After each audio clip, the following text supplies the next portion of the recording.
Ran, why don't we specialize in the ice type? That way, you can inherit my position as the Ice King in the future. Sweki stated earnestly. Ran, don't listen to your mother. Specializing in the dragon type is far more prestigious. Gu Qianshan retorted dismissively. When the time traveler encountered the parents of the king, he initially believed this to be the pinnacle of his existence. However, what was the purpose of a signing-in system in his mind?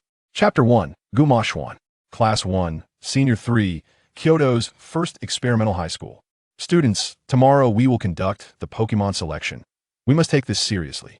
At the podium, He Chenggong, the class teacher of Senior 3, was passionately delivering his speech, resembling a speaker at a grand conference, when suddenly a male voice interrupted from the audience.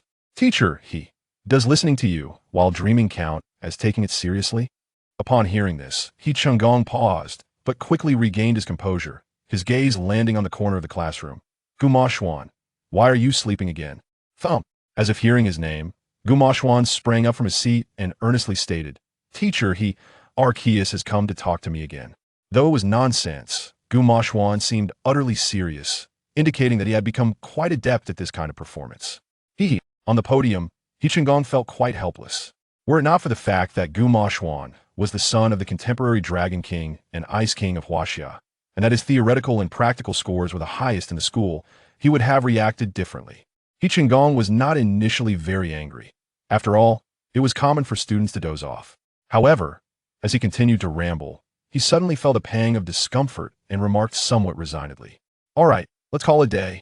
Remember to come early tomorrow morning, after school. With that, He Chenggong tucked his textbook under his arm and left the classroom with a teacup in hand. Seeing He Chenggong leave, Gumashwan decisively slammed a copy of Pokemon Encyclopedia onto his deskmate's head. You talk too much. Gumashwan's close friend, was the only child of Huaxia's richest man. Who told you to sleep so soundly? After some banter, continued, Aren't you going to the Pokemon selection tomorrow? Gumashwan shook his head resolutely and replied, I'm not going. The Pokemon provided by the government are rather unimpressive, and raising them is too exhausting. As he spoke, Gumashwan waved his hand and said to I'm leaving, before striding toward the school gate without a hint of reluctance. At the school gate, a luxury car was already waiting for Gumashwan. Bang! Uncle Lin, drive faster. I'm eager to get back and see the Vulpix. Understood, young master, replied Uncle Lin, the driver and housekeeper, nodding in agreement. In less than 10 minutes, the car entered the underground garage of a luxurious mansion. Mom, has the Vulpix's egg hatched yet? Gumashwan called out to the woman seated on the sofa, behind whom was a sleek-furred Ice Ninetales.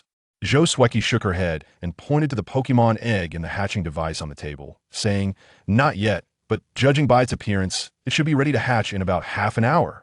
But Ran, have you decided which type to specialize in? Listen to your mother. Let's focus on Ice type, so you can eventually take my place as the Ice King.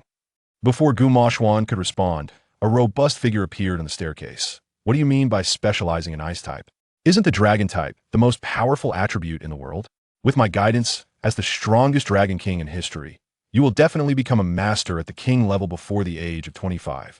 Hey, Gu Qianshan, are you suggesting that the Ice type won't allow Ran to become a king before 25? Is that what I meant? I was merely listening to his parents' quarrel. Gumashwan rolled his eyes helplessly and declared, All right, enough arguing. I won't follow a specialized path. I intend to pursue an all-round approach. This matter is settled. We shall not discuss it further. The most important thing now is to await the birth of the Vulpix. Gu Qianshan and Sweki snorted in unison, but turned their gazes toward the incubator on the table. Observing his somewhat childish parents, Gumashwan felt a sense of helplessness. Who could have imagined that these two were the Dragon King, ranked first among the 8 kings of Huaxia, and the Ice King, ranked second? Gumashwan was not originally from Blue Star, but had traversed from a world called Earth as a university student. He had no particular hobbies, except for an affinity for watching Pokemon. At the moment of his transference, Gumashwan found it hard to believe, until the appearance of the system at 6 years old and a legendary battle involving his king parents gradually led him to accept this reality. Indeed, Gumashwan not only had 2 king parents providing for him, but he also possessed a nearly essential tool for any traveler: the system. The system's function was quite straightforward: to explore Pokemon data and sign in. Signing in was categorized into daily, monthly, and yearly. The rewards varied greatly, including Pokemon, special abilities, and all items, including Master Balls. However, daily rewards consisted of inconsequential items like Huaxia currency, and the good items from monthly and yearly sign-ins were scarce. Were it not for the system offering a legendary Pokemon encounter ticket every 5 years, Gumashwan would have lost hope in life. Taking a deep breath, Gumashwan secretly opened his attribute panel. Host, Gumashwan. Age, 18. Pokemon, Sharpedo. Items, legendary encounter ticket X2, various Pokeballs, excluding Master Balls, Keystone. Abilities, Power of Eternity, Advanced. The attribute panel was quite simple, but aside from Sharpedo, everything else was obtained through sign-ins. Old Goo, we should retreat. It looks like the Vulpix is about to hatch. Just as Gumashwan was lost in thought, Zhou Sueki said anxiously, waving her hand to pull Gu Qianshan away. Upon hearing this, Gumashwan's gaze instinctively fell upon the white Pokemon egg just removed from the incubator. Under Gumashwan's gaze, the white Pokemon egg began to shake violently. Before long, a tiny crack appeared on the egg, and the snowy white little feet of an ice Vulpix emerged from within.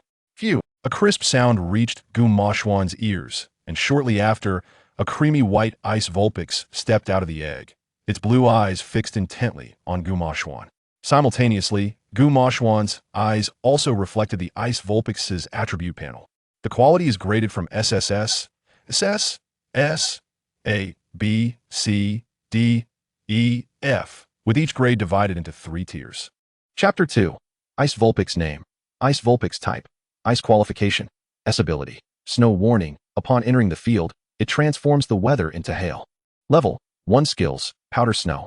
Tail Whip Inherited Skills. Freeze Dry, Hypnosis, Moonblast, Confusion, Roar Taught Skills. None TM Skills. None even though the Vulpix has only just been born. Her attributes far surpass those of Gu-Mo Ran. Moreover, as the descendant of Zhou Shueqi's ace, the Ice Ninetales, this Ice Vulpix possesses an astonishing talent rated at S. Should she evolve using a higher quality Ice Stone, her qualification could even reach SS. The level of a divine beast. It seems that the newborn is a tad hungry, gently nibbling on the eggshell in a manner that already exhibits the grace of a lady. Watching from a distance, the Ice Ninetales smiled upon witnessing the flawless birth of her offspring, eagerly transforming into a red light that entered the Pokeball at Zhou Shueqi's waist. Gu-Mo Ran, being the first creature the Ice Vulpix encountered upon opening her eyes, naturally harbored a fondness for him. After finishing the eggshell, she fell into a deep slumber in Gu-Mo Ran's embrace. I'll head upstairs first. Seeing the Ice Vulpix asleep, Gu-Mo Ran silently mouthed to the retreating Gu-Zhou and Bai, gently placing the Ice Vulpix on the bed. He took out a luxury ball and softly uttered, "Come forth, Sharpedo." The roar of Sharpedo had barely begun when Gu-Mo Ran interrupted. "Be careful, little Vulpix is still asleep." Sharpedo paused, quickly realizing that the poke egg Gu-Mo Ran had been cradling had successfully hatched. A smile spread across his face as he quietly appeared beside the Ice Vulpix.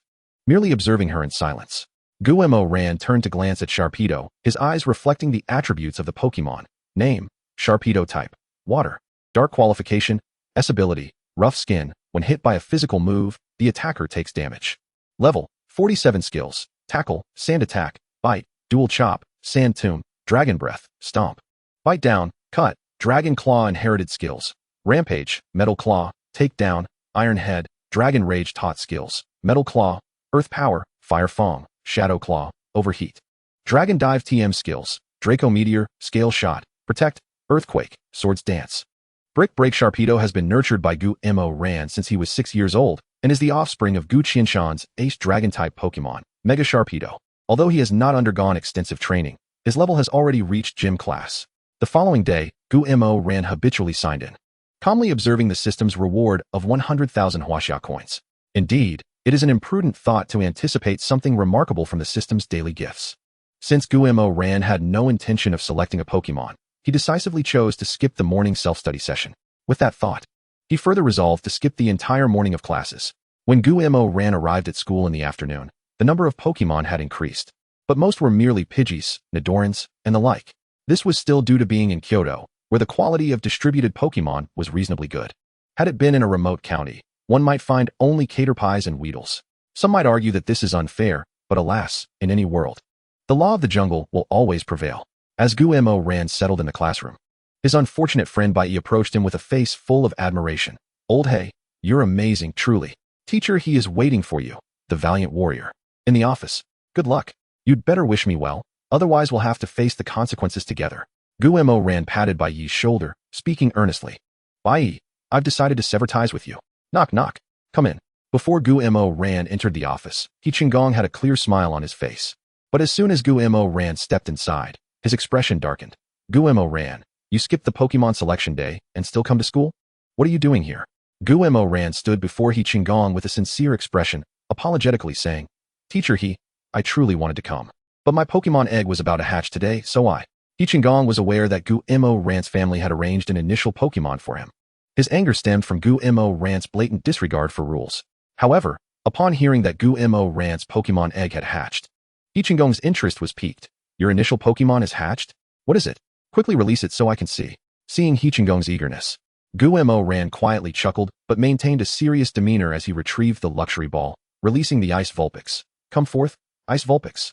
The Vulpix immediately began to search for Guillermo Ran upon emerging, and upon spotting him, she leaped into his arms. It's Ice Vulpix.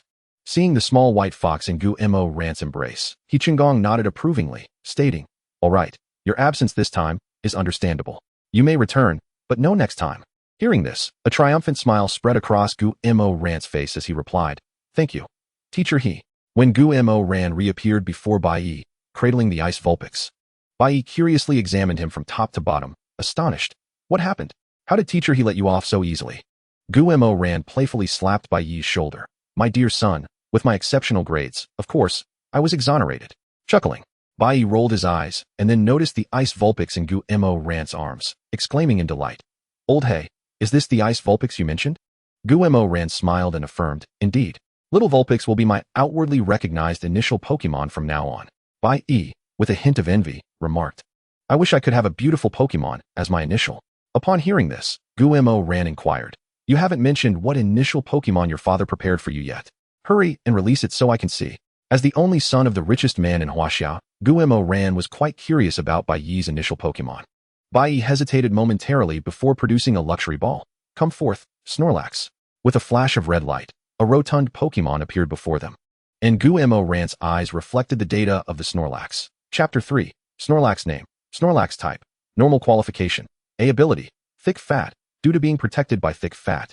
Damage from fire type and ice type moves is halved. Level. 5 skills. Tackle. Lick. Rollout inherited skills. Take down. Curse. Recycle. Yawn. Earthquake taught skills. Fire punch TM skills. Brick break. After reviewing Snorlax's attributes, Guillermo Ran's lips twitched slightly. The ability and skills it possessed seemed almost deliberately designed to counter his Ice Vulpix. He could hardly believe it was mere coincidence. Hee. Observing Guillermo Ran's expression, Bai Yi said smugly, Old Hey, although Snorlax may not be as adorable as your Ice Vulpix, for a considerable time to come, your Ice Vulpix will stand no chance against Snorlax. Indeed, Bai Yi's intention was to counter Guillermo Ran's Ice Vulpix. Guillermo Ran wore a sweet smile as he pulled Bai Yi closer. Tomorrow is Saturday. Let us head to the battle tower for a match. My Sharpedo has been yearning for your Dragonite for quite some time. As the son of the wealthiest man in Huaxia, Bai Yi naturally possessed a Pokemon that he had nurtured since childhood. Moreover, due to the fact that Guillermo Ran and Bai Yi had been classmates since their early years, the two frequently engaged in battles. The outcome was predictable.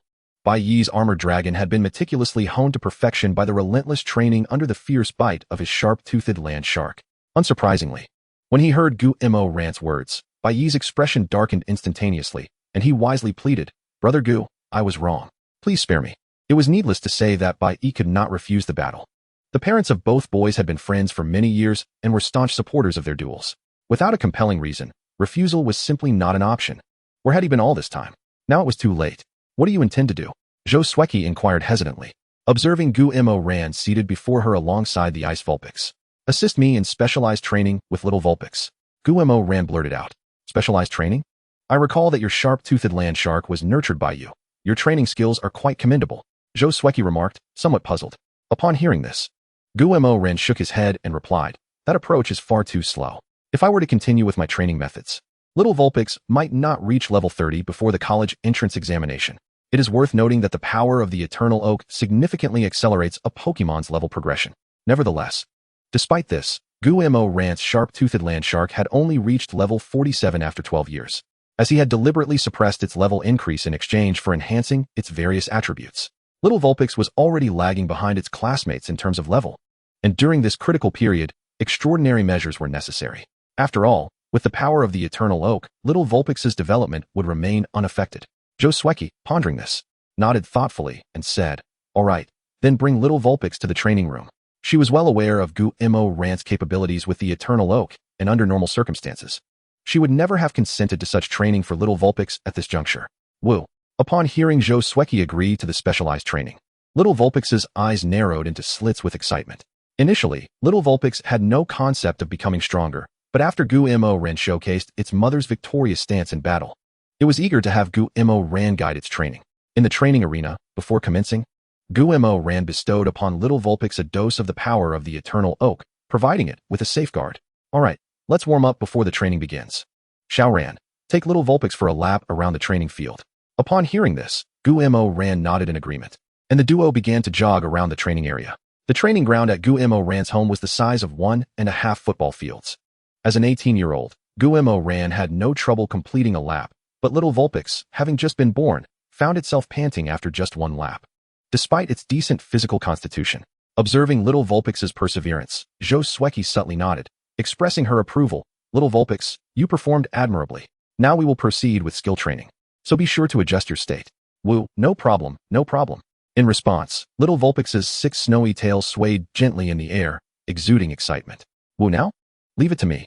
The previously quiet Ice Ninetails suddenly appeared before Little Vulpix, addressing it sternly. "Woo, since you have decided to train, you must not slack off midway.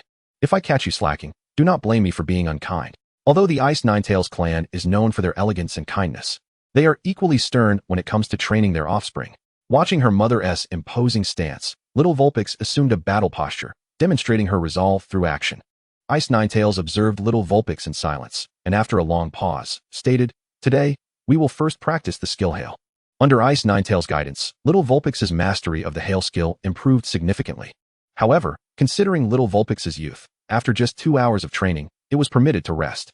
A night passed without incident, and as dawn broke, Gu-Mo Ran rose from his slumber, instinctively declaring, "System, sign in." Ding. "Congratulations, host, you have received a rapid growth agent." The system only spoke during sign-ins. "Rapid growth agent? What is that?" Gu-Mo Ran inquired, puzzled. The rapid growth agent is a substance that allows a Pokemon to swiftly transition out of its juvenile phase and, to a certain extent, enhances its physique. Hearing the system's explanation in his mind, Gu-Mo Ran was momentarily taken aback, then broke into a delighted smile. Finally, the system had provided something worthwhile that could accelerate Little Vulpix's growth. Woo! Little Vulpix opened its drowsy eyes, regarding the smiling Gu-Mo Ran with curiosity. Sensing Little Vulpix's gaze, Gu-Mo Ran scooped it up and cheerfully said, "Little Vulpix, consume this, and you will be able to increase your training intensity." Although Little Vulpix was unaware of the nature of the item in Gu-Mo Ran's hand, upon hearing that consuming it would enhance its training capacity, a glimmer of light flickered in its light blue eyes, and it tilted its head back to gulp down the potion.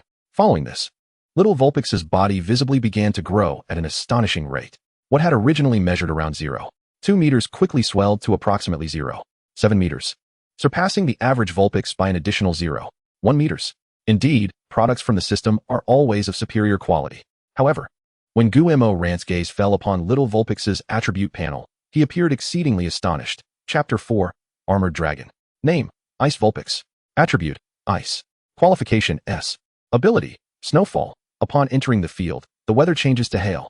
Level 5. Skills, Hail, Tail Whip, Disable, Inherited Skills, Freeze Dry, Hypnosis, Moonlight, Confusion, Roar. Tutored Skills, None. TM Skills, None. A single bottle of Rapid Growth Agent had propelled Little Vulpix to level 5. Furthermore, it had mastered the skill Disable, and with the system's assistance, Little Vulpix had managed to get ahead of most of the senior students. At this thought, Gu-Mo Ran couldn't help but recall Bai Yi's little Snorlax. An involuntary smirk creeping onto his face. Victory over your Snorlax is not far off. Today, I shall collect some interest from your armored dragon. Upon arriving at the Battler's Tower, Gu-Mo Ran found Bai Yi already waiting. Let us go. The battle arena is ready. We can head straight in. Bai Yi said through gritted teeth. Hee. Gu-Mo Ran chuckled and replied. All right. You should be accustomed to such matters by now, right? I'll go easy on you this time. Upon hearing this, Bai Yi's eyes brightened, and he added, no using Sand Tomb Quake. Sand Tomb Quake. A combination of Earthquake and Sand Tomb. It inflicts significant damage on the opponent's Pokémon while trapping them underground, causing continuous damage. Using Sand Tomb Quake would be quite unfair to you. I won't use it this time. Gumo Ran declared grandly. Excellent. I like your audacious spirit. Today I shall surely win against you. Bai Yi exclaimed, brimming with fighting spirit. Upon entering the battleground, Bai Yi flipped his wrist, summoning a well-trained armored dragon before their eyes. Name, Armored Dragon. Attribute, Dragon, Fighting. Qualification, S, Level 42. Skills, Lightweight, Tackle, Protect, Dragon Tail, Phantom Face, Headbutt, Motivation. Screech, Iron Defense, Dragon Claw. Inherited skills, Double Return, Dragon Breath, Energy Punch. Tutored skills, Dragon Shot, Guidance, Revival, Close Combat. TM skills, Earthquake, Swords Dance, Drain Punch, Iron Head. Iron Tail, Dragon Pulse. Bai Yi is so arrogant that Gumo Ran thought his armored dragon had made some significant breakthrough, but upon closer inspection, there seems to be no change at all. Let's meet an old friend, the sharp-toothed land shark.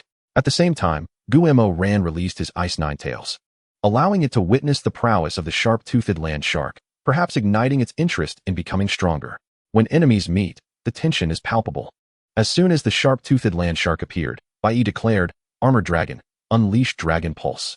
With a roar, the armored dragon opened its mouth wide, releasing a formidable dragon pulse that surged towards the sharp-toothed land shark.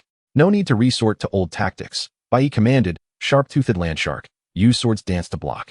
Then follow up with Dragon Claw. Gumo Ran grinned. The sharp-toothed land shark summoned sword-shaped phantoms around its body, and as the dragon pulse collided with the Swords Dance, it was cleaved in two by the sharp blades of the technique. If I had known, I would have banned your Swords Dance as well. Bai Yi teased. Having battled numerous times, Bai Yi was well acquainted with the sharp-toothed land shark's skills and combat habits, and he decisively chose to enhance his own skills alongside Gumo Ran. With a hum, the sword shadows around the sharp-toothed land shark converged, and Gumo Ran's voice rang out, Sharp-toothed land shark, press forward and use Dragon Claw. With a powerful roar, the sharp-toothed land shark manifested a massive green energy claw on its fin, striking down fiercely upon the armored dragon's Swords Dance. A piercing sound echoed as the armored dragon's expression shifted. Although the Swords Dance was not interrupted, the damage dealt by the Dragon Claw was undeniable. The battle raged on fiercely, the nonchalant expressions on Bai Yi and Gumo Ran's faces vanished. Armored Dragon, engage in close combat. Bai Yi decisively opted for a face-to-face attack as the sharp-toothed land shark approached. Sharp-toothed land shark, execute Dragon Dive. In close combat, the sharp-toothed land shark had never backed down. Bang! The moment the Dragon-type and Fighting-type moves clashed, a thunderous sound resonated. The sharp-toothed land shark took half a step back, its face radiating fierce combat spirit. The armored dragon, however, retreated 12 steps, its eyes reflecting deep apprehension, though both were quasi-deities. The prowess of the sharp-toothed land shark far surpassed that of the armored dragon. Excellent. Let's pursue this momentum and use Earthquake. Gumo Ran skillfully seized upon a gap beneath the armored dragon's feet and issued another attack command. Bai Yi's expression changed at these words. Armored Dragon, leap to evade. Then use Dragon Pulse to block the sharp-toothed land shark's path. With a powerful thrust of its thigh, the armored dragon leapt into the air, simultaneously unleashing a Dragon Pulse that struck the ground, sending up a cloud of dust. Seeing this scene, a smile crept across Gumo Ran's lips. Well executed. But don't use that again. Sharp-toothed land shark, unleash Dragon Claw. Just as the armored dragon descended from the air, the sharp-toothed land shark unexpectedly appeared behind it, delivering a crushing blow with its green energy claw. Double damage, an outstanding effect. Great, now let's follow up with Scale Shot. The sharp-toothed land shark manifested 5 small scales around its body, launching them swiftly and accurately towards the armored dragon. Bang! The scales pierced through, and the armored dragon's expression twisted in agony. After emitting a thunderous roar, its eyes spiraled, losing the ability to fight. Upon witnessing the armored dragon's defeat, Bai Yi's expression turned complex as he remarked, while the smoke approaches the armored dragon from below, use Dragon Claw to knock it away, and finally finish with Scale Shot. Impressive strategy. Gumo Ran replied with a mischievous grin. Your analysis is quite astute. Perhaps you should consider a career change from trainer to coach. Bai Yi's face darkened at this, and he retorted, dare you pit your 9 tails against my little Snorlax? Gumo Ran shrugged nonchalantly. Let us save that for later. Your Snorlax can wait until the internal competition next month for its defeat. Bai Yi rolled his eyes at Gumo Ran, but refrained from further comment. After all, the Ice Nine Tails was only at level 1. Even if Gumo Ran agreed to the match, he couldn't bring himself to let his Snorlax attack. Bai was still unaware that the Ice Ninetales had already reached level 5. Otherwise, Guillermo Ran might not have left the Battler's Tower today. Chapter 5. The Tokiwa Forest Dungeon Scroll. Pleasant vacations always pass swiftly. Just the other day, they were sweating it out at the Battler's Tower. And now they found themselves back in class. The most pressing issue was that, over the past few days, Guillermo Ran had drawn nothing but Pokeballs or Huaxia coins, lacking any novelty. It seemed everyone was quite excited about becoming trainers, and since that was the case, I might as well share the news with you all. He Qinggong took a sip of water and announced, the school has decided to hold the first mock exam for the third-year students next Monday, including both written and practical assessments.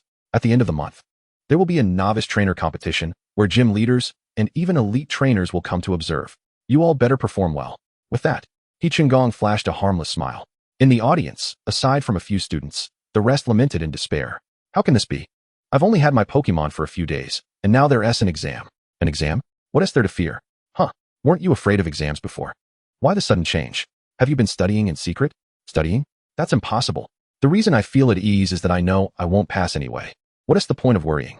Watching the once dull classroom suddenly brimming with vitality, He Qinggong nodded in satisfaction, his gaze unconsciously drifting to the corner of the last row. Suddenly, words resembling those of a fiery monkey appeared on his smooth forehead. Guillermo Ran, are you sleeping again? This peculiar interlude did not disrupt Guillermo Ran's life. Upon returning home, he immediately had Ice Ninetales train with the Ninetales. The Ninetales had also reached level 6. The life of a trainer is often dull, and before long. It was the second week of Monday, the day of the exam. The first thing every morning was to sign in. Ding! Congratulations, host. You have obtained the Tokiwa Forest Dungeon Scroll. Tokiwa Pokemon Dungeon Scroll? Guillermo Ran pondered. Entering the system and skillfully reading the explanation. Tokiwa Pokemon Dungeon Scroll. Using this scroll allows entry into the anime's Tokiwa Forest world for training, where combat experience can be gained. Additionally, Pokemon captured within the dungeon can be brought into the real world. The Tokiwa Pokemon Dungeon allows for capturing a maximum of 1 Pokemon. Recommended Pokemon level, below 20. Guillermo Ran was overjoyed. After being a non-lucky player for so long, he finally struck gold. First, the exam, and afterward, he would explore the dungeon. Upon arriving at school, Guillermo Ran immediately spotted Bai. The reason was simple. Bai's aura of resentment was so palpable that it could be sensed from 100 miles away. Is there really that much resentment? It's just an exam. Guillermo Ran patted Bai on the shoulder and said, just an exam? Bai turned to look at Guillermo Ran as if he were some kind of monster. Do you think everyone is like you? Sleeping all day and effortlessly achieving top scores in both theory and practice? Please, there are still more ordinary people in this world. At this, Guillermo Ran chuckled, quickening his pace towards the examination room. Since Bai called himself foolish, it would be best to keep some distance. After all, low intelligence can be contagious. The first test was theoretical knowledge, which was not difficult. A little time spent memorizing the Pokédex would suffice. First question, what is Squirtle's hidden ability? A. Torrent. B. Overgrow. C. Solar Power. D. Rain Dish. The question was straightforward, and he confidently selected D. Second question, which of the following Pokémon has the Poison and Dark types? A. Dragon King Scorpion. B. Scorpio King. C. Centipede King. D. Alidos. Indeed, these are merely elementary questions. Guillermo Ran could jot down the answers without a second glance. With 2 hours allotted for the examination, Guillermo Ran graciously submitted his paper at precisely 30 minutes and 1 second. After all, the exam regulations clearly state that submissions may only be made after 30 minutes. Following a brief intermission, the practical assessment commenced. As the perennial NO1, Guillermo Ran naturally was the first to engage in battle. Of course, the top 10 students were the initial combatants, for with so many pupils at the school, it would take an eternity to accommodate them all in a single examination hall. What is your Pokemon's attribute? The examiner inquired with a stern demeanor. Ice-type. Upon hearing Guillermo Ran's response, the examiner nodded and retrieved a Pokeball from the table. Your opponent of the Ice-type is this one. Go forth, Flare Monkey. A flash of red light heralded the appearance of a rather mediocre Flare Monkey on the battlefield. Name, Flare Monkey. Attribute, Fire. Qualification, D. Ability, Blaze. Increases the power of Fire-type moves when health is low. Level, 7. Skills, Scratch, Harmony, Glare, Lick. Inherited skills, Flame Punch, Trip. Taught skills, Eruption. TM skills, none. Given that this was a school assessment, although it was an opposing attribute, the qualifications and level were not particularly high. Release your Pokemon within 3 seconds, or your level will be reduced to 0. The weight of the assessment task rendered the examiner's demeanor rather unfriendly. Battle ready. Ice Vulpix, use Powder Snow. Guillermo Ran seized the initiative. Humph, quite clever. Flare Monkey use Eruption. Although the examiner's tone was harsh, a glimmer of appreciation flickered in his eyes. Eruption. Flare Monkey unleashed a fireball from its mouth, which, although dodged by Ice Vulpix, scattered sparks upon hitting the ground, some of which struck Ice Vulpix. Vulpix, use Roar. Despite the attack failing, Guillermo Rant's expression remained unperturbed as he issued another command. Ugh! Vulpix let out a fierce cry, catching Flare Monkey off guard for a brief moment. Use Freeze Dry. Bang! Seizing the moment while Flare Monkey was stunned, Vulpix unleashed a freeze-dry attack that struck Flare Monkey decisively. With that single blow, Flare Monkey collapsed, rendered unable to continue fighting. Observing this scene, the examiner swiftly handed Flare Monkey over to a supportive Chansey and remarked to Guillermo Ran, "Your commands were quite adept, and your Pokemon training is commendable. You have achieved a perfect score in practical performance." Hearing this, Guillermo Ran beamed a smile and replied, "Thank you, Examiner."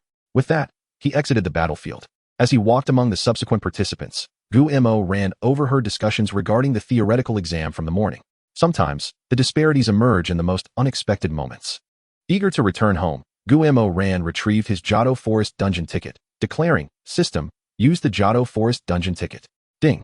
The Johto Forest dungeon ticket has been utilized. Please prepare yourself, host. The system bears no responsibility for any disappearances along the way. Guillermo Ran, Curse You System. Chapter 6, The Flying Mantis. Johto Forest. In the serene half-light of the air, a vortex suddenly materialized, and soon after, Guillermo Ran descended from the heavens, opting for an unconventional head-first entrance. "Why can't you just conduct a proper teleportation, you curse system?" Guillermo Ran groaned, one hand cradling his head while the other produced Ice Vulpix's Pokeball. "Come forth." Vulpix. Ugh. Excitedly, Vulpix, experiencing the forest for the first time, bounded around with wonder and joy. Suddenly, a faint rustling sound emanated from the nearby underbrush. And under the watchful gaze of both trainer and Pokemon, a level 7 Oddish emerged before them. "Excellent. Vulpix, your first opponent has arrived. Use Powder Snow to attack." The moment Oddish came into view, Guillermo Ran issued his command. Ugh! Vulpix let out a soft cry as snowflakes burst forth from its mouth, striking Oddish with precision. Oddish. Surprised by the attack, Oddish pouted and launched a razor leaf from the top of its head. Vulpix, dodge to the left, then use Freeze Dry. Guillermo Ran instructed with remarkable speed. Vulpix deftly evaded Oddish's razor leaf, then unleashed a potent freeze dry that landed squarely on Oddish. Ding! Ice Vulpix has defeated Oddish, earning 61 experience points, current level, 6. Guillermo Ran was somewhat astonished. They had effectively quantified the leveling system. With this, the pace of leveling up would undoubtedly accelerate.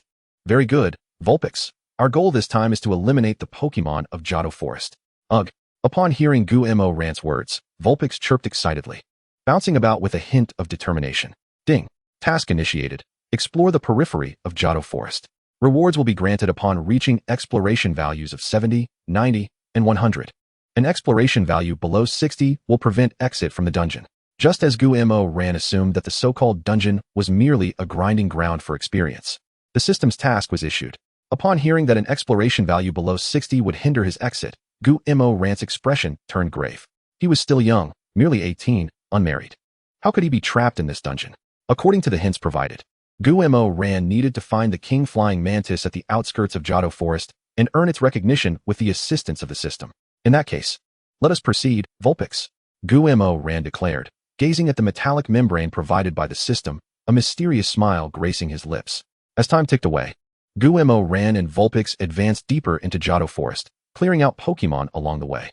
Given that Vulpix typically engaged in battles beyond its level due to its high qualifications, the experience points awarded were substantial. Ding! Ice Vulpix has defeated Pidgey, earning 72 experience points, current level, 7. Ding! Ice Vulpix has defeated Spearow, earning 70 experience points, current level, 10. Guillermo Ran provided Ice Vulpix with a dose of Johto power to restore its stamina, a hint of joy illuminating his eyes. Although the battles were tiring, the speed of leveling up was indeed brisk. However, the target of the task remained elusive. "Let us take a short break and have a bite to eat," Guillermo Ran said, ruffling Vulpix's white fur with a smile. Bang! Just then, a series of collision sounds echoed from ahead. Guillermo Ran's eyes sharpened as he stealthily led Vulpix towards the source of the noise. Parting the underbrush, he beheld a flying mantis engaged in battle with a Kabutops. The earlier sounds had been the result of their clashing abilities. Guillermo Ran refrained from rushing in, opting instead to quietly observe the duel between Flying Mantis and Kabutops. Both Pokemon were at levels 21 and 22, suggesting that the flying mantis before him was not the reigning monarch of the Johto Forest perimeter. Kabutops, a stalwart of the original bug type, held the upper hand against the flying mantis, despite being at a lower level, thanks to its superior combat skills. Vulpix, wait to use Freeze Dry on Kabutops. Gu-Mo-Ran whispered to Vulpix as he noted the flying mantis nearing its limits. Unbeknownst to Gu-Mo-Ran, whether it was due to his voice being too soft or Vulpix mishearing, the moment he finished his sentence, Vulpix leapt from the bushes and, much to Gu-Mo-Ran's astonishment, unleashed Freeze Dry, decisively defeating the fatigued Kabutops. Ding! Ice Vulpix has defeated Kabutops, earning 210 experience points. Current level, 11. Huh. Who are you? The flying mantis quickly regained its composure, its sharp blades pointing at Ice Vulpix, energy swirling around them. Gu-Mo-Ran had every reason to believe that the next moment, the mantis would strike. Mantis, we are not adversaries. We merely wish to exchange something with your leader using this metallic membrane. Gu-Mo-Ran emerged from the bushes, wielding a silvery metallic object. The metallic membrane, an essential item for the mantis's evolution into a giant mantis, naturally held a unique allure for them, especially since this particular membrane was produced by the system. The mantis hesitated, and as its gaze fell upon Gu-Mo-Ran, its eyes softened somewhat. For reasons unknown, the mantis felt an inexplicable sense of familiarity emanating from Gu-Mo-Ran. With such a gentle aura surrounding him, he could not possibly be a villain, could he? The mantis conjured a grand spectacle in its mind before stating, "All right, follow me." Seeing the mantis agree to lead, Gu-Mo-Ran smiled and bestowed upon it a surge of primal energy. He could distinctly feel that the mantis's demeanor had shifted. 10 minutes later, Gu-Mo-Ran found himself amidst the territory of the mantis clan, surrounded by a dozen of its kind. One particular mantis, marked by a cross-shaped scar on its face and possessing blades far sharper than those of an ordinary mantis, regarded Gu-Mo-Ran coldly. As per tradition, let us first examine the data before deciding on our subsequent actions. Name, mantis type, bug. Flying qualification, C ability, technical expert, can enhance the power of low damage moves during an attack. Level, 39 skills, quick attack, multi-slash, precision strike, wing attack, shadow clone, double hit. Cut, high-speed movement inherited skills, double return, feint attack, critical hit taught skills, air slash, focus energy, swords dance, revival, steel wing TM skills. None truly. This mantis was a formidable ruler of the outer regions of the evergreen forest. Its strength was indeed commendable, though it paled in comparison to the sharp-toothed landshark. With that thought in mind, Gu-Mo-Ran disregarded the mantis's imposing presence and cheerfully proposed, Chapter 7, The Forest Ranger. Esteemed mantis leader, let us engage in a trade. I possess a high-quality metallic membrane. As he spoke, Gu-Mo-Ran retrieved the metallic membrane from his system space and laid it confidently before the mantis leader. The mantis felt the allure radiating from the membrane and promptly inquired, "What sort of trade do you propose, human trainer?" Gu-Mo-Ran grinned and replied, "Let us have a battle. If you win, I shall give you the metallic membrane. If you lose, you will hand over the 7-star grass. After all, that grass holds little value for you, and you stand to lose nothing. What do you say?" The mantis leader paused, pointing at the Ice Vulpix, exclaiming, "You want me to battle this little creature? She stands no chance." As a disciplined warrior, the mantis leader had its own pride and would not stoop to bullying a child. Of course not against the little Vulpix. You shall battle this creature instead. With that, Gu-Mo-Ran summoned the sharp-toothed landshark. The landshark regarded the mantis leader with calm eyes and soon displayed a disdainful grin. Never had the mantis leader faced such an affront, and it promptly agreed to Gu-Mo-Ran's wager. With a swift wing attack, it charged towards the landshark. Gu-Mo-Ran made no attempt to intervene. The mantis leader's battle with the landshark bore no difference from a child attempting to challenge an adult. Bang! The landshark raised its hand to shield its eyes, casually enduring the mantis leader's wing attack, its skin marked only by 2 white streaks, showing no other signs of damage. The mantis was taken aback. It sensed the formidable strength of the landshark, yet could hardly fathom that it could withstand its attack without sustaining any harm. Landshark, if you have any moves left, now is the time to use them. Once I strike, you shall have no chance. The mantis's muscles tightened, its green form abruptly transforming into a flash of white light as it charged fiercely at the landshark. With narrowed eyes, the landshark extended its fin just as the mantis was about to make contact, effortlessly blocking the mantis's cut skill. This is how you use cut. As it spoke, the landshark's fin shimmered with white light, executing a precise and rapid slash against the mantis's body, delivering a blow that rendered it unable to continue fighting. Ding! Sharp-toothed landshark defeated mantis, earning 1122 experience points. Current level, 47. The surrounding mantises exchanged glances. Their intent to confront Gu-Mo Ran vanishing as one of the clan's second strongest offered the 7-star grass to him. You have won. The 7-star grass is yours. With the first exploration task completed, the second phase commenced, to locate the forest ranger on the outskirts of the evergreen forest. During a prior task, the ranger's companion, a Pidgeot, had been ambushed by an Abomasnow and poisoned, requiring the 7-star grass for an antidote. Thus, delivering the grass to the ranger would yield considerable rewards. Earlier, while searching for the Mantis clan, Gu-Mo Ran had already discovered the ranger's cabin. With nightfall approaching, he simply needed to wait outside the cabin for the ranger, and matters would soon resolve themselves. As expected, after about 11 or 12 minutes of waiting, a man appeared beside the cabin. Who are you? What are you doing here? The ranger, holding a pokeball, scrutinized Gu-Mo Ran with a serious expression. Relax. I merely heard that someone was offering a high price for the 7-star grass, so I came to try my luck, Gu-Mo Ran replied. The ranger paused, a flicker of joy crossing his face. Do you have the 7-star grass? Quickly hand it over. Gu-Mo Ran smiled and promptly presented the 7-star grass to the ranger. He understood the ranger's mindset well, with his Pokemon in peril and the antidote at hand. It was only natural to feel urgency. Thank you. The ranger expressed his gratitude, then retrieved another Pokeball from his waist. With a flash of red light, a Pidgeot, adorned with hints of purple, materialized before them. Name, Pidgeot type, flying, normal qualification, B ability, keen eye, accuracy cannot be lowered. Level, 44 skills, gust, sand attack, quick attack, whirlwind, hurricane, feather dance, high-speed movement, wing attack, feather rest inherited skills, air blade, air slash, brave bird, roost taught skills, razor wind, fly, toxic, rage TM skills, reflect, shadow clone indeed. Those who became forest rangers were not to be trifled with. The rangers skillfully ground the 7-star grass and administered it to the Pidgeot. Once the Pidgeot ingested the antidote, its vitality visibly improved. Witnessing this, the ranger relaxed considerably and straightened up, addressing Gu-Mo Ran. Thank you, young trainer. Here is your reward for the 7-star grass. Gu-Mo Ran, without hesitation, extended his hand to accept the reward, which included a TM for Ice Beam and a TM for Shadow Clone. Mr. Ranger, I actually have one more request, Gu-Mo Ran began. As the savior of my Pidgeot, feel free to ask anything. I shall do my utmost to assist you, the ranger assured, thumping his chest. At this, Gu-Mo Ran smiled. Indeed, characters in anime were often so refreshingly sincere. It is not a significant matter. I merely wish to challenge your Pidgeot. The ranger laughed heartily. Haha, that is entirely acceptable. The current state of Pidgeot is less than satisfactory. Perhaps you should rest here for a while. Once Pidgeot has fully recovered, we shall commence the battle. Gu-Mo Ran naturally nodded in agreement. It was a rare opportunity to engage in a dungeon that would expedite the growth of his Pokemon. And he yearned to level up his Ice Ninetales within this realm, as no one could predict when the next chance to draw a dungeon scroll would arise. Ding! Ice Ninetales defeated Sandshrew, earning 89 experience points. Current level, 11. Ding! Ice Ninetales defeated Oddish, earning 171 experience points. Current level, 13. Just as Ice Ninetales successfully ascended to level 13, the ranger called out to Gu-Mo Ran from across the way. Young brother Gu, Pidgeot has recovered. Let us begin. The final phase of the exploration task is set to commence. Chapter 8, The Bear Apprentice.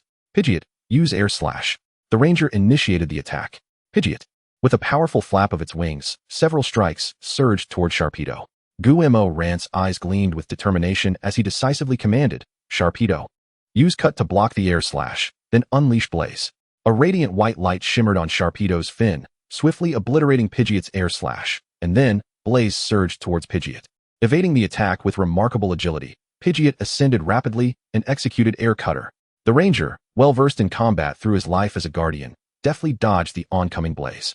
Air cutter descended upon Sharpedo, transforming the battle into a strategic exchange akin to a turn-based game. Utilize spinning sword dance, then follow up with blaze. Sharpedo was formidable, yet could only soar after evolving into Mega Sharpedo. To contend with Pidgeot, it had to initiate a long-range offensive, strengthening itself while aiming for a decisive strike. Pidgeot exhibited no signs of weakness, its body remarkably agile, deftly evading the blaze with a graceful spin. Pidgeot, employ Brave Bird. Seeing that Air Cutter and Air Slash had proven ineffective against Sharpedo, the ranger promptly instructed Pidgeot to launch a Brave Bird attack. Pidgeot, in an instant, a sphere of avian white light enveloped Pidgeot as it charged fiercely towards Sharpedo. Observing this scene, Gu-Mo Ran felt no trepidation. Instead, he was invigorated and declared loudly, Sharpedo, execute Dragon Dive. A ghostly blue dragon-like apparition materialized, and Sharpedo's aura surged, surpassing that of Pidgeot. This was a competitive clash between Dragon and Bird. Bang! The moment Dragon Dive collided with Brave Bird, a tremendous shockwave radiated outward, unsettling the surrounding arena. Sharpedo, do not let the opponent escape. Use Dragon Claw. Pidgeot, unleash a tornado attack. Despite the astonishing shockwave, neither side showed any intention of retreat. Commands were promptly issued. A colossal energy claw re-emerged, crashing forcefully towards Pidgeot. While Pidgeot's powerful wings flapped vigorously, conjuring two tornadoes that barreled toward Sharpedo. Bang! As Dragon Claw struck Pidgeot, the tornado simultaneously collided with Sharpedo. The double damage skill's potency was undeniable. However, Sharpedo, having endured Pidgeot's onslaught, remained remarkably composed. Its fin firmly grasped Pidgeot's wing, and with a fearsome roar, flames erupted from its gaping maw, igniting the fire fong aimed at Pidgeot's wing. Pidgeot, use Feather Dance. The ranger, who had maintained a calm demeanor, suddenly changed expression. This relentless barrage of attacks had pushed Pidgeot to its limits. Should Fire Fong connect once more, it might render Pidgeot unable to continue fighting. In an instant, Pidgeot's feathers expanded, attempting to evade Sharpedo's Fire Fong, while its body began to dance gracefully in an effort to break free from Sharpedo's grasp. Yet, in terms of raw strength, Sharpedo was the expert. As Pidgeot struggled to leverage its feathers effectively, Sharpedo turned its head, seizing Pidgeot's talon, and executed a powerful over-the-shoulder throw, slamming Pidgeot to the ground. Following this, it unleashed Dragon Claw, decisively securing victory in the battle. Ding! Sharpedo defeated Pidgeot, earning 1,589 experience points. Current level, 47. Guemo Ran felt a twinge of confusion, not expecting that after vanquishing Scyther and Pidgeot, Sharpedo had yet to level up. Haha, I concede. Young brother Gu's prowess far surpasses my own. Just as Guemo Ran was about to speak, a voice echoed in his mind. Ding. Congratulations, host. All 3 exploration tasks are complete. Current exploration points, 100. You have successfully obtained a random Pokémon. Congratulations on mastering the outskirts of the Evergreen Forest dungeon, allowing you to enter at any time. As the system commenced the selection of Pokémon, it announced, congratulations, host. You have received the Pokémon, Bear Apprentice. The attributes of Bear Apprentice are as follows. Name, Bear Apprentice. Type, Fighting. Potential, A. Ability, Inner Focus, by training the spirit. It will not flinch from an opponent's attack. Level, 13. Skills, Glare, Rock Smash, Endure, Focus Energy, Aerial Ace. Inherited skills, none. Teach skills, Fire Punch, Ice Punch, Thunder Punch, Brick Break, Close Combat. TM skills, none. Bear Apprentice, yet another popular battle Pokémon, and fortuitously one of Guemo Ran's favorites. Moreover, the Bear Apprentice awarded by the system came equipped with the farmer's 3 punches, a far superior treatment compared to what the neighboring trainer of the Nangong clan received in the early stages. After engaging in light conversation with the ranger, Guemo Ran excused himself, citing pressing matters, and returned to the real world. It was now September 11th, 3:01 p.m.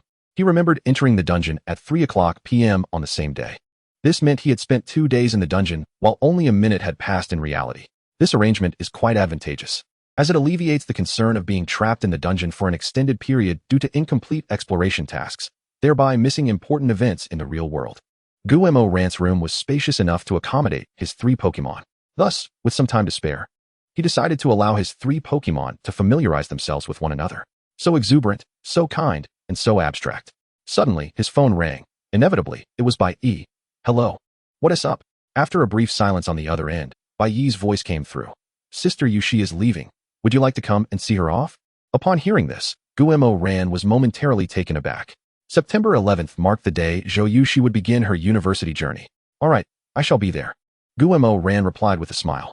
Okay, I will send you the address shortly. Hurry over. Zhou Yushi, the daughter of the renowned water-type champion Zhou Rualin, was also a childhood companion of Guemo Ran and Bai Yi. Being a year older, she had always played the role of the big sister. Rich in both theoretical and practical experience, she was the celebrated flower of the Kyoto First Experimental High School. In the eyes of teachers and classmates, her reputation far surpassed that of Guemo Ran. Her initial Pokémon was a Milotic, likely following in her mother's footsteps to specialize in water types. Yet she chose to abandon Kyoto University in favor of Modi University, much to Zhou Rualin's dismay. If you had remained in Kyoto, with Aunt Zhou's assistance, your path would have been considerably smoother, wouldn't it? Guemo Ran mused aloud, shaking his head to dispel the distracting thoughts. Never mind. I should go and see her off. Chapter 9, Farewell. At the KTV of Fast Dragon. How did I end up drinking? Guemo Ran casually reclined on the sofa, grabbing a bottle of cocktail, his gaze flitting between Bai Yi and Zhou Yushi. Don't just focus on drinking. Yushi, aren't you the one who loves to sing the most?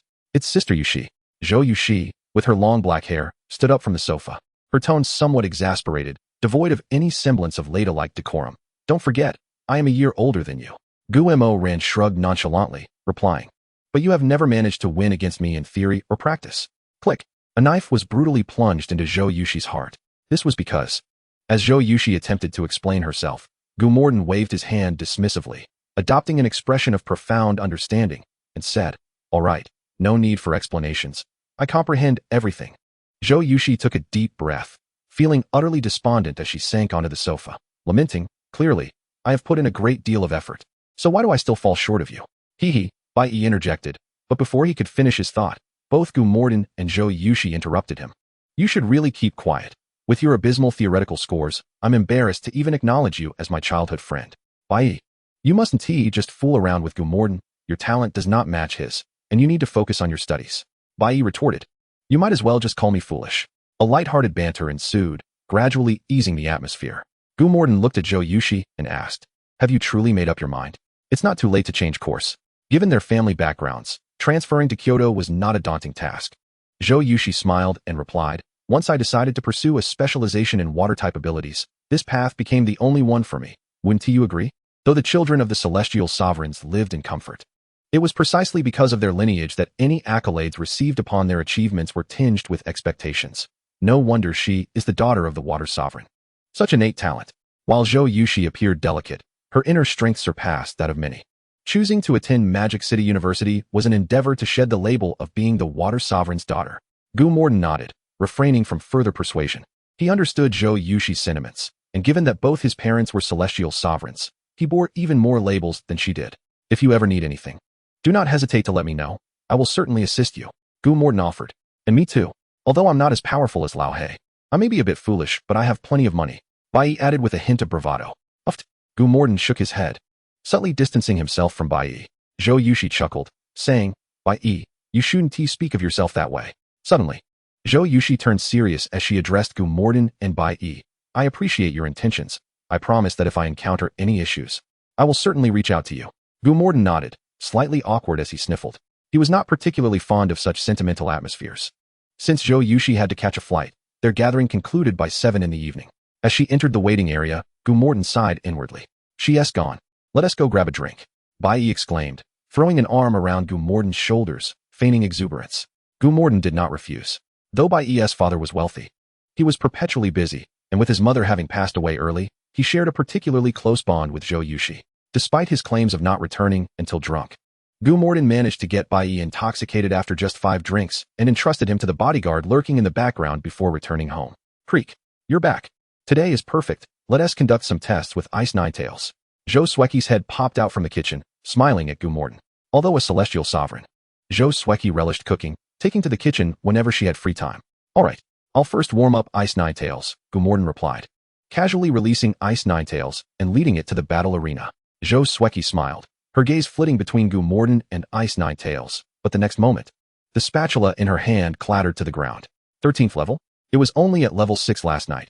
How did it reach level 13 today? Gumorden was momentarily taken aback. He had no way to explain Ice Ninetales' sudden surge in levels.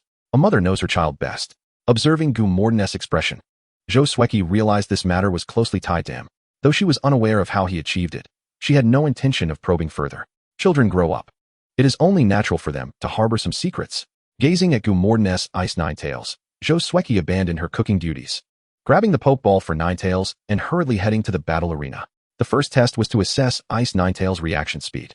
Ninetales unleashed its powder snow attack, initially at a reasonable distance, and Ice Ninetales easily evaded it. However, as time passed, the density of the powder snow attack increased, and Ice Ninetales could no longer maintain its previously relaxed demeanor. After struggling for half a minute, Ice Ninetales was struck by a flurry of powder snow. Ninetales showed no visible emotions, merely nodding slightly. Woo. Now we proceed to the attack test. As it spoke, Ninetales conjured an ice beam, forming an ice pillar before Ice Ninetales. Woo. First time using an ice-type skill, second time using a fairy-type skill. Ice Ninetales nodded, its blue eyes filled with seriousness, and unleashed a vibrant ice beam. Bang! The ice beam struck the ice pillar, creating a small dent. This ice beam is quite average. It seems it has just grasped it using a learning machine. right? Zhou Sueki evaluated seriously, hands clasped before her chest. Indeed, as expected of the Water Sovereign. Her analytical skills are exceptional, Gumorden chuckled. Ice Ninetales was aware of its own lackluster ice-type skill power, taking a deep breath.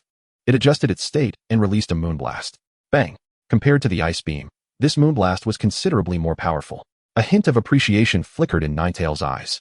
Next, they tested the precision and stamina of the skills, with both Ninetales and Zhou Sueki occasionally nodding in approval. While not entirely satisfied, their performance at least garnered a passing grade. After all tests were completed, Zhou Sueki turned to Gumorden and said, Chapter 10, Kunlun Mountain. Ice Ninetales has been trained well. Even with such a rapid level increase, its foundation remains solid. It seems you truly possess a knack for this, Xiaoran. He, of course. Just look at who my father is. Gumorden responded, a hint of pride in his tone. Upon hearing this, Zhou Sueki's lips twitched. Such flattering words rendered her prepared critiques powerless. After a brief hesitation, she remarked, while you have done well, you mustn't grow complacent. Stay humble and strive for further improvement. Rest assured, I am well aware of this. For now, let us focus on training little Ninetales. Zhou Sueki nodded. I will take charge of training Ninetales. You just supervise. I'll go back to cooking.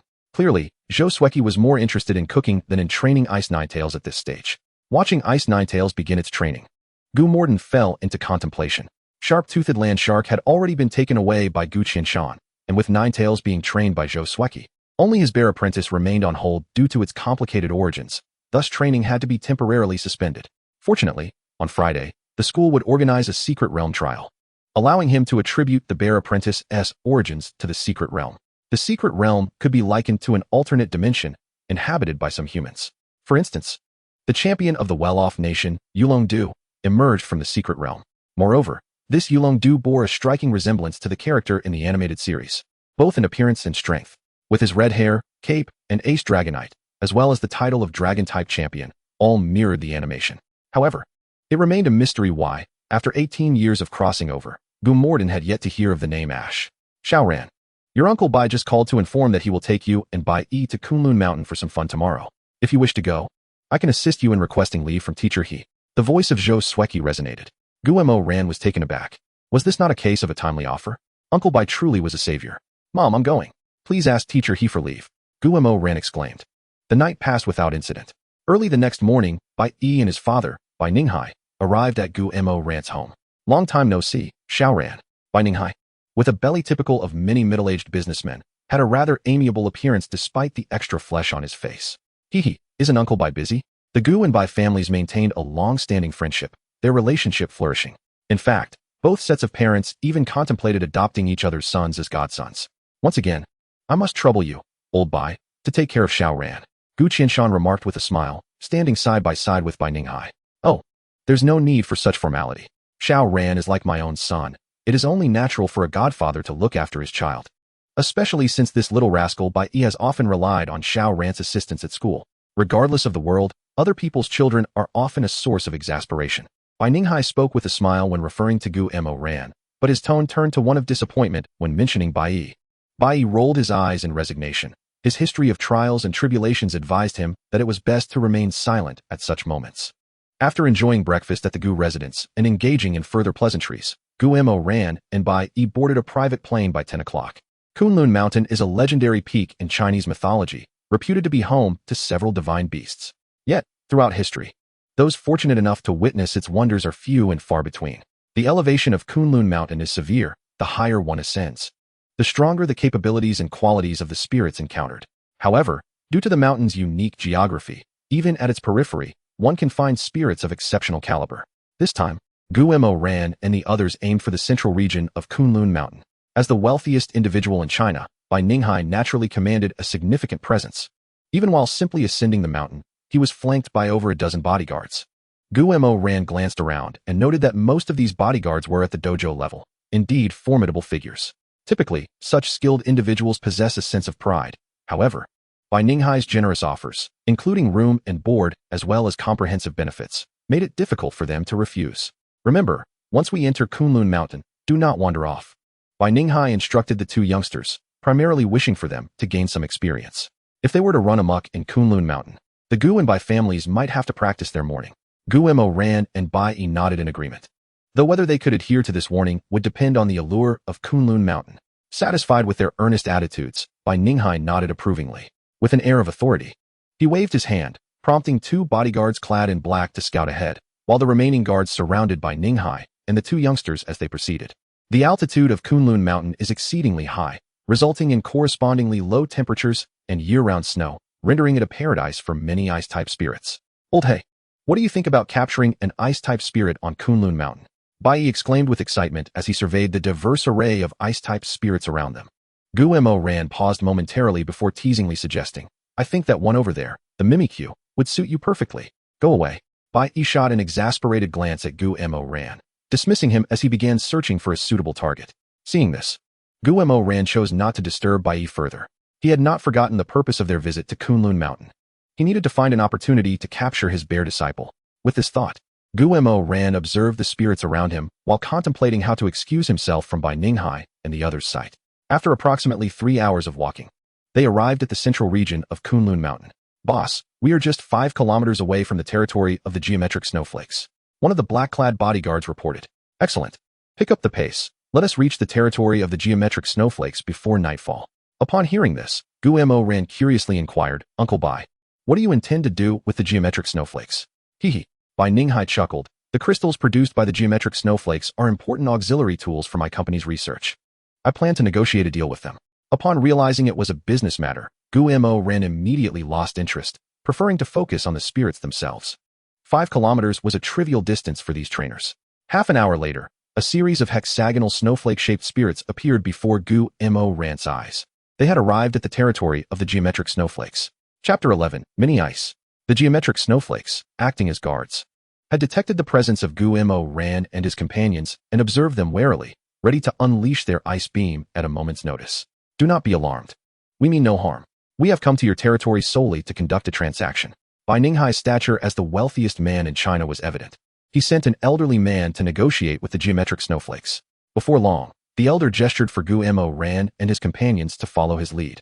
Guo Ran was taken aback. Achieving recognition from a wild spirit group in such a short time, without any powers, was quite impressive. Xiao Ran, Xiao Bai. Although the geometric snowflakes have tentatively trusted old Kai, they are still wild spirits. We must remain cautious. Rest assured, Uncle Bai, we won't act recklessly. Guo Ran replied earnestly. The current sharp-toothed land shark was not capable of whisking him away amidst a multitude. Patience was necessary. Bai nodded seriously in agreement. Despite his naivety, he was not one to gamble with his life. Bai Ninghai, seeing their demeanor, felt reassured. Under the guidance of the geometric snowflakes, they were brought before the leader of the geometric snowflake clan. Name: Geometric snowflake type, ice quality, B ability, levitate level, 56 skills, strange light, high-speed spin, sharpen, icy wind. Origin power, aurora beam, split, critical hit, freeze dry, self-recovery inherited skills, none taught skills, light screen, reflect, melt, ice beam, iron defense, self-destruct TM skills. None to encounter a leader with the strength of a champion in the central region of Kunlun Mountain was astonishing. Esteemed leader of the geometric snowflakes. We are. Without needing Bai Ninghai's prompt, old Kai proactively engaged in conversation with the leader. Guo Ran soon found the discussion rather mundane, revolving around what conditions the Bai group could offer the geometric snowflake clan and what quantity of crystals they would receive in return. By the way, I haven't checked in today. The feng shui of the geometric snowflake territory should be quite good for that. Perfectly timed, he completed his check-in. Ding. Congratulations, host. You have received a magical candy X1. Guo Ran glanced at it, realizing the use of magical candy was similar to that in games, serving to elevate a spirit's level by 1. It was indeed a worthwhile item, validating Guo Ran's decision to save his check-in opportunity. However, the quantity was somewhat lacking. If he had 100 or so, he would be even more pleased. All right, leader of the geometric snowflakes, may our cooperation be fruitful. During the brief check-in, old Kai established a solid trade relationship with the geometric snowflake clan. With Bai Ninghai's business concluded, Bai still had not captured an ice-type spirit. Bai Ninghai lacked the time to accompany Bai in exploring Kunlun Mountain. He simply handed Bai a pokeball, assigned 4 bodyguards to him, and departed first. Though Bai Ninghai's actions seemed somewhat irresponsible, neither Bai nor Guo Ran felt any discontent. Over the years, one should have long since grown accustomed to this habit. As long as the spirit of Bai Ninghai is present, there should be no danger as long as Gu Muran and his companion do not recklessly venture into the core area. Well, now it is just the 2 of us left. Let us go and capture some spirits. Bai appeared somewhat exhilarated, evidently. He preferred the thrill of adventure on his own over merely following his master. Gumuron was also in good spirits, with Bai Ninghai gone. His plans could be executed smoothly. Capturing spirits is all well and good, but nature calls, and I must attend to that first. With those words, Gumuron swiftly dashed towards the nearby thicket. Goodness, that must have been quite a while. Bai Yi remarked with some sympathy. They should be out of sight from Xiao Bai and the others. After surveying his surroundings and confirming the absence of onlookers, Gumuron released his bear apprentice. Bear apprentice. We shall proceed with our plan shortly. Do you understand? Gumuron inquired. Bear. Understood. Seeing the bear nod in affirmation, Gumuron also nodded back.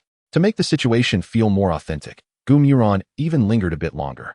It was not until 15 minutes had passed that he re-emerged from the thicket, accompanied by a white six-tailed fox and cradling his bear apprentice in his arms. Goodness! How did you manage to come back with an additional spirit after just a brief outing? Bai Yi gazed at the bear apprentice in surprise.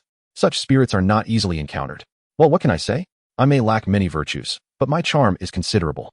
Just stepped out for a moment and coincidentally captured a bear apprentice willing to follow me. Gumuron recited the lines he had prepared. Bai Yi rolled his eyes in exasperation and replied, It's merely luck, yet you insist on attributing it to your charm. With your unfortunate appearance, how could any spirit willingly follow you? I refuse to believe it. Hee. Gumuron had anticipated Bai Yi's reaction, stroking the bear apprentice nestled in his arms. Bear apprentice. Did you not choose to follow me of your own volition? The bear shyly nodded, while the ice six-tailed fox beside them covered its face with a paw. Witnessing the bear's acknowledgement, Bai Yi's mouth fell agape in astonishment, ultimately resorting to a chokehold on Gumuron's head. Goodness. You managed to find a rare spirit without uttering a word, so now you ought to help me find one too, right? Gumuron chuckled malevolently, declaring, Don't hold your breath. Rare spirits are not so easily found. If you manage to find one today, I shall. Rustle. Before Gumuron could finish his sentence, a series of rustling sounds emanated from the nearby thicket, and to everyone's astonishment, a mini-ice spirit appeared before them. Upon sighting the mini-ice, Bai Yi hastily set aside his quarrel with Gumuron and inquired, Lao He, what is the quality of this mini-ice? As Gumuron internally lamented the absurdity of the odds, he observed the mini-ice's data. Name, mini-ice. Type, ice. Quality, B.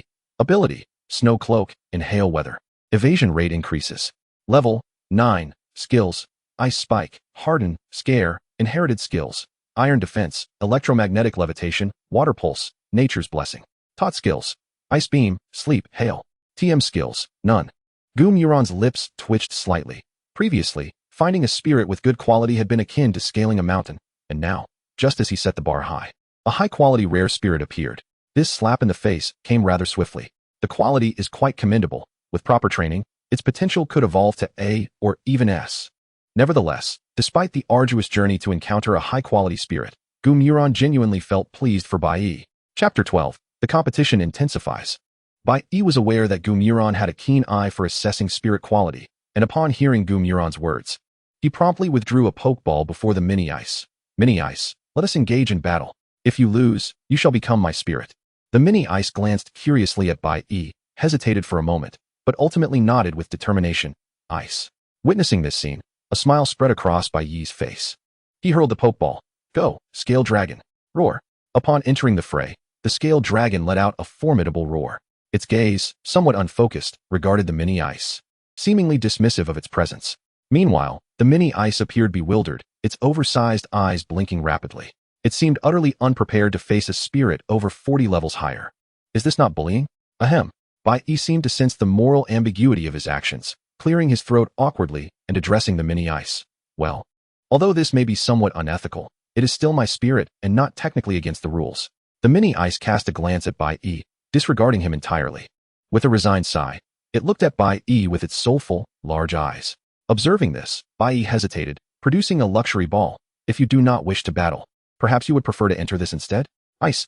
The mini-ice gently tapped the luxury ball with its small finger, a flash of red light indicating its successful capture. Hee. Now I too possess 3 spirits, and I shall have the opportunity to participate in the national high school competition. Lao He, let us join forces, together. We shall bring home the championship. Bai Yi exclaimed excitedly. Gumuron was taken aback and replied, The national high school competition? Isn't that held in the second half of the senior year? No way, is that true? While the national high school competition is indeed scheduled for the latter half of the year, the selection and training of participants begin in the first half. How could you not know such crucial information? Although Gumuron had lived in Blue Star for many years, He had never paid attention to such trivial news. What does it matter? Now that I know, what are the qualifications for this training? Gu Muron inquired. Bai Yi chuckled and explained. The qualifications are quite simple. The top 8 from next month's rookie trainer tournament who possess 3 spirits will be directly admitted.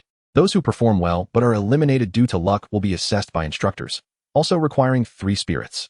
Upon hearing this, Gu Muron nodded. But seeing the excitement on Bai Yi's face, he remarked, however, we cannot use the sharp-toothed land shark and scale dragon right now, which means we still need 1 more spirit. Bai Yi's expression stiffened, realizing the validity of Gu Muron's statement. No matter, there is still time. If necessary, I can have my father arrange for a spirit or capture one in the secret realm. In any case, we must attend the training. After finishing the spirit capture, Gu Muron did not linger in Kunlun Mountain and, as usual, took a helicopter back to Kyoto by 10 o'clock at night. Gu Qianshan and Zhou Sueki had work that evening, so they were not home. After enjoying a meal prepared by the housekeeper, Gu Muron returned to his room to continue exploring the evergreen forest. Since staying in the evergreen forest for 2 days equals merely a minute in real life, Gu Muron could train the ice six-tailed fox and other companions extensively. With such a bug-level advantage, achieving the championship is hardly an unattainable goal. Ding! The system detected that the host has successfully mastered the outer realm of the evergreen forest instance. To prevent the host from exploiting the bug, the time flow of the mastered instance has been corrected to 3-to-1. In the evergreen forest, the host's spirit shall be rejuvenated. Well then, the bug has been resolved. However, a 3-to-1 time flow is still sufficient for Gu Muron to accomplish many tasks. The location Gu Muron reappeared was precisely where he had departed earlier, surrounded by spirits predominantly at around level 20, making it quite suitable for the six-tailed fox and bear apprentice to engage in battles. Upon reflection, ever since Gu Muron acquired his bear apprentice, he has yet to engage in combat alongside him. This opportunity presents a perfect chance to cultivate their synergy. Rustle. The sound of a sprite weaving through the bushes echoed, followed by the appearance of an EV before Gu Muron. Name, EV type. Normal qualification, D ability, adaptability. The power of moves of the same type is increased. Level, 19 skills, tackle, tail whip, helping hand, wish, sand attack, quick attack, baby doll eyes inherited skills, wish, yawn, detect tot skills, swift, revenge TM skills, none. Bear apprentice, use brick break on EV. Although EV is undeniably adorable, its unfortunate low qualification relegates it to merely serving as experience fodder for the bear apprentice. Nevertheless, should the bear apprentice ascend to greatness in the future, EV will have played a part in that success. Boy. Observing the bear apprentice charging toward him, EV's petite face wore a serious expression. With a determined flick of its mouth, it unleashed a swift towards the bear apprentice. Bear apprentice, block the swift with brick break, then use aerial ace. Gu Muron commanded. Xiong xiong. The bear apprentice acknowledged. A bronze-hued energy aura deflecting the swift before it transformed into a streak of white light, striking EV swiftly and accurately on the head. Now is your chance. Use brick break. Gu Muron's voice rang out once more.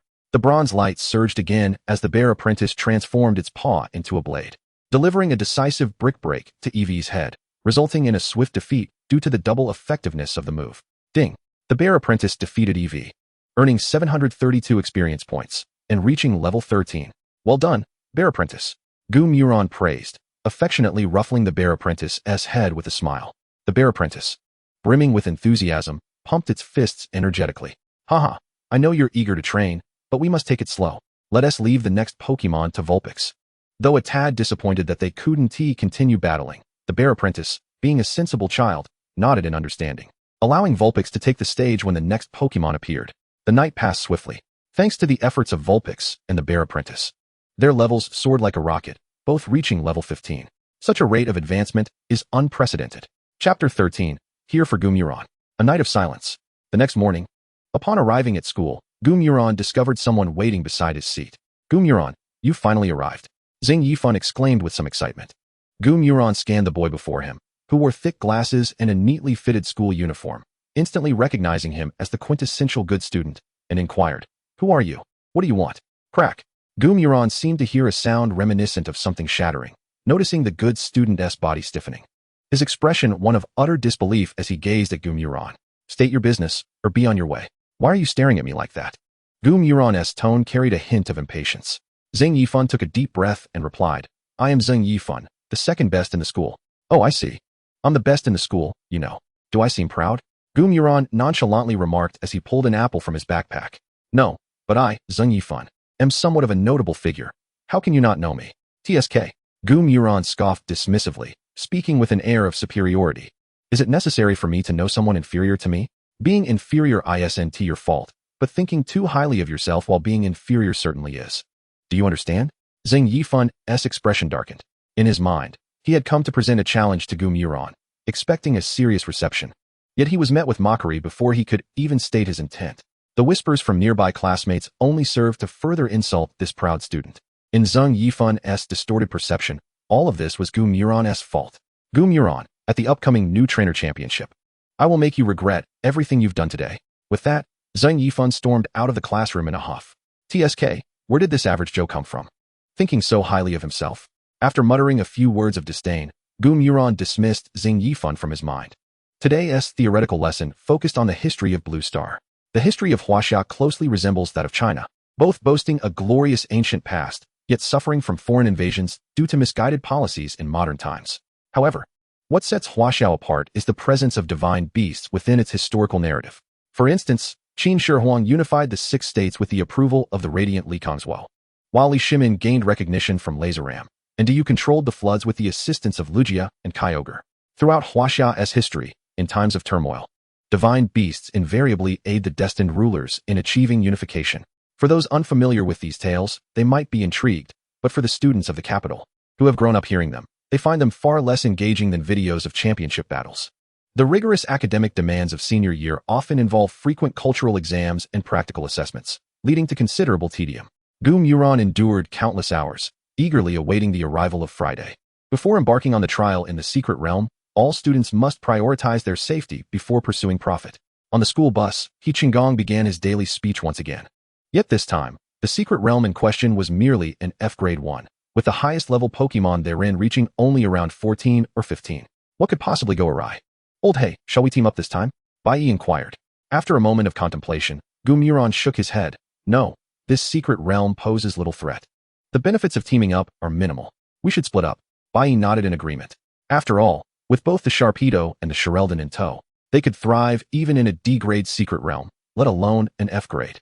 Alright, we have arrived at our destination. Students may form their own teams to enter the secret realm. Do remember to register at the Trainer Association beforehand. He Qinggong seemed to feel his voice wasn't loud enough and equipped himself with a megaphone, drawing the attention of students from other senior classes. Registering at the Trainer Association primarily involves receiving and processing one's trainer qualification certificate. Gu Muron and Bai Yi, being well-connected, naturally didn't need to bother with that. Exchanging glances, they proceeded to enter the secret realm first. As the space shifted, a vast expanse of forest materialized before Gu Muron and Bai Yi. After a brief discussion, they decided Gu Muron would head west while Bai Yi ventured east, each to reap rewards based on their own merits. Once Bai Yi departed, Gu Muron released his Bear Apprentice and Ice Vulpix.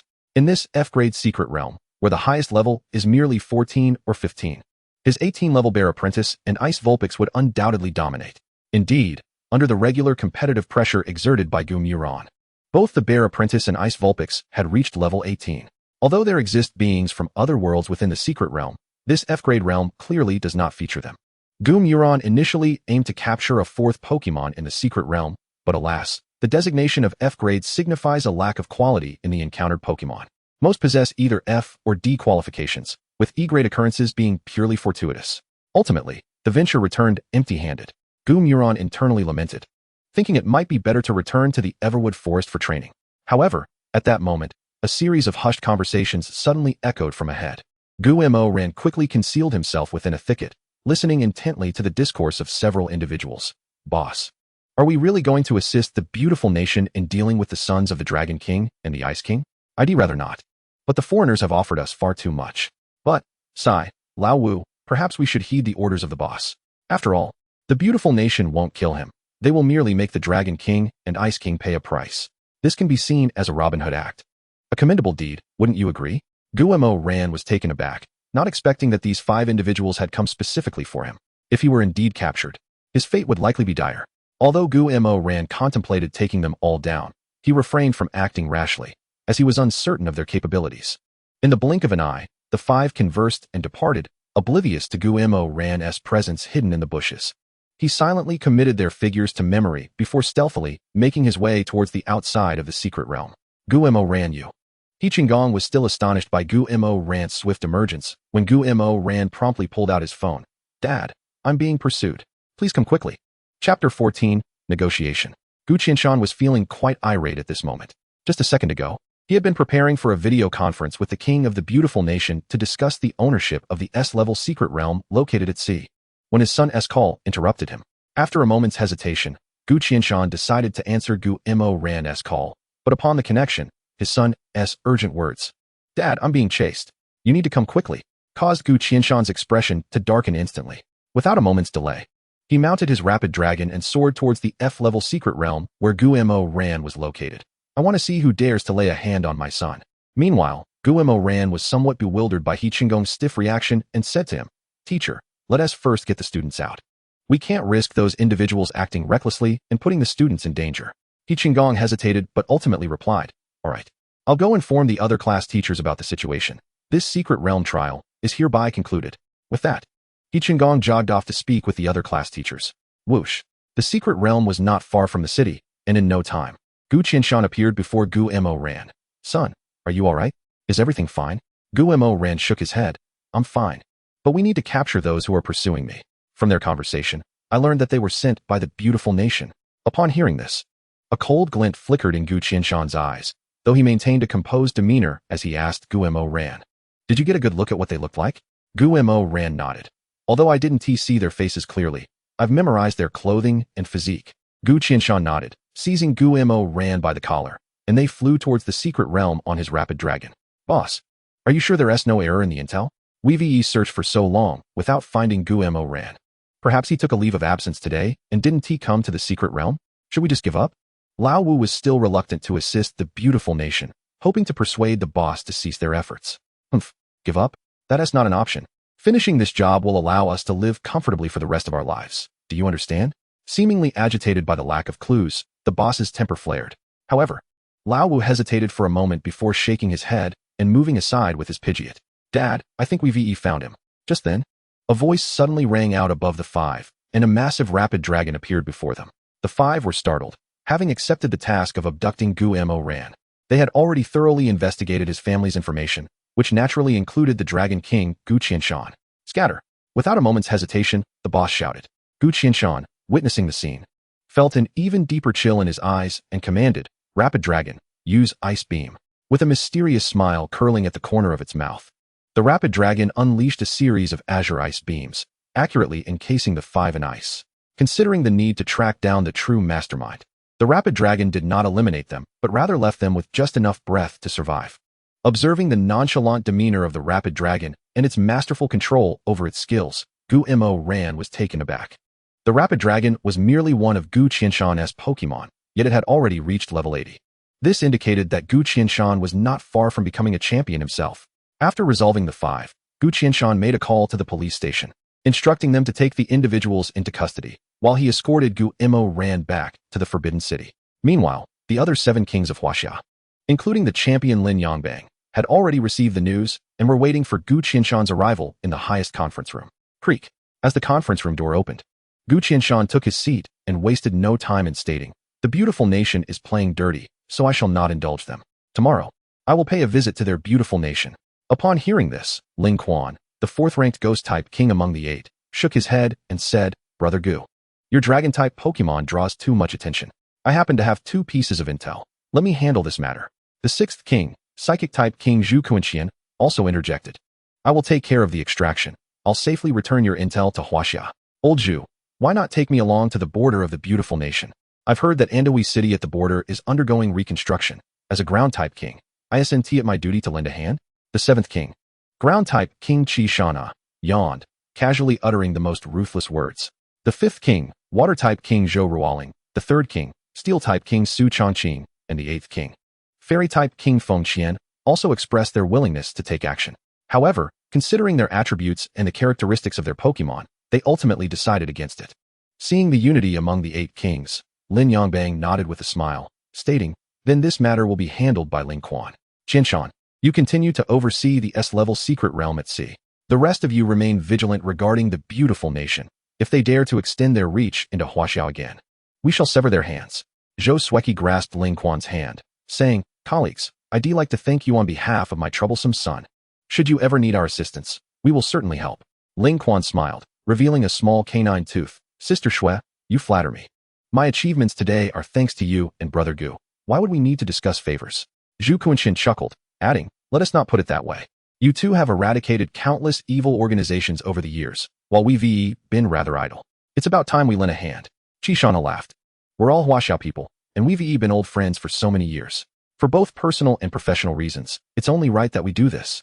Old Gu, just keep suppressing the beautiful nation, and I assure you, Andahui City will start its reconstruction tomorrow. Listening to Qi Shanha's light-hearted remarks, Gu Qianshan's face broke into a smile, his gaze inadvertently drifting towards the direction of the beautiful nation. With Huaxia so united, what could the mere beautiful nation do to contend with them? Chapter 15, Champion Andrew of the Beautiful Nation. Time flew by, and half a month had passed since Guimo Ran had been followed. Over these 8 days, Guimo Ran's sign-ins had yielded no new side quests, and he had been leveling up at the outskirts of the Evergreen Forest. Both his Ice Vulpix and Bear Apprentice had reached level 22, and his Sharpedo had successfully evolved into a Mega Sharpedo. Name, Mega Sharpedo. Type, Dragon, Ground. Qualification, SS. Characteristics, Sandveil, evasion rate increases during sandstorms. Level, 48. Skills, Tackle, Sand Shovel, Bite, Double Slash, Quicksand Hell, Dragon Breath, Heavy Tread, Bite Down, Cleave, Dragon Claw. Inherited skills, Ruckus, Metal Claw, Body Slam, Iron Head, Reverse Scale. Taught skills, Metal Claw, Earth Power, Flamethrower, Shadow Claw, Explosion, Dragon Dive. TM skills, Meteor Shower, Scale Shot, Protect, Earthquake, Swords Dance, Tile Break Dig. Gu Qianshan and Zhou Sueki continued their routine as before, working during the day and resting at home in the evening, as if nothing had transpired. However, Gu Moran noticed that there was an unmistakable unease in Gu Qianshan and Zhou Sueki's demeanor as they frequently checked their phones. On this particular day, Gu Moran discovered that the news began reporting on the situation in the beautiful nation. Recently, the city of Andahui at the border of the beautiful nation was reduced to ruins overnight, with heavy casualties. According to insiders, on the night that Andahui fell, survivors reported hearing a series of booming sounds, seemingly from an earthquake skill used by a Pokémon. Furthermore, the descendants of the fire and grass-type kings among the 6 champions of the beautiful nation were assassinated by unidentified individuals, resulting in 1 death and 1 injury. Both the fire and grass-type kings vowed to bring the perpetrators to justice. Reports suggest that this incident may have been orchestrated by spies from a rival nation. The Huaxia government responded, stating that the beautiful nation deserved such a fate due to its own actions, as nations should engage in honorable conduct. Gu Moran's expression turned peculiar as he pondered the possibility that the beautiful nation's troubles might indeed be a consequence of Huaxia's involvement. Although many innocent lives were lost due to the decisions of the beautiful nation's leadership, Gu Moran felt no sorrow. If blame were to be assigned, it could only fall upon the corrupt tactics of the beautiful nation's authorities. Moreover, those not of our kin may harbor differing intentions. Creak. The door swung open, revealing Gu Qianshan's robust frame. While his expression remained unchanged, Gu Moran could detect a glimmer of joy in Gu Qianshan's eyes. Xiaoran, let's go meet the leaders of the beautiful nation shortly, he announced. Taken aback, Gu Moran remained silent, simply gazing at Gu Qianshan. Observing the disbelief etched on Gu Moran's face, Gu Qianshan chuckled. We have gathered evidence of the beautiful nation hiring assassins against you. Coupled with their uncertainty regarding how many agents we have infiltrated their territory, the champions of the beautiful nation will come to Huaxia to apologize. The beautiful nation will choose to apologize? Gu Moran found this hard to believe. Gu Qianshan smiled slightly, saying, Huaxia may not boast many advantages, but we do have a large population, and thus, numerous spies. The beautiful nation does not possess enough geniuses to gamble on the number of our agents within their borders. As he spoke, a sharper gleam flickered in Gu Qianshan's eyes. Enough of this talk. Let us proceed to meet with the champions. As the victim, feel free to voice any demands you may have. The beautiful nation has no room for negotiation. Upon hearing this, Gu Moran's eyes brightened. As it happens, I have been troubled about acquiring a 4th Pokémon. Given the beautiful nation's economic prosperity, obtaining a Pokémon of high aptitude should not pose a challenge, should it? Gu Qianshan chuckled, expertly pulling Gu Moran onto the back of his Dragonite as they soared towards the border. At the border, a considerable number of individuals had gathered, most of them Pokémon at around level 80. Lin Yongbang stood atop a Salamence, boasting an impressive level of 93. Name, Salamence. Type, Dragon, Flying. Aptitude, S. Characteristics, Overconfidence. Level, 93. Skills, Fly, Protect, Dragon Tail, Ember, Dragon Breath, Headbutt, Scary Face, Bite, Dragon Claw, Zen Headbutt, charge beam, flamethrower, hyper beam. Inherited skills, round, dragon dive, ruckus, hurricane. Taught skills, hyper beam, iron tail, earthquake, tile break, explosion, dragon return, reverse scale. TM skills, substitute, dragon pulse, stone edge, shadow claw, giga impact, rock slide, roost. Representing the beautiful nation was their champion, Andrew, who rode a level 91 Charizard, accompanied by 3 of the 6 champions. When Gu Moran entered the Huaxia camp, he could distinctly sense a flicker of malice in Andrew's gaze. Xiaoran, come over here with Uncle Lin. Lin Yongbang beckoned. Gu Moran complied, leaping onto the back of the Salamence. Andrew, you must be quite familiar with this young friend, Lin Yongbang said once he confirmed Gu Moran was steady. Andrew inhaled deeply, wearing a disingenuous smile. Of course, I know the son of my old friends, Gu Qianshan and Zhou Sueki. I am aware that some individuals in my country acted thoughtlessly in ordering the kidnapping of this young lad. I am here to resolve this matter. I have a megastone and keystone for a sharp-toothed land shark, which I offer as an apology. I'm afraid megastone Xiaoran already possesses. Your gift of apology seems to lack sincerity. Zhou Sueki interjected with a scoff, laced with sarcasm. Hearing this, a flicker of anger ignited in Andrew's eyes. Yet he maintained his facade of insincerity. It seems I have been too stingy. What does this young friend require? Rest assured, I will provide whatever I can. Andrew feigned generosity, believing that a mere high school student could hardly demand much. In response, Gu Qianshan stepped forward, addressing Andrew. While my family may not be as affluent as yours, we are adequately equipped with infrastructure. The national high school competition is approaching, and Xiaoran is in need of another Pokemon. I have heard your dual-blade dragon has offspring. Why not consider that Pokemon egg as compensation, excluding Mega Evolution? The dual-blade dragon is Andrew's ace. The offspring could potentially reach the level of a divine beast. Chapter 16, The Gathering. Andrew scoffed. Gu Qianshan, shall I interpret this as an outrageous demand? Do not forget that you have already secured ownership of that S-grade secret realm at sea. Before Gu Qianshan could respond, Lin Yongbang interjected, let us not sugarcoat things. The ownership of the S-grade secret realm has always been in our hands. It is merely your underhanded tactics that delayed our acquisition. Andrew's eyes narrowed as he hesitated. And what if I refuse? Lin Yongbang replied with a slight smile. Then we welcome you to continue your assassination attempts on our descendants. Correspondingly, we shall do the same to yours. Lin Yongbang was confident that Andrew would not dare to reject Gu Qianshan's terms. After all, they had already secured the S-grade secret realm. What was a mere Pokemon egg in comparison? Securing benefits for Gu Moran was minor. The primary goal was to irritate Andrew while asserting Huaxia's stance to the world. Let us speak civilly, the flying-type king from the beautiful nation remarked, sensing the tense atmosphere. We are here to resolve issues, after all. There is no need for such hostility. Heeding the reminder, Andrew took a deep breath. They were unaware of how many Huaxia spies were present at that moment. They needed time to cleanse their ranks of these spies. Though it was frustrating, Andrew had no choice but to swallow his pride. Very well. I agree to hand over the dual blade dragon's Pokemon egg. In 3 days, the egg will be in your possession.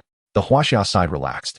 As long as the juvenile toothed dragon could grow up healthily, it would at least be a Pokemon of S aptitude. In the future, becoming the leader is no longer a mere dream. Excellent. Champion Andrew, you have made a commendable decision. Furthermore, I kindly request that you uphold your promise and withdraw your personnel stationed in the S-class secret realm. Otherwise, our nation may perceive your actions as aggressive. Upon hearing this, Andrew let out a cold snort, his gaze sweeping over the champions and 8 kings of Huaxia. The mountains remained steadfast, and the waters continue to flow. I look forward to our next meeting. With that, Andrew departed with his 3 kings in tow. TSK, he all highbrow about it. We ought to be more cautious from now on, for the Americans do not adhere to the codes of chivalry. Qi Shanha remarked with a faint smile. We shall deal with future matters when the time comes. In any case, the losses in the S-class secret realm and the double-axe battle dragon egg will surely cause that old fellow Andrew some heartache. Zhu Quanqian wore a subtle smile as he said, however, with such substantial gains for Xiaoran this time. Old Gu, how do you intend to show your gratitude to us? At this, the eyes of the assembled kings lit up, teasingly directing their remarks toward Gu Qianshan and his family. Gu Qianshan and Zhou Sueki exchanged glances, and Zhou Sueki smiled, saying, Tonight, I shall cook personally and invite all of you to enjoy a drink. How does that sound? That sounds delightful. Snowky's culinary skills are second to none. Zhou Ruolin exclaimed in admiration. Then it's settled. Tonight, we shall gather at Old Gu's home, Lin Yongbang decisively declared.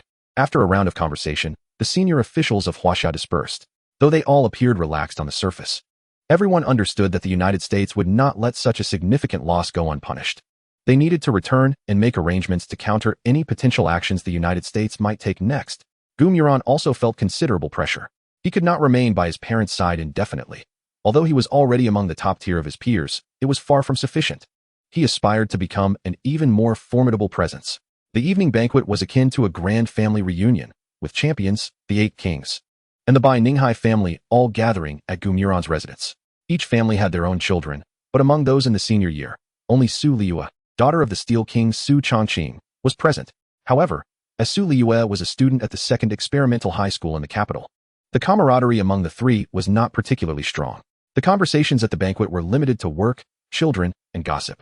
Somehow, the topic shifted to Gumuran and Su Liue.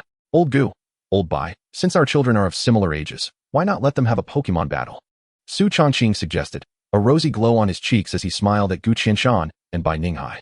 Gumuran was taken aback and sought an excuse to leave. But Gu Qianshan beat him to it, saying, I think that would be a splendid idea. Let the children have a few battles to familiarize themselves. Bai Ninghai nodded in agreement, saying, Bai Yi, make sure to perform well. Even if we lose, let us do so with honor. Bai Yi retorted, how can you have such little faith in me and still expect me to compete? With the parents expressing their desires, Gumuran and the others had little choice but to comply and move to the battleground under the watchful eyes of the adults to engage in battle. The rules were straightforward. The 3 of them would pair off for a total of 3 matches, and the ultimate victor would receive a high-quality dragon scale as a personal sponsorship from me, Su Chongqing announced. Upon hearing this, Bai Ninghai shook his head and said, since everyone is so enthusiastic, I shall provide a set of Pokeballs. No way, for such a small competition to have so many rewards? Then I shall sponsor a high-quality black belt. Gu Qianshan added, well, since we're bound to battle, let us have our match first, old Hey. Bai Yi said with a wry smile. While the battles were minor, Gumuran and Bai Yi had faced each other many times before. However, battling in front of the most formidable trainers in all of Huaxia, one could easily receive valuable guidance on battle techniques, which was no trivial matter. Gumuran had no qualms, and with a flash of red light, the figure of his Ice Ninetales appeared on the battleground. Since you sent out a little Ninetales, I suppose it's fine for me to send out a little Snorlax. Bai Yi chuckled as his round little Snorlax also made its entrance on the battleground. Gumuran smiled. When he first acquired the Pokemon, Ice Ninetales was indeed no match for Snorlax, but after numerous enhancements, Ice Ninetales had now surpassed Snorlax by 7 levels. This battle could only be described as childish play. Old Gu, didn't T. Shaoran's Ice Ninetales just hatch not long ago? How is it already at level 22? Bai Ninghai exclaimed in astonishment. Goodness, this is practically a surefire victory, Su Chongqing remarked, partly amused and partly incredulous. Although Gu Qianshan felt elated within, he still humbly replied, cough, cough, it's merely luck. Such strength is hardly noteworthy. Su Chongqing, Bai Ninghai, The Onlookers, Chapter 17, The Battle. On the battleground. When the aura of Ice Ninetales was revealed, Bai Yi appeared as if cursed, staring incredulously at Ice Ninetales. That level is so high. You haven't been using any enhancements, have you? Gumuran's expression darkened as he commanded, Ice Ninetales, use Moonblast. With a powerful leap, Ice Ninetales propelled itself into the air, launching a pink energy sphere toward Snorlax. Bai Yi, who had always maintained a tactical focus on Gumuran while underestimating him strategically, decisively ordered, Snorlax, use Flamethrower. Snorlax patted its belly, unleashing a formidable flamethrower that collided with Moonblast. The impact was explosive, and Moonblast swiftly overpowered Snorlax's flamethrower, striking forcefully against Snorlax's rotund belly. Snorlax, use Earthquake. The attack hit, but given Snorlax's robust constitution, it was evident that Moonblast could not incapacitate Snorlax in one hit. Ice Ninetales leaped to avoid the earthquake and then unleashed Ice Beam. With a swift stomp, Ice Ninetales gracefully soared into the air, perfectly evading Snorlax's earthquake attack. As it descended, a brilliant blue Ice Beam shot toward Snorlax. Snorlax, use Flamethrower. The clash of Flamethrower and Ice Beam ensued, but despite Flamethrower's advantage over Ice Beam, Ice Ninetales' Ice Beam effortlessly shattered the Flamethrower, striking true against Snorlax. Snorlax's eyelids drooped, collapsing to the ground, unable to continue fighting. Witnessing this scene, Bai Yi could only shake his head with a bitter smile. Though he had not anticipated victory after learning of Ice Ninetales' level, the gap was indeed startling. Snorlax, known for its resilience, had nearly been defeated in a single blow. Su Liue did not wait for the adults to urge her, and upon seeing Snorlax's incapacitation, she stepped forward from her previous position, flipping her wrist to reveal a Houndoom on the battleground. Name, Houndoom. Type, Fire. Quality, S. Ability, Intimidate. Intimidates opponents upon entry, lowering their attack. Level, 15. Skills: Glare, Ember, Howl, Bite, Flamethrower. Inherited skills: Morning Sun, Roar, Double Kick, Takedown. Taught skills: Flamethrower, Dig, Agility. TM skills: Protect, Dragon Tail. Sunny Day, Heatwave. Although Houndoom and Snorlax were of equal level, in a direct confrontation, Houndoom would likely have a significantly higher chance of victory. As she gazed at the hail dancing in the sky, Suliua furrowed her brow and promptly declared, "Herdier, use Sunny Day?" Hee. Gu Morian chuckled lightly and addressed his Ice Ninetales. "There is no reason for us to be defeated. Ice Ninetales, unleash your full potential." Upon hearing this, the azure light in Ice Ninetales' eyes surged once more, and the hail surrounding them intensified at a visibly rapid pace. As for Herdier's Sunny Day, it had no effect whatsoever on the hail. Ice Ninetales utilized Moonblast. Gu Morian was utterly confident in the outcome, as Ice Ninetales unleashed its hail attack with full force. He issued another command. Upon hearing his words, Suliua abandoned her attempts to contest the weather. Herdier, use Flamethrower to block Moonblast. While the intention was admirable, the result was rather cruel. In the midst of Ice Ninetales' hailstorm, the power of Herdier's Flamethrower was significantly diminished, and upon contact with Moonblast, it was swiftly overwhelmed. Subsequently, Moonblast struck Herdier with tremendous force. Roar. Although Herdier managed to withstand the Moonblast, the level disparity inflicted considerable damage upon it. "Herdier, are you alright?" Suliua inquired with a hint of concern.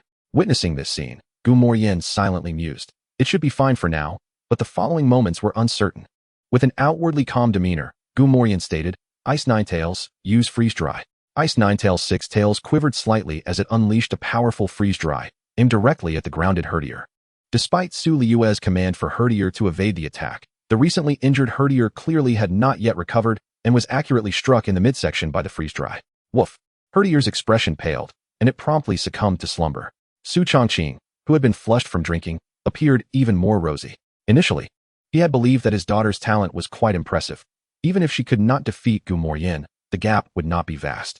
Yet, reality caused the corners of Su Chongqing's mouth to twitch slightly. One could only say that he truly was the son of Gu Qianshan and Zhou Sueki, perfectly inheriting their talents in the realm of trainers. Having recalled Herdier, Suliua gazed at Gu Morian, who was playfully teasing Ice Ninetales, and earnestly proclaimed, "You are formidable. But I shall catch up. I will return to challenge you again." Though internally skeptical, Gu Morian, acknowledging their amicable relationship, replied, "Very well. I await your challenge at any time." With this first match concluded, the final bout could be deemed inconsequential. Nevertheless, to satisfy the adults, Bai Yi and Suliua engaged in a duel. Bai Yi employed a level 15 mini-ice, while Suliua utilized a level 15 night snail. Under the advantageous circumstances of species value and attributes, she effortlessly overcame mini-ice without expending much effort. Overall, the gathering proved enjoyable for all. Before departing, Lin Yongbang presented Gu Morian with a pass resembling a permit, featuring a sea blue background and a large golden S emblazoned upon it. According to Lin Yongbang, this was a reward for Gu Morian, but its use required him to possess 6 gym-level Pokémon. After Lin Yongbang's departure, Gu Morian showed the pass to his parents. But Gu Qianshan and Zhou Sueki merely instructed him to keep it safe. When the time came, the truth would naturally surface. Although Gu Morian felt somewhat dissatisfied with his parents' cryptic behavior, he had no intention of pressing the matter further. The calendar on the wall had reached the end of September, and in just 7 days, the school's new trainer competition would commence. While he could confidently assert his chances of securing the championship, it was wise to remain humble. Chapter 18: The Swiftest Newcomer Tournament. In the blink of an eye, 7 days had passed. During this span, aside from Andrew delivering the dragon egg on the 3rd day, which yielded a bottle of growth serum, Gu Morian's life remained remarkably mundane. However, judging by the appearance of the egg, it would require another day or 2 to hatch. Fortunately, the new trainer competition would last 4 days, allowing ample time for the dragon to catch up. Since both Ice Ninetales and Bear Apprentice were in their 20s in terms of levels, their experience gain while training on the outskirts of the evergreen forest had slowed considerably. 7 days had only sufficed to elevate Ice Ninetales and Bear Apprentice to level 23. Currently, their attribute panels were as follows. Name: Ice Ninetales. Type: Ice. Qualification: S. Ability: Snow Warning. Upon entering the battle, the weather changes to hail. Level: 23. Skills: Powder Snow, Tail Whip, Disable, Curse, Icy Wind. Inherited skills: Freeze Dry, Hypnosis, Moonblast, Confusion, Roar. Taught skills: Aurora Veil, Blizzard, Dark Pulse, Mystical Shield. TM skills: Ice Beam, Draining Kiss, Protect, Dig. Name: Bear Apprentice. Type: Fighting. Qualification: A. Ability: Inner focus through mental training. It will not flinch due to opponent's attacks. Level 23. Skills. Leer, Rock Smash, Endure, Focus Energy, Aerial Ace, Feint Attack, Headbutt. Inherited skills, none. Taught skills, Fire Punch, Ice Punch, Thunder Punch, Brick Break, Close Combat. TM skills, Revival, Protect, Mind Headbutt, Iron Head, Quick Return. It is worth noting that, excluding Pokemon nurtured since childhood, it was nearly impossible for any other Pokemon in the school to surpass the levels of Ice Ninetales and Bear Apprentice. The only drawback was that the final top 8 competition would be a 3-on-3 format, while Gumoyen only possessed 2 valid combatants.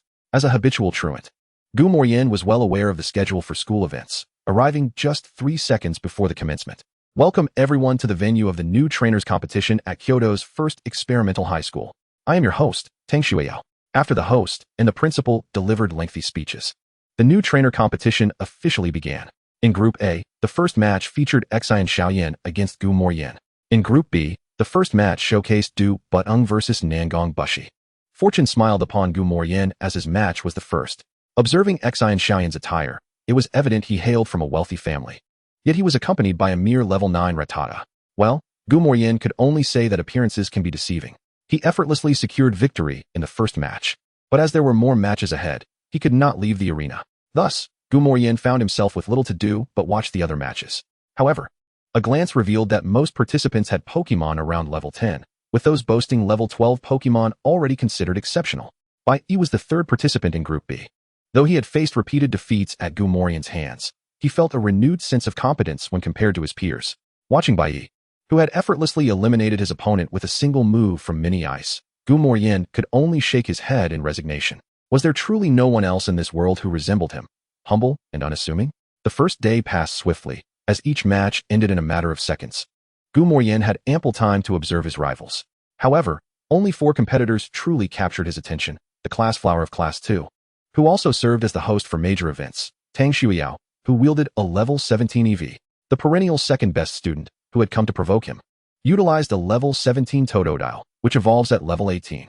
The class leader of Class 1, Gu Yunlin, possessed an 18-level Kabutops. This particular Pokemon was not her starter, but likely acquired through family assistance. However, the ability to tame a formidable armored bird signifies that Gumoyen should not be underestimated. The last participant, also from Class 3, named Tang Chaoxian, is a rather low-key individual, yet he wields a ruthless aber snake of level 16. For some inexplicable reason, Gumoyen always feels as if he has forgotten something. Nevertheless, if it eludes his memory, it is best not to dwell on it, for it likely holds no significant importance. The following day, when Gumoyen drew a piece of Huaxia currency, his expression darkened to a rather frightening degree. Fortunately, the competition unfolded without any unforeseen circumstances, and Gumoyen successfully advanced to the top 16.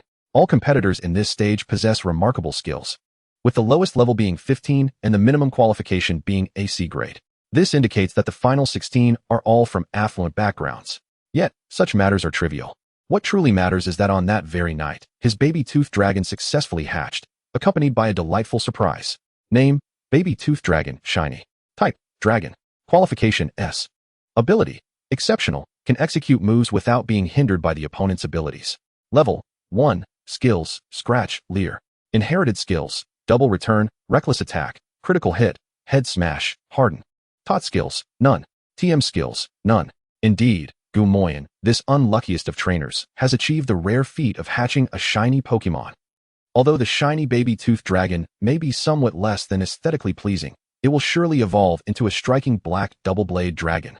After administering a growth booster, baby tooth dragon's level has risen to 5. While not particularly strong, it is now ready to commence regular training. The next day marks the 3rd day of the new trainer championship. The matches for the top 16 are underway. Gumoyen's opponent is a youth named Qingshan from Class 3, who commands a level 15 C-grade Charmander. Name: Charmander. Type: Fire. Qualification: C. Ability: Solar Power. Level: 15. Skills: Scratch, Growl, Ember, Smokescreen.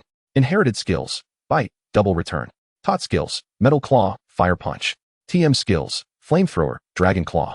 This match is yours, Bear Apprentice. A flash of red light heralds the appearance of the spirited Bear Apprentice in the arena. The competition begins. At the referee's signal, Gumoyen issues his attack command: Bear Apprentice, use Brick Break. With that command, the Bear Apprentice vanishes from its original position. a bronze-hued aura enveloping its arm as it delivers a powerful strike against Charmander. Smack! Charmander, rendered unconscious with glazed eyes, collapses to the ground, while Qingshan remains in disbelief. The disparity between high school students is truly staggering. Gu Moyan does not revel in the swift defeat of Charmander. He recognizes that he has distanced himself from his peers, and perhaps it is time for him to embark on a journey. However, convincing Zhou Sueki remains a daunting task. Chapter 19, Battle against Zheng Yifan.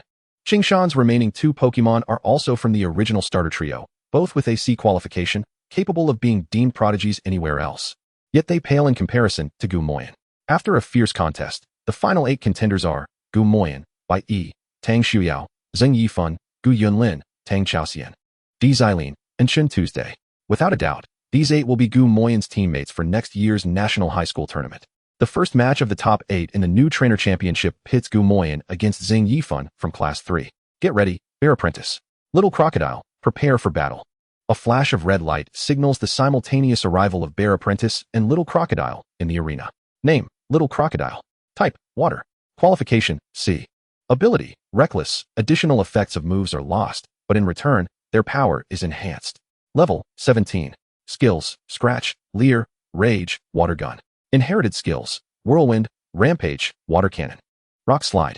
Taught skills, Ice Punch, Blade Slash, Toxic. TM skills, Surf, Shadow Clone, Sleep, Headbutt, Taunt. For reasons unknown, Zheng Yifan appears unusually agitated, trembling as he gazes at Gu Moyan, excitedly declaring, Gu Moyan, today we shall see who truly reigns as the best in the school. Little Crocodile, use Water Gun.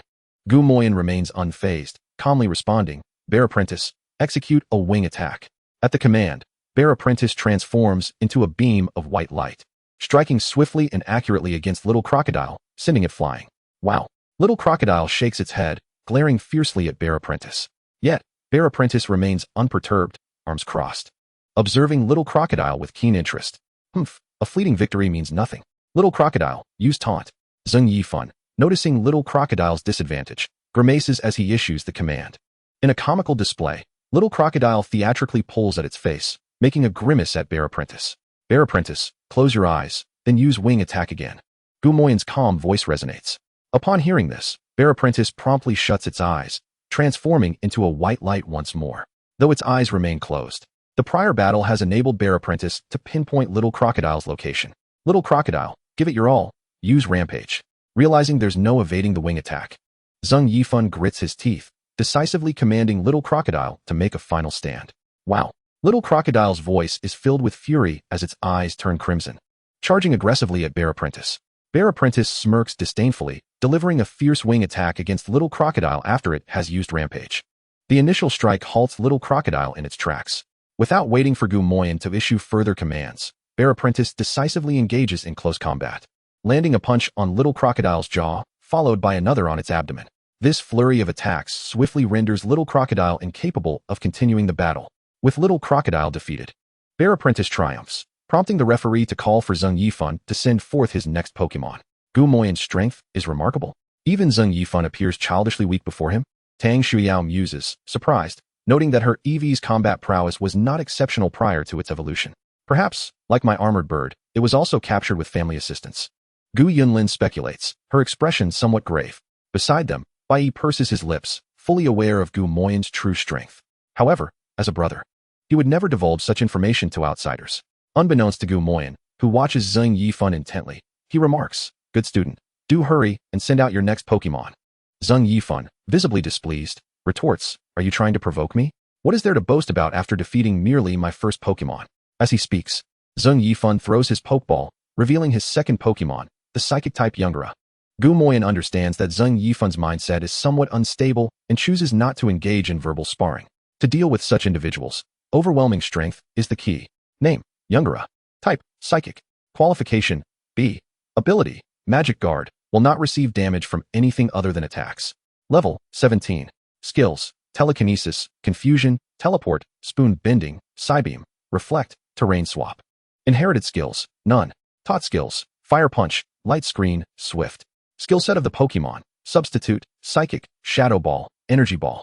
Although both are of the same level, Youngura has yet to master as many skills as the Little Crocodile. However, Gu Moyan is certain that Youngura's strength far surpasses that of Crocodile. Youngura, Use telekinesis to capture the opposing bear apprentice, commanded Xing Yifan. Gu Moyan remained impassive and instructed, bear apprentice, run around the battlefield. A purple glow surged in Youngura's eyes, attempting to bind bear apprentice's movements with psychic power. Yet, bear apprentice's speed was too swift and erratic for Youngura to catch. A hint of surprise flickered in Xing Yifan's eyes. He had not anticipated bear apprentice's speed to be so formidable. However, he quickly composed himself. How could he be astonished by bear apprentice's prowess? He was the strongest, after all. Youngura, teleport to the center of the arena and follow up with psychic. Seeing that psychic could not restrain bear apprentice, Xing Yifan proactively closed the distance, utilizing reflect to avoid being instantly defeated by bear apprentice, and began his assault. Bear apprentice, use aerial ace to approach Youngura, then execute a quick retreat. Estimating the time required for bear apprentice to reach Youngura, Gu Moyan decisively made his move. A flash of white light erupted as bear apprentice transformed into a streak of brilliance, hurtling towards Youngura. Youngura, use psychic to intercept bear apprentice. Xing Yifan's expression changed upon witnessing this. He could not allow bear apprentice to close in. After having Youngura employ psychic, he deemed it insufficiently secure and commanded Youngura to teleport once more to create distance. Although bear apprentice sliced through the psychic with aerial ace, it could not perform the subsequent quick retreat due to the increased distance. Chapter 20, Untitled. Nevertheless, Gu Moyan exhibited no signs of impatience, resolutely vowing within himself to equip bear apprentice with a ranged skill upon his return. If they would not attack, then let us take the initiative. Youngura, use energy ball. Noting Gu Moyan's lack of offensive intent, Xing Yifan promptly decided to launch an attack. Bear apprentice, use fire punch to block the energy ball. Then look for an opportunity to close in on Youngura. Gu Moyan showed no inclination to conceal his strategy. Both sides were acutely aware that the outcome of this battle hinged on whether bear apprentice could approach Youngura. With a powerful punch, bear apprentice shattered the energy ball and began to circle the perimeter of the battlefield, seeking a chance to close in on Youngura. Do you think Gu Moyan will lose to Xing Yifan in this match? Tang Shuiyao inquired of the other top 8 competitors nearby. At this stage of the tournament, matches were occurring in rapid succession, enhancing the viewing experience for the audience and facilitating the selection of seed players by the teachers. After all, only 5 contestants from high schools nationwide could participate, making the choice of main and substitute players a challenging task. Gu Yunlin shook her head, replying, it's hard to say. Although Xing Yifan has the upper hand in terms of Pokémon, Gu Moyan's tactical acumen surpasses his considerably. It's a 50-50 chance. Gu Yunlin provided a rather cautious assessment. However, as soon as Gu Yunlin's words fell, Bai Yi chuckled and shook his head, seemingly dismissive of Gu Yunlin's prediction. Bai Yi, what are you laughing at? By the way, you are closest to Gu Moyan. Who do you think will win this match? Gu Yunlin asked. Tang Shuiyao, Chen Tu, and others turned their heads. For Gu Moyan was undoubtedly their greatest obstacle in the pursuit of victory. The more they understood him, the higher their chances of success. Bai Yi surveyed the group. Smiling lightly, rest assured, we should focus on securing second place. As he spoke, Bai Yi internally sighed, wondering when he had become a supporter of Gu Moyan. Gu Moyan, is this what you call running? Why not have a fair fight instead? On the battlefield, after several consecutive attacks were evaded by Youngura's teleportation, Gu Moyan opted not to initiate an offensive, instead slowly evading Xing Yifan's assaults. As the prolonged stalemate began to fray Xing Yifan's composure, he inadvertently exposed his own shortcomings. Gu Moyan cast a mocking glance at Xing Yifan while remaining remarkably calm, guiding bear apprentice to dodge Youngura's attacks. Damn it, Youngura, unleash a series of energy balls. Frustrated by Gu Moyan's indifference, Xing Yifan clenched his teeth and issued his command with determination. On the judges' platform, the coach of the national high school competition, Qing Si, shook her head slightly. Though Xing Yifan's Pokemon prowess was commendable, his temperament was overly hasty, making him less than her ideal candidate. Of course, Qing Si would not hesitate to offer guidance to Xing Yifan. If he could improve, he might secure a main position. If not, then serving as a water cooler attendant would also be a commendable role. The battle on the field continued. Just as Youngura prepared to unleash its third energy ball, Gu Moyan's eyes brightened, and he promptly exclaimed, Bear apprentice, close in with aerial ace, and follow up with fire punch. Without a moment's hesitation, Bear apprentice transformed into a streak of white light and surged toward Youngura with remarkable speed. Xing Yifan's expression tightened as he swiftly commanded, Youngura, use teleport to create distance. Then employ psychic. There was no issue with executing the commands, but Youngura, still preparing to launch its fourth energy ball, was momentarily delayed. This brief pause allowed Bear apprentice to arrive at Youngura's side, extending its iron fist and delivering a resounding blow. To ensure Youngura could not retaliate, Bear apprentice followed up with an ice punch, rendering Youngura entirely incapacitated for battle. Youngura has lost its ability to battle. Bear apprentice is victorious. Please send forth your next Pokemon, contestant Gumoyan. Zheng Yifan's expression darkened. From the moment Youngura was incapacitated, his path to advancement had come to an end. Gazing at Gumoyan before him, Zheng Yifan felt as though he were scaling a towering mountain. He tossed forth his Pokeball, summoning his final Pokemon to the battlefield. Name, Beedrill. Type, Poison Bug. Qualification, C. Ability, Sniper. Increases power when landing critical hits. Level, 17. Skills, Fury Attack, Bug Bite. Poison Sting, String Shot, Harden, Twin Needle, Hone Claws, Focus Energy, Toxic Spikes. Inherited skills, none. Tutored skills, Tailwind, Swords Dance, Shadow Clone. TM skills, Mud Bomb, Silver Wind. Feather Dance. With a final evolution qualification of only C and a limited number of TMs.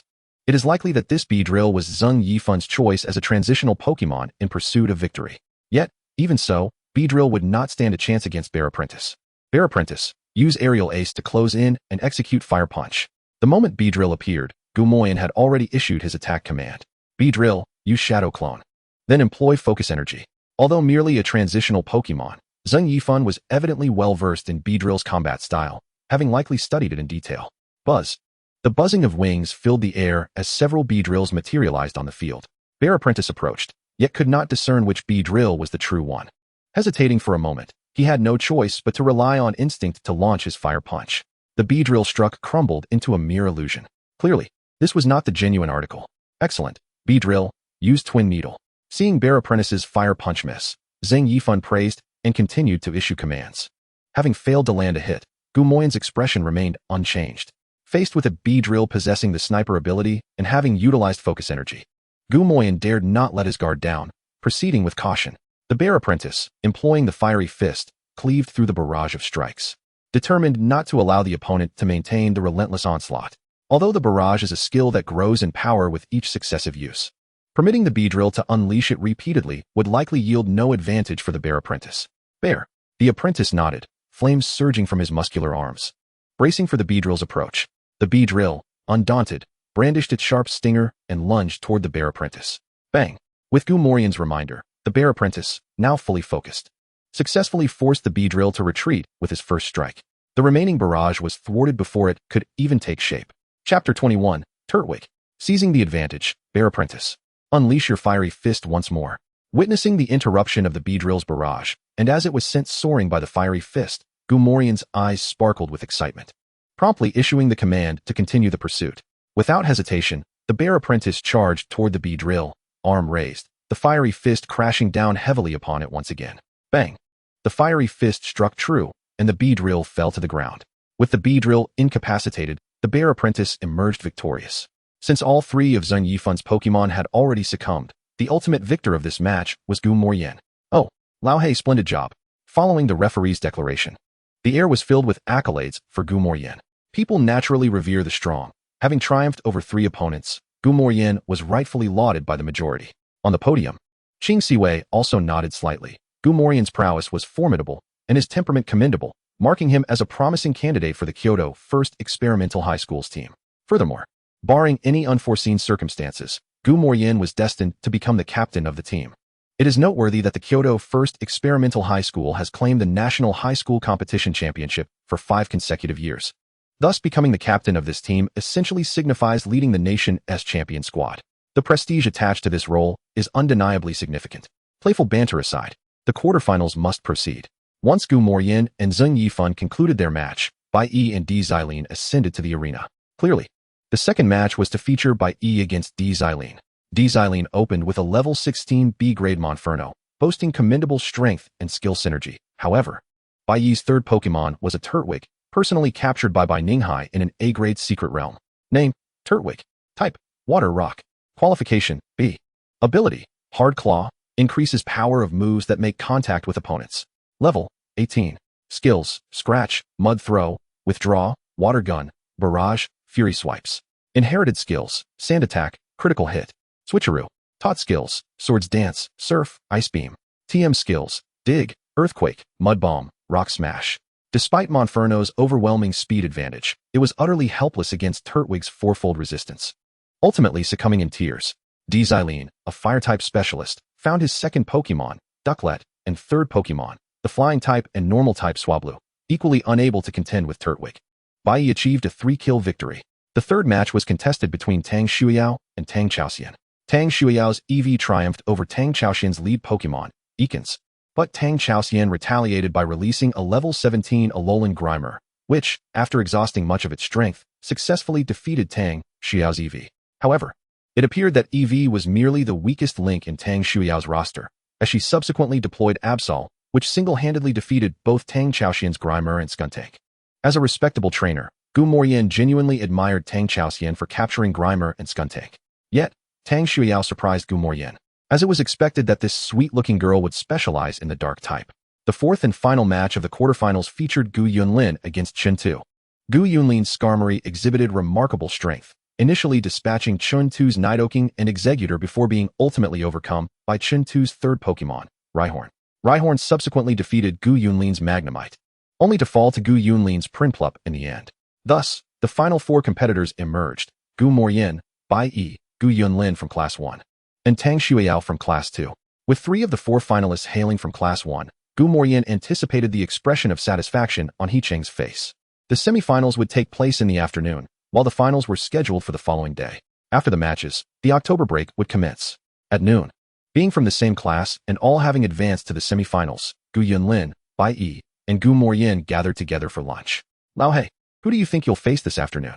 Bai Yi chuckled, snagging a piece of succulent, marbled pork belly from Gu Morian's plate. Gu Morian shot him an exasperated glare and replied, I hope it's you. That way, you can only compete for third place. Bai Yi's face turned pale. No way.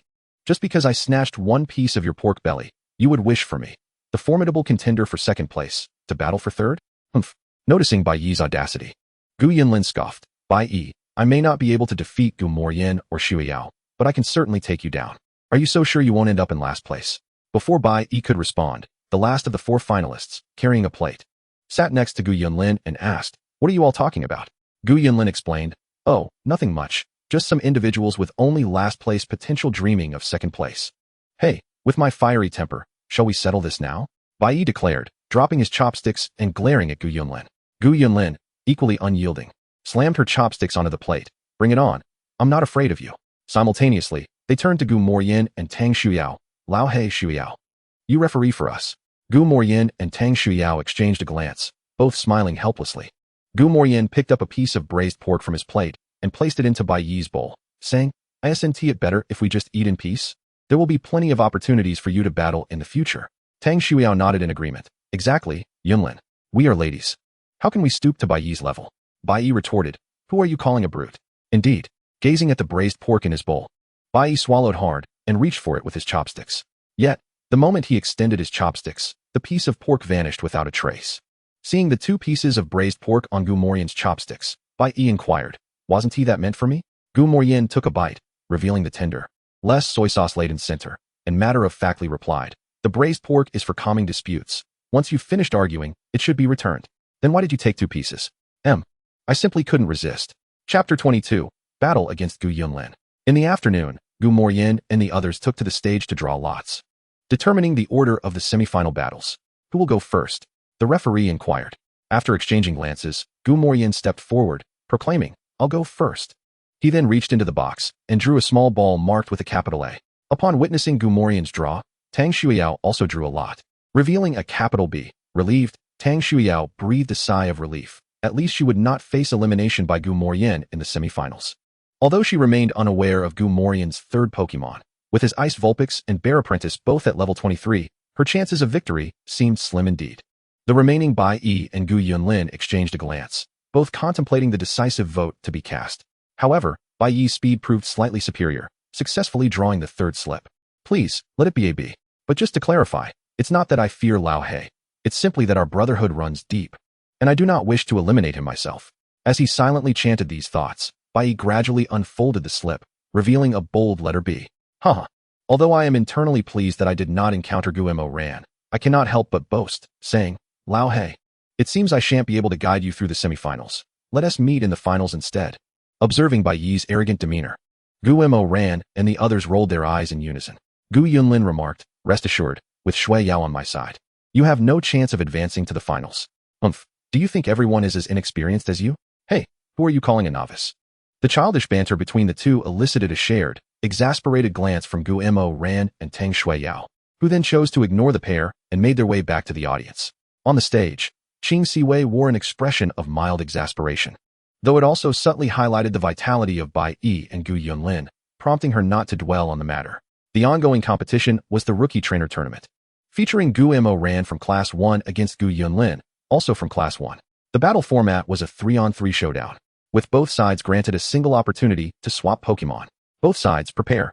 Gu Yunlin initiated the match by sending out her armored bird, Ice Ninetales, ready for battle. Gu Mo Ran responded, bringing forth her Ice Ninetales, knowing well that a bear apprentice would struggle against a flying-type Pokémon. The match commenced, as the referee's command echoed. The attributes of the armored bird materialized before Gu Mo Ran. Name: Armored Bird. Type: Steel. Flying. Qualification: A. Ability: Keen Eye. Thanks to its keen sight, accuracy is not diminished. Level: 18. Skills: Glare, Peck, Sand Attack, Fury Attack, Metal Claw.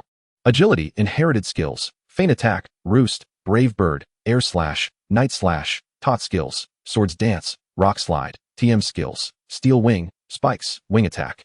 To say nothing of its other attributes, this armored bird was akin to a boss among average-tier Pokémon. Armored Bird, Initiate Spikes. Gu Yunlin sees the first move. Ice Ninetales. Unleash Ice Beam. Gu Mo Ran disregarded the armored bird's spikes, opting instead for an offensive strike. With a flick of its 6 pure white tails, Ice Ninetales unleashed a brilliant blue ice beam, accurately targeting the armored bird. Armored Bird, use Air Slash to counter the ice beam, then follow up with Wing Attack. Despite being a girl, Gu Yunlin exhibited an extremely aggressive battle style, opting for offensive maneuvers throughout the engagement. Armored. Yet, as the armored bird deployed Air Slash to block the ice beam, the figure of Ice Ninetales vanished from the ground. Armored Bird, evade. Unable to locate Ice Ninetales, Gu Yunlin had no choice but to instruct her Pokémon to be cautious. Fortunately, the armored bird remained airborne, and Ice Ninetales would require time to execute an attack. Thus, Gu Yunlin did not feel overly anxious. Ice Ninetales, use Dark Pulse. After a brief stalemate, Gu Mo Ran issued another attack command, selecting a non-typical Dark Pulse assault. Armored Bird, fly to the right to dodge the attack, then use Air Slash. Observing Ice Ninetales emerge from the ground, Gu Yunlin understood the situation. Upon hearing her trainer's command, the armored bird swiftly veered to the right. However, despite its flying-type status, the weight conferred by its steel attributes significantly hampered its speed. Bang! Dark Pulse struck the armored bird with precision, causing it to lose its balance slightly under the immense force. Seize the moment, use Freeze Dry. Gu Mo Ran decisively commanded. Armored Bird, utilize agility to avoid the attack, and then execute Rock Slide. Gu Yunlin's expression turned grave. Realizing that the armored bird could not solely rely on its speed to evade Ice Ninetales' assault, she opted to use a skill to aid in evasion. Ice Ninetales dig. Seeing the armored bird evade the blow, Gu Mo Ran again commanded Ice Ninetales to use dig. Yet, even though Ice Ninetales was underground, Gu Yunlin found herself at a loss against the armored bird's skill set. Armored Bird, watch beneath you. Taking a deep breath, Gu Yunlin spoke with a serious expression. The armored bird nodded, its sharp gaze scanning the ground vigilantly. Realizing this, Gu Mo Ran remained unperturbed. The heightened state of concentration could not be sustained indefinitely. He would soon find an opportunity to strike. Suddenly, the armored bird's eyes blinked slightly. Now, Ice Ninetales, execute Freeze Dry. With a resounding crack, Ice Ninetales burst forth from the ground, unleashing a rapid Freeze Dry towards the armored bird. Armored Bird, use agility to evade. Gu Yunlin reacted swiftly, issuing the command the moment Ice Ninetales appeared. However, Ice Ninetales emerged directly beneath the armored bird, and with its impressive jumping ability, the distance between them was minimal. Coupled with the speed of Freeze Dry, Gu Mo Ran was confident that the armored bird would be unable to evade.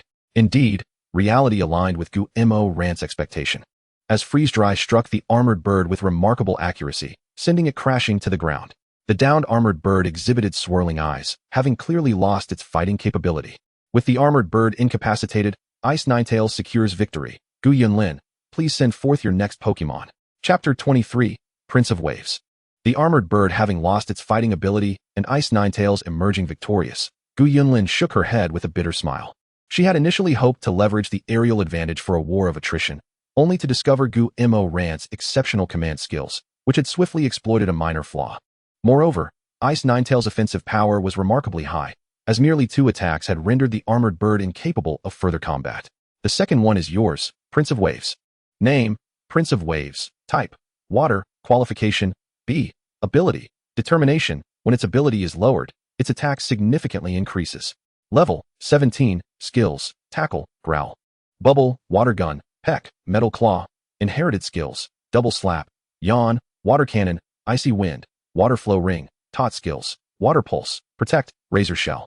Return. Compared to the armored bird, the Prince of Wave strength was somewhat inferior. Furthermore, it was considerably easier to handle than the armored bird. I'll take the first move. Ice Ninetales, use Freeze Dry. Gumo Ran offered a reminder before executing Ice Ninetales' only move that counters water types. Freeze Dry rapidly freezes the opponent, sometimes causing them to become frozen. Particularly effective against water-type Pokémon. Prince of Waves, use Scald to block the attack. In response to Ice Ninetales' offensive, Gu Yunlin opted for an aggressive strategy, choosing to attack rather than defend. Bang! The clash between Freeze Dry and Scald lit up the arena. Despite the high temperature of the Scald, it was ultimately overpowered by Ice Ninetales' Freeze Dry. Ice Ninetales, close in on Prince of Waves and use Confuse Ray. Gumo Ran commanded. Observing Gumo Ran abandon the advantage of ranged attacks to engage Prince of Waves in close combat, Gu Yunlin's expression shifted from excitement to tension. She could hardly believe that Gumo Ran would issue such a thankless command. However, despite her skepticism, she knew that a necessary offense was still required. Thus, Gu Yunlin swiftly proclaimed, Prince Bo, employ the move Shatter. She leapt to evade the attack, and then commanded, use Hypnosis. Upon hearing this, Gu Yunlin's expression turned knowing. Indeed, there was a reason for his approach. The attack range of Hypnosis was limited. Given the previous distance between Ice Sixtails and Prince Bo, it was virtually impossible for Hypnosis to connect. Yet, with the distance closing, the likelihood of success became quite promising. Prince Bo, close your eyes and use Shadow Claw. Currently, Ice Sixtails was still not very powerful, and executing Hypnosis depended heavily on visual contact. The simplest solution was to close his eyes and not gaze upon Ice Sixtails. However, upon witnessing this, Gumo Ran's lips curled into a subtle yet charming smile. Ice Sixtails, from the side, execute Freeze Dry. Ice Sixtails leapt gracefully, evading Prince Bo's Shadow Claw while simultaneously landing on his right flank. A swift Freeze Dry was unleashed upon Prince Bo, yielding remarkable results. Meanwhile, a flash of blue light enveloped Prince Bo, who was instantaneously frozen in place by Freeze Dry. It appears your luck has run out. In that case, I shall claim victory in this match. Gu Yunlin declared. Ice Sixtails, once more, unleash Freeze Dry. With Prince Bo encased in ice, there was no chance of evading the second Freeze Dry attack, leading to his loss of combat capability. With Prince Bo incapacitated, Ice Sixtails achieved victory, prompting Gu Yunlin to send forth her next Pokémon. Oh no, Lao Hei 1T let Gu Yunlin sweep through all three, will he? Isn't that a bit ruthless? Bai Yi remarked from the contestant area. Upon hearing this, Tang Shui Yao's face displayed a hint of surprise. She hadn't expected that. Despite Bai Yi's usual banter with Yunlin, he still harbored concern for her. Yet, as Tang Shui Yao turned to glance at Bai Yi, she noticed the uncontainable grin at the corner of his mouth. Indeed, she had overthought it. The pressure now rested upon Gu Yunlin. Return, Prince Bo, you performed admirably. Now, it's time to rely on your companions. Gu Yunlin recalled Prince Bo and promptly hurled forth another Pokeball. It's your turn, Magnemite. Gu Yunlin's final Pokemon was the electric steel-type Magnemite, a creature that started weak but grew formidable in the later stages. Name, Magnemite. Type, electric steel. Qualification, B. Ability, Magnet Pull, prevents steel-type Pokemon from escaping. Level, 16.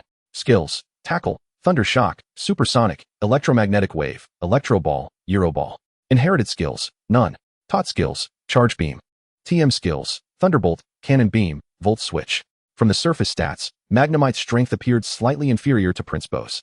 Magnemite, greet our opponent and use Thunderbolt. Gu Yunlin's voice conveyed a sense of desperation. Gumo Ran, without a moment's hesitation, retorted, Ice Sixtails, block the attack with Freeze Dry, then unleash Ice Beam. Ice Sixtails let out an adorable cry, her eyes sparkling with a fierce yet charming glint. The first Freeze Dry precisely intercepted the Thunderbolt aimed at her, and the subsequent Ice Beam swiftly targeted Magnemite. Magnemite, unleash Thunderbolt once more.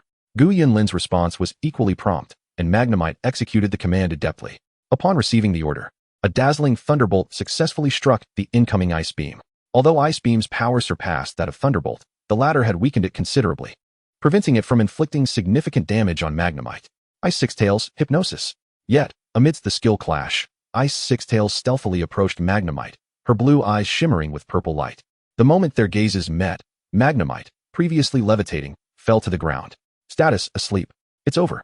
Ice-Six Tails, unleash your final moonblast. Gumo ran declared with a smile, exuding decisiveness. A pink glow enveloped Magnemite. Magnemite has lost its combat capability. With Magnemite defeated, Ice-Six Tails emerged victorious. As Gu Yunlin's 3 Pokémon had all been rendered incapable of battle, the ultimate victor was declared to be Gumo Ran. In the semifinals, Gumo Ran had indeed swept through all 3. Phew. Though she had anticipated winning against Gumo Ran, the reality of her defeat still stung. Gu Yunlin exhaled a deep sigh, feeling a tinge of disappointment. Chapter 24. Tang Shui Yao vs. Bai Yi. With the first semifinal concluded, the second match commenced immediately. Today, Tang Shui Yao donned a delicate aqua-colored top paired with a matching short skirt, complemented by pristine, smooth, over-the-knee socks, which elicited cheers from the audience upon her entrance. With her extensive experience as a host, Tang Shui Yao acknowledged the audience with a nod, her radiant smile causing their cheers to crescendo. In contrast, Bai Yi, towering at over 6 feet with a weight exceeding 190 pounds and sporting striking red hair, while decent-looking, was not someone many dared to approach. This round was destined for the school bell's victory. However, Bai Yi, known for his boldness, remained unfazed by the audience's reactions. Once the referee announced the rules, he eagerly tossed out a pokeball. "I'll start this round with you, Snorlax." Tang Shui Yao smiled softly, opting not for EV but instead selecting her ace. "Absol, this round is for you, Absol." With a flash of red light, Absol and Snorlax appeared on the battlefield. Simultaneously, Gumo Ran compiled Absol's attribute panel. Name, Absol. Type, Dark. Qualification, S. Ability, Super Luck. Due to exceptional happiness, attacks are more likely to land critical hits. Level, 18. Skills, Glare, Quick Attack, Shadow Clone, Knock Off, Detect. Inherited skills, Dark Glare, Magic Reflect, Faint Attack, Last Resort, Curse. Taught skills, Swords Dance, Rock Slide, Iron Tail, Dark Pulse. TM skills, Thunderbolt, Flamethrower, Ice Beam, Shadow Ball. Gumo Ran shook his head. It seemed Bai Yi would be vying for 3rd place against Gu Yunlin tomorrow. "I'll take the first strike." Snorlax, use Rock Slide. Bai Yi initiated the attack. Absol, evade to the right and use Swords Dance. Tang Shui Yao calmly instructed. Absol. With remarkable agility, Absol leapt aside, deftly avoiding Snorlax's Rock Slide. Almost instantly, sharp sword-like illusions began to encircle Absol as she performed Swords Dance. Snorlax, use Rollout. Bai Yi's expression darkened as he commanded Snorlax to employ a power-boosting move. Tang Shui Yao merely observed in silence. As Swords Dance reached completion, she spoke again. Absol, it's time for a counterattack. Use Rock Slide. In an instant, boulders rained down upon Snorlax from above. Snorlax, use Protect to block Rock Slide. Bai Yi's tone was grave. Evading the attack was no easy feat, so he opted for a defensive maneuver. With its chubby hands aglow with a bronze sheen, Snorlax exerted great effort to deflect the falling rocks. Although it managed to avoid direct hits from Rock Slide, the repeated use of Protect left Snorlax somewhat fatigued. Indeed, at the ordinary level, the advantages of evolved Pokémon were substantial. Bai Yi, it seems your Snorlax has reached its limits. Absol, charge forth and execute a reckless tackle.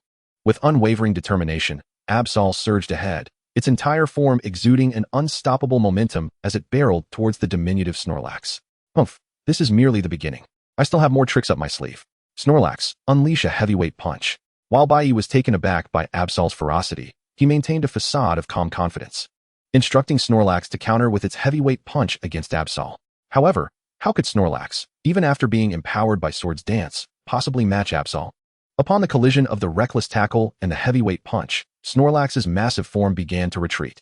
Muron had ample reason to believe that, were it not for Snorlax's notable weight, it would have been sent flying by the impact. Absol, unleash your final Rock Slide. Absol was indeed powerful, but Snorlax's sturdy physique was no mere boast. A single reckless tackle would not suffice to defeat Snorlax. Tang Xiao understood this as well, the moment the reckless tackle connected. She commanded Absol to execute Rock Slide once more. The Rock Slide coalesced above Snorlax's head, and this time, the retreating Snorlax had no means to defend against the attack. The Rock Slide struck true, and Snorlax collapsed to the ground, rendered unable to continue the battle. With Snorlax incapacitated, Absol emerged victorious. Prompting the referee to announce the result. Bai Yi, please send forth your next Pokémon. The referee's flag fluttered as the outcome of the match was declared. No way. We're still just high school students. Do their strengths really need to be this terrifying? Bai Yi couldn't help but grumble internally as he released Mini Ice. It's time for Mini Ice. If I win this match, I'll treat you to ice cream. Mini. Upon hearing this, Mini Ice's eyes sparkled, and a surge of battle spirit enveloped it. Though Mini Ice bore a striking resemblance to ice cream, its favorite treat was In fact, ice cream. This could be aptly described as a case of I eat myself. Tang Shuyao also caught wind of Bai Yi's words, and a smile crept across her face. You and your Pokemon are quite the characters. Hee indeed. Bai Yi basked in the compliment from Tang Shuyao, but quickly donned a wary expression. Don't think that just because you praised me, I'll go easy. I am a person of principles. Tang Shuyao pursed her lips, feeling a metaphorical black line appear on her forehead. Just moments ago, it was Absol that dispatched your Snorlax in an instant. Your demeanor makes me question who the real victor is. Don't hold back, Absol. Use Flamethrower. Tang Shuyao wisely decided to cease her banter with Bai Yi and swiftly commanded Absol to launch its attack.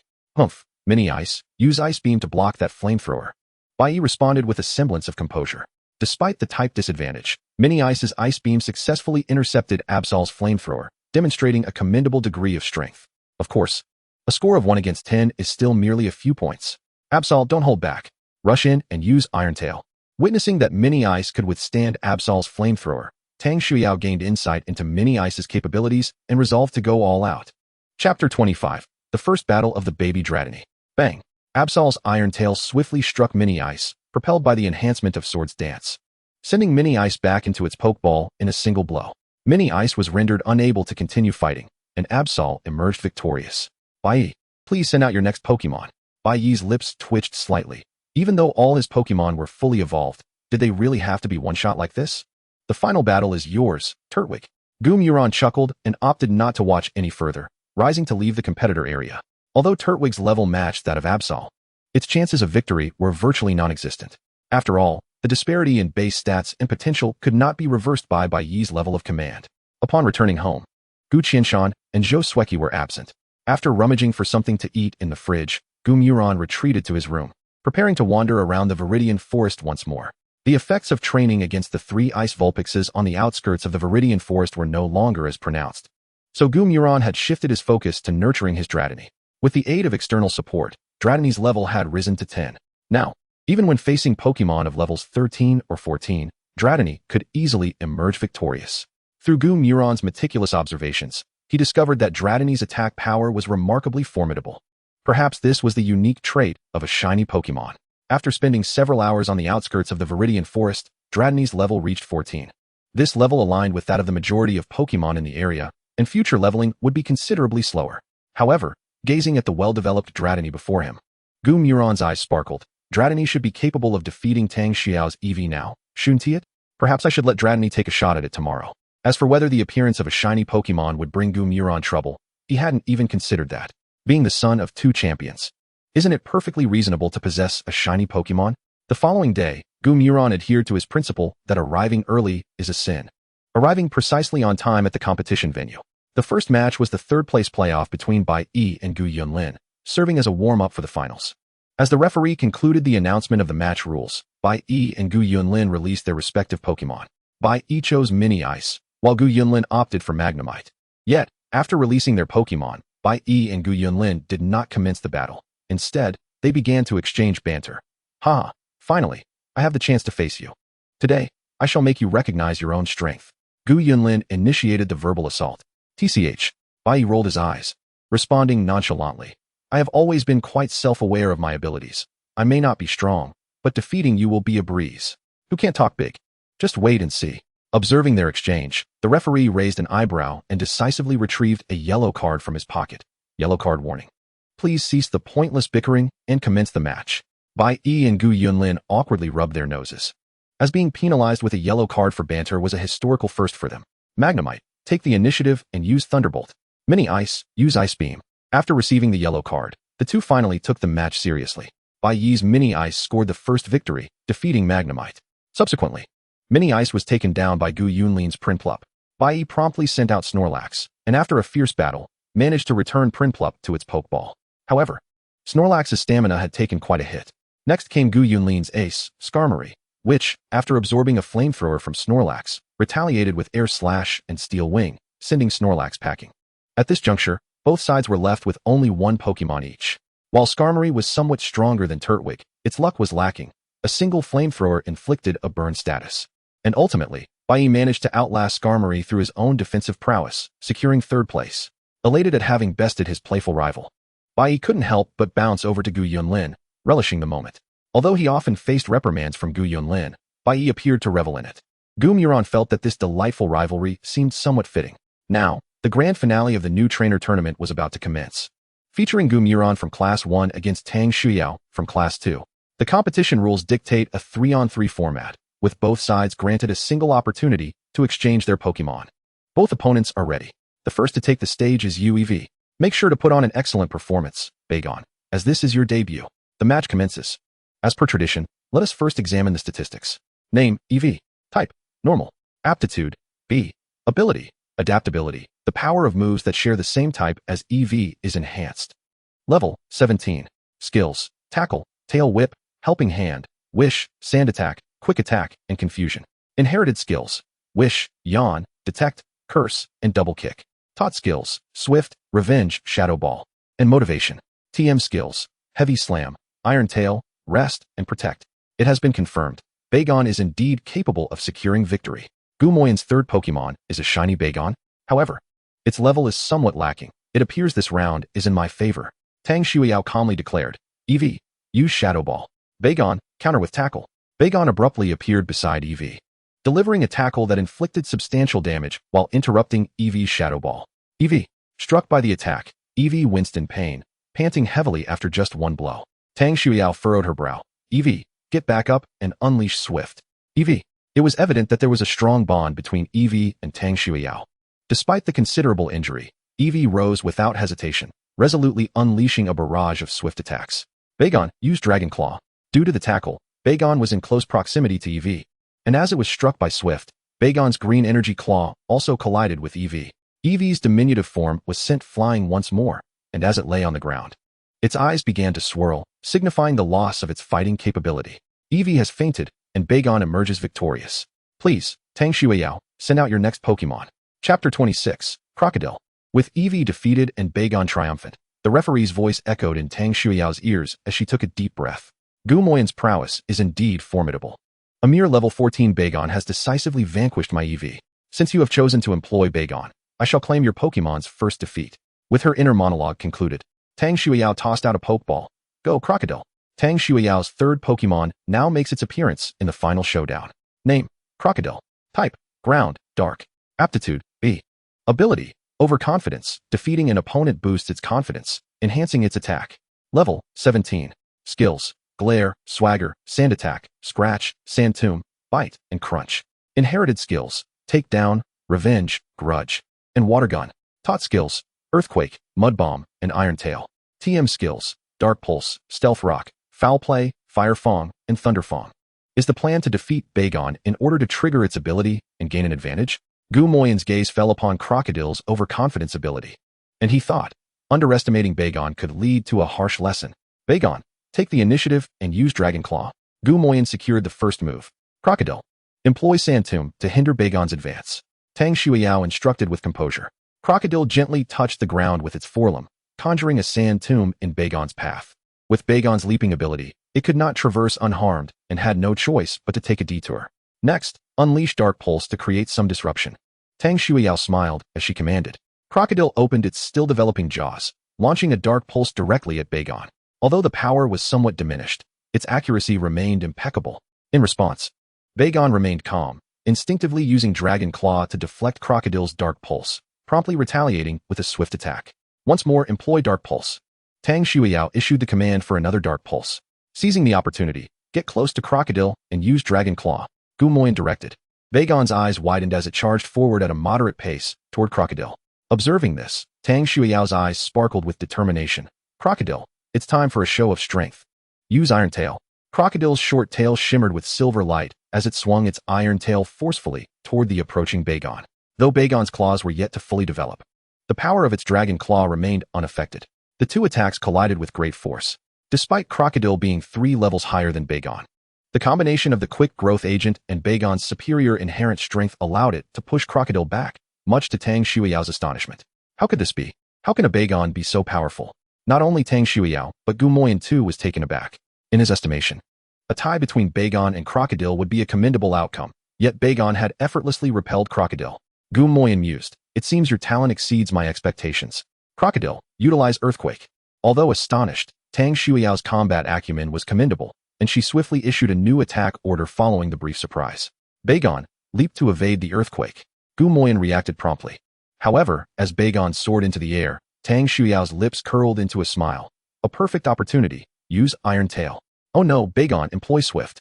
Gu Moyan's expression shifted as he commanded Bagon to engage in its only ranged attack at present. Yet, it appeared that this sequence had been rehearsed by Tang Shuyao and Crocodile many times. Before Tang Shuyao's command was fully articulated, Crocodile's tail glimmered with white light.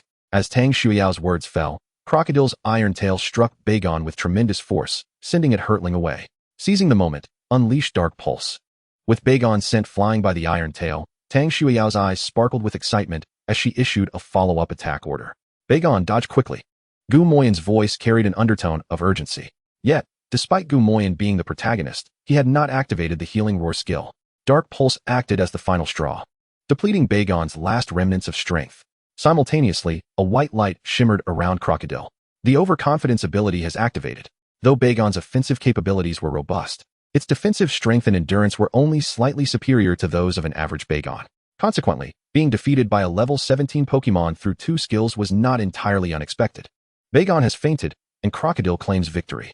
Please, Gu Moyan, send out your next Pokémon. Return, Bagon. You have performed admirably. The remainder shall be entrusted to your teammates. Gu Moyan recalled Bagon, its Pokeball trembling slightly, as if responding to his words. Even with Bagon's defeat, Gu Moyan's demeanor remained calm. Devoid of sorrow or joy, let us forge ahead with Bagon's efforts in mind, Bear Apprentice. A flash of red light illuminated the battlefield as the sturdy, albeit not overly tall, figure of Bear Apprentice emerged. Finally, the time has come for an all-out battle. Upon encountering the bear disciple of Gu Mo Ran, Tang Shuyao exhibited great excitement and exclaimed, Black-eyed Crocodile, greet him with a Dark Pulse. Bear disciple, evade the attack and follow up with a Brick Break. No sooner had she spoken than the bear disciple sprang into action. With a swift sidestep, he evaded the Dark Pulse unleashed by the Black-eyed Crocodile and delivered a powerful Brick Break aimed squarely at its head. The distance between the two had diminished significantly, rendering it nearly impossible for the Black-eyed Crocodile to evade the bear disciple's strike. Black-eyed Crocodile used Body Slam. Tang Shuyao, displaying remarkable decisiveness, commanded the Black-eyed Crocodile to execute the self-destructive yet damaging move. With a resounding crash, the Body Slam collided with the Brick Break, and in that fleeting moment, the expression on the Black-eyed Crocodile's face contorted into one of sheer agony. The bear disciple, however, grinned widely as a vibrant blue glow enveloped his left hand, and he launched a frost punch with great force towards the Black-eyed Crocodile. Chapter 27. The bear disciple makes his entrance. Bang. The frost punch struck the Black-eyed Crocodile, causing its jaw to misalign slightly. Merely witnessing the impact elicited a sympathetic wince. Black-eyed, are you all right? Tang Shuyao leaned forward, gripping the railing tightly, her voice laced with concern. The Black-eyed Crocodile shook its head, signaling that it was unharmed, yet it was apparent that its rise from the ground was slower than before. Bear disciple, another frost punch. Although somewhat surprised that the bear disciple's initial frost punch had not incapacitated the Black-eyed Crocodile, she merely felt a fleeting astonishment as the second frost punch was sent crashing towards the creature's head. Black-eyed Crocodile used Double Edge. Without hesitation, Tang Shuyao issued the command for Double Edge. Can you withstand this? Bear disciple, unleash a full-power frost punch.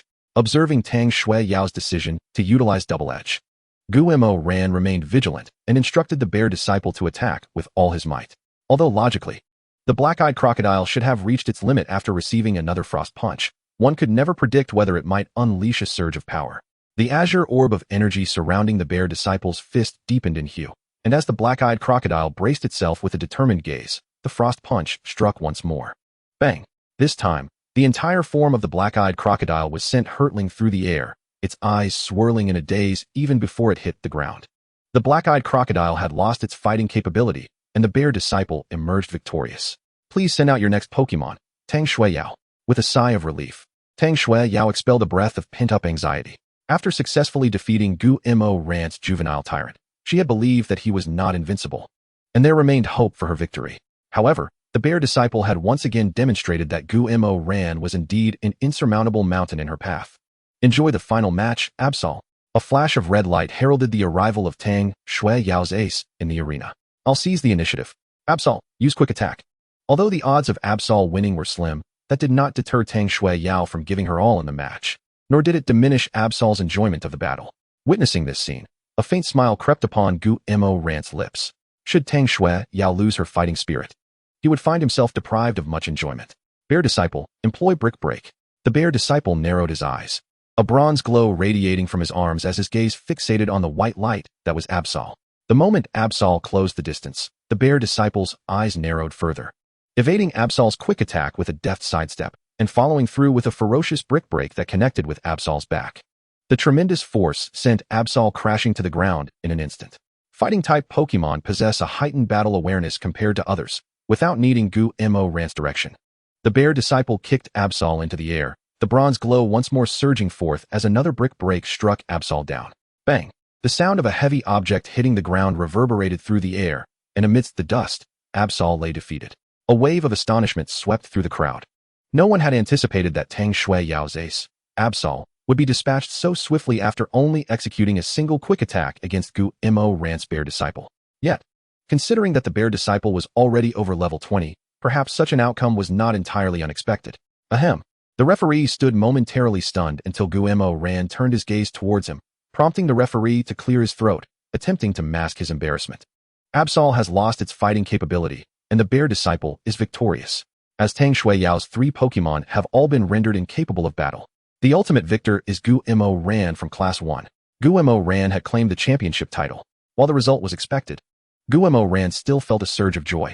Although He Chunggong had mentioned that the final match might attract the attention of some champions, it remained merely a possibility. At the very least, there were no champions present in the audience. After the principal awarded Gu-Mo Rant and the others their prizes and announced the commencement of the break, Qing Siwei suddenly summoned all the top 8 participants. Those present were all outstanding individuals from the first experimental high school of Kyoto, likely privy to numerous insider details. As members of the top 8, you will become part of the school's team, no longer required to return to your original classes, as I will be training your combat abilities uniformly. Is there anyone who does not wish to join the school team? Naturally, Gu-Mo Rant and the others shook their heads, as this was a matter of honor. A capital for future endeavors, they could not possibly choose to forego it. Observing this, Qing Siwei showed no signs of surprise and continued, very well. Since no one is withdrawing, let us address some basic configurations for the team. The main team members will be Gu-Mo Rant, Tang Shui Yao, Gu Yinlin, Bai Yi, and Zheng Yifan. Gu-Mo Rant will serve as the captain, with Tang Shui Yao as the vice-captain, while Chen Tu and the other 3 will be reserve members. Of course, this is merely a preliminary selection. If any reserve member's strength surpasses that of a main member, the reserve will take their place, and the main member will then become a reserve. Is there any objection? The last statement was directed at Zheng Yifan. I have an objection. Zheng Yifan quickly interjected, stating, I believe that a captain should not be determined solely by combat performance. Theoretical knowledge is equally important, as it allows for better tactical planning during matches.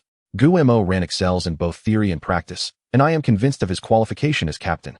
However, I have the second highest overall score in the school, and this position of vice-captain should rightfully belong to me. Following this declaration, Zheng Yifan provocatively glanced at Tang Shui Yao. Tang Shui Yao rolled her eyes, disregarding Zheng Yifan, whom she deemed a mediocre man. Qing Siwei regarded Zheng Yifan with a bemused expression, saying, You are aware that Gu-Mo Rant's theoretical knowledge far exceeds yours. With him as captain, he will naturally be responsible for tactical command. The vice-captain's role is simply to ensure team compliance with his directives. Who do you believe has better rapport with the team? You or Tang Shui Yao? Of course it is. Zheng Yifan began to assert his social standing, but hesitated upon recalling Tang Shui Yao's popularity in school. Ultimately conceding, she does. Since you acknowledge that Tang Shui Yao has superior rapport, do you have any further objections regarding her as vice-captain? Although Zheng Yifan remained somewhat reluctant, he found himself at a loss for a counterargument, and could only shake his head. No more objections. Does anyone else have any questions? If not, we shall disband. Qing Siwei inquired once more. Everyone shook their heads, evidently satisfied with the current arrangements. However, just as Qing Siwei was about to announce the disbandment, Gu-Mo Rant spoke up. Coach, I have a question. Chapter 28, Convincing the Parents? You have a question? Qing Siwei paused, asking, You are already the captain. What more could you possibly inquire? Gu-Mo Rant scanned the room before responding. This matter may require a private discussion. A private discussion? Qing Siwei raised an eyebrow, then turned to the assembled group. If you have no further business, you may leave. The crowd nodded in agreement, and before departing, Bai Yi gestured to Gu-Mo Rant, indicating that she could call him if needed. Gu-Mo Rant smiled, aware that although Bai Yi was somewhat unreliable, he was nonetheless a good friend. Follow me, let's discuss this in my office, Qing Siwei said, casting a glance at Gu-Mo Rant before leading her directly to her office. Speak up, my captain. Is there something so secretive that it requires a private conversation? Qing Siwei inquired with a smile, pouring a cup of cool tea for Gu Mo Ran. After a moment of contemplation, Gu Mo Ran replied, I wish to travel for a while. Qing Siwei set her teacup down, a half-smile playing on her lips as she said, Give me a reason. Although Gu Mo Ran sensed a hint of disapproval in Qing Siwei's tone, she maintained her earnest demeanor and explained, My family has found a suitable secret realm for my cultivation, though it was a fabrication. Gu Mo Ran's expression remained unchanged, a skill honed from her habit of dozing off in class. Upon hearing this, Qing Siwei fell silent. She was aware that both of Gu Mo Ran's parents were renowned kings, and a secret realm arranged by two such powerful figures would undoubtedly offer significant enhancements to Gu Mo Ran's abilities, certainly surpassing the effectiveness of her own training. Moreover, the protective nature of the Ice-type king was well known, should Qing Siwei deny Gu Mo Ran's leave. There was no telling whether the Ice-type king would come to discuss the matter with her. Recognizing this, Qing Siwei straightened her expression and said with utmost seriousness, Although there is no precedent for this in the school, your situation is somewhat exceptional, so I will grant your leave. By the heavens, I, Qing Siwei, am not afraid of the Ice-type king confronting me. I simply believe that I cannot hinder the progress of my student, and that is all. Seeing her resolve, Gu Mo Ran's eyes brightened. Thank you for your understanding, Teacher Qing. Farewell. With her objective achieved, Gu Mo Ran made no further delay before Qing Siwei, keen to avoid revealing any inconsistencies. The authority of the school's team coach was substantial, and since training generally took place in secret realms rather than on school grounds, as long as Qing Siwei consented, everything would proceed smoothly. As for Zhou Xueqi and Gu Qianshan, it was likely that after a brief period of coaxing, they would each send a Pokemon as protection, thereby allowing Gu Mo Ran to venture out. After all, the prowess of Zhou Xueqi and Gu Qianshan had also been cultivated through external experiences. With the National Day holiday approaching on October 1st, the kings were also on break, and Zhou Xueqi and Gu Qianshan were at home. Our son has returned. Huh? I just watched your match. You performed admirably. Yes, thank you, Mom. During their conversation, Gu Qianshan made his presence known. Though your current strength is commendable, you must continue to maintain it. Do not become complacent. I understand. Hesitating for a moment, Gu Mo Ran took a seat on the sofa and poured water for Zhou Xueqi and Gu Qianshan. Here you go. Mom and Dad. Zhou Xueqi and Gu Qianshan exchanged glances, seemingly ignoring the water before them as they continued to crack sunflower seeds. You speak plainly. No need for theatrics. Zhou Xueqi feigned an understanding demeanor. Sigh, noting that Zhou Xueqi and Gu Qianshan were not buying into her act. Gu Mo Ran set down the teacup and said indirectly, Well, there is indeed something I wish to discuss, though I am unsure if I should. Humph. If that is the case, then perhaps it is better left unsaid. Return to your room. Do not disrupt my television time with your mother. Gu Qianshan replied dismissively. Gu Mo Ran, taking a deep breath, declared, All right, I shall speak plainly. I wish to travel. Upon hearing this, Zhou Xueqi and Gu Qianshan exchanged glances and responded in unison. Oh. Gu Mo Ran, feeling anxious, pressed, What does O mean? Are you in agreement or not? Of course we agree. It's merely traveling, after all. It's hardly a monumental affair. Indeed, if you wish to go, then go. There's no need to waste our television time on this. Gu Qianshan seemed somewhat exasperated, as if resigning to Gu Mo Ran's interruption. Am I not your biological child? The United States is actively seeking to capture me, and this is your response? After speaking, Gu Mo Ran seemed to grasp something and lamented, I see now, mother. Please tell me where you obtained my phone number. I shall seek out my true parents. All right. Enough of this theatrics. Here, take this Pokemon from my second team, a champion level 1. It shall serve as your bodyguard for now. Zhou Xueqi casually produced a Pokeball and said, Now, do not disturb me while I watch my drama.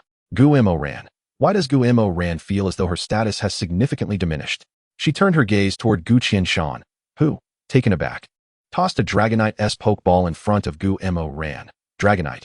Even if you cannot defeat others, with Dragonite by your side, you can escape. Now, take the Pokeball and return to your room. Observing their expressions, Gu Mo Ran blurted out, So, love can indeed be transferred, cannot it? Seeing their focus still fixed on the television, Gu Mo Ran sighed like a forsaken child, picked up the Pokeball from the table, and slowly ascended the staircase, eventually disappearing around the corner. Moments later, Zhou Xueqi was the first to set down her sunflower seeds, lowering her voice to say, Are we truly doing the right thing? Gu Qianshan responded, equally subdued, Sigh, Gu Mo Ran has wanted to travel for quite some time. I cannot endure the overly sentimental farewell scenes.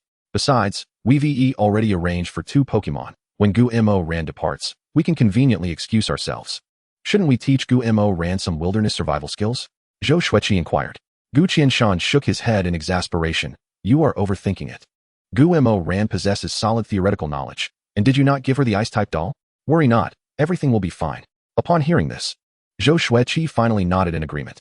Chapter 29, Fire God Moth. The following day, Gu Mo Ran rose from her bed, her expression particularly grave. After bathing and changing, she mentally recited, System, sign in. Ding.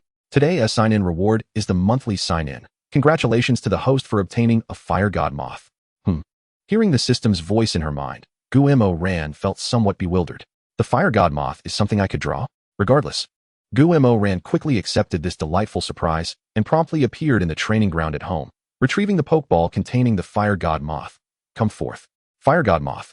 With a flash of red light, a Pokemon with 3 pairs of wings, resembling a sun from a distance, materialized before Gu Mo Ran. Her eyes shimmered with excitement as the data panel for the Fire God Moth appeared before her. Name, Fire God Moth. Type, Bug Fire. Qualification S. Ability, Flame Body. Occasionally inflicts burn status on opponents who make contact. Level, 76. Skills, Butterfly Dance, Body Slam, Flame Swirl, Flare Blitz, Charged Fire Strike, Bug Resistance. Dance of Fire, Bug Buzz, Heat Wave, Storm, Inferno, Anger Powder. Inherited skills, Harden, Leech Life, Create a Ruckus. Taught skills, Flamethrower, Psychic, Amnesia, Ultimate Leech Life, Sunny Day. TM skills, Will-O-Wisp, Volt Tackle, Mystical Fire, Overheat, Solar Beam, Protect. Good heavens, they are not even pretending anymore. They are openly gifting Gu Mo Ran a champion-level Pokemon? Are they not concerned about provoking that certain Ningong next door?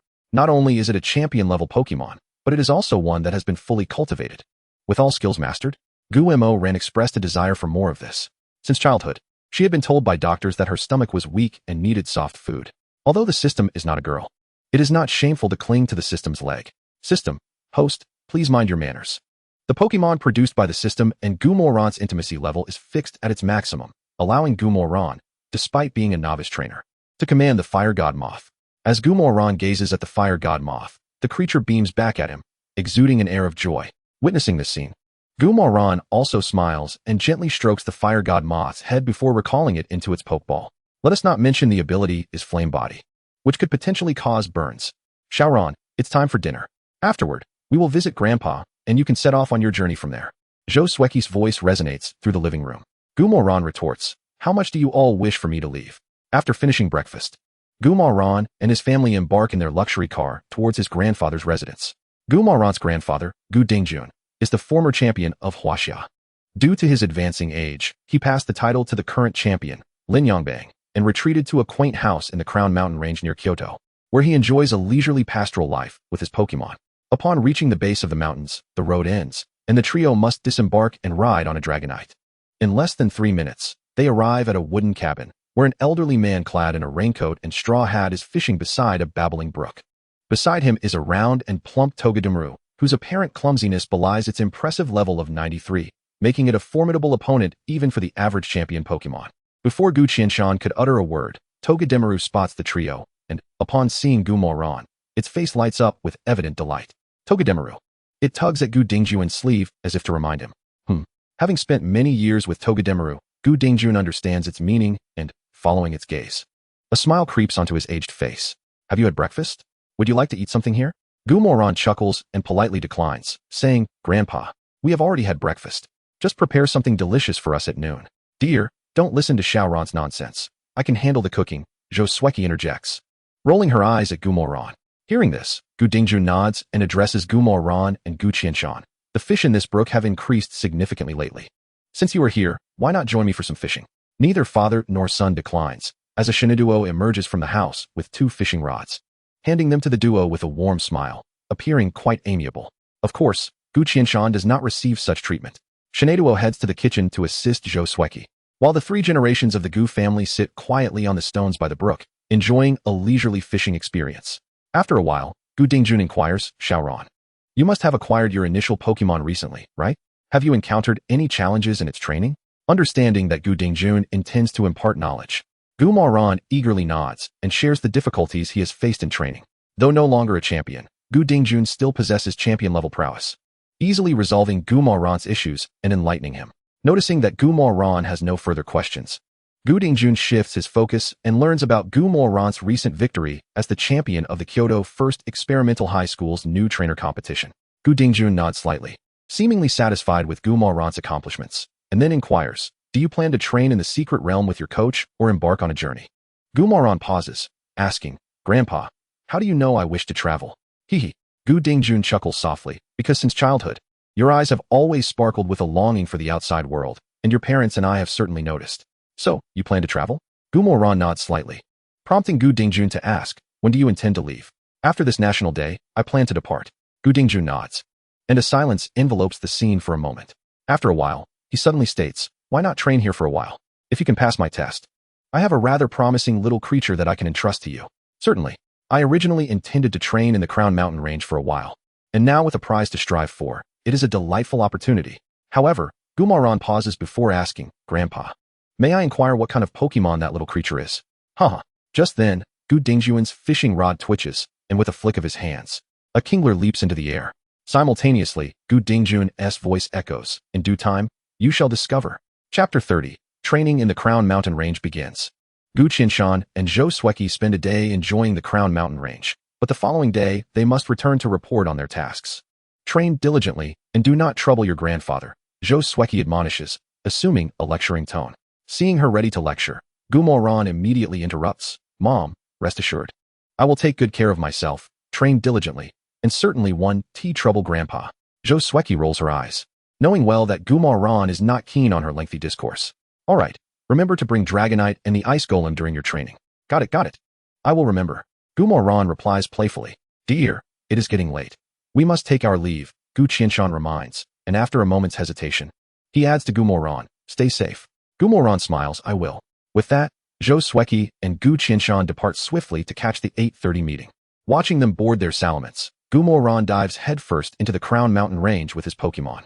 It seems Gu Dingjun has a fondness for fishing, as he resumes his usual spot at 8 a.m. to cast his line. After a while, he suddenly remarks, calculating the time, "Xiaoran should have entered the Crown Mountain Range by now. Xiao Luo, go keep an eye on him and ensure those rascals do not cross boundaries." With a rustle, the sound of wind echoes from the large tree behind Gu Dingjun. Once the wind subsides, everything appears unchanged, yet it feels as though everything has shifted. Protected by 3 champion-level Pokemon, as long as he does not act recklessly, Gu Moran can navigate the Crown Mountain Range with ease. After wandering for 5 minutes, Gu Moran encounters his first suitable opponent for his Pokemon. Name, Comex. Type, Water. Qualification, C.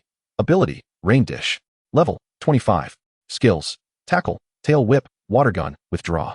Rapid Spin, Bite, Water Pulse, Protect, Rain Dance. Inherited skills, Mirror Coat, Yawn, Assist, Water Flow Ring. Taught skills, Surf, Scald. TM skills, none. Go forth, Ice Ninetales. You are the one. Gu Moran decisively sends out Ice Ninetales. Woo. Having been displeased for a long time after being overshadowed by the Bear Apprentice in the finals, Ice Ninetales is excited to see a worthy opponent in Comex. Without waiting for Gu Moran's command, it swiftly executes an Ice Beam. Comex. Capable of surviving in the wild, Comex shows combat awareness, retracting its limbs into its shell and spinning rapidly to evade Ice Ninetales' Ice Beam. Ice Ninetales. Unleash a series of Ice Beams. No need for further instructions. The relentless assault commences. As Ice Ninetales continues its barrage, Comex's eyes reveal a hint of chill, yet it refrains from defending itself, allowing the Ice Beams to strike its body. The visible pain etched on Comex's face is unmistakable. It is evident that the freeze-drying technique severely counteracts the water-type turtle, inflicting considerable damage upon it. However, in the next moment, a radiant white light envelopes the turtle, and a sphere of luminous energy shoots directly towards the icy Ninetales. Skill, Mirror Coat. With a resounding bang, the Mirror Coat strikes swiftly and accurately against the icy Ninetales, causing it to begin gasping for breath after just a single hit. Gu Moran's interest peaked. He had not anticipated that this untrained turtle could exhibit such behavior, which caught him off guard and led to its successful counterattack. This served as a reminder for Gu Moran, even when facing a seemingly weaker opponent. One should never lower their guard. Had he relaxed his vigilance simply because it was a wild Pokemon, he might have faced grave consequences. The combat prowess of this turtle was commendable. Were it not for its slightly inferior aptitude, Gu Moran might have found it difficult to resist capturing it. "I apologize, Icy Ninetales, for my delayed reaction," Gu Moran said. "Woo, it's all right." The icy Ninetales shook its head, yet its eyes burned with renewed determination. and the surrounding ice and snow intensified in response. Let us cleanse the shame of our earlier defeat with victory, Icy Ninetales. Use freeze-dry, Gu Morien proclaimed with a flourish, infused with a hint of dramatic fervor. While such declarations might seem overly theatrical to humans, they served as excellent encouragement for Pokémon. Although the Icy Ninetales was injured, its fighting spirit remained intact, and the power of this anger-fueled freeze-dry was significantly greater than the previous one. Cammy, the turtle, noticing the change in the Icy Ninetales, wore a grave expression as it prepared to unleash a stream of hot water towards the incoming freeze-dry. Bang! The clash between the freeze-dry and the hot water resulted in a cloud of mist, as the high temperature of the hot water instantaneously transformed into vapor upon impact. Now's your chance, Icy Ninetales. Maneuver behind and use freeze-dry. Upon seeing the smoke, Gu Morien's eyes gleamed with excitement, swiftly issuing the command. In an instant, the Icy Ninetales dashed forth like a wild stallion, appearing behind the turtle and launching a freeze-dry that precisely struck its target. Cammy. The consecutive freeze-dry attacks proved too much for even the resilient turtle, which let out a defiant roar before succumbing to defeat. With a thud, the turtle collapsed, losing its fighting capability. The Icy Ninetales, exhausted, plopped down on the grass beside it. Gu Morien smiled and channeled a surge of vitality into the Icy Ninetales, gradually restoring its strength. He then produced some Pokémon food, saying, "Have a bite and rest well. The next battle will be entrusted to the Bear Apprentice." Hearing this, the Icy Ninetales quickly shook its head, insisting, "Woo, no way. Last time, the Bear Apprentice defeated 2 opponents, leaving me without a chance to battle. This time, I want to take down 2 before he can step in." Although still somewhat fatigued, the determination in the Icy Ninetales' eyes was unmistakable. Gu Morien chuckled and patted its head, saying, "All right, the next match is yours. I can't tell if you're being overly competitive or simply ambitious." As soon as Gu Morien finished speaking, the Pokeball of the Bear Apprentice began to vibrate slightly, seemingly expressing its displeasure. Gu Morien hurriedly reassured the Bear Apprentice, promising that the next Pokemon would indeed be entrusted to it, which quelled its agitation. I detest unnecessary competition. Chapter 31, Formulating the Training Plan. During the day, Gu Morien trained the Icy Ninetales and the Bear Apprentice in the Crown Mountain Range, seizing opportunities to allow the Sharpedo to stretch its limbs. In the evening, he returned to his grandfather's home and entered the outskirts of the evergreen forest in his dreams to train the Bagon. This daily routine was quite fulfilling. However, as the strength of the Pokémon increased, the relevance of the evergreen forest's outskirts began to wane, prompting Gu Morien to fervently hope for the chance to draw additional dungeons. Yet, based on his understanding of the system, the probability of drawing a dungeon was exceedingly low, especially after having already drawn the Fire Moth. As expected, 7 days passed without anything new. Each day consisted of either Huaxia coins or Pokeballs, with no novel items in sight. Gu Morien attempted to extract information about the tests from Gu Dingjun, but each time, Gu Dingjun merely smiled and shook his head, adding, "You'll find out when the time comes. Grandfather, I'm heading off to train." On another clear morning, Gu Morien bid farewell to Gu Dingjun and once again ventured into the Crown Mountain Range. Gu Dingjun preferred tranquility, so his Pokémon had driven away all others within a 3-mile radius, leaving only a few water-type Pokémon such as Magikarp and Goldeen in the stream. This meant that if Gu Morien wished to find Pokémon for training, he would have to trek 3 kilometers through rugged terrain. Despite the challenging path, Gu Morien found joy in the journey, running alongside the Icy Ninetales and the others, thereby deepening their bond. The morning forest was refreshing, with droplets of dew glistening on the leaves, appearing crystal clear under the sunlight. Gu Morien and his 3 companions were glistening with beads of sweat on their foreheads, clearly finding the 3-kilometer run no easy task. After exhaling a deep breath, Gu Morien released his Sharpedo, channeling a surge of vitality into all 4 Pokémon. "Today, we won't seek out battles. Instead, let's focus on mastering our skills." The 4 Pokémon readily agreed, having engaged in this kind of training numerous times. The Sharpedo promptly moved to a nearby spot to begin its workout. Observing this, Gu Morien retrieved the training plan he had pinned the night before from his backpack. First, he opened a notebook adorned with elegant illustrations of the Icy Ninetales, clearly indicating the training regimen for the Icy Ninetales. Your special attack may not be particularly high, but under the influence of the snow-themed abilities, it can still yield effective striking power. Thus, your focus should be on mastering your skills and enhancing their potency, along with developing your inherent traits. Gu Morien paused briefly before continuing. "If one day you could wield hail as your weapon, I believe your strength would reach remarkable heights." Woo!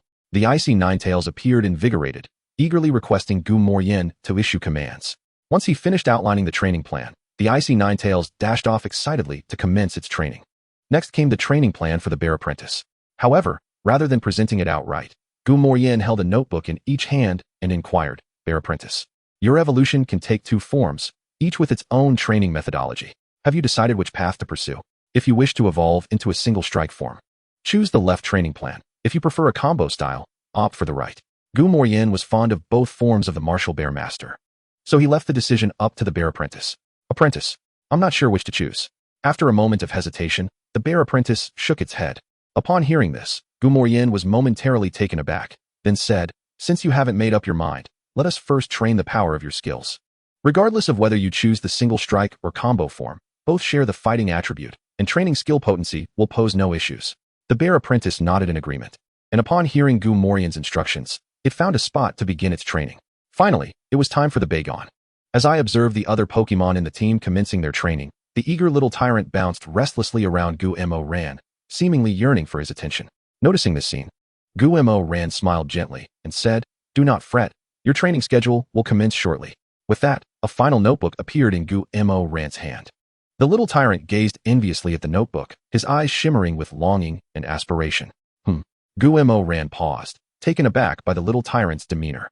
Following its gaze, he realized the creature was fixated on the shimmering cover of the notebook, which depicted a dazzling dual-axe dragon. "If you train diligently, you too can swiftly evolve into a dual-axe dragon," Gu Moyen encouraged, crouching down with a smile. "Yaya," the little tyrant exclaimed, brimming with determination. "Good child." Gu Moyen praised again, subsequently outlining the training plan for the little one. The dual-axe dragon possesses formidable base stats, yet it is a Pokemon with significant specialization. Its physical output is extraordinarily high, while its other attributes remain rather mediocre. Thus, nurturing a dual-axe dragon hinges upon the precision and power of its skills, as well as its own agility, alongside enhancing its utilization of Dragon Dance. Dragon Dance, engaging in an intense and powerful mystical dance, it enhances its attack and speed. As long as the execution of Dragon Dance is swift, the dual-axe dragon's speed and output will reach unprecedented heights. In due time, it will become a source of considerable trouble for others, even surpassing the combat prowess of demigods of the same level, especially those demigods lacking Dragon Dance. Listening intently to Gu Moyen's arrangements, the little tyrant nodded earnestly before promptly seeking a spot to begin training its Dragon Claw's release speed and power. Observing the training of his 4 Pokemon, Gu Moyen nodded in satisfaction. Although he was not fond of excessive competition, he deemed necessary training to be quite essential. Furthermore, barring any unforeseen circumstances, these 4 Pokemon would serve as his primary companions throughout his university years. It is no secret that children of affluent families often possess Pokemon they have nurtured since childhood, and the authorities simply turn a blind eye, provided that these Pokemon are not utilized within the year following their acquisition at the age of 18. Thus, while the Mega Sharpedo did not participate in the novice trainer competition, its appearance in university would be entirely reasonable. Chapter 32, Meloetta. Half a month later, exhaling deeply, Gu Moyen concluded the morning jog with his Pokemon, habitually bestowing upon them the power of the oak. "In just 8 days, we shall depart from the Crown Mountain Range, so let us strive diligently," Gu Moyen remarked with a smile. The 4 little ones nodded in agreement. The morning was devoted to foundational training, and once their stamina was replenished, they commenced their individual training. Gu Moyen nodded in satisfaction. After half a month, the strength of his Ice Vulpix and 2 other Pokemon had notably increased. The Ice Vulpix and its bear apprentice had risen from level 23 to 25, while the little tyrant had ascended from level 14 to 18, exhibiting a marked enhancement in combat capability. Suddenly, a series of raucous noises erupted from the nearby forest. Gu Moyen looked up, puzzled. The volume was significant, and it appeared to be in close proximity to his training area. However, given the vicinity to Gu Dingjun's cabin, such a commotion could potentially disturb him. Gu Dingjun cherished tranquility, and with a brutal Pokemon like the violent Salamence under his command, it was unlikely that any Pokemon at this branch's champion level would dare to create such a ruckus. Gu Moyen instantly sensed that this situation was rather extraordinary. Should he investigate or return to seek his grandfather's counsel? Gu Moyen hesitated. The training of the 4 Mega Sharpedos was similarly interrupted by the continuous clamor, their expressions mirroring confusion as they gazed into the distance. Occasionally casting glances at Gu Moyen, seemingly awaiting his decision, gently touching the Pokeballs containing his 3 champion-level Pokemon. Gu Moyen mused, "With 3 champions at my disposal, preserving my life should not pose a challenge. Moreover, we are not far from my grandfather's cabin, and I find it hard to believe he is unaware of this situation." Contemplating this, Gu Moyen retrieved the Pokeballs of his Mega Sharpedos. "Return, everyone. You may observe from the Pokeballs. Provided the trainer does not lock the Pokeballs, the Pokemon can still see the outside world. Come forth, Dragonite. A flash of red light revealed a well-trained, robust Dragonite before Gu-Mo ran. However, as soon as it emerged, Dragonite's expression shifted, and it addressed Gu-Mo ran. Ugh. Young master, we should leave quickly. I sense the presence of a divine beast ahead. Upon hearing this, Gu-Mo ran's expression grew grave. In the Pokemon world, there are no firearms. Divine beasts represent the pinnacle of combat power. In pursuit of strength, countless trainers have attempted to capture divine beasts. Yet history is replete with tales of trainers who have perished at their hands. Meanwhile, unbeknownst to both Gu-Mo ran and Dragonite, an ethereal figure observed them from the shadows, employing telepathy to inquire of Gu Dingjun. Master, those three rascals have begun again. Shall I silence them? After a moment of silence, Gu Dingjun formed a thought in his mind. Of course, he was unable to communicate this thought directly to the ethereal figure. He could only allow the thought to manifest, which the figure then perceived through telepathy. No, take Xiao Ran to investigate. The battle of divine beasts may offer him substantial insights. Hearing Dragonite's warning, Gu-Mo ran now dismissed the idea of joining the fray. A divine beast is not a foe he is equipped to confront at this moment. Dragonite, we shall retreat.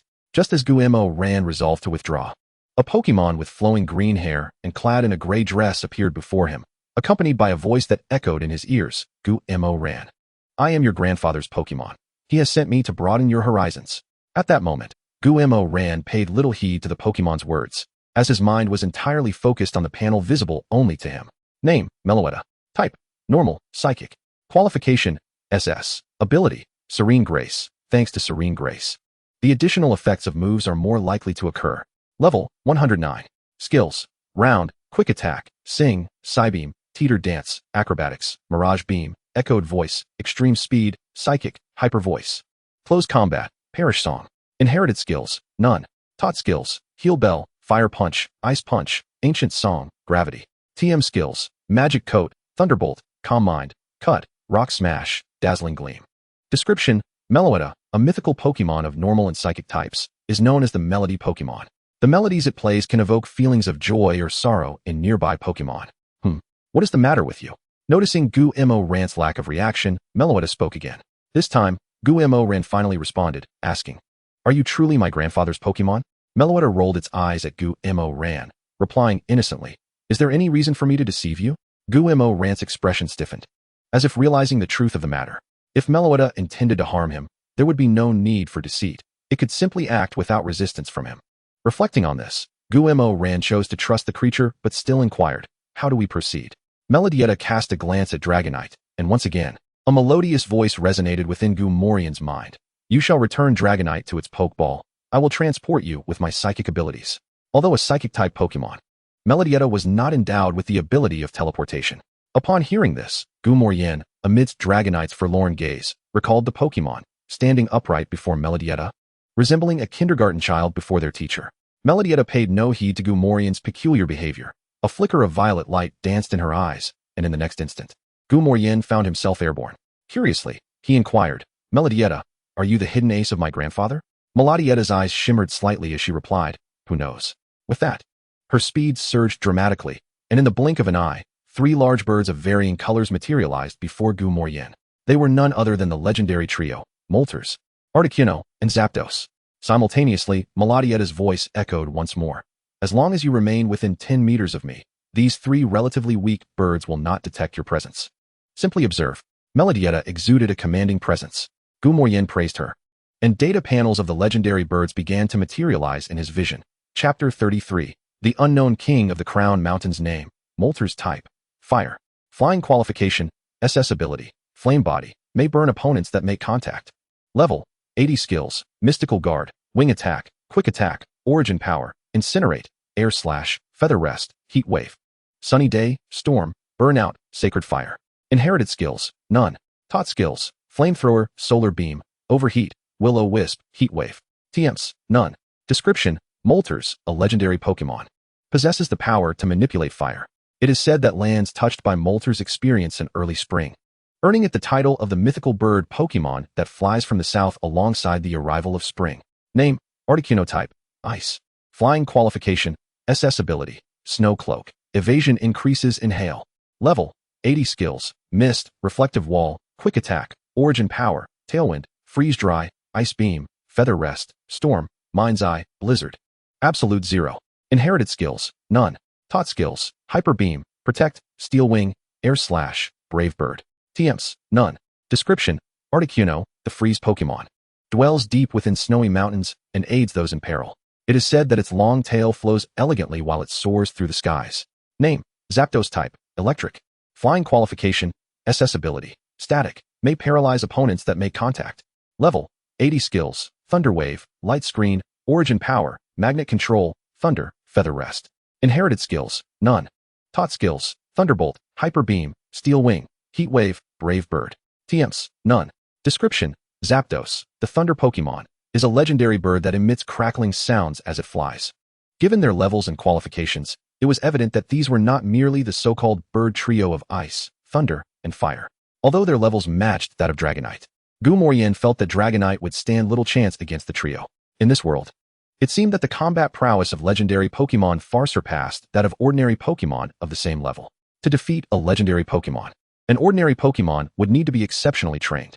To put it plainly, with the training level of Gu Qianshan's Dragonite, its chances of winning against any legendary Pokémon before him, without a trainer, would be less than 20%, and as for Articuno, let us not even discuss it.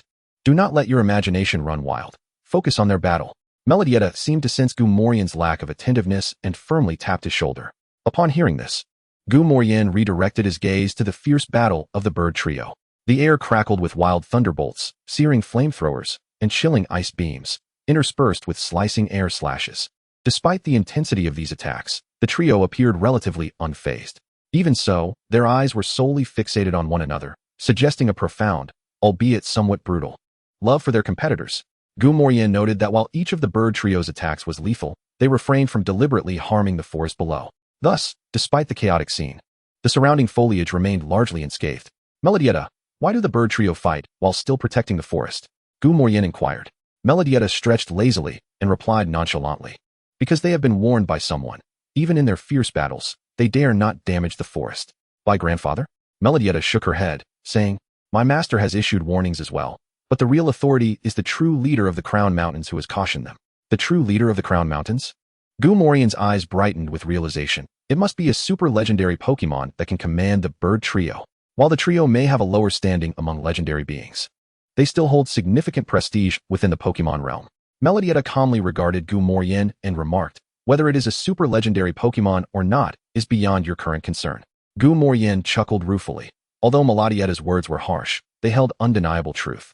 Even a single legendary bird was beyond his grasp at present, let alone the formidable leader capable of subduing the trio. Suddenly, a thunderous roar resonated from an unknown source. In the wake of this sound, the previously agitated Pokémon surrounding the battlefield grew silent, and the three birds exchanged glances of indignation before departing. In an instant, the Crown Mountains returned to tranquility, with the only sounds being the rustling leaves and the gentle flow of water. What is happening? Gumorien was taken aback. Melodietta, however, revealed a hint of reverence as she explained, that was the voice of the ruler of the Crown Mountains. Whenever it roars, all Pokémon within the vicinity immediately fall silent. How powerful! Gumorien felt that he had never been so astonished throughout his 18 years of life. In the world of Pokémon, it was a survival of the fittest. To earn respect, one must strive to grow stronger. As they spoke, Melodietta returned Gumorien to his original training spot before making her way back to Gu Dingjun to report on the day's events. After her departure, Gumorien remained in a state of disbelief. Whether it was the unknown legendary Pokémon's commanding roar that quieted the forest or Melodietta's speed that rivaled teleportation, both underscored the stark divide between legendary beings and ordinary Pokémon. This disparity reignited within Gumorien the desire to capture a legendary Pokémon. For others, encountering a legendary being might be a stroke of extraordinary fortune, let alone capturing one. Yet Gumorien was different. He possessed the means to encounter legendary Pokémon, and as long as he could defeat them, he would have the opportunity to capture them. Gumorien retrieved a legendary encounter scroll from the system space. After a moment of hesitation, he inquired of the system. System, is the level of the legendary Pokémon encountered through the scroll fixed or random? Ding. The Pokémon encountered via the legendary encounter scroll are all at level 80, but the types are not limited. Thus, you might encounter an Arceus with full stats or an utterly weak Celebi, both at level 80. What are everyone's thoughts on the spirit gifted by Grandpa? Chapter 34, The Assessment. Upon hearing this, Gumorien was both amused and exasperated. It seemed that a divine beast was still beyond his current aspirations. Thus, he resolved to diligently nurture his six-tailed spirits. Yet, for some reason, as he gazed at the divine beast encounter in his hand, Gu Mornan felt a surge of emotion welling up in his eyes. Never mind, he thought. I shall focus on training. With a sigh, Gu Mornan released his 4 Pokémon. The fierce bite land shark. As soon as they emerged, they began their training without a moment's hesitation. If previously the Pokémon felt confident in their abilities, after witnessing the battle of the 3 foolish birds, they realized the truth of the saying that there are always greater heights beyond the horizon. Observing this scene, Gu Mornan couldn't help but smile with satisfaction. In a flurry, the month stipulated by Grandpa had swiftly passed. During this time, both the Six-Tails and the Bear Apprentice had reached level 27, while the young Toothed Dragon had attained level 24. Although there remained a slight gap in levels, their combat prowess had significantly improved. Name, Young Toothed Dragon, Shiny. Type, Dragon. Aptitude, S. Ability, Breaking the Rules, allows the user to execute moves without being affected by the opponent's ability. Level, 24. Skills, Phantom Face, Bite, Pointless Strike, Malicious Pursuit, Provocation, Split. Dragon Claw, Bite Smash. Inherited skills, Double Return, Recklessness, Critical Hit, Head-on Strike, Harden. Taught skills, High-Speed Star, Revive, Iron Tail. TM skills, Sword Dance, Dig, Dragon Dance, Poison Jab. Early in the morning, Gu Mornan packed his belongings, eagerly awaiting the completion of the assessment to embark on his journey. Perhaps sensing Gu Mornan's imminent departure, Gu Dingjun refrained from fishing by the creek, instead quietly sitting at the table, silently watching Gu Mornan finish his breakfast. After a short while, Gu Mornan set down his dishes and said to Gu Dingjun, "Grandpa, I've finished eating. We can begin the test." Gu Dingjun nodded, raising his hand, and Shinado promptly placed a map into his palm. He handed the map to Gu Mornan, explaining, "Today's test is neither too simple nor too difficult. At the heart marked on the map, there lies an antique longsword. If you can retrieve it using your Pokémon, you will have passed the assessment." Upon hearing this, Gu Mornan nodded, comprehending the nature of the test. "If you understand, then head out quickly. Returning early will allow you to catch the bus back to Kyoto." After this instruction, Gu Dingjun picked up his fishing rod and headed towards the creek. Gu Mornan, unhurried, carefully examined the map in his hand and discovered that the destination was at the location where he had encountered the cave turtle. It was neither far nor near. If he were to go straight there, it would take just over an hour for a round trip. However, Gu Mornan was not so naive as to believe that Gu Dingjun's test would be so straightforward, even if he was his grandson. After spending a few minutes running 3 kilometers with his 6 tails and 3 Pokémon, just as Gu Mornan was about to restore their stamina and set off, a level 26 young toothed dragon leaped out from the bushes behind him. Clearly, this was the first challenge set by Gu Dingjun for Gu Mornan.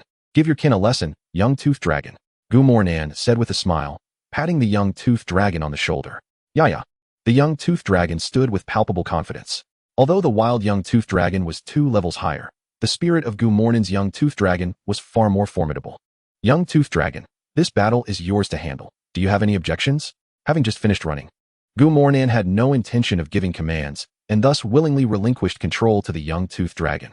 The young toothed dragon nodded readily, its not yet fully developed claws gently patting its chest, exuding confidence. While the young toothed dragon was still posturing, the wild young toothed dragon could not wait any longer. Upon seeing its challenger, it unleashed a gigantic energy claw, glowing green, aimed directly at the young toothed dragon. With a serious expression, the young toothed dragon retaliated with a dragon claw strike. The delayed attack struck the wild young toothed dragon with force. After successfully landing a hit, the young toothed dragon's expression remained unchanged. Its arms glowed with white and black energy as it unleashed the split skill followed by the critical hit skill, targeting the wild young toothed dragon in quick succession. Naturally, the wild young toothed dragon had considerable battle experience and attempted to block the young toothed dragon's attacks with another dragon claw. The young toothed dragon showed no intention of evading. It cleverly retracted some of its strength in the split skill, and at the moment of contact with the wild young toothed dragon's claw, it was knocked off balance. However, before the wild young toothed dragon could rejoice, the young toothed dragon slid forward, its left arm executing a critical hit that struck the wild young toothed dragon fiercely, sending it crashing to the ground. With a roll of its eyes, the wild young toothed dragon lost its combat capability. Witnessing the wild young toothed dragon's defeat, the young toothed dragon displayed a proud smile, but soon reined it in, adopting a nonchalant demeanor. Although Gu Mornan did not give commands, he attentively observed the entire match and noticed the changes in his young toothed dragon's expression. While he inwardly chuckled, he was also pleased with the young toothed dragon's outstanding performance and readily offered a dragon-type treat as a reward. "You did wonderfully, Young Toothed Dragon. Upon seeing the treat, the young toothed dragon's eyes sparkled, and without hesitation, it accepted the snack, skillfully tearing open the packaging and nibbling at it piece by piece. The young toothed dragon could feign indifference towards most things, but not when it came to treats. The other two Pokémon showed no outward signs of change. Knowing that once they triumphed over their adversaries, Gumornan would reward them as well, it was merely a matter of time, and there was no need to dwell on it. Having passed the first challenge, it was time to proceed to the second. Gumornan did not exhibit any signs of impatience, but calmly led his three Pokémon forward at a steady pace. Upon encountering a spirit, regardless of whether it was an assessment Pokémon, Gumornan dispatched his Pokémon to swiftly subdue it. It was precisely this unhurried pace that led him to encounter the second assessment Pokémon, a level 30 Abalong adorned with a human wrist guard, half an hour later. Chapter 35, The Battle of Fighting-type Pokémon. Name, Abalong. Type, Fighting. Aptitude, C. Ability, Iron Fist, increases the power of punching moves. Level 30. Skills, Drain Punch, Palm Strike Ambush.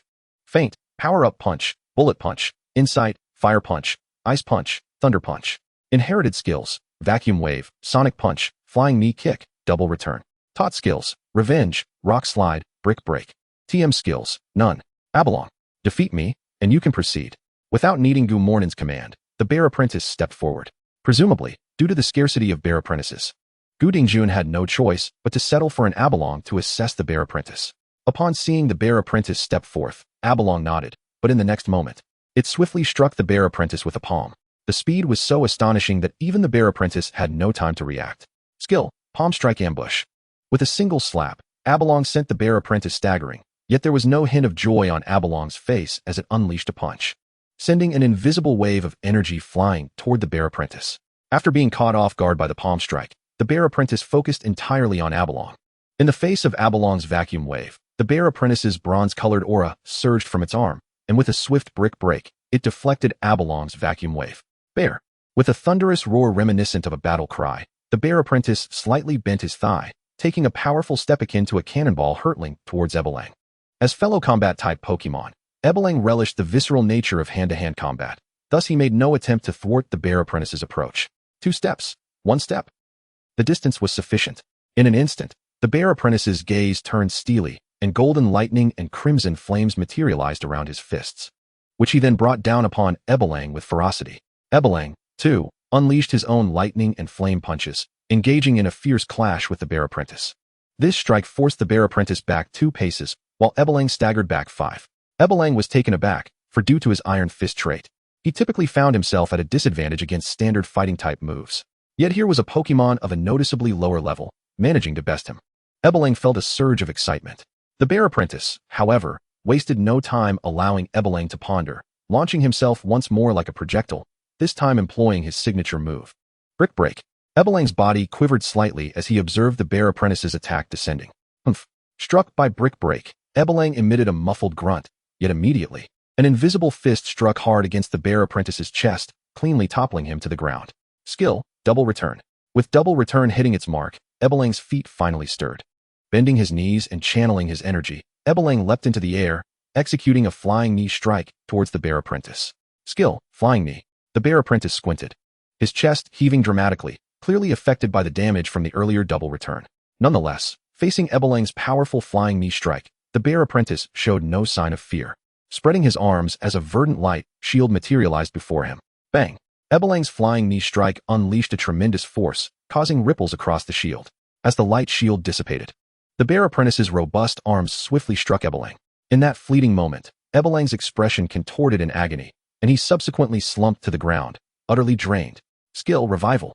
After withstanding the sudden palm strike and the Double Return, the bear apprentice's stamina had plummeted to 0, making the power of Revival reach an astonishing 200, far exceeding that of moves like Destruction Beam and Ultimate Impact. Crack. Following the use of Revival, the bear apprentice's body also softened, collapsing helplessly to the ground. In battles among combat-type Pokémon, one must be wary of an unexpected Double Return. In close combat, evasion is nearly impossible. Thus, to better counteract Double Return, the bear apprentice must engage in stamina training, agility drills, and skill transition exercises. An impressive display. But do remember to be cautious of the Double Return skill in your next battle. After Gu Moyan utilized the power of Tokiwa to restore the bear apprentice's stamina, he rewarded him with some combat-themed food. Once the bear apprentice had sufficiently rested, the group resumed their journey. As they neared their destination, it wasn't long before they encountered the third obstacle, a wild Vulpix boasting the snow cloak ability. This testing format reminded Gu Moyen of his past experiences playing Pokemon games, where wild Pokemon would leap out from the grass. Upon detecting a kindred spirit, Vulpix understood that this was her adversary. With her 4 snow-white paws skimming the ground, her small face took on a serious expression as she confronted the wild Vulpix. The battle with Vulpix lacked much spectacle, focusing instead on the competition of Ice Beam and Moonblast, as well as tests of agility. However, these aspects were precisely what Gu Moyen emphasized during Vulpix's training. Ultimately, after executing a graceful roll to evade the wild Vulpix's Ice Beam, Vulpix secured victory with a well-timed Moonblast. Thus, after 3 rounds of testing, Gu Moyen emerged victorious in all. Yet, he was aware that one final battle awaited him. After a 10-minute walk, a long sword came into view before Gu Moyen. Beneath the ancient sword sat a scarred and closed-eyed Garchomp, its level surpassing Gu Moyen's by 1, reaching level 50. With a flick of his wrist, a Garchomp materialized, shimmering with a luster and larger in stature compared to the wild Garchomp. Garchomp cast a dispassionate glance at its wild counterpart. Having witnessed the earlier battles involving Vulpix from within its Pokeball, fully aware of the situation at hand, without needing Gu Moyen's direction, Garchomp glided effortlessly to face the wild Garchomp. Garchomp, I understand the rules. Let us engage in battle. With those words, Garchomp's fin-like arms slashed down, unleashing a powerful flamethrower directed at the wild Garchomp. The wild Garchomp huffed, countering with its own flamethrower. Yet its attack paled in comparison to Garchomp's in both color and magnitude. Having only reached level 49 after 12 years, the wild Garchomp's base strength was greatly outmatched. Chapter 36, Shining Jengar. Bang! The 2 flamethrowers collided in midair, but upon contact, the wild Garchomp's attack was swiftly overwhelmed by Garchomp's superior firepower. The wild Garchomp's expression shifted to one of surprise. Despite being at a lower level, it was evident that Garchomp's skill was dominating. Seizing the opportunity, Garchomp surged towards the wild Garchomp as the flamethrowers clashed, surrounded by ethereal blue dragon-like apparitions, its dragon rush propelled by an unstoppable momentum. The wild Garchomp's eyes widened, mirroring Garchomp's own dragon rush as they charged at one another. Bang! Upon collision, an invisible shockwave erupted, causing the long sword suspended by a rope to sway slightly. Garchomp remained unfazed, yet its aura intensified in that moment, effortlessly shattering the wild Garchomp's dragon rush. The wild Garchomp was sent reeling, crashing to the ground with such force that it left a sizable crater in the earth of the Crown Mountain Range. Garchomp's eyes flickered as it gestured, summoning the skill Sand Tomb. With remarkable agility, Garchomp descended from the air, triggering an earthquake as its feet struck the ground. Self-created skill, Sand Tomb Quake. Gu Moyen shook his head in mild exasperation, addressing Garchomp. Garchomp, once you land a Dragon Rush, a Dragon Claw would suffice. Using Sand Tomb Quake is a bit excessive. Garchomp met Gu Moyen's gaze with calmness, as a battered wild Garchomp slowly emerged from the crater. Witnessing this, Gu Moyen utilized the power of Tokiwa to ensure the wild Garchomp did not succumb to its injuries. Afterwards, Gu Moyen approached to retrieve the long sword. Heavy, exceedingly heavy. Such was the impression the sword left on Gu Moyen. An 18-year-old lad, brimming with vigor, could barely manage to wield this sword. This alone testified to the sword's staggering weight. After a brief inspection, Gu Moyen decisively stored the sword in his spatial backpack. With the task complete, it was time to return. A smile graced Gu Moyen's features. No matter how enchanting the scenery of the Crown Mountain Range, a month spent in the forest was enough to satiate anyone. At that moment, Gu Moyen yearned for adventure, eager to train his existing Pokemon while also seeking new companions. Ding! A friendly reminder. Today's check-in has yet to be completed. Just then, the system's voice echoed in his mind. Gu Ran was momentarily taken aback, before a look of realization dawned upon him. This morning, consumed by thoughts of the evaluation, he had forgotten all about the check-in process. Grateful for the system's friendly reminder, he decided to proceed with the check-in. Ding! Today's check-in resulted in a monthly reward. Congratulations, host. You have received the Water Evil Scroll. Water Evil Scroll? What could that possibly be? Despite Gu Ran's ample theoretical knowledge, he found no information regarding the Water Evil Scroll within the recesses of his mind. Since he could not recall any details, he opted to set it aside. As a player endowed with extraordinary abilities, Gu Ran was typically quite open-minded. He promptly turned to the system's item description to learn more about the Water Evil Scroll. Water Evil Scroll, a product obtained after activating extraordinary powers. When used by the Bear Apprentice, it allows for a perfect comprehension of both the one-hit and combo techniques. Upon evolving into a martial arts Bear Master, one can freely switch between the two modes. A sharp intake of breath escaped Gu Mo Ran. Was this the true power of extraordinary abilities? Whether as a one-hit or combo martial arts bear master, the strength was undeniably formidable. Gu Mo Ran was thoroughly pleased. Initially, he had thought that the evolution would solely depend on the bear apprentice's aspirations, yet unexpectedly, the system had directly rewarded him with a water evil scroll. The ability to transition seamlessly between the two modes was surely something anyone would cherish. Gu Mo Ran was tempted to have the bear apprentice utilize the water evil scroll for evolution immediately, but remembering that Gu Dingjun was still waiting for his return, he decided to wait until their travels to find an appropriate time for the bear apprentice's evolution. After all, the item was already in his possession, and there was no need to rush. Having cleared most of the sprites along the way to his destination, the return journey was devoid of any encounters. And within half an hour, Gu Mo Ran arrived back at the wooden cabin. Gu Dingjun remained quietly seated beside the small stream, accompanied as always by the round and plump Togedemaru. Togedemaru. The little creature gently tugged at Gu Dingjun's sleeve, prompting him to speak softly. Shineduo. A flicker of purple light appeared as Shineduo accepted the fishing rod from Gu Dingjun's hand. Did you bring it back? Gu Dingjun inquired with a smile. Yes, Grandpa. Gu Mo Ran affirmed, retrieving the ancient sword from his spatial backpack and placing it gently at Gu Dingjun's feet. Gu Dingjun casually glanced at the ancient sword on the ground and nodded slightly, producing a pokeball from his pocket. Since you've returned with the ancient sword, this little fellow is now entrusted to you. Gu Mo Ran accepted the pokeball without hesitation. Given Gu Dingjun's status, the Pokemon he presented could hardly be subpar. Let's see what it is. Gu Dingjun urged with a smile. Gu Mo Ran nodded and tossed the luxury ball, unveiling a spherical Pokemon before his eyes. To his surprise, the Pokemon Gu Dingjun had described as possessing good potential turned out to be a shiny. Name, Gaisu Shiny. Type, Ghost, Poison. Potential, A. Ability, Levitate, floats above the ground. Thus immune to ground-type attacks. Level, 18. Skills, Odd Light, Lick, Hypnosis, Curse, Revenge, Grudge.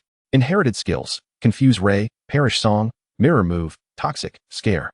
Taught skills, Thunderbolt, Psychic. Shadow Ball. TM skills, none. So what do you think? This child hasn't disappointed you, has he? Gu Dingjun's tone carried an unusual hint of teasing. Gu Mo Ran scratched his head and chuckled. Not at all. I am very satisfied with Gaisu. Hee. Upon hearing this, Gaisu also wore a contented smile. Haha. As long as you're happy, that's what matters. Gu Dingjun paused before continuing. By the way, I forgot to mention earlier that Gaisu's parents have rather fiery tempers. If you don't nurture Gaisu properly, you might face some challenges upon your next visit. Gu Mo Ran's expression stiffened. Why did it suddenly feel like this shiny Gaisu might not be so easy to handle? Chapter 37, The Magical City. After acquiring the shiny Gaisu, Gu Mo Ran took his leave from Gu Dingjun. Gu Dingjun did not refuse but instead pulled out a map once more. I know that technology has advanced, and maps can be found on smartphones, but I believe this map will be of assistance to you at some point. Thank you, Grandpa. Gu Mo Ran accepted it without hesitation. After all, it was just a map and wouldn't take up much space. It was already November 1st, with just 2 months remaining until the new year. Therefore, Gu Mo Ran had no plans for distant travels, intending instead to explore the cities surrounding Kyoto. His first stop was the magical city, a destination he had long since decided upon. Boarding the plane, Gu Mo Ran suddenly remembered that he had yet to inform Bai Yi about his trip. After some hesitation, he resisted the impulse to send a message while on the flight, deciding instead to wait until he arrived in the magical city to let Bai Yi know. Gu Mo Ran was confident that Bai Yi would not mind. The safety in Huaxiao was also famously commendable. Throughout his journey, Gu Mo Ran had not encountered any so-called rich heirs trying to show off, nor had he faced any hijackers, let alone any romantic encounters. Everything was as ordinary as could be until Gu Mo Ran arrived at the entrance of Magical City University. Before him stood an impressive display of 999 vibrant red roses, while several luxury cars were parked nearby. Standing in front of the roses was a young man clad in a white suit, black leather shoes, and holding an extravagant bouquet of blue roses. Was that Lin Kongdong from the 3rd year? What kind of grand gesture was this? Ah, you're quite out of the loop. A new freshman has arrived this year, and she is exceptionally beautiful. Lin Kongdong took a liking to her at first sight and has confessed 9 times, only to be rejected each time.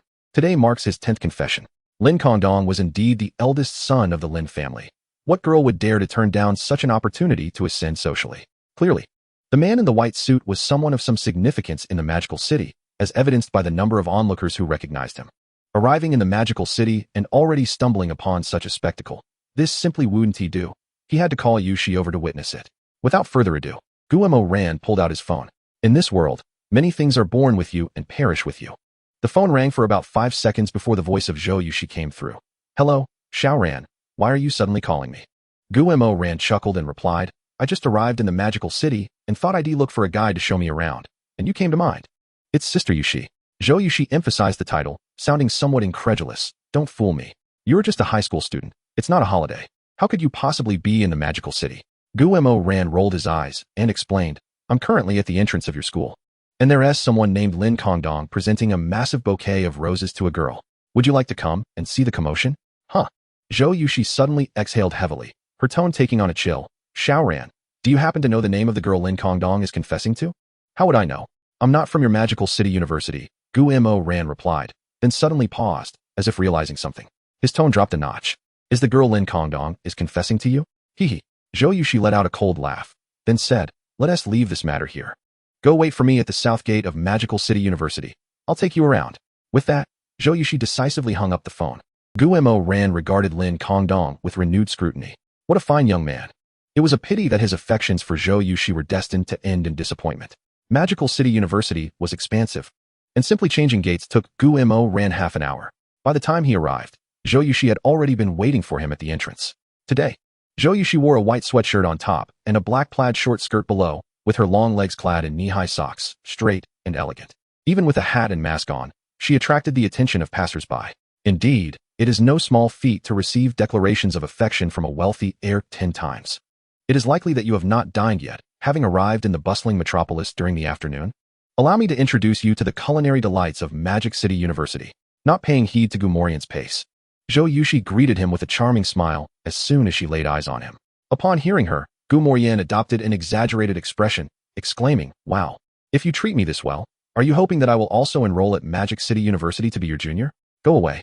Zhou Yushi rolled her eyes and retorted, is it so wrong for an older sister to treat her younger brother to a meal? Humph, I never claimed you were my sister. Gumorian firmly rejected. Ignoring his last remark, Zhou Yushi turned to him and asked, by the way, shouldn't you be training with the school team at your level? What brings you to Magic City? Gumorian shrugged casually, replying, I took a leave of absence. The intensive training mode doesn't suit me, so I chose to travel instead. Bai Yi is still with the team. Speaking of Bai Yi, Gumorian realized he had forgotten to message him.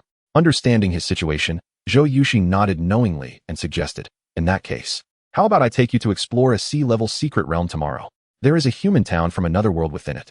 Initially, Gumorian held no interest in the so-called sea-level secret realm, but the mention of a human town piqued his curiosity, and he immediately felt wide awake. All right. After enjoying a hearty meal with Zhou Yushi, Gumorian found accommodation in a 5-star hotel. Without hesitation, he entered the evergreen forest and summoned his bear apprentice. Bear apprentice, I possess a scroll that allows you to switch between the one-hit and combo martial arts styles. Are you willing to use it? Upon hearing this, the bear apprentice, who had been wavering between the two styles, nodded eagerly. Bear, I am willing to use it. A radiant smile blossomed on Gumorian's face as he swiftly produced the Water Evil Scroll. Then this scroll is yours. The bear apprentice, with great seriousness, extended its hands to receive the scroll. However, the moment its hands touched the Water Evil Scroll, it disintegrated into countless sparkles that melded into the bear apprentice's body. Simultaneously, a radiant white light enveloped the bear apprentice, and a tall, majestic figure emerged from within. Second-tier god, Martial Arts Bear Master, at your service. Chapter 38. Martial Arts Bear Master Name. Martial Arts Bear Master, one-hit style, attributes, fighting. Evil qualification, SS characteristic. Invisible Fist, if the move made is one that makes contact with the opponent, it can bypass defensive effects. Level, 28 skills, Glare, Rock Smash. Hold Firm, Gather Chi, Swallow Return, Ghost Face, Headbutt, Dark Abyss Strike, Surprise Attack, See-Through. Inherited skills, none.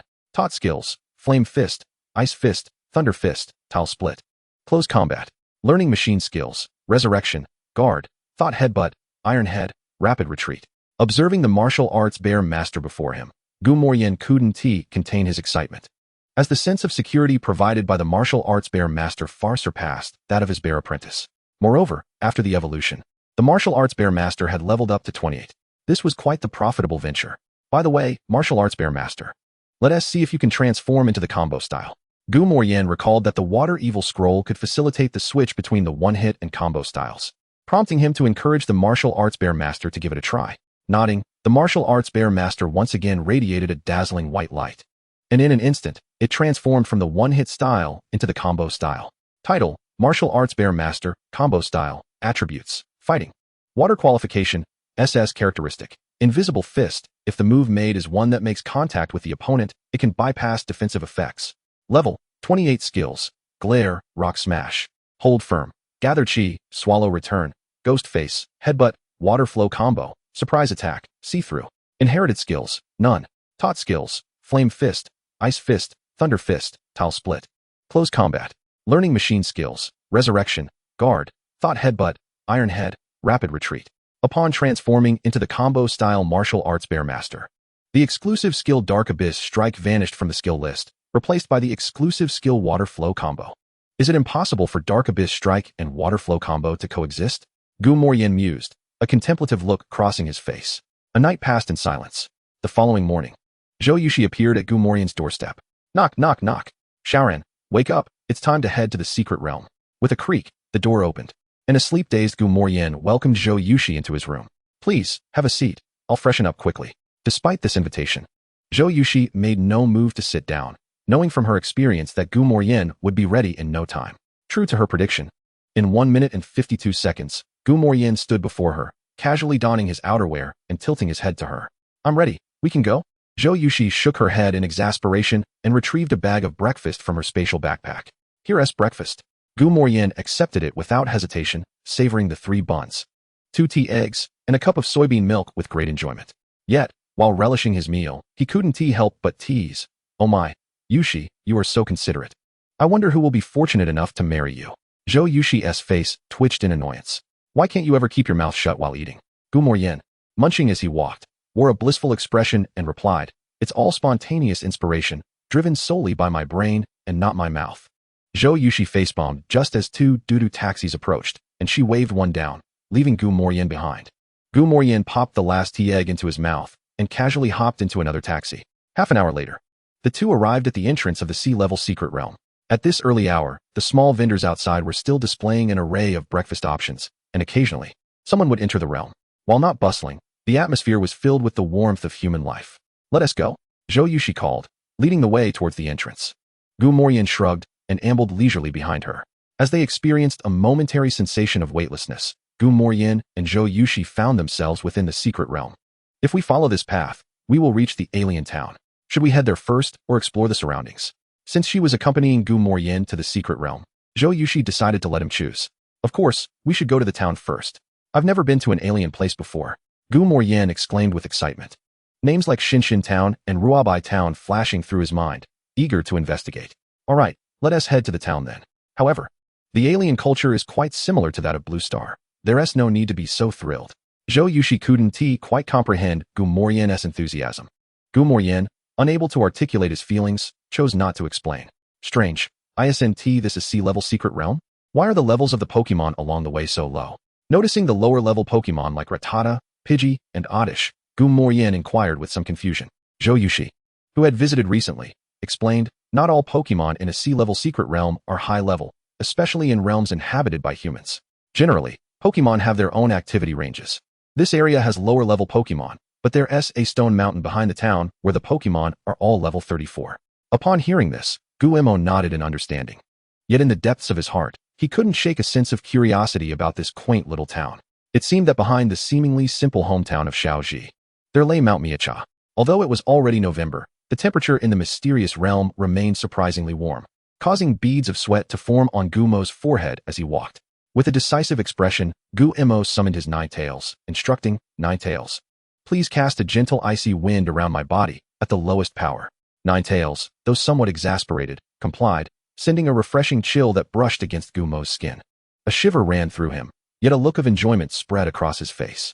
Zhou Yushi's expression shifted, instinctively moving closer to the side, as if being near Guillermo left her feeling somewhat vulnerable. Just ahead is Alien Star Town. Please refrain from mentioning our acquaintance later, Guillermo cautioned. Despite their reservations, Guillermo and Zhou Yushi successfully reached the small town situated within the C-class mysterious realm. Chapter 39, The Pokemon God, Xiaoji and Xiaomao. Although extraterrestrial beings existed here, the influx of visitors dwindled once they realized that aliens and Blue Star inhabitants bore little difference. The environment is quite pleasant here. The air quality is far superior to that of Magic City, Zhou Yushi exclaimed, akin to a child boasting about a new toy. Guillermo chuckled lightly, responding. Given the absence of large factories and the abundance of surrounding forests, isn't it only natural for the air quality to be so pristine? Goodness, I'm late. Suddenly, a nearby fence swung open, and a boy clad in a bathrobe dashed out, followed closely by a beautiful woman in an apron wielding a spatula. Hey, you haven't had breakfast yet. Oh, Mom, there's no time. I'll eat when I return.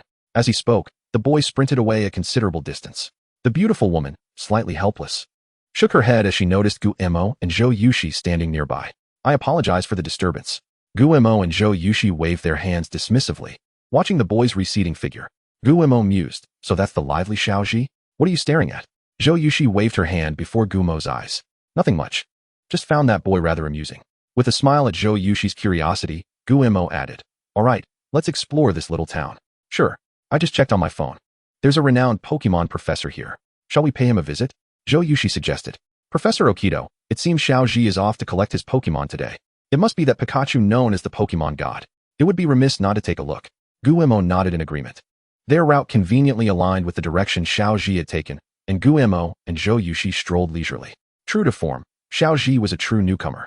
In no time at all, Guillermo couldn't even catch a glimpse of his shadow. After approximately 10 minutes, a white research facility came into view, its design closely resembling that from the animations. Will you knock, or shall I? Zhou Yushi inquired. Pikachu. Suddenly, a voice erupted, followed by a dazzling display of Thunderbolt illuminating the research facility. It appeared that knocking was unnecessary. With that, Guillermo pushed open the gate and briskly entered the institute. Inside the lobby, Guillermo once again spotted the explosive-haired Xiaoji and Professor Okido. Before Professor Okido could inquire, Guillermo interjected. I heard a cry for help while passing by, so I thought I might come in to lend a hand. Are you all alright? With the power of that Thunderbolt, it truly was worthy of being called the Pokemon God. Oh, is that so? We're fine. Thank you for your concern. Though Professor Okido found the boy before him somewhat peculiar, his naturally gentle disposition led him to respond with a smile. Zhou Yushi regarded Guillermo with a hint of confusion, wondering why their visit to the Pokemon professor had turned into a mere passing encounter. Yet, despite her internal questions, she maintained a smile, appearing to support Guillermo's lead. Professor Okido, isn't Ninetales supposed to be red? Why is this one white? Xiaoji exclaimed enthusiastically, gazing at Guillermo's Ninetales with curiosity. Ah, Xiaoji, this is an Alolan Ninetales, an Ice-type Pokémon. Its coloration is simply a trait of its region. You should study diligently. Professor Okido replied with a hint of exasperation. An Alolan Ninetales? How wonderful. May I challenge your Ninetales to a battle? Xiaoji pointed at his Pikachu, arms crossed, declaring, Look, this is my starter Pokemon, Pikachu. Isn't it splendid? Following Xiaoji's gaze, Guillermo's eyes fell upon Pikachu's data panel. Name, Pikachu. Type, electric. Potential, a mystery. Ability, static, occasionally paralyzes opponents upon contact. Level, 10. Skills, Tail Whip, Growl, Thundershock. Quick Attack, Thunder Wave, Double Team. Inherited skills, Wish, Charge, Quick Attack, Volt Tackle, Charm. Taught skills, Thunderbolt. TM skills, none. Description, the starter Pokemon of the lucky child Xiaoji, possessing limitless potential, yet its strength fluctuates with time. Indeed, it was worthy of being called the Pokemon God. With potential so elusive that even the system couldn't ascertain it. Capable of rivaling legendary beasts, yet prone to faltering against weaker opponents like Snivy. Pikachu's strength seemed to fluctuate significantly. Is that alright? Xiaoji queried once more, noticing Guillermo's unwavering gaze upon his Pikachu. Guillermo chuckled lightly. Before we battle, why not see if Pikachu will obey your commands first? Upon hearing this, Xiaoji dismissed the earlier Thunderbolt from his mind and confidently declared, Pikachu is my Pokemon. It will surely follow my orders, right, Pikachu? Pika. Pikachu responded with a cold smile, golden sparks flickering across its cheeks. Guillermo's heart raced instinctively, and he called out, Ninetales, use Aurora Veil.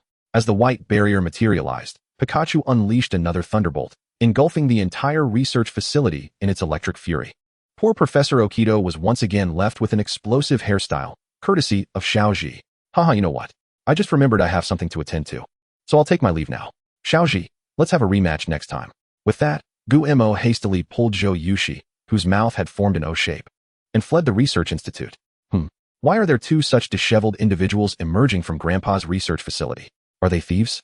As Guillermo and Zhou Yushi made their escape, a young man with brown hair, driving a luxury car accompanied by a dozen beautiful women, suddenly appeared on the path ahead. Virum. Xiao Mao parked his car dramatically in front of them, dismounting with an air of self-importance. Hey, you two little thieves. Were you trying to steal something from my grandfather's research facility? Watch your words. Who would be idle enough to steal from a research facility? Zhou Yushi retorted, her expression darkening with indignation at Xiao Mao's arrogance. Xiao Mao, thinking himself quite dashing, tossed his hair dismissively and provocatively challenged. Well, if you want to prove your innocence, show me your strength. With that, he produced an ordinary pokeball, ostentatiously kissing it before proclaiming, Go forth, my darling. Chapter 40, a title yet to be conceived. With a flash of red light, a Squirtle emerged from the pokeball. Both Zhou Yushi and Gu Mo couldn't help but twitch at the corners of their mouths. Squirtle was indeed Squirtle, and the whole darling thing was utterly ridiculous. Name, Squirtle. Type, water. Potential, A. Attributes, torrent, when health is below 1/3. The power of water-type moves is increased. Level, 5. Skills, tackle, tail whip, water gun. Inherited skills, mirror coat, water gun, yawn, water gun, water ring. Taught skills, rapid spin. TM skills, none. Leave this to me, Zhou Yushi said with a disdainful tone towards Gumai, as a pokeball appeared in her hand. A boy who talks so flamboyantly is truly nauseating. Go, Squirtle. With another flash of red light, a Squirtle materialized before everyone. Upon seeing that its opponent was merely a baby Squirtle, a look of contempt immediately crossed its face. Gumai had initially considered using Jengar to deal with Xiao Mao, but one cannot hide their intentions in their gaze. He hesitated, ultimately allowing Zhou Yushi to handle Xiao Mao. Of course, this was a gentlemanly act, unrelated to other matters. Don't think that just because you have a Squirtle, we will be defeated. Squirtle, strike first and use water gun. Xiao Mao's expression turned grim. Although this Squirtle was carefully prepared by Professor Oak, it was still just a juvenile Pokemon, and it stood no chance against the Squirtle. Such a trivial attack. Water-type Pokemon are not to be trifled with. Squirtle, show him how to properly use water gun. Despite its disdain for battling a baby Pokemon, Squirtle obediently followed Zhou Yushi's command. A water gun, far more powerful and swift than the previous one, shattered Xiao Mao's water gun and continued to strike forcefully against Squirtle's shell. Bang! Squirtle fell to the ground, having lost its ability to battle without any surprise. With such limited strength, you dare to act so arrogantly? Considering you're just a child. I won't stoop to your level this time. Zhou Yushi's gaze seemed to glance at Gumai. While Xiao Mao had yet to react, Gumai's eyes narrowed slightly. Although they were in a secret realm, one must be at least 18 to receive a Pokemon. This meant that Xiao Mao was likely the same age as Gumai. And combined with Zhou Yushi's inexplicable glance, Gumai had ample reason to suspect that Zhou Yushi was subtly mocking him. Hey, Xiao Mao, didn't you already leave? Why are you back? At that moment, Professor Oak and the rather clueless Xiaoji emerged from the research institute. Damn it, so you took my Squirtle, Xiaoji exclaimed, looking at the fallen Squirtle with a hint of frustration. Seeing this, Xiao Mao shrugged helplessly. Well, what can I say? You were late, even for picking up your Pokemon. You're still as unreliable as ever. By the way, Grandpa, those two just fled the research institute in a rather disheveled manner. I suspect they stole the institute's data. After taunting Xiaoji, Xiao Mao turned his attention to Gumai and Zhou Yushi. At this, Professor Oak and Xiaoji exchanged awkward glances. They knew the reason behind the two's hasty exit, but it was rather difficult to explain. Thus, Professor Oak chuckled and said, Haha, Xiao Mao, you've misunderstood them. I can't go into details, but they are not bad people. Hearing Professor Oak's explanation, Gumai chimed in, Professor Oak, if there's nothing else, we'll take our leave. With that, Gumai intended to depart with Zhou Yushi. However, Xiao Mao called out to them, earnestly stating, This time I lost, but next time, I won't fail again. Zhou Yushi raised her hand above her head and waved, indicating she had heard Xiao Mao's words. After leaving the research institute, the two wandered aimlessly down the road. Gumai asked, Is Squirtle a new capture? No, it was a reward from the university upon enrollment. Looks like it was trained quite well. Of course, Zhou Yushi said, a hint of pride in her voice. Were you subtly mocking me earlier? Indeed, Zhou Yushi replied casually. But the next moment, her smile froze, and she cautiously added, if I said what I just said was a lie, would you believe me? Gumai replied with a smirk, Do you really think I would believe you? Zhou Yushi attempted to explain further, but Gumai raised a hand, saying, No need to discuss it. Today's matter cannot be resolved without 2 hot pot dinners. Would one suffice? Zhou Yushi asked pitifully. Gumai grinned, revealing his bright white teeth. Before he could speak, Zhou Yushi declared seriously, I believe one wouldn't adequately express my sincerity. 2 would be just right. Oh dear. Perhaps let us stick to 1. 2 might be a bit much for you, Yushi. Gumai laughed. Zhou Yushi's lips twitched, but she insisted, How could that be? Given our relationship, treating you to 2 hot pots is only reasonable. You really don't need to feel burdened. No, not at all. Zhou Yushi's tone hinted at a bit of teeth-gritting annoyance. Noticing this, Gumai chuckled to himself, then said, All right then. Let us end our outing here and head back for hot pot. With that, he took the lead towards the exit.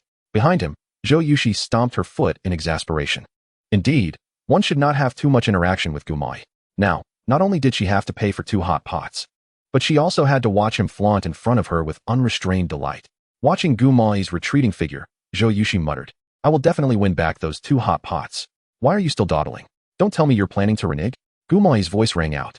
Taking a deep breath, Zhou Yushi felt the gust of air tousle her bangs, and she kicked a pebble by the roadside, smiling sweetly. How could that be? This kick, after all, bore a hint of personal grievance. Chapter 41, Zhao Jixin. On the outskirts of Magic City lies a place known as the Rock Mountain Tunnel, where the Pokémon generally hover around level 30, making it perfectly suitable for Gumai's current needs. After spending 2 days in Magic City, treating it as a month of training relaxation, Gumai bid farewell to Zhou Yushi and plunged into the Rock Mountain Tunnel. Though dubbed a tunnel, it was an enchanting expanse, spacious enough for flying-type Pokémon to soar freely within. While the current Pokémon level increase was not as rapid as during his acquisition of the Evergreen Forest's secret realm, with the assistance of the power of Evergreen, the growth of his martial arts Pokémon was also progressing steadily. However, as an ambitious youth, Gumai was not satisfied with his current power elevation. Thus, he hoped to acquire a new dungeon in today's sign-in. Heavenly spirits, grant me a dungeon suitable for my use. Gumai's expression was earnest. Yet, staring at the shiny coin in his hand, Gumai fell into contemplation. With a disgruntled huff, he pocketed the coin and, looking at the floating Jengar beside him, said earnestly, "Jengar, as young men, we cannot rely solely on external factors. As the saying goes, relying on others or objects is not as good as relying on oneself." Jengar, boss, you didn't seem to say that before. As Gumai imparted this motivational speech to Jengar, he also soothed his own emotions, regaining his composure. Just then, a level 22 Geodude appeared before him, prompting Gumai to swiftly issue his command. "Jengar, let us strive for a better tomorrow. Use hypnosis." Jengar, with vacant eyes, put Geodude to sleep, feeling as though he was no different from a mindless zombie. Surely, this was the effect of Gumai's motivational speech. The martial arts Pokémon behind them cast a sympathetic glance at Jengar, realizing yet another had been left in disarray. "Tarbing, little master, it's time to come and dine." Not far from the campsite, the Icebreaker doll had prepared the meal and was calling Gumorien to eat. "All right, everyone, let's have our meal first. Once we finish, we shall proceed with our skill training." Upon finishing her sentence, the elves rushed off, not waiting for Gumorien's cue. The fierce biting land shark, the fire god moth, and the dragonite, being closest to the camp, had already begun to feast. Hey, save some for me," Gumorien lamented, watching the food on the table diminish at a visible rate. Cough, cough. Just as Gumorien was about to move, a disheveled man in a suit suddenly emerged from the nearby bushes. Swish. Although the fierce biting land shark was the quickest to grab its chopsticks, it was also the first to react to the unexpected situation. With its fins aimed at the suited man, the fierce biting land shark was ready to attack at the slightest hint of danger. No, don't make a move. I'm a good person, cough, cough." For some unknown reason, the man's speech was halting and his voice raspy. "Apologies, but even villains claim to be good people, and your current attire hardly convinces me otherwise." Gumorien tilted her head calmly and said, "So, would you care to explain your background?" Although encountering trainers in the wilderness wasn't uncommon, one must always be cautious of a person without a Pokémon, dressed formally yet appearing so disheveled. The fire god moth hovered above Gumorien, its champion-level presence causing the suited man's complexion to pale. "I am a member of the Ancient Ruins investigation team from Magic City. Here is my identification, which can be verified online. I assure you, I am truly a good person." Perhaps the pressure from the fire god moth was too overwhelming, as the man's voice, though still raspy, became coherent. Gumorien reached out to take the man's identification and compared it to his muddy face. "Zhao Jixin from the Ancient Ruins investigation team?" Yes, that's me." Upon hearing his name from Gumorien, Zhao Jixin's tone reflected a hint of excitement. Gumorien glanced at Zhao Jixin and pulled out her phone to search for information on the Ancient Ruins investigation team. After confirming the existence of a Zhao Jixin with a matching identification photo, she instructed the fierce biting land shark to retract its fins. "Have some water." Noticing Zhao Jixin's parched lips, Gumorien handed him a bottle of water. After he drank, she inquired, "What has caused you to end up like this?" At her words, Zhao Jixin seemed to recall something, glancing at the fire god moth hovering above him, before abruptly kneeling on the ground. "Sir, you must be a remarkably powerful trainer, right? I beg of you, please save our investigation team." Gumorien was taken aback, pulling Zhao Jixin up as she asked, "Save your investigation team? Aren't you backed by a champion-level trainer? Are there still dangers in the Rock Mountain Tunnel?" Zhao Jixin forced a bitter smile and explained, "The investigation team is divided into many smaller groups. Our guardian is with our leader at an A-level secret realm, and even with the guardian present, the outcome would not differ significantly. As he spoke, a hint of discouragement crept into his demeanor. Even a champion can't handle it? What exactly have you encountered? Gu Morian asked, puzzled. Fear flickered in Zhao Zixin's eyes as he replied. We encountered Hunter K. Hunter K? An associate of Hunter J? Zhao Zixin nodded. Indeed. While Hunter K may not possess the strength of Hunter J, he is still a well-known champion-level trainer. Coupled with his subordinates, we had no means of resistance. After a pause, Zhao Zixin continued, I implore you for help, as you have a Dragonite, which can swiftly exit the Rock Mountain Tunnel and notify the authorities for rescue. Trainer, I beseech you to assist our investigation team. We will provide ample rewards. Is Hunter K the only champion-level trainer? Gu Morian's gaze flickered, and after a moment's contemplation, she asked. Zhao Zixin was taken aback, but answered her question. Yes, only Hunter K is a champion-level trainer, alongside 3 gym-level trainers. Upon hearing this, Gu Morian exhaled deeply and spoke seriously to Zhao Zixin. I believe I can handle Hunter K. Chapter 42, The Power of the Fire God Moth. I believe I can handle Hunter K. Gu Morian's confident voice resonated in the air, yet Zhao Zixin urgently interjected, Trainer, K is a champion-level trainer. And he possesses more than just one champion-level Pokémon. Without allowing Zhao Zixin to finish, Gu Morian interrupted, My Fire God Moth is a champion-level Pokémon. Zhao Zixin's voice fell silent, staring at Gu Morian in disbelief. Is what you say true? Gu Morian non-committally nodded. I am under no obligation to explain myself to you. If you do not wish for your team members to meet a grim fate, lead the way. Zhao Zixin, without hesitation, eagerly replied, I will lead the way. I will lead the way. With that, he began to retrace his steps. How long do you plan to walk? Let the Dragonite carry you. Thank you, esteemed trainer. In his moment of need, Zhao Zixin appeared exceedingly humble. However, just 2 minutes later, being carried by the Dragonite, he seemed somewhat dispirited. Is this what you meant by flying with me? How much further is it? Gu Morian asked from the Dragonite's back. Zhao Zixin quickly responded, We're almost there, dear sir. At the speed of the Dragonite, it should take about a minute. After enduring countless hardships to escape Hunter K's pursuit, now the Dragonite could return him in merely a minute. What a frustrating world this is. Gu Morian did not hastily descend, but remained aloft, observing the strength of the poaching group. Upon closer inspection, she discerned only 2 Pokémon of champion-level strength. Name, Dragon King Scorpion. Type, Poison, Dark. Qualification, A. Ability, Sniper. Damage increases when hitting critical spots. Level, 62. Skills, Needle Bomb, Thunder Fong, Ice Fong, Fire Fong, Claw Sharpen, Fatal Needle Strike, Toxic Fong, Toxic Spikes, Venoshock. Critical Hit, Inherited Skills, Whirlwind, Strange Light, Cut, Sand Attack. Taught Skills, Cross Poison, Bite, Cross Cut, Acupressure. TMs, Swords Dance, Earthquake, Rock Slide, Cut. Name, Black Lugia. Type, Fire. Dark. Qualification, A.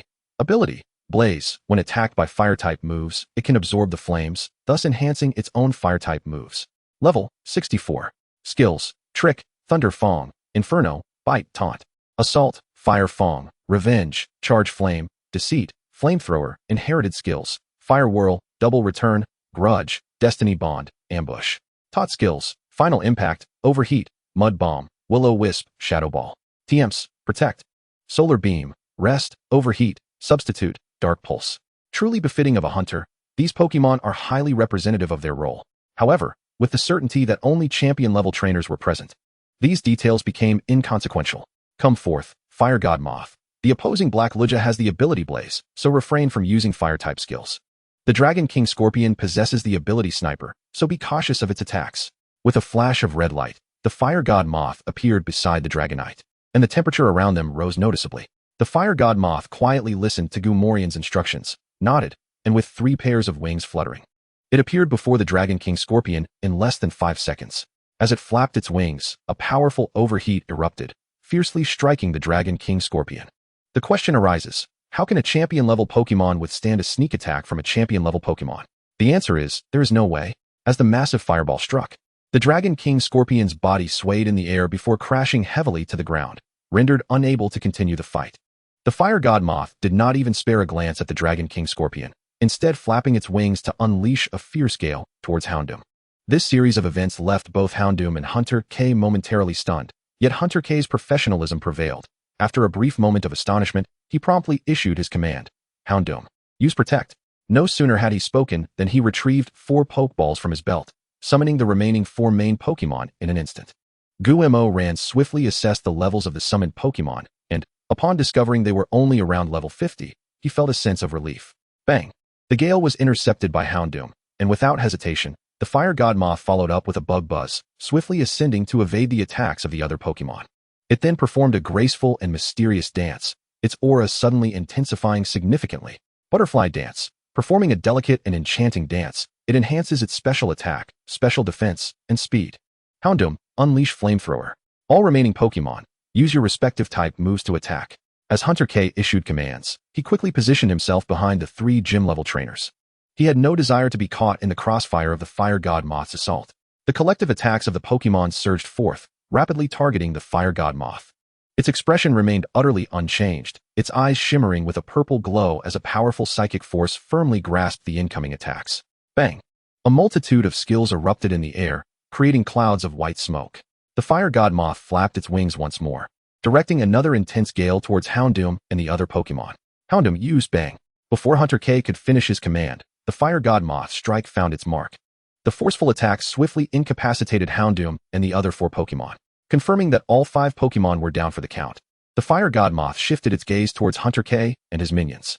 Cold sweat trickled down Hunter K's forehead as he released an armored bird, instructing his subordinates, "You all hold off the fire god moth while I go fetch Hunter J for assistance." As Hunter K attempted to flee, the fire god moth prepared to pursue, but the trembling minions ahead launched their attacks. The fire god moth frowned, summoning a hot wind that left numerous minions either dead or severely injured, with no capacity for resistance. Gulch. In midair, Zhao Zixin swallowed hard. Witnessing how Hunter K's poaching team was annihilated in an instant, was this the might of a powerful trainer? All right, with the majority of the minions dealt with, you can go rescue your scouting team. I will pursue Hunter K. As he spoke, a gentle breeze descended, bringing Zhao Zixin down to the ground. Swiftly, Dragonite carried Guemo ran towards the direction Hunter K had fled. Chapter 43, The Ruins. Damn it, where did this fire god moth come from? Why does it persistently pursue without relent? Ahead, Hunter K mounted on an armored bird, flying towards the exit of the Rock Mountain Tunnel. No matter how he flew or where he directed his path, the fire god moth remained on his tail. What left Hunter K exasperated was that the fire god moth showed no intention of attacking, merely hovering at a distance behind him. "If I manage to escape, I will surely gather a team to capture you," Hunter K exclaimed in frustration. The fire god moth remained unperturbed, trailing him at a leisurely pace. "Damn it," Hunter K cursed, turning to see Dragonite waiting directly in his path. The overwhelming aura of a champion-level Pokemon caused the armored bird beneath him to tremble violently, instinctively wanting to flee, but the fire god moth was closing in as well. "Though I doubt you'll comply. I must adhere to the rules of the game. Would you be willing to disclose the location of your hunter team's headquarters?" Guemo ran casually inquired from atop Dragonite. "Humph," Hunter K scoffed derisively. "I never imagined a wealthy young master with a champion-level bodyguard would be exploring the Rock Mountain Tunnel. Consider this a stroke of luck for me. You may do as you wish, kill or maim, but if you hope to extract information from me..." A sinister smile crept across Hunter K's face.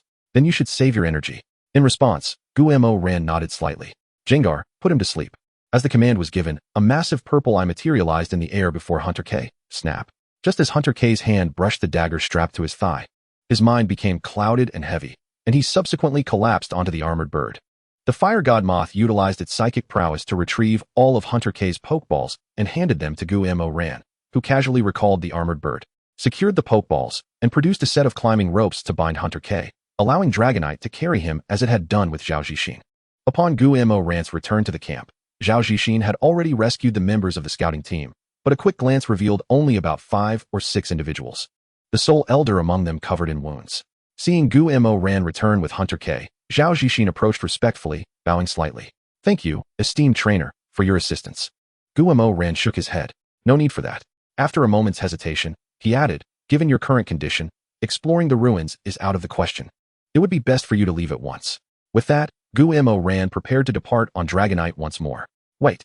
Just then, Zhao Zixin stopped Guemo Ran again, humbly requesting, "Esteemed trainer, could I trouble you to take us back to Magic City?" "I cannot.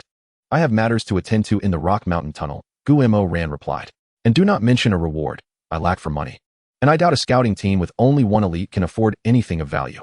What if it concerns information about Regirock, the rock god pillar?" Guemo Ran's steps came to an abrupt halt. "Do tell."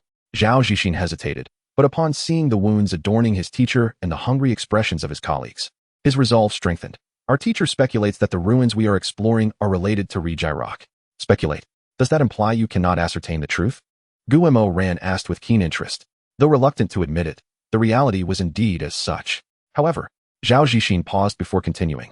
Even if Regirock is not within the ruins, there is still a considerable likelihood of obtaining items related to it. You currently have Hunter K in your grasp, so taking us back is merely a matter of convenience for you. No loss on your part, is it? You have successfully persuaded me. Guillermo Ran turned his head. But before Zhao Zixin could rejoice, he added, however, I require one more individual to enter the ruins. This esteemed trainer, merely taking us back is one thing. But bringing another person along seems rather excessive. Spoke a pale-faced female staff member behind Zhao Zixin, her tone neither servile nor overbearing. Guillermo Ran shrugged. You must understand that this Pokemon by my side is a champion level 1, which means my strength is akin to that of a typical elite trainer. What do you believe the cost would be to have a champion level trainer escort you back to Magic City? The female staff member, named Ning Ning, opened her mouth to protest, but was interrupted by Zhao Zixin. Ning Ning, though she hesitated, ultimately, she chose to remain silent. Seeing this, Zhao Zixin exhaled in relief. He genuinely feared that Ning Ning might inadvertently offend Guillermo Ran. He knew well that this seemingly amicable individual could be ruthless when provoked. Esteemed trainer, we shall heed your word. Guillermo Ran glanced at Zhao Zixin, nodded, and said, all right, I will grant you half an hour to gather your belongings. Is that acceptable? Absolutely, no problem at all. Zhao Zixin replied with unwavering confidence. The reconnaissance team, having been startled, was eager to depart. Thus the packing was executed with remarkable speed. Within 10 minutes, the group, including the injured and unconscious elder, comprised 7 individuals. After 3 hours, Guillermo Ran successfully led them into the magical city. Please notify me when you are ready to venture into the ruins. I have other matters to attend to. So I shall take my leave. After conveying this to Zhao Zixin, Guillermo Ran departed, carrying Hunter K with him. Hey kid, where do you intend to take me? After 3 hours, Hunter K had awakened from his hypnotic state. Despite being a prisoner, his tone remained exceedingly arrogant. Guillermo Ran cast a fleeting glance at Hunter K but chose to ignore him, pulling out his phone from his pocket. Hello, Dad, I've captured Hunter K. Could you send someone over to collect him? On the other end, Gu Qianshan nodded. Understood, I will dispatch someone. Just wait for them at the Pokemon Center. After hanging up, Guillermo Ran casually glanced at Hunter K. Extraterrestrial, what do you suppose about the advancement of punishment on our blue planet? Observing the unervingly calm gaze of Guillermo Ran, Hunter K inexplicably felt an ominous premonition. Chapter 44, Gisthun. After coordinating with Gu Qianshan, Guillermo Ran proceeded to call Zhou Yushi. On one hand, it was quite normal to offer a benefit to Zhou Yushi given their long-standing friendship. On the other hand, Guillermo Ran was aware that despite Zhou Ruolin's discontent with Zhou Yushi's enrollment at Magic City University, Zhou Yushi possessed the protective Pokemon bestowed by Zhou Ruolin. By enlisting Zhou Yushi's assistance, even if Regirock truly existed within the ruins, the 4 champion-level Pokemon would possess formidable combat capabilities. Guillermo Ran found it hard to believe that such a trivial rock mountain tunnel could harbor the Regirock created by the Toilet King. Of course, if that Regirock were indeed to take a nap, it wouldn't pose a significant issue. Zhou Yushi, unsurprisingly, agreed to join without any hesitation, as university life was rather lenient. After all, the mainstream university experience revolved around traveling. Time swiftly passed, and as a promising youth of the new era, Guillermo Ran could not remain idle within the city. While the reconnaissance team rested, Guillermo Ran devoted his daytime to training his Vulpix and other Pokemon in the Rock Mountain Tunnel, occasionally honing the skills of his Garchomp. By night, he galloped through the outskirts of the evergreen forest with Gisthun. After half a month, Gisthun successfully evolved into Gisthun. Name, Gisthun, Shiny. Type, Ghost, Poison. Qualification, S. Ability, Levitate, floats above the ground, thus immune to ground-type attacks. Level, 25. Skills, Strange Light, Lick, Hypnosis, Dark Glare, Revenge, Grudge, Curse, Misfortune. Inherited skills, Bind, Perish Song. Mirror Move, Toxic, Scare.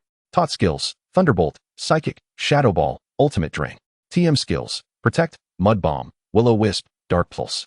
Simultaneously, Guillermo Ran also discovered that Gisthun, this shiny Pokemon, possessed remarkable speed. While its base stats contributed to this, Gisthun's speed far exceeded that of his 31-level Vulpix. Moreover, it wasn't merely its movement speed. The rapidity of skill execution, evasion, and entering stealth mode were all exceptionally swift. With Gisthun's rapid enhancement, the training of Wu Dao Xiongshir's 3 Pokemon was also exceedingly diligent. Over the course of half a month, Wu Dao Xiongshir reached level 32, Vulpix 31, and Gibble 27. One day, after a fortnight of rest, the reconnaissance team finally contacted him.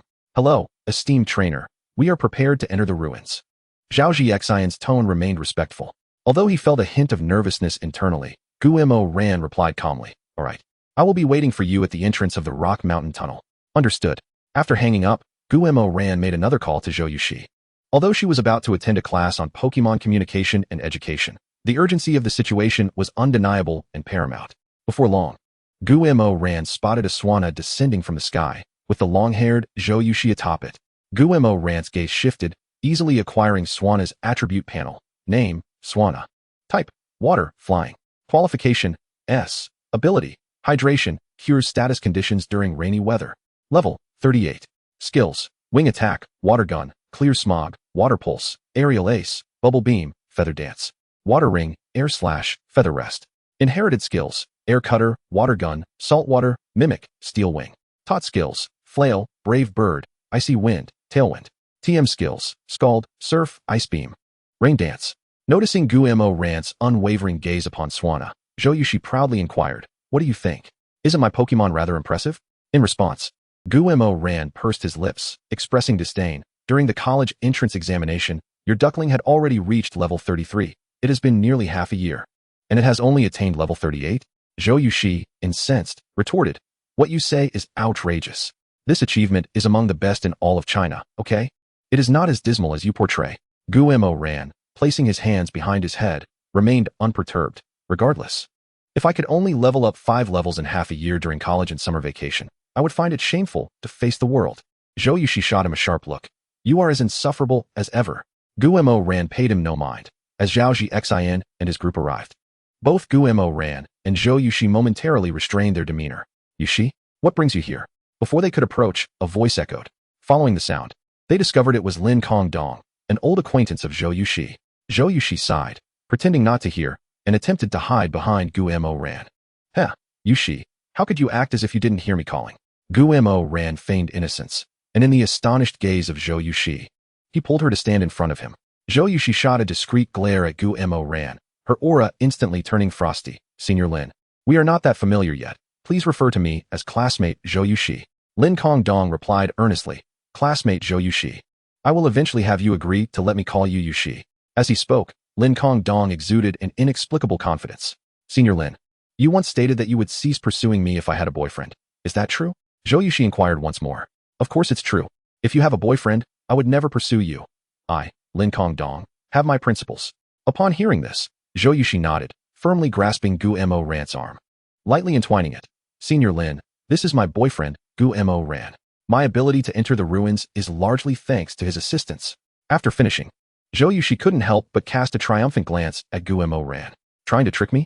You won't get off easy. Dear Lin, do not heed her nonsense.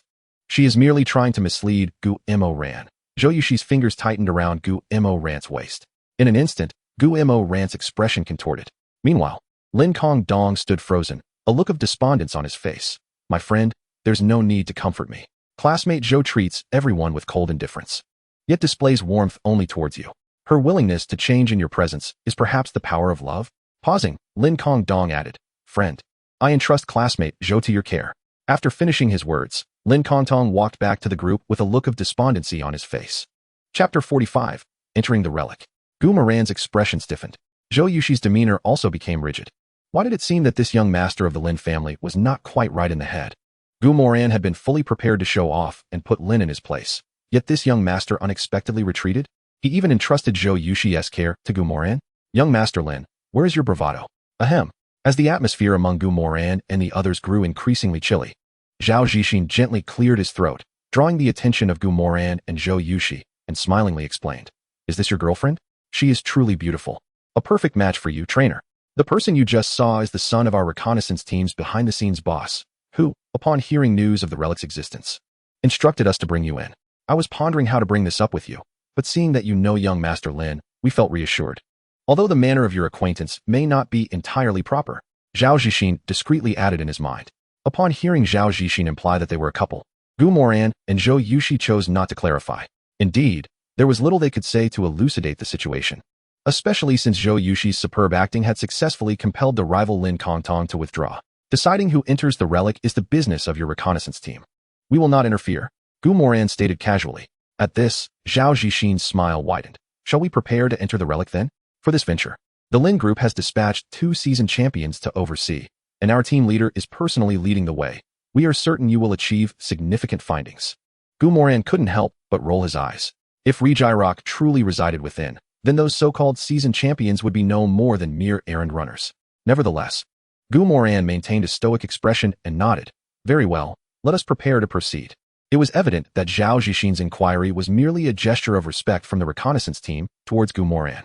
Once Gumoran nodded, the members of the reconnaissance team swiftly disembarked from their vehicles, promptly retrieving Pokeballs to release one flying Pokemon after another. Under Zhao Zixin's guidance, they soared towards the Rocky Mountain Tunnel. Hehe, Yushi, shall we?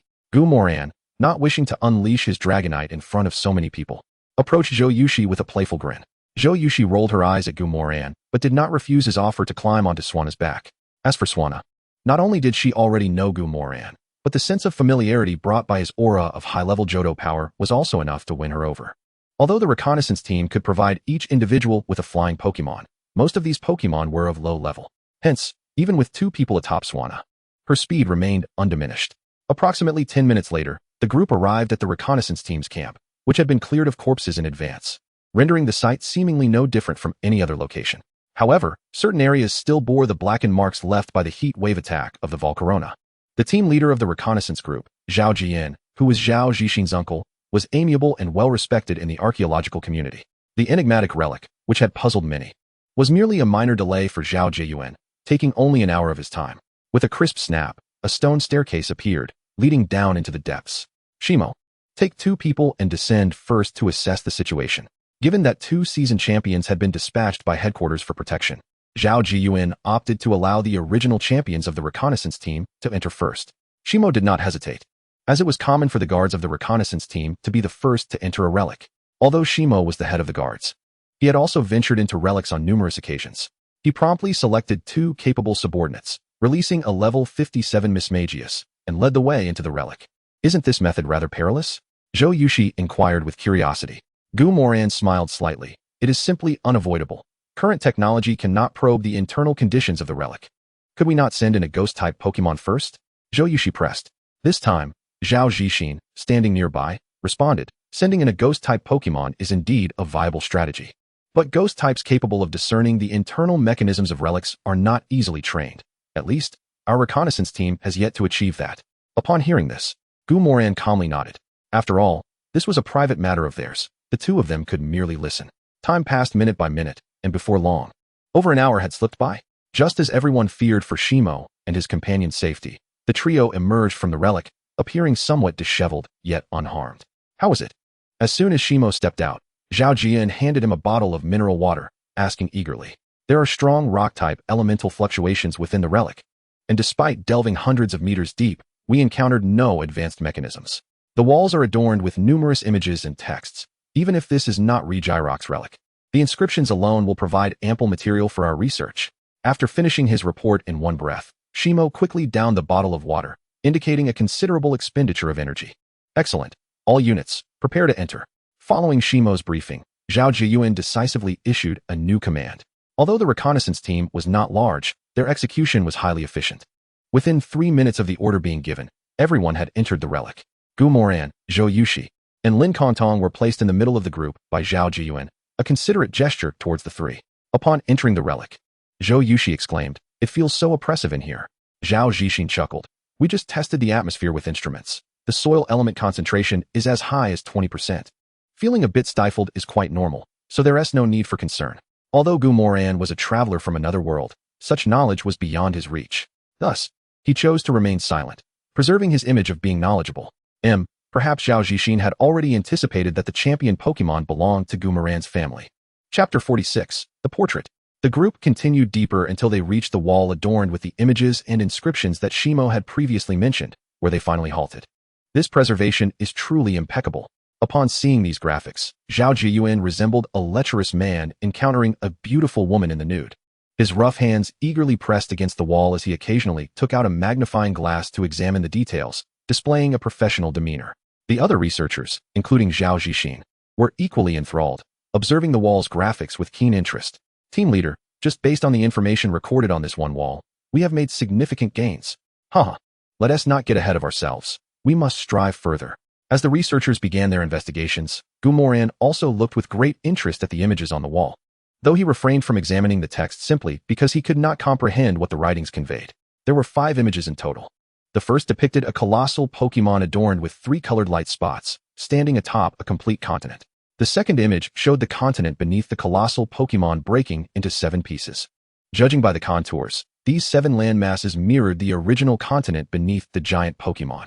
The third image illustrated the colossal Pokémon utilizing various materials to create 3 Pokémon resembling itself. In the fourth image, an enormous Pokémon lies in slumber in an exceedingly secluded location. The final image depicts 3 artificially created Pokémon departing after establishing a defensive posture for the colossal Pokémon. Although the images are rather crude, it is not difficult to discern that they narrate the tale of the gigantic creature, Regigigas, transporting continents, erecting the 3 pillars, and ultimately falling into a deep sleep. From this perspective, it is evident that this ruin has a significant connection to Regigigas. Furthermore, considering the abundant rock-type elemental content within the ruins, it is quite plausible that this site serves as a resting place for Regirock. Whether or not it is the Regirock created by Regigigas remains a topic for debate. Moreover, speaking of Regigigas, Gumoran is reminded of the other 2 pillars, Regieleki and Regidrago. Although the walls do not provide any information about these 2 pillars, Gumoran is indeed convinced of their existence, having witnessed them firsthand. Can you comprehend the inscriptions on the wall? Zhou Yushi inquired softly. Gumoran nodded slightly. I cannot decipher the words, but I can certainly understand those few images. Then could you tell me what those images depict? It seems they will need to study here for a while longer, Zhou Yushi continued in a hushed tone. As childhood friends, Gumoran would not refuse such a modest request. He briefly summarized the content of the illustrations for Zhou Yushi, leaving it to her to remember and comprehend the information. Meanwhile, Lin Kongtong observed the 2 huddled in a corner whispering, feeling a twinge of bitterness within. Here he was, the esteemed young master of the Lin family, being rejected for the first time in his pursuit of affection. Being turned down was one thing, but to be rejected 10 times in succession was quite another. As if that were not enough, he was forced to witness the object of his affections flirt with another man. Was this not a touch cruel? Yet, upon seeing Zhou Yushi and Gumoran idle by after examining the images, Lin Kongtong felt a pang of sympathy. After a moment's hesitation, Lin Kongtong approached Zhao Jieyuan. Captain Zhao, why don't you take your time studying here while my 2 friends and I venture inside to take a look? That is out of the question. Zhao Jieyuan promptly refused without a second thought. Young master, this is a ruin, and no one knows what dangers may lie within. Do you 3 possess any experience? If you were to trigger a mechanism on the way, how would I explain that to the chairman? Lin Kongtong had anticipated Zhao Jieyuan's response and promptly shifted his approach. Then let Zhao Jixin accompany us inside. With him present, we should be safe from triggering any mechanisms, shouldn't we? Zhao Jieyuan hesitated, but Zhao Jixin interjected with a smile. Uncle, let me accompany young master and the others. Although my abilities may not match yours, I can still discern general mechanisms. Besides, leaving young master and the others here would indeed be quite dull. After a brief moment of contemplation, Zhao Jiyan nodded in agreement. After all, Lin Kongtong was destined to become the head of the Lin family, and those beneath him ought to consider his sentiments. Upon receiving Zhao Jiyuan's consent, a hint of a smile graced Lin Kongtong's face. Yet, as if recalling something, he quickly composed himself, approaching Gu Moran and Zhou Yushi with an air of casualness. If you're feeling bored staying here, why not join me for a stroll inside? Seemingly concerned that they might perceive it as perilous, Lin Kongtong added, of course. Zhao Jixin will accompany us. As long as we remain cautious, we should not encounter any danger. Gu Moran and Zhou Yushi exchanged surprised glances, and ultimately, Gu Moran decisively stated, all right, then you all take a moment to prepare. We shall set off in 5 minutes. With that, Lin Kongtong feigned calmness as he departed. Rest for a moment? How peculiar. What is there to rest for? Zhou Yushi mused, though soon her face brightened with a smile. Finally, we can continue our exploration. For the first time, I feel more fatigued sitting than walking. Gu Moran cast a knowing look at the departing Lin Kongtong, internally reflecting, indeed. A moment of rest is needed, but it is you who requires it. The quartet's journey lacked the previous hustle and bustle of the larger group. Nevertheless, Zhou Yushi continued to engage Gu Moran in discussions about their discoveries, while Zhao Jixin would occasionally seek Gu Moran's opinions. Conversely, Lin Kongtong, who had initially suggested pressing forward, seemed like an outsider, remaining mostly silent as he gently caressed the dream eater nestled in his arms. After an indeterminate distance, the four found themselves in a room adorned with peculiar bronze-colored cubes. The instant they entered, the room emitted a slight tremor, and forth poured a multitude of azure clay figures. Though varying in size, they all shared the commonality of red eyes, fixated intently on the four intruders. Clay dolls and clay giants, Everyone be cautious. Gumoran was the first to sound the alarm, swiftly summoning his fire moth and Garchomp. Simultaneously, a flicker of light danced in Gumoran's eyes as the attributes of numerous Pokémon appeared before him, revealing the stats of the most formidable among them. A Clay Giant. Chapter 47. Stone Door Name. Clay Giant Type. Ground. Ghost Qualification. B Ability. Iron Fist. Enhances the power of punching moves. Level. 57 Skills. Aura Sphere. Hammer Arm. Shadow Punch. Curse. Nightshade. Stomp. Iron Defense. Heavy Slam. Shadow Ball. Giga Impact. Inherited Skills. None. Taught Skills. Phantom Force. Arm Thrust. Earthquake. Dig. TM Skills. None. Upon hearing Gumoran's warning, Zhou Yushi released her Milotic and her bodyguard Pokémon, Duskull. Lin Kongtong summoned a champion-level Rhyperior and a top-tier Meowth. However, the level of the Meowth was only 76, barely qualifying as champion level, and was not an ideal choice for protecting his companions. This starkly illustrated that, while the Lin family in the magical city wielded significant influence, they still fell short compared to the 8 great champions of Huaxia in terms of strength. Question: when the highest combat power of Party B is a champion level, while the opposing side boasts 3 champions and 1 top-tier Pokémon, what strategy should be employed to secure victory? The answer remains elusive. Faced with such overwhelming strength, the commands issued by Gumoran and his companions were remarkably casual. Yet, these seemingly trivial instructions managed to inflict substantial damage upon the Clay Giant horde. In a mere 10 minutes, the blockade of Clay Giants in the room was swept away by the trio. This was partially due to a few Clay Giants employing Phantom Force, thereby prolonging the encounter. However, to everyone's astonishment, after being defeated, the Clay Giants retreated back through the small squares in the ground, as if they had never been there at all. Simultaneously, small tables rose from the squares in the center and the 4 corners, each adorned with a small box. Ah, is this a real-life completion reward? Lin Kongtong jested upon witnessing the scene.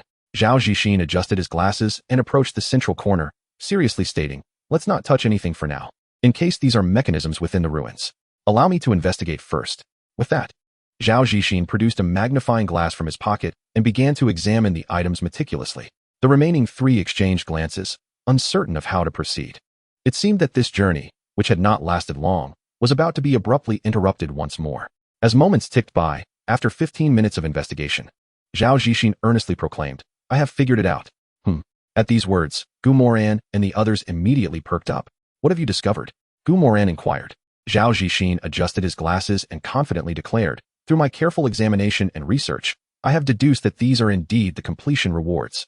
The trio rolled their eyes, discovering that the results obtained after 15 minutes of study bore a striking resemblance to those derived without any inquiry. Indeed, what a marvel this is.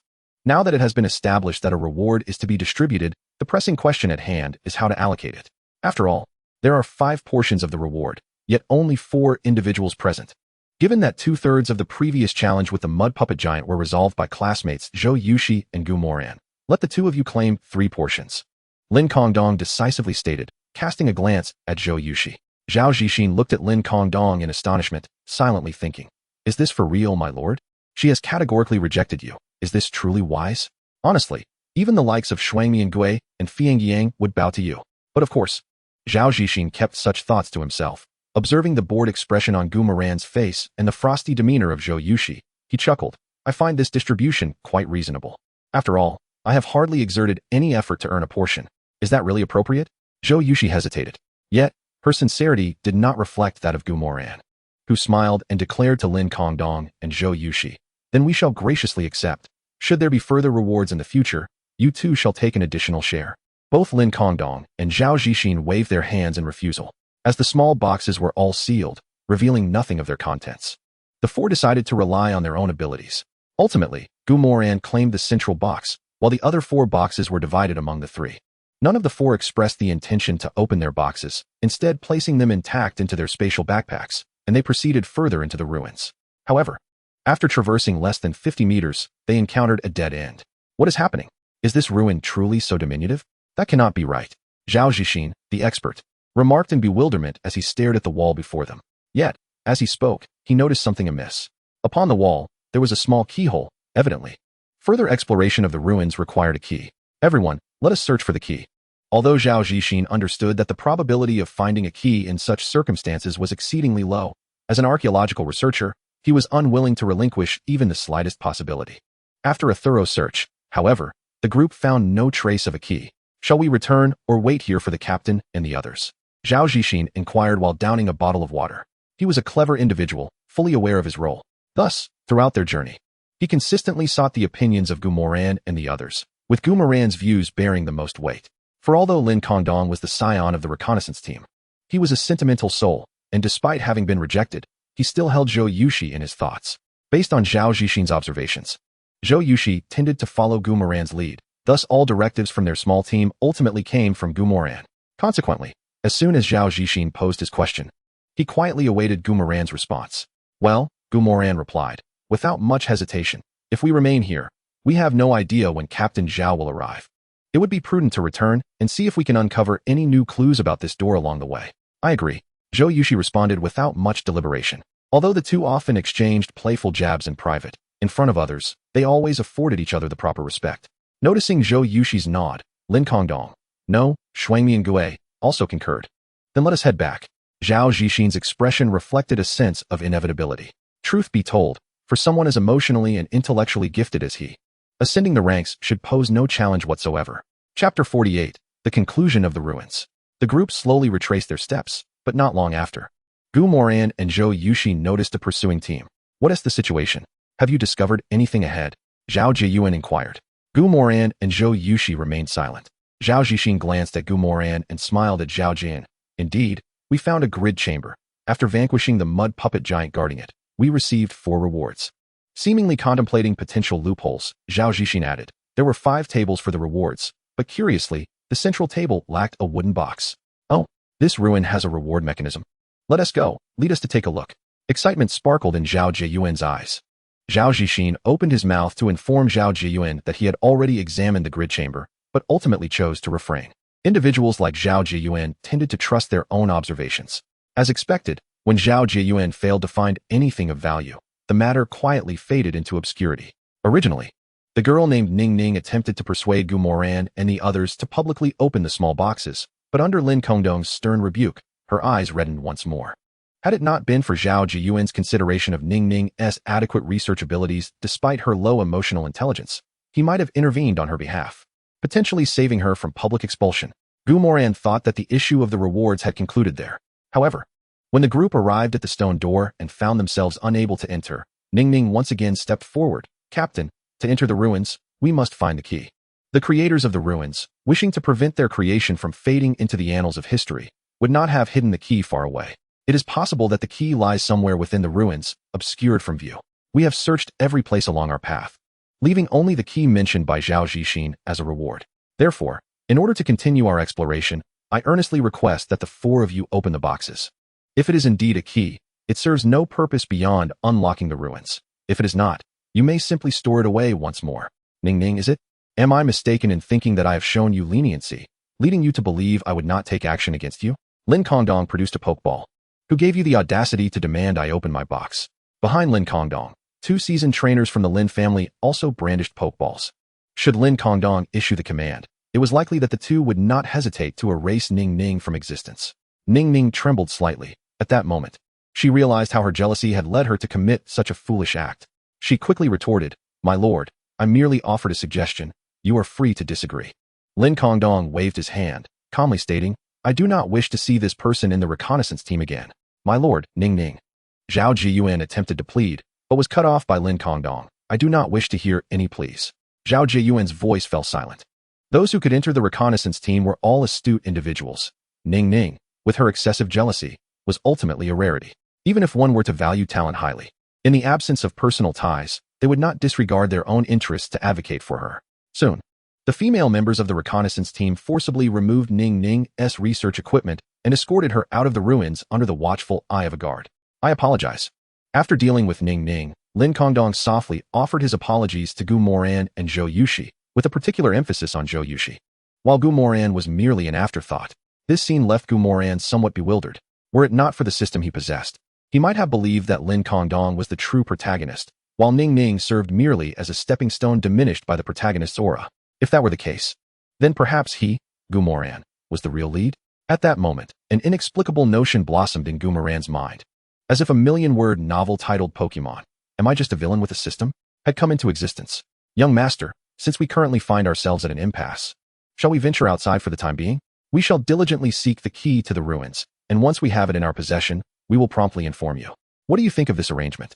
At this critical moment, the emotionally intelligent Zhao Zixin stepped forward, and after conversing with Lin Kongdong, he addressed Gu Moyan and Zhou Yushi, saying, "Of course, we will keep both of you updated." Gu Moyan nodded in agreement, yet at that moment, thoughts of undermining began to stir within her. Despite Zhao Zixin's shortcomings in other areas, he was undoubtedly a natural when it came to emotional intelligence, making him well-suited for an assistant's role. Ultimately, before a grand door, this long-anticipated exploration of the ruins, which had been in preparation for half a month, came to a hasty conclusion in just one day. Lin Kongdong, possessing the attributes of both a dual-faced turtle and a fiery lamb, attempted to use an apology as an excuse to treat Gu Moyan and Zhou Yushi to a meal, which they, of course, declined. Upon exiting the ruins, the two quickly found themselves in the five-star suite that Gu Moyan had reserved. "Why don't you go ahead?" Zhou Yushi gently inquired. "No, you go first. I'm not quite ready yet." Gu Moyan politely declined. "Is there really any need for preparation for such a thing?" Zhou Yushi asked, puzzled. "This is our first time. We should have a bit of ceremony," Gu Moyan stated earnestly. Upon hearing this, Zhou Yushi rolled her eyes in exasperation, seizing a box in front of her. "You're making a fuss over unboxing a box as if it requires a grand ceremony.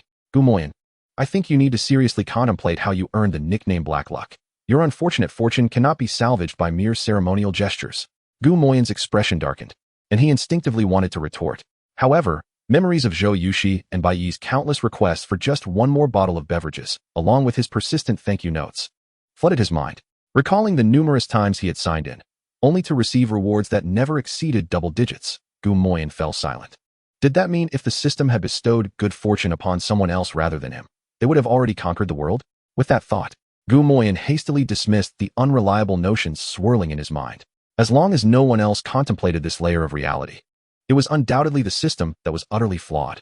"System, I won't take the blame for this." Just then, the contents of the first box began to reveal themselves. Chapter 49, Latia's Mega Evolution Stone. As the box opened, a small glass sphere came into view, within which swirled strands of genetic chains. "Ah, a Mega Evolution Stone. That could fetch a 9-digit sum, although I wonder which Pokemon it belongs to. It still needs to be appraised," Zhou Yushi remarked nonchalantly. While Mega Evolution Stones are indeed pricey in the marketplace, the official system in Huaxia provides a point redemption scheme. The champion's points accumulated each year are astronomical, so items like Mega Evolution Stones are not considered particularly rare in the eyes of Gu Moyan and his companions. "No need.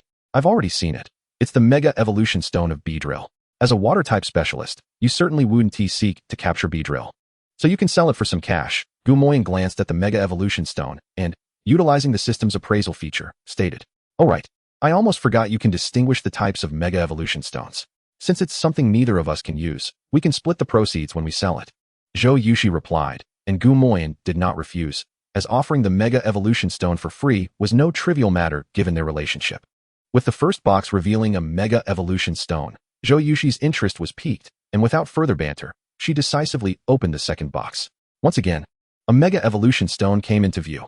"Here, take a look. What Pokemon does this Evolution Stone belong to?" Zhou Yushi asked. Gu Moyan repeated the appraisal process, and, with a tinge of envy, looked at Zhou Yushi. "This one is the Mega Evolution Stone of Blastoise. It's perfectly suited for you." Zhou Yushi chuckled, a hint of smugness in her tone. "Indeed, I'm Zhou Yushi. My luck is impeccable, unlike certain individuals." Gu Moyan's expression darkened, while self-praise was acceptable. Was it truly necessary to belittle him? In response, Gu Moyan decisively retrieved his own small box, seemingly intent on proving his luck, and opened it with resolve. Yet another Mega Evolution Stone lay within. "Oh, this Mega Evolution Stone appears to be even more rounded," Zhou Yushi exclaimed curiously, prompted by her observation. Gu Moyan noticed that this Mega Evolution Stone was indeed rounder than the average. He promptly used the system to appraise it. When the appraisal result materialized, Gu Moyan's nostrils flared momentarily, only for his expression to settle back to calm. If this Evolution Stone were the case, such quality was justifiable. On a virtual screen that only Gu Moyan could see, the words Latia's Mega Evolution Stone stood out prominently. As Gu Moyan picked up the Mega Evolution Stone, a voice suddenly echoed from a garden in the ocean, a place devoid of any Pokemon life. At the sound's emergence, a golden figure slowly materialized from the air. "What is it?" Another voice resonated, this one noticeably more rugged. Simultaneously, a blue figure appeared in the atmosphere. Upon seeing the blue figure, the golden figure became slightly more animated, saying, "Brother, I can sense the aura of my Mega Evolution Stone. The blue figure squinted in surprise and responded, "Are you certain? Didn't the elders of our clan say that our Mega Evolution Stones are keys to unlocking a certain ruin? Why would they appear now?" The golden figure shook his head and turned to the right. "Although I am uncertain why, I can genuinely feel my Mega Evolution Stone has manifested." Upon closer inspection, it was evident that despite their lengthy dialogue, neither creature had opened their mouths throughout. What is the matter? Whose evolution stone is this? Naturally, Zhou Yushi was oblivious to the events within the secret realm. Noticing Gu Moyan's sudden silence, she playfully remarked, "Could it be that you have drawn a Mega Evolution Stone for a Pokemon you can't use and are too embarrassed to admit it? Don't worry. I won't mock you." Though she said this, the corners of Zhou Yushi's mouth quirked up slightly. "Who says it's a Mega Evolution Stone for a Pokemon I can't use? This is a Mega Evolution Stone for Salamence. While I may not utilize it at present, it is a Mega Evolution Stone for a quasi-deity. Surely that is more precious than your Blastoise's Mega Evolution Stone?" Although the existence of Mega Evolution was already known, the world remained unaware that Latias and Latios possessed Mega Evolutions. It would be unreasonable for Gu Moyan to know something that scientists had yet to discover. While he did not understand why the Latia's Mega Evolution Stone appeared in a ruin suspected to be the resting place of Regirock, that was of little consequence. What truly mattered was how to keep the Mega Evolution Stone close, as Gu Moyan's chances of capturing Latias, armed with the Divine Beast Summoning Scroll, far exceeded Zhou Yushi's. Hence, Gu Moyan claimed it to be a Mega Evolution Stone for Salamence. This way, he not only secured the Mega Evolution Stone for himself, but also successfully struck a blow to Zhou Yushi's pride, reminding her of her earlier taunts regarding his poor luck.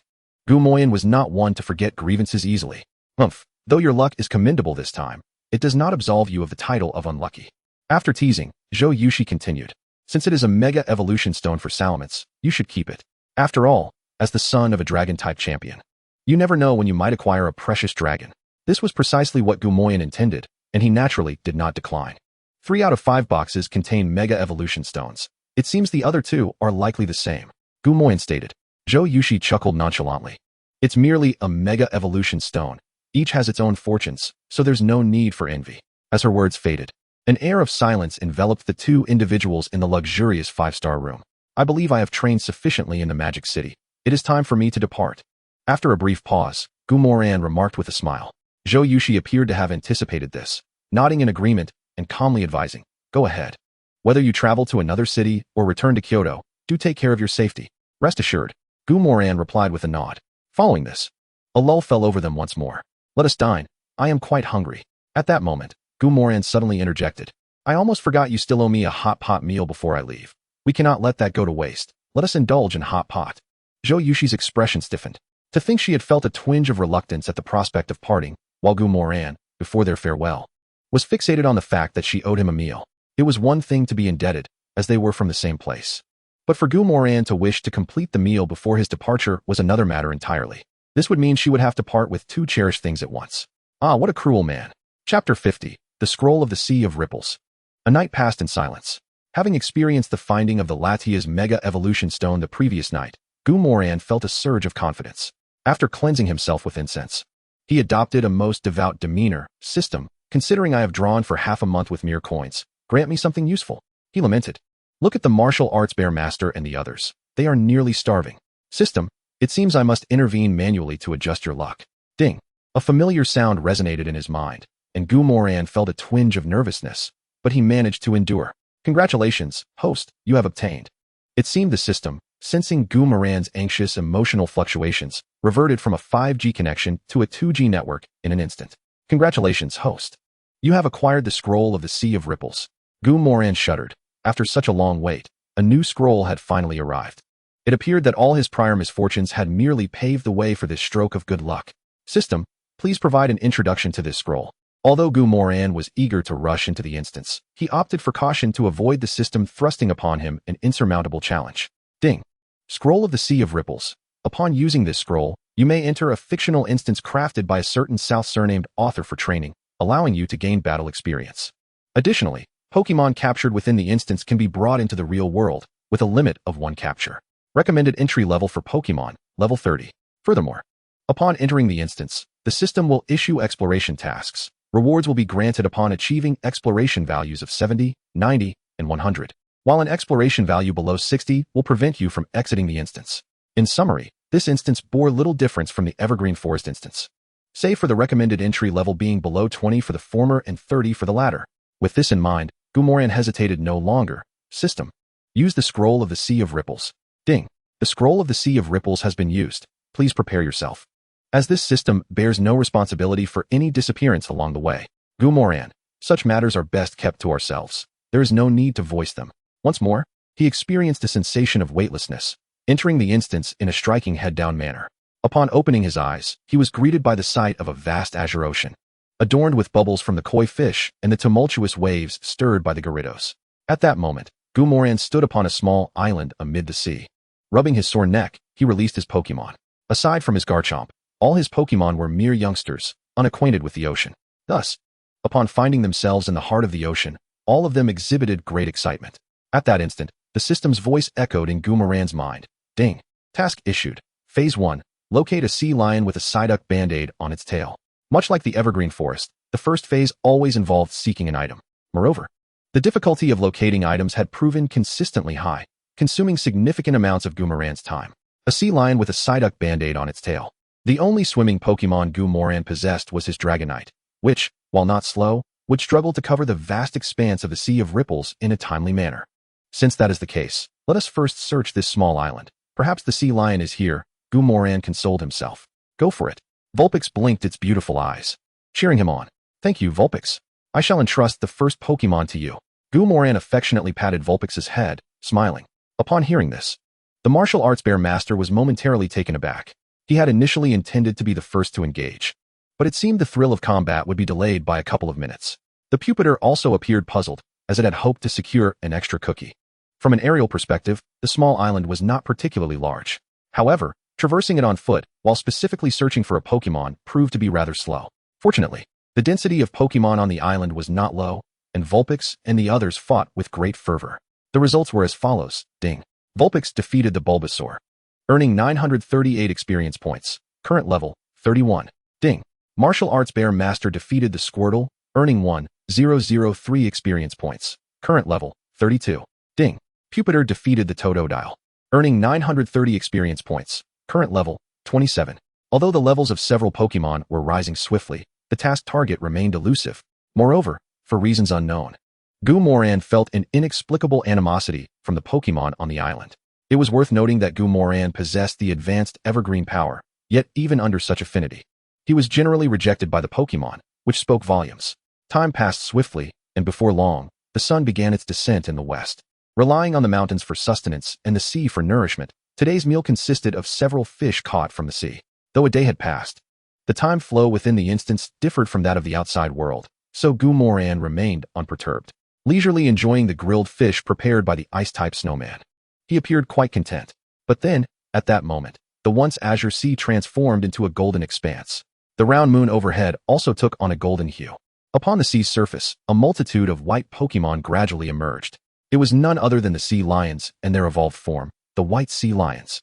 Upon spotting the sea lions, Gumoran was instantly invigorated, decisively mounting his Dragonite's back, utilizing the golden moonlight to seek out his target Pokémon.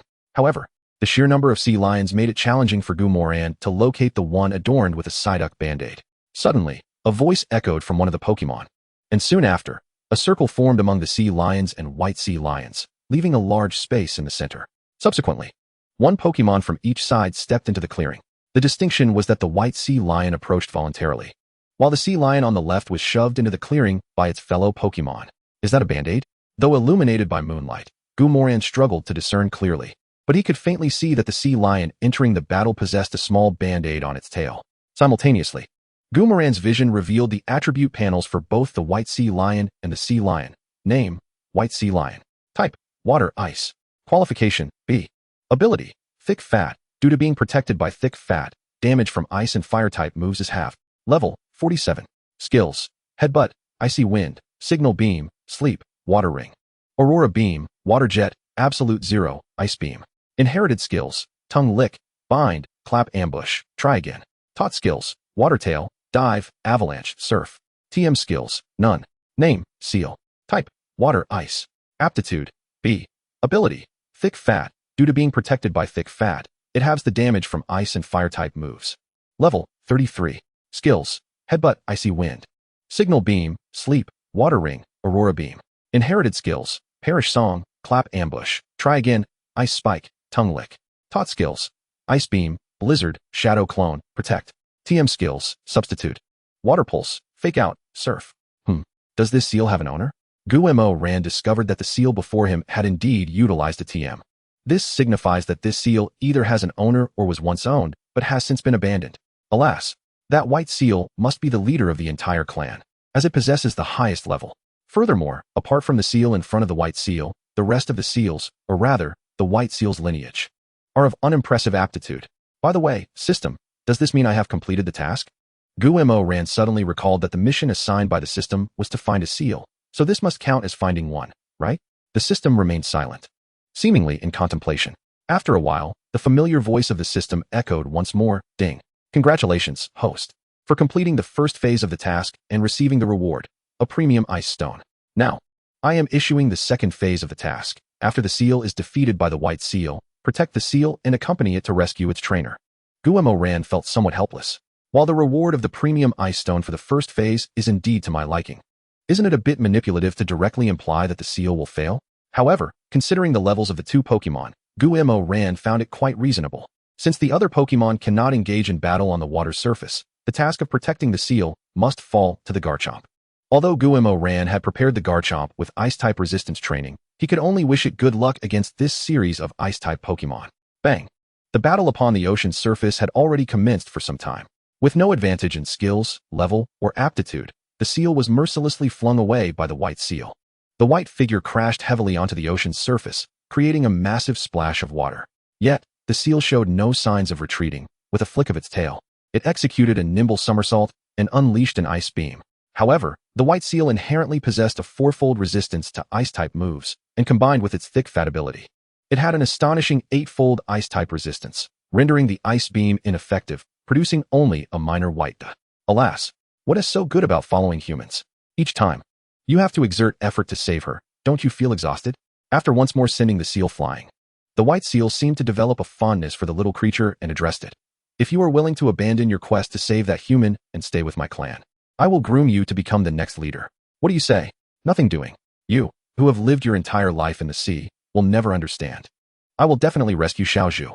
The seal resolutely rejected the white seal's proposition without a moment's hesitation, and in that instant, a radiant white light emanated from the seal.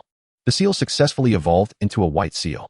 Simultaneously, due to the evolution, the seal's aptitude rose to A. Evolving in battle? Such talent is indeed remarkable. But this alone is insufficient. As the words fell, a small horn on the forehead of the white seal leader emitted a brilliant blue energy aura. Just a glance was enough to send chills down one's spine. At that moment, this evidently extraordinary skill was rapidly hurtling towards the newly evolved white seal. Skill, Absolute Zero. Absolute Zero. Although its accuracy is low, if it hits, it will instantly put any Pokemon of lower level into a near-death state. The white seal's eyes flickered with gravity. As a fellow Ice-type Pokemon, she understood the implications of Absolute Zero. Thus, she dared not take this move head-on. If she lost this battle, both she and her trainer would perish. With this thought, a flicker of determination crossed the white seal's eyes as she swiftly executed a blizzard in an attempt to intercept Absolute Zero. However, in the face of absolute power, willpower is utterly negligible. The blizzard was obliterated the moment it made contact with Absolute Zero. One could say that this move, which had cost the white seal significant stamina, merely delayed Absolute Zero for a second. Bang! Absolute Zero struck, and without any surprise, the white seal was encased in ice by the leader of the white seals. At first glance, it appeared quite beautiful. Alas, upon witnessing their leader successfully defeat the white seal, the surrounding seals and white seals erupted in cheers, seemingly celebrating their leader's victory. The white seal raised its tail, and the entire arena fell into sudden silence. Since she refuses to give up on the human, then let us return her to the embrace of the sea. Upon hearing their leader's command, two white seals stepped forward from the clan, preparing to use a saline skill to eliminate the white seal. Guillermo Ran knew it was now his turn to take action. Garchomp, use Draco Meteor. It was impossible to charge straight in. Even if the seal's level was low, charging in directly would result in severe injury if struck by an ice-type move. Guillermo Ran had no intention of letting his Garchomp meet the same fate as the white seal. Ding! Garchomp defeated several seals, white seals, earning 700 experience points. Currently, at level 52. The Dragon-type move was indeed effective. One after another, the seals and white seals were swept away by Draco Meteor, and in just one wave. Garchomp reached level 52. This was still due to Garchomp's high level, which compressed its experience points. If it had been the martial arts bears, they might have directly reached level 40 with that wave. Of course, the martial arts bears were also unable to handle so many white seals at this moment. Witnessing the sudden and heavy casualties among its clan, the white seal leader's eyes turned red with fury as it declared, once again, "It is you destructive humans polluting the sea. Since you dare to harm my kin, be prepared to merge with the embrace of the ocean." Chapter 51. The title was devoured by White One's little Snorlax. Once again, "It is you destructive humans polluting the sea. Since you dare to harm my kin, be prepared to merge with the embrace of the ocean." As the words fell, a tremendous wave surged around the white seal leader, forcefully crashing towards Garchomp. Garchomp swiftly ascended to evade the attack and immediately employed Dragon Pulse. Perched atop the Dragonite, Gu-Mo ran calmly, issued commands. Garchomp. The Garchomp, resembling a jet, soared rapidly into the air, while the sole effect of the surf skill was to disturb the tranquility of the ocean's surface. However, this had no effect on the Garchomp, which had no intention of descending. With a swift motion, it unleashed a Dragon Pulse, accurately targeting the white seal leader. A leader's battle instinct is naturally sharp. As the Dragon Pulse was about to hit, the white seal leader calmly submerged into the depths, effortlessly evading the Dragon Pulse. Alas, a sound resonated from beneath the water, followed by the remaining battle-capable seals and white seals launching their attacks. Whether it was Icy Wind or Ice Beam, waves of Ice-type moves were hurled mercilessly towards Garchomp.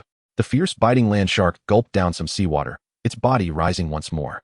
Upon confirming that the small sea lion group could not reach him, it unleashed another barrage of Dragon Starry Breath. Boom! Waves of fiery meteors ravaged the surface of the ocean once again, claiming the lives of yet another batch of survivors. Ding! The fierce biting land shark defeated several small sea lions, white sea lions, earning 120 experience points, currently at level 52. Roar! Is bullying the weak a true skill? Let us engage in a fair battle if you dare.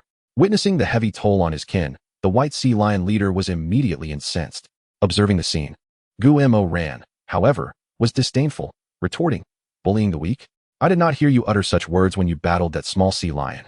Now that you wish to join your kin against the fierce biting land shark, is it not a case of overwhelming the few with the many? Are you jesting with me?" The white sea lion leader's eyes blazed with unquenchable fury, its tail thrashing against the golden surface of the sea. The atmosphere grew tense and heavy. Gu-Mo ran relished this moment, as every surge of dragon energy could sap the strength of some survivors who failed to evade in time. Roar! Human, the CS emissary shall bring you to justice. We must depart. Perhaps due to the ruthless combat style of the fierce biting land shark, the white sea lion leader soon led the remaining of its kin away. Of course, apart from the one with a bandage on its tail, the rest of the spirits were taken away. Gu-Mo ran had no intention of capturing these less capable spirits, nor would he hinder them.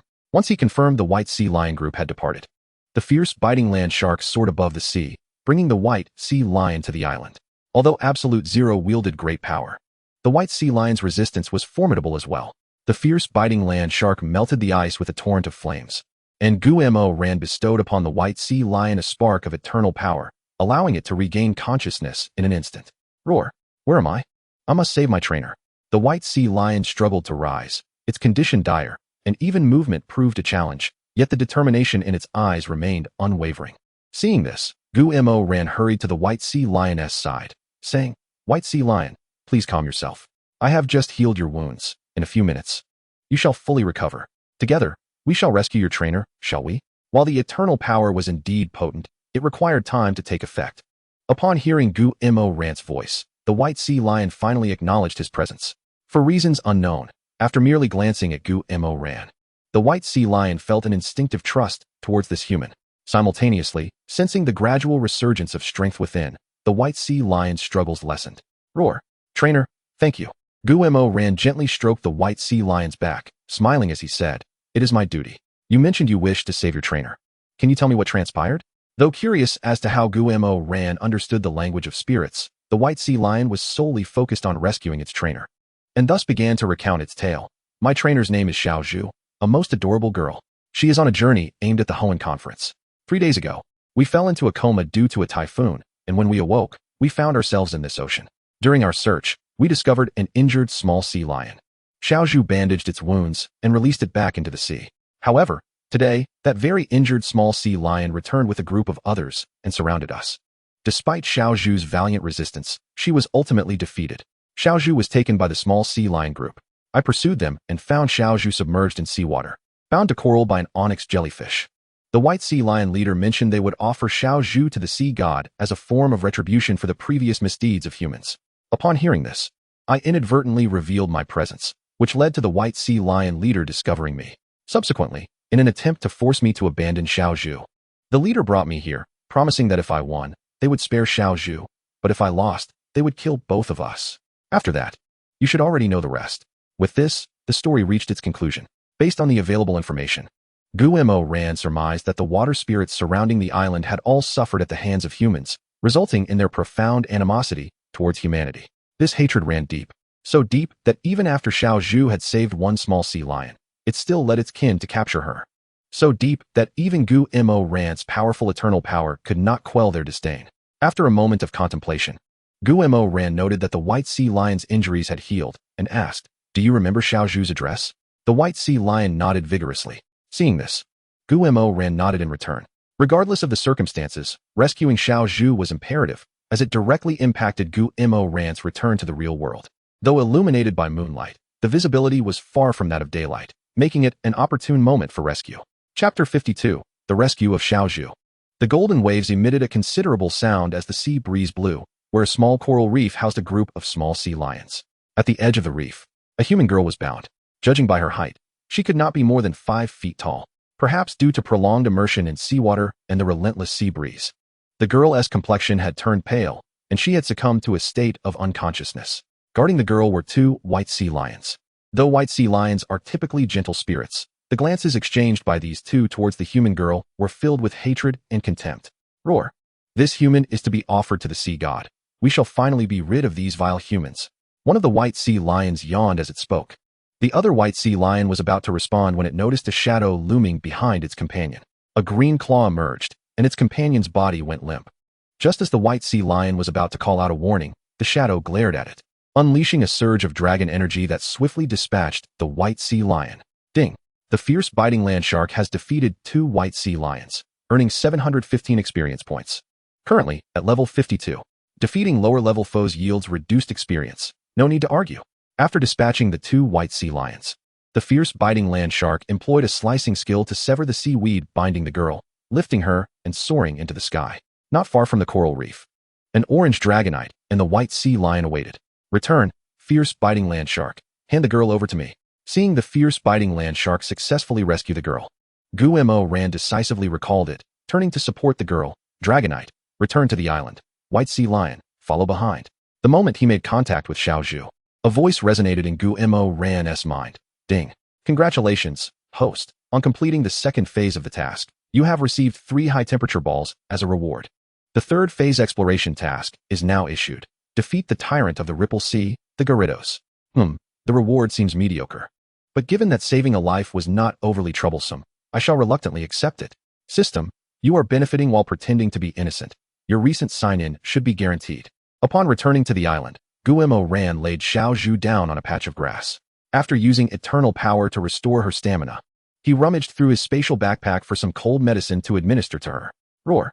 The sound of the white sea lion echoed across the sea, for it was determined to reunite with its trainer as swiftly as possible, exerting all its might. Sensing the gradually improving aura surrounding little Zhu, the white sea lion exhaled in relief and sincerely expressed gratitude towards Guo Ran. With a soft smile, Guo Ran stepped aside, granting space for the white sea lion and little Zhu, even though the latter remained unconscious. At that moment, Guo Ran had already shifted his focus entirely to his new mission. After completing 2 phases of the task, his exploration points had reached 90, which meant that even if he failed to defeat the Gyarados, he could still exit unscathed. However, as a responsible man, Guo Ran was keen to seize any free rewards that came his way. After all, the abundance of Pokémon was the only surplus he encountered. Should the Bagon prove insufficient in battle, he could always resort to the fiery Volcarona or the swift Dragonite. Guo Ran held little faith that a mere local overlord could possibly be a champion. This task, akin to the quest for the little sea lion, was undoubtedly time-consuming. Yet, Guo Ran pondered whether the white sea lion would summon powerful Pokémon to seek retribution once it discovered little Zhu's absence. Given the intense animosity the inhabitants of the Ripple Sea harbored towards humans, any word of human presence from the white sea lion would surely attract formidable Pokémon. This would not only provide valuable experience for Bagon, but also eliminate the hassle of searching.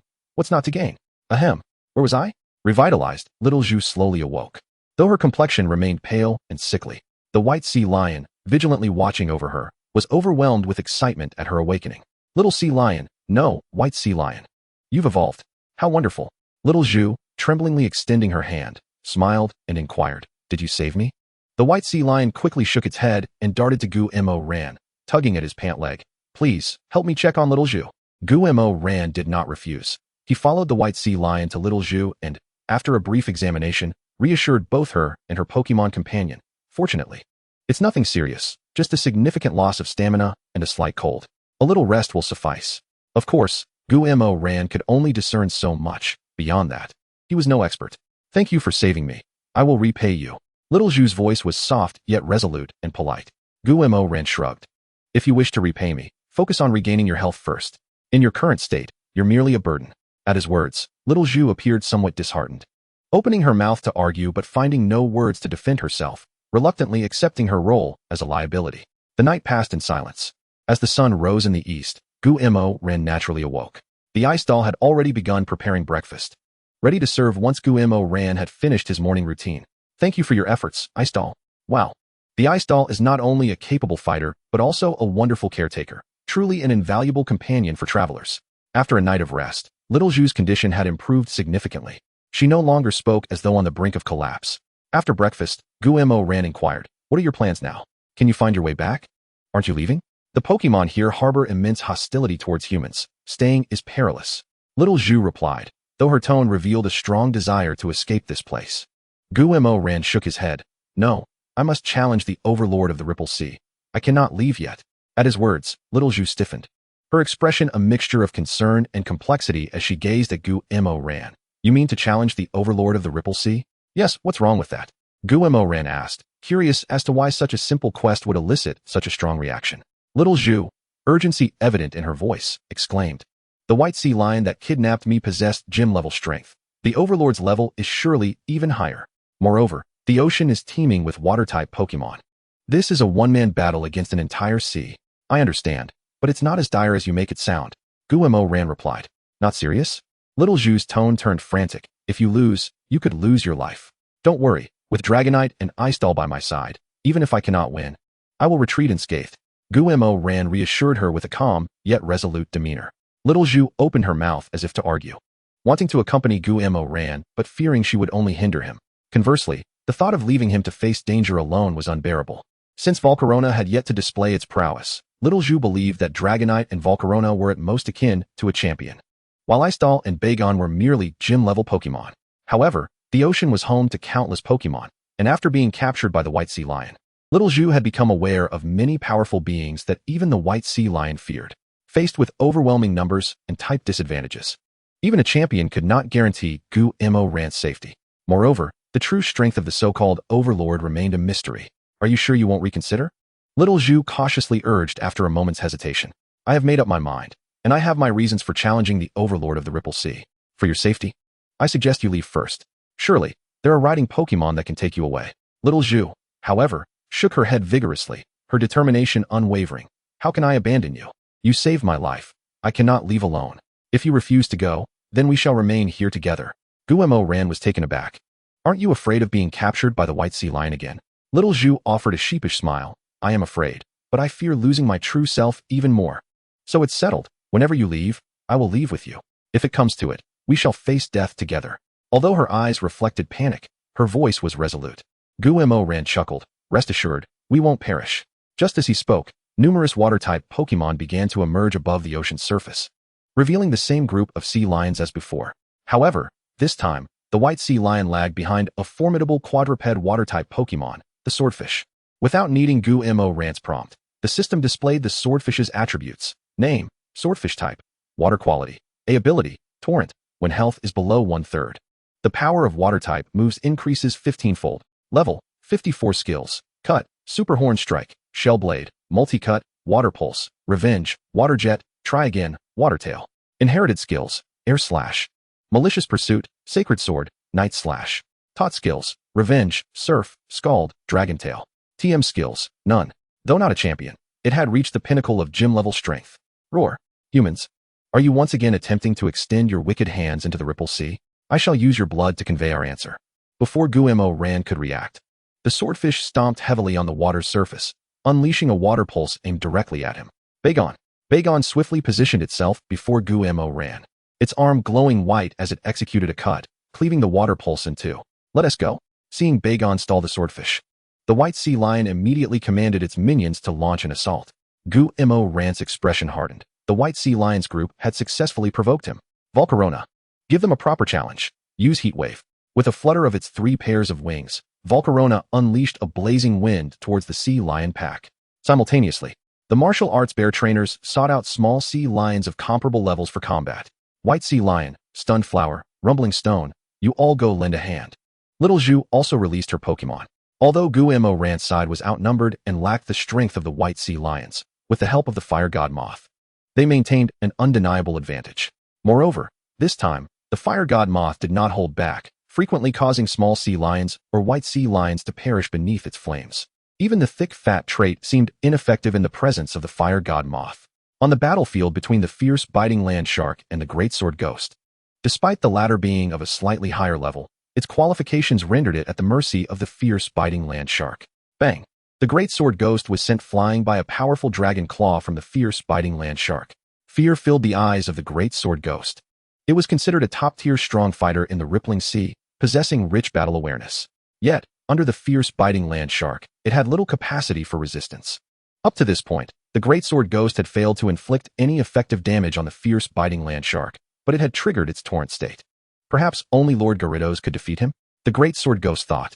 Should I just run? The fierce biting land shark cast a disdainful glance at the great sword ghost, its surroundings illuminated by a ghostly blue dragon-like silhouette. The dragon deity swooped down, enveloped in an overwhelming aura, and struck heavily towards the great sword ghost. Initially wavering at the thought of retreat, the great sword ghost fell into a state of trepidation upon being locked onto by the dragon deity. By the time it regained its senses, the dragon deity had already collided violently with it. Bang! The great sword ghost's body was thrust into the seabed by the immense impact, and when it re-emerged, it was left floating helplessly. Ding! The fierce biting land shark defeated the great sword ghost, earning 1710 experience points, reaching level 53. Level up. Following the defeat of the great sword ghost, the fierce biting land shark's level also rose to 53. Woof! Retreat, retreat. Witnessing the heavy casualties among its kin and the defeat of the great sword ghost, the white sea lion leader decisively issued a retreat command. The white sea lion herd, like a tide, arrived swiftly and departed just as quickly. The fire god moth and the fierce biting land shark were not the most amicable of characters. The fire god moth unleashed a scorching wind that severely injured the rear portion of the white sea lions, signaling the martial arts bear trainers to deliver the finishing blows. In mere seconds, the martial arts bear trainers managed to defeat dozens of white sea lions. The young toothed dragon and the ghost stone both leveled up immediately.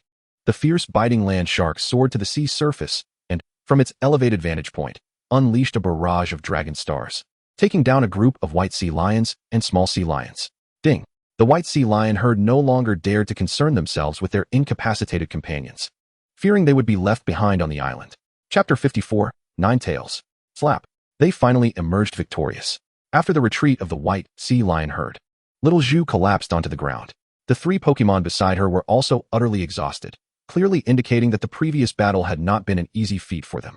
Guemo Ran smiled and remarked, "This is merely an appetizer. The battles to come will be far more intense." Ah, little Zhu sighed dejectedly. She found coping with such a level of combat already quite challenging, wondering how she would manage in the more intense battles ahead. Well, we won this first wave, and there should be some time to recuperate. Let us take a proper rest. Guemo Ran offered a comforting statement. Nodding in agreement, little Zhu acknowledged this. Guemo Ran provided each participating Pokemon with a dose of restorative energy, and after a brief respite, he and little Zhu began training around the small island. Due to the limited mobility of little Zhu's Pokemon on land and the overwhelming dominance of water-type Pokemon surrounding the island, all the Pokemon they encountered were swiftly dealt with by Guemo Ran's underlings. Guemo Ran, your Pokemon are all working so hard, each striving to grow stronger. Could you teach me how to encourage my Pokemon to train willingly? Little Zhu exclaimed, astonished after following for a while. Guemo Ran chuckled but humbly replied, "Honestly, I don't fully understand. It's primarily due to the martial arts bear trainer's own efforts, which has little to do with me." "I see. Although Guillermo Ran didn't provide any substantial advice, Little Zhu nodded, somewhat enlightened. As noon approached, Guillermo Ran and Little Zhu began preparing lunch.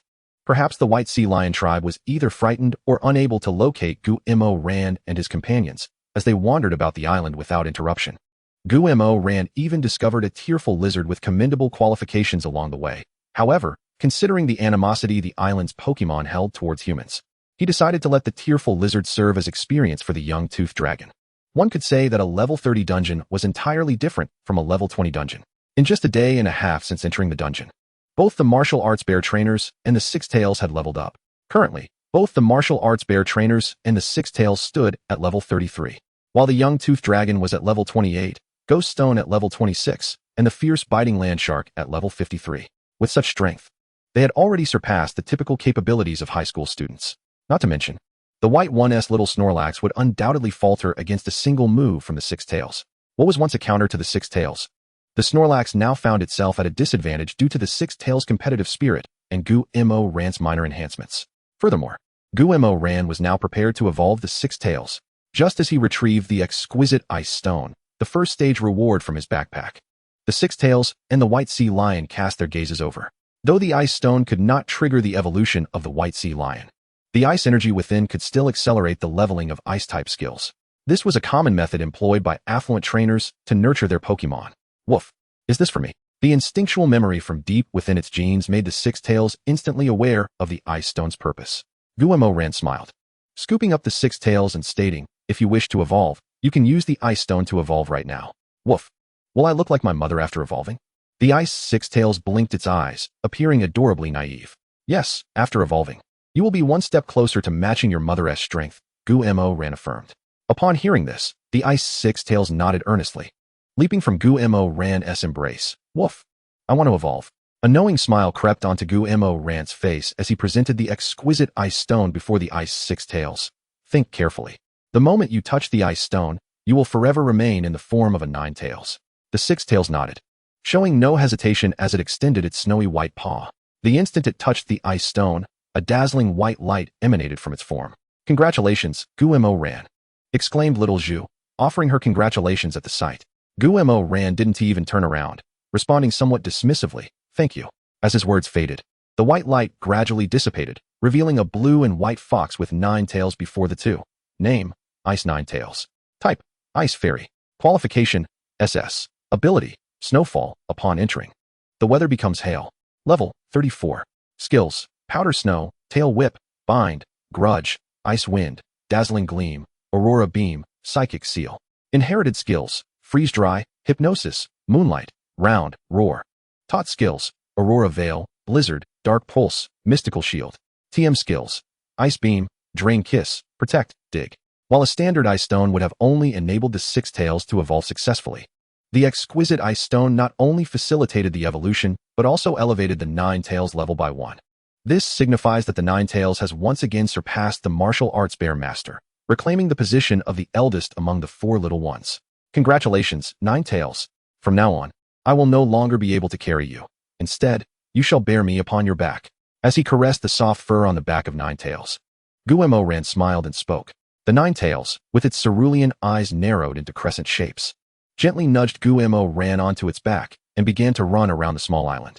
Typically, a Nine Tails measures only 1 meters, making it somewhat cumbersome to carry an adult. However, Guillermo Ran's Nine Tails had grown an extra 0.5 meters due to exceptional nurturing, which allowed it to effortlessly support Guillermo Ran. Furthermore, being an Ice-type Pokémon, Nine Tails exuded a refreshing chill, providing great comfort. After circling the island, at Guillermo Ran's signal, Nine Tails halted beside the martial arts bear master. Upon seeing Nine Tails, the martial arts bear master grinned. Martial arts. Once this matter is resolved, shall we spar a bit? Acknowledging the challenge, Nine Tails nodded in agreement. Woo. All right, but this time, I shall not be defeated by you again. Meanwhile, the 2 glimmering Pokémon quietly observed the rivalry between the elder brother and elder sister. The young toothed dragon turned to Gung Ghost and inquired, you wouldn't challenge me, would you? Gung Ghost smirked. That remains to be seen. Chapter 55. The super sharp-toothed land shark defeats the dominant Tyrannosaurus. Deep within the rippling sea, the White Sea Lion leader and the Great Sword Ghost appeared, their bodies marred with wounds, at the entrance of a sunken ship. The Great Sword Ghost spoke, Lord Tyrannosaurus, 2 humans have entered the rippling sea again. I am no match for them. I humbly request your assistance." The White Sea Lion leader hesitated as a raspy voice resonated from within the ship. "Is your entire clan, along with the Great Sword Ghost, not a match for merely 2 humans?" Upon hearing Tyrannosaurus call out his name, the White Sea Lion leader shuddered and cautiously replied, "My lord, that human trainer possesses a sharp-toothed land shark that attacks from the sky with dragon starfall. We are utterly helpless against him." "A sharp-toothed land shark, you say? That is indeed a formidable opponent. Great Sword Ghost, summon the Great Tooth Shark and the Roaring Whale King. Let us launch an assault at night." As the words fell, a Tyrannosaurus, scarred and formidable, emerged from the depths of the sunken ship, its massive form and intimidating presence unmistakably indicative of its champion-level prowess. While the 4 leaders of the rippling sea deliberated on how to confront Guillermo Ran, he, in contrast, was engrossed in the battles of his beloved Pokémon. Although Ninetales and the martial arts Bear Master had initially agreed to battle after venturing out, they were unable to resist the prodding from Gung Ghost and the young Tooth Dragon. Hence, they decided to engage in a friendly internal competition among the 4 Pokémon. The first match featured Ninetales against the martial arts Bear Master. Despite the Bear Master's lack of ranged attacks and Ninetales' snow-covered concealment, the latter ultimately fell victim to the former's calculated strikes, earning the title of Elder Brother. The second match pitted Gung Ghost against the young Tooth Dragon. While Ninetales and the martial arts Bear Master battled for supremacy, Gung Ghost and the young Tooth Dragon sought to escape the stigma of being the younger sibling. The loser of this match would be burdened with the moniker of Little Brother for an extended period, a fate neither could abide. Thus, a moment of camaraderie swiftly transformed into a fierce rivalry. Ultimately, the young Tooth Dragon succeeded in defending its dignity as the third sibling, narrowly triumphing over Gung Ghost. As the internal skirmish concluded, the astute Gung Ghost proactively sought to maintain a harmonious atmosphere with the young Tooth Dragon. Several hours later, night descended. The golden moonlight once again cast a shimmering hue upon the sea's surface. "Guillermo Ran, what captures your attention so?" the curious Xiao Zhu inquired. Observing him gazing intently at the water, Guillermo Ran, with a serious demeanor, replied, "The waves today appear quite unusual. We must prepare for battle." Just as his words fell, a colossal whale surged forth from the depths. "Roar! By the command of Lord Tyrannosaurus, I have come to confront you." Having heard tales of the Roaring Whale King being the largest Pokémon in existence, Guillermo Ran's smile radiated warmth. "But can you truly stand against me alone?" Guillermo Ran's system, demonstrating remarkable efficiency, promptly gathered data on the Roaring Whale King upon its emergence. Name: Roaring Whale King. Type: water. Qualification: B. Ability: Water Veil, envelopes itself in a water veil. Preventing burn status. Level: 54. Skills: Water Gun, Leap, Surprise, Roar, Water Pulse, Heavy Slam, Salt Water, Hydro Pump, Dive, Heavy Slam, Sleep. Inherited skills: Body Slam, Rampage, Curse, Earthquake. Taught skills: Water Ring, Instant Amnesia, Water Cannon, Water Spray. TM skills: None. Like the Great Sword Ghost, it boasted gym-level strength. Shark. Indeed, the Roaring Whale King alone cannot overcome you, which is why I have arrived as well. The golden sea surface split open once more, revealing a swarm of sharp-toothed fish led by a great tooth shark before Guillermo Ran. A brief glance revealed that, akin to the White Sea Lions, they were all of level 47, with no intention of scrutinizing their attributes further. Where's the White Sea Lion clan? I refuse to believe they have not arrived. Despite being surrounded by numerous water-type Pokémon, Guillermo Ran's expression bore no trace of fear. Instead, he smiled and inquired.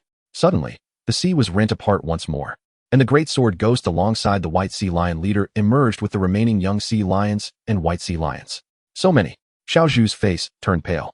As an ordinary trainer, she found this turn of events rather absurd. "Xiao Zhu, you should retreat to the center of the island for a while. Your assistance here would be minimal." Guillermo Ran spoke with calm assurance. Xiao Zhu hesitated, but Guillermo Ran perceived her uncertainty and continued with unwavering composure. "Your departure now would be the greatest assistance you could provide me." Hearing this, Xiao Zhu exhaled a deep breath, refraining from further words, and decisively turned to head towards the island's center. "Roar! Aren't all you humans selfish beings? Why would you willingly sacrifice yourself for her?" A gravelly roar resonated from beneath the sea, followed by the emergence of a Tyrannosaurus, larger than the ordinary ones by a third. The moment this Tyrannosaurus surfaced, the Great Sword Ghost, Roaring Whale King, and the leaders of the White Sea Lion and Great Tooth Shark respectfully stepped back a few paces. The tyrant of the rippling sea, Tyrannosaurus, had made its grand entrance. Name: Tyrannosaurus. Type: Water. Flying. Qualification: A. Ability: Intimidate, intimidates opponents upon entry, causing them to falter and reducing their attack. Level: 62. Skills: Frenzy, Hydro Pump, Ice Fong. Salt Water, Waterfall, Bite, Rain Dance, Water Tail, Dragon Dance, Water Cannon, Hurricane, Rampage, Hyper Beam. Inherited skills, none. Taught skills, Thunderbolt, Giga Impact, Ice Beam, Dragon Tail. TM skills, none. A level 62 Tyrannosaurus, not to be trifled with among champions. In response to Tyrannosaurus' inquiry, Gu-Mo Ran merely smiled slightly, maintaining an air of calm. I am unaware of the experiences that have fostered such animosity towards humans, but I must convey that the majority of us are benevolent. And protecting our kin is a duty we hold dear. Tyrannosaurus regarded Gu-Mo Ran with a hint of derision and retorted, Roar. We trust only our own eyes. Humans come here with but one fate, to be buried deep beneath the sea. Roar. If you are willing to cast yourself into the ocean, I can assure you that your Pokemon will be spared. Gu-Mo Ran shrugged his shoulders, although a smile lingered on his face. His tone had shifted. Since that is the case, there is nothing more to discuss. Let us resort to our fists instead. Fire God Moth, Ice Puppet, Dragonite. Let us go. With a resounding boom, an astonishing aura emanated from the Fire God Moth, Ice Puppet, and Dragonite, causing some lower-level Pokemon to lose their combat capability in fright. Roar. A champion's aura? You actually have 3 champion-level Pokemon by your side. Sensing the formidable presence of Dragonite and its companions, the Gyarados' expression grew grave. Ah, I see you're discerning. Who do you think would emerge victorious if we were to clash? Gu-Mo Ran smiled as he spoke. Gyarados remained silent, wishing only to distance himself from this troublesome situation. However, it was evident that Gu-Mo Ran would not allow such an easy escape, especially after making his bold declaration. How about this? You and my Mega Shark will engage in a one-on-one battle. If you win, we shall each go our separate ways, but if you lose, you must reveal to me the reason behind your kind's animosity toward humankind. What do you say? Of course. Gu-Mo Ran's proposal was not made on a whim, but was prompted by the system's sudden issuance of a hidden quest. Ding. Congratulations, host, for triggering the hidden quest to investigate the reason behind the hatred of the Pokemon in the Ripple Sea towards humans. As it is a hidden quest, the rewards for completion will be exceedingly generous. Please strive to complete it. Gyarados remained silent for a long while before finally speaking. Roar? What if I refuse? Gu-Mo Ran simply nodded calmly and replied, Then it seems that most of those present will have to remain here. Upon hearing this, the Pokemon present, including the Wylord, instinctively took several steps back. They harbored no doubts about Gu-Mo Ran's words. All he needed was for Dragonite to carry him into the air, while Fire God Moth and Ice Puppet cleared the area. Although it would be impossible to capture every Pokemon, a significant number would certainly be left behind. With this thought, the gazes of the assembled Pokemon converged on Gyarados. As long as the Overlord was willing to take the stage, regardless of the outcome, everyone present would ultimately be unharmed. This was the best outcome. Without needing to look back, Gyarados could feel the weight of the Pokemon's gazes upon him. The situation had left him with no choice but to comply. Roar. I hope you keep your word. Gu-Mo Ran smiled faintly, of course. At his side, Mega Shark stepped forward with composure, facing Gyarados with unwavering confidence. Now, let it begin. Mega Evolution. Gu-Mo Ran pressed his finger against the bracelet on his right wrist, and with a burst of colorful light, the Super Mega Shark made its dazzling entrance. Name, Super Mega Shark. Type, Dragon, Ground. Qualification, SS. Ability, Sand Force. During sandstorm weather, the power of rock, ground, and steel-type moves is increased. Level, 5310. Skills, Sandstorm, Sand Tomb, Bite, Dual Chop, Sand Tomb, Dragon Breath, Heavy Slam, Bite, Cut, Dragon Claw. Inherited skills, Rampage, Metal Claw, Body Slam, Iron Head, Outrage. Taught skills, Aqua Jet, Earth Power, Fire Fong, Shadow Claw, Overheat, Dragon Dive. TM skills, Draco Meteor, Dragon Pulse, Protect, Earthquake, Swords Dance, Dig. Note, regular Pokemon gain 10 levels upon Mega Evolution, legendary Pokemon gain 15 levels, and those above level 100 gain 5 levels. Mega Evolution is not permitted during examinations. We'll take the initiative. Super Mega Shark, use Dragon Claw. Gu-Mo Ran initiated the attack first. Shark. The green claws manifested on Super Mega Shark's fin, dashing towards Gyarados at an unprecedented speed, delivering a fierce strike with its Dragon Claw. Gyarados, undaunted, enveloped its tail in a torrent of blue water, delivering a powerful water tail that collided with the Dragon Claw. With a tremendous crash, Gyarados was forcefully sent retreating by Super Mega Shark, creating a massive wave that knocked several lower-level Pokemon underwater, rendering them incapable of battle. Ding. Mega Shark has defeated several Sharpedo, earning 100 experience points. Current level, 53. Gu-Mo Ran was taken aback. This was an unexpected delight. Roar. Perhaps feeling humiliated in front of its subordinates, Gyarados let out a furious roar, icy energy swirling within its gaping maw as it charged towards Super Mega Shark with great speed. Skill, Ice Fang. Did it think that merely having a type advantage would suffice to defeat Super Mega Shark? How naive. Use Sword's Dance. Guemo Ran said nonchalantly. In response, sword-shaped phantoms appeared around Super Mega Shark, its fins enveloped in sword light, as it boldly met Gyarados' Ice Fang head-on. Boom. Roar. The collision of Sword's Dance and Ice Fang resulted in Gyarados letting out a pained cry. Super Mega Shark, use Dragon Dive. Guemo Ran seemed to have anticipated the outcome. As the clash between Sword's Dance and Ice Fang unfolded, his next command was swiftly issued. A sinister grin appeared on Super Mega Shark's face as a ghostly blue dragon-like phantom enveloped it, charging heavily towards Gyarados. The sheer pressure momentarily disoriented Gyarados. But that fleeting moment was all it needed. Dragon Dive crashed down upon Gyarados' blue form, the overwhelming force sending it crashing into the water. Super Mega Shark, use Last Resort. Guemo Ran's voice rang out. As soon as he finished speaking, Super Mega Shark conjured 5 small dragon scales, striking Gyarados with pinpoint accuracy. Gyarados' body gradually surfaced, its eyes swirling in a manner indicative of losing its battle capability. Ding. Mega Shark has defeated Gyarados, earning 370 experience points. Current level, 54. Ding. Congratulations, host, for completing the final segment of the exploration quest. You have been rewarded with mastery of the Ripple Sea's secret realm.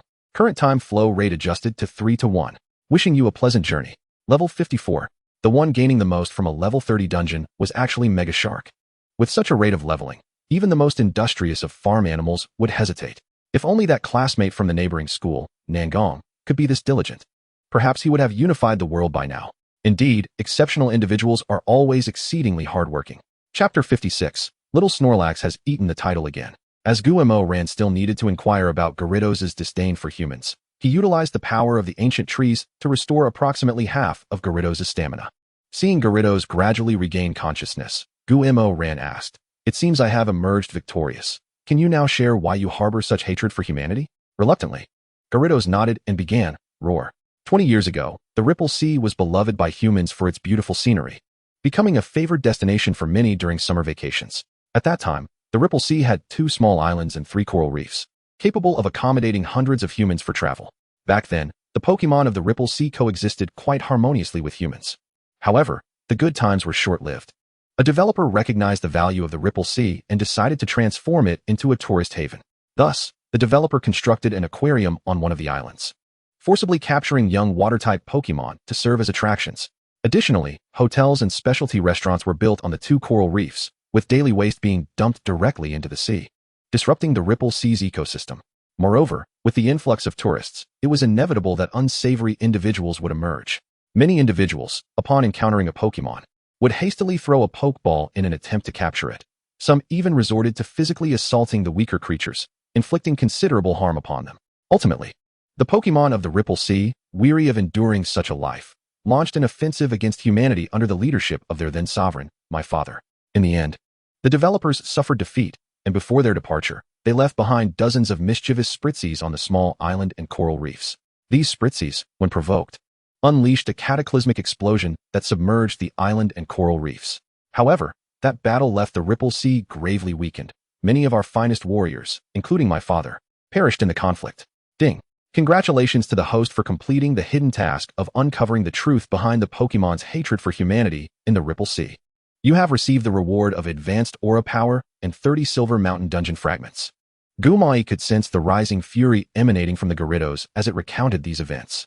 Simultaneously, the scars on Gyarados' face appeared even more menacing against its fierce expression. Yet Gumai remained unfazed. The hidden task assigned by the system had been accomplished, confirming the veracity of Gyarados' words. Begone. Gumai had never considered himself a paragon of virtue, nor did he perceive himself as malevolent. Since these wild Pokémon had their reasons for their actions and had not caused him any harm, he saw no issue in letting them go. After all, the Ripple Sea had now become his dungeon, and who knows how many experiences he might yet accrue here. The Pokémon, including Gyarados, were somewhat taken aback. They had assumed that even if they revealed the truth, the human before them would not easily allow them to depart. Roar. You are a person of your word. With that, Gyarados led the Pokémon of the Ripple Sea away. Witnessing this scene, Gumai smiled. Although he was unsure of the system's motives behind issuing this hidden task, it seemed reasonable to foster a good relationship with the Pokémon of the Ripple Sea. While a single encounter might not suffice to convince them of his benevolence, it could at least lay the groundwork for trust. Nevertheless, hidden tasks are indeed hidden tasks. Receiving such generous rewards as advanced aura power and dungeon fragments simply for listening to a story felt like quite the bargain.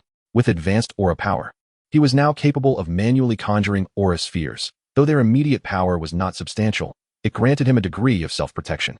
Gumai also discovered that synthesizing a dungeon required 50 fragments, indicating that acquiring the Silver Mountain dungeon would not prove particularly challenging. Amidst the myriad experiences of this period, Gumai took a moment to organize his thoughts. Host, Gumai. Age, 18. Pokemon, Volcarona, Garchomp, Ninetales, Machamp, Dratini, Gengar. Items, Legendary Encounter Scroll X2. Various Pokeballs, excluding Master Balls, Keystone, Latia's Megastone, Silver Mountain Dungeon Fragments X30. Abilities, Tokiwa Power, Advanced, Aura Power, Advanced. Dungeons, Outer Tokiwa Forest Dungeon, Ripple Sea Dungeon. Note, the Garchomp Megastone is equipped by Garchomp and will not be displayed as an item. After bidding farewell to Xiao Zhu, Gumai exited the dungeon. He had not contemplated escorting Xiao Zhu back to Hoenn. He could not return to that region, barring any unforeseen circumstances. Upon emerging from the dungeon, although it was still early, he had indulged too much within and opted to forego breakfast. Zhou Yushi had classes that morning, so after sending a message to her, Gumai prepared to leave Magic City. However, just as he stepped outside his door, he was taken aback to find two individuals who should not have been there. Yushi. Bai, what brings you two here? Gumai inquired, astonished. Zhou Yushi shrugged and explained, I informed Bai that you were here, and he insisted on coming over. Since he couldn't reach you by phone, he asked me to bring him along. Gumai glanced at his phone, noticing a missed call from someone saved his son. Given the peculiarities of time flow, he had only spent a minute transitioning from the dungeon to the outside world. Yet Bai had coincidentally called at that very moment. Whether to label him lucky or unfortunate was debatable. Clap. Bai expertly locked his arm around Gumai's neck and exclaimed, How could you, you big darky, embark on such an exciting journey without informing me? If I hadn't asked Uncle Gu, I would have remained oblivious to your travels. It's been nearly 2 months, and you haven't even called or messaged me. Gumai chuckled awkwardly. I must have forgotten. Bai rolled his eyes dramatically and declared, Come on, let's head down to a battle arena. Your older brother Bai has recently acquired a truly astounding Pokemon, and I've come to give you a lesson. Although I may have erred by not keeping in touch, I never hold back in battles. Don't shed any tears if you lose. Bai exuded confidence. Observing this scene, Gumai couldn't help but smile inwardly. With Bai's exuberance, should he unleash either Machamp or Ninetales to dominate? Or perhaps take a gentler approach with Dratini or Gengar? That was the question. Chapter 57, The Arrogant Bai. In the battle arena, Bai produced a high-temperature Pokeball and flamboyantly kissed it, proclaiming, Charmeleon, show them your might. A radiant red light surged forth, revealing a Charmeleon that stood a head taller than the norm. The system dutifully displayed Charmeleon's data panel. Name, Charmeleon. Type, Fire. Quality, S. Ability, Blaze. When health is reduced to 1/3, the power of Fire-type moves is increased by half. Level, 24. Skills, Scratch, Roar, Ember, Smokescreen. Inherited skills, Outrage, Dragon Rush. Double Edge, Flare Blitz, Dragon Dance. Taught skills, Dragon Tail, Metal Claw, Thunder Punch, Dragon Claw, Dragon Pulse. TM skills, Sunny Day, Flamethrower, Protect, Swords Dance, Dig, Rest, Will-O-Wisp, Brick Break. With an S-grade quality and a level of 24, coupled with the luxurious skills bestowed upon Charmeleon by the young Master Bai, even Tang Shuyao's Absol might struggle against Charmeleon. No wonder Bai was so audacious. What do you think? My Charmeleon is quite formidable, I assent it. Bai was utterly brimming with self-importance. Gumai smiled slightly. While your Charmeleon is indeed impressive, what leads you to believe it can triumph over my Machamp and Ninetales? Bai grinned slyly. Charmeleon certainly can't defeat your Machamp and Ninetales right now, which is why I intend to challenge your Dratini. It was evident that Bai had come prepared. However, Bai's expression soon morphed into one of shock. Machamp and Ninetales? Wait, have they both evolved? Gumai nodded calmly. Yes, Machamp has been evolved for some time, while Ninetales evolved just last night. Bai's mouth twitched. For some reason, he felt that he was once again at a disadvantage. Despite the anxiety rising within, Bai maintained a facade of composure.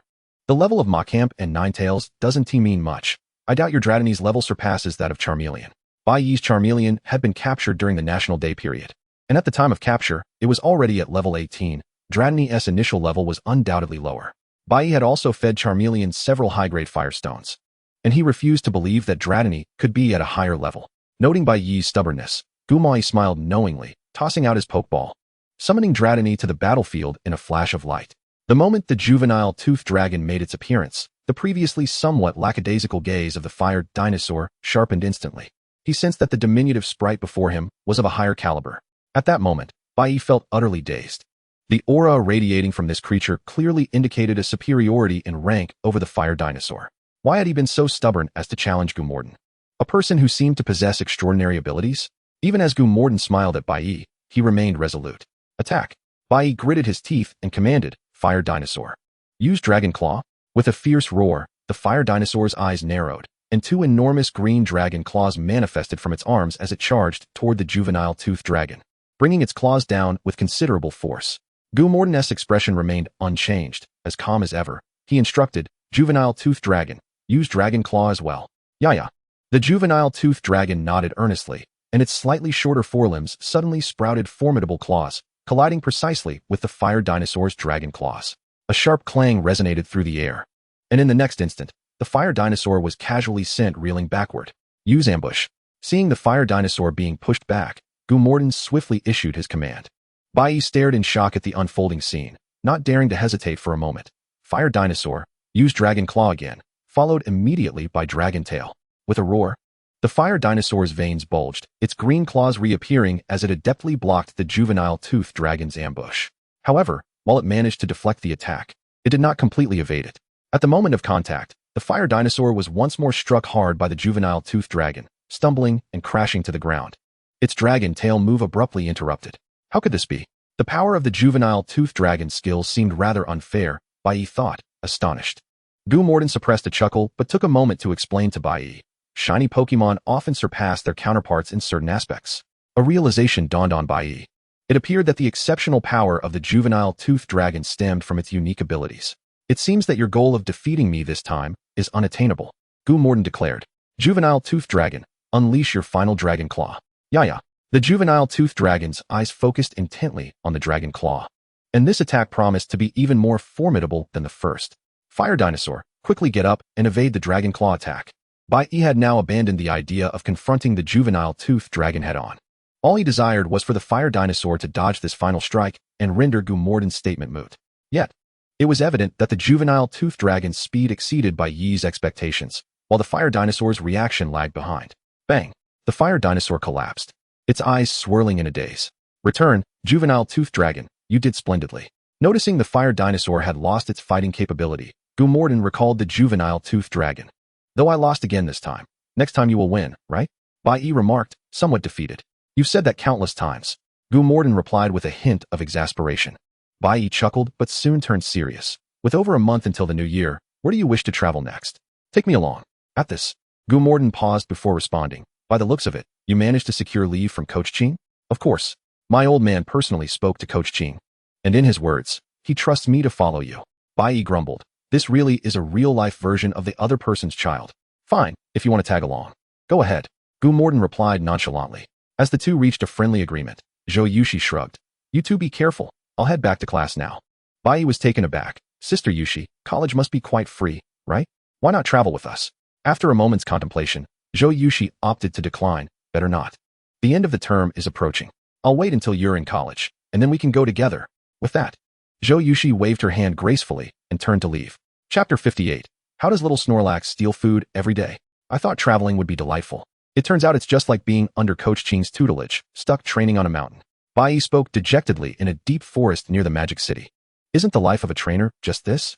Day after day, year after year of training, all for a fleeting moment of glory in competitions. You should be accustomed to it, Gumorden said with a smile. Bai lay on the grass, hands tucked behind his head as a makeshift pillow, chewing on a wild blade of grass. He glanced at the sprite beside Gumorden, then at his own misfit Pokémon, and sighed. You can bask in the limelight in the future. I lack that capability. Most likely, I'll return home to inherit the family fortune. Sigh. This preordained life is rather mundane. Gumorden replied. The first part sounded reasonable, but the latter statement seems increasingly off. With a sudden crack, the Ninetales completed its training task for the day. Shaking off its fur, the chill dissipated instantly, and it walked over to Gumorden, kneeling down and resting its tail beneath his head. Thank you, Ninetales. Bai smiled. I really hope little Snorlax evolves soon. Then I'll have a bed softer than a mattress. Bai peered at the duo, a hint of envy in his tone.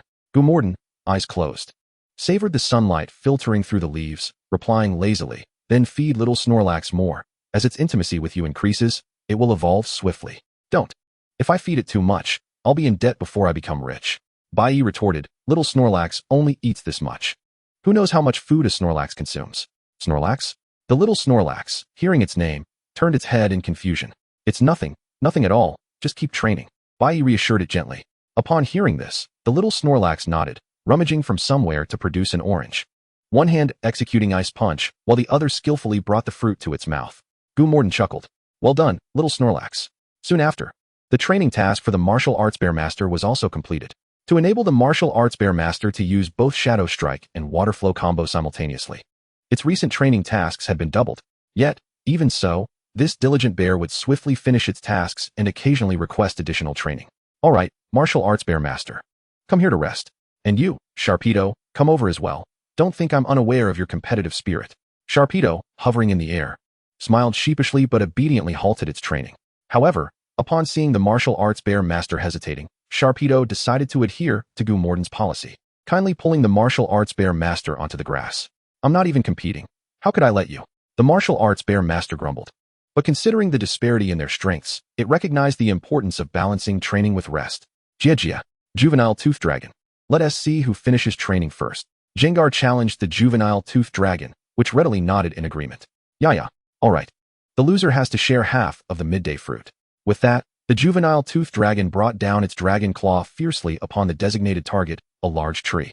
"Jia, hey, you little rascal, if you can't handle the heat, don't play dirty." Jengar was immediately agitated, its floating hands grasping, launching 2 shadow balls at the target. But judging by the force, it seemed to carry a hint of personal vendetta. "Goodness, isn't this just a routine training? Is it really necessary to go to such lengths?"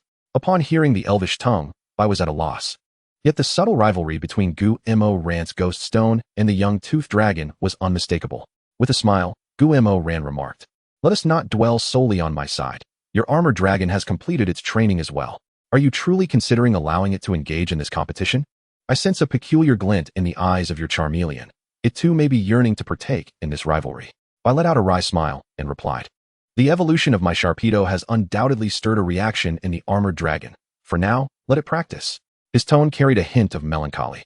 Despite Gu-Mo Ran's repeated objections to such rivalries, Bai found himself a day behind in acquiring his heart scale compared to Gu-Mo Ran's round shark, resulting in a staggering level disparity of nearly 10 levels. Is this truly opposing competition? It seems more akin to a race to the grave. "Yeah, I've succeeded. Remember to share half of the berries with me at noon." The young toothed dragon and Ghost Stone's rivalry concluded with the former emerging victorious, claiming half of Ghost Stone's berries. Kikek, Ghost Stone appeared somewhat dejected, yet diligently completed its training task. "All right, both of you come over and take a breather." Upon hearing this, the young toothed dragon and Ghost Stone exchanged glances and instinctively began to dash. Ghost Stone swiftly activated its invisibility, reappearing beside Gu-Mo Ran, flashing a ghostly grin at the still-running young toothed dragon. "Kikek, this time, I have one, right? Return my berries." The young toothed dragon turned its head away. "Yeah, I'm not particularly keen on eating them." Gu-Mo Ran was rendered speechless. These two little creatures could indeed find a competition in anything. However, this atmosphere felt wholesome, and he followed the two little ones along. With Gu-Mo Ran's Pokemon training completed, Bai's Pokemon gradually finished their training as well. Naturally, the first to complete was Charmeleon, who aimed to defeat the young toothed dragon, followed by Turtwig and Snorunt, with the last being the gluttonous Snorlax. At this moment, Gu-Mo Ran noticed that except for Charmeleon, the Pokemon Bai possessed were rather clumsy and easily targeted. After Gu-Mo Ran finished speaking, Bai calmly shrugged his arms and said, "I have noticed that as well, which is why I have asked my elder to keep an eye out for Pokemon that can compensate for my shortcomings. It would be splendid to capture them myself during our travels, but if luck does not favor me, my elder will assist in resolving it."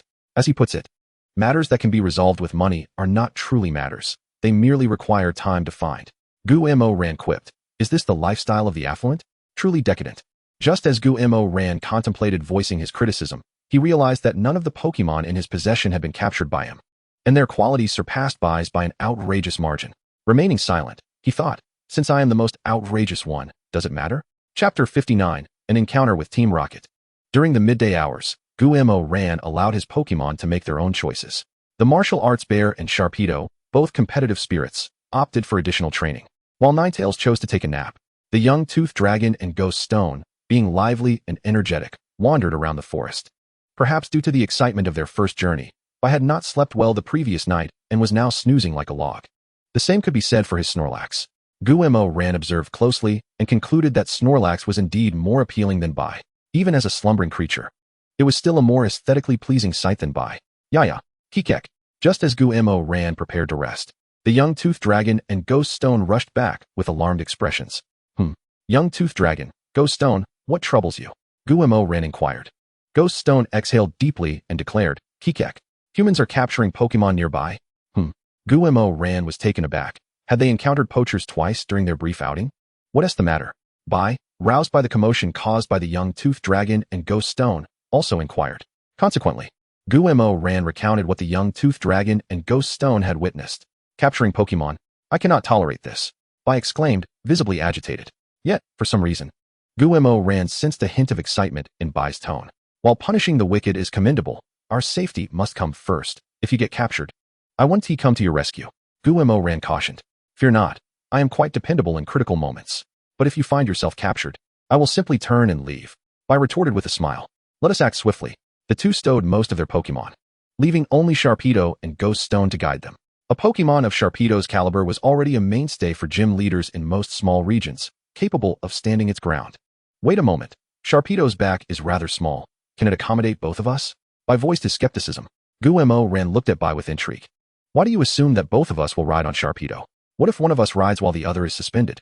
Bai's heart raced with alarm as he incredulously replied, Old Black, after all these years of friendship, you wouldn't really treat me this way, would you?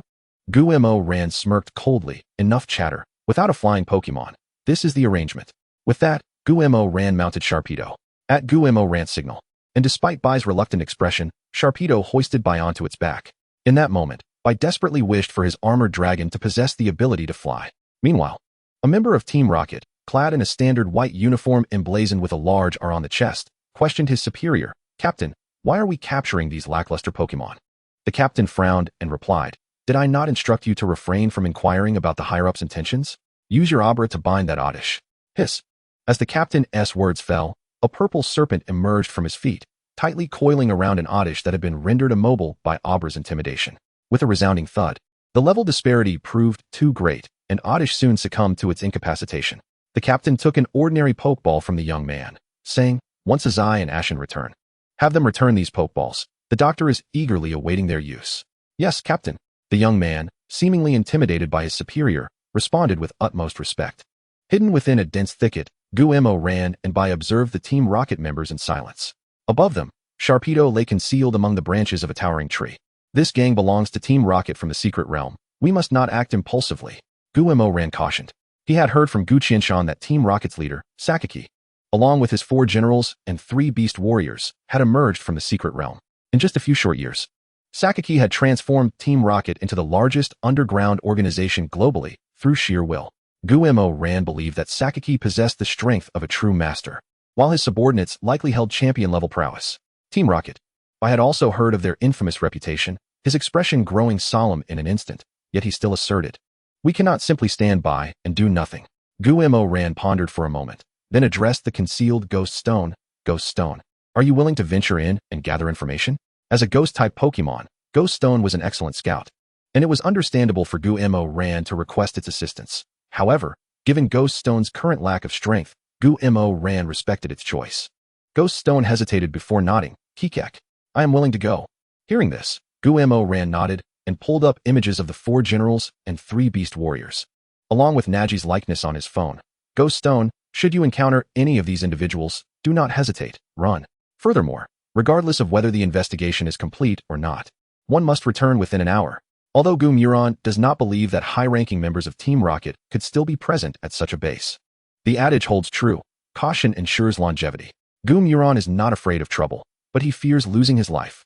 Ghost Stone diligently memorizes the features of Team Rocket's senior members, and after approximately 2 minutes, he indicates to Gumuron that he has committed them to memory. It matters not if nothing is discovered, but one must prioritize safety. Gumuron earnestly advised, his concern palpable. Ghost Stone nodded, and upon the return of Aja and Ashan to the base as mentioned by the captain, he followed closely behind. Gumuron observed silently until Ghost Stone ventured beyond the range of his aura, at which point he withdrew his gaze. tightening his grip on the 3 championship-level Pokeballs. Gumuron mused to himself, surely my luck cannot be so dire? This significant stronghold, Team Rocket would not dare to situate it in the vicinity of the Magic City. Would they? Sensing his friend's anxiety, Bai gently patted Gumuron's shoulder and reassured him, do not worry, Ghost Stone will be fine. Chapter 60.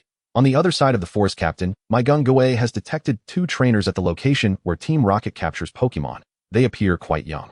Moreover, they have sent a Ghost Stone to accompany them into the Team Rocket base, reported a burly man clad in a black tactical suit. A 3-edged military dagger sheathed at his waist. 2 trainers? Lu Lin, weren't you supposed to caution passing trainers? What is going on? Fang Qianzhong inquired with a hint of displeasure. Captain, I observed just 2 days ago, and there was no one else in the forest at that time. Besides, this remote mountain area sees very few visitors, replied Lu Lin, a comparatively slender man who, like the burly Lin Shun, wore a military dagger at his waist. Fang Qianzhong shot a cold glance at Lu Lin before directing his attention to Lin Shen. Have your Gung-Gui drive them away. Team Rocket is not something these youngsters can contend with. Captain, having Gung-Gui drive them away would certainly cause a commotion, and that could provoke Team Rocket. Du Shanha is still within their base. At that moment, the last member of the team voiced her concerns. Her name was Rin Jiaxuan, the vice-captain of the team. Rin Jiaxuan's words resonate, Lu Lin chimed in. Indeed, Captain, we've worked hard to locate a Team Rocket base. While failing the mission is one thing, and not obtaining a reward is another, we cannot disregard Du Shanha's safety. Fang Qianzhong fell silent for a moment before stating, no, Team Rocket must be eradicated, but we cannot ignore the lives of innocents. Lin Shun, have Gung-Gui accompany the trainer with Ghost Stone, since he possesses a Ghost Stone as well. There should be no panic from Gung-Gui. Have Gung-Gui pass the communicator to that individual, and I shall speak with them personally. I have no objections to that. Rin Jiaxuan affirmed. As long as it does not hinder the mission, she is quite agreeable. Seeing both his captain and vice-captain in agreement, Lin Shen nodded. Very well. I will contact Gung-Gui. Meanwhile, Gumuron anxiously awaited the return of Ghost Stone when he sensed a wave of aura in the void, comparable to that of a fierce biting land shark. The type of aura suggested it belonged to Gung-Gui's evolved form.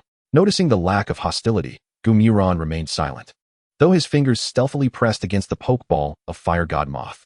Should Gung-Gui exhibit any transgressive behavior, Gumuron would not hesitate to eliminate him. Kakik. The air resonated with the iconic laughter of Gung-Gui, who then presented a communicator to Gumuron. Surprised, Gumuron hesitated briefly before extending his hand to accept it. As he placed the communicator to his ear, a stern voice emanated from the other end. We are the Huaxia Dragon Team, trainer. Ahead of you is the largest underground organization in the world, Team Rocket.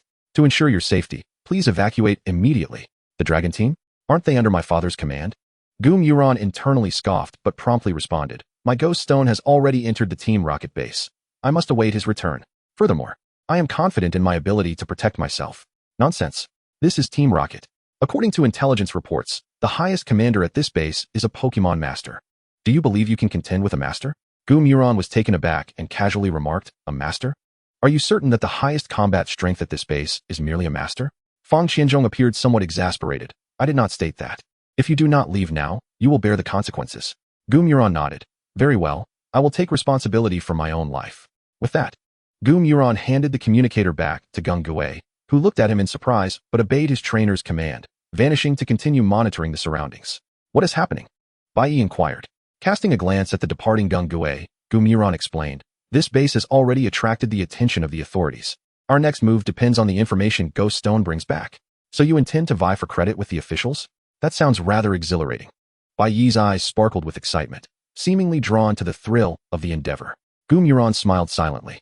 Captain, what if they refuse to leave? The burly Lin Shen asked. Fang Qianzhong raised an eyebrow and replied, we have already issued a warning. Whether they leave or not is their choice, and it does not concern us. Pausing for a moment, Fang Qianzhong added, once Shanha returns, we will commence our operation, striving to keep them out of it. Lin Shen chuckled. A sharp tongue but a kind heart, as expected. Both sides awaited the return of their respective reconnaissance agents. One probing the base's defensive measures while the other assessed the personnel's strength. The Team Rocket base was constructed within a vast cave, heavily guarded at the entrance with small teams frequently coming and going, making it an unsuitable location for infiltration or escape. Thus, Du Shanha, accompanied by his Diglett, excavated a small tunnel in the blind spots of the cameras flanking either side of the cave. At this moment, Du Shanha, leading with his Diglett, cautiously emerged. Captain, Du Shanha has emerged. Lin Shen alerted. Fang Qianzhong nodded, indicating his awareness. Upon reaching the stronghold, Du Shanhe accepted the water bottle handed to him by Lu Lin, took a sip, and remarked, I have thoroughly explored the base. The highest-ranking individual is a certain Dr. Wansheng, followed closely by the highest combatant, Ma Jiji. There are 3 locations within the base that require identity verification. Here is a simplified map for everyone to review. In contrast to the dragon team, Gu Muron's side appeared rather rudimentary. Although Ghost Stone had returned, he had not brought back any useful intelligence. The only confirmation was that Ma Jiji was indeed present within the base. Ma Jiji, an electric-type specialist, is the gym leader of Kelluyoi City in the anime. In terms of strength, he should be comparable to a Pokemon master. After searching for information on Ma Jiji, Gu Muron felt a sense of assurance. It seems the earlier dragon team member was indeed truthful. What do you think? Shall we proceed? Bai asked after Gu Muron finished conversing with Ghost Stone. Gu Muron's gaze sharpened. Yes.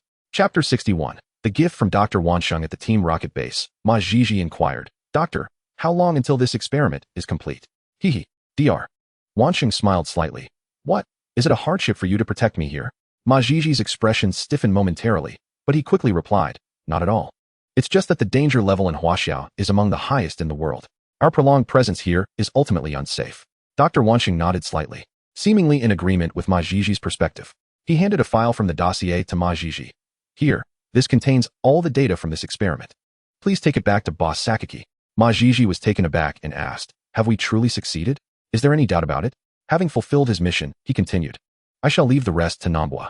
Dr. Wansheng sipped his tea, a satisfied smile gracing his lips as he remarked, now that the task is complete, let us return to headquarters. I am confident that Boss Sakaki will reward you handsomely for this information. Ma Jiji replied. Upon hearing this, Dr. Wansheng exhibited a look of disdain, saying, to us, money is no different from dirt. I joined Team Rocket to pursue my dreams. You should depart with the data. I intend to rest for 2 days in Huaxiao. There are so many attractions in Huaxiao that I have yet to explore. Ma Jiji felt somewhat troubled, for his duty was to protect Dr. Wansheng.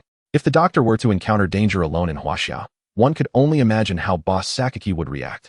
Dr. Wansheng, perhaps you should reconsider. Ma Jiji attempted to persuade him, but outside, the anxious voice of a guard interrupted, causing Ma Jiji to frown. What is the matter? Do they not realize that the doctor requires tranquility? Report, my lord. The Huaxia Dragon Group has arrived. The guard, sensing the ominous aura around Ma Jiji, spoke hastily. The Dragon Group? They truly are tenacious. Ma Jiji's expression darkened as he ordered the messenger guard. Instruct everyone to stall for time. Ensure that Dr. Wansheng safely departs. The Huaxia Dragon Group consisted of 12 squads, each led by commanders of king-level strength, and Ma Jiji lacked the confidence to confront them. Thus he prioritized Dr. Wansheng's safe exit. After dispatching his subordinates, Ma Jiji hurried into the laboratory. Before he could speak, Dr. Wansheng interjected, what is the matter? Has Huaxiao discovered us? Ma Jiji nodded and replied, it is the Huaxia Dragon Group. Doctor, please leave first. I will remain here to cover your retreat. Dr. Wansheng smiled faintly and said, let us depart together. After all, this base exists solely for the data you possess. Now that we have secured the information, the base's existence is rendered unnecessary. Dr. Wansheng's gaze turned fierce as he calmly declared, this is fortuitous. We can offer these Huaxiao individuals a fitting welcome gift. What about our comrades outside? Ma Jiji inquired. Dr. Wansheng nonchalantly replied, they are merely low-ranking personnel. If they are captured, so be it. We can recruit more later. With that, Dr. Wansheng pressed a switch, revealing a hidden passage, and from his wrist device, he produced an unknown object, tossing it into the laboratory. Let us go. Ma Jiji hesitated momentarily, but ultimately chose to follow Dr. Wansheng. Meanwhile, the object thrown by Dr. Wansheng began a 10-minute countdown. At that moment, the Dragon Group had already infiltrated the base, taking down one adversary after another with remarkable synergy and combat prowess, showcasing the formidable spirit of Huaxia's military. Goodness, the Dragon Group truly lives up to its reputation. Their combat effectiveness is exceptional.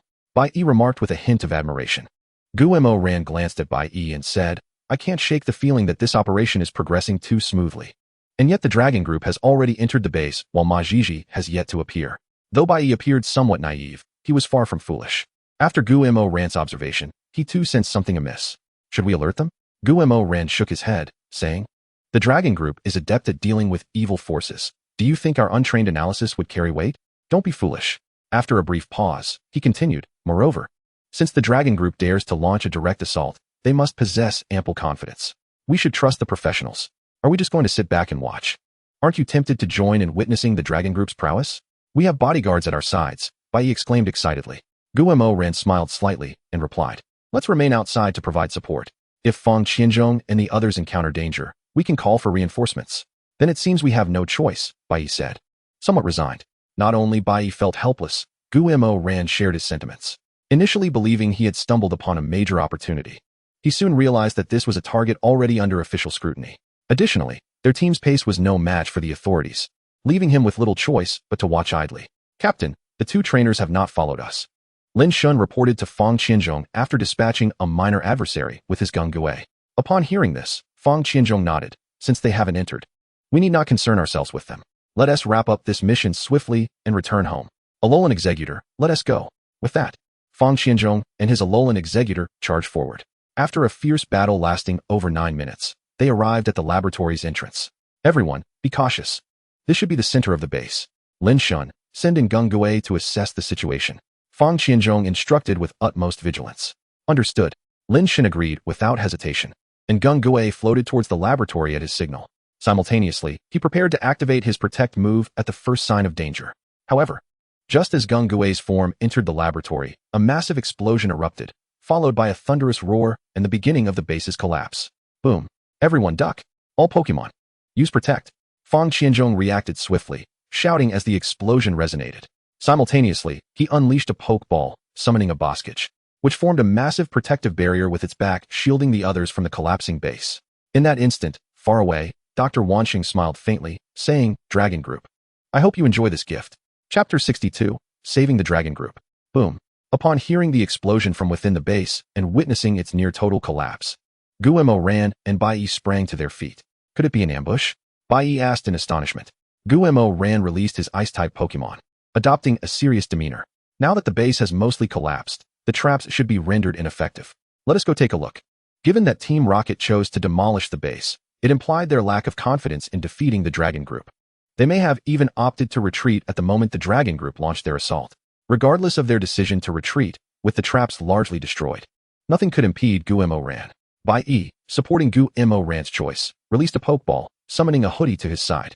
Without needing a system scan, Guo Ran recognized that this hoodie was one of Bai Ninghai's main Pokemon, boasting a level of 78.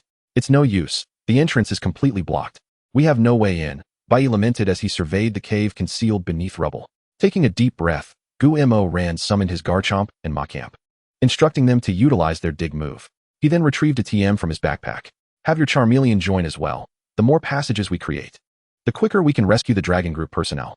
Alright, come forth, Charmeleon. Bai Yi understood that this was not the time for hesitation. Once Charmeleon successfully learned dig, they began to excavate a tunnel. Fortunately, despite the base's collapse, there was minimal concrete and rebar, allowing them to find the Dragon Group personnel in short order. The condition of the Dragon Group was dire. Each member bore visible injuries, with the most severe being the only woman in the team who had fallen into unconsciousness. 2 men, one robust and one lean, bore bruises on their heads, while the others, having lost their battle capabilities, tended to their injured Pokemon and comrades. However, judging by the injuries of the elves, the healing potions are merely a drop in the bucket. How did you manage to get in here? Fang Qianzhong. Upon recognizing the visitors as Gumoyan and his companion, whom he had previously interacted with, sheathed his Mitsubishi military dagger. Bai Yi blurted out. We came to see if we could help after noticing an explosion at the base. Indeed, there is something you can assist with. Do you have any healing potions on hand? I will pay double the price, Fang Qianzhong stated. Gumoyan shook his head and replied, given the severity of these elves' injuries, ordinary healing potions will be ineffective. Allow me to take care of it. You? A mere youth, and you possess medical skills? Du Shanha's eyes brimmed with skepticism. Gumoyan approached an Abalong, a green glow slowly infusing into the creature's body. If it weren't for your association with my father's subordinates, I wouldn't even consider helping you based on your impertinent remark. Hey, you young rascal, though you are not old, your temper is quite pronounced. Du Shanha's eyes were bloodshot, his expression rather grim. Gumoyan cast a sidelong glance at Du Shanha, but chose to remain silent. As Du Shanha attempted to speak again, Fang Qianzhong interjected. Do not speak. This trainer truly possesses remarkable skills. Du Shanha was taken aback, following Fang Qianzhong's gaze to discover the injuries on the Abalong healing at an astonishing rate. In no time, all traces of wounds vanished, as if it had never been injured at all. Once the injuries had fully healed, the Abalong stirred awake, anxiously searching for something. Upon seeing Fang Qianzhong unharmed, it finally exhaled in relief. Well done, Abalong. As the creature recovered, Fang Qianzhong's eyes glistened with tears. Realizing the transformation of the Abalone from grievously injured to full of vitality, Du Shanhe quickly remarked, I apologize for my earlier haste. Please do not take my harsh words to heart. I implore you to save our teammate. If you are still upset, feel free to scold me back. I will not retort. Gu Moyan simply replied, it's nothing, before continuing to treat the nearby elves. Bai Yi pouted and muttered, TCH, if Lao He were to mind, you might find yourself facing a reckoning tomorrow. His voice was barely audible, and in his state of agitation, Du Shanhe did not catch it, but Duan Cohen did. Coupled with Gu Moyan's earlier statement, Fang Qianzhong began to speculate and approached Gu Moyan, asking, may I inquire your name, young trainer? There may be rewards from the authorities. And I must report accurately. Gu Moyan glanced at Fang Qianzhong, fully aware of his thoughts, and said, my surname is Gu, the same Gu you were thinking of. As for the rewards, please direct them to my father. Upon hearing this, Fang Qianzhong's expression brightened with a hint of reverence. I am Fang Qianzhong, captain of the Dragon Team's 9th Squad. It is an honor to meet you, young master. Hearing Fang Qianzhong's address, Gu Moyan felt a tinge of exasperation. Enough with that peculiar title. Let me finish my treatment first. Understood. After learning of Gu Moyan's identity, Fang Qianzhong's demeanor shifted significantly. What on earth is happening? Du Shanhe asked, bewildered. Fang Qianzhong's expression darkened. He was puzzled as to how a soldier renowned for his calmness and professionalism during covert missions could appear so foolish in everyday life. Though perplexed, Fang Qianzhong explained. He is the son of the boss. At this revelation, Du Shanhe froze, then forced a strained smile. Ah, so you are the young master. We truly are like a flood overwhelming the Dragon King's temple. That said, can we refrain from mentioning today's events to the boss? Gu Moyan took a deep breath. That is acceptable, but could you allow me to treat in peace? Du Shanhe promptly stepped back, conceding the space to Gu Moyan. Bai Yi, observing quietly from the side, maintained a calm demeanor, internally convincing himself, I have received professional training. I will absolutely not laugh easily. Yet, the members of the Dragon Team truly are quite silly. Chapter 63, A Farewell to Ash. After an indescribable series of events, Gu Moyan finally managed to restore all present, both humans and elves, to health. It was indeed fortunate that none were missing limbs. Otherwise, Gu Moyan would have been unable to restore them. Once everyone returned to the surface, under Fang Qianzhong's lead, all members of the Dragon Team saluted and expressed their gratitude to Gu Moyan. Gu Moyan waved his hand dismissively. No need for pleasantries. Just remember not to disclose my special abilities. Fang Qianzhong nodded earnestly. I swear on my honor, this matter will remain buried deep within us. After a brief conversation, Fang Qianzhong added, then let us part ways. We need to report to our superiors. Gu Moyan nodded in agreement, and the two groups separated. Upon seeing the Dragon Team leave, Bai Yi asked, where do we go now?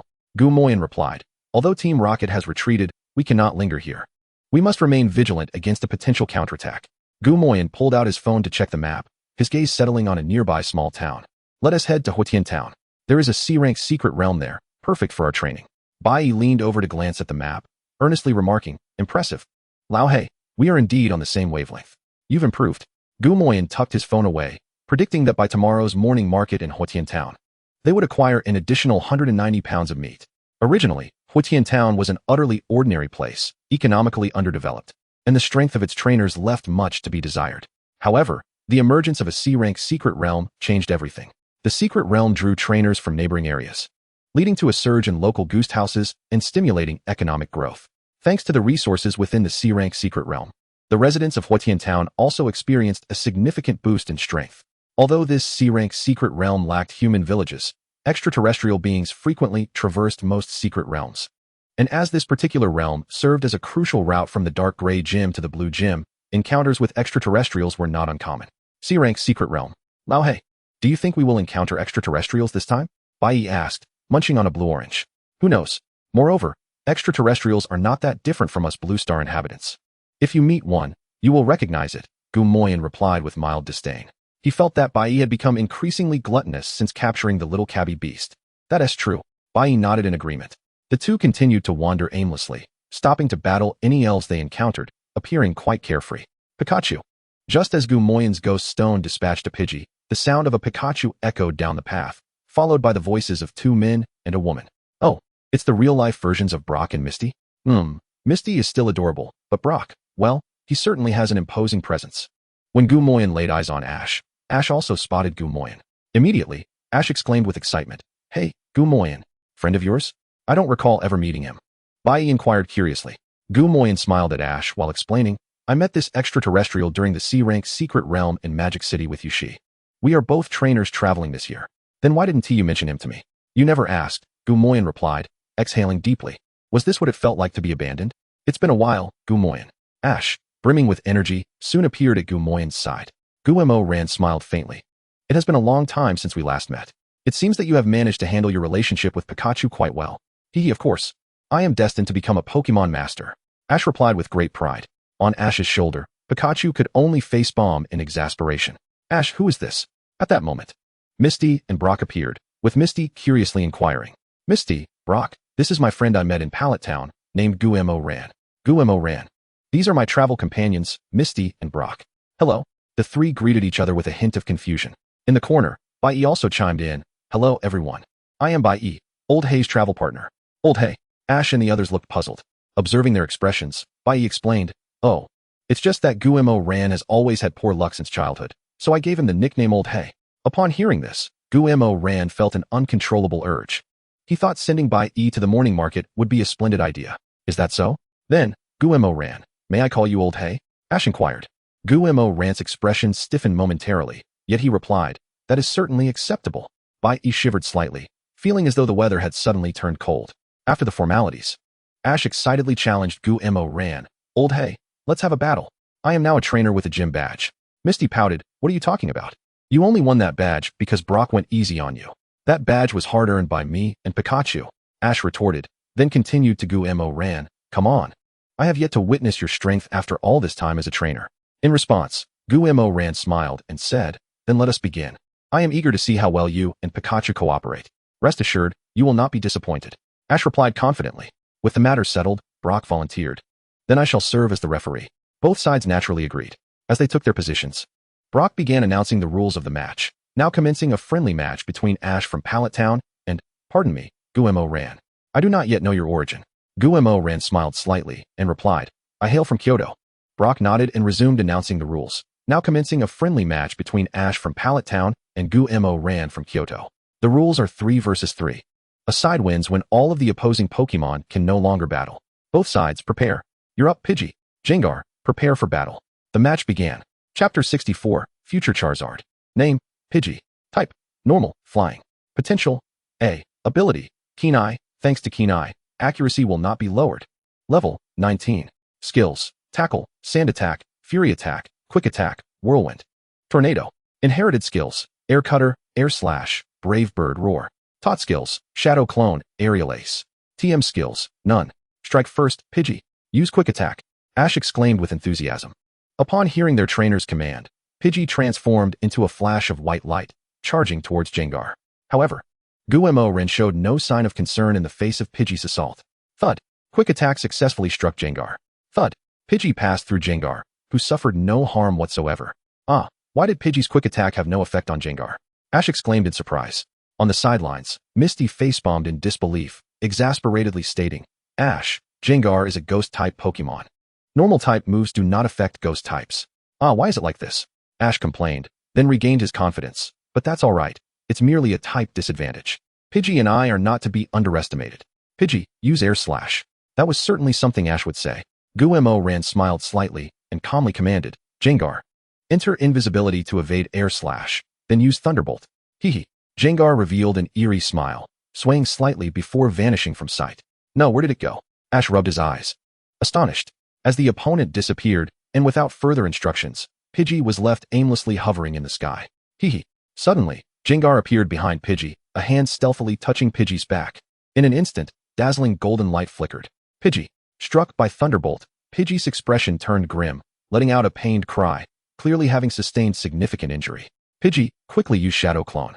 Though concerned for Pidgey's condition, Ash instinctively issued the command. Enduring the pain, Pidgey executed Shadow Clone, instantly creating 5 identical Pidgeys on the battlefield. Gumo Ran smiled slightly and calmly stated, Jengar, use Thunderbolt to target the second clone on the left. Upon hearing this, Jengar wasted no time, unleashing a brilliant bolt of golden lightning that swiftly struck Pidgey. Pidgey. Once again, Pidgey cried out in pain, plummeting to the ground as if its wings were broken. Brock glanced at Pidgey's condition and announced, Pidgey has lost its ability to battle. Ash, please send out your next Pokemon. Afterward, Brock turned his attention to Gumo Ran.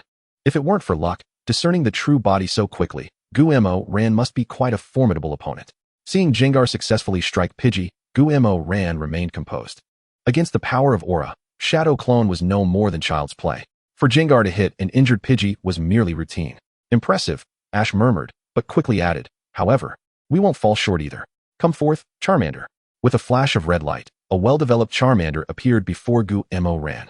A glimmer of anticipation sparkled in Gu-Mo-Ran's eyes as the potential panel of the future Charizard materialized in his mind. Name, Charmander. Type, Fire. Potential S. Ability, Blaze. When health drops below 1/3, the power of Fire-type moves increases by half. Level, 14. Skills, Scratch, Growl, Ember, Smokescreen, Dragon Breath. Inherited skills, Belly Drum, Ancient Power. Double Edge, Flare Blitz, Dragon Dance. Taught skills, Flamethrower. TM skills, none.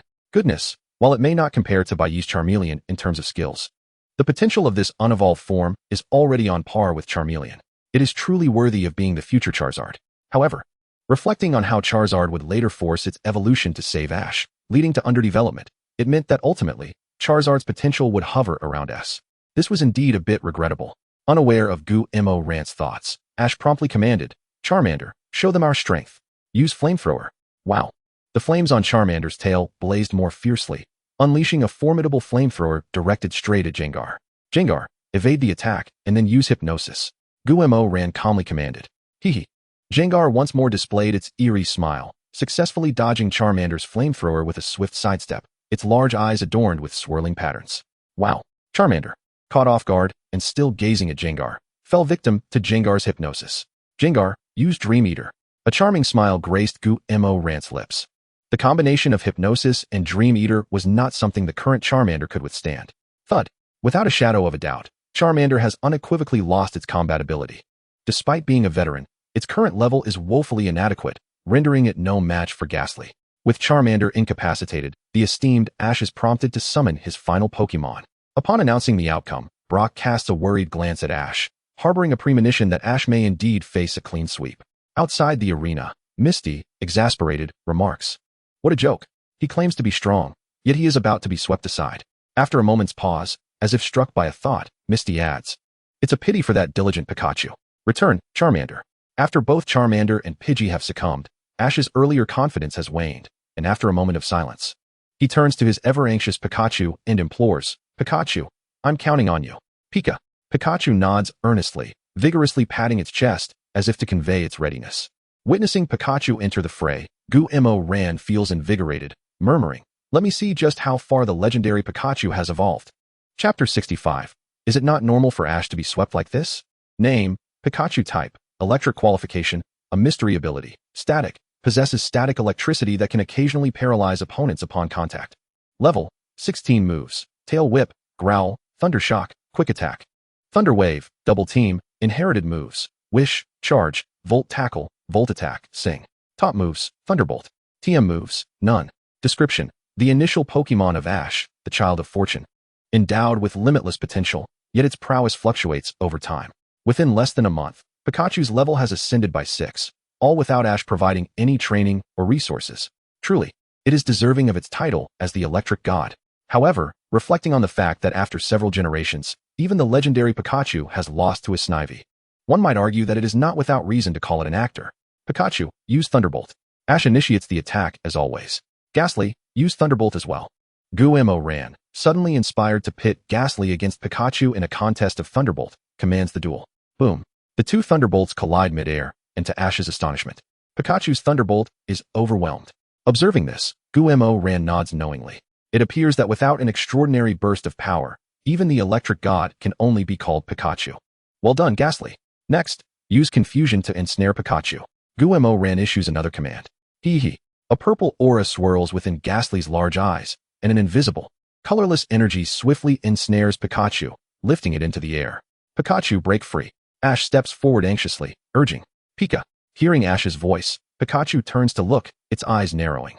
Then, a torrent of brilliant golden thunderbolts strikes fiercely against the confusion, effortlessly freeing itself. Thud. Pikachu lands gracefully on the ground. Excellent job, Pikachu. Use Thunderbolt.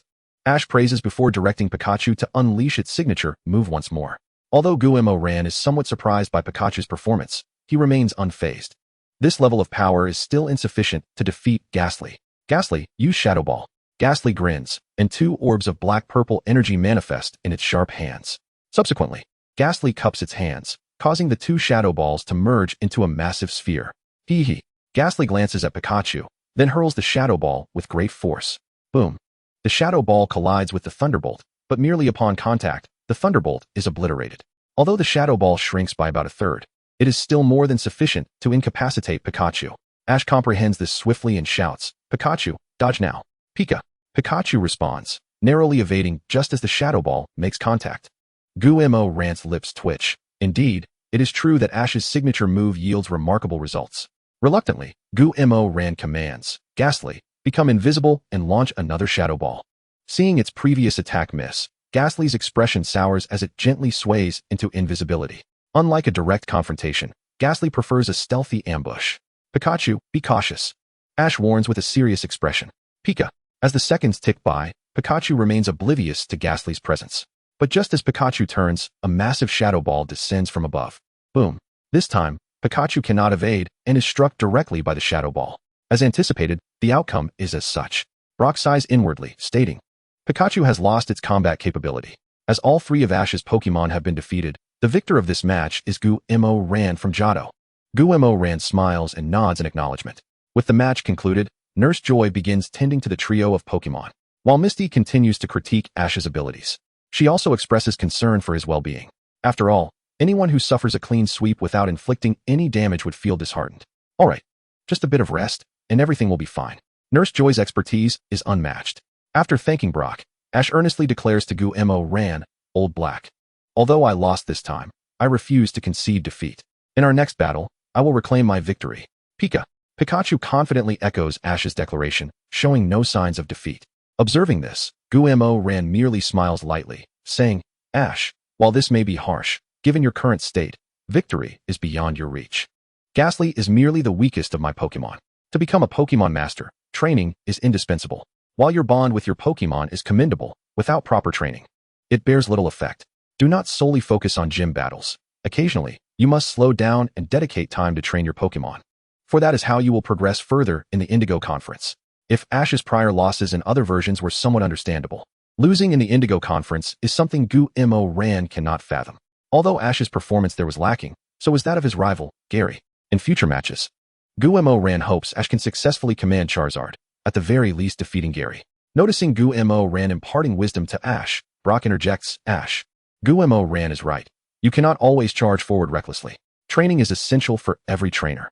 With both Gumo Rant and Brock in agreement, and Misty subtly supporting the notion, Ash falls into contemplative silence.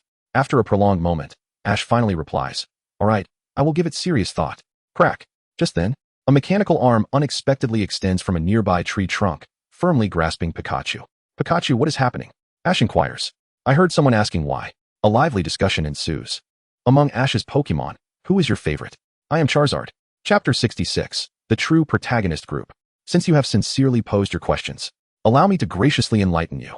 In order to prevent the world from falling into ruin, to safeguard the peace of our realm, and to uphold the tenets of love and truth against malevolence, behold the charming and endearing antagonists, Musashi, Kojiro. We are the Rocket Team, traversing the galaxy. A white hole, a bright tomorrow awaits us. Indeed, gazing at the duo before him, Gumoyan's lips curled into a faint smile. Although Musashi and Kojiro are villainous characters, Gumoyan harbors a fondness for them. Rocket Team. It's you again. Return Pikachu to me. Ash uttered this line, one he would repeat countless times in the future. Haha, little brat. Now that we have captured Pikachu, there is no way we can give it back to you. Once we hand Pikachu over to the boss, we shall be promoted and rewarded. Reaching the pinnacle of our lives, Musashi exclaimed, tossing her crimson locks with pride. Meowth will also take the place of Meowth the boss for some petting. Meowth expressed its aspirations as well, but then added, "So, I shall take Pikachu with me." With that, a Meowth hot air balloon suddenly materialized in the forest, and the trio of Team Rocket whisked Pikachu away in the balloon. Wait, that Meowth actually spoke? Witnessing a talking Pokemon for the first time, appeared quite astonished. Gumoyan smiled gently and said, "Our immediate priority is to retrieve Pikachu for Ash. We can discuss the rest later." As he spoke, Gumoyan released his Garchomp and decisively instructed, "Garchomp, use Dragon Claw on the hot air balloon." After rescuing Pikachu, send the remaining 2 flying. Garchomp. Garchomp nodded in agreement and, at supersonic speed, charged towards the hot air balloon. In the astonished gaze of Musashi and her companions, Garchomp delivered a dragon claw that punctured the balloon. Swiftly, he snatched the glass dome that trapped Pikachu from Musashi's bewildered grasp, and with a precise beam of destruction, struck true. Boom. Accompanied by an explosive sound, the trio was sent flying in a classic animated scene of dismay. What an annoying sensation. After sending the trio flying, Garchomp returned to the ground, carrying Pikachu. Pikachu, are you alright? Ash anxiously searched for Pikachu. Pika Pika. Pikachu shook its head, signaling that it was unharmed, then trotted over to Gumoyan and Garchomp to express its gratitude with a bow.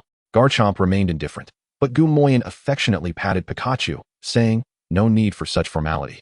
Pikachu, not to mention, you truly are quite delightful." "Thank you, Gumoyan. If it weren't for you, I wouldn't know what to do." Ash expressed his gratitude while casting a furtive glance at Garchomp. "That Pokemon is so cool. I would love to catch one." Gumoyan smiled slightly and replied, "No problem. We are friends, after all." "Ash, we need to leave. Otherwise, we won't reach Hualan City before nightfall," Misty reminded. "Ah, I know," Ash responded, then, feeling somewhat embarrassed, turned to Gumoyan and asked, "Would you like to join us in Hualan City?" Gumoyan shook his head and said, "No. We are from the outside world and cannot accompany you to Hualan City. Perhaps we shall meet again in the future." "I see," Ash nodded, then excitedly added, "Gumoyan, this time I will train hard. If we meet again, I will definitely defeat you." Hearing this, Gumoyan chuckled, "I await your challenge." The original main characters departed, pursuing their dreams. "Do you have a dream?" Suddenly, Gumoyan turned to Bai. Bai pondered for a moment and earnestly declared, "My dream is to become the next richest person in Huaxia." Upon hearing this, Gumoyan rolled his eyes. "Then you may as well wait at home to inherit your family's fortune." After bidding farewell to Ash and his companions, Gumoyan and Bai continued their training. As night fell, Bai fell into a deep slumber while Gumoyan took his Pokemon into the Ripple Sea dungeon to utilize time effectively. The 4 Pokemon of the martial arts bear were aware that they could rapidly level up within the dungeon. With Garchomp's high level, he could only challenge Gyarados. Therefore, each Pokemon aspired to engage in more battles. When it comes to competition, these creatures are true professionals. To be frank, Gumoyan himself harbored no fondness for competition. If it weren't for his Pokemon's desire to grow stronger and compete, he wouldn't care in the slightest. "System, if it weren't for your incessant begging to enter the dungeon, I would have believed you." The speed at which the 4 Pokemon acted together was still somewhat lacking. Thus, Gumoyan arrived at the coral reef where the white sea lions resided. Under the leadership of the white sea lion captain, he encountered Gyarados and the other 3 leaders. After assuring them that they would only engage in friendly sparring with wild Pokemon, promising not to harm their lives and to provide treatment post-battle, Gyarados and his companions also guaranteed that they would not harm the martial arts bear. It was certainly not due to the size of their fists, nor was it because of shared sentiments. With Gyarados and his companions' assurances, the martial arts bear's actions proceeded smoothly. The strength of the martial arts bear and Ninetales was above average in the dungeon, allowing them to navigate even encounters with the white sea lion captain with ease. Thus, these 2 could operate independently. However, Ghastly and the young Dratini were still somewhat inexperienced, so Gumoyan dispatched Garchomp to provide protection. Whenever they encountered Pokemon that the 2 could not handle, Garchomp could also warm up. Meanwhile, Gumoyan picked up a fishing rod, preparing to catch some seafood for a meal.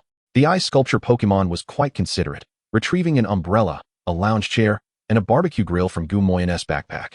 As long as Gumoyan caught fish, the ice sculpture Pokemon could set everything up. While the martial arts bear and the others tirelessly earned money and enhanced their strength to win honor for Gumoyan, Gumoyan seemed to be on a leisurely vacation. Such behavior would surely bring tears to the eyes of any capitalist. Gumoyan, please call me Gu Capitalist Moyan. Chapter 67M. It seems that Nongguangshi has once again usurped the title.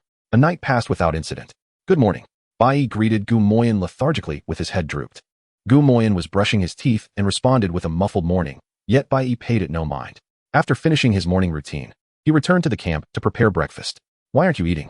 Surely the food made by the ice sculpture Pokemon cannot be insufficient for you?" Gumoyan teased. "Ice." Hearing Gumoyan praise its culinary skills, the ice sculpture Pokemon responded with a sweet smile. Bai shook his head vacantly, staring blankly at Gumoyan, and somewhat resentfully remarked, "Gumoyan, if you're going to cheat, can you at least help a brother out? Why do I feel like the martial arts bear and the others have become significantly stronger overnight?" Gumoyan paused, then replied, "Perhaps this is the allure of Pokemon self-competition. Explanations are often futile. Simply fabricating a reason serves as the best explanation." As expected, upon hearing Gu Moyan's somewhat smug tone, Bai rolled his eyes in exasperation. All right, no need to gloat. I know your Pokemon are obedient. The nearby Charmeleon glanced at the young Dratini, and a flicker of astonishment crossed its eyes. Shortly after, Charmeleon devoured its food in a couple of bites and, to everyone's astonishment, trotted off to the training area to practice its skills. Wow, Charmeleon is really fired up. Training so intensely.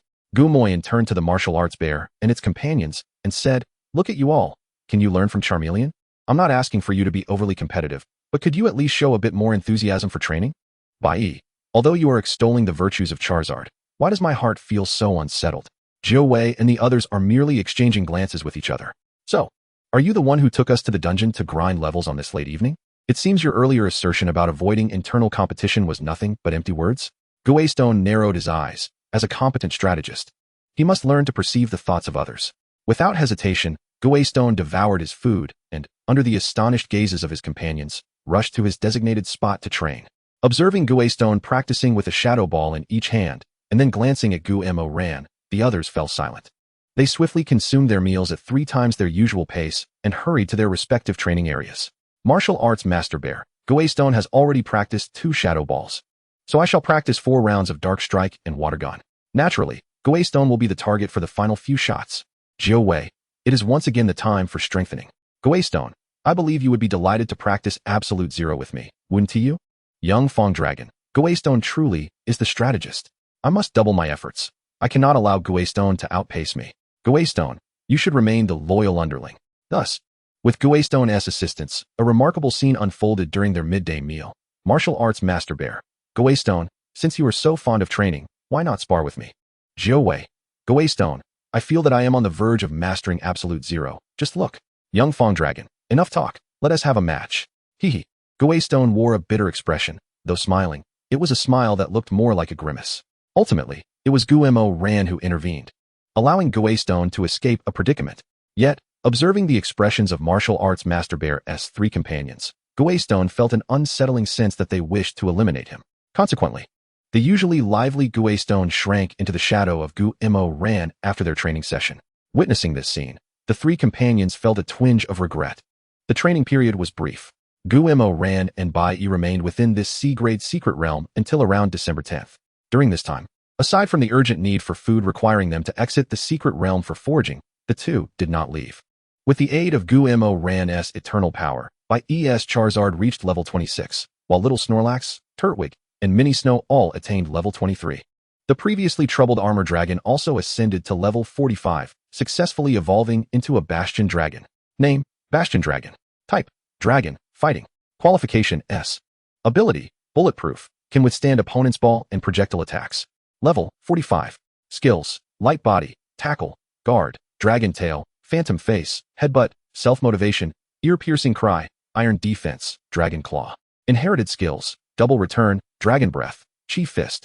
Taught skills, Scale Shot, Guidance, Revive, Close Combat. TMs, Earthquake, Sword Dance, Drain Punch, Iron Head, Iron Tail, Dragon Pulse.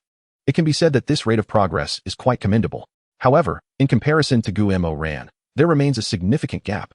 Martial Arts Master Bear and Jiu Wei's Pokemon have reached level 37, Young Fong Dragon is at 35, and Guastone is at 34. The Fierce Bite Land Shark is stuck at the gym peak. It seems that a bit more time is needed to advance to the elite.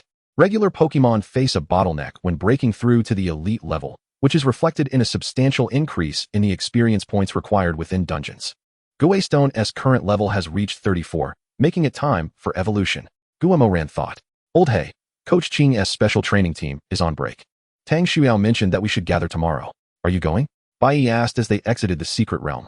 Guamoran did not rush to respond, but regarded Bai with a somewhat enigmatic expression. This gaze made Bai uneasy, and he retorted, "What does that look mean? If you're going, just say so. If not, be straightforward." "Of course I'm going." Guamoran nodded earnestly, then teased. "You seem quite well informed, young Master Bai." "Oh, I thought it was something significant. It's just that Gu Yunlin was boasting about her newly captured hazelnut ball and casually mentioned it to me," Bai explained nonchalantly.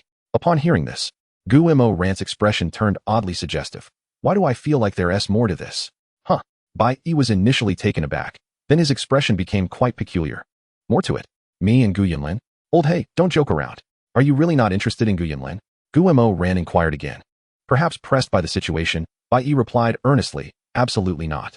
Even if Gu Yunlin were the last girl on Earth, there would still be no possibility for us. Upon hearing this, Guemo Ran outwardly agreed, patting Bai Yi's shoulder, yet inwardly, he felt a glimmer of understanding. The famous expert Wang Jing's law of truth applies universally, regardless of the world.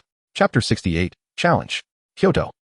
Indeed, Kyoto is still the most vibrant city.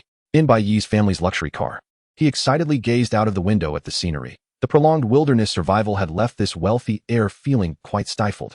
Meanwhile, Guemo Ran glanced at the immobile luxury vehicle for a minute and remarked, traffic jams are indeed the worst in Kyoto.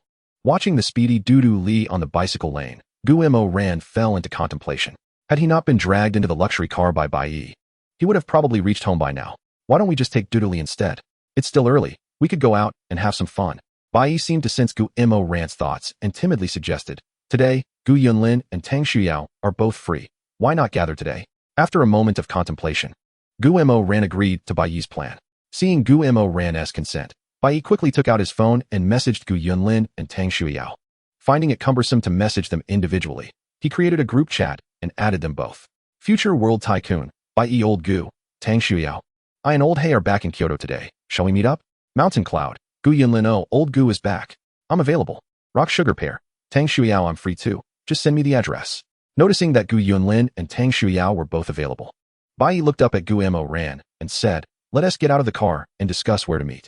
All right, let us go. Guemo Ran replied. After exiting the vehicle, Guemo Ran also checked the group chat on his phone. Upon seeing the group's name, he chuckled, little Bai. What gives you the audacity to claim you are one of the 4 talents of Kyoto? Is there a problem?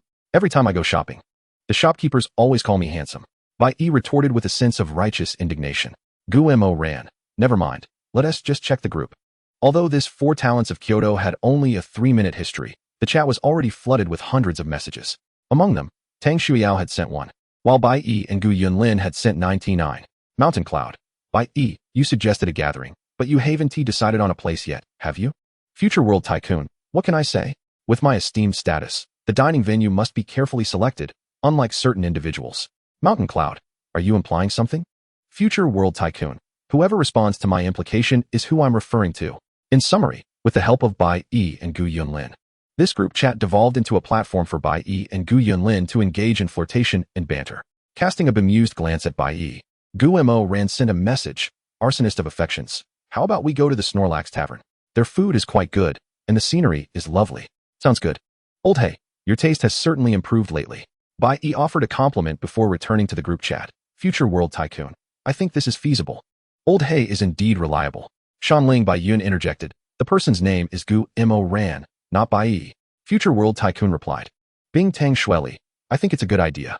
I'm currently at the Snorlax restaurant, so I'll go ahead and reserve a private room.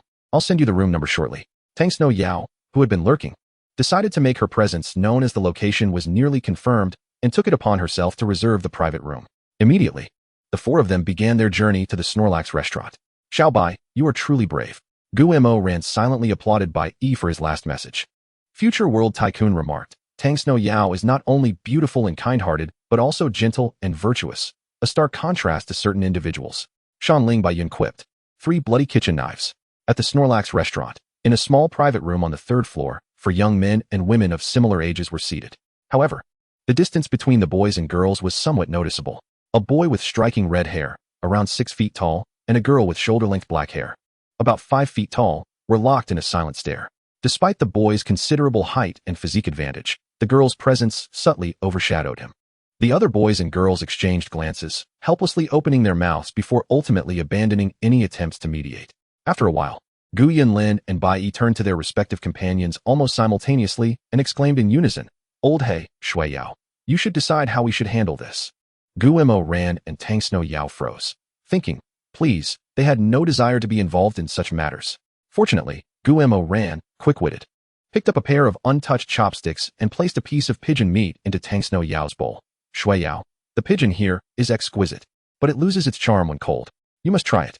Tang Snow Yao responded promptly, nodding earnestly, and reciprocated by picking up her own untouched chopsticks to offer a piece of beef. This scallion beef is also absolutely delightful. You should give it a taste. Absolutely. Guemo Ran and Tang Snow Yao enjoyed their meal heartily, successfully stirring up hunger in Gu Yunlin and Bai Yi, who each huffed in annoyance before diving into the feast. Gu Mo Ran was taken aback, realizing that this method had exceeded his expectations. After satisfying their appetites, the atmosphere between Gu Yunlin and Bai Yi began to ease.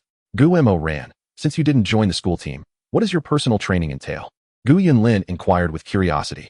Actually, it's quite similar to your experiences in the school team. Mornings are dedicated to skill and physical training. Afternoons are for practical combat. And evenings are left to the Pokémon themselves.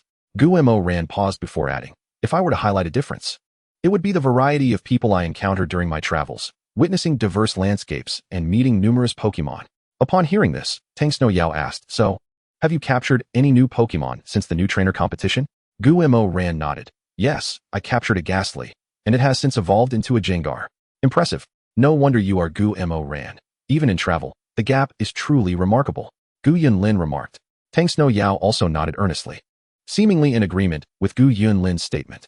After a moment's hesitation, Tang Snow Yao stood and challenged Gu Mo Ran, though it may be presumptuous.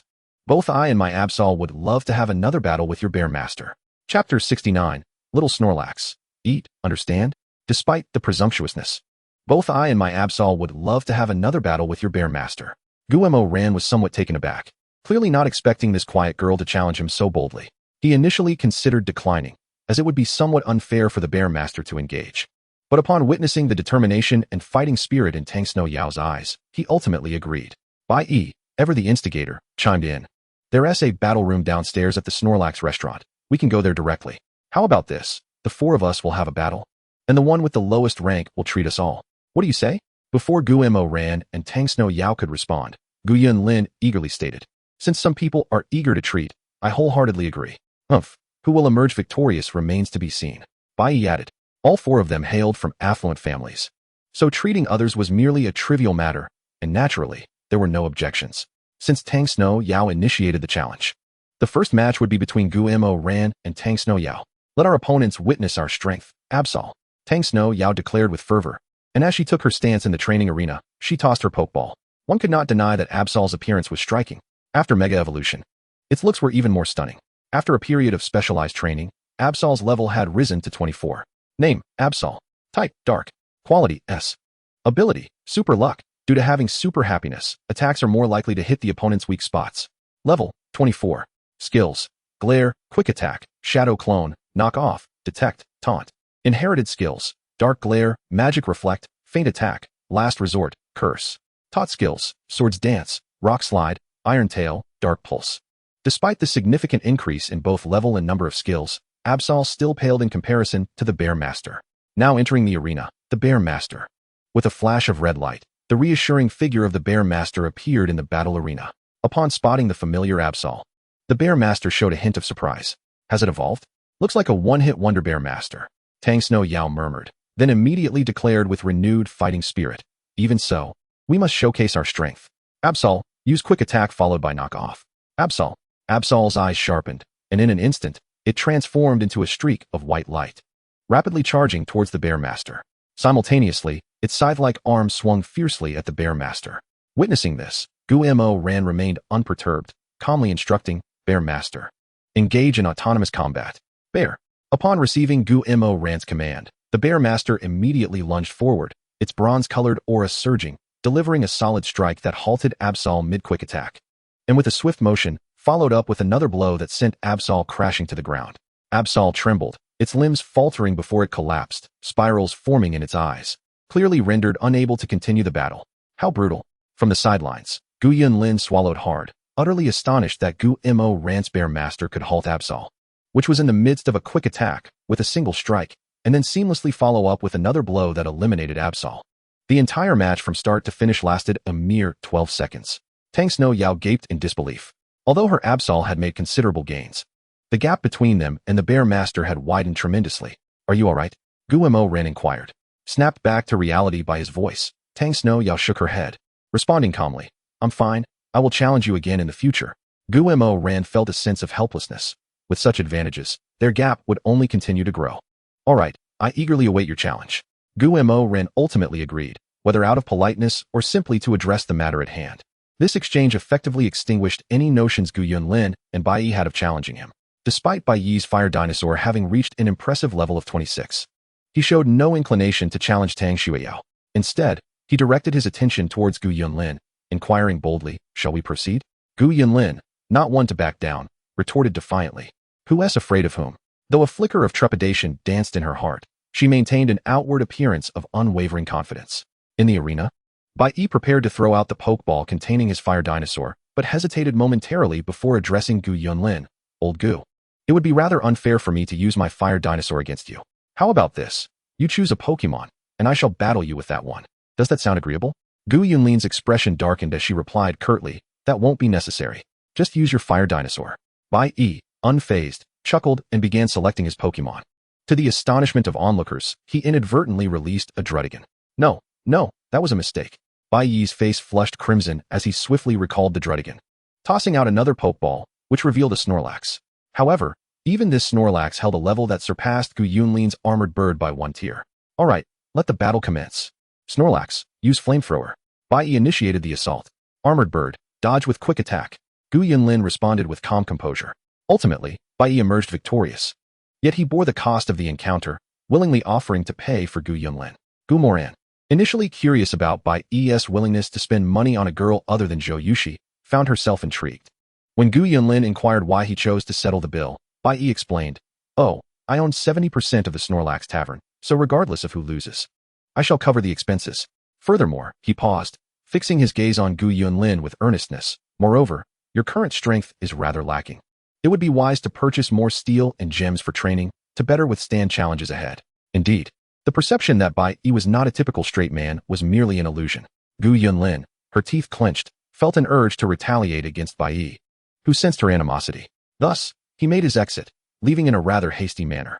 Gu Moran shook her head at the spectacle, bidding farewell to Tang Xueyao and Gu Yunlin before following after Bai Yi. Tang Xueyao, observing Gu Yunlin's lingering anger, asked, Chapter 70, Waterleap Fish. Whose cry is so enchanting? Upon returning home, Gu's parents were predictably absent. Gu Moran paid little mind, conversing briefly with the butler before retreating to her room to engage in what she termed rational time management. As Gu Moran entered the Ripple Sea, the martial arts bear and its companions instinctively began their training. Relishing the tranquility, Gu Moran commenced fishing under the attentive care of the Ice-type doll. Through diligent effort, the Pokemon within the Ripple Sea, if not entirely devoid of animosity towards humans, at least bore no ill will towards Gu Moran. Though they remained cautious, they no longer harbored intentions of aggression upon encountering her. This fortunate turn of events facilitated Gu Moran's fishing endeavors, ensuring her line was graced with either ocean fish or the elusive kingler. As the clock struck noon, the martial arts bear and its companions returned, seemingly in sync, ready for their meal. The martial arts bear and Ninetales compared their victories from the day, while Ghastly and Axu joined in, with the competitive spirit transitioning from action to spirited banter. In stark contrast, Garchomp wore an air of disdain. Having engaged in frequent battles with the four leaders of the White Sea Lion, he found his experience points have due to repetition. Yet the sheer number of encounters brought him tantalizingly close to reaching the rank of champion. At that moment, Gu Moran's gaze was drawn to a small thicket. The aura of the wave force alerted her to the presence of a rather weak Pokemon. Sensing her unusual focus, the other Pokemon paused, though not including the three Dragonites.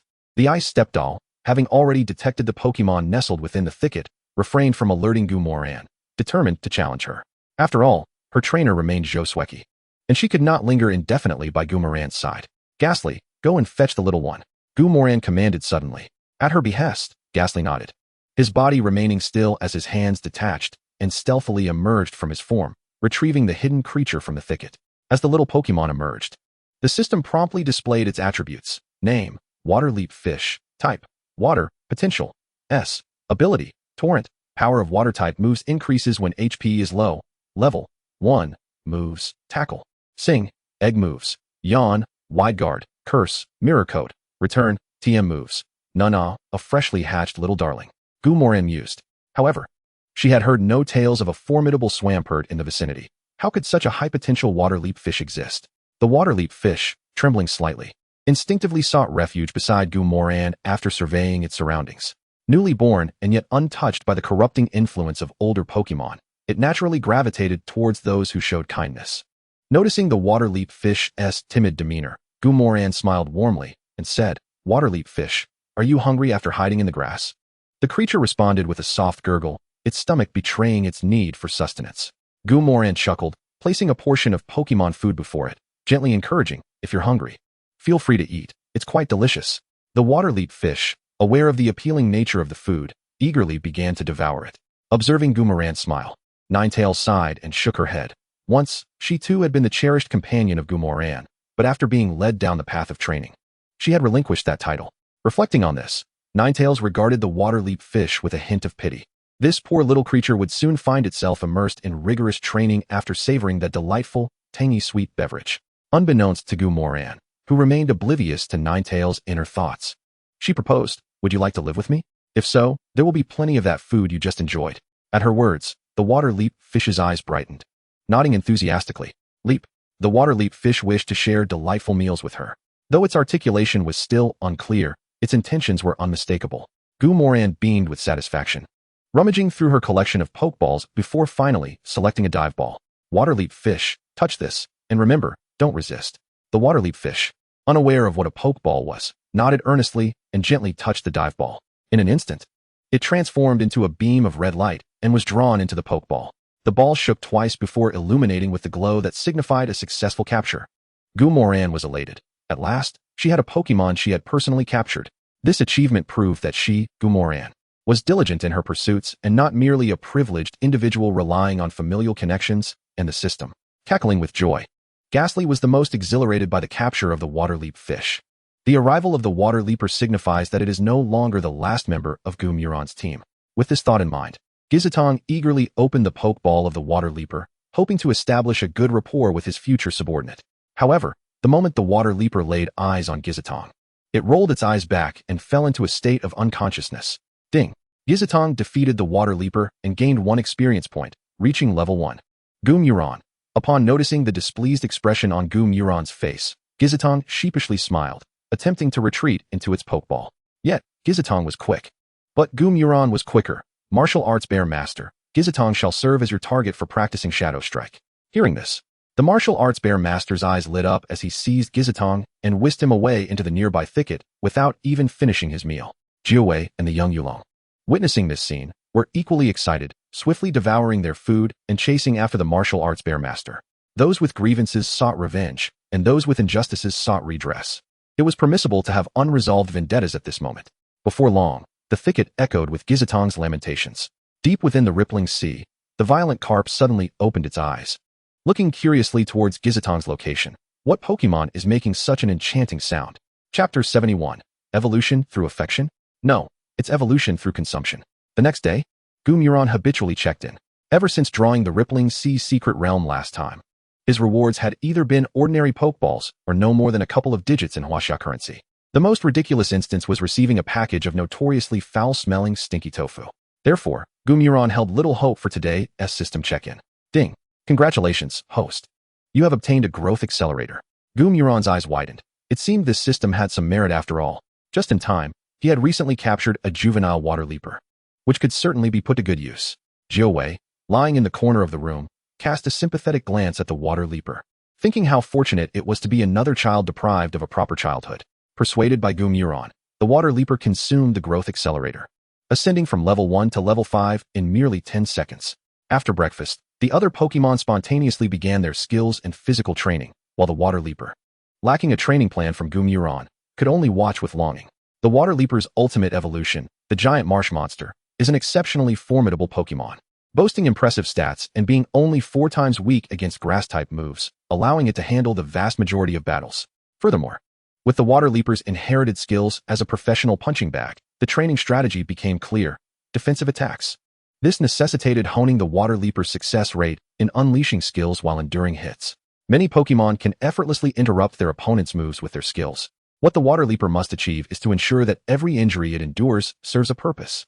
This could involve counter skills like Mirror Coat and Revenge, or a fearless strategy of trading damage, or even Curse and Instant Amnesia as strategic variations. Regardless, the core focus remains on the water leaper's skill release success rate. This training method, once the water leaper evolves into the giant marsh monster, could see the martial arts bear master take on the role of instructor. For now, let us commence with some basic skill and physical training. Upon hearing that Gumuran wanted to train alongside him, the water leaper displayed a joyful smile.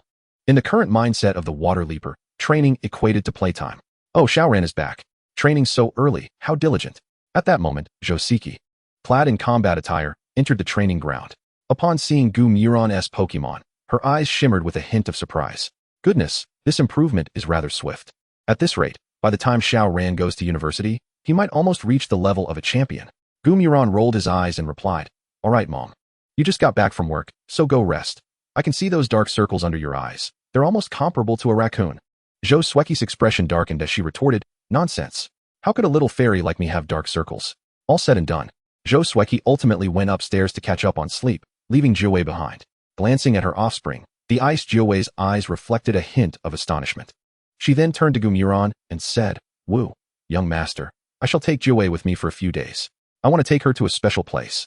Upon hearing this, Gumuron was momentarily taken aback and responded, "Aunt Jiwei, may I accompany you? I could be of some help." The ice Jiwei shook her head. "Wu, young master, I'm afraid you cannot enter that place." Although the ice Jiwei's tone remained graceful, Gumuron sensed her resoluteness. After a moment of hesitation, he nodded in agreement. Seeing her mother prepare to take her away for a while, Jiwei appeared somewhat hesitant. Yet, encouraged by Gumuron's reassuring gaze, she chose to follow. Just as the two Jiweis were about to leave, Josueki's figure slowly appeared in the corridor, handing Jiwei a Pokeball, saying, "Take him along. With him by your side, you can save a lot of time." Gumuron recognized the Pokeball, but was unaware of the Pokemon contained within. Every time he inquired, Josueki merely shook her head, stating that the time had not yet come. "Woo." The ice Jiwei rubbed against Josueki's pant leg in gratitude, clutching the Pokeball as she exited the house. "Rest assured, they will return shortly, and if all goes well, your Jiwei will experience a significant power boost." After saying this, Josueki turned to head upstairs, clearly quite fatigued. "Will there be an enhancement in strength?" Gumuron chuckled, not giving it much thought. After lunch, Gumuron took Gizitong out to evolve. Pokemon like Gizitong, which require a communication link for evolution, have designated locations called the Evolution Pavilion.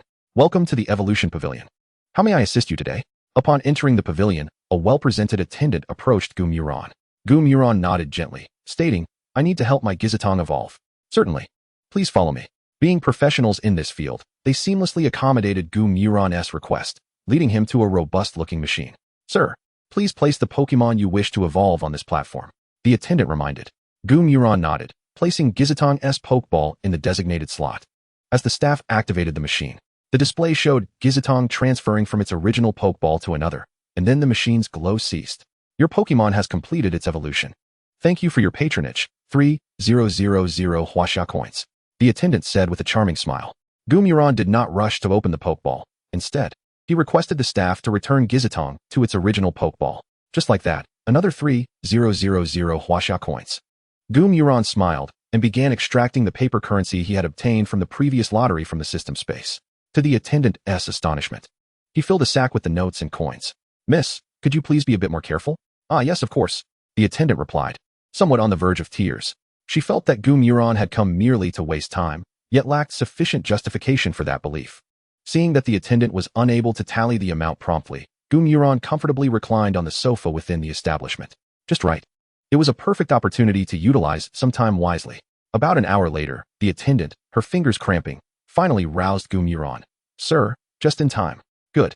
The transaction is settled. I shall take my leave now." Ignoring the attendant's glare, Gumuron cheerfully made his way home. Chapter 72. Untitled Progress at 1%. Upon returning home, Gumuron released the Pokeball, and a pure white Gung-Gui materialized before his eyes. Its appearance was undeniably striking. Hee. Gung-Gui seemed quite pleased with its new look, its eerie laughter betraying a sense of joy. "Show off," Gumuron chided playfully. As Gung-Gui's attribute panel manifested before him. Name, Gung-Gui, shiny. Type, ghost, poison. Qualification, S. Ability, curse body, when attacked. It may occasionally transform the opponent's move into a bind status. Level, 34. Skills, odd light, lick, hypnosis, mean look, payback, curse, revenge, misfortune, nightshade. Inherited skills, bind. Perish song, mirror move, toxic, scare. Taught skills, thunderbolt, psychic, shadow ball, drain life. Learning machine skills, protect, mud bomb, will-o-wisp, dark pulse. Looking at Gung-Gui's curse body ability, Gumuron felt a twinge of dissatisfaction. How could one's ability be altered due to excessive strength? The original levitate ability was far superior. Now, with the curse body ability, its effectiveness had been halved. Fortunately, despite the loss of levitate, Gung Gui could still fly. Otherwise, its trainer might have lost quite a few opportunities. Hehe. Master, what about the baby-toothed dragon? I wish to challenge it. I believe it would not stand a chance against me now. Guemo Ran chuckled, replying, Gung Gui, are you certain? The baby-toothed dragon is not far from evolving. While you may be able to defeat it now, who knows what will happen once it evolves into axe-toothed dragon. At these words, Gung Gui involuntarily shivered, ultimately deciding to abandon this immature notion. Hehe. Never mind. Since we are partners, I shall not oppose the baby-toothed dragon. Observing Gung Gui's feigned bravado mixed with trepidation, Guemo Ran shook his head in amusement. With little else to occupy his time, and the hour still early, Guemo Ran chose to enter a dungeon. While dungeons could swiftly enhance his strength, such a lifestyle was rather monotonous. At the same time, he would miss out on many joys typical of his age. Thus, traveling during the day to admire the mountains and rivers, and entering a dungeon at night to level up, felt quite agreeable. This way, while Guemo Ran would far surpass his peers, he would still share common topics with them. Riptide Sea Dungeon. Waterleap Fish, your task today is to challenge Pokemon of similar levels. Is that agreeable? Jump. Waterleap Fish nodded earnestly, a flicker of battle intent gleaming in its eyes. Seeing Waterleap Fish's agreement, Guemo Ran wandered around the small island under the protection of Fire God Moth. However, the levels within the Riptide Sea Dungeon were ultimately higher than those at the outskirts of the Evergreen Forest, with few Pokemon encountered being below level 10. As the day in the dungeon came to a close, Waterleap Fish had only managed to elevate its level from 5 to 7. Should we pause the Riptide Sea Dungeon and head to the outskirts of the Evergreen Forest? Guemo Ran hesitated, since entering the dungeon required his presence. Pokemon could not survive alone within. This implied that if he wished for Waterleap Fish to strengthen, some sacrifices from Martial Bear Master-esque Pokemon would be necessary. After a brief moment of indecision, Guemo Ran resolved against venturing to the outskirts of the Evergreen Forest. After all, he currently lacked a deficit in combat power and did not require rapid development for Waterleap Fish. While there were still lower-level Pokemon in the Riptide Sea Dungeon, the outskirts of the Evergreen Forest only held a leader Scyther, which could barely serve as a match for Baby-Toothed Dragon and Gung Gui. The disparity was too significant. It would be best to let Waterleap Fish take its time. At the Bai residence. Dad, how come you're home today? Bai inquired curiously. Bai Ninghai shot a glance at Bai, retorting, I sent Tia to bring you some opportunities. With that, Bai Ninghai produced a token, stating, this is a C-grade resource secret realm. You can explore it after the Spring Festival. Secret realms are divided into two types. The ordinary secret realm, where interstellar beings can enter freely, and the resource secret realm, which requires a passage token for entry, containing only Pokemon that match the realm's level, with interstellar beings similarly restricted. Under corresponding levels, resource secret realms are generally safe, provided one does not provoke the wrath of the Pokemon within, thus avoiding danger. Moreover, the Pokemon in these resource secret realms typically possess superior qualifications compared to those in the outside world or ordinary secret realms, regardless of the realm's level. It is an excellent place for enhancing strength. Of course, if you wish to confront champions or leaders, that's beyond my abilities. Upon hearing the term resource secret realm, Bai Yi's eyes immediately sparkled. Resource secret realm? Will Guemo Ran also be going? Bai Ninghai nodded, saying, this passage token comes from your Uncle Gu's efforts against an underground organization.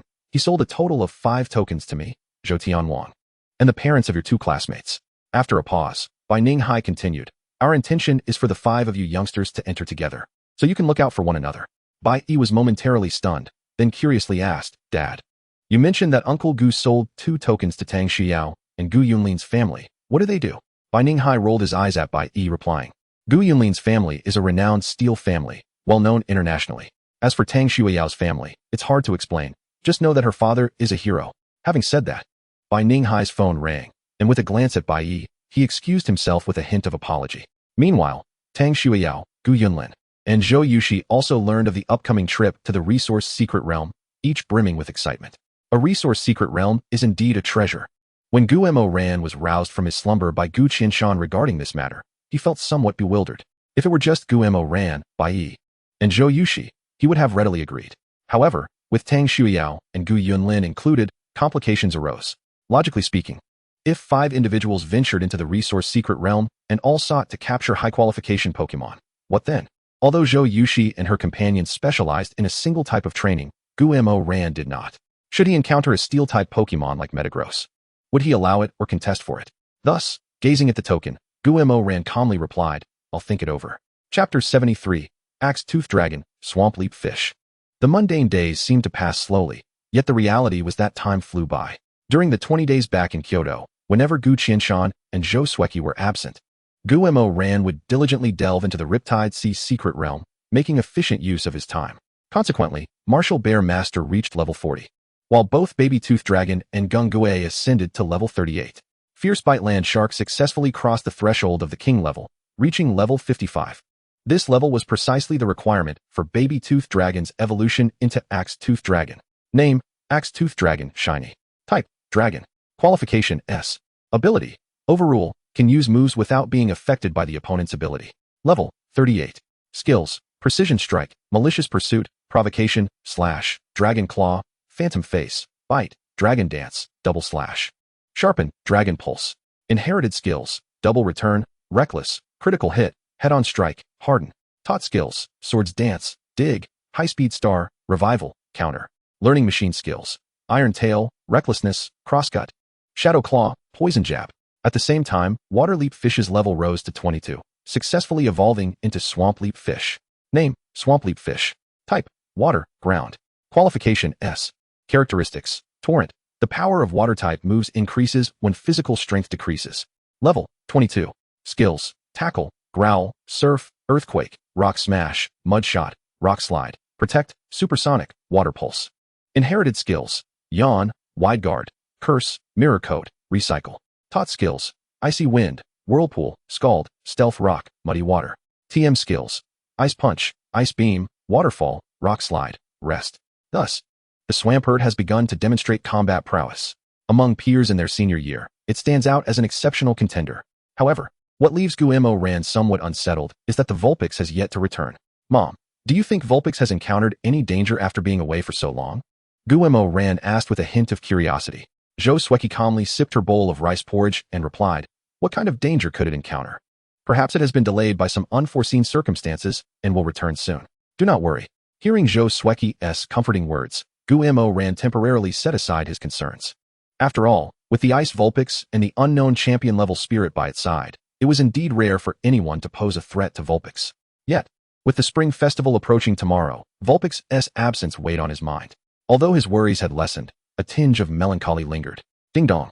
At that moment, a message from his childhood friend group popped up. Linglong Dyson Hondo.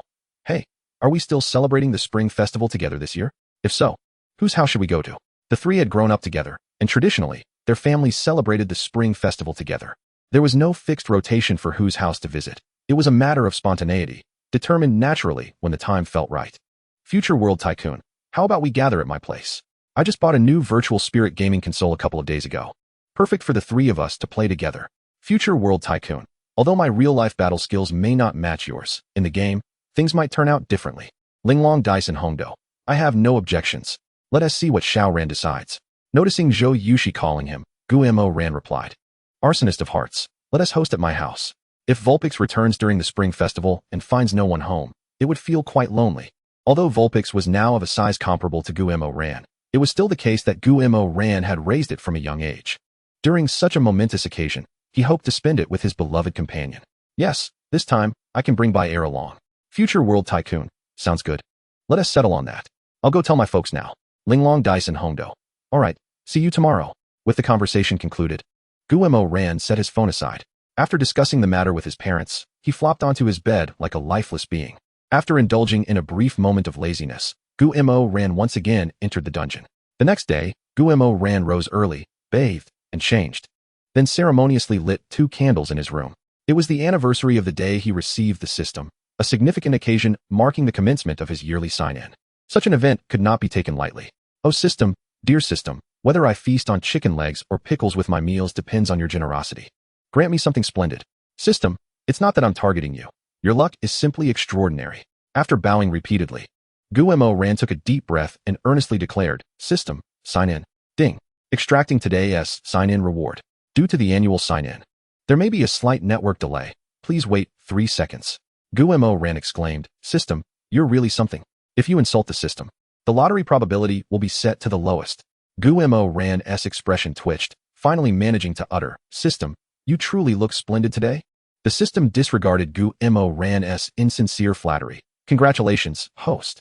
You have received a random ability level increase, a talent enhancement potion, a characteristic capsule, and a characteristic replacement capsule.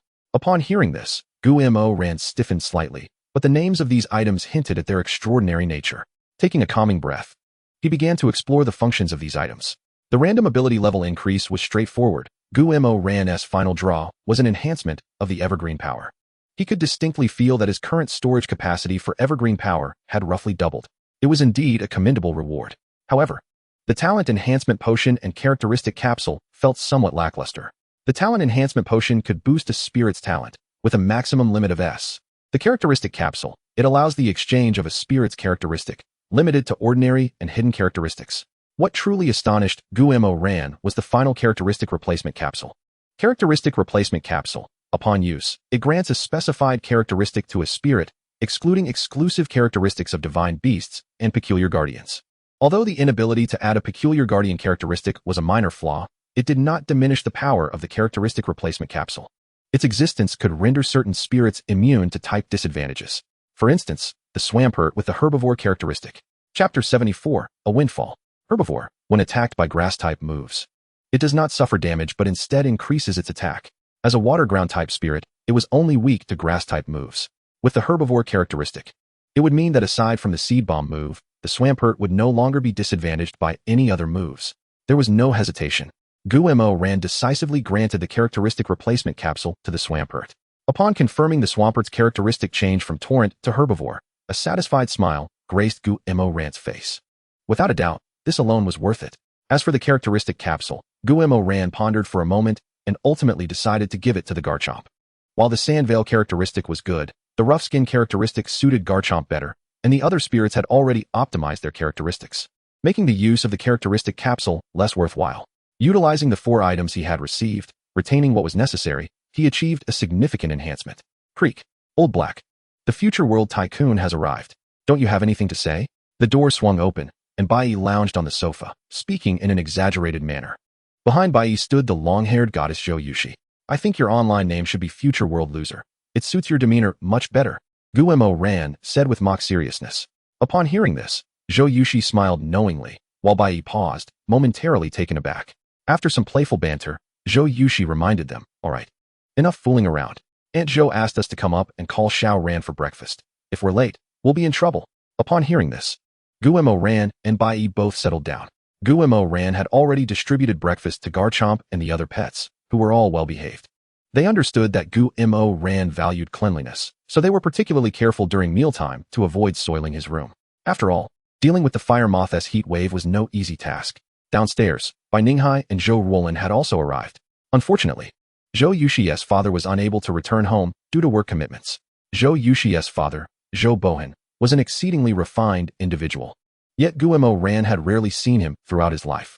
According to Gu Qianshan, Zhou Bohan's team was currently at a critical juncture. And until they overcame this hurdle, he, as the commander, could not leave. Guo Ran had been curious about whether there was any special relationship between Zhou Sueki and Zhou Bohan, but Zhou Sueki had repeatedly insisted that there was none. This also made Guo Ran feel quite fortunate. Had there been any familial ties, he would undoubtedly have been compelled to address Zhou Yushi as Sister Yushi. After breakfast, Bai Ninghai and Gu Qianshan began to engage in light-hearted banter on the sofa, while Zhou Ruolin and Zhou Xueqi busied themselves in the kitchen preparing food.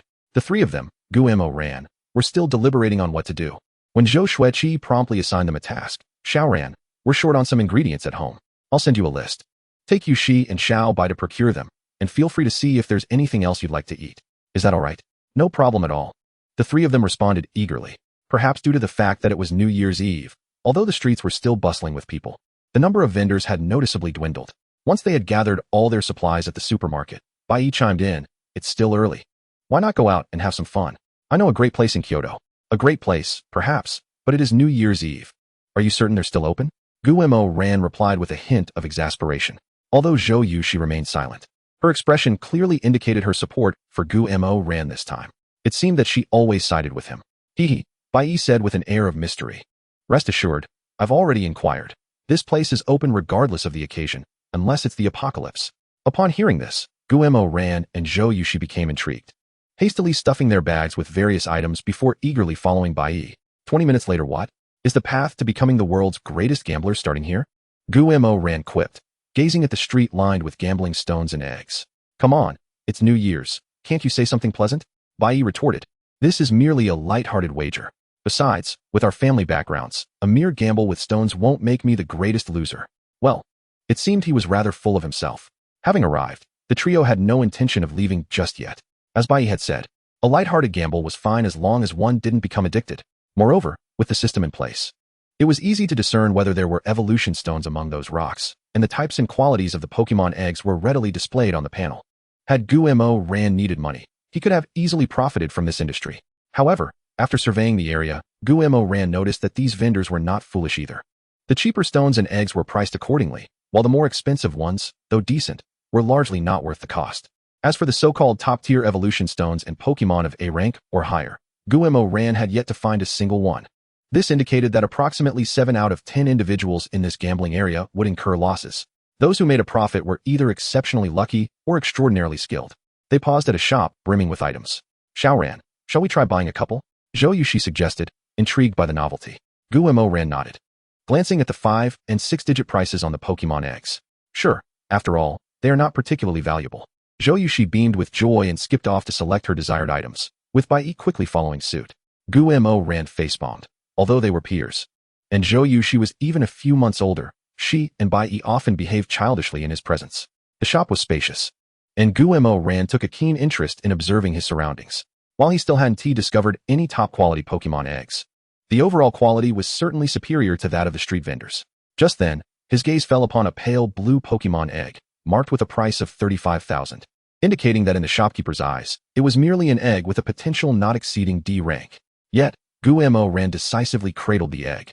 Logically speaking, after reading so many novels where protagonists stumbled upon treasures, it was finally his turn to seize a good fortune. After searching the area again and confirming there were no significant finds, Guo Ran followed closely behind Zhou Yushi and Bai. Oh, Xiaoran, have you already made your choice? Zhou Yushi inquired curiously. I didn't choose it, you did. Guo Ran tossed the Pokemon egg to Zhou Yushi, saying, trust me and hold on to it. He then turned to Bai. That egg is of the water type, so it's meant for Yushi. If the opportunity arises, I'll find one for you as well. Upon hearing this, Zhou Yushi and Bai immediately understood Guo Ran's implication. Considering his unique abilities, Zhou Yushi quickly recognized the egg's value and went to pay without hesitation. Bai held no grievances against Guo Ran. If the Pokemon was suitable, he knew Guo Ran would certainly point it out to him. Thank you, Xiaoran. Zhou Yushi expressed gratefully. Guo Ran smiled slightly. It's been so many years. There's no need for such formalities. We've all grown up together. Some things no longer need to be so clearly defined. By the way, Xiaoran, what kind of Pokemon is inside? Zhou Yushi asked again. It's a Horsia. Based on the life waves detected by my constant power, this Horsia has excellent potential. Guo Ran replied calmly. After all, no one else in China possessed the constant power. Furthermore, since everyone's physique was different, Guo Ran could easily attribute the system's accurate identification of potential to the constant power, leaving no one the wiser. As for why Guo Ran didn't keep the Horsia for himself, it was partly because he already had a Swampert, which could also be considered a water type if scarcity were a concern. Secondly, he felt that Horsia was too influenced by its environment, and he had little desire for it. However, Zhou Yushi was different. As a trainer specializing in water types, the final evolution of Horsia, Kingdra, could effectively counter electric and grass types, making it strategically significant for her. However, quality Pokemon were genuinely rare. After wandering around, Guo Ran only spotted a single A-rank Mook. Neither he nor Bai were interested, so they chose not to purchase it. Upon returning home and handing over their acquisitions to Zhou Xueqi, the three of them began playing Ludo. In a game like this, the outcome hardly needed to be stated, right? One unfortunate soul had already succumbed to despair in the restroom. Just then, a familiar call suddenly echoed from outside. Guo Ran and Zhou Yushi both looked up, but Zhou Xueqi hesitated for a moment before remaining still. Meanwhile, Guo Ran promptly set aside the Ludo game and dashed outside with remarkable speed. Outside, 2 nearly identical Ninetales stood before him. However, Guo Ran instantly recognized his own Ninetales, walking up to it and affectionately rubbing its back, chuckling. Ninetales, you've gained some weight. Ninetales, unfazed, gently nudged Guo Ran with its head, replying, Woo, master, I've merely gained weight due to my increased strength, not because I've become fat. After that, Ninetales turned its gaze to the Wu Dao Xiongshi standing at the door and added, Wu, once the festivities are over, I shall reclaim my title as the eldest sister. Ninetales spoke with a tone of utmost confidence. Goodness, it seemed to have encountered a significant opportunity. Guo Ran chuckled before starting to examine Ninetales' attribute panel. Name, Ninetales. Type: Ice. Fairy. Potential: SS. Ability: Snow warning. Upon entering, the weather becomes hail. Level: 41. Skills: Powder Snow, Tail Whip, Confuse Ray, Grudge, Ice Wind, Dazzling Gleam, Aurora Beam, Telekinesis, Seal. Inherited skills: Freeze Dry, Hypnosis, Moonlight. Round Roar. Skills: Aurora Veil, Blizzard, Wave of Evil, Mysterious Guardian. TM skills: Ice Beam, Absorb, Protect. Dig. Introduction. By absorbing the eternal ice from the realm of the Ice King, one's aptitude has significantly improved, resulting in a 20% increase in the power of Ice-type moves. Hiss. Gumorden's gaze had taken on a distinctly different quality. It appeared that not only was his background extraordinary, but the lineage of his own fox was equally remarkable. The eternal ice of the Ice King had, astonishingly, been absorbed by his own Ninetales. Truly an absurdity. No wonder Ninetales possessed the confidence to challenge even a martial arts bear master, with a 20% boost to Ice-type skills, combined with the ability to carry an additional piece of eternal ice to enhance move power. A single ice beam now nearly rivaled the potency of 1.5 ice beams from before. How could that not be formidable? Nearby, the Ice Ninetales observed the interaction between its little master and Ninetales, shaking its head in resignation. With an elegant gait, as a Pokemon trained by a trainer, it too ought to seek its own trainer. Since the one before it was still its own Pokemon, the rest became inconsequential. Gumorden extended his hand toward Ninetales. Welcome home, Ninetales. Ninetales paused briefly, and then, its fox-like eyes narrowed into crescent moons as it lifted its right leg, resting it on Gumorden's hand. Mew. Thank you, master. Subsequently, Gumorden hurriedly welcomed Ninetales back home, producing a generous handful of Pokemon food. You've surely worked up an appetite on your journey. Eat plenty. Ninetales smiled gently, and though it did not eat slowly, its demeanor remained graceful. Observing Ninetales, which exuded an aura not much inferior to that of his own Dragonite, Bai felt a wave of envy and turned to Bai Ninghai, saying, Dad, do you think we have any Pokemon with such a remarkable background? Shouldn't we bring our Pokemon back for special training? Bai Ninghai's expression darkened, and he replied with irritation, You little rascal, do you think such opportunities come easily?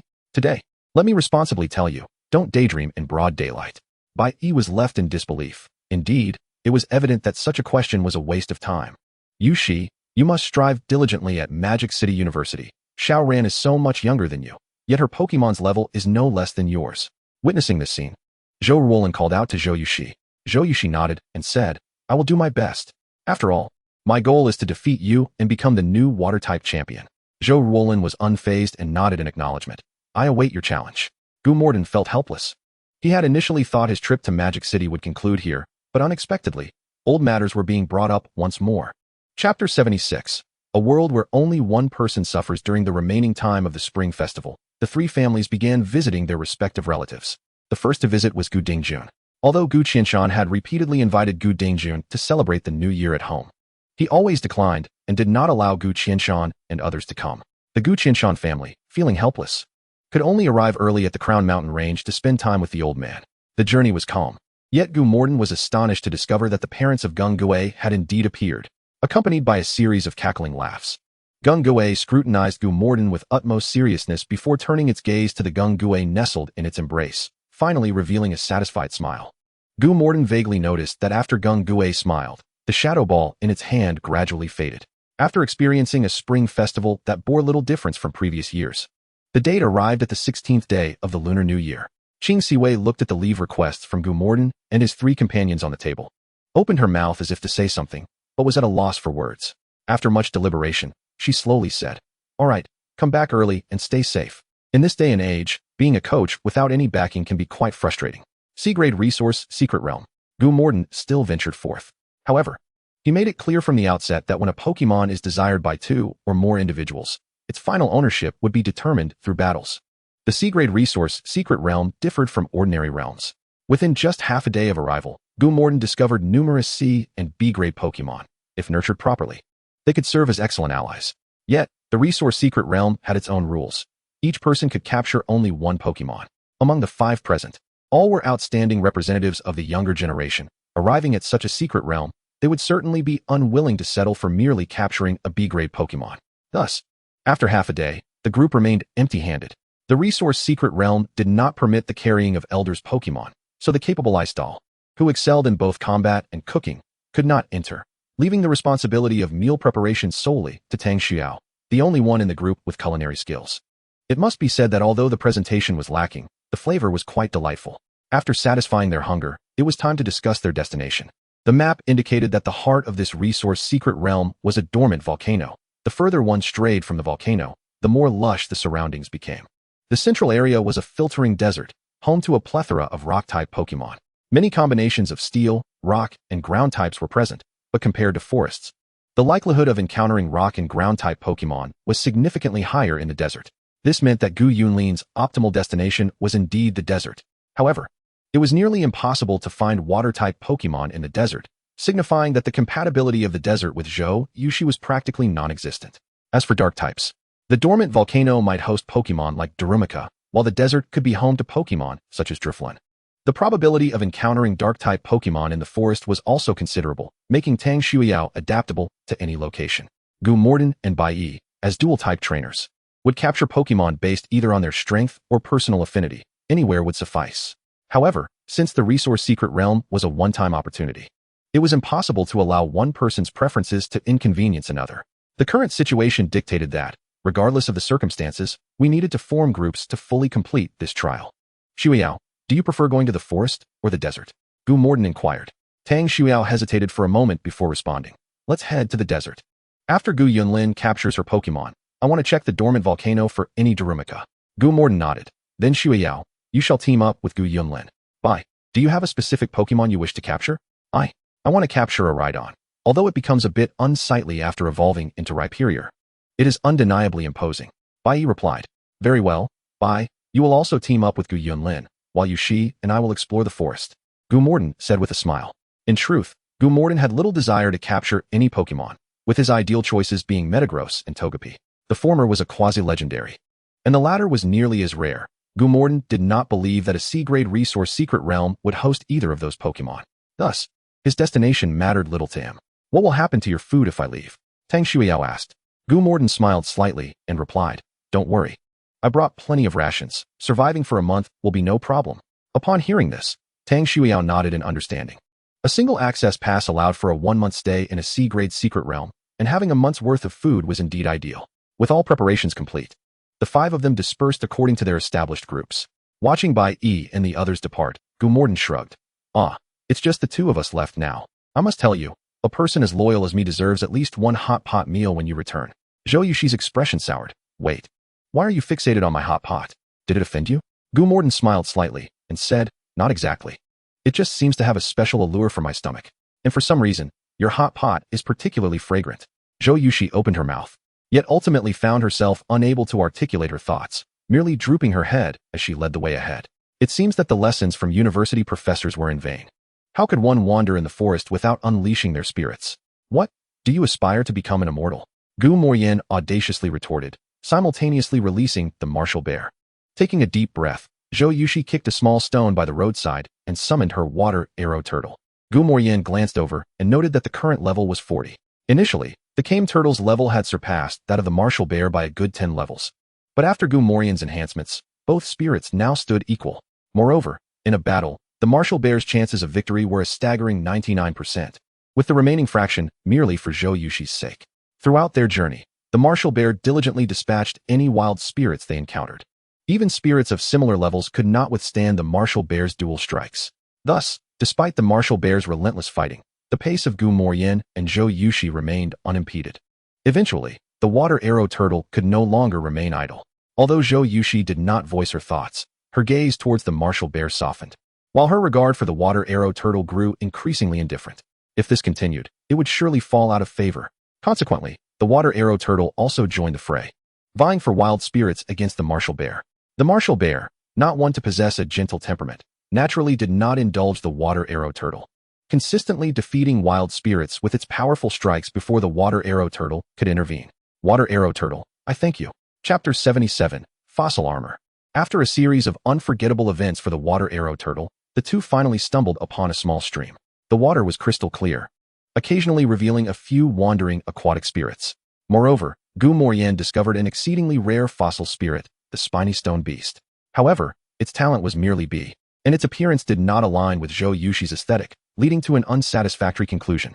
Since the spiny stone beast was present, it was plausible that the fossil armor could also be nearby. What do you think of the appearance of the scythe armor? Gu Moyen inquired first. Zhou Yushi nodded, affirming. Of course, it must be splendid. The scythe armor is so impressive and perfectly fits the requirements of my rainy day team. With her agreement, Gu Moyen suggested. Then let us search here for a couple of days. If we find nothing, we can explore further along this stream. We have a month, so there is no rush. Zhou Yushi, feeling a bit embarrassed, proposed, how about we split up to explore? The resource secret realm is rarely opened. And you shouldn't waste time here just to accompany me. Gu Moyen shrugged, calmly stating, don't worry, I know what I'm doing. With that, he began to select a location to set up their tent. Watching Gu Moyen's figure, Zhou Yushi opened her mouth. Undeniably, in this unfamiliar environment, two individuals were far more comfortable than one.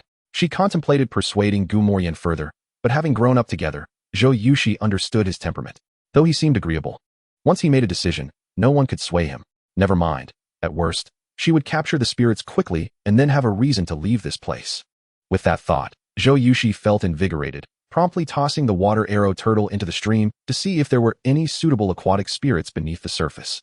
Water arrow turtle. So, is this a world where I am the only victim? Time passed in the tranquil days where only the water arrow turtle was injured. Over these 5 days, Zhou Yushi sent the water arrow turtle into the stream daily to search for aquatic spirits, but each time returned empty-handed. Shall we try searching elsewhere? This vast secret realm surely has more than just this one stream. Zhou Yushi suggested. After a moment of contemplation, Gu Moyen replied. Let us search for another half a day. For some reason, I feel this place will bring us surprises.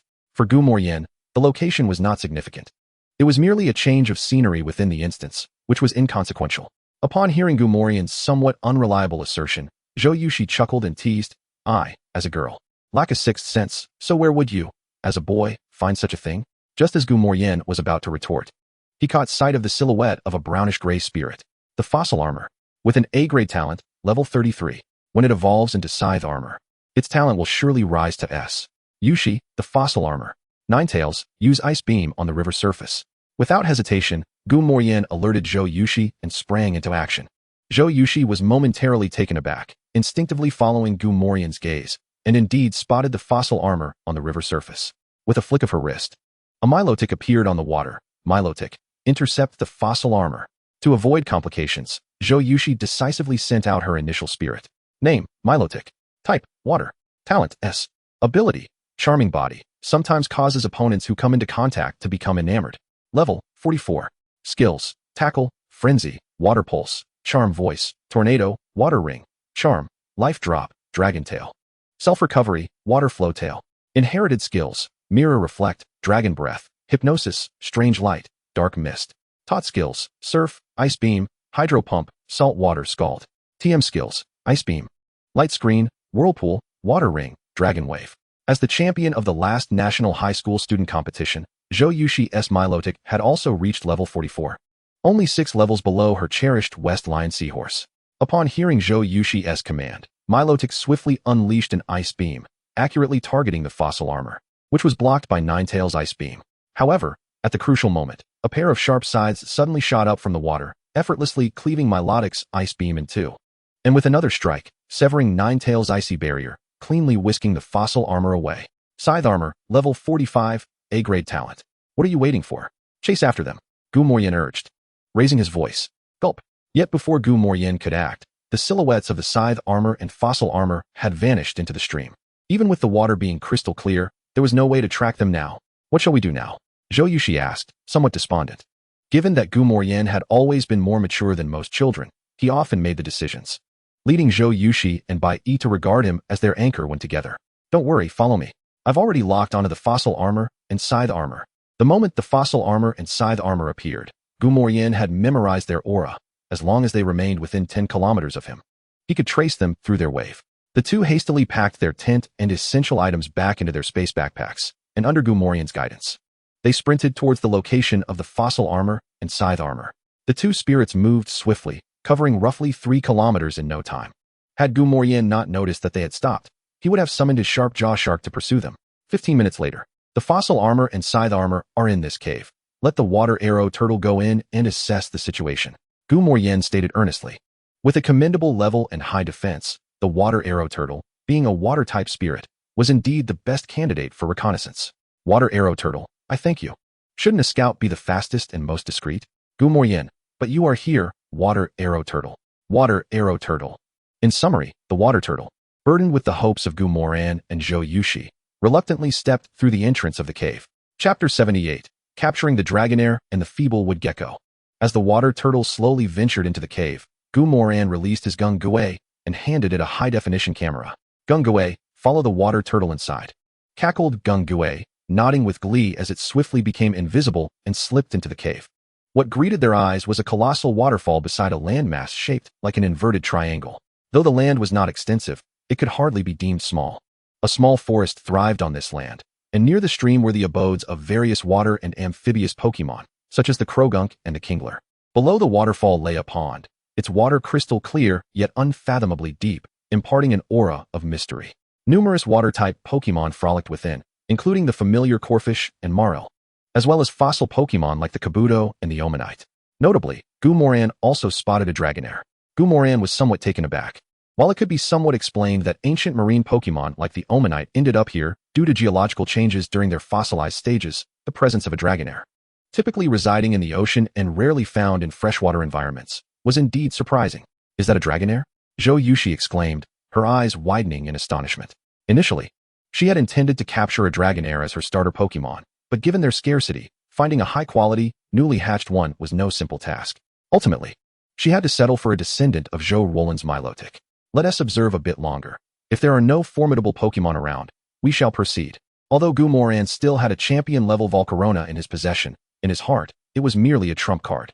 After all, if it was merely a trump card, could it be casually deployed? Despite her eagerness to capture the Dragonair, Zhou Yushi could still discern the gravity of the situation. She quietly sat beside Gumoran, awaiting his assessment of the cave's interior. After a considerable pause, Gumoran retracted his tablet and said to Zhou Yushi, "Get ready. We're going in." The cave floor was quite damp, and a careless step could transform shoes into a novel form of mud footwear. Consequently, due to the wet ground, the two were unable to muffle their footsteps. Upon arriving before the pond, the Pokémon within turned their gaze towards them. To Gumoran's astonishment, these creatures exhibited no signs of fear. Naturally, this did not include the Kabuto that Gumoran had previously chased. At this moment, Gumoran's focus was not on the Kabuto but rather on the Dragonair. Name, Dragonair type, water, ice potential. S ability, hydration, when hit by water-type moves. It does not take damage but instead restores health. Level, 30 skills, Sing, Aqua Ring, Dragon Pulse, Water Gun, Mist, Roar inherited skills, Earthquake, Ice Beam, Bubble Beam, Curse. Ancient Power taught skills, Hydro Pump, Ice Beam, Thunderbolt, Icy Wind TM skills, none. An S-ranked potential, which even a Kabuto evolving into a Kabutops might not achieve. The choice between the Kabuto and the Dragonair was evident. Gumoran discreetly gestured an OK sign to Zhou Yushi, indicating the Dragonair's exceptional potential. A subtle smile graced Zhou Yushi's face, and she stepped forward to address the Pokémon in the pond. "Everyone, please remain calm. I am a human trainer. And I am here too." It must be said that Zhou Yushi's prowess was remarkable, without resorting to any force. She significantly altered the perceptions of the Pokémon in the pond. With a few more persuasive words, the Dragonair agreed to engage in a capture battle with Zhou Yushi. At this juncture, it could be said that they had already accomplished half of their objective. Zhou Yushi sent forth her Water Turtle, which, utilizing its inherited move, Aura Sphere, swiftly defeated the Dragonair. Ultimately, a Luxury Ball was thrown, successfully capturing the Dragonair. The progress was exceptionally smooth, to the point where Zhou Yushi, cradling the Dragonair's Pokeball, found it hard to believe. However, once the initial excitement subsided, she placed the Dragonair's Pokeball before Gumoran. "I have captured my Pokémon. Now it's your turn. Allow me to accompany you in capturing a Pokémon." Gumoran opened his mouth, about to decline, but Zhou Yushi interjected, "Oh, don't be so quick to refuse. Let us have a look. What if you encounter a Pokémon you fancy?" The atmosphere suggested that if Gumoran disagreed, the world might very well come to an end.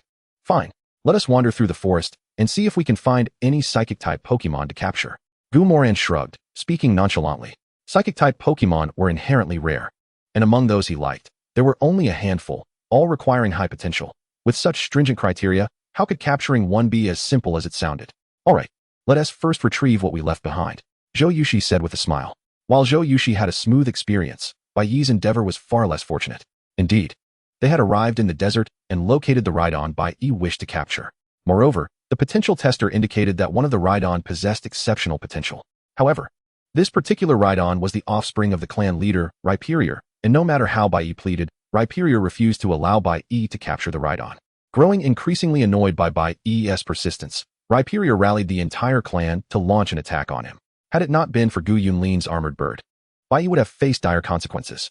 Observing the obstinate Rhydon clan, Bai Yi, somewhat disheartened, remarked, "What should we do now?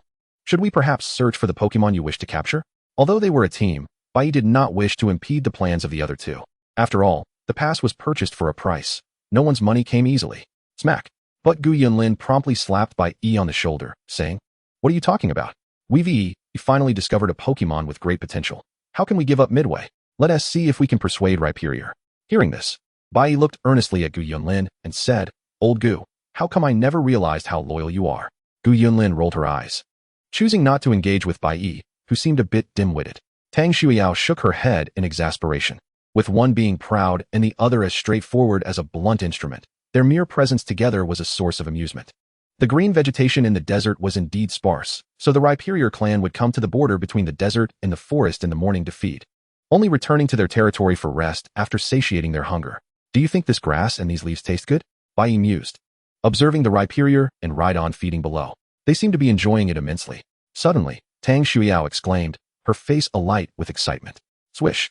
However, at her exclamation, the Rhyperior and Rhydon feeding below directed their gaze toward the trio.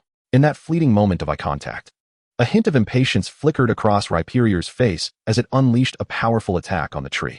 Armored Bird. Fortunately, Gu Yunlin did not retract the Armored Bird. At the very moment when the rhinoceros beast launched its attack, the Armored Bird descended from a nearby tree trunk, deftly receiving Gu Yunlin and her companions onto its back. After retaliating with a swift, starry strike against the rhinoceros beast, it promptly retreated with Gu Yunlin and her companions to a temporary refuge. "Ouch, Shuiyao.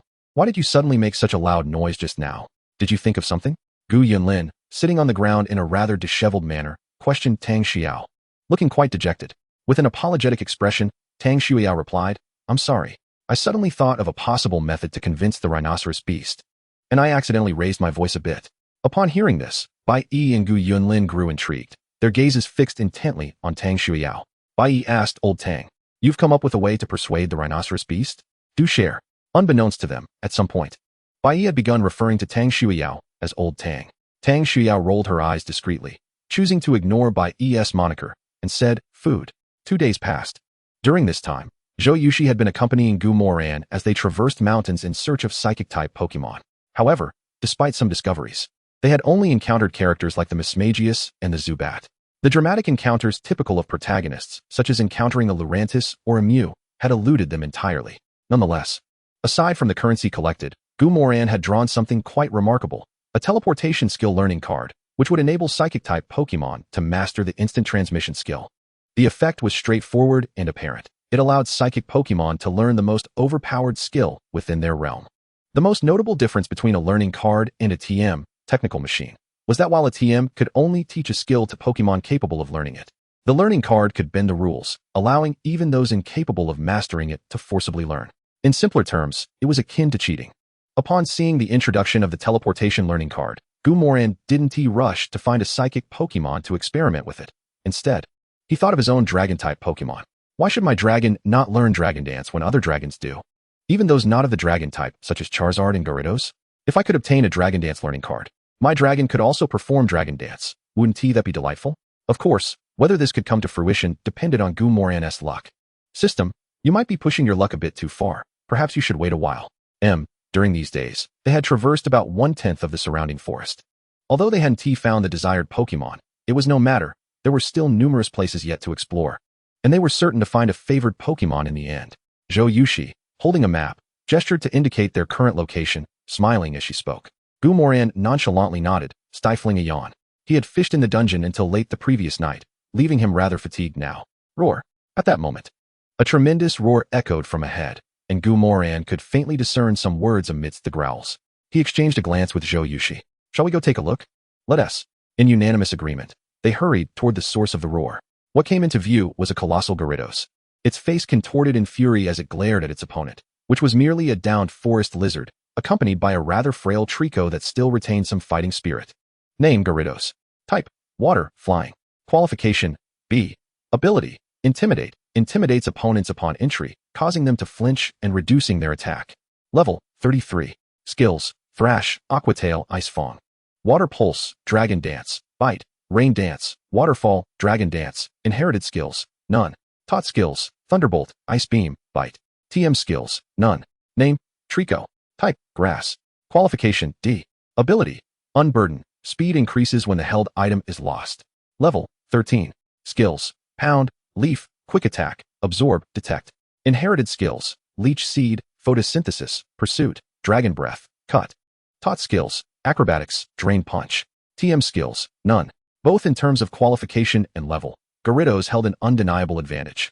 Nevertheless, the frail Trico resolutely stood before the forest lizard. Roar. Seemingly losing patience, Gyarados unleashed a brilliant blue ice beam. Even though Gyarados' special attack was lacking, the immense disparity in strength left no chance for Trico to withstand the attack. Gumoran initially believed the battle was about to conclude, but Trico struggled valiantly to shield the forest lizard's body, preventing it from being struck by the ice beam while ensuring its own survival. Boom. The ice beam struck. But not entirely. Most of the attack hit the ground, with only a small portion grazing Trico's left leg. Roar. Failing to hit its target, Gyarados' fury intensified, and it launched another ice beam at Trico. Although Trico was quite agile, with its left leg injured, evasion was impossible. Chapter 79, Capturing Trico. Feeling the icy breath of the ice beam, Trico gritted its teeth, standing in front of the forest lizard, determined to endure the attack with its own body. In its anxiety and fear, Trico even shut its eyes. However, to Trico's astonishment, after waiting for what felt like an eternity, the ice beam did not strike it. Could it have missed? Impossible. Trico was filled with confusion, cautiously opening its eyes, only to witness a breathtaking scene. A panda-like Pokémon stood before Trico, effortlessly blocking the previously daunting ice beam with a single hand, without utilizing any skills whatsoever. Incredible. Trico's eyes widened in awe at the sight of this Pokémon. And it couldn't help but yearn, if I were that strong, my mother wouldn't have been defeated by Gyarados. Would Owlbear Master, take care of him. At that moment, a gentle voice echoed nearby. Upon hearing the command, the panda-like Pokémon's arm glowed with a radiant golden light as it charged toward Gyarados. Curiously, Trico turned to see the source of the voice, spotting two humans approaching at a leisurely pace. For some reason, Trico felt an irresistible sense of closeness toward the male human leading the way. May I take a look at the forest lizard? Perhaps I can assist you. Gumoran whispered. Trico paused for a moment, then instinctively stepped aside. Gumoran used his powers to sense the forest lizard, discovering that it had already lost its life. Frowning, Gumoran felt helpless in the situation and shook his head, taking a couple of steps back. I'm sorry, I couldn't save the forest lizard. Trico was taken aback, seemingly realizing the truth, as it stared in shock at its mother. Skillfully checking for a pulse, it found that its mother had indeed passed away. In an instant, Trico's eyes widened in disbelief. Woodal. Meanwhile, the Owlbear Master had already rendered Gyarados incapable of continuing the battle. The savage Gyarados has already lost its combat capability. It is now your responsibility to deal with it. If you seek revenge, you may do so now. Gumoran calmly pointed at the Gyarados lying on the ground. Although this was not entirely fair to the creature, in this world, the law of the jungle prevails. Musho Gong clenched his fists tightly, his large eyes fixed intently upon the Gyarados. He longed to exact vengeance on the creature, yet felt an unwillingness to do so in such a manner. After a moment of hesitation, Musho Gong resolutely gazed at Gumoran and declared, I implore you to assist me in becoming stronger. I wish to avenge myself through my own power. Gumoran regarded Musho Gong with a scrutinizing glance, while Musho Gong maintained a determined look. After a prolonged silence, Gumoran nodded and retrieved a Pokeball from his pocket. Very well, but if you wish to grow stronger swiftly, you must become my Pokemon. Are you willing? Without being Gumoran's Pokemon, there was no way to gain experience within the dungeon. And since Gumoran could only remain in this secret realm for a month, Musho Gong understood that defeating a level 30 Gyarados within that time frame, without relying on the dungeon, was virtually impossible. Musho Gong met Gumoran's gaze without a trace of hesitation and reached out to touch the Pokeball. A flash of red light enveloped him, and in the next moment, he was drawn into the Pokeball. The Pokeball did not even tremble before glowing white, indicating a successful capture. Gumoran picked up the Pokeball, and in the blink of an eye, it opened, revealing Musho Gong before him. Dispose of the forest lizard. Musho Gong nodded and, with great effort, dragged the forest lizard's corpse into the woods. Gumoran simply observed in silence, refraining from having his martial bear assist, or even helping Musho Gong regain his strength. This was, for Musho Gong, a profoundly significant growth experience. Is Musho Gong's potential truly remarkable? Zhou Yushi inquired with curiosity. Gumoran, being averse to complications, believed that his willingness to save Mu Shou-gong stemmed from the latter's decent potential. However, this time, Zhou Yuxi was mistaken. It is of D rank. Guo Ran replied calmly. Zhou Yuxi's eyes widened in shock. D rank? Have you not always considered nurturing Pokemon of such potential a waste of time? Why then, do you seek to capture Mu Shou-gong today? Guo Ran lifted his gaze towards Mu Shou-gong's position and replied matter-of-factly. Perhaps it is due to his combat awareness, or perhaps it is his spirit. Noticing Zhou Yuxi's lingering confusion, Guo Ran smiled and added, regardless. The capture is complete, and such discussions have become inconsequential. We should prepare to meet up with Bai Yi and the others. Zhou Yuxi acknowledged this reasoning and resignedly accepted the reality. That evening, after arranging the watchful Pokemon, Guo Ran led the remaining Pokemon into the dungeon. Observing Mu Shou-gong, who still bore a visible animosity and appeared somewhat apprehensive, Guo Ran stated, Mu Shou-gong, in this world, combat is the most effective means of becoming stronger. The more victories you achieve, the more rapidly your strength will grow. Mu Shou-gong appeared puzzled, recalling that he had fought numerous times in the forest, yet his progress had been slow. Sensing Mu Shou-gong's skepticism, Guo Ran chuckled and suggested, listening alone is insufficient. Why not test it for yourself? After a moment's hesitation, Mu Shou-gong nodded and sought out a level 15 Magikarp. After effortlessly defeating it, his eyes widened in astonishment. Ding! Mu Shou-gong has defeated the Magikarp and gained 70 experience points. Current level, 14. Though he was already on the verge of leveling up. The notion that he could overpower a Magikarp to achieve this was exhilarating. He felt as though he could eradicate all Magikarp in the world. Witnessing Mu Shou-gong's astonished expression, Guo Ran smiled slightly and said, now do you believe? Here, the stronger your opponents, the faster your strength will increase.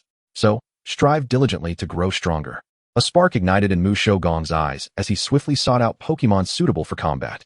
The remaining Pokemon, witnessing this scene, promptly began to make optimal use of their time. Observing the retreating figures of the Pokemon, Guo Ran suddenly realized that he had inadvertently instigated a competitive spirit among them.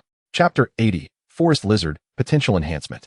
With a resolute belief in becoming stronger and a clear path to do so, rapid growth became attainable. In just 3 days within the dungeon, Mu Shou-gong's level surged from 13 to 17, successfully evolving into a forest lizard akin to his mother. Of course, this pace would be considered normal among exceptional Pokemon with remarkable potential and combat prowess. Yet Mu Shou-gong's potential was merely D. The deficiency in potential meant Mu Shou-gong lacked the strength to battle beyond his level. However, the Pokemon in the Ripple Sea dungeon were mostly of higher levels, leading to numerous defeats for Mu Shou-gong. Fortunately, his indomitable spirit and refusal to yield ensured that his level continued to rise. Guo Ran's attention towards Mu Shou-gong over the past few days had been ample, confirming that although Mu Shou-gong's potential was not high, his combat intuition and mastery of skills were notably exceptional, aligning with Guo Ran's expectations. Thus, Guo Ran prepared to administer the potential enhancement agent he had acquired earlier to the Forest Lizard. Forest Lizard, consume this, and your strength will be amplified. Without further explanation, he quietly placed the enhancement agent before the Forest Lizard. Guo Ran had faith that the Forest Lizard would partake in it, for it promised to bolster its power. As anticipated, upon hearing Guo Ran's words, the Forest Lizard decisively accepted the enhancement agent and raised its head to consume it entirely. Apple-flavored, sweet and sour, quite delightful. After drinking, there was no immediate outward change, yet the Forest Lizard felt a profound sense of joy and an almost euphoric sensation. Observing the expression of pure enjoyment on the Forest Lizard's face, Guo Ran smiled as well. After evolution, the Forest Lizard's potential reached C, but the gap to S remained uncertain. The sensations brought about by this enhancement were entirely natural for the Forest Lizard. Name, Forest Lizard. Type, Grass. Potential S. Ability, Light-footed. Speed increases when losing held items. Level, 17. Skills, Pound, Leaf, Quick Attack, Mega Drain, Insight, Rapid Defense. Inherited skills, Seed Bomb, Photosynthesis, Night Slash, Dragon Breath, Cut. Taught skills, Acrobatics, Drain Punch, Agility, Brick Break. Learnable skills, Thunder Punch, Swords Dance, Solar Blade. To better equip the Forest Lizard against the Gyarados, Guo Ran had early on provided it with the Thunder Punch learning machine. As long as the Forest Lizard's level increased by 10 or so, defeating the Gyarados would not pose a challenge. The night passed without incident. To ensure the Pokemon's well-being, Guo Ran always allocated time for them to rest. This was aided by the dungeon's automatic logout feature, allowing him to wake at appropriate intervals. Awake? Have some bread, Zhou Yuxi said, handing him a piece as she noticed Guo Ran stirring. Since neither could cook, bread was considered a decent breakfast. gazing at the whole grain bread in Zhou Yushi's hand, and recalling the instant noodles and dried meat from lunch and dinner. Guo Ran felt a pang of nostalgia for the icebound doll. Once this is all over, I shall return and indulge in a grand feast. Guo Ran exclaimed indignantly, biting into the bread and preparing food for several Pokémon. I truly envy you Pokémon. Your meals are pre-packaged and sealed, delicious, and nutritious. Zhou Yushi smiled, but remained silent. Swish. The martial arts bear master's few companions were still indulging in their meal, while the forest lizard had already completed its portion and commenced today's training in skills and physical conditioning. Xiaoran, do you think the forest lizard's actions might impose undue strain on its body? Zhou Yushi inquired with a hint of concern. Although she was somewhat astonished by the forest lizard's rapid evolution over the past few days, her primary worry remained its physical well-being. Guo took a sip of water and responded with calm composure. Let it be. It is only natural to exhibit such behavior when burdened with enmity. Besides, I possess the strength of Jobin, so there is no need to worry about any hidden injuries it might sustain. Hearing this, Zhou Yushi nodded, but the flicker of concern still lingered in her eyes. However, while Guo and Zhou Yushi remained unruffled, the martial arts bear master's companions were not so composed. As the elder siblings of the forest lizard in its ranks, they were unwilling to be overshadowed by it. One by one, they began to voraciously consume food, and after that, they launched into vigorous training. The forest lizard paid little heed to the arrival of these seasoned veterans, continuing its training at a leisurely pace.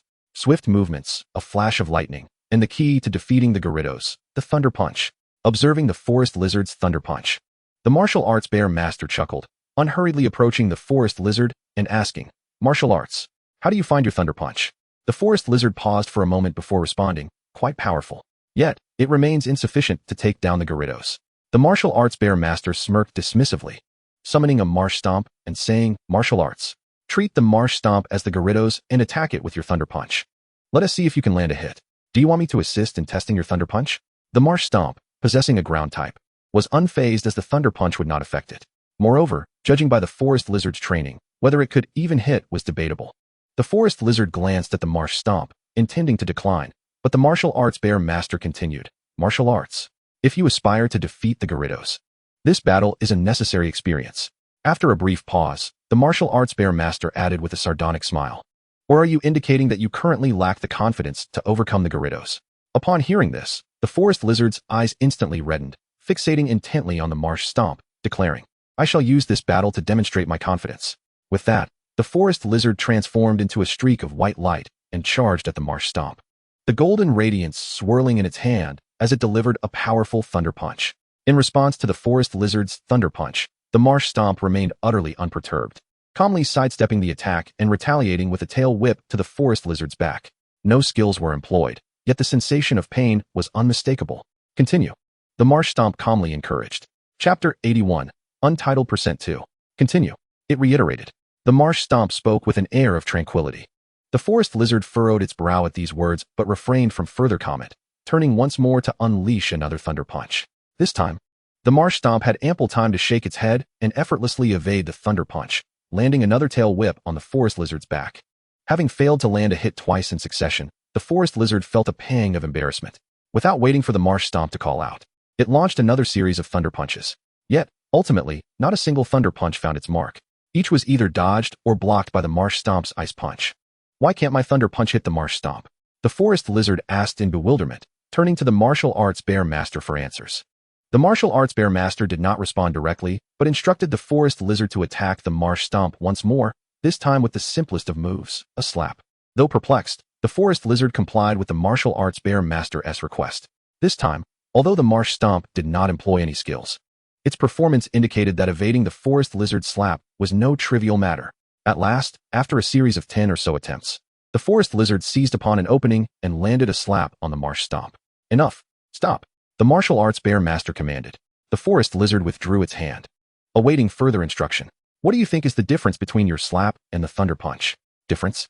The forest lizard pondered momentarily before surmising, "Power and speed?" Upon hearing the forest lizard's response, the martial arts bear master smiled. "Precisely, it is speed. Although your Thunder Punch possesses considerable power, its speed is woefully lacking.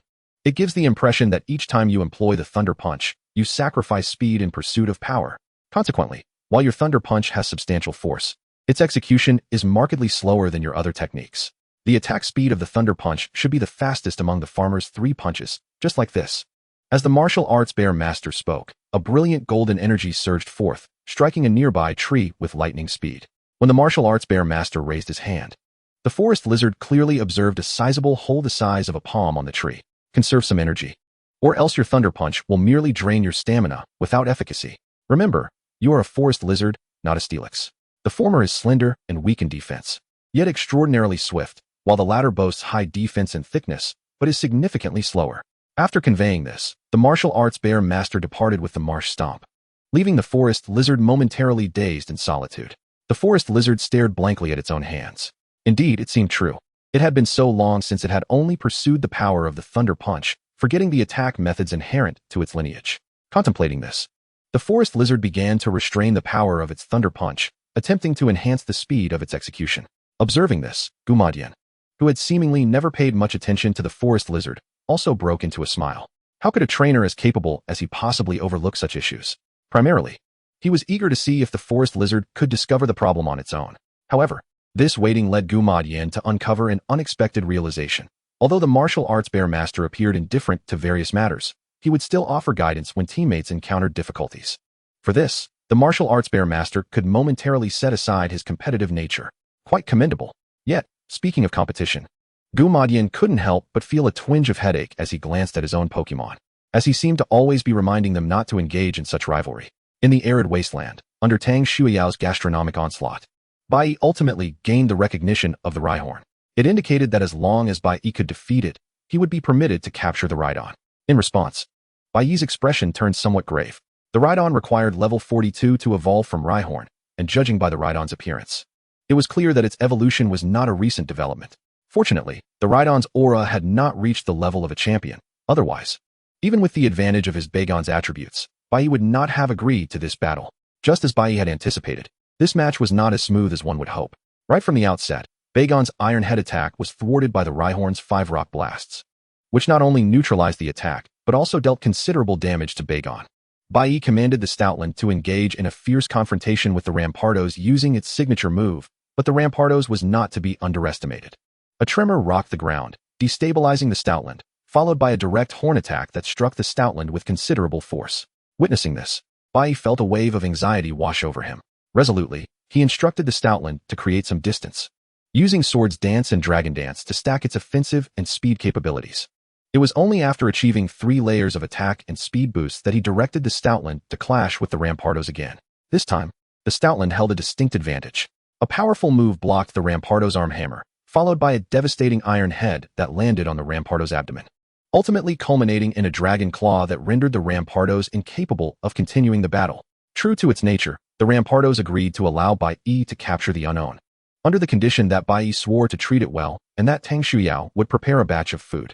Despite the hurdles along the way, the outcome was favorable. With the unknown successfully captured, the group prepared to bid farewell to the Rampardos to assist Gu Yunlin in capturing a Steel-type Pokémon. However, upon hearing Gu Yunlin express her intention to capture a Steel-type Pokémon, the unknown offered to lead the way. Naturally, the group agreed, recognizing the convenience of having a guide. Not long after, the unknown led them to a cavern inhabited by numerous Steel-type Pokémon, such as Steelix, Krogunk, and Clink. This thrilled Gu Yunlin, who eagerly began to scan with her aptitude detector. Ultimately, she succeeded in capturing a Clink with commendable potential. Of course, the precise aptitude would only be ascertainable after exiting the secret realm and consulting a professional.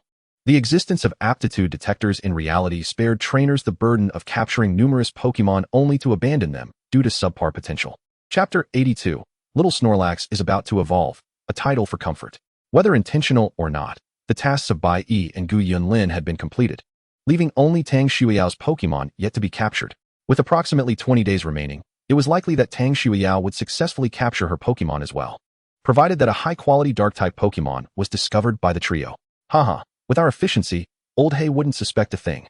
After we help Old Tang capture her Pokémon, we should seek out Old Hay and show him our prowess.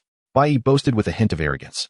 Tang Shuyao rolled her eyes. To be fair, she was a well-mannered girl known for her grace at school. The instances of her rolling her eyes were few and far between. However, every time she heard Bai's absurd naming methods, she couldn't help but express her exasperation. One could say that Bai was indeed impressive. Humph. You should know better than us about that guy Gum you're on. His strength is not something an ordinary person can rival. It's highly possible they have already captured their Pokémon and are making their way towards us, so don't let your arrogance get the better of you, Gu Yunlin cautioned. Upon hearing this, Bai Yi's smile faltered slightly. For reasons unknown, Gu Yunlin always seemed to pour cold water on his high spirits. He intended to retort, but remembered how Gu Muron always found various ways to humble him whenever he boasted, leading Bai Yi to adopt a more subdued demeanor. To be fair, it wasn't that he feared being humbled. He simply believed that supporting each other's growth was the way to go. Yes, that's right. Achio. Caught a cold? Our mighty Gu actually caught a human ailment? Zhou Yushi teased. Gu Muron, maintaining his composure, wiped his nose and confidently replied. I don't think this is a cold. Rather, it's my adorable son speaking ill of me behind my back.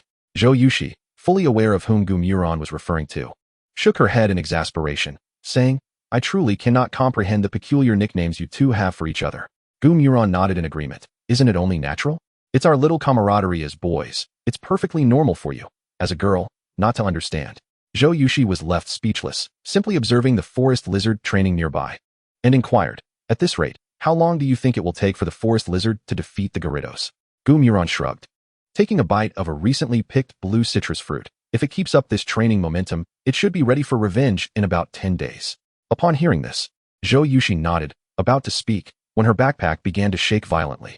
Initially startled, she quickly realized and joyfully retrieved the Pokémon egg that Gu Muron had acquired earlier. The egg was now shaking vigorously, and faint cracks appeared on its light blue shell.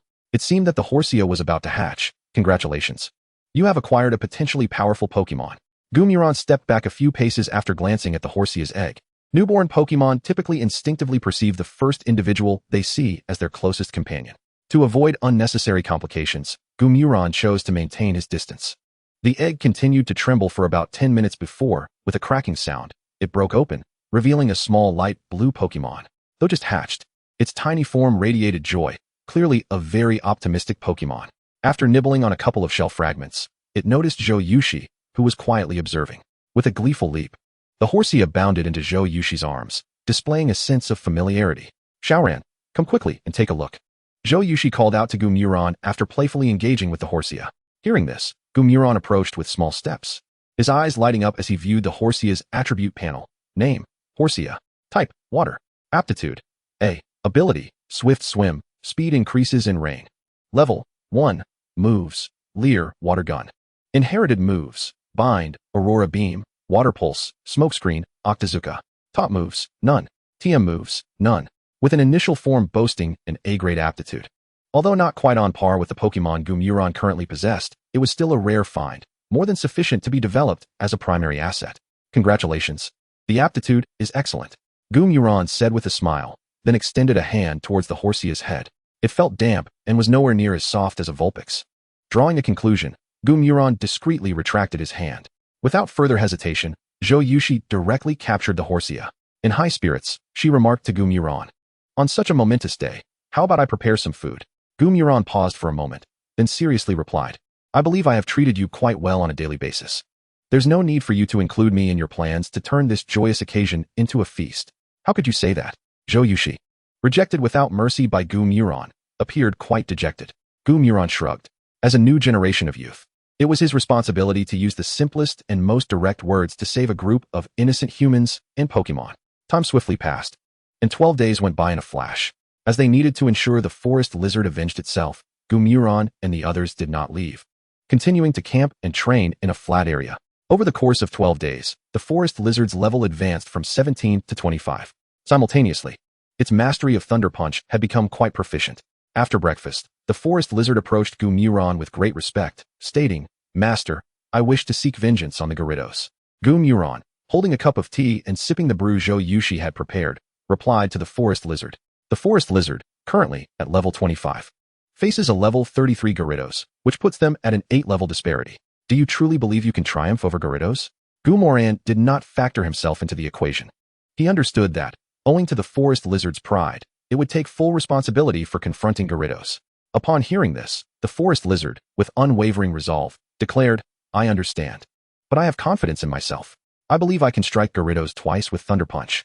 Given the forest lizard's current level and potential, landing 2 Thunder Punches would inevitably lead to Gyarados' incapacitation. Chapter 83, The Battle Against Gyarados.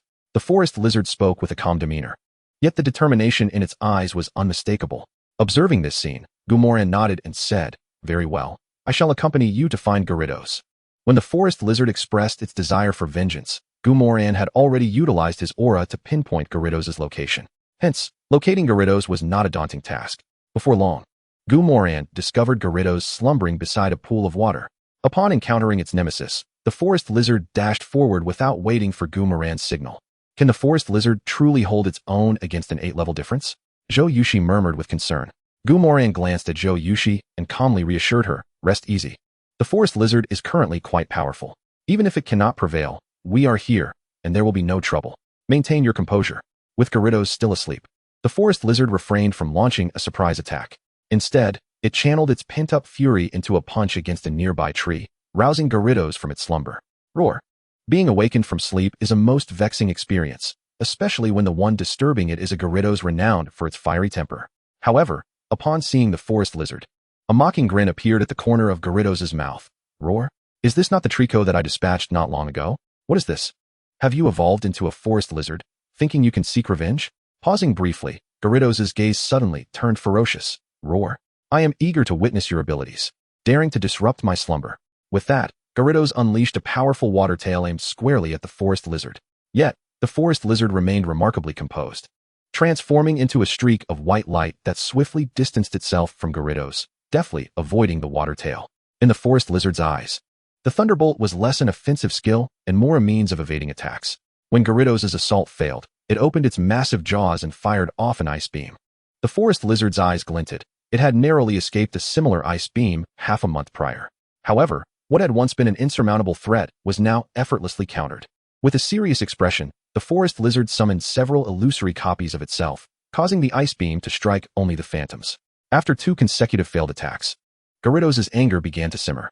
Its crimson eyes glowed with a blue light, and a massive wave surged from the pool behind it, crashing down upon the multitude of forest lizard illusions.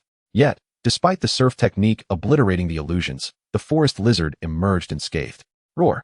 How did I not notice before? You are pathetically weak." From atop a tree, the forest lizard leapt lightly down, transforming into a flash of white light as it charged towards Gyarados, its arm radiating a brilliant golden glow, striking down fiercely upon Gyarados. The tempestuous electricity startled Gyarados, who furrowed its brow in apprehension. Chilling energy surged within its cavernous maw as it prepared to counter the forest lizard's thunder punch with an ice fawn. In midair, the forest lizard's eyes sparkled, and it inexplicably altered its trajectory, landing its thunder punch against Gyarados' flank. Although the sudden change in direction diminished the power of the thunder punch significantly, the fourfold damage still inflicted considerable harm upon Gyarados. Gyarados' expression contorted in pain, its eyes devoid of their prior mockery and rage, replaced instead by an overwhelming desire to kill. "Roar. I shall send you to join your worthless mother." With that declaration, Gyarados unleashed another formidable ice beam. Upon hearing this, a subtle glint of coldness flickered in the forest lizard's gaze. It swiftly maneuvered behind Gyarados, its arm once again glowing with golden light as it struck down harshly upon Gyarados. To the forest lizard, whether through Thunderbolt, Shadow Clone, or Rapid Movement, all were merely auxiliary skills to bring it closer to Gyarados. The true lethal technique, from beginning to end, was always the Thunder Punch.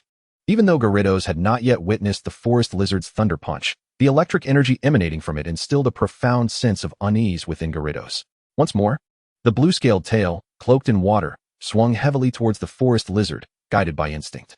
Yet, one must concede, Gyarados' instinct was remarkably accurate. Should the forest lizard continue its assault with Thunder Punch, it would inevitably be struck by Gyarados' incoming water tail. After a moment's hesitation, the forest lizard opted to abandon its offensive. However, relinquishing the Thunder Punch did not imply that the forest lizard would allow Gyarados any respite. With a flick of its wrist, the forest lizard cast Seed Bomb, striking Gyarados with precision. In no time, the seeds took root and began siphoning Gyarados' vitality to replenish the forest lizard's own. Gyarados, now in a state of panic, realized that although this forest lizard's level was slightly lower than that of its mother, the sensation it evoked was vastly different. At the very least, the Gyarados from half a month ago had not sensed the looming specter of death from the previous forest lizard. Yet, Gyarados had every reason to believe that if it continued to engage in battle with the forest lizard before it, the one meeting death would undoubtedly be itself. No, it did not wish to die. Gyarados' gaze turned toward the adjacent pool. Faced with an overwhelming opponent, its only option was to flee. On solid ground, it stood no chance against the forest lizard, and thus the pool became its sole escape route. With this thought, Gyarados surged forward, unleashing a vibrant blue ice beam from its jaws. Although the forest lizard yearned to swiftly conclude the encounter with Gyarados, it recognized that haste could lead to dire consequences. Hence, when confronted with Gyarados' ice beam, the forest lizard once again utilized Thunderbolt to evade the attack. Bang! The azure ice beam struck the ground, instantly forming a wall of ice. Just as the forest lizard leapt over the ice barrier, it witnessed Gyarados leaping up from the ground. Splash! Gyarados' massive form sent a spray of water cascading over the forest lizard, who had just reached the edge of the pool, leaving it utterly astonished. It had never anticipated that Gyarados would choose to flee. Chapter 84. Ultimately, I bore the brunt of it all. Noticing the forest lizard's momentary stupor, Gumoran urged. Forest lizard, water is also a conductor. At this, the forest lizard came to its senses, its arms aglow with golden light as it struck down towards the water's surface. Crackle! The sound of electric arcs filled the air, and soon enough, small fish and shrimp, along with some weaker spirits, began to surface above the pool. Seeing that Gyarados had lost its focus, the forest lizard steeled itself and once more summoned Thunder Punch, plunging into the depths of the pool. Though the forest lizard, being of the grass type, possessed considerable resistance to electric-type moves, it still suffered significant damage in an environment surrounded by water. However, despite the injuries sustained by the forest lizard, the originally weakened Gyarados also fell victim to the onslaught of water and lightning. After a brief struggle, it soon lost its ability to fight. With a splash, as Gyarados emerged onto the water's surface, the forest lizard plopped down onto the ground. Although it had not been hit by any of Gyarados' attacks throughout the battle, the exertion from casting various techniques, coupled with the final Thunder Punch, had taken a toll on the forest lizard's condition. Fortunately, the outcome was favorable. The forest lizard grasped Gyarados' tail and rudely dragged it to the grave of its mother. With a swift slice of Solar Blade, it decisively ended Gyarados' life. Then, bowing in reverence, it stood before Gumoran, earnestly stating, "Thank you, Master, for allowing me to take vengeance on my enemy. From now on, the forest lizard shall become the sharp sword in your hand, living solely for you, Master." Gumoran smiled, patting the forest lizard on the shoulder, and replied, "I merely provided you with the opportunity to grow stronger. It is your own efforts that have led to the forest lizard you are today. Every life is unique, and I hope you live not just for me, but for yourself as well." The forest lizard remained silent, standing quietly behind Gumoran. Gumoran understood that such matters could not be rushed and allowed the forest lizard to pursue its own desires. Now that the last task was complete, "Should we go find Bai?" Zhou inquired. Gumoran nodded, saying, "Of course. We cannot miss such an excellent opportunity to show off." 2 days later, in the dead volcano region. "Why is it so hot here, despite being a dead volcano?" Bai wiped the sweat from his brow, grinning through gritted teeth. Gu Yunlin's lips were a bit pale, but she did not hesitate to retort. "Who told you that the temperature in a dead volcano is low? Here. My Pokemon's battle capabilities are diminished. We must be cautious." The temperature around the dead volcano hovered around 47 to 8 degrees Celsius.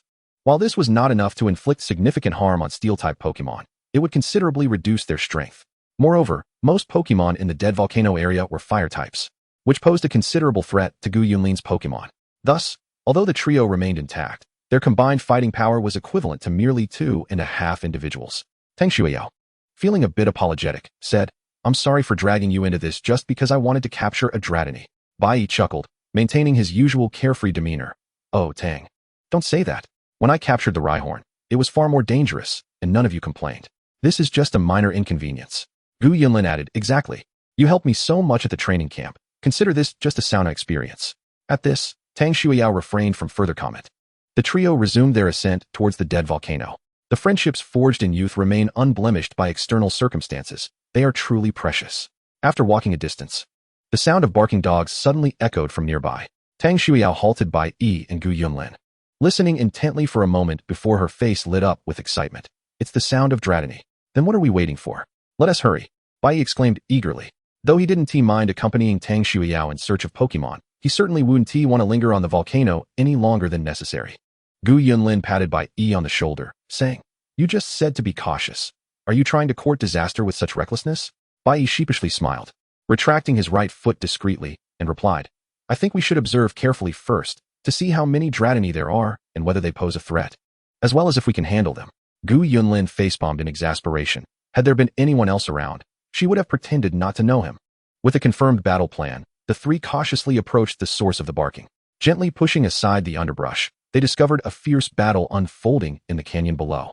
The combatants were the Dratini clan that Tang Shuyao yearned for, and the slightly more aesthetically pleasing Herdier clan.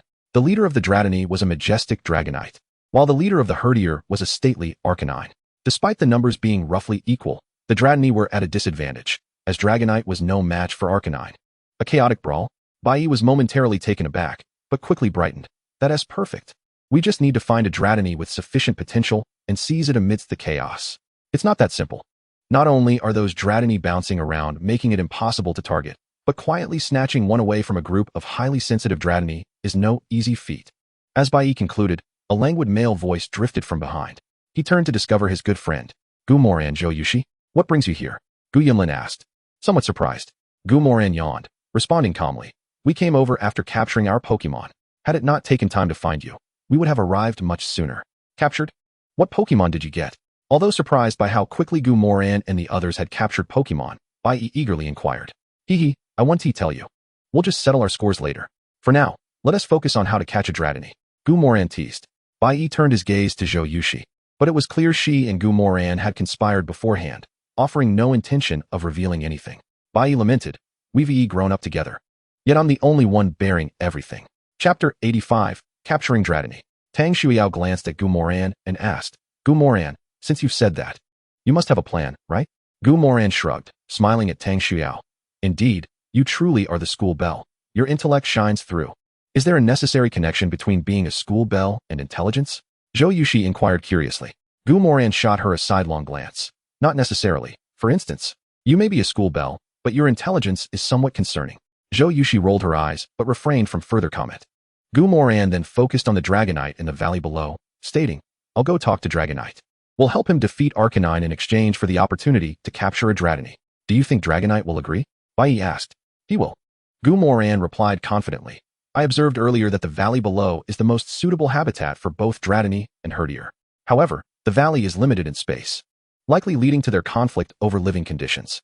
Trading one Dratini for a suitable environment for survival is a decision I believe Dragonite will make wisely. After a brief pause, Gu Moran added with a smile. Moreover, even if Dragonite refuses, once they are driven out of the valley by Arcanine, their ranks will surely scatter, allowing us to capture one then. Unlike those useless potential detectors, Gu Moran's system was far more efficient. When faced with a multitude of Pokémon, he could simply command, System, provide me with the panel attributes and location of the Pokémon with the best potential. System, if given the option, I would certainly chop you into pieces first. The remaining 4 exchanged glances, ultimately choosing to support Gu Moran's plan. Knowing that Dragonite could not hold out much longer, Gu Moran wasted no time and mounted his Garchomp. Garchomp, this altitude is sufficient, let us halt.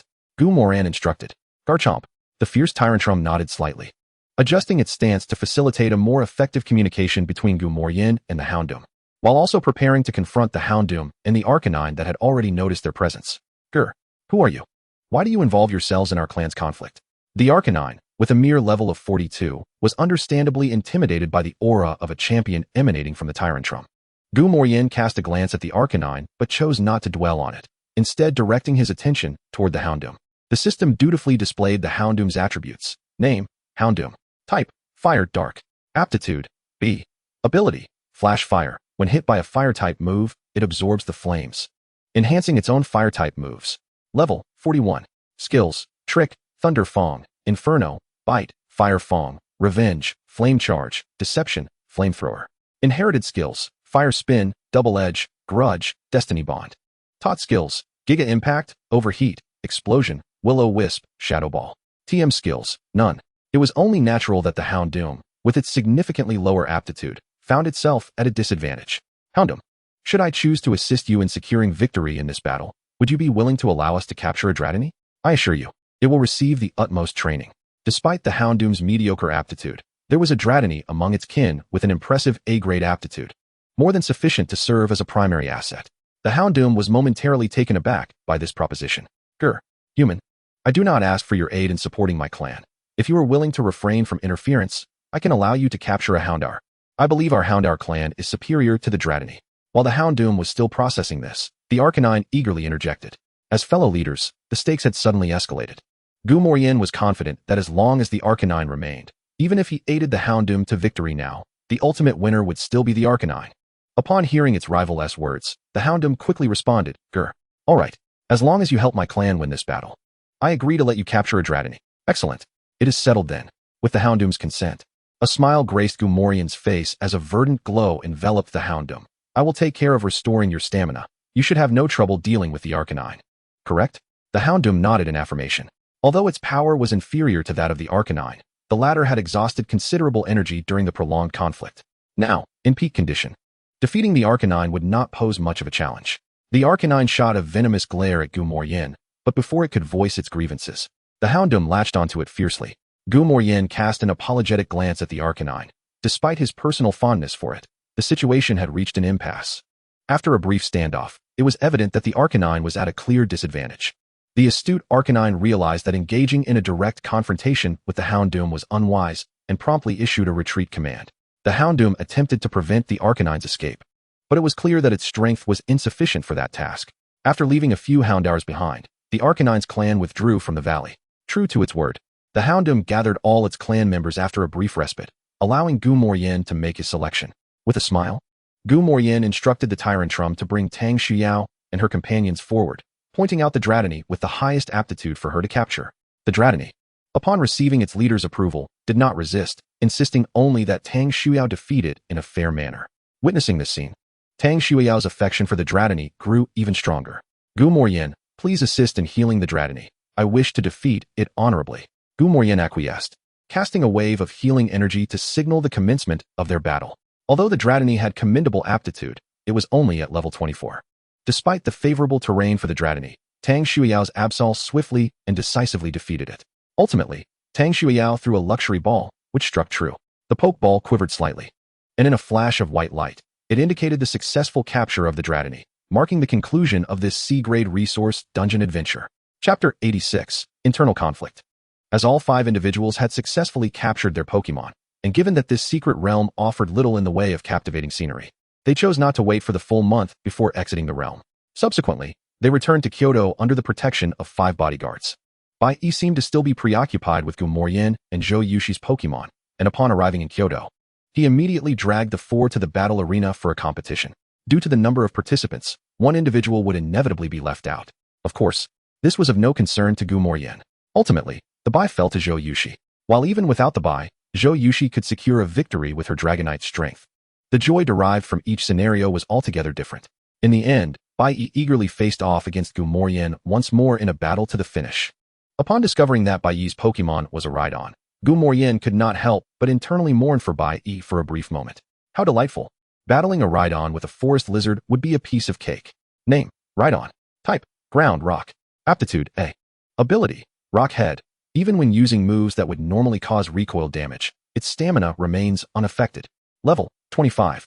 Skills: Horn Attack, Stomp, Tackle, Tail Whip, Horn Drill, Curse, Stomp. Inherited skills: Double Edge, Dragon Rush, Head Smash, Curse, Explosion. Taught skills: Flamethrower, Earthquake, Dig, Rock Slide. TM skills: None. Although Bai Yi held considerable pride in his Rhydon. Upon witnessing Gumorian's forest lizard, his somewhat robust features momentarily shifted to a hue of green. He had ample evidence to suggest that Gumorian had deliberately captured a forest lizard, one that was exceptionally effective against Rhydon in both type and battle style, solely to counter his own Pokémon. Humph, do not think that this will lead me to concede. Bai Yi shouted with a hint of insecurity. Rhydon, show them our might. Use Flamethrower. Gumorian, wearing an innocuous smile, calmly replied, Forest Lizard, evade the attack, then use Seed Bomb. The forest lizard displayed no change in expression, deftly dodging the Rhydon's half-hearted flamethrower. Subsequently, with a flick of its wrist, several seeds fell onto the Rhydon. While the seed bomb was not particularly fast, the Rhydon's sluggish speed ensured that the forest lizard had every confidence in landing a hit. Gritting his teeth, Bai Yi commanded, Rhydon, unleash Earthquake. The Rhydon's eyes narrowed, and it stomped heavily on the battlefield, unleashing a powerful tremor towards the forest lizard. Gumorian remained unfazed, calmly instructing, Forest Lizard, jump to avoid the earthquake. In a flash, the forest lizard leaped gracefully, effortlessly evading the Rhydon's earthquake. Witnessing this, Bai Yi chuckled with delight. While they are suspended in midair and unable to exert force, Rhydon, use Flamethrower. Hearing this, Gumorian smiled, remaining composed as he instructed. Forest Lizard, use Detect, then follow up with a Brick Break. As the forest lizard descended, logic dictated that the Rhydon's Flamethrower would ultimately strike its target. Regrettably, The forest lizard's reflexes are rather swift. Suddenly enveloped by a brilliant white light in midair, the forest lizard effortlessly traverses the searing flames emitted by the unicorn rhinoceros. Moments later, it descends, its right hand radiating a bronzed glow, and it strikes heavily upon the unicorn rhinoceros's crown. The unicorn rhinoceros's limbs buckle, causing the entire creature to collapse onto the ground. The forest lizard then activates its final super absorb. With that decisive blow, Gumoran issues another attack command. The unicorn rhinoceros attempts to retaliate with a move from Bai, but it is evident that the grounded unicorn rhinoceros is incapable of resistance. The super absorb connects, delivering fourfold damage that swiftly eliminates the unfortunate unicorn rhinoceros. Bai, you have once again succumbed to my prowess. Do take note. Gumoran chides. I know. It's merely my 521st defeat at your hands. What is all the fuss about? Bai replies, displaying a sense of dejection following the loss. The match between Bai and Gumoran concludes, paving the way for Tang Shuiao and Gu Yunlin to take the stage. Both possess commendable aptitude in their Pokémon, and with proper training, they are bound to evolve into their respective powerhouses. Name, Darubi. Type, Dark, Fire. Aptitude, A. Ability, Fire Absorption. When hit by a Fire-type move, it absorbs the flames, enhancing its own Fire-type moves. Level, 25. Skills, Thunder Fong, Bite, Fire Fong, Revenge, Charged Flame, Deception, Flamethrower. Inherited skills, Flame Vortex, Double Return, Grudge. Destiny Bond, Revive. Taught skills, Mud Bomb, Will-O-Wisp, Shadow Ball, Hidden Power, Grass. TM skills, None. Name, Kecleon. Type, Steel Rock. Aptitude, A. Ability, Hard Head. Even when using moves that would normally cause recoil damage, stamina remains unaffected. Level, 22. Skills, Tackle, Harden, Metal Claw, Rock Tomb, Roar, Headbutt, Protect, Rock Slide. Iron Head. Inherited skills, Curse, Dragon Dive, Reckless, Dual Chop, Stomp. Taught skills, Earthquake, Heavy Slam, Sandstorm. TM skills, None. However, in terms of both aptitude and level, Kecleon stands little chance against Darubi. The outcome unfolds as Gumoran anticipated. Kecleon falters after a brief struggle, succumbing beneath the onslaught of Darubi's Flamethrower. The duration of this match was even shorter than that of the unicorn rhinoceros against the forest lizard. After a round of trials, only Gumoran, Zhou Yushi, and Tang Shuiao remain. They decide to conduct the matches via draw, with one participant sitting out. Typically, Gumoran casually selects a slip, as he has never faced the prospect of sitting out. System, perhaps you should contemplate why you have drawn so many favorable lots. Yet, it seems that every journey must commence with a first. Despite Gumoran being prepared to enter the fray, the slip reads sit out. This revelation fills him with both astonishment and delight. Could it be that his misfortune has finally dissipated? But upon further reflection, being prepared yet sidelined could also be considered a form of misfortune, couldn't it? Chapter 87, Battle against the Dragonair. Alas, the fate of Tang Shuiao in this battle mirrors that of Gu Yunlin in the previous match, and may even be worse than Gu Yunlin's plight. While Gu Yunlin faced a disadvantage in aptitude and level, she still held an advantage in type. In contrast, Tang Shuiao finds herself at a comprehensive disadvantage in aptitude, level, and type. Although Darubi boasts a significant speed advantage, such factors are rendered inconsequential against absolute power. Darubi's 3 flamethrowers inflict minimal damage. Yet Dragonair's Surf Strike decisively secures victory. What recourse does Tang Shuiao have? Perhaps a simple omelet with an extra egg? Please assist Dragonair in regaining some stamina. I believe I can finally seize a long-awaited victory in this match. Zhou Yushi remarks, a hint of provocation in her tone after defeating Tang Shuiao. Gumoran chuckles, channeling a surge of evergreen energy into Dragonair, stating, do not assume that your higher level guarantees your triumph. Remember, the forest lizard possesses a type advantage. Zhou Yushi smiles slightly, replying, we shall see. Yushi, go for it. You must defeat Gumoran. I have yet to witness him lose. Gu Yunlin adds, unabashedly stirring the pot. Bai chuckles as well, producing a bottle of mineral water from his backpack along with some unknown imported snacks. Flattering, Sister Yushi, that arrogant fellow. Old Hei truly deserves a good lesson. Though Tang Shuiao remains silent, her eyes convey an unmistakable sense of anticipation to Gumoran. Observing this scene, Gumoran feels a bit overwhelmed. How could a refined gentleman, possessing both beauty and intellect, charm and grace, ever become the target of such hostility? Is this truly the path that lies ahead? With a melodious cry, Dragonair signals that its energy has been restored. Witnessing this, Zhou Yushi, adored by all, beams as she says, Lord Gu, let us proceed. Gumoran rolls his eyes, retorting, the Dark Lord shall inform you that he is invincible. Both sides take their positions. With Zhou Yushi seizing the initiative, Dragonair, unleash Ice Beam. Forest Lizard, utilize Shadow Clone, followed by Quick Attack. Gumuron responds with calm assurance.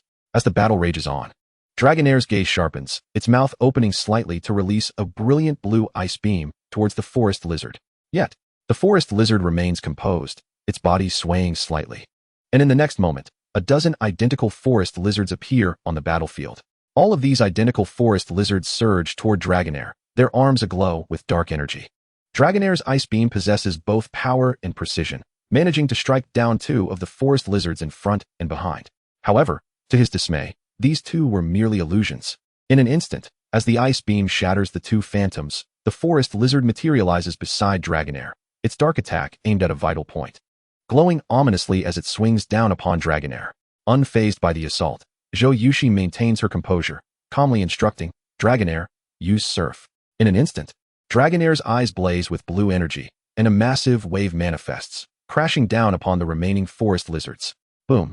Due to their proximity and the broad coverage of the surf, even the Forest Lizard cannot evade this attack, being forcefully propelled away. Fortunately, as a Grass-type Pokémon, the Forest Lizard suffers only minor damage. Not bad, but the next phase won't be so simple. Gumuron smirks, then commands, Forest Lizard, swiftly approach with Volt Switch and follow up with Seed Bomb. Hearing Gumuron's directive, Zhou Yushi responds, Dragonair, use Icy Wind to block the Seed Bomb. As the Seed Bomb descends toward Dragonair, a chilling breeze swirls around it. Upon contact, the Seed Bomb is instantly frozen, crashing to the ground.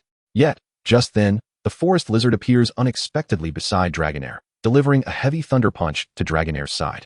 When did this happen? Zhou Yushi is taken aback but quickly regains her composure, instructing Dragonair, Dragonair, launch another surf to create distance. Not so fast. Gumuron laughs. Forest Lizard, utilize Detect, then unleash Super Absorb. At that moment, a radiant white light enveloped the Forest Lizard as it gracefully navigated through the waves of the dragon, its hands emanating a verdant glow that struck heavily upon the dragon's form. Simultaneously, another surge of green light appeared, rejuvenating the Forest Lizard's stamina. Witnessing this scene, Zhou Yushi furrowed her brows. If this continued, there was a genuine possibility that the Forest Lizard could exhaust them to death. Dragon, surf once more, she commanded thoughtfully. Gumuron, maintaining an unperturbed demeanor, calmly instructed, Forest Lizard, unleash the spinning sword dance. At that moment, the Forest Lizard became surrounded by numerous sword-shaped phantoms, which spun at high speed to form an impenetrable wall. The surf attack was cleaved apart upon contact with the sword dance, though it did not emerge unscathed. The difference in damage was akin to heaven and earth. Forest Lizard, lightning flash, then execute absorption punch. Gumuron issued his command once again. At that instant, as the surf concluded, the Forest Lizard transformed into a streak of white light, hurtling towards the dragon, its arms shimmering with a bronze glow. Enhanced by the sword dance and the prior damage it endured, if this strike landed, the dragon would likely be gravely injured, if not incapacitated. Yet, Zhou Yushi remained remarkably calm and composed, instructing, Dragon, employ consecutive freeze rays upon the ground. With a swift motion, the dragon released a beam of azure energy towards the moist terrain, which had been thoroughly drenched by 3 waves of surf. In an instant, the freeze ray coated the ground, forming a slick layer of ice. The Forest Lizard, unaccustomed to traversing an icy surface, stumbled and fell as it charged forward at such high speed, interrupting its absorption punch. The tide of the battle seemed to have shifted. Impressive, Gumuron remarked with a smile. Zhou Yushi shrugged, replying nonchalantly, Isn't this merely emulating your strategy? When they were 12, Gumuron and Zhou Yushi had engaged in a friendly match. Gumuron had utilized Zhou Sueki's dragon, while Zhou Yushi commanded Zhou Roland's Greninja. Although the dragon held a slight level advantage over Greninja, the rocky terrain favored Greninja's combat style, causing the dragon to initially falter. However, Gumuron soon directed the dragon to use hail, surf, and freeze rays, transforming the rocky battleground into an icy arena. This drastically reversed the outcome, as Greninja's speed was severely hindered on the ice, while the dragon thrived in its element, with the hail obscuring visibility. Greninja failed to evade several attacks and ultimately succumbed to the dragon. To Gumuron's surprise, Zhou Yushi had learned from his tactics. Although the dragon was not particularly powerful and lacked the hail skill, merely creating an icy terrain proved to be a significant inconvenience for the Forest Lizard. It seemed necessary to acclimate their Pokémon to various battle environments in anticipation of the eclectic arenas they would encounter in future gym challenges and competitions. Gumuron mused inwardly.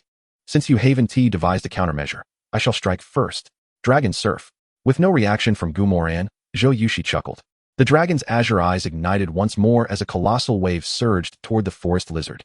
Gumoran, lacking a better alternative, reiterated, "Forest lizard." Once more with the spinning sword dance. Without hesitation, the forest lizard complied, initiating the sword dance. Gumoran had initially anticipated that the forest lizard would become more spirited after defeating the Gyarados. But upon observing the lizard's immediate return to its relentless training after exiting the dungeon, he realized his misjudgment. He had conversed with the forest lizard, inquiring why it continued to strive for strength even after avenging its grievances. The forest lizard had calmly responded, "I do not wish to see those I wish to protect harmed due to my lack of strength."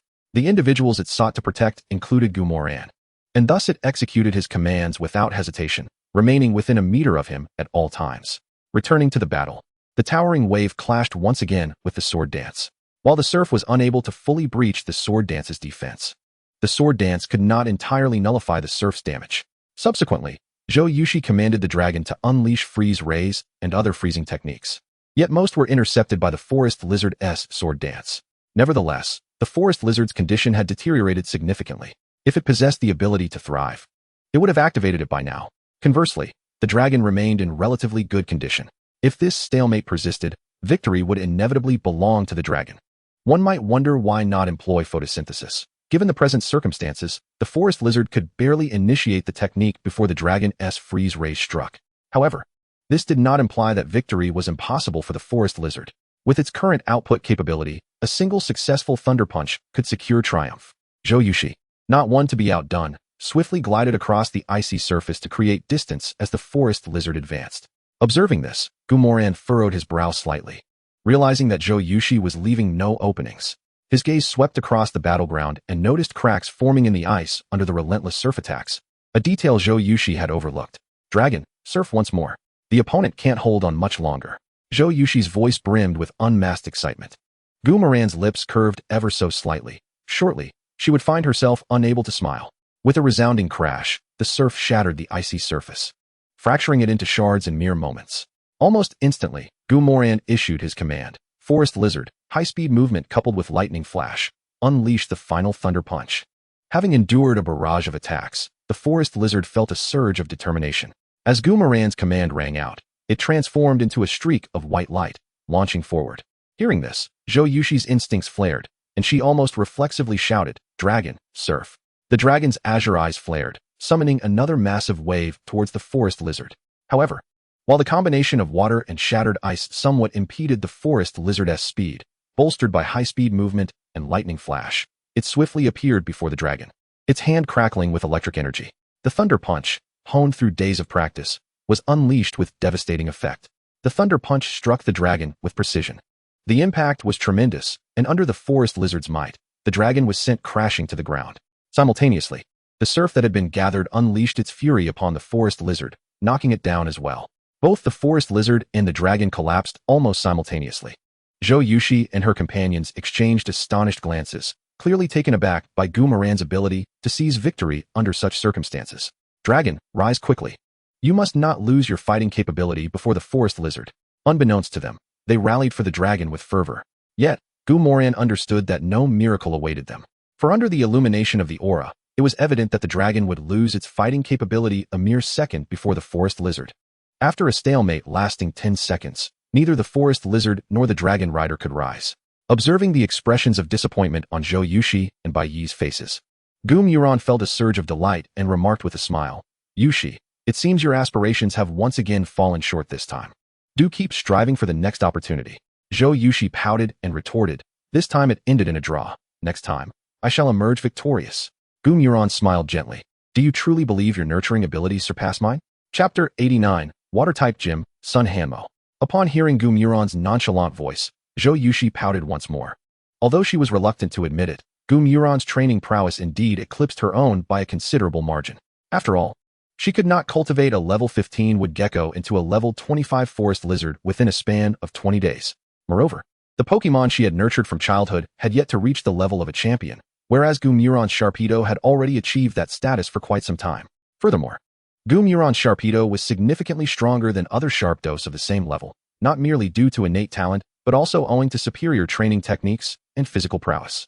Noticing that Zhou Yushi had come to a profound realization about their disparity, A satisfied smile graced Gu Muron's face. To express her appreciation for Zhou Yushi, Gu Muron generously transformed their duo hot pot into 1 for 5, with Zhou Yushi bearing the bill. Bai Yi, while devouring the beef from the pot, inquired of Gu Muron. Old Hey, the national high school competition begins in April. With 2 months left, what are your plans? Gu Muron discreetly took some lamb from under Zhou Yushi and replied calmly, I intend to challenge the gyms. 2 months should suffice for me to secure 2 to 3 gym badges. After swallowing a piece of lamb, Gu Muron added, would you care to join me? In response, Bai Yi shook his head and said, no thanks. I still have some distance to cover before I can challenge the gyms. Moreover, my coordination with Lao Gu and Lao Tang isn't quite there yet, so I plan to dedicate these 2 months to practice. Gu Muron cast a peculiar glance at Bai Yi, then shifted her gaze to Gu Yunlin and Tang Shuyao. Gu Yunlin feigned ignorance, focusing intently on her meal, while Tang Shuyao rolled her eyes in exasperation. She distinctly remembered their coordination had been quite good, but due to the previous bickering between Gu Yunlin and Bai Yi, their teamwork had faltered. However, considering the fragile détente between the straightforward boy and the proud girl, she refrained from exposing Bai Yi's use of her as a shield.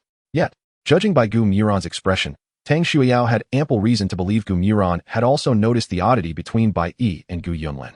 Contemplating this, Tang Shuyao's gaze fell upon Gu Muron's face, and in that moment, she uncovered a small secret. Gu Muron had been pilfering meat from Zhou Yushi, who had already noticed yet chose not to call him out, casually adding more meat instead. Witnessing this scene, Tang Shuyao's body jolted. Beside her, Gu Yunlin, noticing her reaction, curiously asked, Shuyao, what's wrong? Tang Shuyao paused for a moment and replied earnestly, oh, nothing. I just snagged a piece of beef and felt a bit too excited. Gu Yunlin rolled her eyes. There was plenty of beef floating in the pot, and Tang Shuyao wasn't even trying to feign sincerity in her lie. Once the brief interlude passed, Tang Shuyao discreetly observed Zhou Yushi and Gu Muron again, then casually glanced at Bai Yi and Gu Yunlin. It seemed prudent to cut back on sweets recently, in preparation for the inevitable indulgence to come. The following morning, Bai Yi, Gu Yunlin, and Tang Shuyao had already arrived at Qing Siwei's training base. Zhou Yushi boarded a flight to Magic City, while Gu Muron took a Dragonite to Orangel City. Orangel City, the capital of Xiang Province, may not rival the likes of Kyoto or Magic City in economic strength, yet it still holds considerable renown across the nation. Here, one could find the Water-type gym. The gym leader, Sun Hanmo, was a seasoned champion-level competitor with exceptionally powerful Pokémon. However, Sun Hanmo possessed a kind disposition, often offering guidance to challengers, and his Pokémon were among the weakest of all gym leaders. The Water-type gym badge was renowned for being one of the easiest to obtain in Huaxia. Unlike the Hualan gym in the Secret Realm, which was weak by nature, the Water-type gym's reputation stemmed from its leader's gentle demeanor. As a novice, Gu Muron regarded the Water-type gym as her starting point. After 2 days of waiting, her turn finally arrived. Welcome, challenger. Sun Hanmo, clad in white, greeted her with a gentle smile. Gu Muron thought to herself that Sun Hanmo's charm must be quite potent among women. Thank you, gym leader's son. Gu Muron responded with a slight bow. Sun Hanmo reciprocated the gesture, saying, it is our duty as gym trainers to assess the capabilities of aspiring trainers. There is no trouble at all. After a brief exchange, Sun Hanmo continued, shall we proceed with the match? There are many trainers awaiting their turn, so I apologize for the haste. Gu Muron naturally assured him that it was no inconvenience. Following Sun Hanmo's cue, the referee announced the rules of the match. We are now commencing the gym challenge for the Water-type badge, featuring the challenger Gu Muron from Kyoto against gym leader Sun Hanmo. The rules are 3 versus 3, and the gym side may not switch Pokémon. Both sides prepare. Go. Gengar. Squirtle, ready for battle. As the Pokémon were prepared, the referee declared, the match begins. Name, Squirtle. Type, Water. Quality, B. Ability, Torrent. When health drops to 1/3, the power of Water-type moves increases by 5 times. Level, 30. Skills, Tackle, Tail Whip, Water Gun, Withdraw, Rapid Spin, Bite, Water Pulse, Protect, Rain Dance. Inherited skills, Mirror Coat, Yawn, Copycat, Water Flow Ring, Aura Sphere. Taught skills, Surf, Scald, Dragon Pulse, Rain Dance, Rest. TM skills, Ice Beam, Substitute, Water Gun, Brick Break. Upon seeing Gu Muron's Gengar, Sun Hanmo chuckled, a shiny Gengar? When I heard you were from Kyoto, I sensed something special about you, but it seems I underestimated you. In response, Gu Muron smiled slightly and replied, it's merely luck, nothing to boast about. Sun Hanmo smiled gently, luck is a form of strength as well. As the challenger, I shall allow you to strike first. Hearing this, Gu Muron did not hesitate and decisively proclaimed, then I shall graciously accept your offer. Gym leader son, be cautious. Gengar, use Thunderbolt. Chapter 90, Electrode. Faced with Jengar's Thunderbolt, Sun Hanmo remained remarkably composed, smiling as he commanded, Squirtle, use rapid spin. Squirtle. Squirtle beamed and swiftly began to spin, effortlessly deflecting Jengar's Thunderbolt during its rapid rotation. Undeterred by the failed attack, Gumuron calmly instructed, Jengar, unleash another Thunderbolt. Haha. Jengar let out its signature cackle, pointing its pudgy little hand forward as a dazzling golden Thunderbolt shot toward Squirtle. Although the previous Thunderbolt had been blocked by Squirtle's rapid spin, Gumuron keenly observed that the spot on Squirtle's shell that had been struck by the Thunderbolt had singed slightly. This indicated that Squirtle could not entirely withstand Jengar's Thunderbolt. Sun Hanmo also discerned this fact. This time, he refrained from employing high-speed rotation and calmly instructed, Came Turtle, use hot water to block the attack. Bang! The two attacks collided mid-air, yet it was evident that hot water was not a match for Thunderbolt. After a brief stalemate, it was overwhelmed. At this moment, a subtle change finally appeared on Sun Hanmo's face. His gaze fell upon the water pool in the arena. The water-type gym's battlefield was indeed a watery domain, designed for battles involving Pokémon like Kingler, and it proved particularly effective against grass-type Pokémon. However, it offered no advantage against electric types. But, Master Sun, water conducts electricity. Gumoi remarked with a smile. Taken aback, Sun Hanmo chuckled, hee, as a water-type gym leader, I am well aware of that. After a pause, he commanded, Came Turtle, use Water Ring. Without hesitation, Came Turtle manifested several streams of water, slowly restoring its health. Observing this scene, Gumai quickly interjected, It won't be that simple. Jengar, use Thunderbolt. Hee. Jengar, with a swift flick of its plump hands, unleashed two dazzling bolts of Thunderbolt towards Came Turtle. Came Turtle, use Mirror Coat. A refined smile graced Sun Hanmo's face. Bang! Thunderbolt struck true, and Came Turtle's expression momentarily contorted in agony. Nevertheless, in an instant, it emitted a white energy sphere that surged forth with a speed surpassing that of Thunderbolt. Yet, after being schooled by Came Turtle from Mount Guan, Gumai had specifically trained his Pokémon to counter such retaliatory attacks. Although the speed of Mirror Coat was impressive, Jengar transformed into its ghostly state and deftly evaded the reflective strike. Witnessing this, Sun Hanmo's eyes narrowed. He seemed to have underestimated this trainer from Kyoto. Came Turtle, be cautious of your surroundings. With Jengar's whereabouts concealed, Sun Hanmo noticed Came Turtle's growing anxiety and quickly reassured, Relax, there's nothing to fear. Came. Comforted by its trainer's words and bolstered by the continuous healing of Water Ring, Came Turtle gradually regained its composure. Jengar, use Shadow Ball. If Gumai could calm Came Turtle so swiftly, he would indeed be overly kind. Hee. Jengar emitted a chilling laugh, and due to its invisibility, combined with the eerie traits inherent in its lineage, the laughter seemed to emanate from all directions. At the sound of this eerie laughter, Came Turtle shivered involuntarily. In that very moment, a shadow ball launched from behind Came Turtle, and Sun Hanmo barely had time to warn before it struck true. Bang! Faced with overwhelming levels and qualifications, Came Turtle was unequivocally knocked to the ground by Jengar. Observing this, Gumai commanded, Jengar, use Thunderbolt. Upon hearing this, Sun Hanmo's expression sharpened as he urged, Came Turtle, use Protect. However, electric-type attacks are among the swiftest across all types. Before Came Turtle's green shield could fully form, Jengar's Thunderbolt had already landed. Even with Came Turtle's robust defense and stamina, enduring two Thunderbolts and a Shadow Ball was too much, and it promptly succumbed to defeat. Came Turtle has lost its fighting capability. Jengar is victorious. Please send out your next Pokémon, Gym Leader. Come back. Came Turtle, you fought valiantly. Sun Hanmo recalled Came Turtle and threw forth another Pokeball, declaring, Now, let the stage be graced by Electrode. A flash of red light revealed a deep blue fish-like Pokémon adorned with a light bulb atop its head, emerging in the pool of the battlefield. Without needing Gumai to elaborate, the system presented Electrode's attribute panel before him. Name, Electrode. Type, Water, Electric. Qualification, A. Ability, Volt Absorb, receives no damage from electric-type moves and instead restores health. Level, 35. Skills, Charge Beam, Spray, Swallow, Thunder Wave, Electro Ball, Charge, Discharge, Quick Attack, Bubble Beam. Odd Light. Inherited skills, Illusion Beam, Mist, Water Pulse. Taught skills, Ice Wind, Whirlpool, Ice Beam, Waterfall. TM skills, Thunderbolt, Surf, Salt Water, Magic Shine. Electrode's strength surpassed that of Came Turtle considerably, indicating Gumai's prowess had garnered Sun Hanmo's recognition. Moreover, he had decisively chosen a Pokémon that would leave Jengar at a loss. One submerged in water, the other on land. Once Thunderbolt was rendered unusable, Jengar's only recourse was to strike with Shadow Ball. However, due to refraction in water, the accuracy was inherently low, and with Electrode's speed underwater, landing a hit would be quite the challenge. I'll seize the first strike. Electrode, use Thunderbolt, Sun Hanmo said with a smile. Upon hearing this, Gumai couldn't help but roll his eyes. He could wager that Sun Hanmo had seen him utilize Thunderbolt with such enthusiasm that he decided to return the favor. Nevertheless, Gumai remained entirely unperturbed, calmly instructing, Jengar, use Shadow Ball to block the attack, then go invisible. Chapter 91, Victory over Electrode. Jengar, use Shadow Ball to block the attack, then go invisible. Upon receiving his trainer's command, Jengar waved its hand, releasing a dark shadow ball that accurately intercepted Electrode's Thunderbolt midair. Following this, the rotund form of Jengar wiggled slightly, transforming into nothingness. Witnessing this, Sun Hanmo also commanded, Electrode, dive underwater. Do not allow Jengar the opportunity to land a hit. Although Jengar's Thunderbolt was thwarted, the power of Jengar's Shadow Ball far surpassed that of Thunderbolt.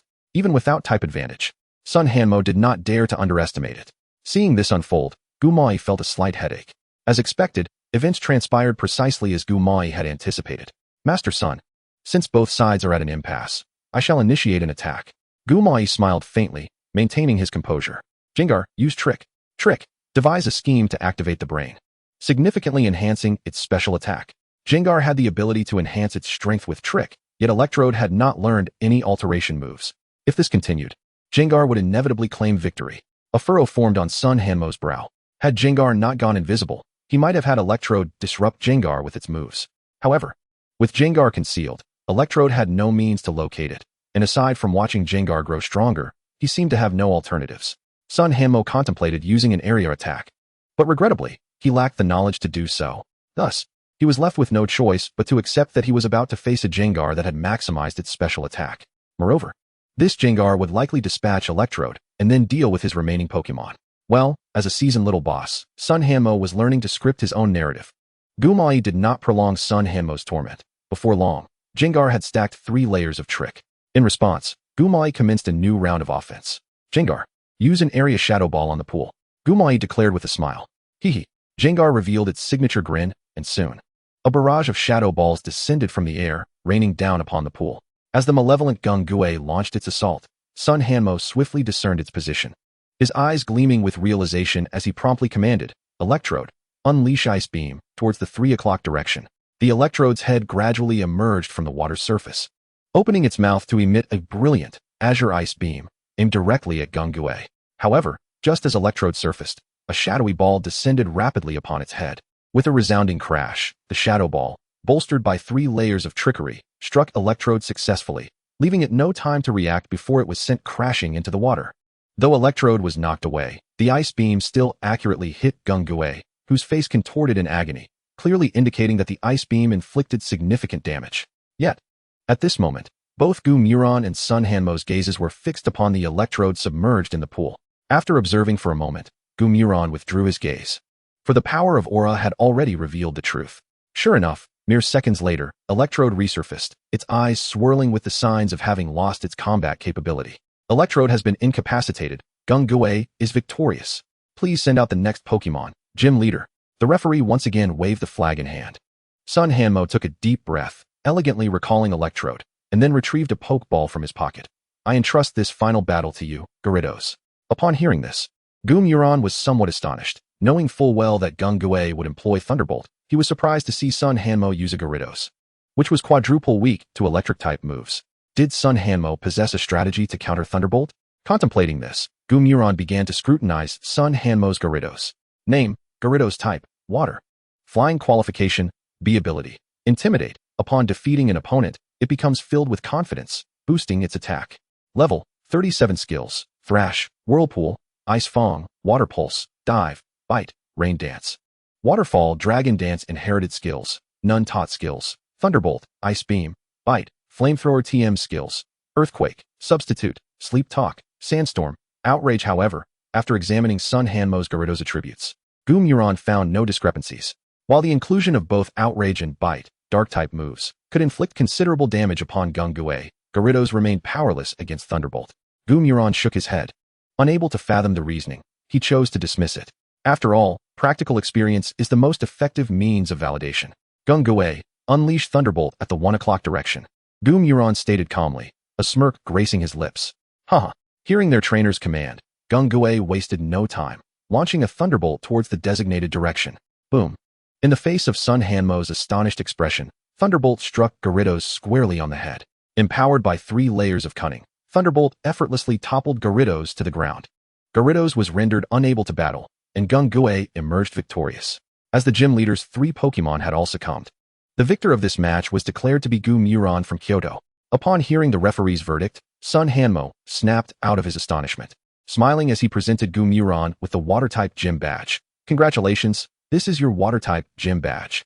Despite having suffered a decisive defeat, Sun Hanmo wore no trace of discontent, maintaining a warm smile. After Gu-Muron accepted the badge, Sun Hanmo inquired, regarding our previous match. There is one matter I find perplexing. Might you enlighten me? Gu-Muron chuckled. Are you referring to that thunderbolt? I possess naturally superior eyesight. Thus the sandstorm did not hinder my vision. He continued. Moreover, although Gyarados' movements were nearly silent, its considerable size rendered it quite conspicuous. Essentially, Gu-Muron was asserting that his keen eyesight and Gyarados' large stature allowed him to see through the ruse. Sun Hanmo appeared somewhat skeptical of Gu-Muron's explanation, but replied, Is that truly the case? Absolutely. Surely, I do not possess any extraordinary abilities. Gu-Muron laughed. Upon hearing this, Sun Hanmo nodded, seemingly convinced by the rationale. However, he did not dwell on it, and instead addressed Gu-Muron. Gu-Muron, could I ask you for a small favor?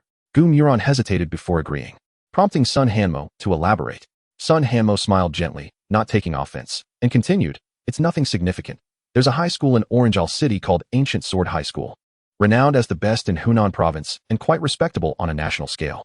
Their prowess has grown significantly in recent years, even securing 4th place in last year's national high school competition, which has led to a rather arrogant attitude among the students.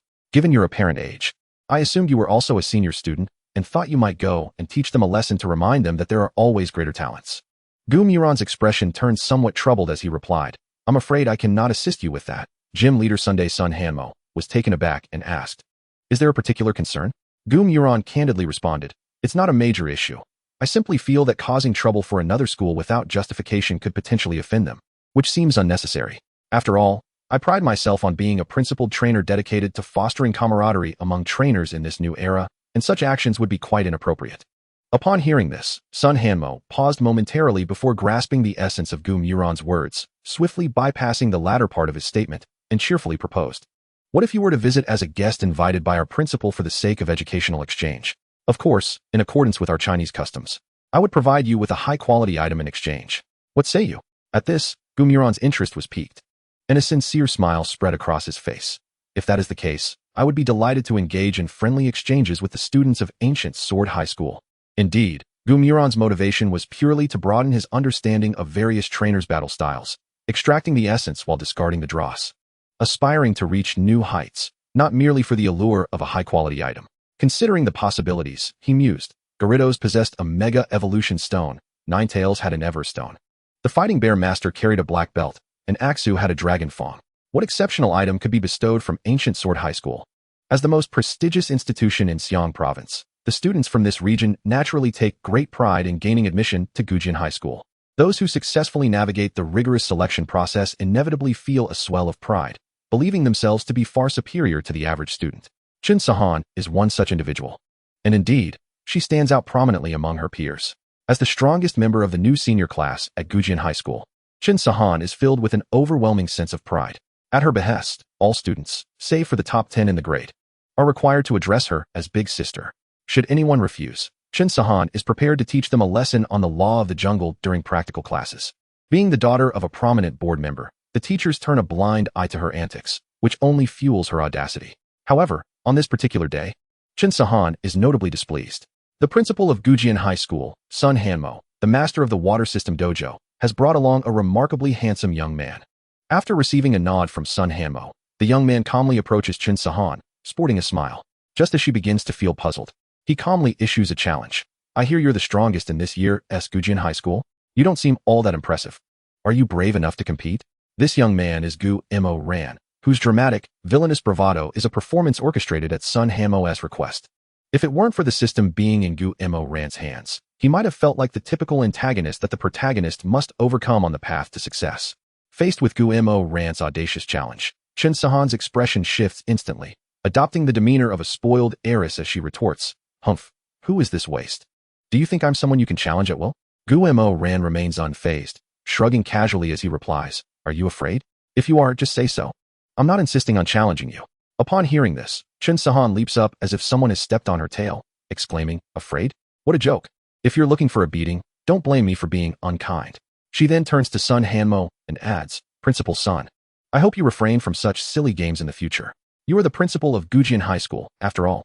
If the people you bring get beaten down to the point of losing their confidence, won't that be quite embarrassing for you?"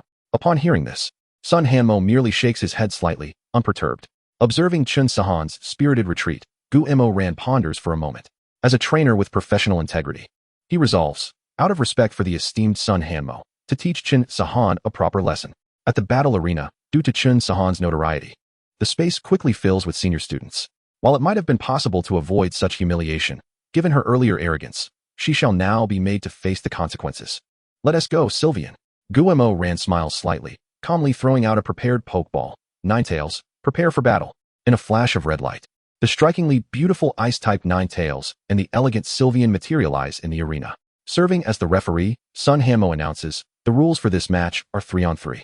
Both sides may switch Pokemon, but cannot use Pokemon raised since childhood or those belonging to family members.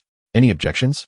Before Guillermo Ran can respond, Chun Sahan nods in agreement, declaring, "I don't need those to deal with you."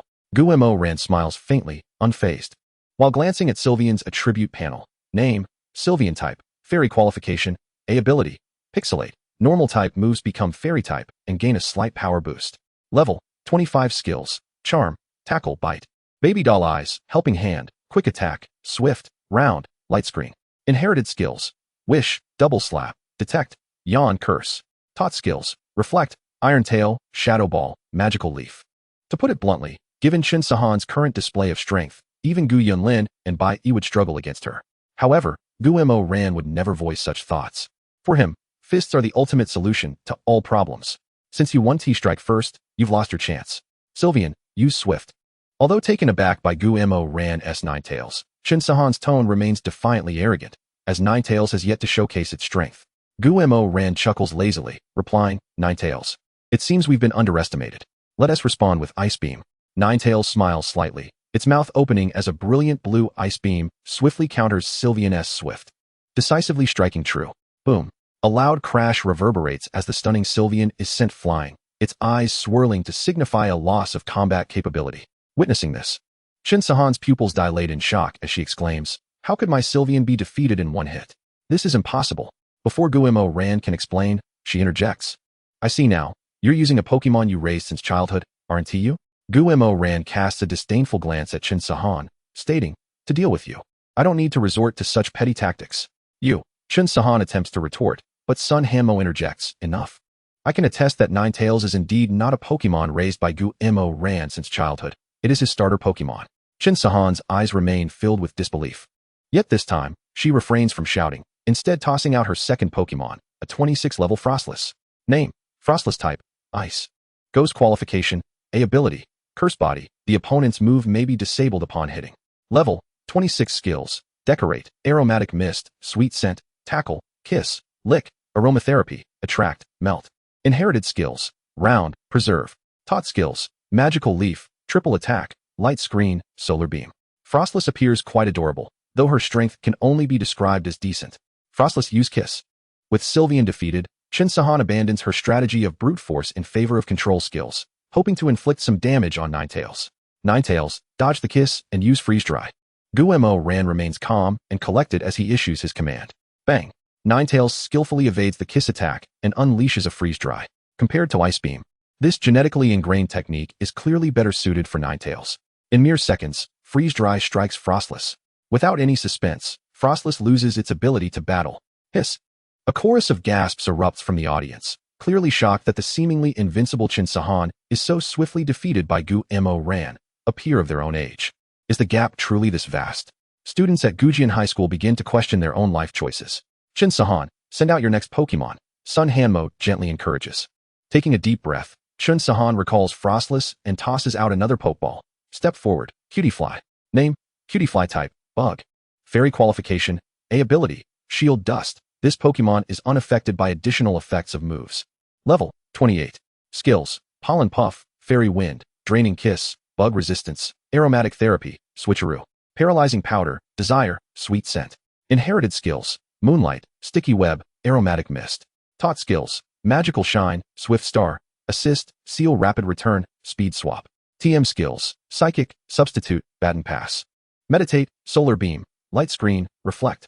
Gumyuron smiled gently. Indeed a little girl. Not only was she specialized in fairy-type Pokemon, but the one she used was also adorably charming. However, it seemed that within the fairy-type realm, the unattractive ones were the rarest of species.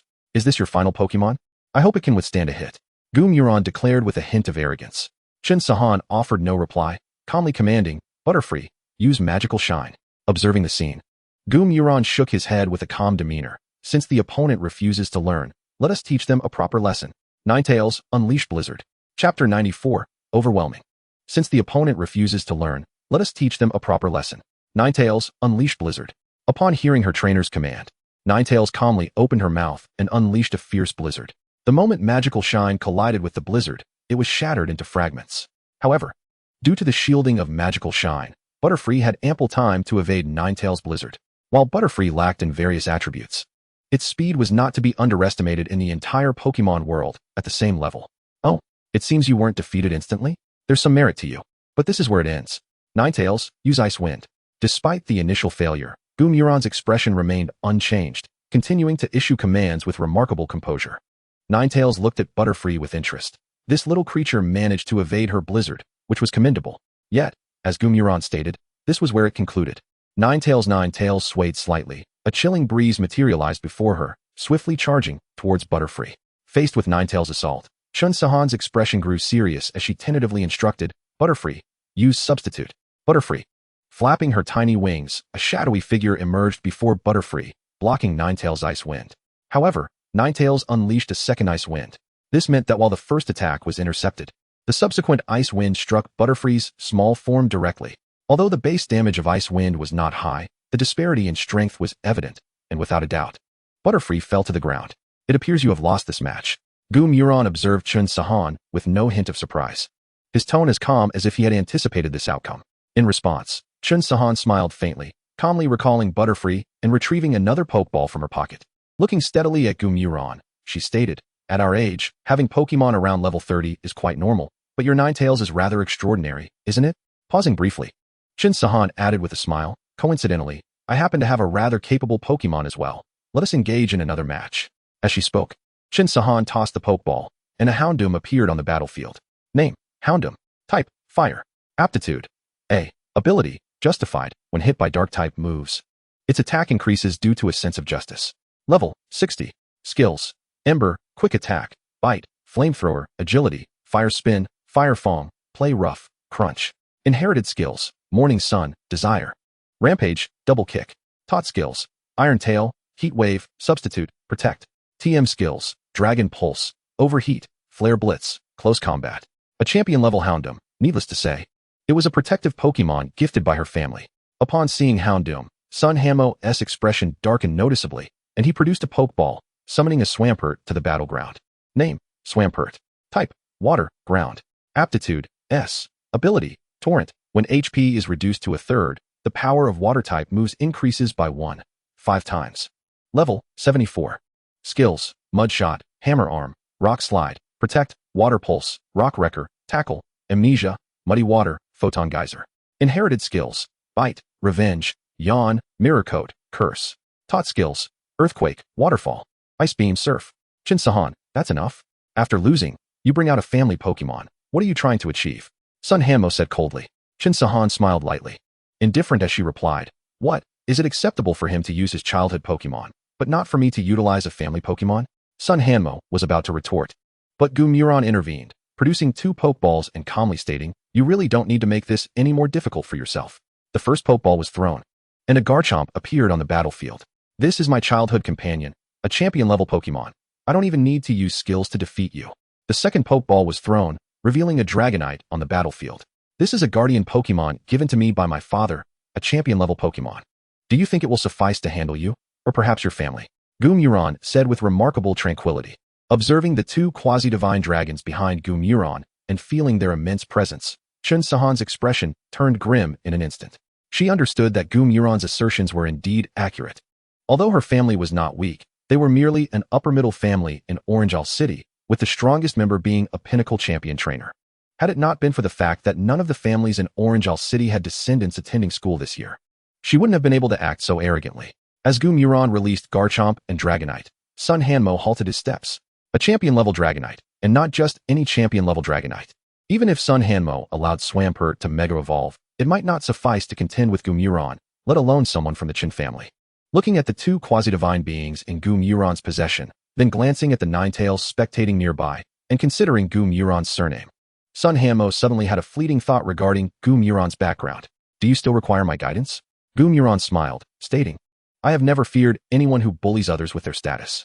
Even the descendants of Lin Yongbang would not dare to confront me. Hearing this, Chun Sahan's body trembled slightly, a hint of fear in her gaze as she looked at Gumuron, ultimately lowering her proud head. Witnessing this scene, Gumuron smiled, calmly saying, I hail from the top experimental high school in Kyoto. If you seek revenge, I shall await your challenge at the national high school competition in April. However, we will emerge as the ultimate champions, so if you wish to meet me, do try not to be eliminated too early. With that, Gumuron flicked his wrist, recalling the 3 Pokemon into their Pokeballs. He cast one last glance at Chin Sahan, gently waved his sleeve, and walked towards the audience. Chapter 95, Pain and Joy. Sun Hanmo watched Gumuron's retreating figure, then turned to Chin Sahan, stating, from this moment forth, all training sessions will be doubled, and the team for the national high school competition will be increased by another fold based on the Otan students. Due to Chin Sahan's violation of battle rules, the school has decided to revoke her captaincy, with Zhang Ziyuan serving as the interim captain. Chin Sahan, do you have any opinions? Chin Sahan shook her head, hesitated for a moment, and then inquired, may I ask, what is that person's name? Sun Hanmo cast a deep glance at Chin Sahan and replied, Gumoran. I warn you, Gumoran is not someone that your modest Chin family can contend with. Do not seek unnecessary trouble for yourself. Chin Sahan retracted her wind speed dog and calmly regarded Sun Hanmo before turning to walk down to the stage. Her desire to know his name was not motivated by a wish to trouble him, but rather to defeat him honorably in the national high school competition. Principal, I would like to take a leave of absence. I will return for the national high school competition in April. Naturally, Gu Moran was unaware of the events occurring at Gu Jian High School. After leaving Gu Jian, he returned to the water system dojo. Shortly thereafter, Sun Hanmo also returned to the dojo. Upon seeing Gu Moran, a smile spread across Sun Hanmo's face. Gu Moran, you are the son of the Dragon-type King and the Ice-type King? Gu Moran was momentarily taken aback, quickly realizing that his identity had been exposed by the fast dragon. However, he did not dwell on it too much and nodded, stating, indeed, but I am currently engaged in a dojo challenge, so I kindly ask you, Master Sun, not to disclose my whereabouts to others. Sun Hanmo nodded and replied with a smile, of course. Although Sun Hanmo had maintained a smile earlier, it now appeared more sincere and less feigned. It seemed that even someone as refined as Sun Hanmo could not escape the instinct to flatter his superior. After a brief silence, Sun Hanmo inquired, what item would you like to carry? With the conversation finally addressing the main topic, Gu Moran straightened his demeanor and decisively replied, I would like a high-quality leftovers. Leftovers are a versatile item that can be utilized by any Pokemon. Given that the Swampert has decent resistances and stamina, equipping it with leftovers would further enhance its strength. High-quality leftovers. Sun Hanmo felt a wave of relief wash over him, fearing that Gu Moran might request an item he could not currently provide. Fortunately, he had one available. What? Is there no leftovers? If not, a cursed symbol could suffice. Gu Moran remarked. Sun Hanmo shook his head and smiled at Gu Moran, saying, No, I do have leftovers. Please wait here for a moment. With that, Sun Hanmo headed towards the inner room. Gu Moran languidly sank into the sofa and stretched lazily. The experience of being a second-generation heir was indeed quite delightful. It was no wonder that most antagonists hailed from affluent backgrounds. Were it not for his steadfast resolve, he might have chosen to be a carefree scion and live off his parents. Before long, Sun Hanmo returned, holding a square box in his hand. Without further ado, Sun Hanmo handed the box to Gu Moran. Inside is the high-quality leftovers. You may take a look. Gu Moran smiled and calmly replied, that won't be necessary. I trust in Master Sun's integrity. While it was a standard exchange of labor for reward, Gu Moran had no qualms about granting Sun Hanmo a favor in return for the benefits received. After a moment of silence, Gu Moran said, it is getting late. I shall take my leave now. Won't you stay at the dojo for a meal before departing? The dojo has plenty of rooms. You might as well rest here for the night, young king. It must be said that Sun Hanmo's image in Gu Moran's mind had officially crumbled. Gu Moran smiled slightly and replied, the title of young king cannot be casually uttered. If Master Sun prefers, you may call me Shaoran instead. After a pause, Gu Moran continued. As for staying at the dojo, I shall decline. The national high school competition is approaching in April, and my schedule is quite packed. Although Gu Moran did not complete his thought, Sun Hanmo, being perceptive, understood his implication. With a smile, he said, then I shall not keep you, young king. However, feel free to visit the water system dojo anytime. Certainly, Gu Moran nodded in agreement. After enjoying a meal of local delicacies in Orangeal City and taking a leisurely stroll around, the busy Gu Moran finally set off. Numerous dojos of varying sizes could be found throughout Huaxia, so there was no need for Gu Moran to rush. This time, Gu Moran's planned itinerary commenced from Orangeal City, passing through Paradise Bird City and Nanlin City, ultimately reaching the Rock-type dojo located in Shanheishi.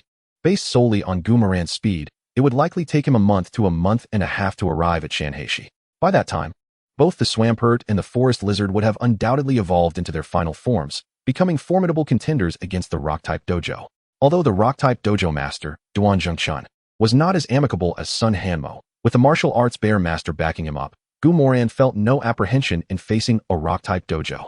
After discussing this matter with the Forest Lizard and Swampert, the latter exhibited signs of anxiety, revealing a hint of insecurity in its tone. However, when Gu Moran reassured Swampert that the martial arts bear master would be there to support them, its demeanor shifted, and with determination, Swampert declared that it would defeat the Rock-type dojo without needing the martial arts bear master's assistance. With that, Swampert commenced intensive skill training, ramping up its efforts. Witnessing this scene, Gu Moran felt a mix of exasperation and helplessness. To be honest, he was quite opposed to the notion of overexertion. Yet, with his Pokémon behaving in such a manner, he found it difficult to intervene. Watching his Pokémon grow stronger, Gu Moran found himself in a state of both pain and joy. Chapter 96, Insong Mountain. Deep within Insong Mountain, a group clad in black uniforms within our insignia surrounded a small cave, as a slender member of Team Rocket exclaimed, Captain, the prey has escaped again. The scar-faced captain inhaled deeply and carelessly tossed his cigarette, but to the ground, retorting, I know, no need for you to remind me. The slender member trembled slightly. Seemingly intimidated by the captain, the scar-faced captain retrieved a cigarette from his pocket, pinched it between his fingers, paused, and irritably returned it to the pack, bellowing, what are you still doing here? Go find it. Don't forget, Lord Lance has only given us half a month. If we fail to capture the target within that time, we will all be used as fodder, do you understand? As he spoke, the captain appeared increasingly agitated and delivered a heavy kick to the slender member. The latter's expression instantly morphed into one of great pain, yet he dared not utter a sound, quickly masking his expression with a semblance of flattery. Captain, your kick was excellent. It is my honor to be your outlet for frustration. This was a conclusion drawn from years of enduring beatings and insults. If Duo Minjin, the scar-faced captain, were to strike you and you dared to show any displeasure or resentment, the retaliation would be far more brutal. At that moment, Duo Minjin furrowed his brow, seemingly vexed by his lack of better outlets for his frustration, yet he waved his hand to disperse the surrounding members. Once they had all departed, Duo Minjin pulled out another cigarette and began to smoke, exhaling clouds of smoke. Insong Mountain is a sizable forest located between Orangeal City and Paradise Bird City. Although there are Pokémon present, they are mostly common species with mediocre qualifications. Thus, despite its considerable size and picturesque scenery, trainers rarely visit. Today, however, this tranquil little forest became lively with the arrival of a young boy. Since the status battle in the Ripple Sea Secret Realm, the spirits within Gu Moran's team have developed a profound affection for such exhilarating contests. Gu Moran established a rule that mandated internal battles at regular intervals to determine their standing within the team. By the time Gu Moran learned of this news, it was already a fait accompli, rendering his opinion rather inconsequential. Today marks the commencement of the new tournament. Gu Moran, typically exasperated, gazes helplessly at the fierce clash between the Ninetales and the Fighting Bear Master. Initially, Gu Moran had hoped that these two would temper their ferocity during the tournament, but reality has proven him to be naively optimistic. Both the Ninetales and the Fighting Bear Master have long coveted the position of team leader. Having previously been defeated by the Fighting Bear Master, the now empowered Ninetales was unwilling to accept a subordinate role. Thus, every strike from the Ninetales was imbued with unyielding determination.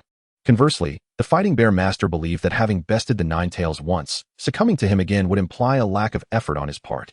Consequently, he unleashed his full combat potential to solidify his claim to leadership.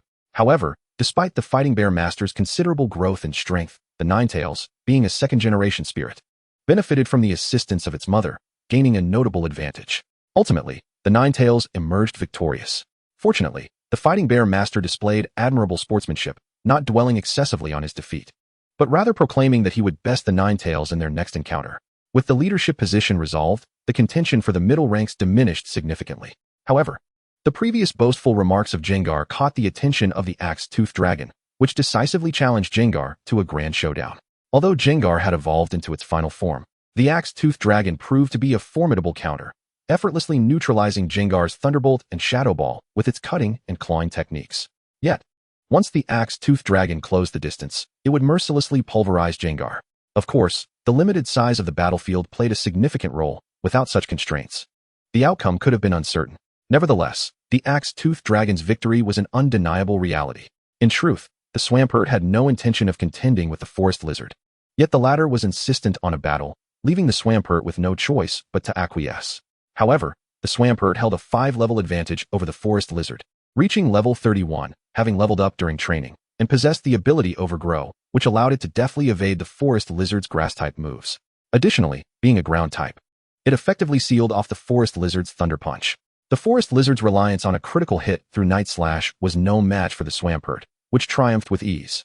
This internal conflict provided Goomoran with a clearer understanding of his spirit strengths. Sharpedo, Ninetales, Fighting Bear Master, Axe-toothed Dragon, Jengar, Swampert, and Forest Lizard. Barring any unforeseen circumstances, these will undoubtedly be Goomoran's primary spirits for the foreseeable future. Here, unforeseen implies that he will not encounter any talented spirits that he favors. At that moment, while Goomoran utilized the power of Tokiwa to restore his companion's stamina, the Fighting Bear Master suddenly gazed at a large tree, emanating a brilliant golden energy aura. Goomoran was taken aback, promptly employing his aura to probe the unknown entity behind the tree. A person. The disturbance behind the tree was unmistakably human. Acknowledging that he had been discovered, the individual confidently stepped out from behind the tree, accompanied by 2 flashes of red light, revealing a Grimer and a Coughing, 2 Pokemon commonly employed by Team Rocket. Upon witnessing this scene, Goomoran's expression turned serious. Team Rocket was no trifling organization, and he could not afford to be careless. Furthermore, it served as a timely reminder that in the future, he must not conceal the power of his aura within his body, but rather cultivate the habit of assessing his surroundings. Otherwise, while this opponent may lack strength, the next one could prove formidable. The Team Rocket member who emerged from behind the tree halted, maintaining a safe distance. After a moment of silence, the Team Rocket member spoke. "Kid, what brings you here?" Goomoran exhaled a breath of frustration and replied coldly, "Nothing much. I sensed that you Team Rocket members were up to no good in Eensong Mountain, so I came to deliver justice." The moment his words fell, Goomoran issued his command. Fighting Bear Master, use Brick Break on Coughing. Ninetales, unleash Ice Beam on Grimer. Although Coughing and Grimer were only level 35, the Axe-toothed Dragon and Jengar could easily handle them. Goomoran opted for the Fighting Bear Master and Ninetales to minimize commotion. As Goomoran initiated the attack, the Team Rocket members' expressions shifted, believing Goomoran to be an ordinary trainer since he had not summoned any powerful Pokemon. They quickly realized their error upon witnessing the might of the Fighting Bear Master and Ninetales moves. Coughing, use Flamethrower. Grimer, use Fire Fong. The Team Rocket members issued their commands with great resolve. Yet, the overwhelming strength and superior aptitude of the Fighting Bear Master and Ninetales rendered Coughing and Grimer utterly powerless. The instant their skills clashed, Coughing and Grimer's attacks were effortlessly dispelled. With ample battle experience, the Fighting Bear Master and Ninetales instinctively followed up on their attacks without needing further guidance from Goomoran. With another Brick Break and Ice Beam, Coughing and Grimer promptly lost their ability to fight. Seeing this unfold, the Team Rocket members swiftly surrendered, stating, "I give up. I am willing to divulge all of Team Rocket's plans in Eensong Mountain, as long as you spare my life. Even if it means residing in prison indefinitely. I am willing." Goomoran was momentarily stunned. This scenario felt rather peculiar to him. He had always believed that Sakiki's charisma was unmatched in the Pokemon world. Logically, Team Rocket members should be fiercely loyal to him. Yet the individual before him was unexpectedly subservient. "You are willing to reveal all of Team Rocket's plans in Eensong Mountain?" Goomoran inquired. The slender Team Rocket member nodded earnestly, saying, "Of course. While Sakiki is quite good to us, Dominjin has been excessively oppressive. I have long desired to leave Team Rocket, but I never found the opportunity. Being imprisoned would be another means of escaping Team Rocket. I believe I can do it." Hearing this, Goomoran felt a newfound trust in the Team Rocket member. Team Rocket was an international organization. Despite Sakiki's strong charisma, there were bound to be rogues among his ranks. It appeared that this individual was a victim of such oppression. However, a measure of trust did not equate to complete belief in Team Rocket. Gu Moran pressed further. And what is your objective in Insong Mountain? Without hesitation, the Team Rocket member promptly replied, I am not entirely sure of the specifics, but our mission is to locate the mythical Pokémon, Shalebi. The mission was issued by one of the 4 executives, Lance, and it is being executed by his subordinate, Dominjin, a champion-level trainer. Furthermore, Dominjin commands dozens of Team Rocket members, including 2 gym leaders. The rest are not particularly noteworthy to you. The Team Rocket member even learned to interject. And just as Gu Moran was about to speak, he added, by the way, Dominjin specializes in bug-type Pokémon, and his strongest is a level 62 Sizer. Gu Moran sniffled, pondering why every antagonist he encountered was anything but ordinary. However, he had to admit that the coordination of Team Rocket spared him considerable trouble. He released all his Pokeballs, raising his hands in front of him, and stated, if you can achieve merit, I shall advocate for leniency on your behalf. The members of Team Rocket showed no hesitation, casting their Pokeballs and calmly extending their hands, allowing Gu Moran to secure the Pokeballs and bind their wrists. Leading the way is permissible, but Du Mingjin is a champion-level trainer. I have no desire to accompany you to certain doom, one of the Team Rocket members remarked. The implication was clear. Unless Gu Moran demonstrated his capability to contend with Du Mingjin, they would not risk their lives.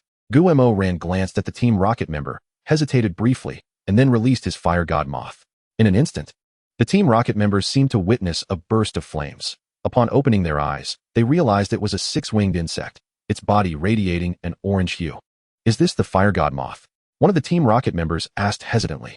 At this remark, Gu Moran felt a twinge of surprise. He hadn't anticipated that this minor member of Team Rocket would recognize the Fire God Moth. Nevertheless, he quickly regained his composure and replied calmly, indeed, it is the Fire God Moth. Since you are familiar with it, you must also know that the minimum requirement for a burning bug to evolve into a Fire God Moth is level 59. How do you think the Fire God Moth would fare against a Scyther? The Team Rocket member shook his head slightly, responding with a matter-of-fact tone, not well. Although the Fire God Moth has a quadruple advantage over Scyther, Du Mingjin possesses Mega Evolution, which means that even a level 59 Fire God Moth could face an uncertain outcome. Mega Evolution, you say? Gu Moran nodded subtly, then replied with an air of tranquility, what if I told you my Fire God Moth is a champion? As his words fell, the Fire God Moth's aura surged dramatically, causing the atmosphere to feel somewhat scorching. Gulp. The Team Rocket member swallowed hard. As the sole individual enduring the might of the Fire God Moth, he understood the immense power it wielded. Without a moment's hesitation, he knelt heavily on the ground and sincerely implored, my lord, I am willing to take you to find Du Mingjin right away. All I ask is that you ensure my imprisonment in the end. This display was undeniably impressive. Gu Moran's lips twitched slightly, and after a prolonged silence to compose himself, he finally said, in that case, let us proceed. Unbeknownst to him, above them lurked a Mega Sharpedo. A closer inspection would reveal a tall figure perched upon its back. Chapter 98, Du Mingjin. At the Team Rocket base, Du Mingjin tossed another cigarette onto the ground, visibly irritated, and asked, has anyone seen Peihu? Peihu, the frail member of Team Rocket who had been bullied by Du Mingjin time and again, elicited immediate head shakes from the gathered Team Rocket members. They then discreetly stepped back a couple of paces. Du Mingjin's reputation was well known. No one wanted to become his next target for oppression. Damn it. Is this how we treat Peihu? Now he dares to be absent from the assembly point. It seems I have been too lenient with him. After cursing Peihu, Du Mingjin continued, forget about Peihu for now. Have you gathered any news about Salud? At this, many Team Rocket members trembled slightly. After a prolonged silence, a gym-level trainer finally spoke up. Captain, Salud is quite elusive in the forest. If we wish to find it again, it might take a bit more time. As the gym-level trainer's voice dwindled, he braced for the customary kick from Du Mingjin. However, after a moment of waiting, he found himself unscathed, which left him perplexed. He raised his head to see Du Mingjin's gaze was not on him, but rather, he was smirking at a figure not far away. Following Du Mingjin's line of sight, the gym-level trainer discovered Peihu bound in front of a young man. They had been spotted, but not entirely uncovered. Instinctively, the gym trainer reached for 2 Pokeballs, though he did not feel overly anxious. Having witnessed countless hot-blooded yet foolish youths clash with Team Rocket over the years, he recognized the futility of such bravado. Du Mingjin remained composed, chuckling lightly as he teased Peihu. Peihu, I told you that you are utterly useless. Getting beaten by a mere child. Once I deal with this brat, I'll come back to train you. At his words, Peihu involuntarily shuddered. Despite his resolve to leave Team Rocket, the memories of years of oppression filled him with dread towards Du Mingjin. With a scoff, Du Mingjin observed Peihu's cowardice and turned his attention to Gu Moran, saying, Kid, you seem quite bold, don't you? Gu Moran smiled. summoning his Mega Sharpedo and Fire God Moth beside him, and replied calmly, "If one possesses strength, why not be a little courageous?" Witnessing this scene, Du Mingjin's smirk faded slightly. While the presence of the Mega Sharpedo was merely at the beginning of the champion level and thus not overly intimidating, the aura emanating from the Fire God Moth was something he had only seen in the hands of Lance. Du Mingjin said nothing. Instead, a red light flickered in front of him, summoning a Pokémon clad in red armor alongside a large beetle-like creature before Gumo ran. Simultaneously, a group of Team Rocket members released their Pokémon. Gumo Ran's eyes sparkled as the attributes of Scyther and Heracross appeared before him. Name: Scyther. Type: Bug Steel. Qualification: A. Ability: Technician. Increases the power of low-accuracy moves. Level: 62. Skills: Quick Attack, Fury Cutter, Endure, Wing Attack, Double Team, Dual Chop, Cut, Agility, Harden. Inherited skills: Payback. Feint Attack, Critical Hit, Baton Pass. Taught skills: Air Slash, Charge Beam, Swords Dance, Revival, Steel Wing. TM skills: Cannon Beam, Quick Return, Cross Cut. Name: Heracross. Type: Bug, Fighting. Qualification: A. Ability: Overconfidence. If it knocks out an opponent, it gains confidence, increasing its attack. Level: 62. Skills: Tackle, Counter, Payback, Withstand, Brick Break, Pin Missile, Megahorn, Rampage. Swords Dance, Super Horn Attack, Close Combat. Inherited skills: Tackle, Reckless Charge, Critical Hit, Harden, Feint Attack. Taught skills: Pin Missile, Heavy Slam, Low Kick, Spikes. TM skills: Revenge, Iron Defense, Seed Bomb, Bulk Up. Regardless of Du Mingjin's character, his two Pokémon were undeniably formidable. The overconfidence ability of Heracross rendered it a formidable force, even without Mega Evolution. Kid, while I admit I underestimated you earlier, taking on so many of us alone risks mutual destruction. If you release Peihu, we can pretend we never crossed paths. How does that sound? Du Mingjin stated solemnly. Gumo Ran tilted his head and shook it, calmly asserting, "I don't find that proposition appealing." Du Mingjin's expression visibly darkened with anger, yet he quickly composed himself, saying, "You know, I was once your age too. I understand that young people aspire to take down criminals and gain recognition. To demonstrate my sincerity, how about you take Peihu to the police station to claim your reward?"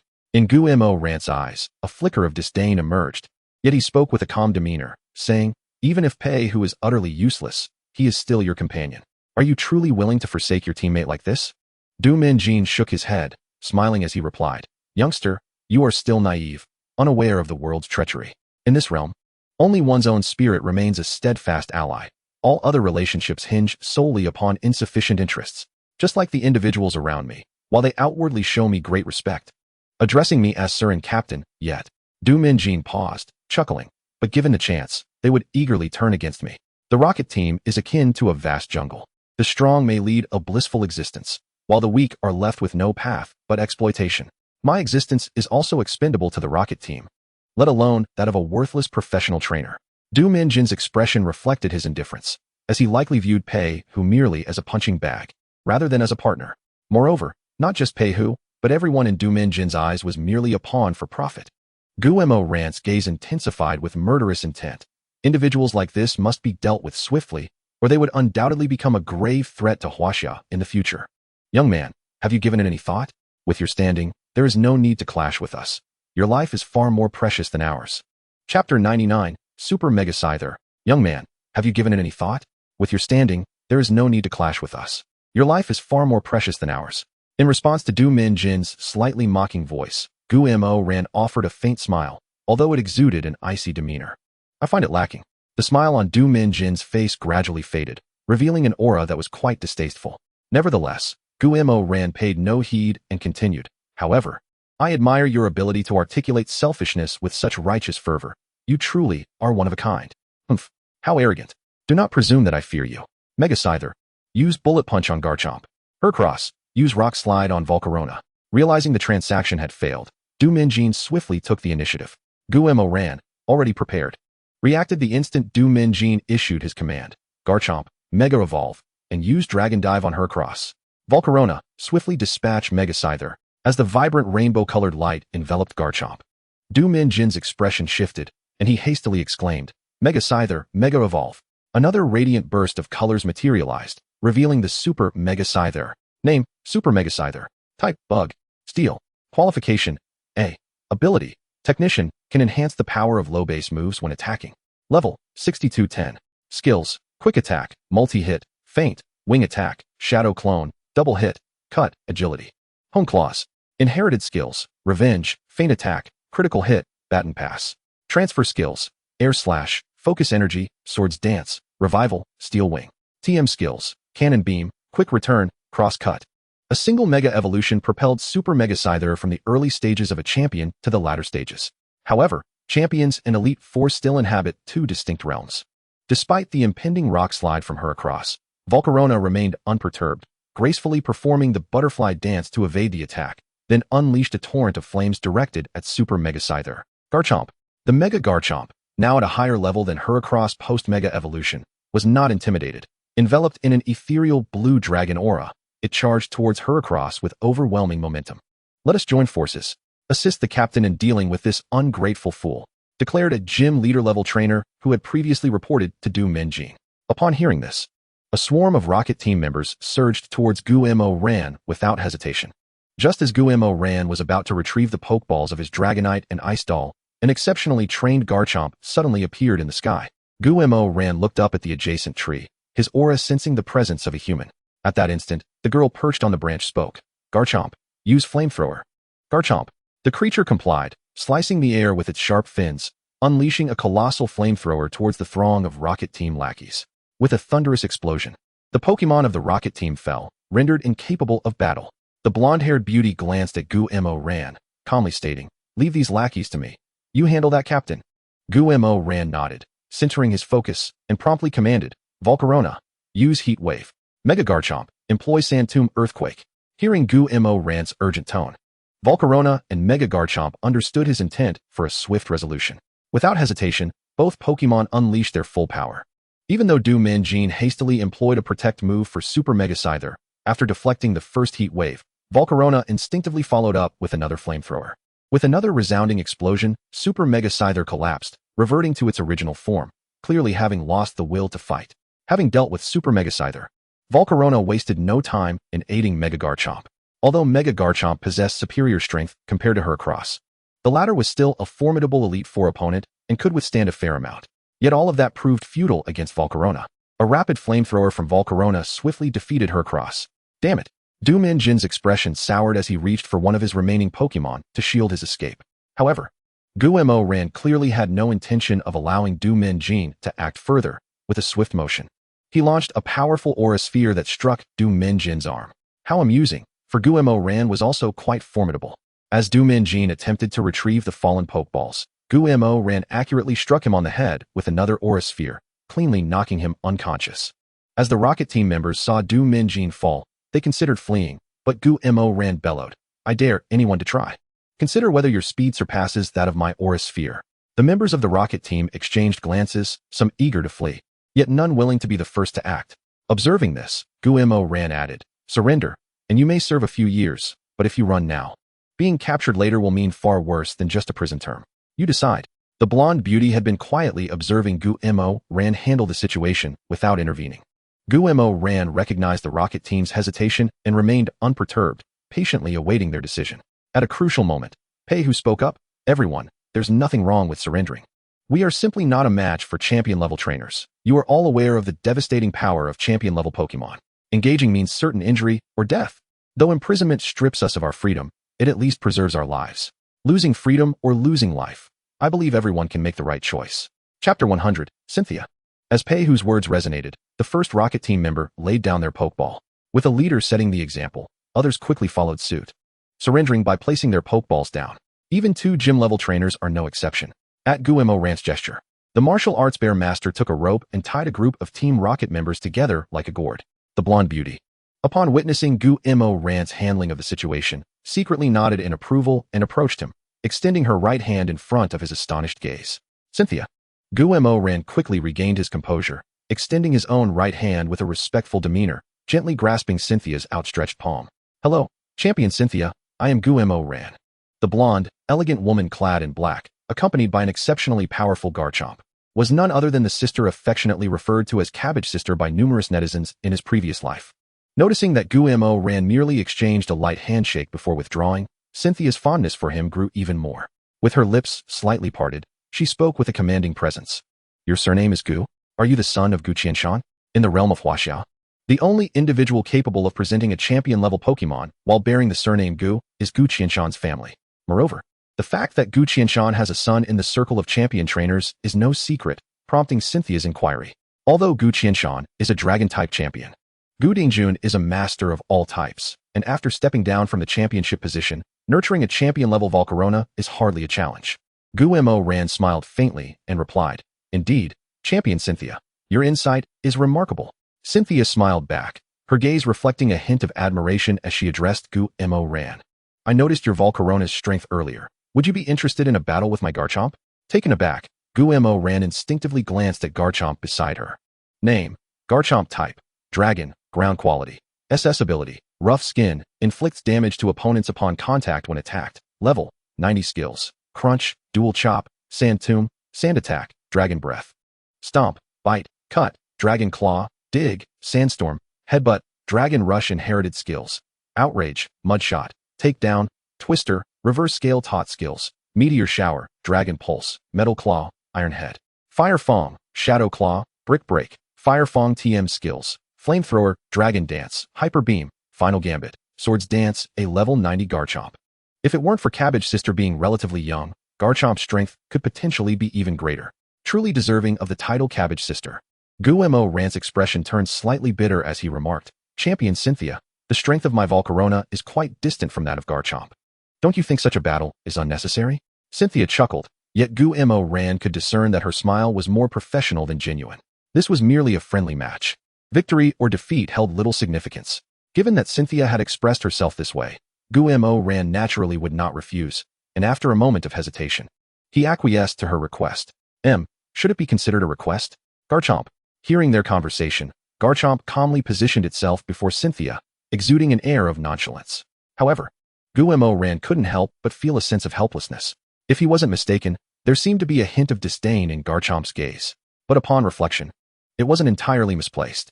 While both Garchomp and Volcarona resided within the champion tier, one had already reached the pinnacle of championship, while the other was merely nascent in its journey. The disparity in strength was indeed considerable. "Volcarona," Gu Mo Ran gently called out. Volcarona flapped its wings and appeared before him. Despite Garchomp's overwhelming strength, it would not refuse any command from Gu Mo Ran. The two sides took their positions, and Cynthia coldly declared, "I'll let you take the first move." Gu Mo Ran, not one to be overly presumptuous, promptly replied, "Volcarona, use Quiver Dance." Quiver Dance, a graceful and mysterious dance that enhances its special attack, special defense, and speed. In response to Volcarona's Quiver Dance, Cynthia made no attempt to interrupt. With such a significant level difference, if Volcarona were not allowed to utilize some buffing skills, this spontaneous test would lose its significance. Nevertheless, Cynthia regarded Gu Mo Ran with admiration, thinking, "No wonder he is Gu Qianshan's son. His mind is indeed sharp." As one remained stationary while the other continuously utilized enhancement skills, the atmosphere grew increasingly peculiar. After a considerable duration, Volcarona's aura peaked. Observing the scene, Cynthia remarked, "Is your enhancement sufficient? Then I shall commence my assault." Gu Mo Ran's expression tightened as he responded, "Please, unleash your attack." In an instant, Cynthia's aura shifted dramatically as she confidently commanded, "Garchomp, rush in and use Brick Break." "Garchomp." Garchomp responded, charging towards Volcarona with astonishing speed, its bronze fins gleaming as it struck downwards. "Volcarona, use Flamethrower." Gu Mo Ran reacted just as swiftly. The Brick Break came crashing down heavily upon Volcarona, yet it refused to back down, retaliating with a flamethrower that collided with Garchomp. Boom. With a resounding explosion, Volcarona was sent crashing to the ground by Garchomp's powerful strike. However, Garchomp was not unscathed either.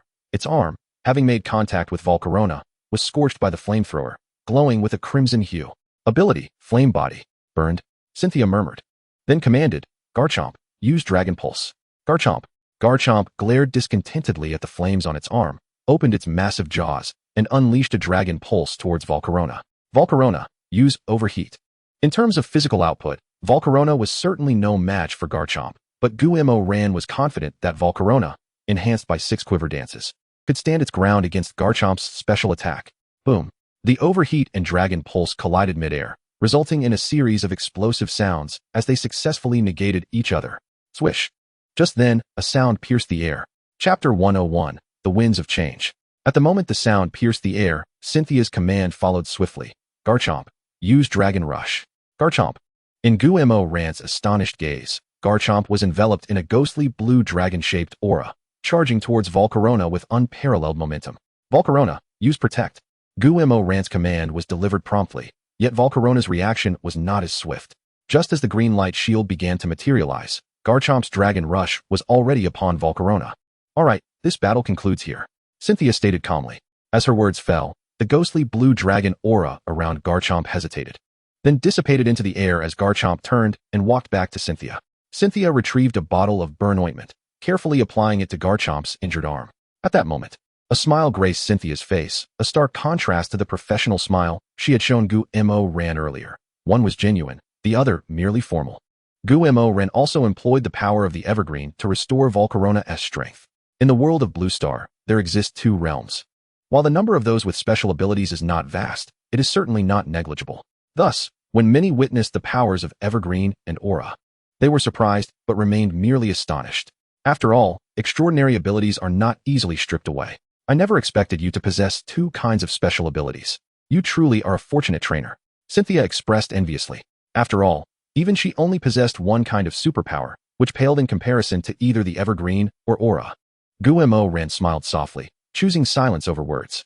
Once both parties had completed their treatments, Sharona glanced at her watch and remarked, "It's getting late. I have an appointment, so I must take my leave. You are quite an impressive trainer, and I look forward to the day we face each other in earnest."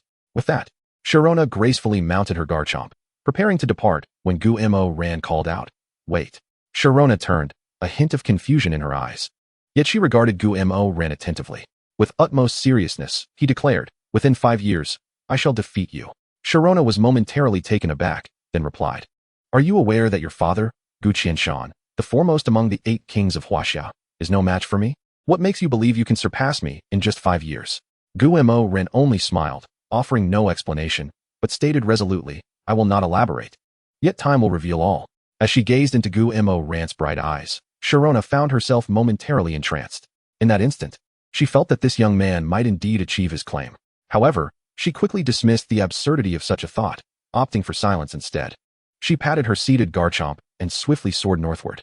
Watching Sharona's retreating figure, Guillermo Rand shook his head in resignation. The sensation of failure was undeniably disheartening. "Fire God!"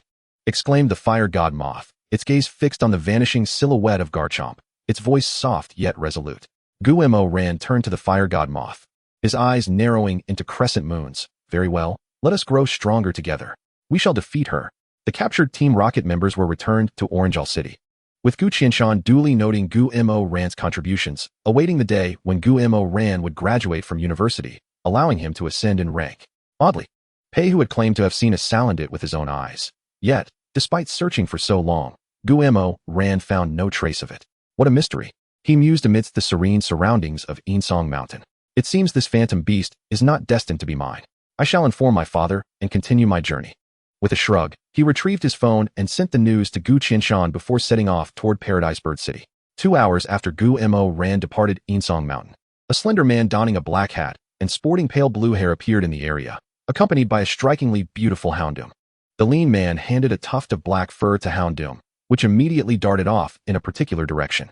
Soon, a black monkey-like creature entwined in green vines was brought before the man by Houndoom. "Well, who would have thought a small Salandit would be hiding in this modest Insong Mountain?" he remarked coolly, tilting his neck as he calmly instructed Houndoom, "Use bite."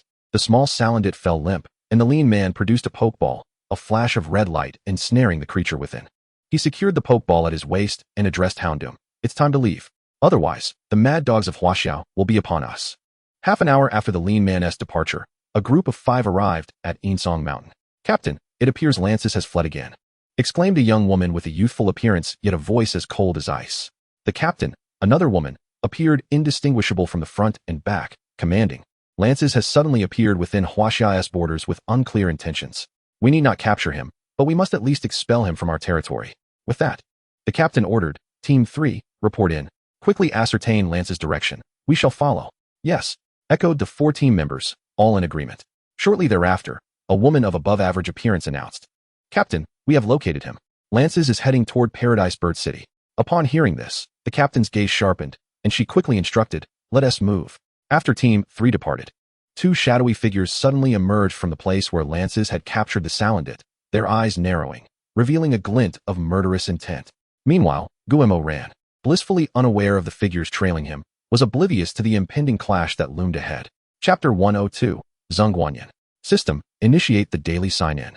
Guillermo ran emerged from his tent, speaking with practiced ease. Ding. The system is extracting today's rewards. Congratulations, host. You have received 250 Huaxia coins. Although he had not anticipated any significant rewards from the system, the actual prize caused the corners of Guillermo Rant's mouth to twitch slightly. Moreover, he couldn't shake the feeling that the amount of Huaxia coins was somehow laden with meaning. System, I believe you can omit the word feel. I am not implying anything. I am merely offering a reminder. Ignoring the system's teasing remarks, Guillermo Rand resolved to strive for greatness through his own efforts. Unfolding his map, he gauged his approximate location and discovered that only 3 days of travel remained to reach Paradise Bird City. He decided to condense his time in the wilderness, allowing his Pokemon ample rest upon arrival. After approximately 3 hours of travel, Guillermo Rand found shade beneath a century-old tree. Observing the open grassy area, he promptly decided to rest there. The industrious ice sculpture had begun preparing today's meal, while Guillermo Rand set about crafting a new training regimen. There was no choice. His Pokemon were exceedingly diligent, and the successful completion of the training plans necessitated the formulation of new ones to ensure their steady growth. Indeed, the concept of competition was the root of all evil in this world. Suddenly, as Guillermo Rand finished the training plan for Ninetales, the power of Aura detected the approach of a human ahead. Hesitating briefly, he recalled his Dragonite and Fire God Moth, permitting the ice sculpture to continue its culinary preparations. With 3 champions and 1 elite Pokemon at his disposal, Guillermo Rand was skeptical that he would encounter another champion-level trainer so soon. As it turned out, champion trainers were renowned for their strength and would not be aimlessly wandering in such remote woods. The individual approaching was merely another traveler, Zhongguanyan, a fellow trainer on a journey much like Guillermo Rand's. Zhongguanyan was a sophomore at Kyoto University, famous for his formidable abilities and striking appearance, particularly skilled in fairy-type Pokemon, earning him the affectionate title of Young Master Zhong among his peers. Feeling that the education provided by his school no longer offered substantial growth, Zhongguanyan opted to venture out into the world. On this day, he happened upon a group of Pokemon actively engaged in training beneath a grand tree near Paradise Bird City. From his observations, most of these Pokemon were at the professional level, with 2 being gym level, the strongest among them, a Garchomp, exuding an aura beyond that of a typical gym-level Pokemon. The diverse array of Pokemon, hailing from various corners of the world and differing environments, could not possibly be wild. Zhongguanyan's gaze swept the surroundings until he finally spotted Guillermo Rand's figure behind the tree. Excitement flickered in his eyes. He had no particular hobbies, save for the thrill of challenging powerful trainers. Encountering such an exceptional group of Pokemon stirred his eagerness for a duel. With swift strides, Zhongguanyan approached Guillermo. Just as he was about to issue a challenge, he noticed the presence of the quietly crafting ice golem nearby. He could not discern its secrets, and inwardly mused, this ice golem must be at least a high-tier king-level spirit. However, this revelation was of little consequence to Zhongguanyan. Regaining his composure, he inquired, greetings. May I ask if the spirit training over there belongs to you?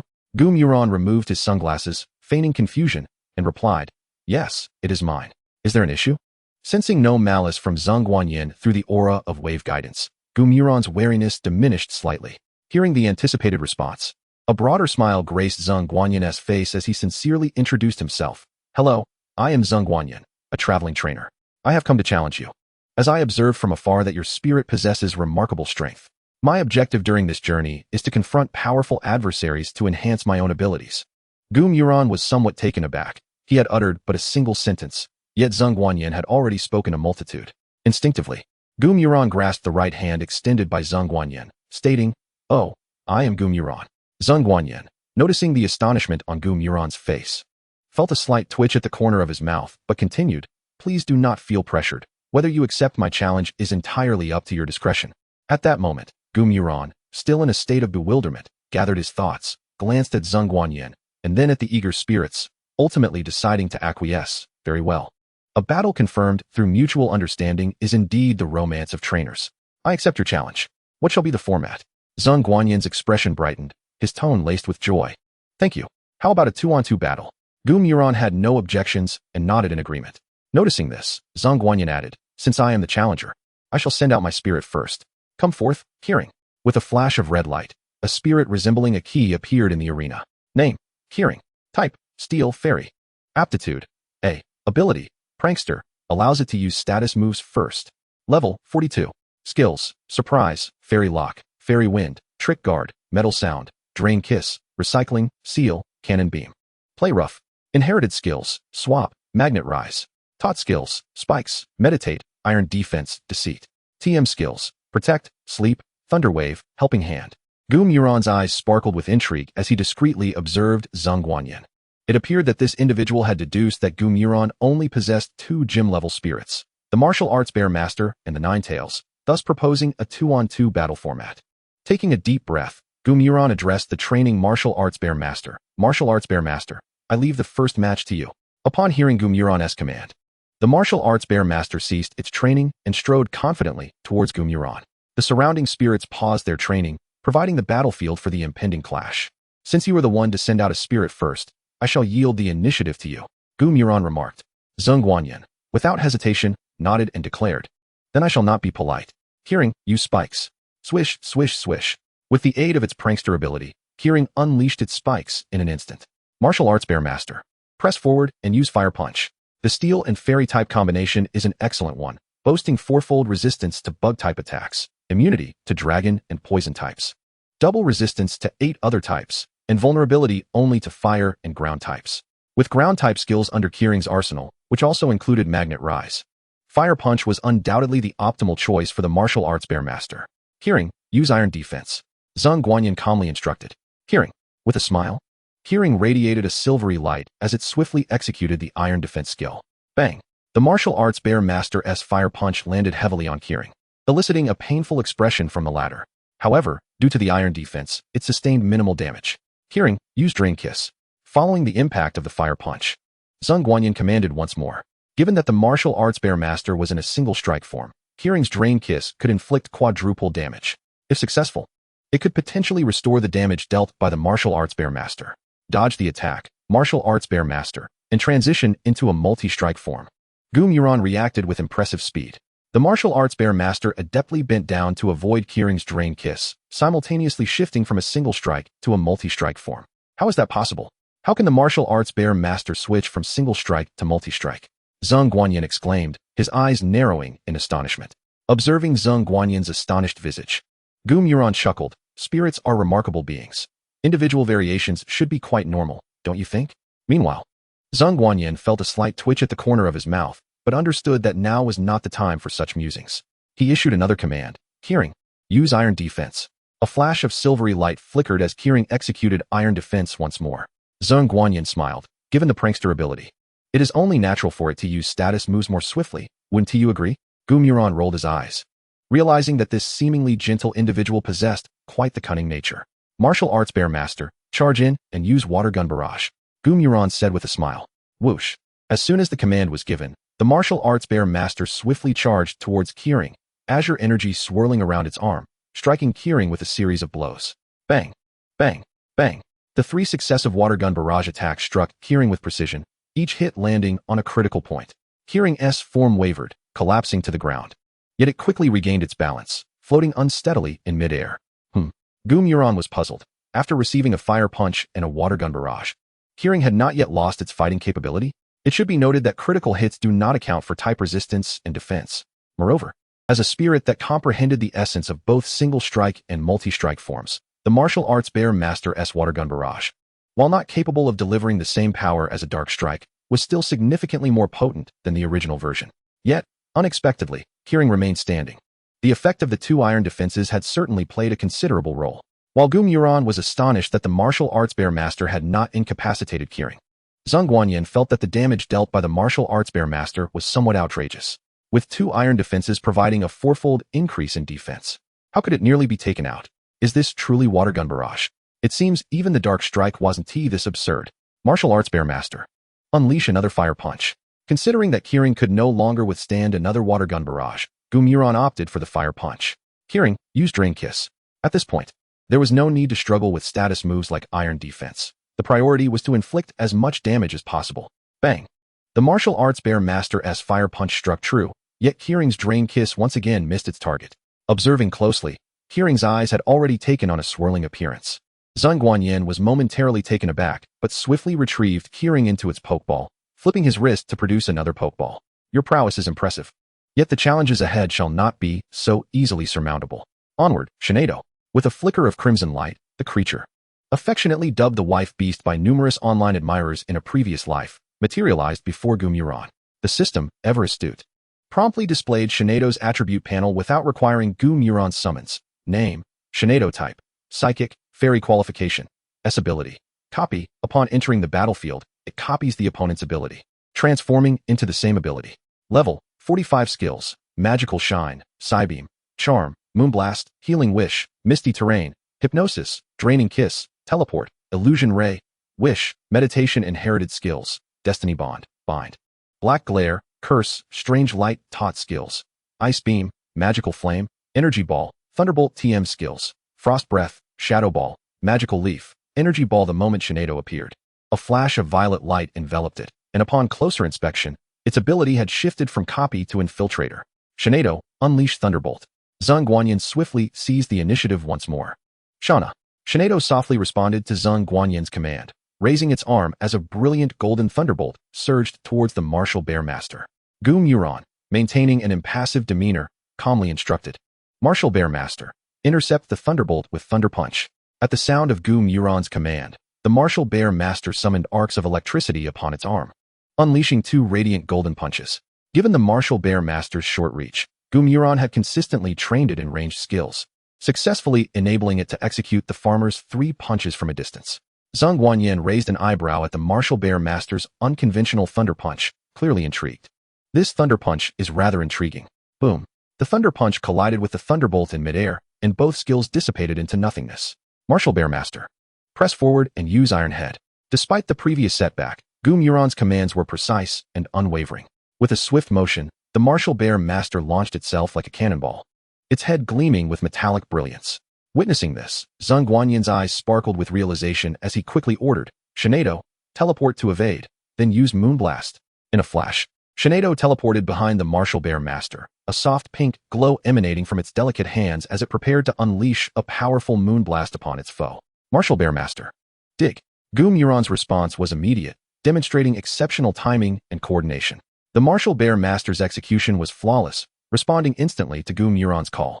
As Gumuron's command echoed, the martial bear master began to burrow underground. The Moonblast soared harmlessly above the martial bear master, leaving Shinado momentarily disoriented and unaware of its opponent's location. Shinado, use psychic to levitate. Do not allow the martial bear master to ambush. Zhang Guanyin, seasoned in battle, was no stranger to opponents employing the dig technique, and thus remained composed. However, after a brief pause, he noticed that the martial bear master showed no intention of resurfacing. A rather absurd thought crossed Zhang Guanyin's mind. Could this fellow be shamelessly using enhancement skills underground? Gumuron interjected. Is it truly shameful to employ tactics in battle? This is merely strategy. After a moment's hesitation, Zhang Guanyin declared, Shinado, meditate. If we are to engage in tactics, let us both employ enhancement skills. Shauna. Shinado closed its eyes, surrounded by a radiant purple aura, as its power began to amplify. Observing this, Gumuron's lips curled into a subtle smile. Martial bear master. Use Iron Head. With a resounding crash, the ground shattered beneath the impact, a silvery glow radiating from the martial bear master's head as it struck Shinado with tremendous force. Boom. Shinado was sent sprawling to the ground, a pained expression etched upon its delicate features. The martial bear master, relentless in its assault, seized the opportunity to execute a series of farmer's 3 punches upon Shinado without awaiting Gumuron's command.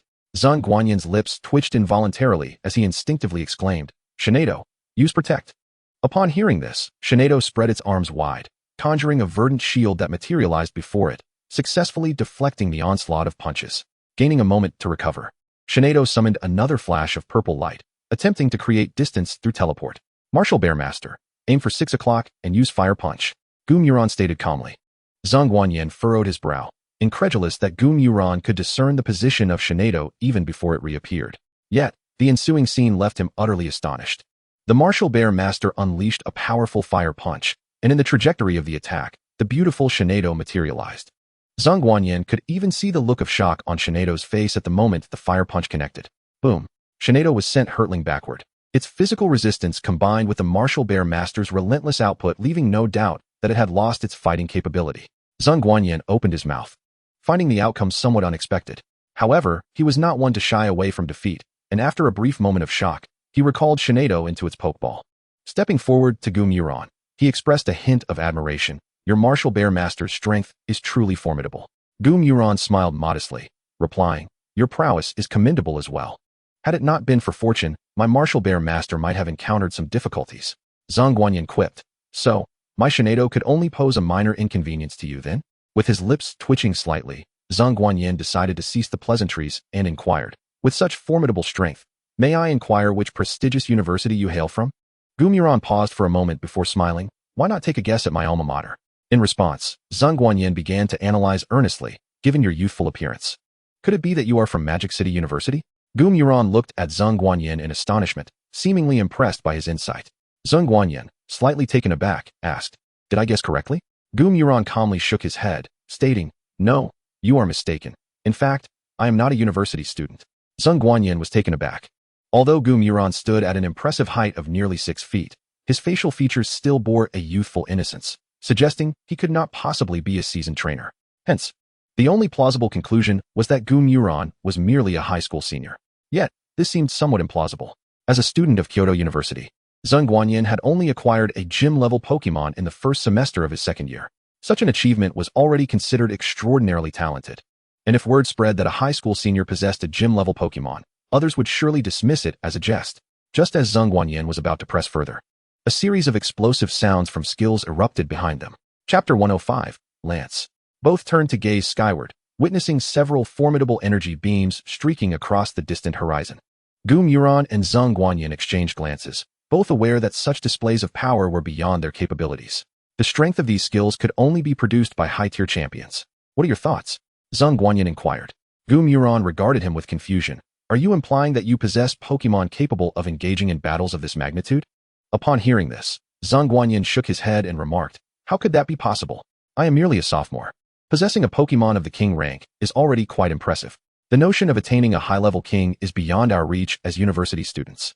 To earn the title of Master Zhang at the prestigious Kyoto University undoubtedly speaks to one's considerable prowess.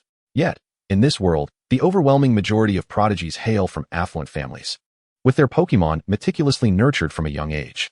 It is hardly inconceivable for such a Pokemon to achieve a breakthrough to the King rank in their second year. Why should that be impossible? I recall that Gu Qianshan and Sharona's Garchomp broke through to level 70 in the latter half of their senior year, which is precisely what a high-level King is, isn't it? Gumorden interjected earnestly. Zhang Guanyin replied, the last time I felt this speechless was during our last encounter. Taking a deep breath, he continued, but you see, Gu Qianshan is widely regarded as the frontrunner for the next championship title, while Champion Sharona is the victor of the Hoenn region. Such individuals are exceptionally rare. Gumorden nodded in agreement, saying, if you understand this, why then pose such a foolish question? Wouldn't it be prudent for us to depart before our adversary arrives? With that, Gumorden decisively recalled all his Pokemon, neglecting even the food prepared by his Ice Jinx, and, appearing quite adept, addressed Zhang Guanyin. All right, I am ready. Since Garchomp cannot carry 2 individuals, I shall take my leave first. Best of luck to you. With those words, Gumorden soared into the sky on Garchomp, leaving Zhang Guanyin in a state of astonishment. Zhang Guanyin thought, flying is quite impressive. However, upon glancing at his own Pokemon, he realized that none were capable of flight. It dawned upon him the source of Groudon's frustration. Meanwhile, Gumorden, who should have already left, was perched atop a large tree a kilometer away, waiting for Zhang Guanyin to depart. As he sensed Zhang Guanyin moving toward the direction of the bird city through his aura, he prepared to take action. Utilizing his aura abilities, Gumorden discerned that 5 women were surrounding a man in combat. While he would ordinarily disregard a battle between high-level wild Pokemon, the involvement of humans warranted his attention. As the son of Gu Qianshan, a prominent figure in the Chinese anti-crime efforts, Gumorden felt a sense of duty to follow in his father's footsteps. System, are you certain you are not merely interested in the commotion since those individuals possess only King-level strength? Gumorden skillfully ignored the system's sarcastic remark and quietly mounted his Dragonite, heading toward the source of the conflict. Anichin, are you truly intent on pursuing me relentlessly? Lancelot stood before a Black Hound Doom, a Crobat, and a Sizer, all of which were fearsome in the eyes of ordinary people. Anichin, the leader of Team 3, calmly regarded Lancelot and said, China has long declared that the Rocket Team is not permitted to operate within our territory. Your presence as a general of the Rocket Team complicates matters for us considerably.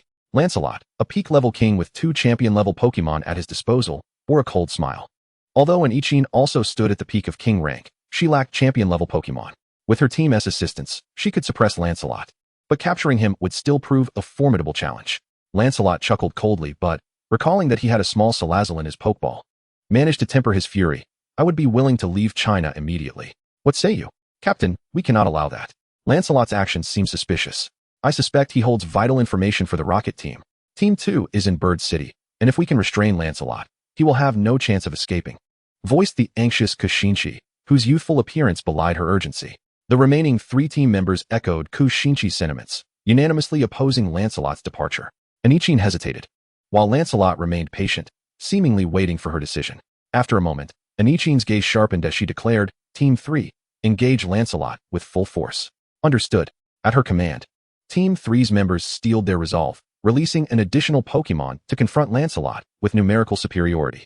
Witnessing this scene, Lancelot remained unfazed, instead smiling as he remarked, I initially wished to interact with you as an ordinary person, yet all I received was disdain. Pausing, Lancelot continued, since that is the case, I shall reveal my true hand and show you the might of the Rocket Team. As he spoke, Lancelot produced 2 Pokeballs, which emitted a crimson glow as a 3-headed Houndoom and a 3-tailed Leopard materialized before them. Unlike typical Houndooms and Leopards, Lancelot's Houndoom bore 3 heads, each displaying an expression of agony, while the Leopard possessed 3 tails, equally contorted in suffering. Each neck was adorned with a black device. As the full forms of the 2 Pokémon became apparent, the killing intent on an Ichin and her team's faces intensified. You Rocket Team truly dare to tamper with genetics? Are you unaware that genetic manipulation is strictly forbidden in the Pokémon world? Kushinchi exclaimed, her voice laced with fury, gazing at the 3-headed Houndoom and 3-tailed Leopard. A fervent glint ignited in Lancelot's eyes. Taboo? Divine beasts are capable of cataclysmic destruction. That is the true taboo. Rather than entrusting humanity's fate to the so-called covenant of divine beasts, it is far more prudent to make breakthroughs in the realm of genetics. Only then can we create beings capable of standing against the divine. Observing the madness in Lancelot's eyes, Ichin furrowed her brow, her voice growing rigid with anger. Madman, I have nothing more to say to you. Hudi, use magical shine. As Ichin initiated her attack, Lancelot dismissed her with a scoff. How naive. 3-headed Houndoom, use Dark Pulse. 3-tailed Leopard, use Ambush. Meanwhile, Gumorden, stealthily crouching atop the tree, was taken aback, not by the bizarre appearances of the Houndoom and Leopard, but by the fact that his seemingly useless sign-in system had issued a task. Ding. Detection of genetically modified Pokémon ahead. Task issued. Please defeat the 3-headed Houndoom and 3-tailed Leopard. Completion will yield Master Ball X1 and Silver Mountain Dungeon Fragments X10. Gumorden cast a disdainful glance at the system, expressing his dissatisfaction. System, your behavior is rather dismal. Couldn't you provide 10 more fragments? The system remained silent, typically opting for silence when dealing with a host demanding a Master Ball, a bug-level item. Seeing that the system had no intention of responding, Gumorden composed himself and remarked, System, will you not first present the attribute panels of these 2 Pokémon before I accept the task? You seem to be regressing. System, if it weren't for the restriction of a single host, you'd see just how much I would be inclined to deal with you.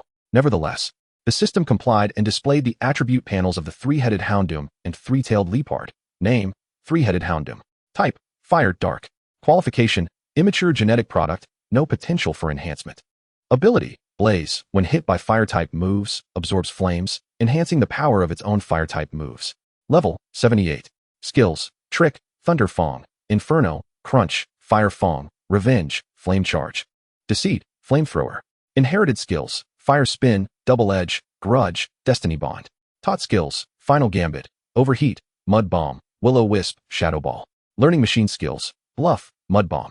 Description, an immature genetic product that has expended its life to reach its current level. Remaining lifespan, 23 hours. Prolonged combat will exacerbate its mortality. Name, 3-tailed Leopard. Type, Dark. Qualification, immature genetic product, no potential for enhancement. Attributes, Flexibility. Due to its supple body, it will not succumb to a state of paralysis. Level, 78. Skills, Grasp, Surprise Clap. Wild Scramble, Unreasonable Disturbance, Malicious Pursuit, Claw Sharpening, Ambush, Deception, Stealth Strike, Frolic, Sand Flicking. Inherited skills, Quick Attack, Split, Shadow Clone, Yawn. Tutor skills, Thunder Wave, Thief, Coddling. Shadow Claw. TM skills, Iron Tail, Shadow Ball. Introduction, an underdeveloped genetic product, having exhausted its life to reach its current level, remaining lifespan, 15 hours. Fierce battles will accelerate its demise.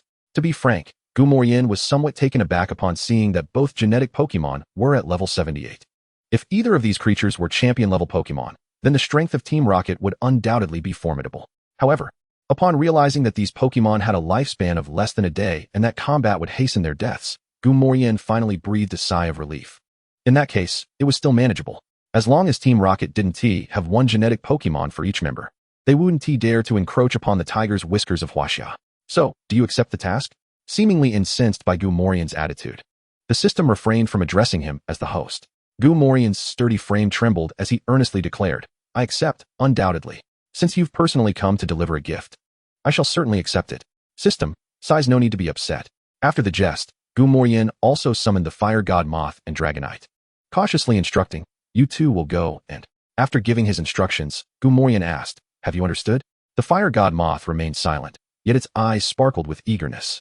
Dragonite glanced at Gumoryin, nodding to indicate comprehension. Witnessing this scene, Gumoryin smiled, waving his hand. Since you both understand, then let us proceed. I shall support you from the rear. Dragonite nods. Fire god Moth nods. Nevertheless, both Pokémon had developed a certain understanding of Gumoryin, and seeing that he truly did not intend to show himself, they flapped their wings and charged towards the three-headed Houndoom and three-tailed cheetah. Upon the sudden appearance of Dragonite and Fire God Moth, Anichine was momentarily stunned, only to soon reveal a rather peculiar expression. A voice had abruptly echoed in her mind, simple in its essence, indicating that he was responsible for dealing with the three-headed Houndoom and three-tailed cheetah, while Lancelot was to be handled by her. Captain, who are this Dragonite and Fire God Moth? Kushinshi inquired with a blend of confusion and trepidation. This is a passerby-esque Pokémon. To avoid incurring Lancelot's wrath, he is only responsible for dealing with the three-headed Houndoom and three-tailed cheetah, while we are to handle Lancelot. Anichine quickly explained, methodically commanding the three groups to launch an assault on Lancelot. Of course, this was not mere fabrication. It was what Gumoryin had conveyed during their communication. Upon hearing this, Kushinshi refrained from further inquiries and turned her gaze toward Lancelot. Observing the sudden appearance of Dragonite and Fire God Moth, Lancelot's eyes narrowed slightly as he coldly scoffed. You wretched pests, by choosing to intervene today, you are declaring yourselves enemies of Team Rocket. You must consider your decision carefully. No sounds echoed from the roadside, evidently indicating that Lancelot's threats were taken lightly. It was also possible that his threats paled in comparison to the rewards offered by the system. Time passed second by second. Even with Lancelot directing the three-headed Houndoom and three-tailed cheetah, they found themselves at a disadvantage. Gumoryin discovered through the system panel that the three-headed Houndoom had only 12 hours of life remaining, while the three-tailed cheetah had 5 hours left. Meanwhile, although Lancelot had mega-evolved his Houndoom, alongside the King Scorpion and Crobat, totaling 3 champion-level Pokémon, the members of the three groups were also capable of mega-evolution and were similarly struggling.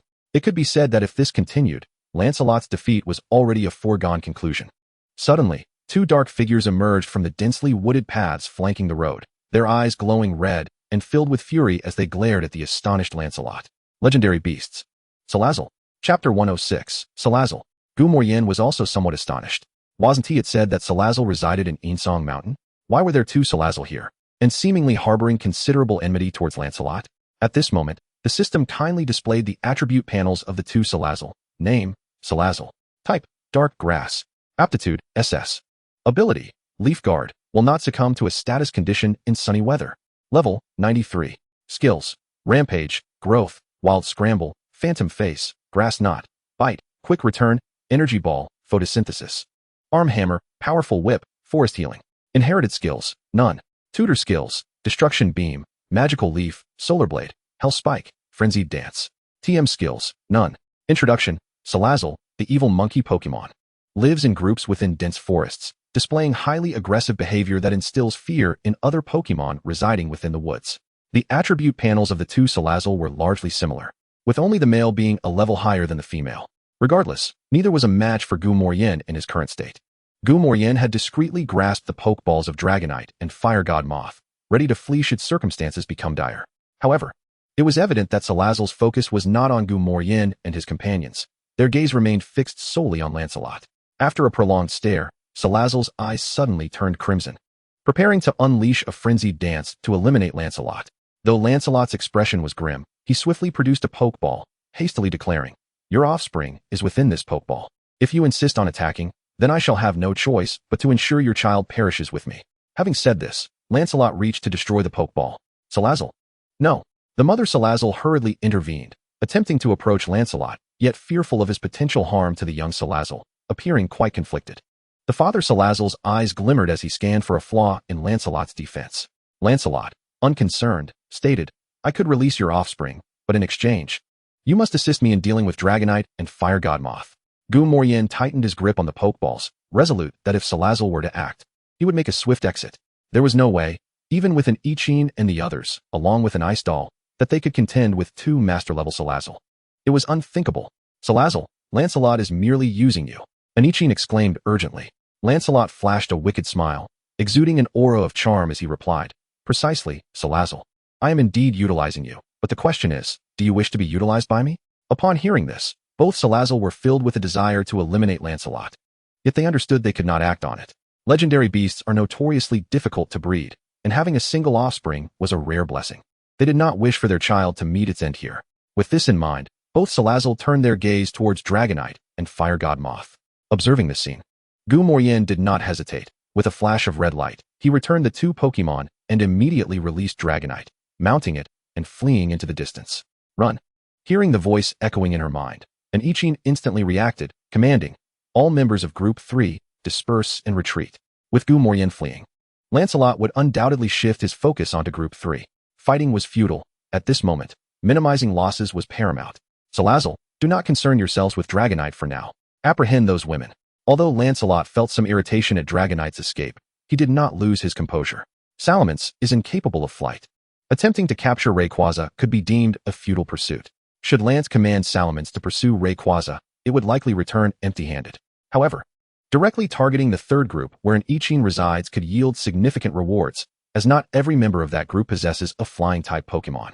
Salamence's father cast a glance at Lance before choosing to act, swiftly unleashing a beam of sunlight towards an Ichine and her companions.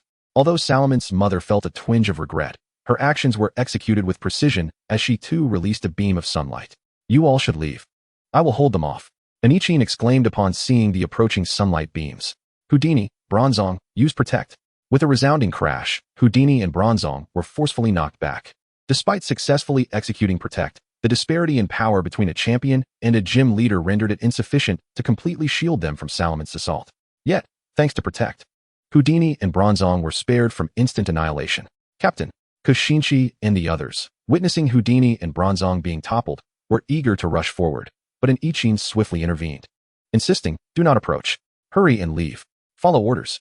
Hesitant, the group lingered, prompting an Ichine to darken her expression and command, Kushinchi, take them away. Do not incur unnecessary casualties. As a psychic-type trainer, your presence here only hinders me. Gritting her teeth, Kushinchi ultimately declared, members of the third group, follow me. Humph, now you wish to flee? It won't be that easy.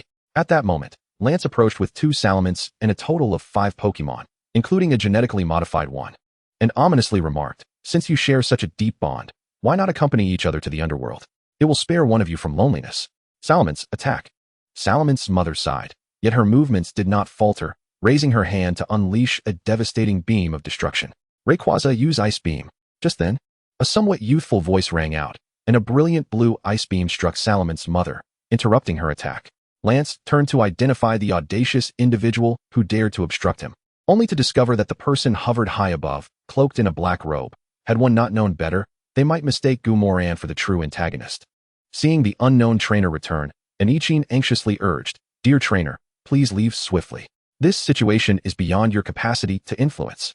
In response, Gumorien's lips twitched slightly.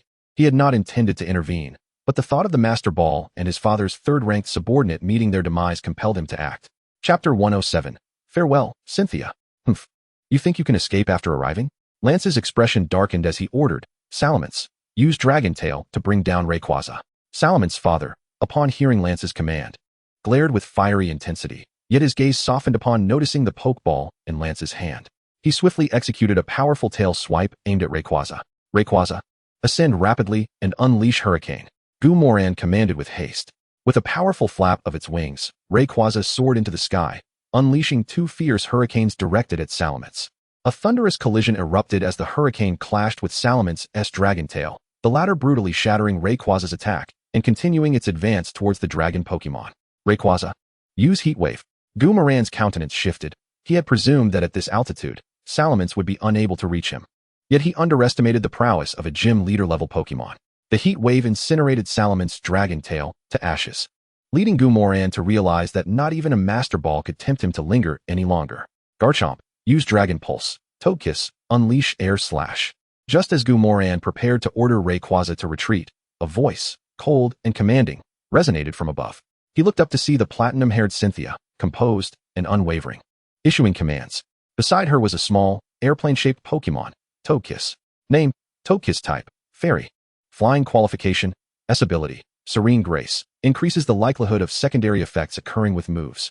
Level, 86 moves, Air Slash, Aerial Ace, Extreme Speed, Aura Sphere, Life Dew, Origin Pulse. Yawn, Follow Me, Mystical Shield. Inherited moves, Teleport, Psychic, Morning Sun, Present, Return. Top moves, Heat Wave, Last Resort, Flamethrower, Solar Beam. Togekiss was one of Cynthia's key Pokémon in her ascent to the champion of the Sinnoh region, and also a creature Gumoran yearned to possess. Garchomp, Togekiss. Upon hearing Cynthia's command, Garchomp and Togekiss initiated their assault. Although the two Salamence had a slight level advantage, one was entirely wild, with its level built upon the passage of time, while the other had risen through countless battles. Coupled with Cynthia's strategic acumen, Garchomp and Togekiss were not without the means to defeat Salamence. Cynthia, what brings you to Huaxia? Lance inquired, taken aback by her sudden appearance. Cynthia cast a fleeting glance at Lance, disregarding him, and calmly addressed Gumoran, saying, I will handle Salamence. You take care of those two anomalous Pokémon. If you have no objections. Though Gumoran felt a surge of joy within, his exterior remained composed as he replied, Very well. Leave the three-headed Houndoom and the three-tailed Zangoose to me. Isn't it rather impolite to ignore me? Lance sneered. Super Houndoom, Crobat, deal with Rayquaza. Lance. Your foes are us. Interjected and Ichin, who had been silently observing, as a dozen or so champion-level Pokémon surged forward to hinder Lance's 3 champion Pokémon. Having blocked Lance's 3 Pokémon, an Ichin turned to Gumoran, stating, I entrust those 2 anomalous Pokémon to you. Nodding. Gumoran readied the Pokeball for his Fire God Moth, declaring, Since I have been entrusted with this crucial task, I cannot afford to let anyone down. Rayquaza, use Dragon Pulse, Fire God Moth, unleash Heat Wave. Upon hearing Gumoran's command, Rayquaza and Fire God Moth launched their attacks towards the three-headed Houndoom and three-tailed Zangoose. Lance found himself besieged, momentarily uncertain of how to direct his forces, while the three-headed Houndoom and three-tailed Zangoose relied on their combat experience to evade the onslaught. The intensity of the battle did not distract Gumoran, who released Garchomp, transferring the focus from Rayquaza to Garchomp, thereby unleashing Rayquaza's full battle potential. Though the three-headed Houndoom and three-tailed Zangoose were not lacking in strength, their abilities were restrained by the devices around their necks, and their struggle against the pain rendered them incapable of unleashing their full combat prowess, making defeat merely a matter of time. Contemplating this, Gumoran's gaze shifted back to Lance. If he could seize the small Salamence from Lance, the 2 Salamence would surely turn against him. As for how to snatch the small Salamance's Pokeball, a Ghost-type Pokémon would naturally be the most adept executor of this task. With this thought, Gumoran discreetly released Jengar's Pokeball, directing it with aura power. Lance, wholly engrossed in battle, remained oblivious to Gumoran's peculiar actions, instinctively clutching the small Salamance's Pokeball closer to himself. While others failed to notice, Cynthia, however, did, casting a subtle glance at Gumorden. A flicker of admiration danced in his eyes. The focus shifted from the fierce Landshark to a valiant warrior eagle. Landshark, employ Dragon God Dive. Palkia, execute a series of air slashes. Gumorden also regarded Sharona, both being astute individuals. He comprehended that Sharona was drawing attention to him. Without hesitation, Gumorden commanded, Dragonite. Advance with a barrage of Dragon Claws. Fire Moth, unleash Bug Buzz. Damn it, what enmity do I hold against you? Why do you wish to eliminate me? Lance cursed inwardly. Unable to command Salazzle, he could only contend with the cloaked, lecherous man before him. Three-headed Houndoom, unleash Inferno. Three-tailed Cool Leopard, use Ambush. Roar. Upon hearing Lance's orders, the expressions of three-tailed Houndoom and three-tailed Cool Leopard twisted in agony, reluctant to obey his commands. Yet, at times, they found themselves powerless to resist. Enough of this. Jengar, utilize Hypnosis. Just then, Gumorden shouted. Hee hee. The distinctive laughter of the Jengar clan echoed in Lance's ears. Chapter 108, Defeating Lance. The unique laughter of the Jengar clan resonated in Lance's ears, followed by the appearance of a white Jengar materializing before him. The violet glow in Gardevoir's eyes surged, poised to hypnotize Lance. However, just as Gumorden believed Jengar was on the verge of success, a massive black hand suddenly emerged before Jengar. striking it with a shadow ball. Bang!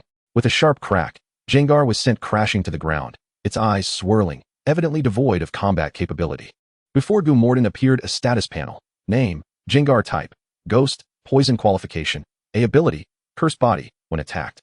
May inflict the opponent with a status condition.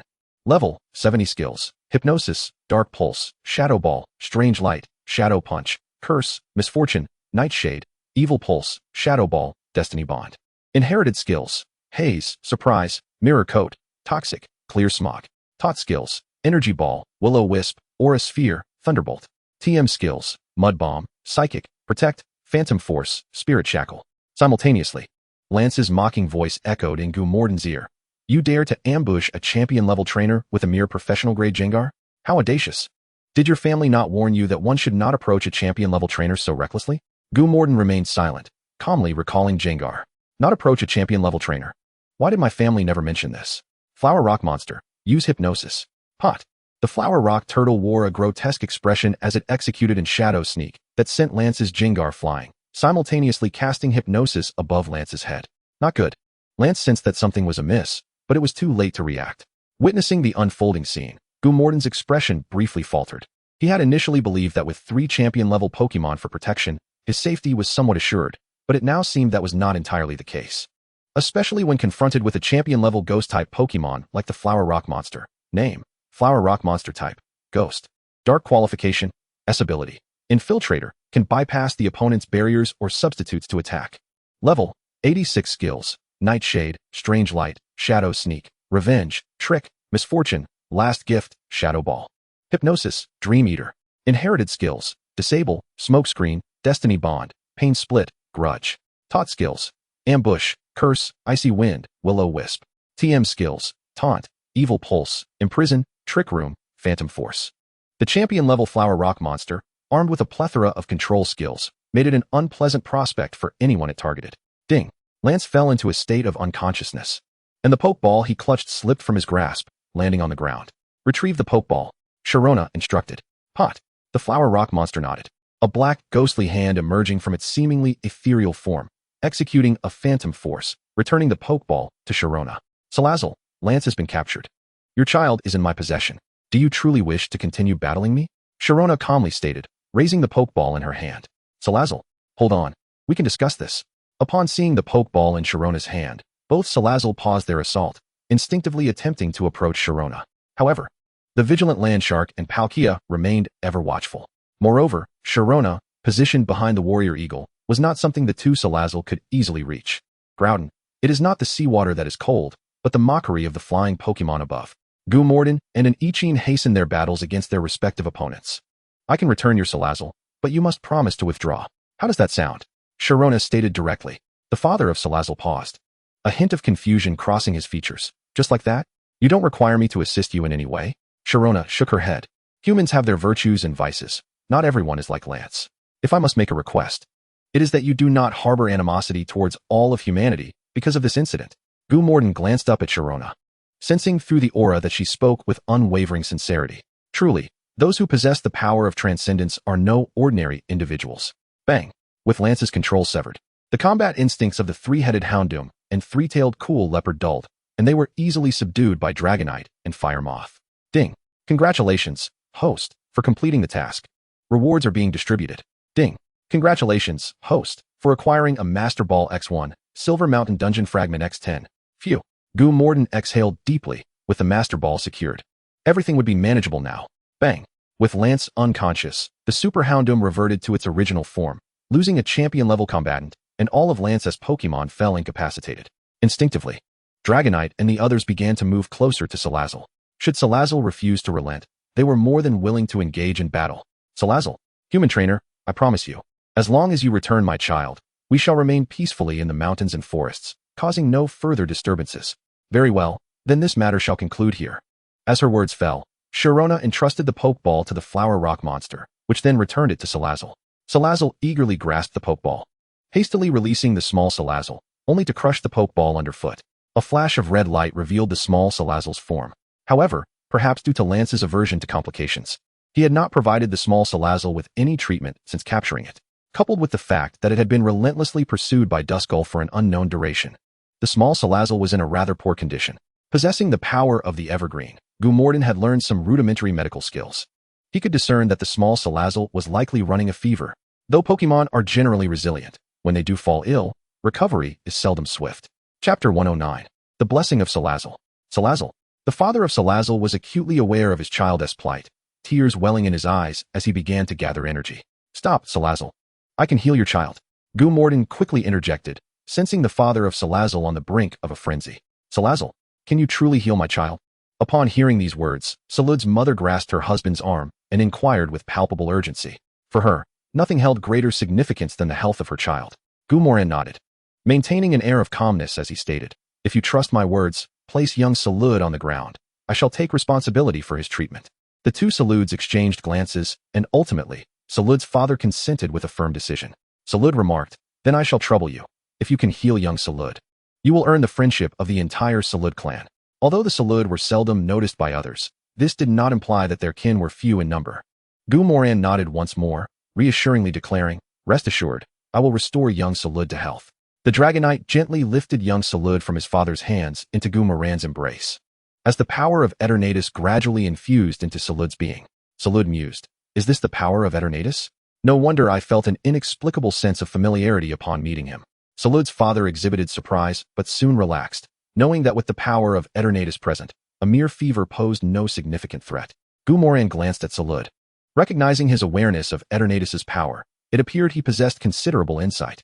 The green light surrounding young Salud slowly receded, and he contentedly scratched his head, appearing quite at ease. Once the green light had fully dissipated, young Salud awakened. Initially inclined to attack upon seeing Gummoran, for some unknown reason, the urge to strike faded as he recognized Gummoran's presence.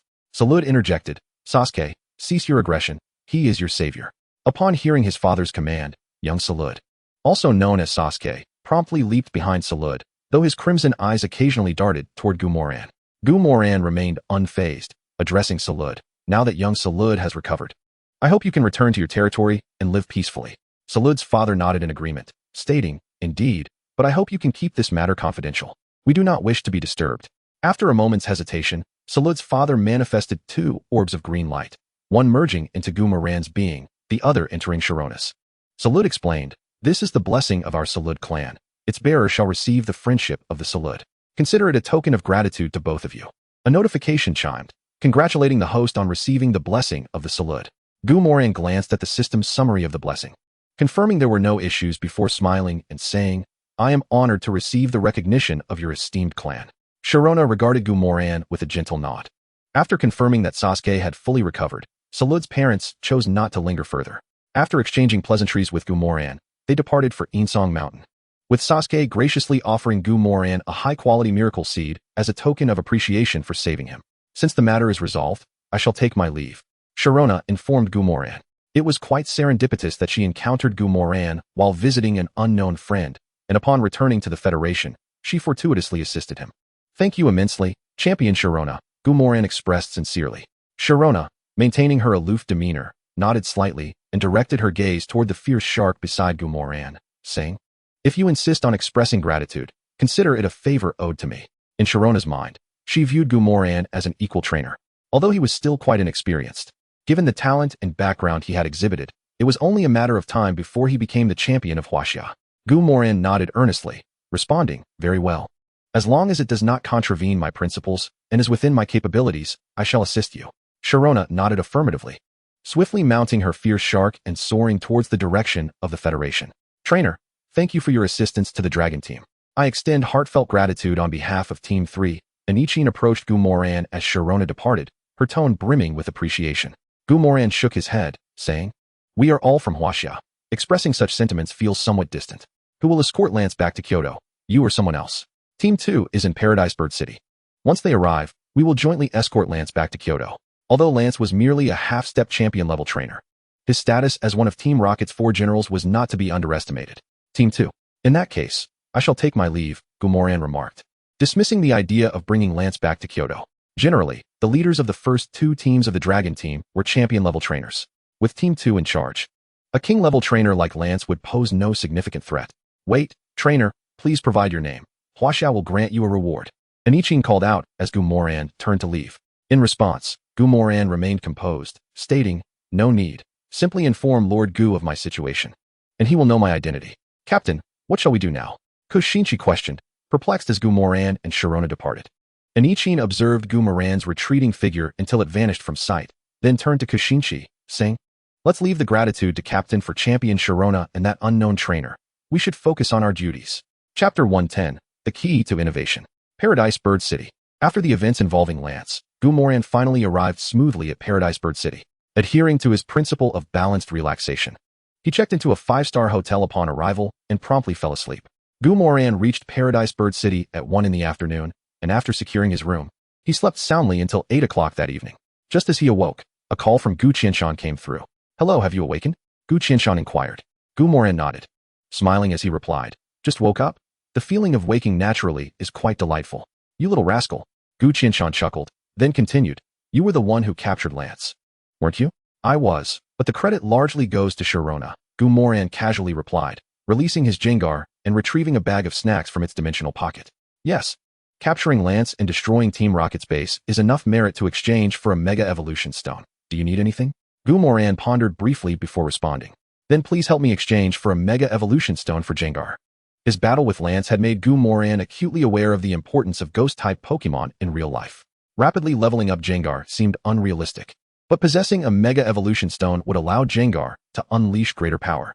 "All right, rest well in Paradise Bird City for a couple of days. I will send the Mega Evolution Stone for Jengar to you. At this point, the atmosphere between them suddenly turned somewhat solemn. After a moment's hesitation, Gu Qianshan said, "In the future, perhaps it would be best to avoid such situations. Once your strength increases, there will be plenty of opportunities for you to showcase your abilities." Gumoran smiled, replying, "I would like that too.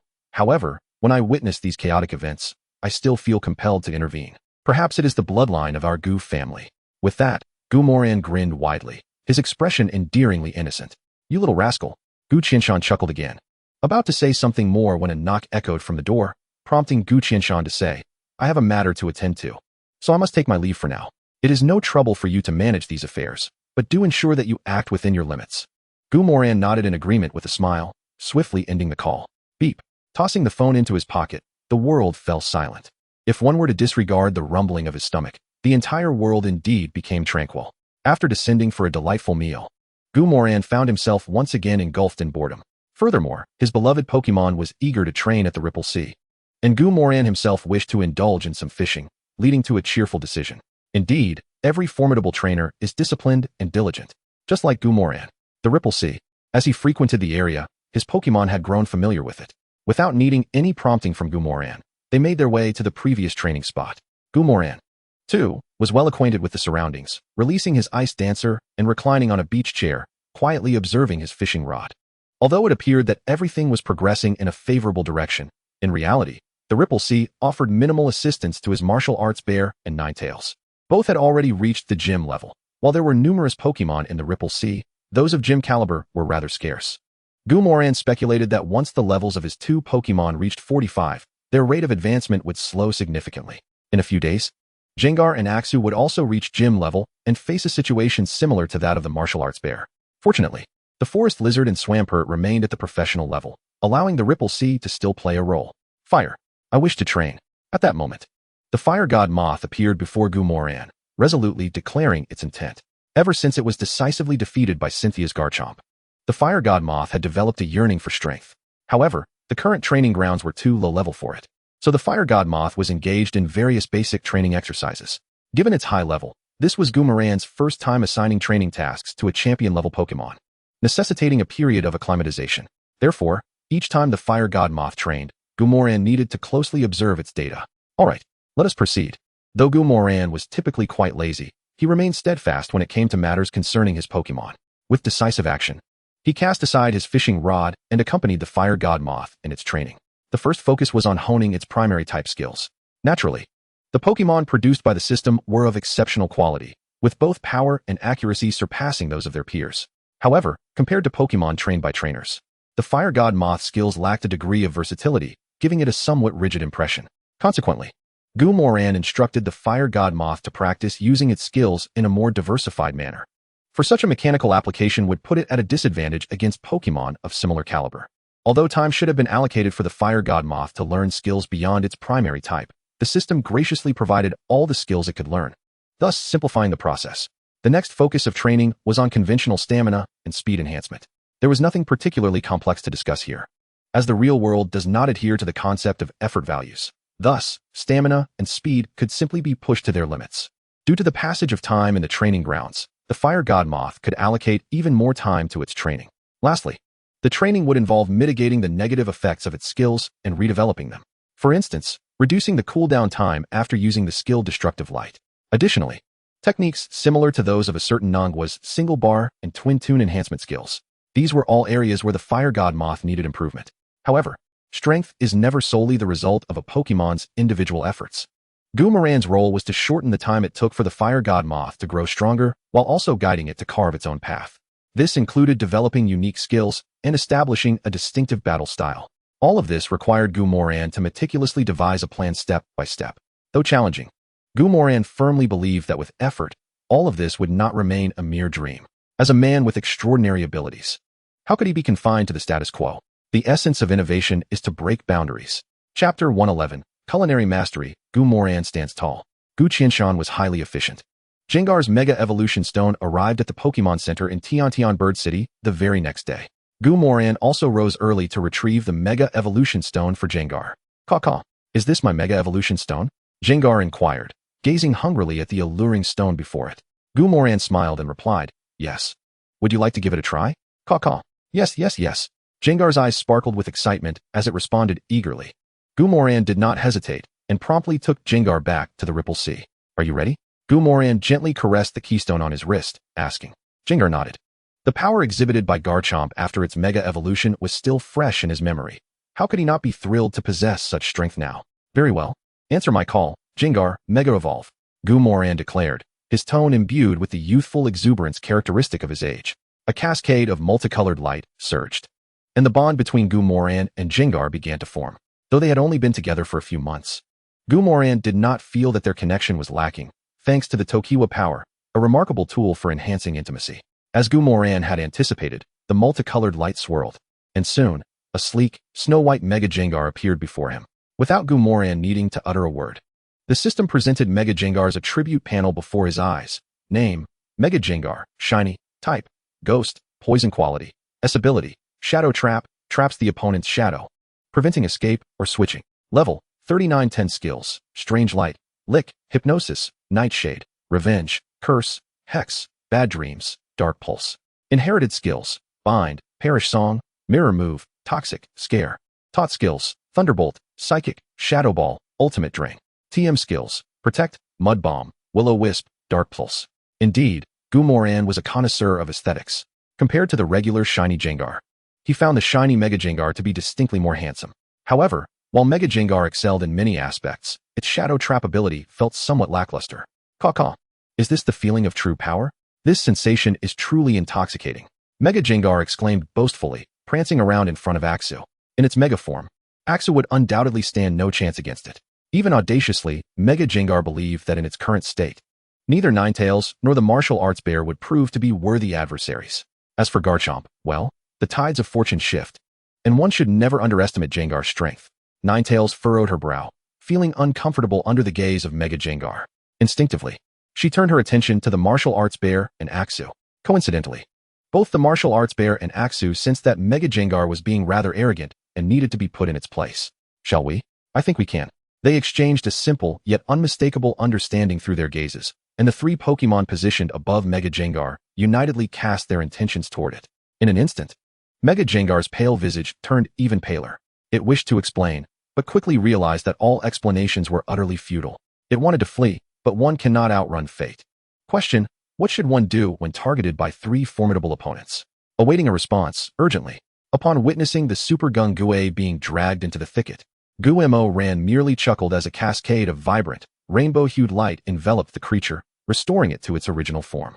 As for dealing with troublesome foes, he was still capable of providing assistance. Gung-Gue danger.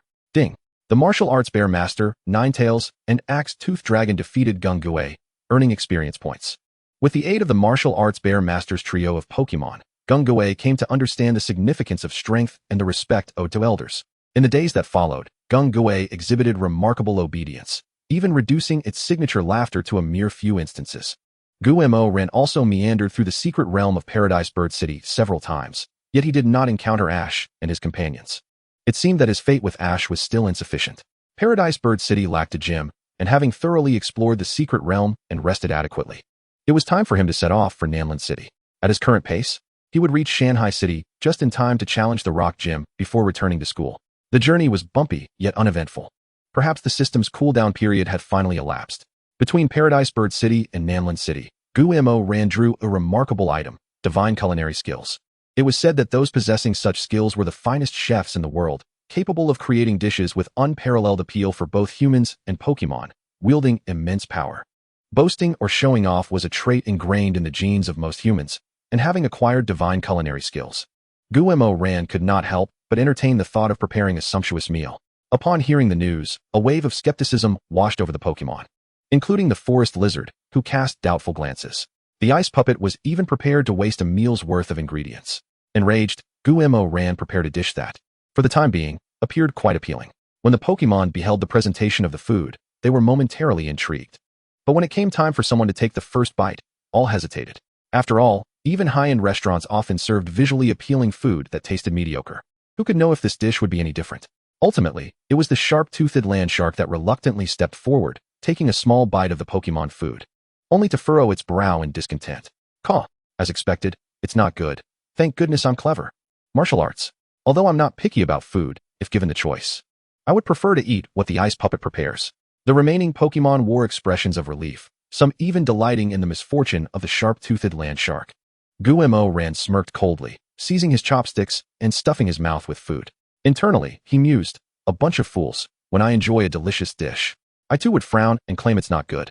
After spending so many years with me, the sharp-toothed land shark has naturally learned this trick for eating. Raising his head, Guemo Ran and the sharp-toothed land shark exchanged a knowing nod. After a brief moment of schadenfreude, the Pokémon realized something was amiss. However, it was too late. Spurred by the delectable food, both the sharp-toothed land shark and Guemo Ran exceeded their usual performance. Although the other Pokémon caught on, they ultimately left only half satisfied. When the Pokémon eagerly implored Guemo Ran to prepare another meal, he haughtily snorted and calmly walked away. He, Guemo Ran, had risen to prominence from this day forth. Chapter 112. The Seed of Parasite is ineffective. Shanghai City. After a journey of 15 days, Guemo Ran arrived in this city, home to the Rock-type gym. Like Sun Han Mo, the gym leader Duan Zhengchun was also a seasoned king-level trainer. However, unlike Sun Han Mo, this Rock-type trainer possessed a temper that could rival that of any Fire-type trainer. As Guemo Ran observed Duan Zhengchun's muscular physique, he formed a preliminary assessment of the man. Duan Zhengchun glanced at Guemo Ran and remarked, "This is a gym, not a playground for children. If you lack the requisite strength, do not recklessly endanger your Pokémon." Guemo Ran smiled, sensing that Duan Zhengchun, too, was influenced by appearances. Indeed, youth could sometimes be a burden. Duan Gym Leader, bring it on. I will not allow my Pokémon to suffer without a fair chance. Guemo Ran stated earnestly. Oh, I hope your strength matches your confidence. Referee, declare the match. Duan Zhengchun commanded. The battle is now underway, with the Rock-type gym badge at stake. The competitors are Guemo Ran from Kyoto and gym leader Duan Zhengchun, with a 3-on-3 format, and the gym leader is not permitted to switch Pokémon. Both sides prepare. Rumble Rock, ready for battle. Lizard King, showcase your prowess. The referee announced the rules with an air of indifference. Professional level? Is that your strength? Duan Zhengchun stated with a hint of mockery. Here, attributes do not define everything. Guemo Ran paid little mind to Duan Zhengchun's words, though his smile had diminished slightly as he replied, "This is Lizard King's first battle since its evolution. I do not believe it will be inferior to your gym-level Rumble Rock." In the span of half a month, the levels of the martial arts Bear Master and Ninetales reached 45, while Gung Gui and the Axe-Tooth Dragon hit 42, with their growth rate in the Ripple Sea slowing considerably. Guemo Ran then shifted his focus to the Forest Lizard and Marsh Jump Fish, the latter having evolved a few days prior, and the Forest Lizard successfully evolving into Lizard King just last night. Name, Lizard King. Type, Grass. Quality, S. Ability, Light-footed. Speed increases when losing held items. Level, 36. Skills, Slap, Leaf, Quick Attack, Ultimate Absorb, See-Through, Quick Defense, Malicious Pursuit, Throw, Shadow Clone. Inherited skills, Seed Bomb, Photosynthesis, Sneak Attack, Dragon Breath, Split. Taught skills, Acrobatics, Absorb Punch, Quick Move, Split Tile, Earthquake. TM skills: Thunder Punch, Swords Dance, Solar Blade, Rock Slide, Dragon Tail. Simultaneously, the system displayed Rumble Rock's attribute panel. Name: Rumble Rock, Alolan form. Type: Rock, Electric. Quality: A. Ability: Electric Skin. Familiar moves become electric type, with a slight power increase. Level: 42. Skills: Heavy Slam, Charge, Rock Polish, Rollout, Thunderbolt, Rock Slide, Stealth Rock, Explosion, Hidden Rock. Inherited skills: Heavy Slam, Block, Arm Hammer, Body Weight Reduction. Taught skills: Rock Smash, Discharge, Explosion, Fire Punch. TM skills: Earth Power, Stone Edge, Volt Tackle, Iron Head. Although the Alolan Rumble Rock was not as easy to handle as its regular counterpart, its hefty physique posed no significant challenge for Lizard King. Lizard King, use Swords Dance. Gumo ran commanded confidently, appearing utterly unconcerned about Rumble Rock. Armed with the attribute panel, Gumo Ran could clearly see that Rumble Rock posed a high damage threat to Lizard King primarily through Fire Punch and Rollout. Unfortunately, neither of these moves were ranged. Rumble Rock, use Stone Edge. Duan Zhengshun snorted, swiftly issuing the attack command. Rumble Rock slammed its massive arms into the ground, sending a volley of sharp rocks hurtling toward Lizard King. Use Spinning Swords Dance. Gumo Ran commanded without hesitation, as if he had already devised a strategy in his mind. Yes, Lizard King responded, swiftly spinning as a sword-shaped phantom enveloped it. In an instant, the sharp blades sliced through the rocks launched by Rumble Rock, rendering them in twain. If their levels were comparable, Lizard King would undoubtedly be able to deflect Rumble Rock's Stone Edge with a well-timed Spinning Swords Dance. However, the two sprites ultimately possessed a 6-level disparity, and the spike attack from the Rumble Rock still inflicted a modicum of damage upon the Lizard King. Gumo Ran felt quite pleased. This minor injury was a fair trade for the successful execution of Sword Dance. On the other hand, Duan Zhengshun raised an eyebrow slightly. Although the Lizard King's level was not particularly high, the earlier encounter suggested that this creature would not be easily subdued. It seemed he had underestimated his opponent. Yet, with Duan Zhengshun's fiery temperament, he would not admit to his misjudgment. He thought to himself, if I have underestimated my foe, then let me prove my worth through sheer strength. Rumble Rock, use Stealth Rock, then follow up with Fire Punch. Duan Zhengshun commanded swiftly. Rumble Rock's eyes widened as it unleashed several rock spikes with its massive hands, then lumbered toward the Lizard King at a pace that was barely faster than a tortoise. Observing this scene, Gumo Ran smiled faintly and calmly instructed, Lizard King, use Shadow Clone, then deploy Seed Bomb. The Lizard King clapped its hands, and instantly, several clones appeared on the battlefield, each one remarkably lifelike, marching in unison toward Rumble Rock, with a faint green energy aura shimmering around their arms. Duan Zhengshun arched an eyebrow and quickly ordered, Rumble Rock, abandon Fire Punch, and use Rollout to block the Seed Bombs. As a Rock-type sprite, Rumble Rock loads skills like Seed Bomb. Swish, swish, swish. A flurry of Seed Bombs rained down upon Rumble Rock, but in its Rollout state. Rumble Rock crushed the Seed Bombs the moment they descended.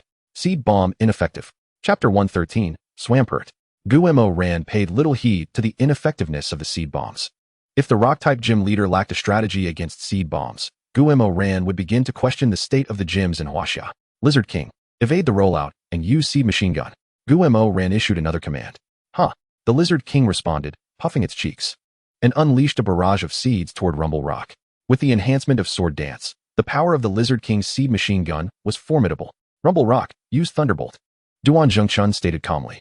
Rumble Rock, observing the incoming Seed Machine Gun, exhibited a glimmer of defiance in its eyes, seemingly perplexed as to why such a small projectile could pose a threat to it.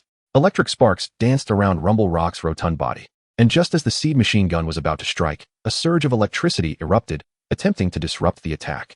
However, while the Seed Machine Gun was diminutive in size, the energy contained within was anything but trivial. The first seed was obliterated by the electric discharge, but it managed to breach Rumble Rock's defenses. To Rumble Rock's astonishment, the remaining seeds swiftly struck their target. Rumble Rock winced in pain, realizing it had been careless. Duan Zhengshun also raised an eyebrow. This technique had proven advantageous against many gym-level sprites, yet against this seemingly insignificant professional-level sprite, he found himself at a disadvantage. Rumble Rock, use Spike Attack. After careful consideration, Duan Zhengshun opted for the Spike Attack. Though this skill consumed considerable stamina and had a low probability of hitting the Lizard King, it was reliable and unlikely to fail. Employing a sprite like Rumble Rock requires stability and a keen eye for counterattacks, so despite Rumble Rock's current disadvantage, Duan Zhengshun remained composed. After all, he had encountered such battles numerous times, and heavy sprites typically possessed the capability to land decisive blows. Lizard King, evade with a flash. Then use Solar Blade. Gumo Ran's gaze swept calmly over the sharp rocks. For the Lizard King, the spike attack was akin to tossing a clod of dirt. Huh. The Lizard King's expression remained composed as it transformed into a beam of white light, a verdant energy blade gradually coalescing upon its arm. It can use Solar Blade too? Duan Zhengchun was momentarily taken aback, but swiftly commanded, Rumble Rock, use Substitute. For Rumble Rock, dodging was as absurd as a joke. Thus, it had mastered skills like Substitute and Guard. The Solar Blade descended silently, swift and powerful, with an angle that made evasion nearly impossible. Yet Rumble Rock adeptly employed Substitute to block the Lizard King's attack. After failing to land a hit, Gumo Ran did not display any frustration. Instead, a subtle smile graced his lips as he calmly instructed, Lizard King, use Seed Bomb. With a swift flick, the Lizard King released several seeds. This time, unprotected by the rollout, the seed bombs seamlessly integrated into Rumble Rock's body. Upon witnessing this, Duan Jingchuan's expression shifted. He would have preferred to be struck by a Solar Blade than have the seed bomb hit. Lizard King, use Earthquake. With the seed bombs successfully deployed, Gumo Ran issued yet another command. Rumble Rock, also use Earthquake. Duan Jingchuan's response was immediate. The battle prowess of a champion-level trainer was on full display. Yet, despite the rapid command, the disparity in sprite strength rendered their efforts futile. As the two sprites stood close together, their earthquakes collided instantaneously. Neither sprite possessed a ground type. But the Lizard King's attack, enhanced by Sword Dance, surged in power exponentially, obliterating Rumble Rock's earthquake upon contact. Boom. A resounding crash echoed as Rumble Rock was felled by the Lizard King's might. Although the Lizard King's earthquake was weakened by Rumble Rock's initial strike, the quadruple damage inflicted due to type advantage still resulted in substantial harm. Lizard King, charge forward and use Giga Drain. Gumo Ran spoke calmly. Since the seed bomb had hit successfully, the rhythm of the battle had shifted firmly into his control. Huh. The Lizard King transformed into a flash of white light, surging toward Rumble Rock, radiating a vibrant green glow as it struck down heavily. Huff. Duan Zhengchun exhaled a breath of resignation and calmly stated, Rumble Rock, use Explosion. What? Gumo Ran's pupils constricted sharply. He seemed to have overlooked a critical skill. Lizard King used Boom. Instinctively, Gumo Ran attempted to issue a command. But Rumble Rock's explosion activated with greater speed. A flash of white light was followed by an immense roar, culminating in the sound of two heavy bodies hitting the ground. Return, Lizard King. My apologies, I underestimated this battle. Gumo Ran sighed. Although smoke obscured his vision, the state of the Lizard King was unmistakable through the aura of power. Both Lizard King and Rumble Rock have lost their ability to battle. Please send out your next sprite. The referee announced the results with calm assurance. Now entering the fray, Swampert, Ribbed Tortoise, prepare for battle. Both trainers released their sprites without the slightest hesitation. Name, Swampert. Type, Water, Ground. Qualification, S. Ability, Overgrow. When attacked by Grass-type moves, it receives no damage, and its attack power increases. Level, 39. Skills, Tackle, Howl, Surf, Earthquake, Rock Smash, Mud Shot, Rock Slide, Protect, Sonic Boom, Water Pulse. Inherited skills, Yawn, Wide Guard, Curse. Mirror Coat, Return. Transferring skills, Frost Wind, Tidal Swirl, Scald, Stealth Rock, Mud Wave. Learnable moves, Ice Punch, Ice Beam, Waterfall, Rock Slide, Sleep. The herbivorous Giant Marsh, a bug-type creature, is referenced here. Chapter 114, Ribcage Turtle. Name, Ribcage Turtle. Type, Water Rock. Aptitude, A. Ability, Solid Rock, reduces damage taken from super effective attacks. Level, 44. Skills, Protect, Water Jet, Knock Off, Ancient Power, Wide Guard, Salt Water, Rock Slide, Crunch, Curse, Iron Defense, Water Tail, Rain Dance. Inherited skills, Rollout, Rock Throw, Water Pulse. Body Slam, Block. Transferring skills, Shell Blade, Rock Wrecker, Heavy Slam, Earthquake. Learnable moves, Waterfall, Blizzard, Ice Beam, Iron Tail, Superpower.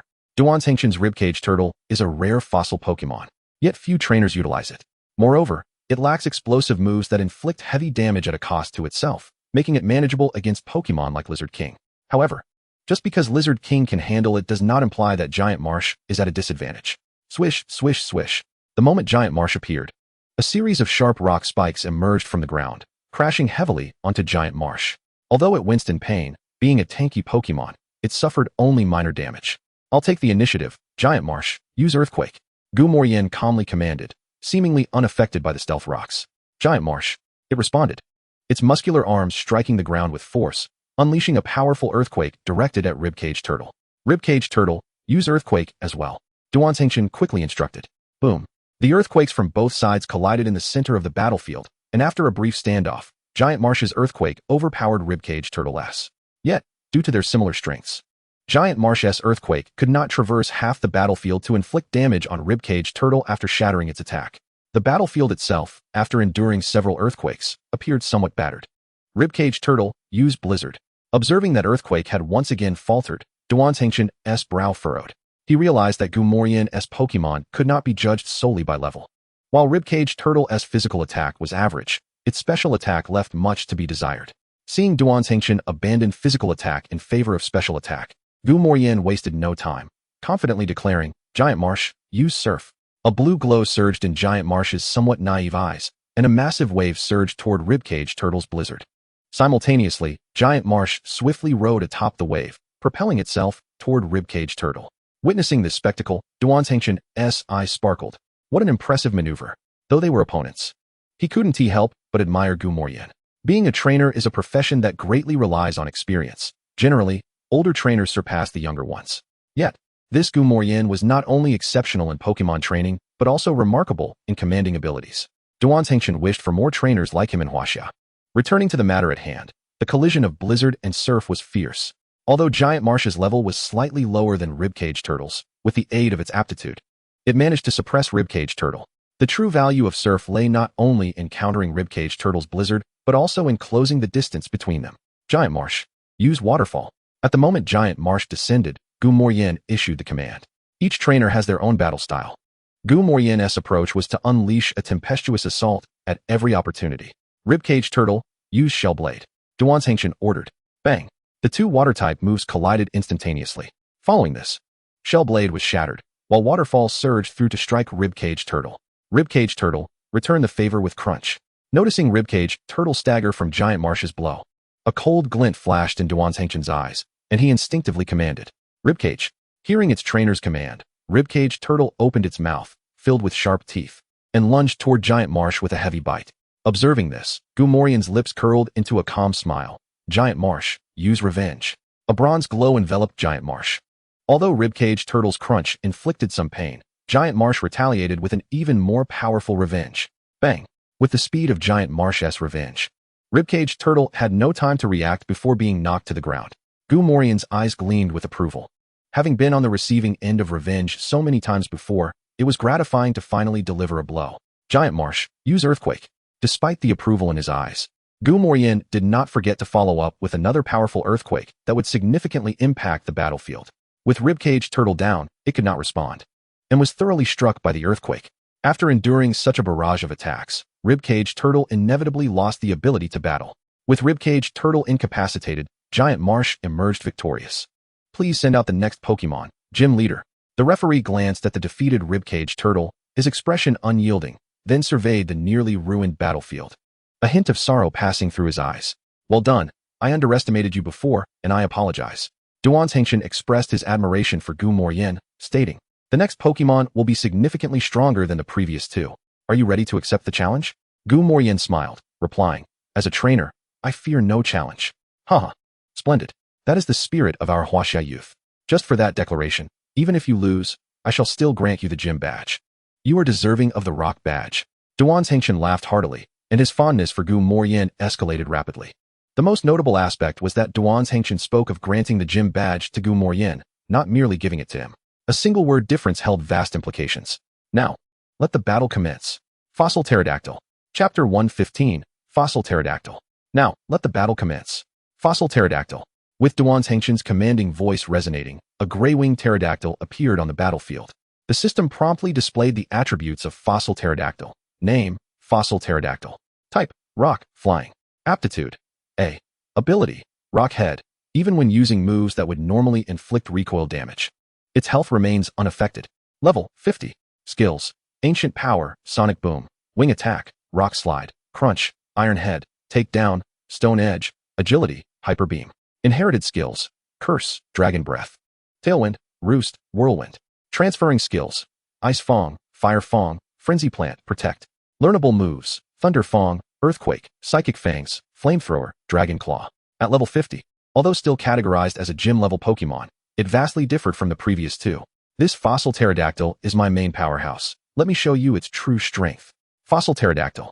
Use Rock Slide. Roar. With a thunderous cry, Fossil Pterodactyl, the ancient ruler of the skies, showcased its prowess. With a flap of its mighty wings, colossal rocks cascaded down toward Giant Marsh. The giant marsh monster, without the slightest hesitation, opted for the move double return, a technique that inflicts substantial damage upon the enemy while costing itself dearly. Bang! Bang bang! The giant marsh monster absorbed a crushing blow with unwavering resolve, immediately followed by a surge of ancient bronze energy hurtling towards the fossil pterodactyl. The same attack cannot yield success. The fossil pterodactyl must employ quick movements to evade. Duan Zhengchun stated calmly. Whoosh! With a powerful flap of its wings, the fossil pterodactyl accelerated to its utmost speed, effortlessly dodging the giant marsh monster's double return. Gu Muron frowned slightly, hesitated for a moment, but ultimately chose to withdraw the giant marsh monster. After enduring that rock slide, the giant marsh monster was already gasping for breath, its stamina reaching a critical limit. Given that the fossil pterodactyl could fly, the primary offensive capabilities of the giant marsh monster were essentially rendered ineffective against it, prompting Gu Muron to recall the creature. Duan Zhengchun did not intervene, observing Gu Muron with a tranquil demeanor. Had he been in the same position, he too would have opted to withdraw the giant marsh monster. There was no issue with Gu Muron's decision-making. Taking a deep breath, a luxury ball quietly fell into Gu Muron's palm. Then I leave the final task to you. A flash of red light heralded the appearance of a pristine white nine-tails, adorned with 9 flowing tails, upon the battlefield. Whoosh whoosh whoosh. The hidden rocks inflicted damage upon Ninetales. Simultaneously, a blanket of snowy clouds began to coalesce above the gym. The weather turned to hail. Ninetales. What a beautiful Pokémon. I imagine such a creature would weep for quite some time after a single punch, Duan Zhengchun remarked, his expression lighting up with a hint of eagerness. Gu Muron's expression darkened. What the hell? You think Ninetales is a little girl who would cry for ages after a punch? The countenance of Ninetales also turned frosty, casting a glacial look at Gu Muron. Understanding Ninetales' sentiments, Gu Muron swiftly declared, then let us show them who will truly weep. Use Ice Beam. With excitement, Ninetales unleashed a powerful ice beam. The Cerulean Beam, enhanced by the hail, dealt even greater damage, and with the cover of the hail, it was not easily detectable. Fossil Pterodactyl, move from that position and execute Rock Slide. Despite the banter, Duan Jingchuan's commands were delivered swiftly. Thanks to the boost from quick movements, the Fossil Pterodactyl's speed far exceeded that of the Ice Beam. Ninetales, blend into the hail, Gu Muron quickly instructed. Given the low accuracy of Rock Slide, compounded by the interference of the hail and Ninetales' evasive maneuvers, it was impossible for the attack to find its mark. After their friendly exchange of abilities, both sides lost sight of each other, leaving only a few fleeting shadows. The hail obscured Duan Zhengchuan's view of Gu Muron's expression, making him cautious, and he tentatively suggested, Fossil Pterodactyl, use Supersonic.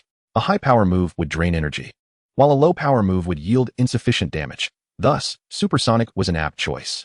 After all, inducing confusion could significantly impact the outcome of the match. Ninetales, employ Mystical Shield. Gu Muron replied with a calm smile. A gleaming white light enveloped Ninetales, shielding it within the protective barrier of Mystical Shield. Duan Zhengchun shook his head. This fellow is truly not giving an inch. Whoosh whoosh whoosh. Hailstones descended, quietly striking the fossil pterodactyl and inflicting continuous damage. Witnessing this, Duan Zhengchun frowned. Engaging in a drawn-out battle under hail conditions was evidently impractical. It seemed a swift resolution was necessary. Contemplating this, Duan Zhengchun declared, Fossil Pterodactyl. Use. Just as he intended to issue the command, a cerulean beam of energy burst forth from the hailstorm, crashing heavily into the fossil pterodactyl. The impact was extraordinary. Duan Zhengchun raised an eyebrow, hesitating briefly before stating, Fossil Pterodactyl, use Feather Rest. By using Feather Rest, the flying type advantage would be discarded, negating Ninetales' Ice Beam's effectiveness against the fossil pterodactyl. In typical hail conditions, Duan Zhengchun would not have found it difficult to counter. However, Gu Muron's Ninetales was enveloped in a flurry of snowflakes, and the combination of hail and snow drastically impaired both the fossil pterodactyls and Duan Zhengchuan's visibility. Coupled with Ninetales' coloration, it was evident that locating the creature in such conditions would prove exceedingly challenging. Since the gym leader is temporarily reluctant to attack, let us commence our own offense. Ninetales, unleash Blizzard, Gu Muron stated with a smile. Not to mention the wave guidance. Even the fossil pterodactyl's coloration would not completely obscure its position amidst the hail. Fossil pterodactyl, ascend rapidly to avoid the attack. Almost instantaneously upon Gu Muron's command, Duan Zhengchun issued his own. In a sense, this demonstrated Duan Zhengchuan's regard for Gu Muron. The blizzard predictably missed its target, Yet Duan Zhengshun showed no signs of delight. He still had not discovered a way to break the stalemate. Everyone, I've experienced heartbreak. I feel like a knife is piercing through me. Chapter 116. Battling at the gym equals stocking up. Ninetales, use Ice Beam. Gumuron calmly continued to issue attack orders. With a light, airy call, Ninetales pivoted and unleashed an Ice Beam aimed squarely at the fossil pterodactyl's face. Fossil pterodactyl, once more employ quick movements to evade. Duan Jingchuan's eyes widened like saucers. Yet despite his best efforts, he could not pinpoint Ninetales' location, leading him to instruct the fossil pterodactyl to dodge the attack with a hint of frustration. Had he known better, he wouldn't have boasted. Now, his main reserve had been rendered ineffective against the opponent, leaving him feeling somewhat despondent. Whoosh! The fossil pterodactyl successfully evaded Ninetales' Ice Beam. Yet after that attack, the battlefield was left only with the howling winds. Duan Zhengshun frowned. His extensive battle experience told him that Gumuron's actions were certainly deliberate. Fossil pterodactyl, be cautious. However, in that moment, he could not conceive any strategies, merely reminding the fossil pterodactyl to be wary. Upon hearing Duan Jingchuan's voice, Gumuron smiled knowingly. Ever since Ninetales absorbed the ice of the Frost Crown King, its ice-type abilities had surged impressively. Simultaneously, Ninetales' Snowfall characteristic had also received a significant enhancement, greatly improving its visual camouflage. Just like now, as long as Ninetales cloaked itself in a layer of snow, even if the fossil pterodactyl flew overhead, it would struggle to locate Ninetales. Ninetales, summon a blizzard. Seeing the fossil pterodactyl cautiously hovering above, Gumuron swiftly commanded using wave guidance. Whoosh! The instant Gumuron's command was issued, Ninetales leaped from the ground, swiftly closing the distance to the fossil pterodactyl. A cerulean glow surged in its mouth, and a blizzard accurately struck the fossil pterodactyl. Bang! Sustaining a grievous blow, the fossil pterodactyl plummeted to the ground like a plane with broken wings. A resounding crash echoed as the fossil pterodactyl smashed into the already shattered battlefield, creating a large crater. Ninetales, deliver the final Ice Beam. The wave guidance indicated that the fossil pterodactyl had not lost its battle capability. Gumuron, not one to be stingy, allowed Ninetales to unleash another Ice Beam. The cerulean energy beam sliced through the sky, striking the fossil pterodactyl with precision. Receiving Gumuron's approval, Ninetales dispersed the hailstorm. With the hail no longer obstructing their view, it became clear that the fossil pterodactyl had indeed succumbed to defeat. The referee swallowed hard, forcing himself to shift his gaze from the shattered battlefield to the incapacitated fossil pterodactyl. The fossil pterosaur lost its combat capabilities, and the Ninetales emerged victorious. As the gym leader's 3 Pokémon had all succumbed in battle, the ultimate victor of this gym challenge is none other than Gu-Mo Ran from Kyoto. Haha, splendid. Splendid. Your training skills are remarkable. Each Pokémon under your care exhibits its own unique battle techniques. With a look of admiration, Duan Zhengshun approached Gu-Mo Ran, retrieving a gym badge from his pocket and smiling. This gym badge is now yours. Gu-Mo Ran smiled in return, extending his hands to accept the rock-type gym badge, saying, "Thank you, Leader Duan, for your guidance. I have greatly benefited from this battle." Duan Jingchuan's expression turned serious as he replied, "That is not quite right. Your Pokémon practically wiped the floor with mine, so where's the guidance in that? It's best we remain sincere." Gu-Mo Ran chuckled awkwardly, finding Duan Zhengshun's personality somewhat elusive. "Do you drink?" Duan Zhengshun inquired. Gu-Mo Ran hesitated for a moment before nodding. "I suppose I can manage a bit?" With a glint in his eyes, Duan Zhengshun slapped Gu-Mo Ran on the shoulder, exclaiming, "Haha, excellent. I have a few jars of fine wine. Let us enjoy them together." Gu-Mo Ran smiled wryly, for while many say that the rock-type gym leader has a fiery temperament, he perceived Duan Zhengshun as merely reckless.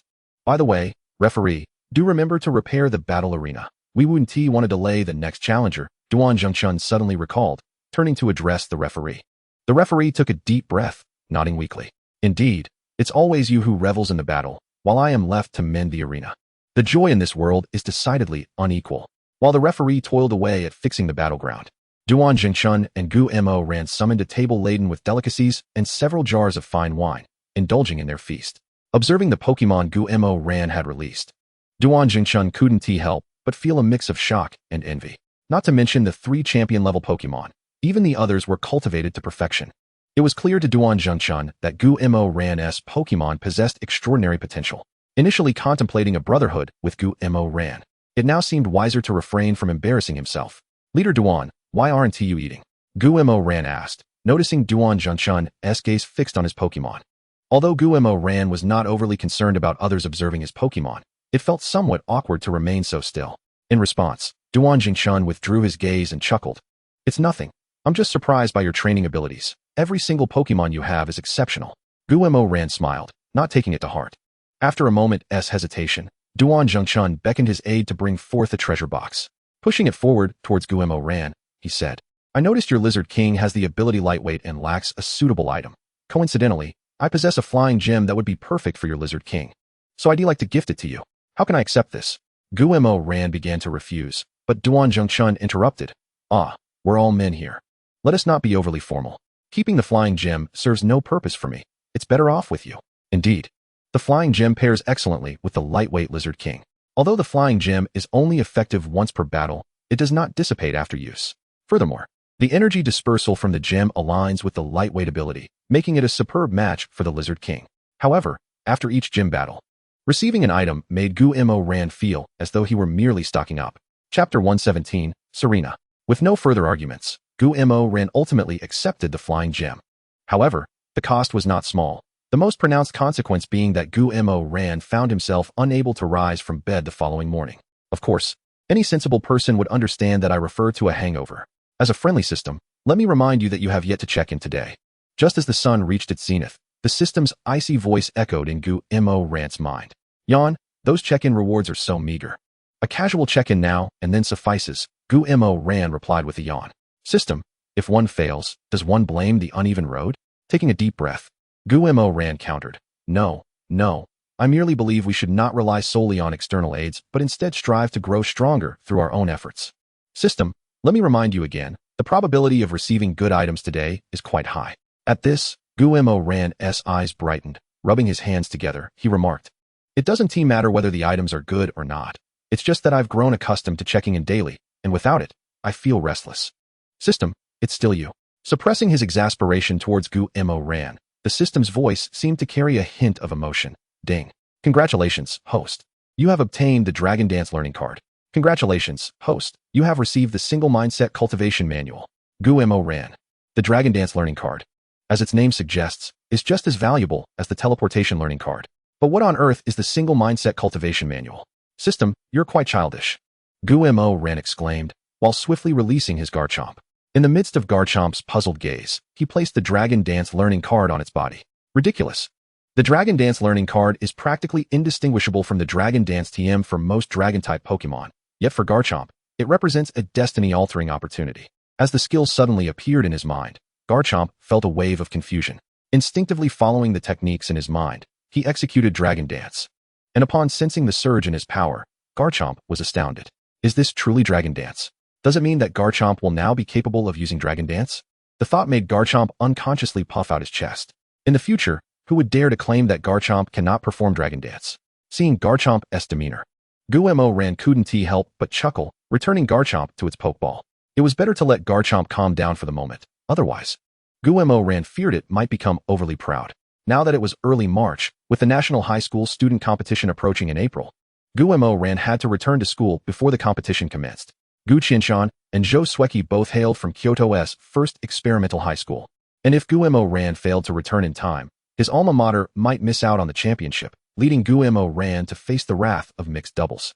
Moreover, the National High School Student Competition serves as a prime stage for showcasing one's talents, where excellent performances could lead to early admissions from top universities like Kyoto University and Mota University.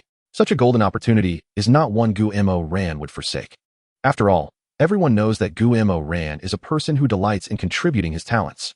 Since the next flight back to Kyoto is scheduled for 3 o'clock tomorrow afternoon, and being someone who cannot remain idle, Guemo Ran pondered briefly before entering the secret realm of Shana City.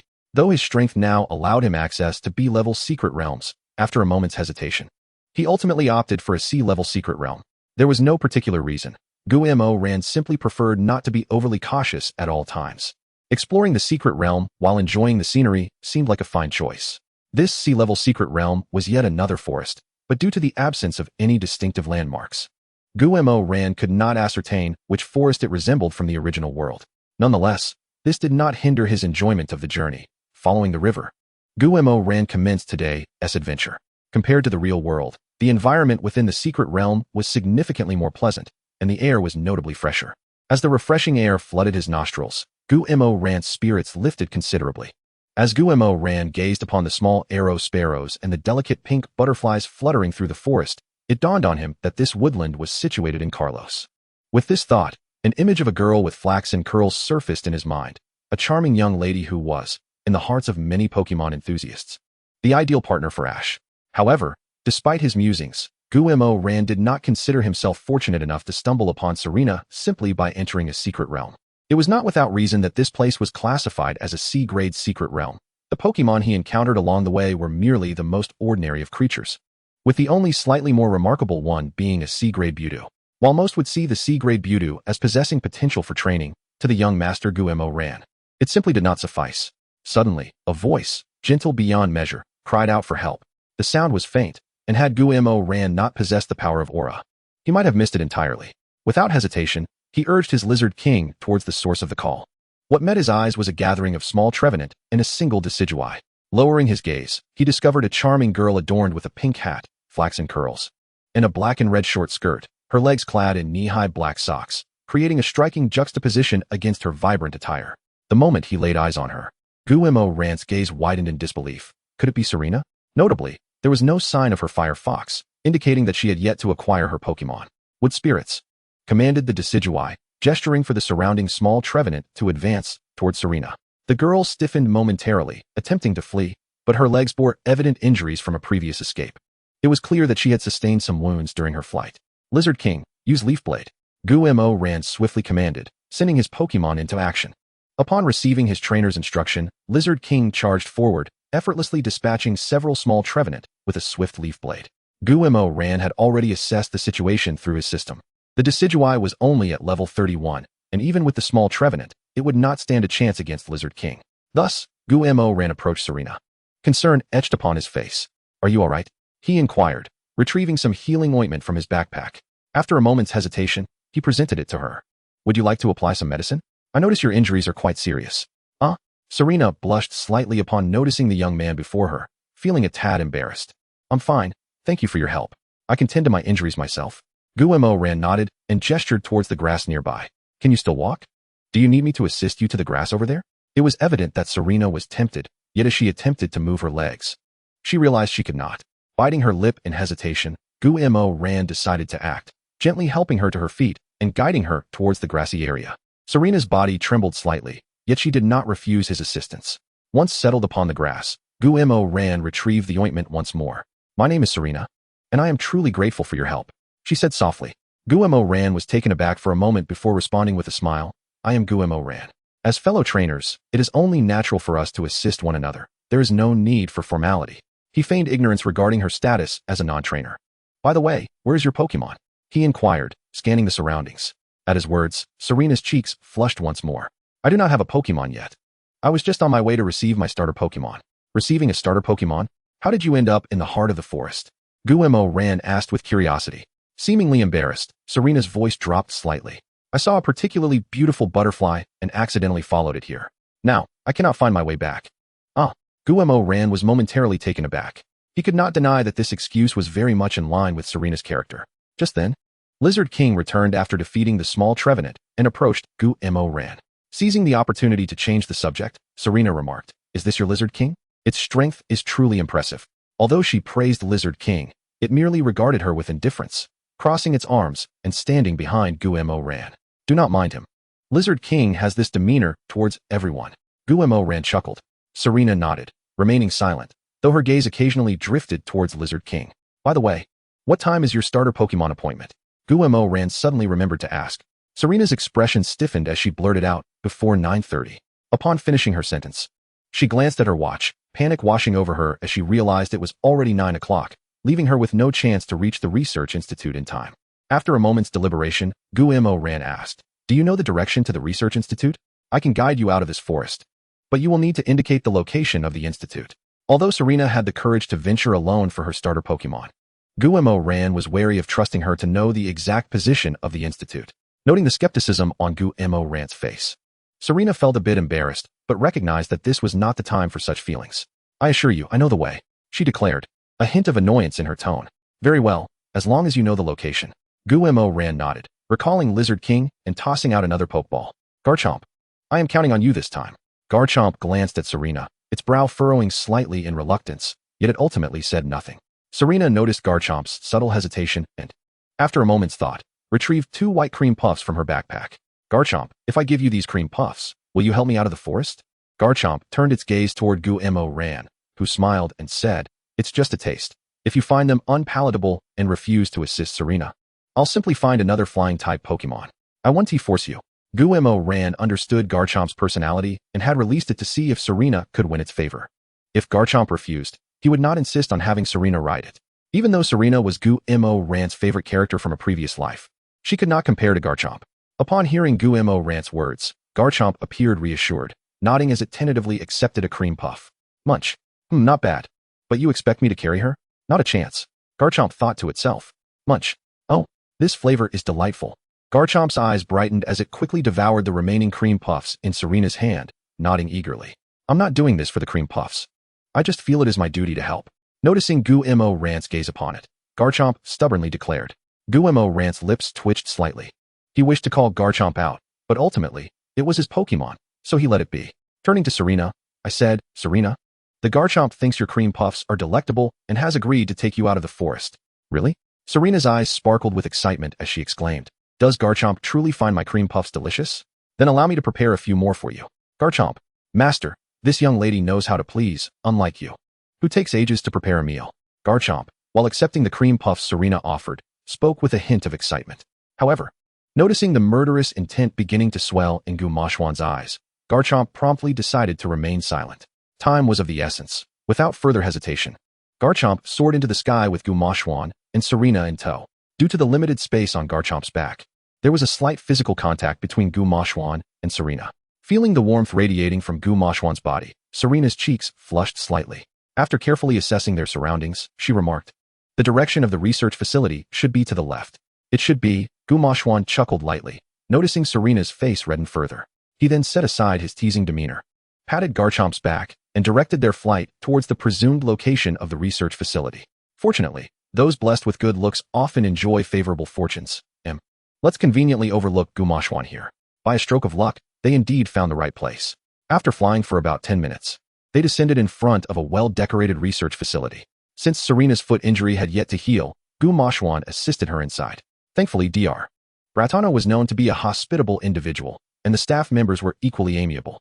After Serena explained her situation, Dr. Bratano permitted Gu-Moshwan, an outsider, to accompany her into the research facility. Since you've arrived a bit late, only the Firefox remains unchosen. I trust that should not pose a problem? Dr. Bratano inquired as Serena presented her proof of eligibility for the initial Pokémon. Serena shook her head and replied, not at all. I originally intended to choose the Firefox. Excellent. A trainer with a clear goal. I believe you will nurture the Firefox well. Here is your Pokédex and Pokeball. Please take care of them. Dr. Bratano smiled gently, handing the items to Serena. Gu-Moshwan felt somewhat puzzled. Typically, renowned scholars like Dr. Bratano would not be involved in distributing initial Pokémon. Yet both Professor Oak and Dr. Bratano, along with other esteemed professors, seemed to relish the task. Would you like to release the Firefox and take a look? Dr. Bratano asked with a smile. Oh yes. Serena nodded in agreement, gripping the Pokeball. Taking a deep breath, she declared, you shall be the one, Firefox. A flash of red light illuminated the area as a well-bred Firefox appeared before the trio. Without needing Gu-Moshwan to say much, the system promptly displayed the Firefox's attribute panel before him. Name, Firefox type, Fire qualification, A ability, Blaze, when health drops to 1/3. The power of Fire type moves increases. Level, 5 skills, Tackle, Tail Whip, Ember inherited skills, Hypnosis, Heat Wave, Wish. Magic Coat taught skills, none TM skills. None though the level 5 Firefox was not particularly high, its qualifications were commendable. The only drawback was that the Firefox's ability was Blaze, rather than its hidden ability, Magic Guard. Firefox, are you my trainer? You seem quite decent. While Serena assessed the Firefox, it was also evaluating her. Upon seeing Serena's attire, the Firefox readily accepted her as its trainer, observing its penchant for beauty. It seemed that this Firefox was no ordinary creature from the anime. Hello, Firefox, I am your trainer, Serena. I look forward to working together. Serena beamed, extending her right hand towards the Firefox.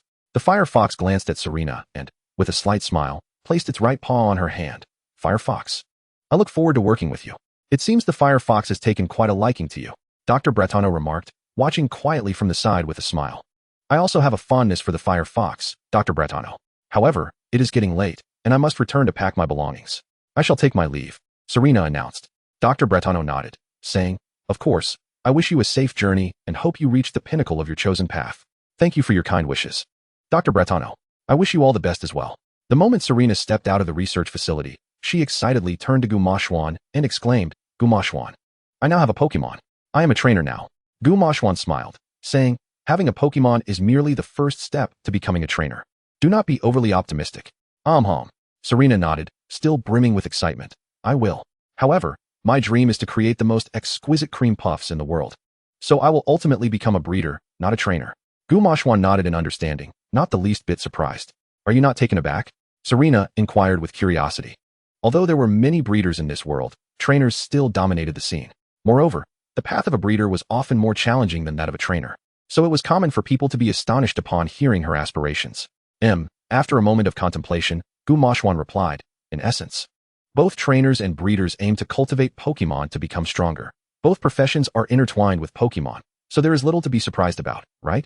Upon hearing this, Serena tilted her head in thought and remarked, It seems that makes sense. All right, where is your home? Allow me to escort you back. Gumashwan changed the subject. Oh, yes, please. Thank you. Serena politely expressed her gratitude to Gumashwan. He shook his head, dismissing her thanks. Once again, Garchomp became lost in Serena's charm, completely forgetting its earlier declaration of only carrying her once. After about 20 minutes, Gumashwan and Serena arrived outside a small ranch. Inside the ranch, numerous Rhydon grazed peacefully. Since you have arrived, I shall take my leave. Gumashwan pressed the doorbell, confirming someone inside had heard before turning to Serena and saying, Please wait a moment. Seeing Gumashwan about to leave, Serena leaned against the fence, her cheeks slightly flushed but resolute, and said, There is no need for excessive thanks. It is only right for us to help one another. Gumashwan assumed Serena wished to express her gratitude and spoke first. You need not thank me. Serena took a deep breath, her face turning a shade redder. After a moment of hesitation, she looked at Gumashwan with determination, her lips slightly parted, and asked, May I travel with you? Chapter 119, Sakura. May I travel with you? Upon hearing Serena's voice, Gumashwan, who had just taken a step, paused, a mixture of surprise and curiosity in his expression. Travel with me? Aren't you afraid I might be a bad person? Not at all. Taking a deep breath, Serena replied earnestly, If you were a bad person, I would have perished in the forest long ago. Moreover, despite the numerous directives issued by the Alliance in recent years, coupled with the opening of the interdimensional gate, the mortality rate of new trainers has decreased significantly, yet dangers still abound. Those threats are beyond the capabilities of a mere breeder like me, so inevitably, I will seek a trainer as my companion. Since I will need to find a trainer as a companion anyway, why not choose someone I am familiar with? At that time, I shall prepare delectable cream puffs for your sprite, and during the crucial moment, you could offer me a bit of protection. It truly is a win-win situation. Serena stated her reasoning with utmost seriousness, yet her lips quivered slightly, ultimately gazing at Gu Moryen with eager anticipation. Liaozhai, I think this is a splendid idea. Before Gu Moryen could respond, the excited Liaozhai, enchanted by Serena's cream puffs, nodded enthusiastically in agreement. Witnessing this scene, Serena's eyes lit up once more, silently resolving to treat Liaozhai to some special delights in the future. Gu Moryen glanced at Liaozhai and then turned his gaze back to Serena, hesitating slightly before speaking. I am from another world, and next month we will participate in the National High School Student Competition, where I will serve as the main player for my school. Therefore, if you wish to travel with me, it would need to be postponed by half a month. Would you mind? Not at all. Serena replied with a charming laugh as soon as Gu Moryen finished his sentence. Gu Moryen even suspected that Serena had not truly grasped his words. Gu Moryen sighed with a wry smile and said, If that's the case, you should start packing your things. Yay. Hissing in excitement, Serena's countenance was instantly brightened at Gu Moryen's approval. She instinctively jumped up, forgetting that her calf was still injured. Gu Moryen's lips twitched slightly. Had he not received professional training, he might have burst into laughter. After a moment's hesitation, recalling that Serena would soon become his teammate, he decided to straightforwardly use his power to heal her injury. What is this? Serena inquired curiously. It's the power of eternity, Gu Moryen explained calmly. A verdant glow swirled around, and before long, Serena's injury had nearly healed. All right, your injury has mostly recovered now, Gu Moryen said with a smile, observing Serena's improved condition. Thank you. Serena's eyes sparkled with admiration. She had initially thought she had rated Gu Moryen quite highly, yet he continually surprised her. Why hasn't he my mother come out yet? Serena asked with curiosity. Ahem. Gu Moryen coughed lightly twice, his gaze inadvertently drifting to a corner of the ranch. Perhaps she hadn't arrived yet, but was eavesdropping instead. Sure enough, just seconds after Serena's voice faded, a remarkably beautiful woman appeared before them. "Oh, Serena, why are you back so soon? Who is this?" Ciara pretended to have just arrived, inquiring. Serena glanced at Ciara and said, "This is Gu Morien." She recounted the entire story of her encounter with Gu Morien to Ciara, also introducing the fiery fox. Upon learning that Gu Morien had saved Serena, Ciara didn't have time to scold her for running into the forest and smiled at Gu Morien, saying, "We owe you a great deal. If it weren't for you." Seeing Ciara express immense gratitude, Gu Morien quickly interjected, "Auntie, there's no need to be so polite. Serena and I are friends, it's nothing." Although Gu Morien had only become friends with Serena after saving her, he decided to deftly leverage that connection to appease Ciara. "Phew, Auntie is indeed quite warm-hearted," Gu Morien said, wiping the sweat from his brow as he emerged from the manor, feeling somewhat fatigued. For him, dealing with adults was far more exhausting than participating in a 6-on-6 battle. Serena watched Gu Morien with a smile in her eyes, remaining silent. "Since I can only operate within a certain range in your world, our travels will take place in my realm.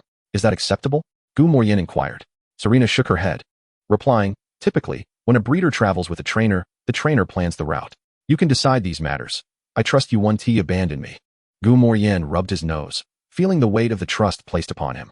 With Serena expressing such confidence, he refrained from being overly difficult.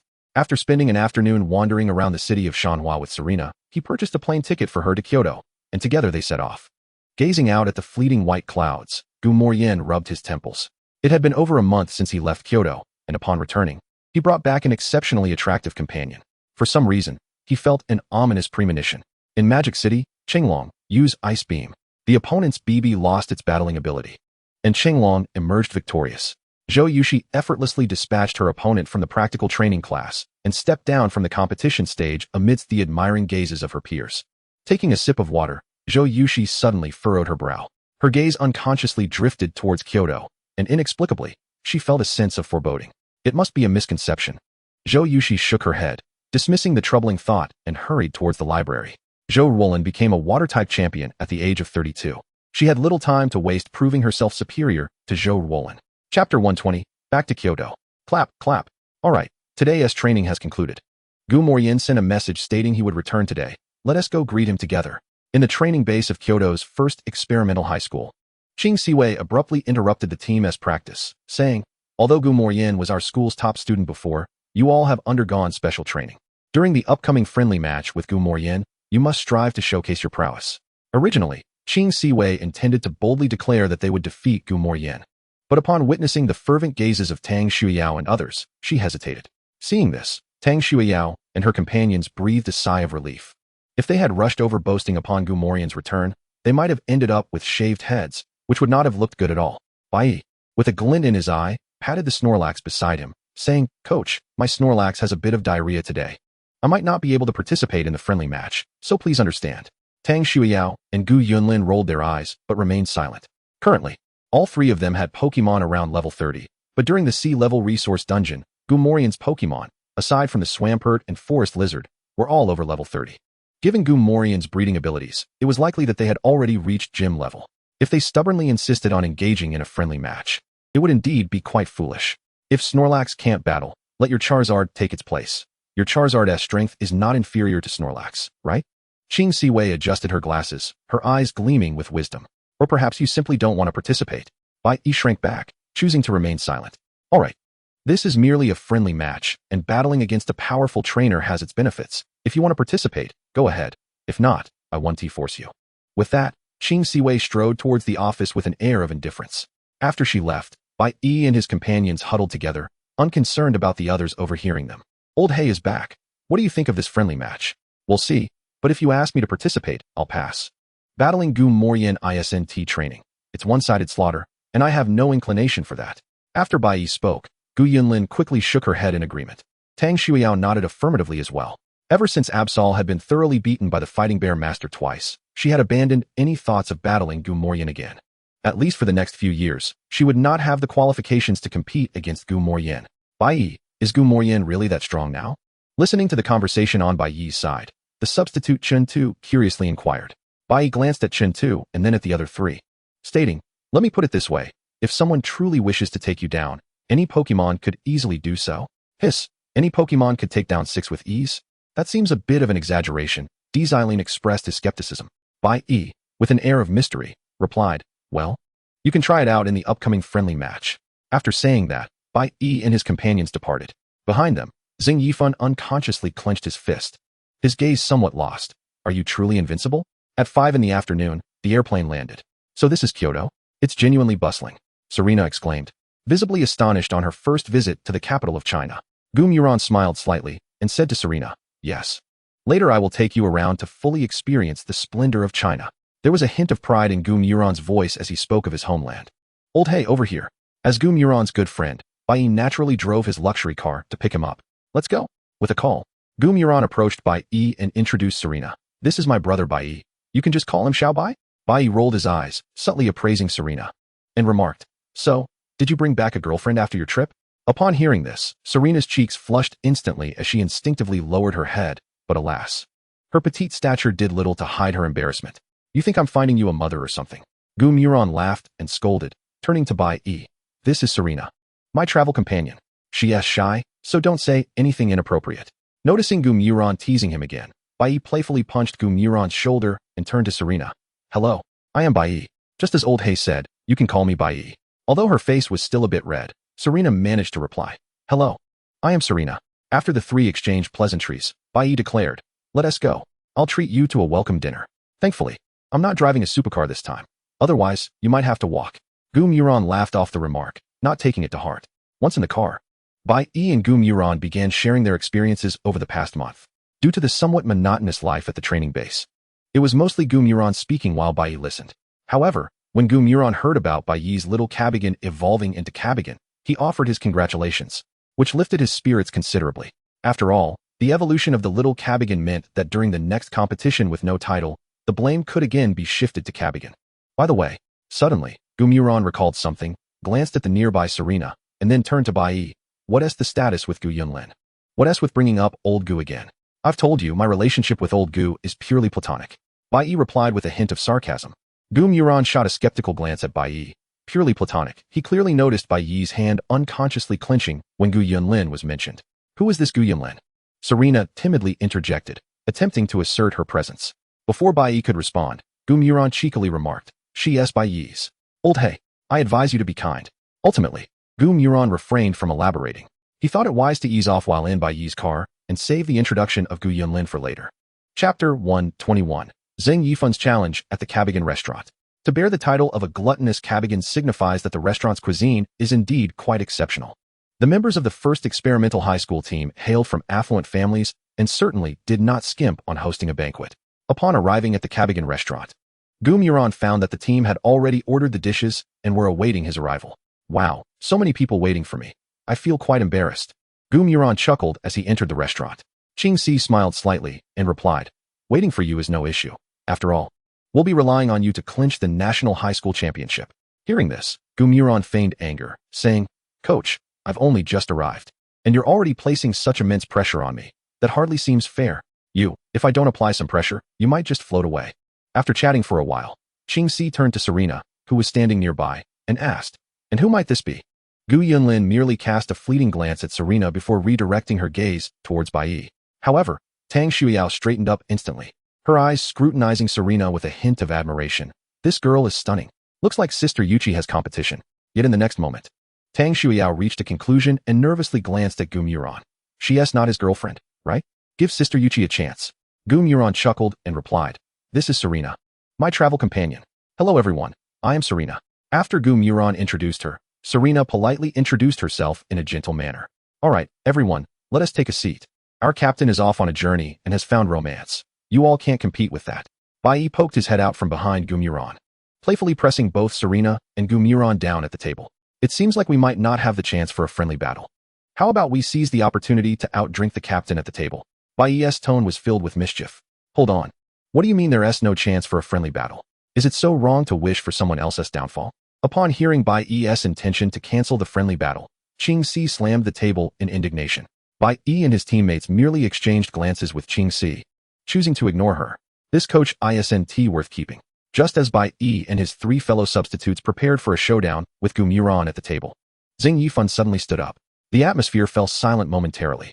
Xing Yifan, what are you up to? Bai Yi glanced at Gumuran. Suspecting that his brother likely didn't remember Xing Yifan's name, and promptly pointed out Xing Yifan's identity. Ignoring Bai Yi's inquiry, Xing Yifan fixed his gaze on Gumuran and stated, Bai Yi and the others have been saying your strength is remarkable, capable of taking on 6 at once.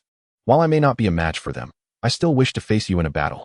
Although Bai Yi and the others, including Qing Si, did not believe Xing Yifan stood a chance of winning, they remained silent, awaiting Gumuran's decision. Bai Yi also thought that while Xing Yifan might not be the strongest, his courage to challenge a formidable opponent was commendable. Feeling the collective gaze upon him, Gumuran downed his drink in one gulp and stood up. I actually wouldn't mind having a battle with you. However, if you can't defeat Xiao Bai, then you stand no chance against me. As he spoke, Gumuran produced a pokeball, and with a flash of red light, Lizard King appeared in the private room. This is the weakest Pokemon I currently possess. With that in mind, do you still wish to battle? Hiss. Upon seeing Lizard King and hearing Gumuran refer to it as his weakest Pokemon, everyone appeared astounded. Lizard King, being at least level 36, and with Gumuran's status, its qualifications were undoubtedly impressive. Thus, this single Lizard King was already beyond their capabilities to defeat. After a moment of hesitation, Xing Yifan nodded. Even if I am not your match, I still want to have a go. Upon hearing this, Gumuran nodded and replied, then let us have that battle after we finish eating. Xing Yifan nodded, hesitating for a moment before expressing his gratitude to Gumuran. Thank you. Gumuran smiled lightly, choosing to remain silent. Serena, glancing at Gumuran, also refrained from speaking. Tang Shuiyao exchanged glances with Serena and then with Gumuran, her eyes flickering with thought as she addressed Serena. Hello, Serena. My name is Tang Shuiyao. After a few rounds of drinks, the group had nearly finished their meal. Gumuran, observing Xing Yifan, who had been patiently waiting, felt a sense of helplessness and said to Qing Siwei, if everyone has had enough to eat, shall we take our leave? Qing Siwei nodded, preferring to watch her trainees demonstrate their abilities, even though Gumuran was not one of them.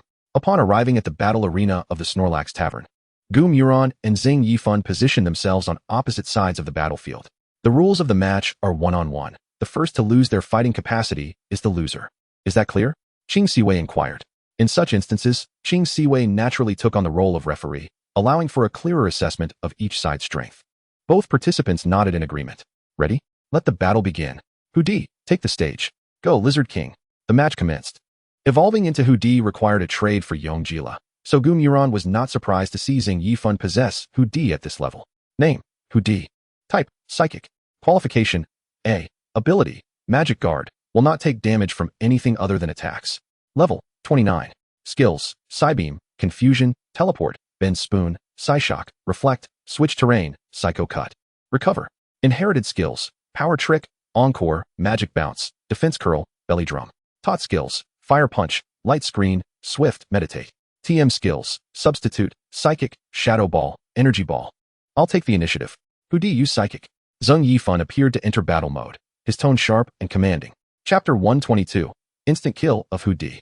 Gumuran calmly regarded Hudi and instructed, Lizard King, fight autonomously. At that moment, the previously languid Lizard King suddenly exuded a fierce aura. Its green form glowing with a white light as it swiftly charged towards Hudi. Boom. Hudi, use Teleport. Xing Yifan commanded.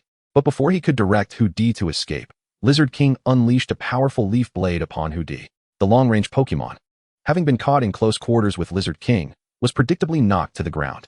Before Hudi could react, Lizard King reappeared behind it in a flash of white light, delivering another leaf blade strike. The two quick exchanges of attacks were executed with simplicity, yet were devastatingly effective, leading to Hudi's defeat. Observing the stunned expressions of Xing Yifan and Qing Siwei, Gumuran prompted, Coach, it's time to announce the results of the match. Oh, right. Recovering from her shock due to Gumuran's reminder, Qing Siwei glanced sympathetically at Xing Yifan before stating, Hudi has lost its fighting capacity, and Lizard King emerges victorious. Therefore, the final winner is contestant Gumuran. Gumuran shrugged, nodded at Xing Yifan, and proceeded to exit the arena. As he stepped down, Serena promptly handed him a bottle of mineral water. Thank you. Gumuran expressed his gratitude softly, taking a casual sip of water before suggesting, why don't you all take a turn as well? I'd like to see your current strengths. Chintu and the others exchanged knowing glances and tactfully stepped back. They were the weakest in the entire school team, and such a display of prowess was not their forte. Old Gu, how about we have a match? Let us show Old Hei our skills. Bai Yi joked, playfully draping an arm around Gu Yunlin. Gu Yunlin rolled her eyes in annoyance. although she couldn't defeat by ES Fire Lizard. Her pride compelled her to respond. Bring it on. Who's afraid? With that, she strode confidently onto the battlefield. Heh, old hey, you've won one match. So I'll take this one.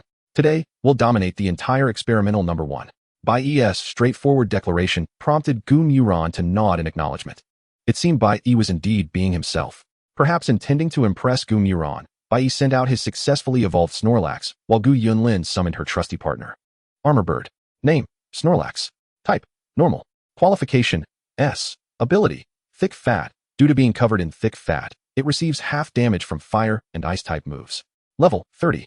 Skills, bite, heavy slam, rollout, arm thrust, charge, stockpile, recycle, rest, yawn, sleep talk, snore. Inherited skills, body slam, curse, double edge, belch, earthquake.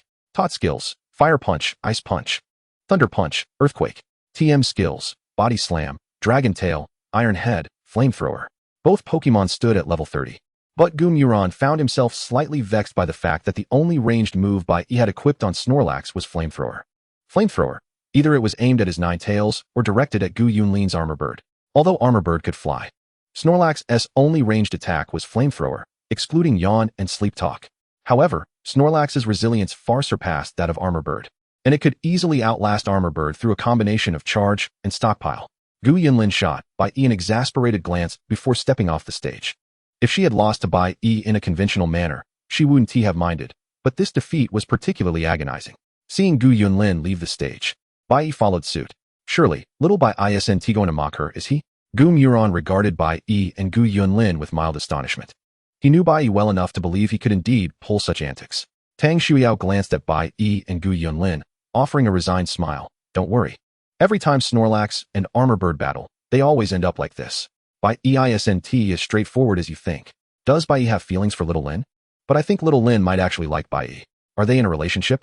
Serena inquired with curiosity. Gu Muron looked at Serena, amazed by the bonds of friendship among girls. Bai Yi had asked Serena to call him Little Bai, yet she ultimately chose to use his full name as a sign of respect. Meanwhile, Gu Yunlin and Tang Shuiao had already begun addressing each other informally at the dining table, casually calling each other Little Lin and Little Yao. To put it simply, one was a straightforward boy, and the other was a proud girl. Even if there were feelings involved, it wouldn't yield results in the short term. Upon hearing this, Serena nodded thoughtfully. After Bai Yi and Gu Yunlin's match, the group had no further intentions of participating in battles. After all, their prolonged stay in the mountains had facilitated a mutual understanding among them. Before parting, Qing Siwei deliberately reminded Gu Muron to join Bai Yi at the base the following day. Having not assessed the strengths of his teammates today, it would be the same tomorrow at the base.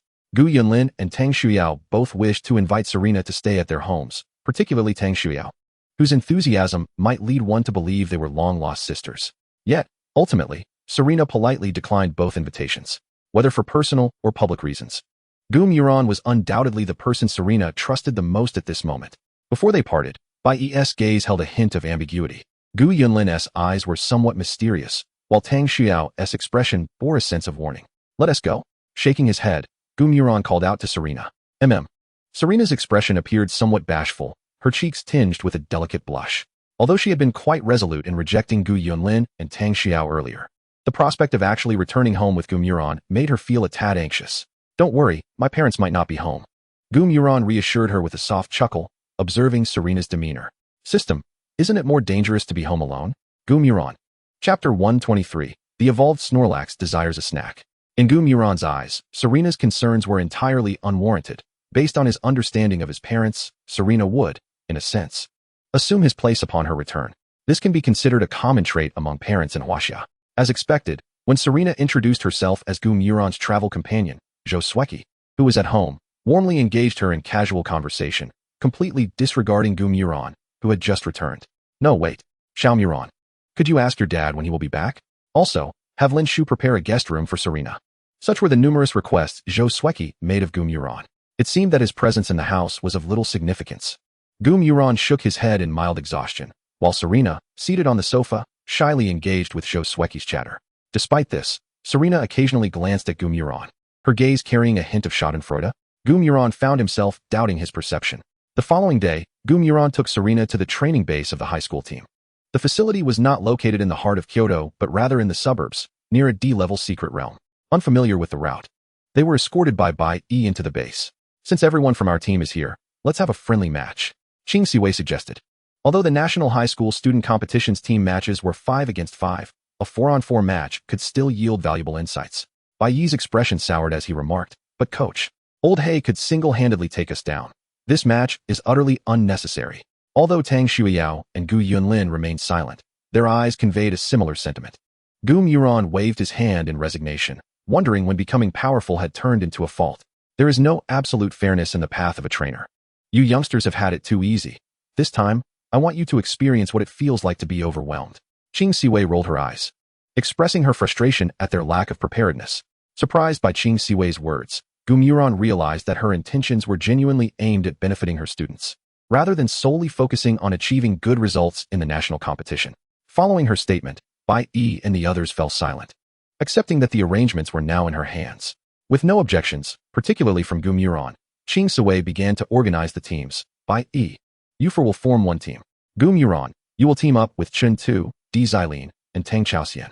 Gu Muron was instructed to give it his all without holding back. After the four from Bai Yi's team had their turn, it would be Chun Tu and his companions' time to experience the earlier match's intensity. We must ensure fairness. Upon hearing this, Chun Tu and his companions stiffened, while Tang Chaoxian lamented, "Coach, does that mean we three will face 5 opponents in the second round?" Qing Siwei paused, then casually replied, "No worries, we won't win anyway. So the pressure is irrelevant." Chun Tu, Di Zilin, Tang Chaoxian. Thank you, Coach, your word is law.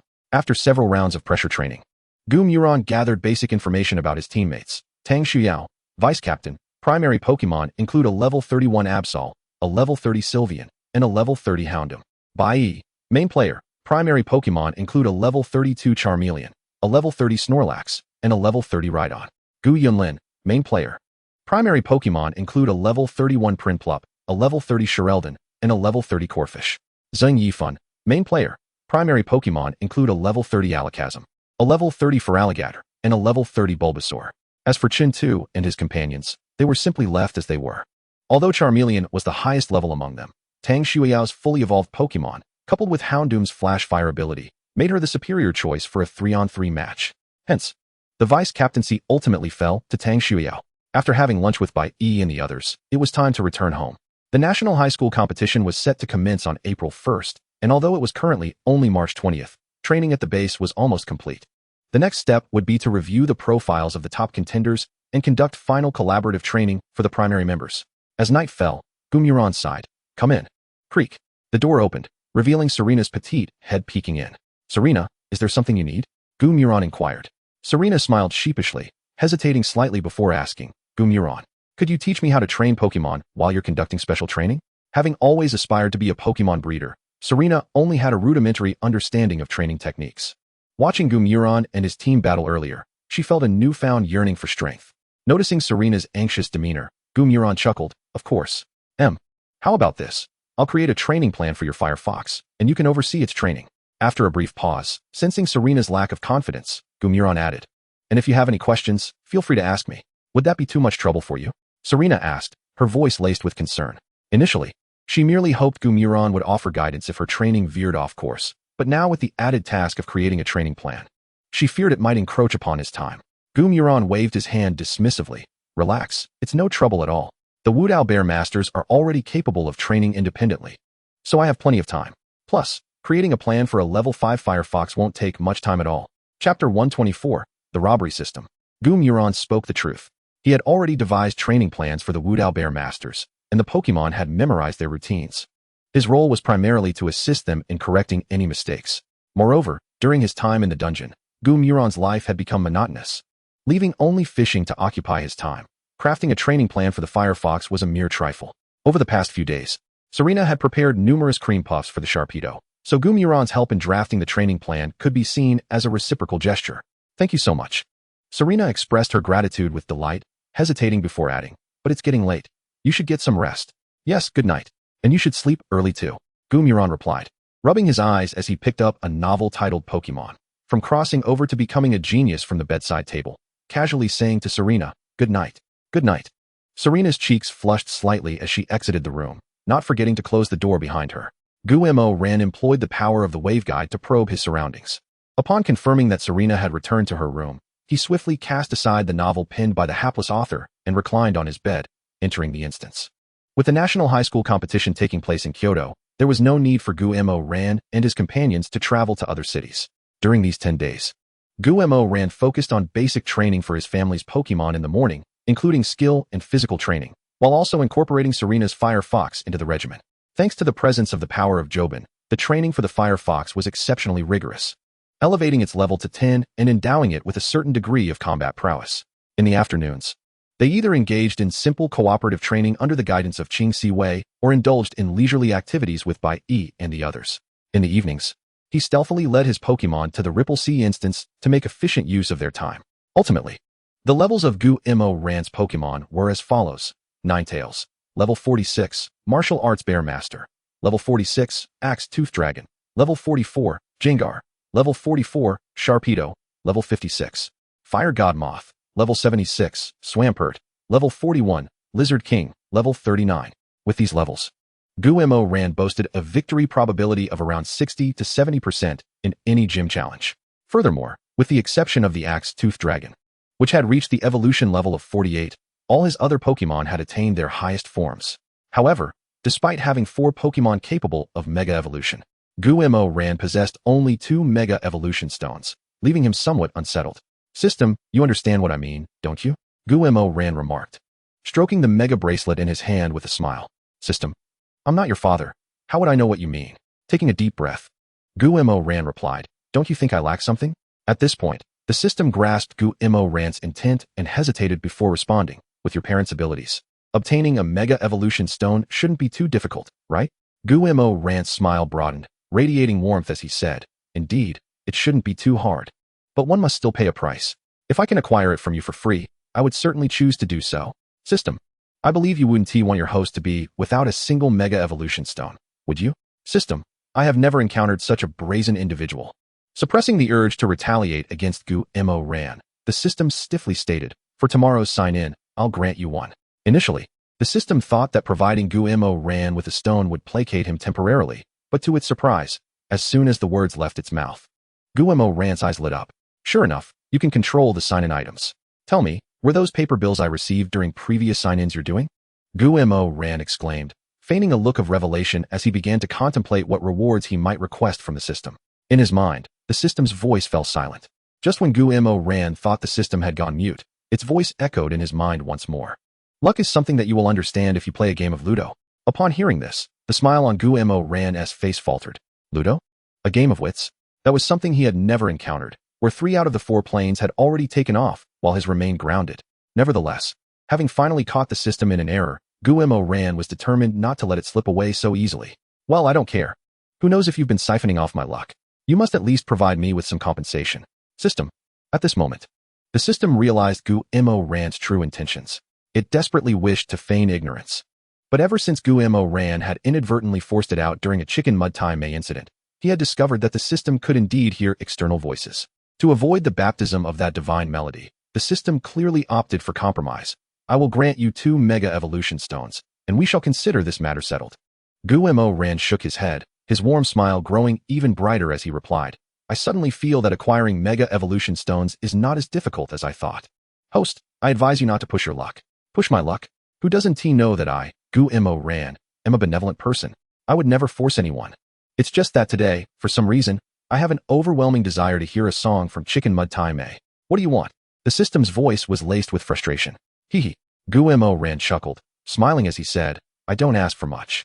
It's just that the Ripple Sea instance is running a bit low on resources." Not finishing his sentence meant that it was not him being forceful. Indeed, Gu-mo-ran was truly the most benevolent. Fortunately, the system was unaware of Gu-mo-ran's inner thoughts. Otherwise, it might have chosen to self-destruct alongside him. "I hope you will uphold your end of the bargain." Ding. "Congratulations, host, you have obtained the instance, Sky's Edge." Gu-mo-ran's eyes brightened, and he instinctively began to assess the Sky's Edge instance. Sky's Edge, an instance created by a certain hapless author. Upon use, it allows entry into the Sky's Edge instance for training, where one can gain combat experience. Additionally, Pokemon captured within the instance can be brought into the real world, with a capture limit of 1. Recommended Pokemon level, 45. Is that sufficient? The system's voice sounded rather exasperated. "Hee. That is perfect," Gu-mo-ran replied, filled with uncontainable joy. "Remember, Tomorrow's sign-in is for Mega Evolution Stones. Get lost. Chapter 125, Sky's Edge the following day. System, sign-in. Guillermo ran declared decisively as he rose. Ding. 1 Mega Evolution Stone for Swampert. Guillermo ran chuckled softly, despite the system's sharp tongue. It still held affection for him. Today marked the opening of the National High School competition. To conserve his energy, Guillermo ran refrained from entering the Sky's Edge instance for training. After all, according to past practices, the opening match would be conducted by the school of the previous champion, while the opposing team would consist of randomly drawn schools. Such a splendid opportunity to showcase one's prowess necessitated that Guillermo ran approach it with the utmost vigor. After freshening up, Guillermo ran descended the stairs to find that Serena had prepared breakfast. He quickly polished off the meal and set off with Serena to gather at the first experimental high school. You're here? Hurry and change into your team uniform. Upon Guillermo Ran's arrival, Xing Siwei casually tossed him a red and white team uniform. Guillermo Ran glanced at it, noting its appealing appearance, and donned it. After spinning around a couple of times in front of the mirror in the changing room, he confirmed that he still looked dashing. Has Xiao Bai and the others not arrived yet? After changing, Guillermo Ran approached Xing Siwei and inquired. Xing Siwei looked at Guillermo Ran and her eyes sparkled. Dressed in the fitted team uniform, he indeed possessed a certain charm. Tang Shui Yao and Gu Yunlin are here. The others are still on their way. Upon hearing this, Guillermo Ran nodded and quietly awaited the arrival of his teammates. Approximately half an hour later, the team from the first experimental high school arrived. All right, since everyone is ready, let us go. Xing Siwei, now clad in her coaching attire, declared. Let us go. As the captain, Guillermo Ran naturally took the lead, with the others lining up behind him according to rank. On the bus, aside from Guillermo Ran, Serena, and Xing Siwei, the rest of the group appeared somewhat anxious. It was entirely normal for 18-year-olds to feel nervous while participating in a national-level competition for the first time. Noticing her teammates' slight unease, Xing Siwei refrained from saying much. Experience indicated that a moderate level of tension was beneficial for a trainer's command during a match. Moreover, after the opening match concluded, the nerves would belong solely to the other schools. As the national high school competition took place annually, Kyoto had constructed a dedicated sports venue for the event. Welcome, everyone, to the grand stage of the National High School Student Competition. I am your host, Yu. I understand that lengthy speeches are not favored by anyone, and I share that sentiment. Thus, let us transfer the spotlight to the new generation of scholars, allowing them to showcase the vigor and spirit of contemporary youth. With that said, I hereby declare the National High School Student Competition officially commenced. Please enjoy the opening match brought to you by the reigning champion, Kyoto First Experimental High School, and Tianjin City No. 2 Middle School. Main team members, follow me. In this match, the use of main forces is prohibited, and failure is not an option. Is that clear?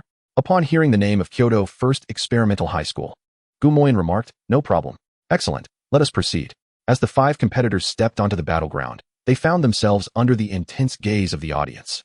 The cheers from the stands infused the previously anxious participants with a surge of excitement as they crossed onto the arena.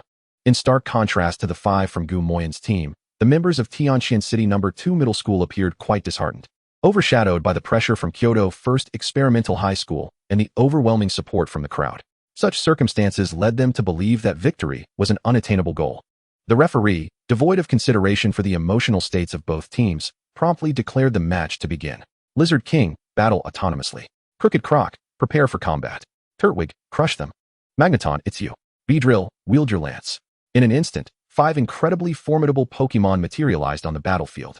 The captain of Tianjin City No. 2, his brow furrowed in concern, spoke up, everyone, even if we lose, we must display our own flair on the stage. Pidgey. Though the members of Tianjin City No. 2 were not particularly invested in the battle, they released their Pokémon nonetheless. Aside from Pidgey, their remaining Pokémon included Krogunk, Machop, Mewtwo, and Koffing. In terms of level and potential, Tianjin City No. 2 was undeniably at a disadvantage. The match commenced, but the referee showed no leniency towards their sentiments, swiftly announcing the start. As the referee's words echoed, Lizard King transformed into a streak of white light and charged towards the team from Tianjin City No. 2. With a swift motion, it dispatched Krogunk, Machop, and Mewtwo, who were momentarily frozen in place. Just as Lizard King was about to strike Koffing, Gumoyan intervened, stating, Lizard King, halt. Let your teammates handle the rest. Heeding Gumoyan's command, Lizard King promptly withdrew, leaving the situation momentarily bewildering for both Tianjin City No. 2's team and the onlooking spectators. Turtwig, use Razor Leaf on Koffing. White One commanded, while simultaneously urging Turtwig to launch an offensive. You all can take a breather. Leave these two to me. You may be lacking in looks, but your ambition is commendable. retorted Crooked Croc. Magneton, unleash Thunderbolt on Coughing. As soon as White One's directive was understood, Gu Yunlin issued her command. While electric-type moves are typically more effective against flying types, Gu Yunlin chose to target Coughing instead. Tang Suya shook her head, her gaze shifting towards the airborne Pidgey.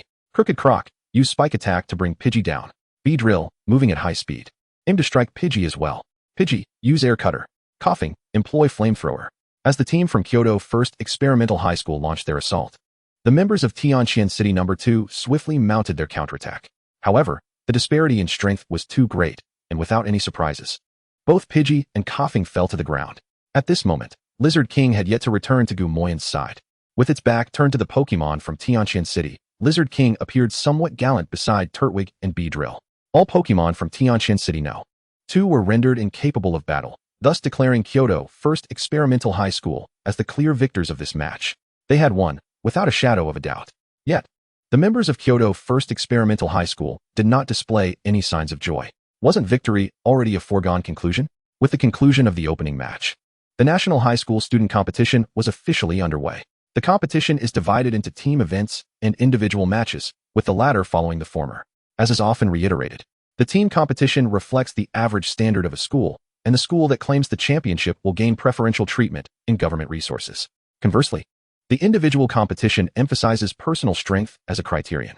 Here, every student fights for themselves, as long as their character is sound. Becoming the champion of the individual competition means they can choose from all universities nationwide. The team competition consists of 3 phases: knockout, round robin, and finals. The first phase, the knockout round, aims to eliminate a substantial number of schools. All schools are divided into 8 groups, with each group ultimately selecting 8 victors. This culminates in the establishment of the top 64 schools in the National High School Student Competition. Reaching the top 64 signifies eligibility to register for the individual competition. Following this is the round-robin phase, where the 8 groups are consolidated into 4. Teams will engage in round-robin battles, earning 1 point for victory, losing 1 for defeat, and 0 for a draw. Ultimately, the top 2 teams based on points will advance. After determining the top 8, the final match will ensue. The top 8 will draw lots to determine their opponents. The rules are simple: victors advance, and losers are eliminated until the final champion is crowned. Kyoto First Experimental High School is placed in Group A, alongside the previous year's top 8 team, Yenjing Foreign Language High School. However, according to Qing Siwei's analysis, this year's Yenjing Foreign Language High School strength is merely average, likely resulting in them remaining at the gates of the top 8. Given that the knockout round spans 3 days, Gu Moyan's current prowess would be too overwhelming, so he has opted not to participate. Qing Siwei did not oppose this decision. Conservatively speaking, Kyoto First Experimental High School is virtually guaranteed not to lose in Group A. Upon returning home, Gu Moyan made all necessary preparations and declared, "System, enter the Twilight of the Skies instance." Buckle up, the system takes no responsibility. Since being outsmarted by Gu Moyan, the system had become considerably less verbose. Amidst a whirlwind of motion, Gu Moyan found himself in a forest. Without hesitation, he summoned his Sharpedo and mounted its back, surveying the surrounding terrain. This observation proved to be quite remarkable. Initially, Gu Moyan had assumed that the Twilight of the Skies was merely an expansive forest. But upon closer inspection, he discovered that he was situated on an archipelago. Moreover, unlike ordinary islands floating on the sea, Twilight of the Skies consisted of several small islands suspended in mid-air. Due to the topography, there was an abundance of flying-type Pokemon in Twilight of the Skies, with many non-flying types capable of flight as well. What astonished Gu Moyan the most was the presence of a group of Salamence at the very center of Twilight of the Skies. You read that correctly. These were fully evolved level 50 Salamence. Although the instance is recommended for entry at level 45, the existence of these level 50 Pokemon is quite characteristic of the system's design. Ding. The first task has been issued. Please survive in the instance for half a month without utilizing any of your 3 champion-level Pokemon. Gu Moyan was taken aback. The previous 2 instance tasks had involved searching for items, leading him to believe that the system's initial missions were solely focused on locating objects or Pokemon. Suddenly being assigned a survival task took him somewhat off guard. Nonetheless, this task was not particularly daunting. As long as Gu Moyan refrained from provoking the Salamence, surviving for half a month would not be an insurmountable challenge. Gu Mo Ran allowed Gung Gue to remain within the confines of his shadow, thereby establishing a personal bodyguard of sorts.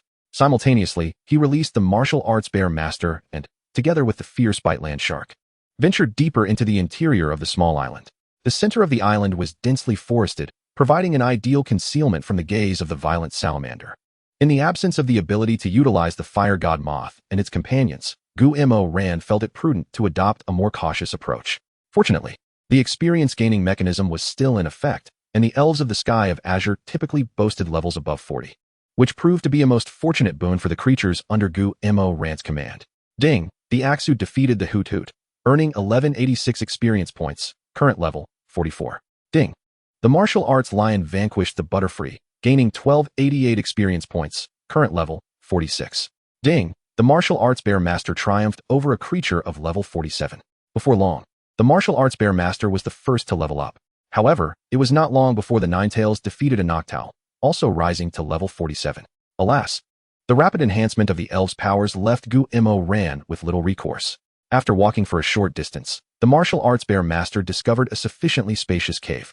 Initially, a few Mantine resided within, but under the persuasive reasoning of the Ninetales and the martial arts bear master, the Mantine ultimately chose to assist Gu-Mo Ran and vacated the cave.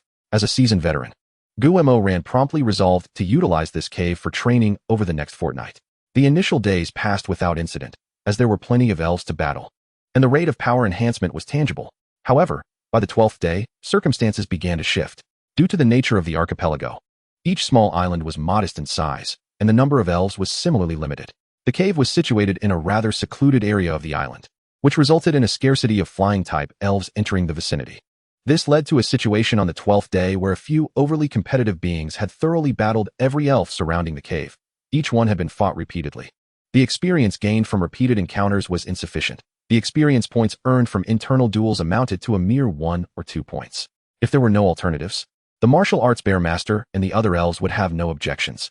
But the dilemma lay in the fact that stepping outside the cave would provide an opportunity for rapid power enhancement.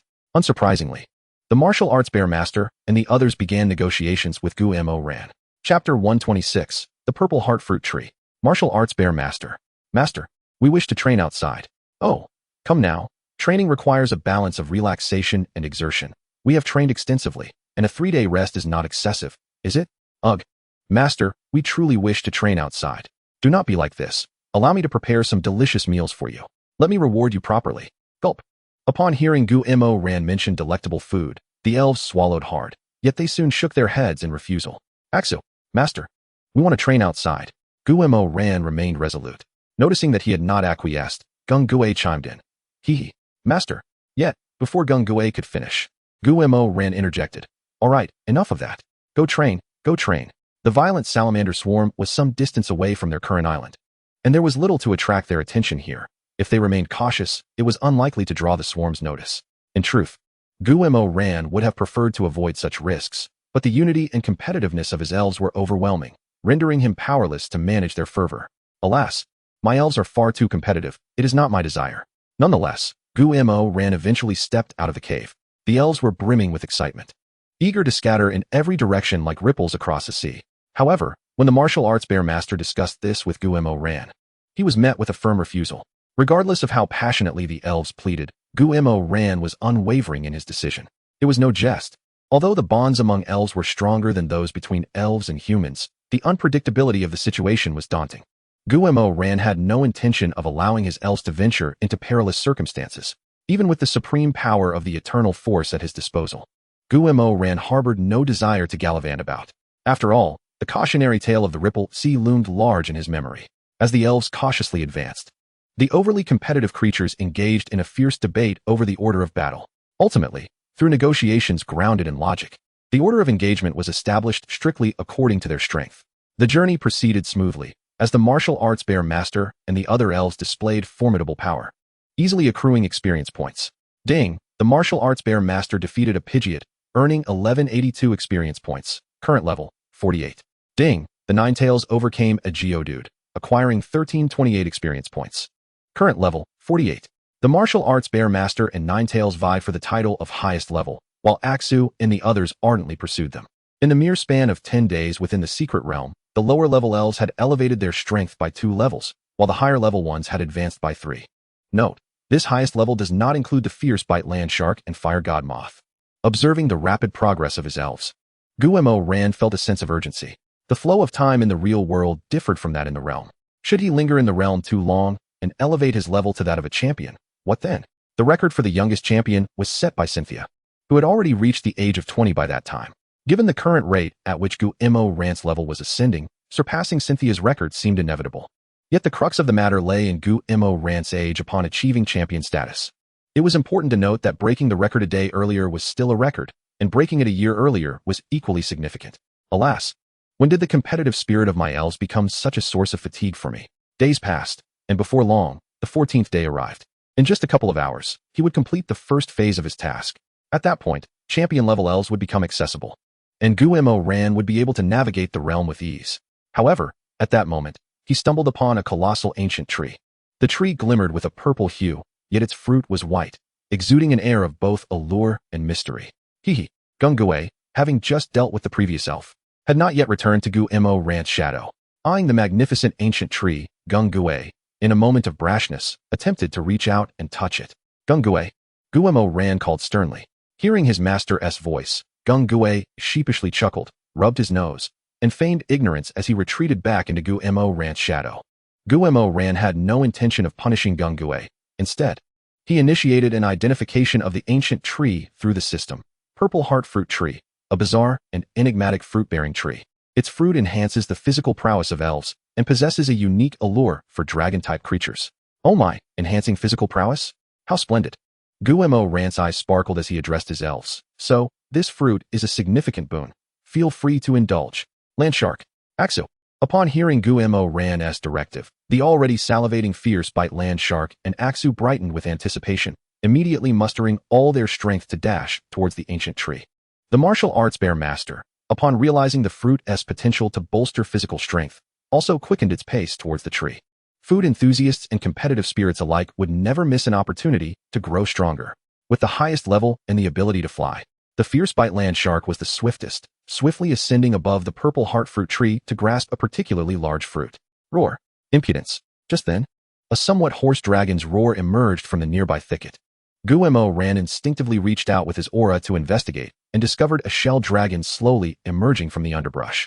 Name: Shell Dragon. Type: Dragon. Qualities: S.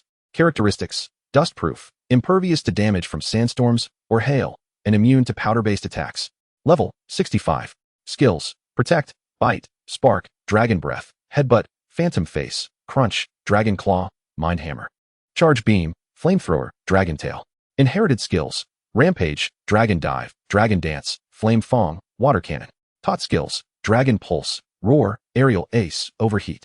TM skills: None. Gu-Mo is aware that the Azure Sky has a violent Shelmet, but is it not a bit absurd to encounter a sovereign-level Shelmet? System: What is happening?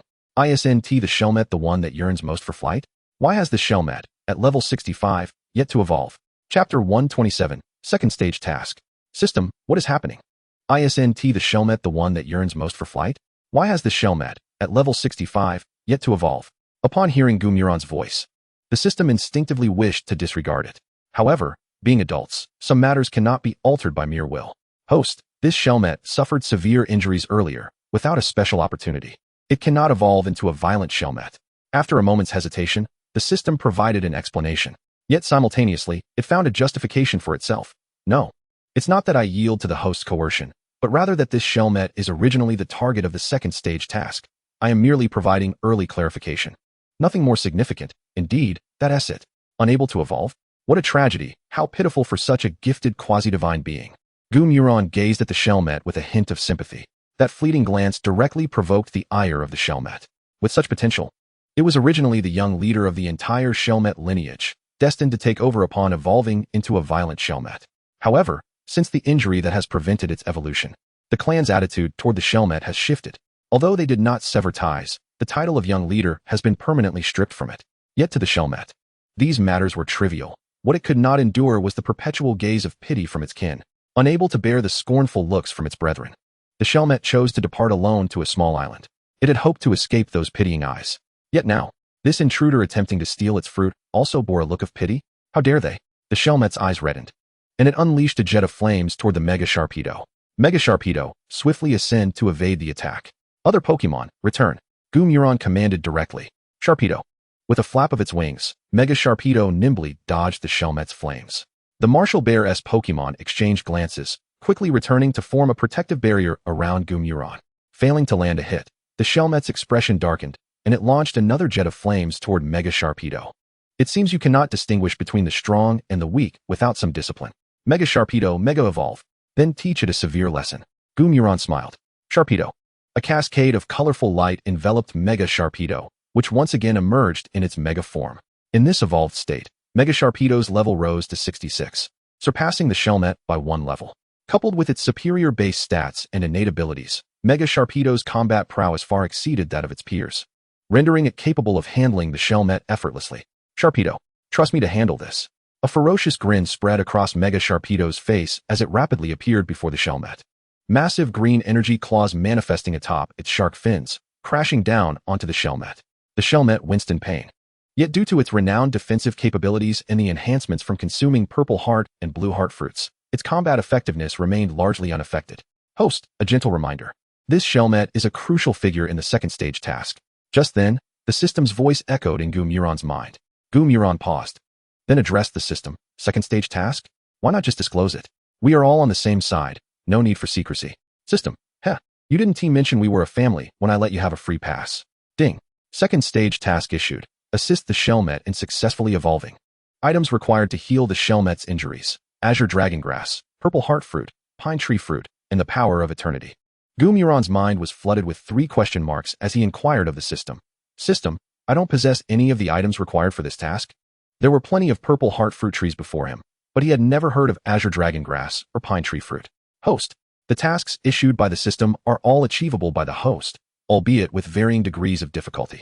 Though you lack Azure Dragon Grass and these other items, they can all be found in dungeons. What matters is that if you do not attend to the Shelmet, it will soon be gravely injured by your Mega Sharpedo. While you can heal it, let us not waste energy unnecessarily, shall we? Hearing the system's voice, Gumuron turned to look at the Shelmet. Just as the system had indicated, Mega Sharpedo, feeling disgruntled by the Shelmet's initial aggression and driven by Gumuron's task, had been particularly harsh on the Shelmet.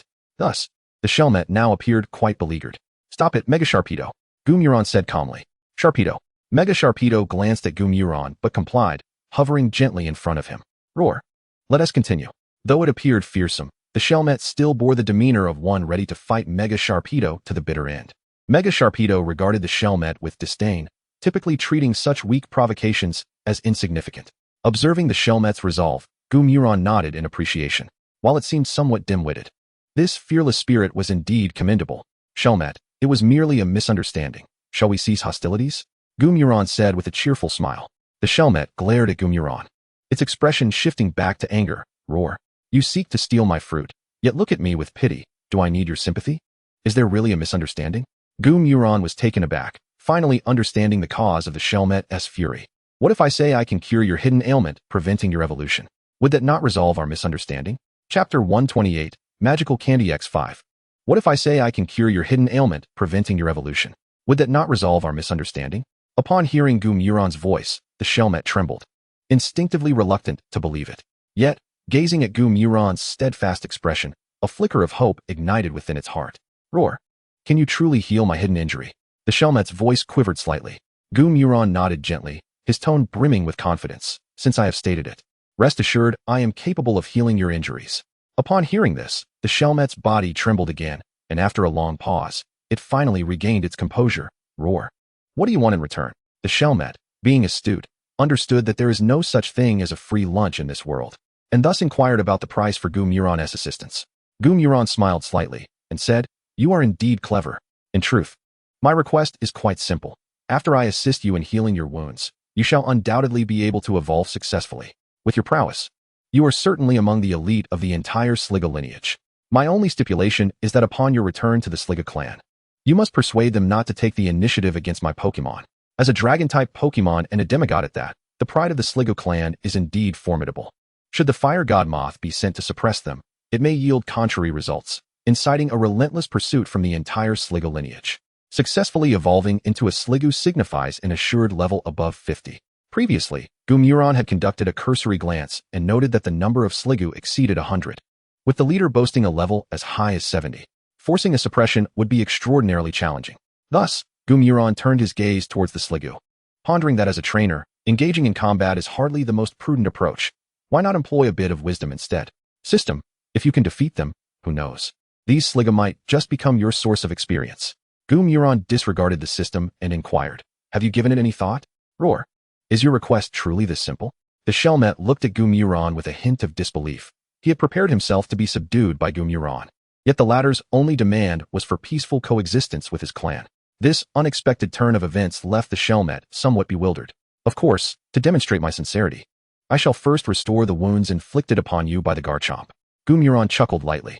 Without waiting for the Shelmet's consent, he raised his hand and bestowed upon it a green power. With the aid of the verdant green power, the injuries upon the Shelmet began to gradually mend. In no time, it was restored to an impeccable state of health. The Shelmet felt a surge of astonishment.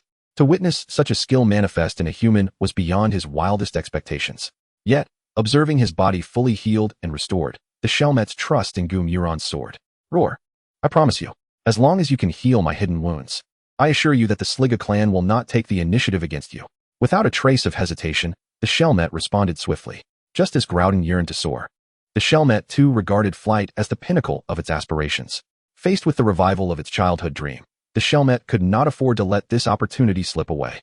Seemingly foreseeing the Shelmet's agreement, Gumuron displayed no surprise and calmly stated, "Very well, let us collaborate harmoniously. However, healing your hidden wounds will require several medicinal herbs. I wonder if you have heard of them." Roar. "Speak quickly. As long as they are found in the skies, I am quite likely to know of them." The Shelmet exhibited a sense of urgency, initially intending to guarantee its assistance.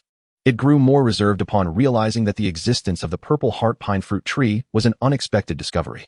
"To heal your hidden wounds, I shall require my green power. Purple heart pine fruit, and songlong grass." Upon hearing Gumuron enumerate these names, the Shelmet's brow furrowed into a deep crease. After a moment of contemplation, it replied, "Roar. That songlong grass and purple heart pine fruit are no issue, but I have never heard of this pine fruit." Gumuron nodded and said, "Then you shall be responsible for retrieving that songlong grass and guarding the purple heart pine fruit, while I will seek out the pine fruit. Does that sound acceptable?" At this, the Shelmet promptly nodded, relieved that Gumuron was willing to take on the search for the troublesome pine fruit. "However, we have yet to eat today." Gumuron rubbed his stomach and smiled. The Shelmet, taking a deep breath, the Shelmet quietly set off. "Ah, this fellow is quite astute." Gumuron silently praised the Shelmet and turned to his Pokémon, saying, "All right, now we can go eat some fruits, but do be cautious not to overindulge. While the purple heart pine fruit is indeed beneficial, excess can lead to adverse effects." The ensemble of Pokémon nodded in agreement, and the Super Garchomp, still in its Mega Evolution state, swiftly flew up to the purple heart pine fruit tree, ready to indulge in a delightful lunch. Over an hour later. "Congratulations, host. You have completed the first stage of the task. Current exploration value, 60%. Reward, 5 rare candies. Please complete the second task promptly." Gumuron nodded. Despite the considerable restrictions of this task, the rewards were undeniably enticing. 5 rare candies equate to a 5-level increase. While 5 levels may seem trivial at lower stages, they become exceedingly significant at higher tiers.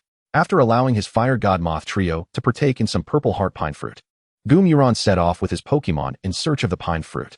Despite the protection of 3 champion-level Pokémon, Gumuron could afford to be a bit audacious. Yet, searching for a single fruit over such an expansive area proved to be quite the challenge. Gumuron directed his attention back to the system. As Gumuron's voice began to resonate, the system interrupted. "Host, I must confess, I know nothing at all. If you insist on asking, the final exploration value may not reach 100%. A blatant threat, yet Gumuron found himself rather susceptible to such tactics. After all, being in a level 45 secret realm without complete mastery would be quite regrettable. Chapter 129, today's section. Although a precise location was not provided, after much coaxing from Gumuron, the system eventually revealed a vague vicinity near a pool on a neighboring island. Once again riding on the back of his Garchomp, he stealthily entered the adjacent isle. Compared to the previous island, this one appeared somewhat smaller, yet the scenery was far more enchanting, and even the air felt refreshingly purer. The martial arts bear trainers also found this island quite appealing for a simple reason. The Pokémon here boasted higher levels, allowing for swifter growth. Ding! The Swampert defeated the Pidgeot, gaining 1503 experience points. Current level, 44. Ding!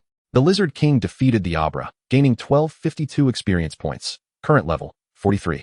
A series of prompts echoed in Gumuron's mind. While the frequency was not as high as during his time at the Ripple Sea, the experience points gained were substantial, resulting in a commendable pace of advancement. With the system's reminders, Gumuron's steps led him toward the riverbank. After approximately 2 hours of searching, he stumbled upon a serene pond.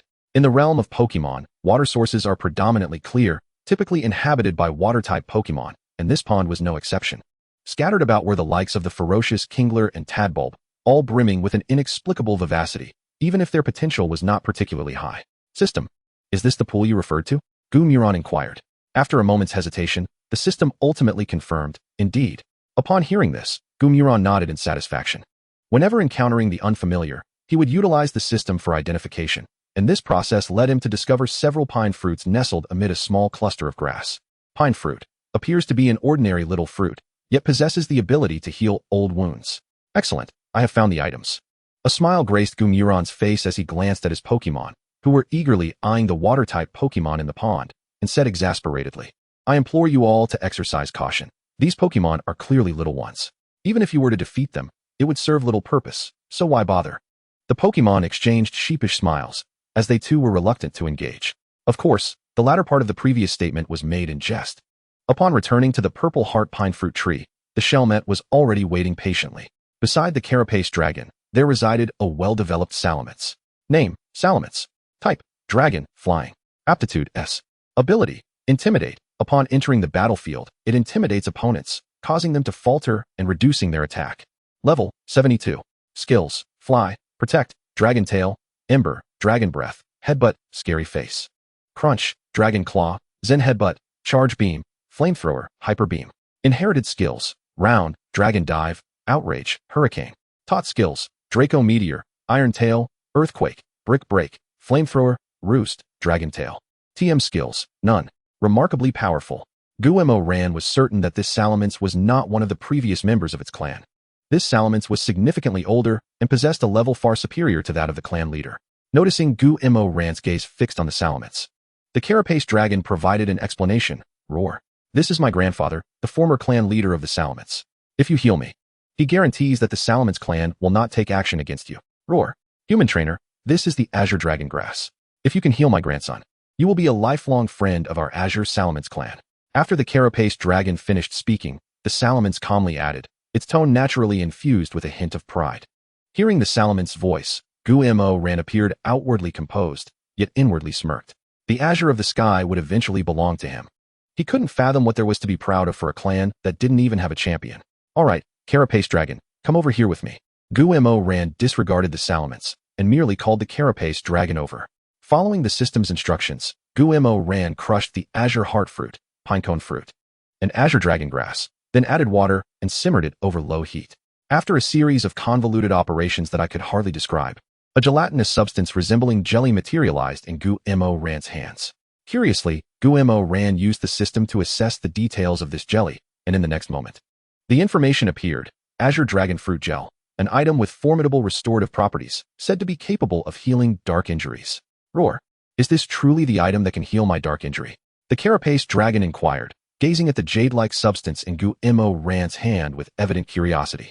Gumuron nodded and replied, indeed, consuming this Azure Dragon Fruit Gel, combined with my power of eternity, will heal your dark injury, allowing you to evolve into a Salamence. The carapace dragon looked deeply into Gumuron's eyes, sensing the confidence in his tone. It nodded earnestly and said, Roar.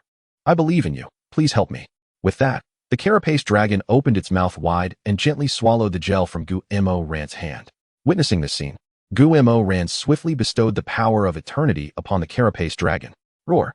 That hurts. At the moment, the power of eternity coursed into the carapace dragon's body.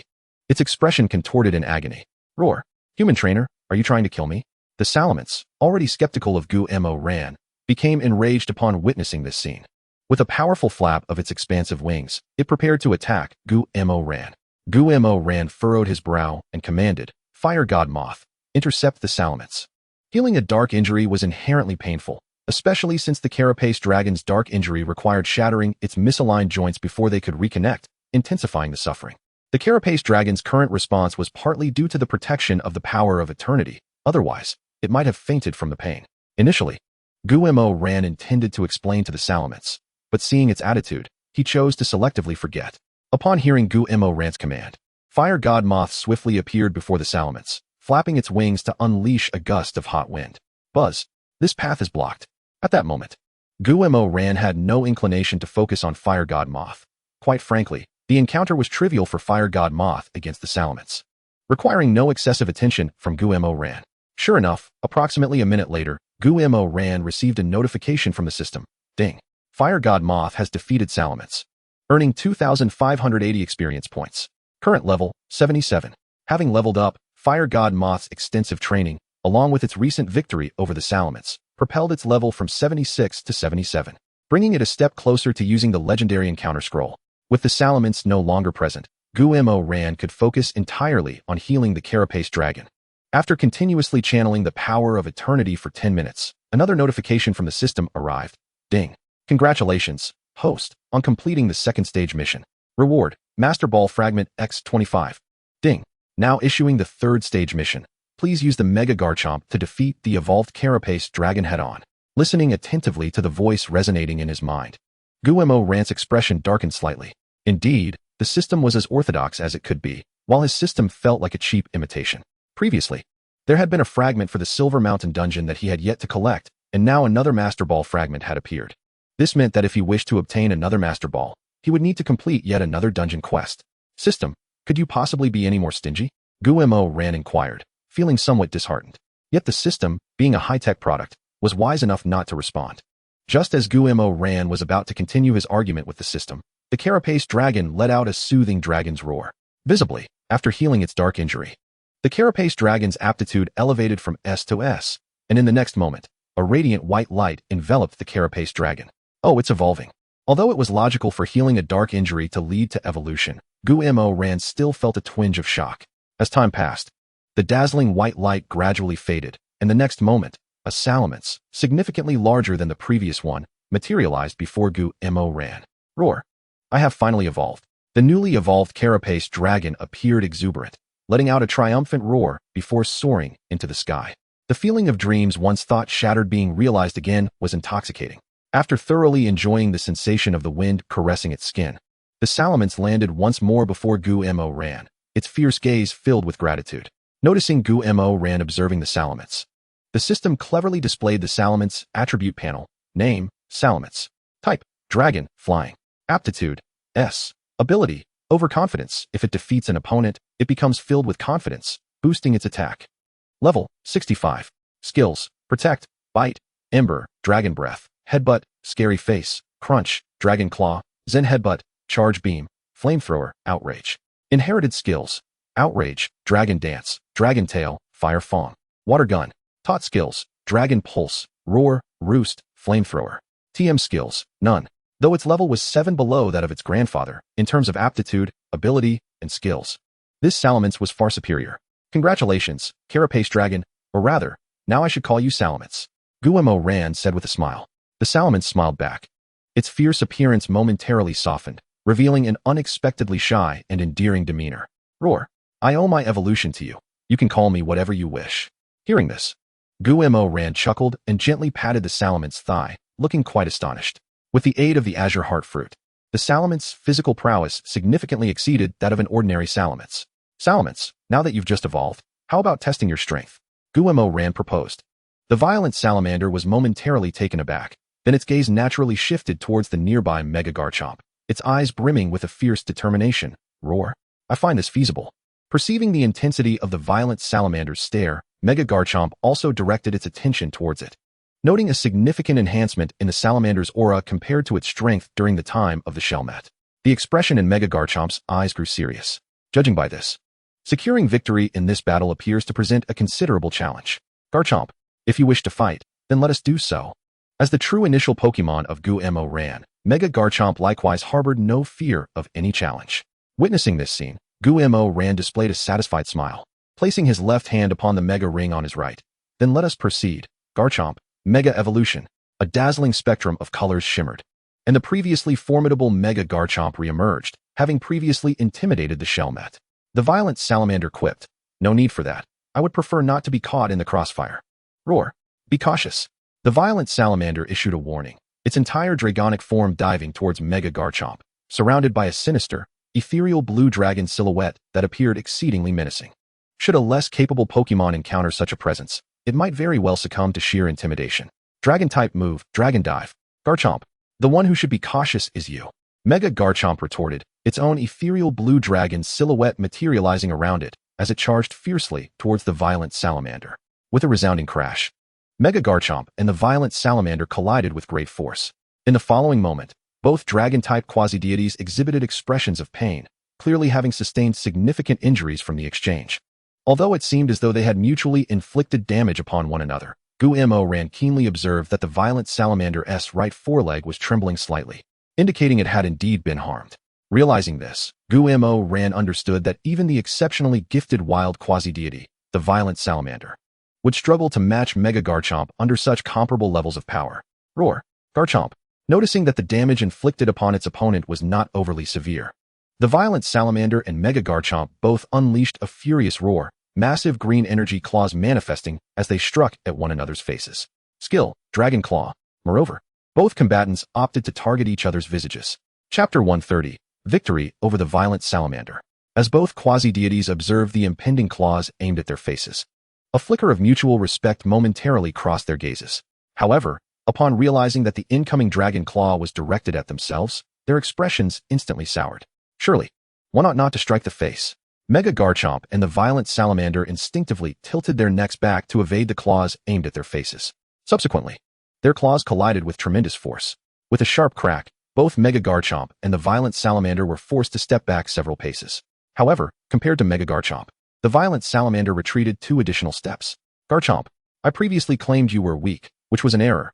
In truth, you are not so inept. Mega Garchomp tilted its head, speaking with an air of arrogance. Yet, even with your newfound prowess, defeating me remains an impossibility.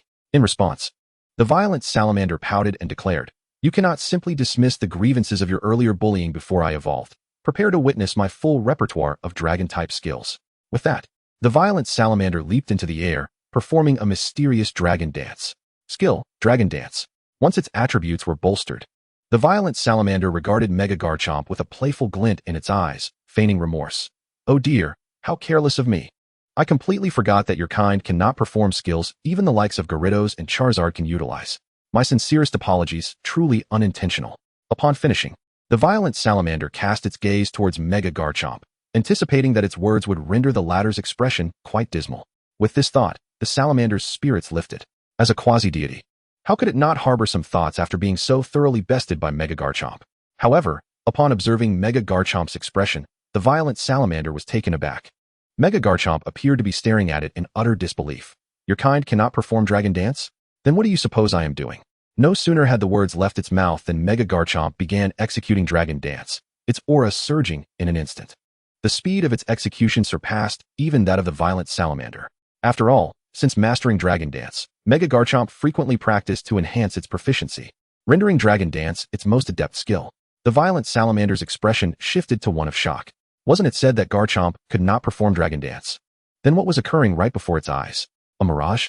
Shaking its head, the violent salamander dismissed such distractions and remarked, I have indeed underestimated you. But do not presume that merely learning Dragon Dance will enable you to defeat me. The gulf between us remains immeasurable. With that declaration, ethereal blue dragon silhouettes once again swirled around the violent salamander, enveloping it in the overwhelming aura of dragons as it charged rapidly towards Mega Garchomp. Mega Garchomp swayed slightly but chose not to engage in a direct clash with Dragon Dive, instead opting to deftly employ Protect to deflect the violent salamander's assault. As ripples surged across the shimmering shield, its surface remained intact, indicating that the power of Dragon Dive was insufficient to shatter Protect. With a thunderous crash as both Dragon Dive and Protect dissipated, Mega Garchomp delivered a crushing Dragon Claw strike against the violent salamander's back, causing it to be thrust downward with a muffled grunt. While this displacement did not yield a significant advantage, it was sufficient for Mega Garchomp to gaze down upon the violent salamander. Is this your strategy? How dull. The violent salamander huffed, visibly annoyed. Mega Garchomp regarded it as one might a simpleton. This is called cunning tactics. Someone like you would surely fail to comprehend. Without waiting for a response from the violent salamander, Mega Garchomp unleashed another barrage of Dragon Pulse. Although the violent salamander was formidable, it was no match for Mega Garchomp in their current levels, let alone considering that Mega Garchomp held a higher rank. Coupled with the violent salamander's somewhat straightforward combat style, Mega Garchomp, trained by Gu-Mo-Ran, employed a more cunning approach to battle. After an intense struggle, the violent salamander was ultimately knocked to the ground by a powerful Dragon Claw from Mega Garchomp. Ding! Mega Garchomp has defeated the Violent Salamander, gaining 3,520 experience points. Current level, 57. Following its victory over the Violent Salamander, Mega Garchomp's level ascended to 57. Since it had utilized an item, the system calculated experience points based on Mega Garchomp's original level, although it lacked the bonus from defeating a higher-level opponent. The accumulated experience was still substantial enough for an upgrade. Observing Mega Garchomp's triumphant expression, Gu-Mo-Ran smiled, bestowing upon it the power of eternity. All right. I shall tend to the Violent Salamander. Once you can defeat it without relying on Mega Evolution, I shall reward you handsomely. Garchomp, rest assured, that day is not far off. After Gu-Mo-Ran restored the Violent Salamander's stamina, the system's voice finally chimed in. Ding. Congratulations, host. For completing the third phase of the task, you have received the reward, a random mythical Pokémon, a Dream Pokémon Egg. Ding. As the exploration of the Celestial Horizon instance has reached 100%, the host has fully mastered the Celestial Horizon instance. With the time flow automatically adjusted to 1 to 3. Hearing the voice of the system echo in his mind, Gu-Mo-Ran's body trembled, and he exclaimed, System, I apologize, I have wronged you. You are the most generous system in this world. To be honest, since there is only one system in existence, it shouldn't be an issue to say so, right? The system replied, Host, enough of that. Please be mindful of your eating habits. Unfazed by the system's sarcasm, Gu-Mo-Ran waved his hand dismissively and said, As long as your future rewards are of this magnitude, feel free to say whatever you wish. I won't utter another word.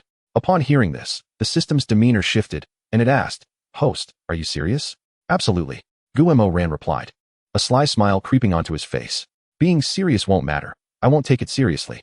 This matter is non-negotiable. You'll have to rely on your own luck from now on, the system said calmly, as if it were not the one who had been excited moments before. Gu-Mo-Ran muttered to himself, Damn, the system has wised up. Chapter 131. Taming the Ferocious Salamander. Returning to the main topic. When the ferocious salamander laid eyes on Gu-Mo-Ran, its originally fierce and menacing gaze softened instantly. It discreetly scanned the sprite in Gu-Mo-Ran's hand, and, upon seeing that the super sharp jaw shark had reverted to its original form, the ferocious salamander cautiously inquired, Roar. Gu-Mo-Ran, how does it feel to fly with the sharp jaw shark? The feeling of flying with the sharp jaw shark? Gu-Mo-Ran pondered for a moment, his brows knitting together. Eventually, he replied, It's all right, I suppose. While the speed is quite impressive, the sharp jaw shark's back is rather small, so one can only stand or sit. Thus, short flights are manageable, but long distances can be quite exhausting. The ferocious salamander nodded in agreement, casting a challenging glance at the sharp jaw shark, and said, Roar. Since the sharp jaw shark can't take you on long flights, would you like a sprite that can? What do you mean? Gu-Mo-Ran asked, slightly bewildered. However, it soon dawned on him what the ferocious salamander meant, and he responded with surprise, Are you saying you want to follow me? Seeing that Gu-Mo-Ran understood his intent, the ferocious salamander nodded vigorously and earnestly declared, Roar. For some reason, I felt a sense of familiarity the moment I laid eyes on you. Although there was a slight misunderstanding thereafter, you still chose to help me heal my hidden wounds. Your character is commendable, and given the strength of the sprite you possess, I believe following you would lead to a promising future. Gu-Mo-Ran felt quite elated. Who else but him could have a quasi-divine, king-level sprite actively seeking to follow him? A smile graced his face as he retrieved a luxury ball from the system space and placed it before the ferocious salamander. Have you made your decision? Once you enter, there's no turning back. In response, the ferocious salamander chuckled, lowered its head, and gently tapped the luxury ball in Gu-Mo-Ran's hand. A flash of red light ensued, and the ferocious salamander was captured within the sprite ball. The ball did not even shake before settling into tranquility. King-level ferocious salamander successfully captured. Tilting his head, Gu-Mo-Ran mimicked the child in wonder, exclaiming, I've caught the ferocious salamander. As time passed, the first round of the National High School Students Competition came to a close. Kyoto First Experimental High School had effortlessly advanced to the top 64. Although Gu-Mo-Ran, Bai Yi, and Tang Xiao had not stepped onto the field, the trio of Gu Yunlin, Zheng Yifan, and Chun Tu easily dispatched the teams they faced. After defeating the ferocious salamander, the flow of time was corrected to 1 to 3, resulting in limited subsequent improvements for Gu-Mo-Ran. The current levels of his sprites were as follows. Ninetales, level 49, Martial Arts Bear Master, level 49, Axu, level 47, Jengar, level 47, Sharp Jaw Shark, level 57, Fire God Moth, level 77, Giant Marsh Fish, level 45, Lizard King, level 45, Ferocious Salamander. Level 65. The level of the Lizard King had risen from 39 to 45.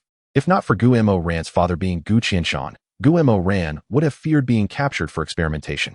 There was no choice. The competition among sprites was fierce, and Guillermo Ran could only reluctantly accept it. Knock knock. Creak. Old Black, the coach wants to discuss the lineup for tomorrow's match. With a symbolic knock, Bai strode into Guillermo Ran's room, expertly flopping onto his bed, grabbing an apple from the nightstand, and munching while speaking. Guillermo Ran looked at the nearly 200-pound mass lounging on his bed with exasperation. Aren't you going to the coach's meeting? Of course, Bai replied with certainty, then added, but I didn't want you to be alone in your room doing some tedious tasks. So I figured I'd eat an apple while waiting for you to finish up. Get lost. Guillermo Ran retorted. Tomorrow, they were set to battle Tianwu City's second high school, whose captain, Yun Tian, specialized in flying types, with an ace around level 30, a Scorpion King. While the other team member sprites were all below level 30. All the information is here. Take a look, then Guillermo Ran can arrange the lineup for tomorrow. Qing Siwei tossed the materials onto the table. Guillermo Ran did not refuse, picking up the documents and casually glancing through them before calmly stating, the opponent isn't strong, and their sprites lack any particular distinction, so anyone who wishes to fight can do so. Although he sounded somewhat arrogant, it was indeed the truth. Not to mention Guillermo Ran, even Bai Yi and Tang Shuiyao would be absolute leaders in any other school. After all, last year's champion of the National High School Students Competition was Zhou Yushi, whose sprite strength was only slightly superior to theirs. Due to the nature of her sprites, Gu Yunlin's combat strength was somewhat lacking, but she was still undoubtedly strong enough to be a vice-captain or even a captain in any school outside Kyoto First Experimental High School. With this lineup, if they had to go all out against Tianwu City's second high school, it would indeed be overly flattering to them. Then let the three of us take the field. Chen Tu suggested first. The strength of the schools we've encountered so far isn't formidable. We can handle it. If we face a challenge later, then you, the captain, and the vice-captain can step in. Zheng Yifan was about to speak when Bai Yi interjected. It's fine to hide our strength with Old Black and Old Tang around. I haven't battled in a while, and my Snorlax's weight is about to increase again. Zheng Yifan, you should take a break tomorrow. Zheng Yifan was indignant, ready to argue why Gu Yunlin shouldn't rest, but recalling their performances at the training base, he sighed in resignation. All right, fine, I'll rest tomorrow. Seeing the match lineup finalized, Gu Yunlin's lips curled slightly upward, but her expression quickly returned to calm as she feigned disdain and addressed Bai Yi. Initially, I felt we could win effortlessly, but ever since you showed up, I feel like it's a bit precarious. Bai Yi took a deep breath, calmly patting Gu Yunlin's shoulder. Old Gu, I know I've won against you a fair number of times, but you must understand that it is not my intention. My true aim is for you to grow through your defeats. You must comprehend that. Before he could finish, Bai Yi dashed out with long strides. Behind him, Gu Yunlin held a fruit knife in her hand and shouted, Bai Yi, stop right there. Are you not going to stop him? Guillermo Ran asked Tang Shuiyao. Tang Shuiyao shrugged. You get used to it. Chapter 132. Snorlax is hungry again the following day. Guillermo Ran walked alongside the members of Kyoto First Experimental High School towards the sports arena. The host was once again the petite and sweet-voiced Yo-Yo. Whether it was the effect of the protagonist's halo or mere coincidence, the first match turned out to be that of Kyoto First Experimental High School. Welcome, everyone, to the grand stage of the National High School Student Competition.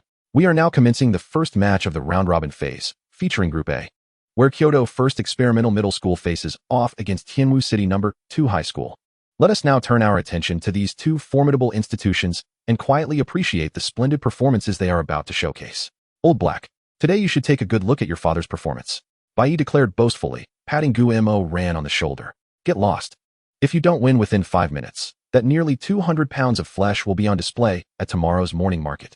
Guillermo Ran retorted, swatting Bai Yi's large hand away in annoyance. 5 minutes. You truly underestimate me. Bai Yi replied, incredulous. Enough with the bravado. You're the captain this time, so get serious. Gu Yunlin, irritated by Bai Yi's continued boasting, grabbed his shoulder and dragged him toward the stage.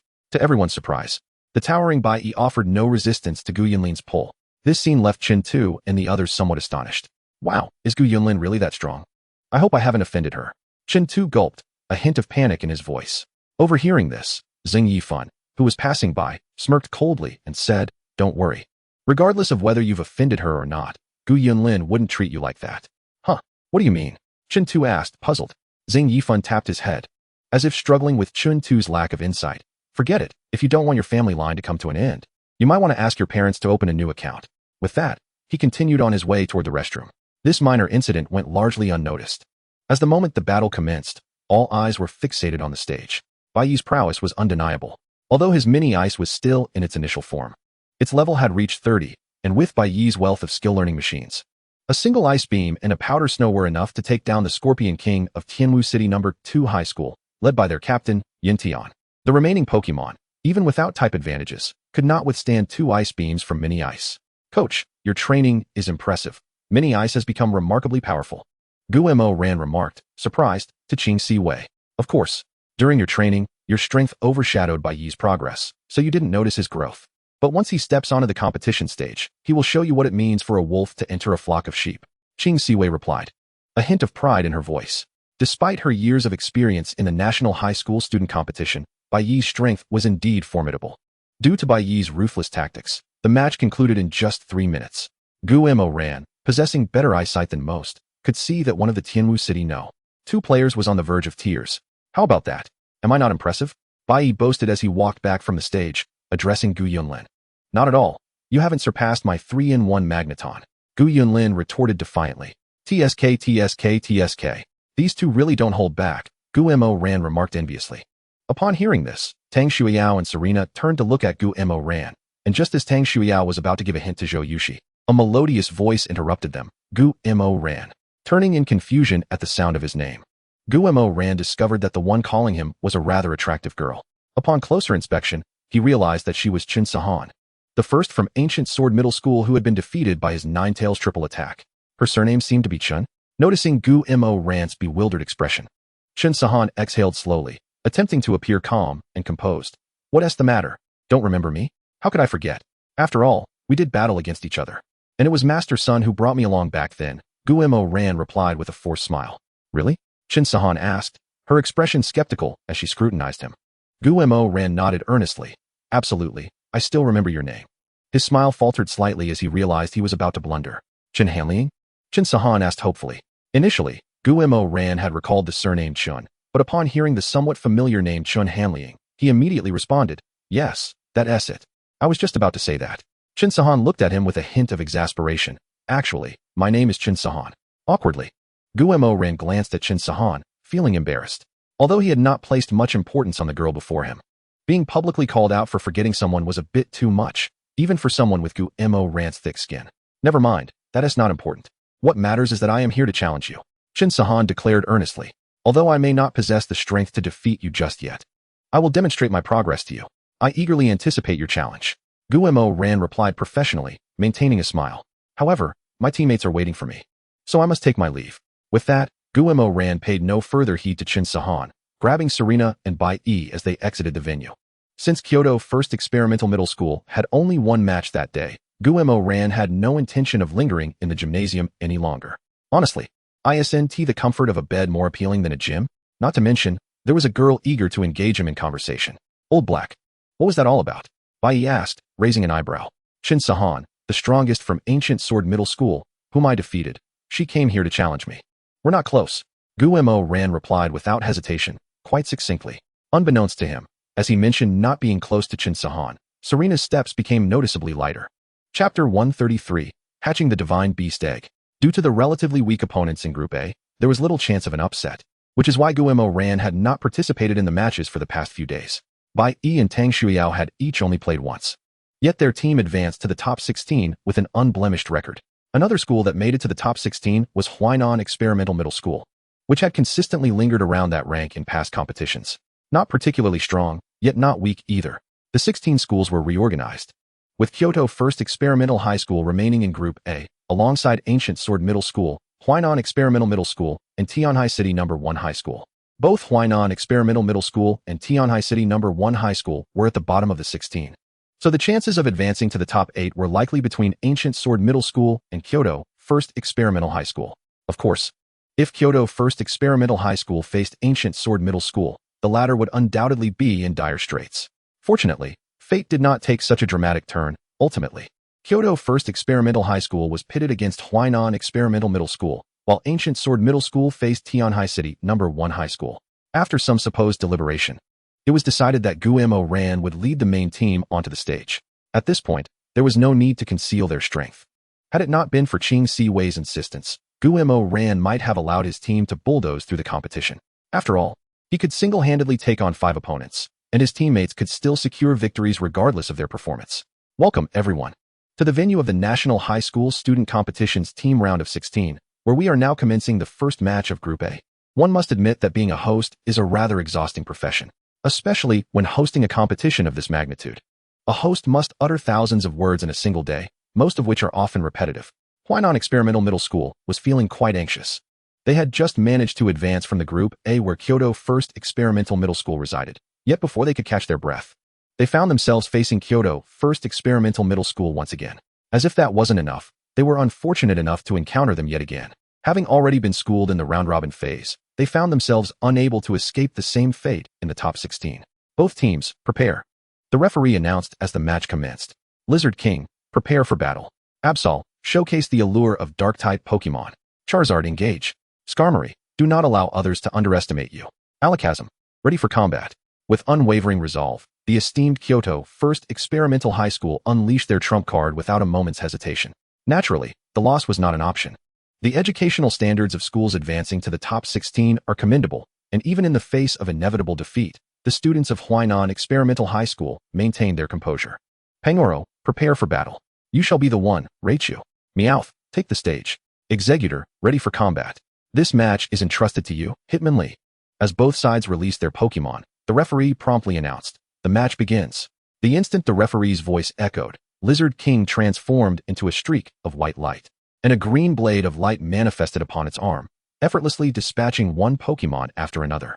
Before Bai Yi and his companions could make a move, Lizard King had already cleared the field of Huainan Experimental High School's 5 Pokémon.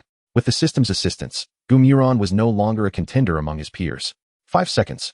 In merely 5 seconds, all Pokémon from Huainan Experimental High School had lost their combat capabilities. The referee, witnessing the complete downfall of Huainan Experimental High School's Pokémon, instinctively glanced at the timer. Upon seeing the number 5 displayed, even the battle-hardened referee faltered momentarily. All Pokémon from Huainan Experimental High School have lost their ability to fight, thus declaring Kyoto First Experimental High School as the victors of this match. Alright, brothers, we're done here. Gumuron, appearing somewhat eager, disregarded the 5 teammates from Huainan Experimental High School who were on the verge of tears and addressed Bai Yi and the others. I trust you have urgent matters to attend to. Bai Yi cast a resentful glance at Gumuron. However, this does not justify your one-sided annihilation of their entire team. Tang Shuiyao also looked at Gumuron with a pained expression. I believe you owe us an explanation regarding this matter. Gu Yunlin added her discontented expression to the mix. Zhang Yifan wanted to voice his thoughts, but noticed that Bai Yi and the others had already expressed their sentiments, choosing instead to silently regard Gumuron with a look of grievance. Feeling the weight of 4 discontented gazes firmly upon him, Gumuron offered an awkward smile and said, I'm quite pressed for time right now. Let us discuss this tomorrow. With that, Gumuron dashed towards the stands. Serena attempted to follow but quickly realized she could not match his speed and was unaware of his destination, leaving her with no choice but to return home alone. At that moment, Gumuron had no mind for anything else. He hastily rented a room outside the gym. And the moment he lay down on the bed to enter the instance, he inquired, System, how long until that egg hatches? Ding. It will hatch in 1 minute. Please prepare, host. The system responded calmly. Originally, the system only spoke during sign-ins, but ever since it was astonished by Gumuron's miraculous luck, its frequency of communication had notably increased. Not to mention that time when Gumuron cunningly acquired 2 Mega Stones in an instance. 1 minute? Thankfully, Lizard King is fast. Otherwise, he might not make it in time. Gumuron rubbed his hands together in excitement and released the Pokémon egg rewarded by the system. Due to the imminent hatching, the egg, shrouded in a faint glow, began to flicker with white light. Crack! At the moment the minute elapsed, the gray egg produced a sound of shattering. Gumuron's mood soared to the heavens. The first divine beast Pokémon egg rewarded by the system. Surely, hatching a level 1 deity would not be too much to ask? Even if it couldn't fly, that would still be a stroke of good fortune. While Gumuron's mind wandered, the eggshell completely shattered, revealing a radiant shiny Rayquaza. As the shell broke, the first thing Gumuron noticed was a tail covered in jet black scales. Once the Pokémon emerged from the egg, Gumuron found himself momentarily stunned. Black dragon scales, golden patterns, sharp eyes, and the imposing visage of an eastern dragon. Wasn't this the very creature known as the god of the sky, Rayquaza? However, unlike ordinary Rayquaza, this one was black, a shiny Rayquaza. Gumuron took a deep breath. It's merely a shiny level 1 deity. I must remain composed. Roar. Papa. Rayquaza let out an adorably confused roar, gazing quizzically at Gumuron. Hearing Rayquaza's voice, Gumuron's body swayed slightly. Turning to face Rayquaza, his eyes gleaming with excitement, he said, "Hello, Rayquaza. I am Gumuron, your future trainer. No, I am your future trainer. However, I am not your father. If you wish, you may call me brother." In his enthusiasm, Gumuron stumbled over his words. Yet, he paid no heed to such trivialities. Encountering Rayquaza was an exhilarating experience. Ding. The attribute panel of shiny Rayquaza is as follows. The system, seemingly unable to contain itself, promptly thrust Rayquaza's attribute panel before Gumuron's eyes. Name: Rayquaza, shiny. Type: Dragon. Flying. Aptitude: SSS. Ability: Airlock, eliminates all weather effects. Level: Level 1. Skills: Dragon Dance, Hurricane, Origin Pulse, Air Slash, and Dragon Ascent. Inherited skills: none. Tutored skills: none. TM skills: none. Description: Rayquaza, the sky Pokémon, is known to soar through the ozone layer, and it is said that it descends to the earth to quell conflicts when Kyogre and Groudon battle. Revered by the world as the god of the sky. Upon witnessing the attribute panel of shiny Rayquaza, Gumuron felt an involuntary tremor run through him. Although a level 1 shiny Rayquaza is still a blank slate, Gumuron declared that he would gladly accept more of such blank slates. With an SSS aptitude, aside from Arceus, whose aptitude remains unknown, this level of aptitude ranks among the very best, even among level 1 deities. Roar. Okay, brother. Being young and having just emerged, Rayquaza's first sight was Gumuron. And with the highest bond set by the system, Rayquaza was notably obedient to Gumuron's commands. Such a good boy. Gumuron smiled gently, and, after a moment's hesitation, retrieved a Master Ball from the system's space, seriously addressing Rayquaza.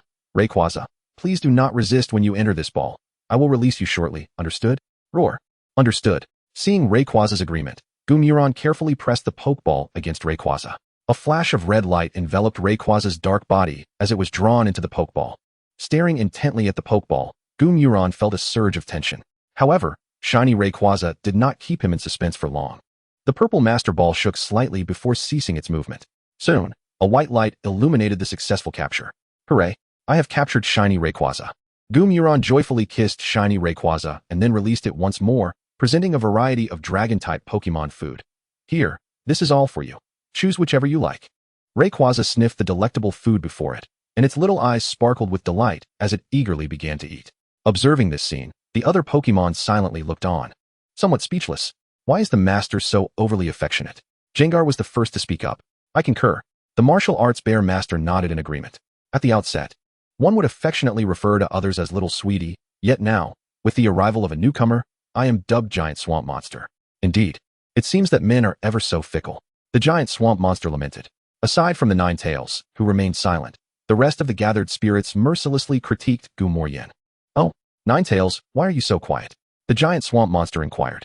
Nine Tails smiled faintly, and, with an air of profundity, replied, in truth, you need not harbor such animosity towards Rayquaza. The giant swamp monster and the martial arts bear master exchanged puzzled glances. Observing the expressions of the spirits, Nine Tails continued. The favor he currently enjoys will render him quite humble once he consumes that bottle of beverage. Naturally, Gumoryen was oblivious to the spirits' conversation. After satisfying Rayquaza's hunger, Gumoryen returned home. Upon entering, he discovered that Serena had already prepared lunch.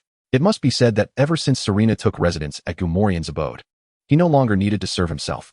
Perhaps this is the privilege of status. Gumoryen, come and eat. Serena called out, her eyes crescent-shaped with a smile. Feeling his stomach's yearning for sustenance, Gumoryen nodded and sat at the table. This sweet and sour pork is a new recipe I've learned. Do give it a try and tell me how it tastes, Serena said, placing a serving of the dish into Gumoryen's bowl with eager anticipation. I have every confidence in your culinary skills. Gumoryen smiled, without a trace of hesitation, and took a bite of the sweet and sour pork. How is it? Serena asked. After chewing thoughtfully, Gumoryen replied earnestly, delicious. It seems even the sweet and sour pork at Snorlax's restaurant pales in comparison to yours. Hearing Gumoryen's affirmation, Serena's eyes crinkled into crescents once more. Her flaxen hair stirred slightly, as if reflecting her joy. By the way, you seemed quite hurried to leave earlier. Was there something of great importance? Serena inquired midway through their meal. Upon hearing this, Gumoryen looked up at her. Sensing his gaze, Serena hastily added, I was merely asking. If it's inconvenient to share, it's no matter. Gumoryen chuckled, then, with an air of mystery, replied, in truth, it's nothing of great consequence, just the capture of a divine beast. Chapter 135, Untitled Progress 30. With the conclusion of the round of 16, the competition has progressed to the quarterfinals. After a trial of both luck and skill, the schools that made it to the top 8 are Kyoto First Experimental High School, Kyoto Second Experimental High School, Magic City Experimental High School, Yenjing First Experimental High School, Ancient Sword High School, Kyoto University Affiliated High School, Guanghan Experimental High School, and Tinggu Experimental High School. Among these 8 institutions, 3 are from Kyoto, showcasing the formidable prowess of the capital. The final draw results are as follows: Magic City Experimental High School versus Guanghan Experimental High School, Kyoto First Experimental High School versus Ancient Sword High School, Kyoto Second Experimental High School versus Tinggu Experimental High School, and Yenjing First Experimental High School versus Kyoto University Affiliated High School. The 3 Kyoto high schools do not face each other in this round. Furthermore, based on the current information available, only the match between Kyoto University Affiliated High School and Yenjing First Experimental High School holds any suspense. The remaining matches lack intrigue, given the considerable disparity in strength. As the capital, Kyoto naturally boasts the most affluent and powerful trainers, and in comparison to other cities, it becomes evident that the law of the jungle prevails in any realm of existence. The first match tomorrow pits Magic City Experimental High School against Tinggu Experimental High School. Should you feel it worthwhile, you may come to watch. Although Tinggu Experimental High School does not stand a chance against Magic City Experimental High School, the latter must exert themselves fully to secure victory. We are certain to triumph in the team competition, yet for individual performances. Surpassing Magic City Experimental High School and Kyoto Second Experimental High School will be a formidable hurdle, Gu Moyen stated calmly. Tang Shuiyao and Bai Yi need not be mentioned. As long as fortune does not lead them to encounter Gu Moyen first, securing a spot in the top 4 of the individual competition should pose no issue. However, Gu Yunlin and the other members have yet to earn the right to be dismissive. Gu Yunlin understood Gu Moyen's words, her gaze inadvertently drifting towards Bai Yi. Watching a match alone is rather dull. It is much more enjoyable to have someone accompany you, Tang Shuiyao remarked. So love will eventually fade away, correct? The following day, as the competition was scheduled for the afternoon, Gu Moyen chose to rise in the afternoon. Of course, he was not indulging in sloth, but rather judiciously utilizing his time within the vast expanse of the sky. When Gu Moyen appeared in the living room on the first floor, Serena, who was diligently experimenting with cream puffs, promptly ceased her activity and addressed him. Are you hungry? Let me heat up your breakfast. With that, she made to rise and head to the kitchen. No. Gu Moyen quickly interjected. I'm not that particular. I can eat it cold. Serena shook her head, a gentle smile gracing her features. Cold food lacks the flavor of warmth. I'm rather bored anyway. So warming up your breakfast sounds delightful. With that, Serena stood and began to manage the pots and pans in the kitchen. Serena, you truly are quite the homemaker. I wonder who will be fortunate enough to have you in the future, Gu Moyen remarked with a smile. Serena maintained her composure, turning to glance at Gu Moyen. All right, no more teasing me. Gu Moyen chuckled but refrained from further comments. Serena continued to heat the food, her demeanor remarkably tranquil, though her ears, hidden beneath her flaxen hair, had subtly flushed a soft hue. When Gu Moyen and Serena arrived at the sports hall, Bai Yi and the others had also gathered.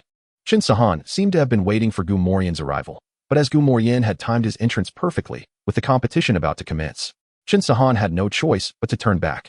Welcome, everyone, to the National High School Student Competition. I am your host, Yu.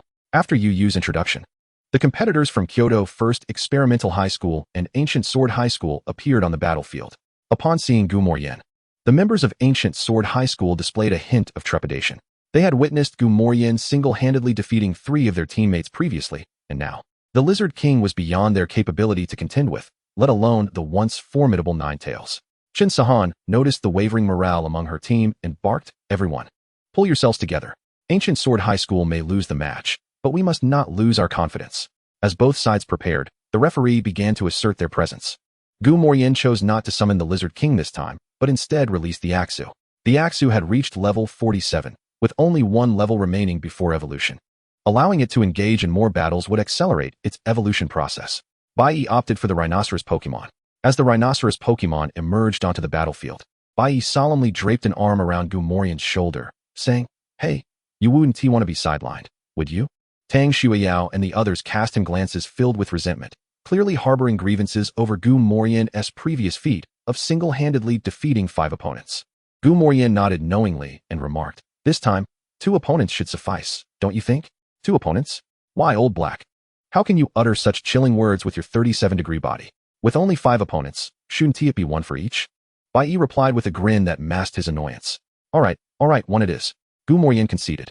Had it not been for the 4 sets of eyes fixed upon him, he would have certainly taken the opportunity to make Bai-Yi understand the difference between a minor player and a major one. How outrageous. Even if your strength is formidable, is it not a bit excessive to treat us like mere commodities to be selected at will? The vice captain of Ancient Sword High School, in a fit of indignation, exclaimed. Shin Sahan's expression was equally displeased. Leave that red-haired one to me. Fairy EV, use moonlight. Observing this scene, Bai-Yi shrugged. In that case, I shall take on the captain opposite us. Rhinoceros, use Mountain Crush. Then I'll handle that mighty crocodile. Mischievous crocodile, use Rock Block. Tang Shuiyao gently declared.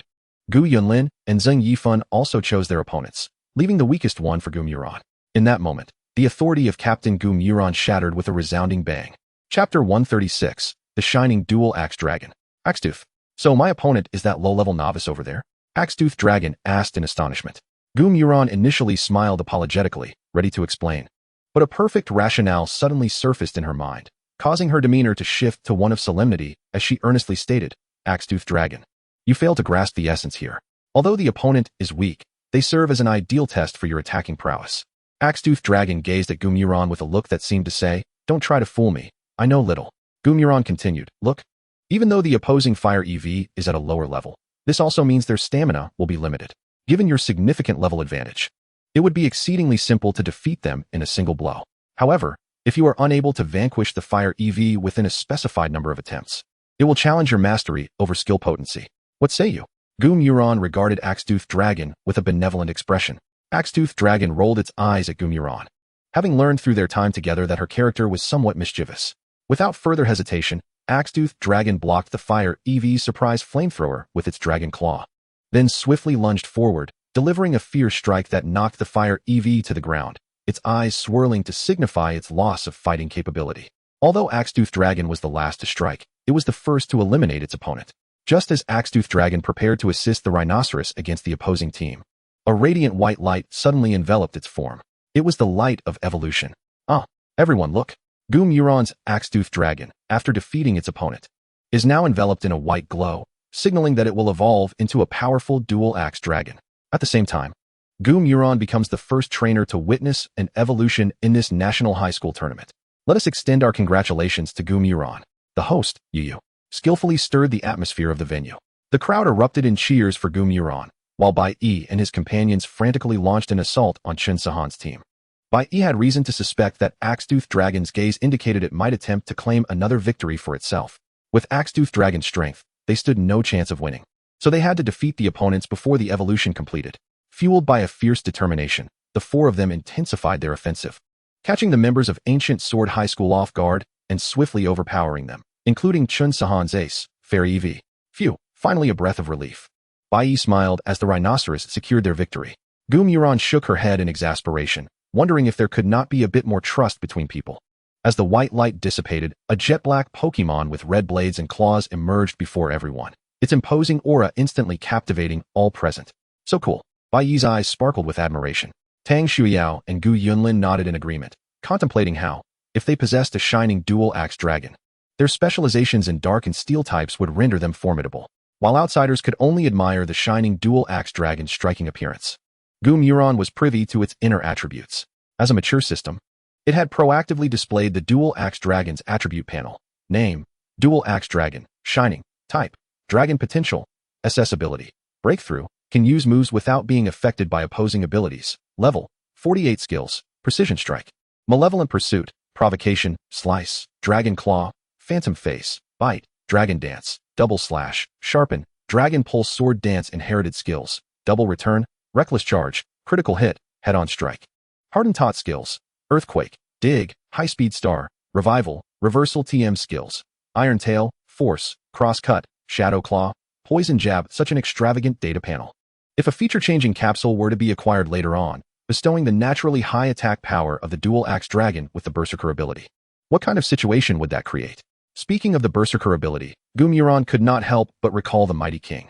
That fellow, if endowed with the Berserker ability, would theoretically be unmatched even by legendary Pokémon. Capturing one, given the opportunity, would indeed be a commendable decision. Noticing that all eyes, including those of the referee, were fixed on the Dual Axe Dragon, Gu Muron coughed lightly. The referee, prompted, reluctantly tore his gaze away and announced, as all Pokemon from Ancient Sword High School have lost their fighting capabilities. The ultimate victor of this match is Kyoto First Experimental High School. Return, Dual Axe Dragon. Without a moment's hesitation, Gumuron recalled her Dual Axe Dragon upon the referee's announcement of the match result. The audience erupted in lamentation at the sight. The referee cast a disapproving glance at the members of Ancient Sword High School. Look at you all, peers of the same age. If you cannot defeat your opponents, so be it. Why lose your fighting capabilities so quickly? The members of Ancient Sword High School were left bewildered. Is this my fault? In the competitors section of Kyoto's Second Experimental High School, Su Liyue frowned deeply. She had hoped that her relentless efforts during this period would allow her to triumph over Gumuron, or at the very least narrow the gap between them. Yet, whether it was Gumuron's Lizard King or the Dual Axe Dragon, neither was an opponent she could contend with at present, especially the Dual Axe Dragon, whose name alone signified a combat prowess unparalleled by ordinary Pokemon. Unbidden, the words of Su Chongqing echoed in her mind. Liyue, you may consider Gumuron your target, but you must maintain a balanced mindset. Why? It is a tragedy to be born in the same era as Gumuron. He is destined to overshadow an entire generation. Initially, Su Liyue had doubted this assertion, yet it now seemed to ring true. Then let us aim for second place and fight for that championship. Chapter 137, the Semifinals. The quarterfinals concluded, and the four schools advancing to the semifinals were Kyoto First and Second Experimental High Schools, Kyoto University Affiliated High School, and Magic City Experimental High School. Under the guidance of the host, Yu, the captains of the four high schools gathered at the podium to draw lots. The four individuals subtly divided themselves into three factions. Gumuron stood as the representative of the indifferent faction, while He Qianling, captain of Kyoto University Affiliated High School, and Zhang Zizhou, captain of Magic City Experimental High School, formed the anti-Gumuron faction, seemingly finding solace in their unity. Su Liyue, embodying the indifferent faction, appeared composed and collected in her stance. He Qianling and Zhang Zizhou also contemplated courting Su Liyue, yet due to her excessively aloof demeanor, such endeavors ultimately came to naught. The four captains may now commence the drawing of lots. Yu retrieved an opaque box, inviting the four captains to draw. Although the drawing apparatus was rudimentary, one must concede that this handcrafted method was the most equitable. This lottery format had always been employed in the national high school competition, thus the four had no objections. I shall go first, He Qianling declared. Gumuron did not voice any dissent. After all, from a probabilistic standpoint, the odds remained constant regardless of the order of drawing. As he extracted a sphere from the box, the light of Rotom illuminated it, revealing a prominent letter A. This indicated that He Qianling's institution, the Kyoto University Affiliated High School, was placed in Group A. If no one else draws, I shall follow suit, Gumuron remarked with a smile, gently unveiling his sphere, which also bore the same letter A. The Kyoto First Experimental High School was likewise in Group A. He Qianling's complexion instantly paled. Facing Gumuron was no different from prematurely entering the loser's bracket. With both the groups already drawn, Su Liyue and Chun Zizhou naturally fell into Group B. A sigh of relief escaped Su Liyue. While she had not anticipated winning the championship, securing the runner-up position felt far more tangible than settling for third. Clearly, Chun Zizhou shared the same sentiment, as their gazes momentarily collided. See you on the competition stage, Su Liyue and Chun Zizhou declared almost in unison. Observing this exchange, Gumuron turned to He Qianling, saying, then we shall meet on the battlefield. He Qianling's lips twitched uncontrollably. If he had a choice, he truly would prefer not to encounter Gumuron there. Welcome, everyone, to the venue of the National High School Competition. We are now entering the semifinals. The competing teams are the Kyoto First Experimental High School and the Kyoto University Affiliated High School. Both teams, prepare. It's you, Gyarados. Houndoom, prepare for battle. The match commenced. Although He Qianling was reluctant to face Gumuron, once the confrontation began, the members of the Kyoto University Affiliated High School released their Pokemon with remarkable speed, similar to their counterparts at Kyoto First Experimental High School. The Pokemon of the Kyoto University Affiliated High School were also around level 30. Captain He Qianling deployed a level 31 Bulbasaur with A-grade potential. However, this did not signify his specialization in Grass-type Pokemon, but rather in Poison-type. Observing the stocky creature, He Qianling initiated his offensive with Bulbasaur, use Sleep Powder. Blue Crow, fan your wings and disperse the sleep powder towards the opponent. One of the other members from the Kyoto University Affiliated High School coordinated the attack alongside He Qianling. With the assistance of Blue Crow, a cloud of white powder wafted towards the formation of Kyoto First Experimental High School. Gu Yunlin's eyes sharpened as she promptly commanded, Aircross. Use Whirlwind to return the sleep powder to the opposing side. With a powerful flap of its wings, Aircross sent the airborne powder back towards Bulbasaur. Gyarados. Use Ice Beam against Bulbasaur. To prevent the weakest Pokémon from being left for him, Gumuron decided to take the initiative. A brilliant blue beam of energy swiftly surged toward Bulbasaur. Upon witnessing this, Qianling's expression hardened as he quickly instructed, Bulbasaur, use Substitute and then Leech Seed on the Rhydon. Though a Poison-type specialist, he had no qualms employing Grass-type strategies. The Azure Ice Beam pierced through Bulbasaur's Substitute, while a small green seed was launched towards Rhydon. Bai furrowed his brow and directed, Rhydon, use Dig to evade the Leech Seed. Then unleash Rock Slide on the opposing Dusknoir. As the vice-captain of the Kyoto University affiliated high school, although Dusknoir was only level 30, it was still no match for Bulbasaur. If it were not for the need to win in a 3-on-3 format against Qianling, he would have been the captain of the Kyoto University affiliated high school. With the captain already determined, Dusknoir was a fitting opponent for Bai E's temperament. Gu Yunlin pitted Aircross against Blue Crow, while Tang Shuiao and Zheng Yifan quickly dispatched their foes. The Kyoto First Experimental High School possessed a peculiar trait. Despite competing in a team format, under their operation, the battles invariably devolved into 5 one-on-one contests. Subsequently, Gumuron, a virtually unbeatable entity, would secure the first victory. This occasion proved no exception. Bang! Bulbasaur was struck down by Gyarados' Ice Beam, losing all combat ability without a hint of suspense. Even with Bulbasaur employing Substitute and various defensive maneuvers, it was ultimately shattered by Gyarados' Ice Beam. Remarkably, throughout the encounter, Gyarados had not even shifted from its position. The second victory went to Tang Shuiao, whose opponent was a level 30 Ice-type Pokémon. Under the overwhelming pressure exerted by Houndoom, the Ice-type Pokémon also succumbed without question. The third victory was claimed by Bai. While he may have appeared somewhat foolish and affluent, his prowess was undoubtedly at the pinnacle among his peers. Following him was Gu Yunlin, who, being of the Steel and Flying type, found Blue Crow unable to hold a candle to Aircross. Finally, Zheng Yifan who employed Teleport to confound the opposing team, concluding the final match despite sustaining some damage. The 5 battles culminated in a resounding victory for Kyoto First Experimental High School. Witnessing the outcome, Qianling resigned himself to fate, in the face of overwhelming superiority. Losing was still an honorable defeat. With all Pokémon from Kyoto University affiliated high school rendered incapable of battle, the ultimate victors of this match were the Kyoto First Experimental High School. Advancing from the top 4 to the top 2, they emerged triumphant. The forthcoming finals promised no surprises. Chapter 138, Casual Conversation. Upon returning home, it was a rare sight to find both Gu Qianshan and Zhou Sueki present. Oh, what is the occasion? Why are you both back? Gumuron queried playfully. Beside him, Serena earnestly greeted Gu Qianshan and Zhou Sueki. With the finals tomorrow, your father and I decided to come back to watch. Zhou Sueki explained blandly to Gumuron, before turning her attention to Serena.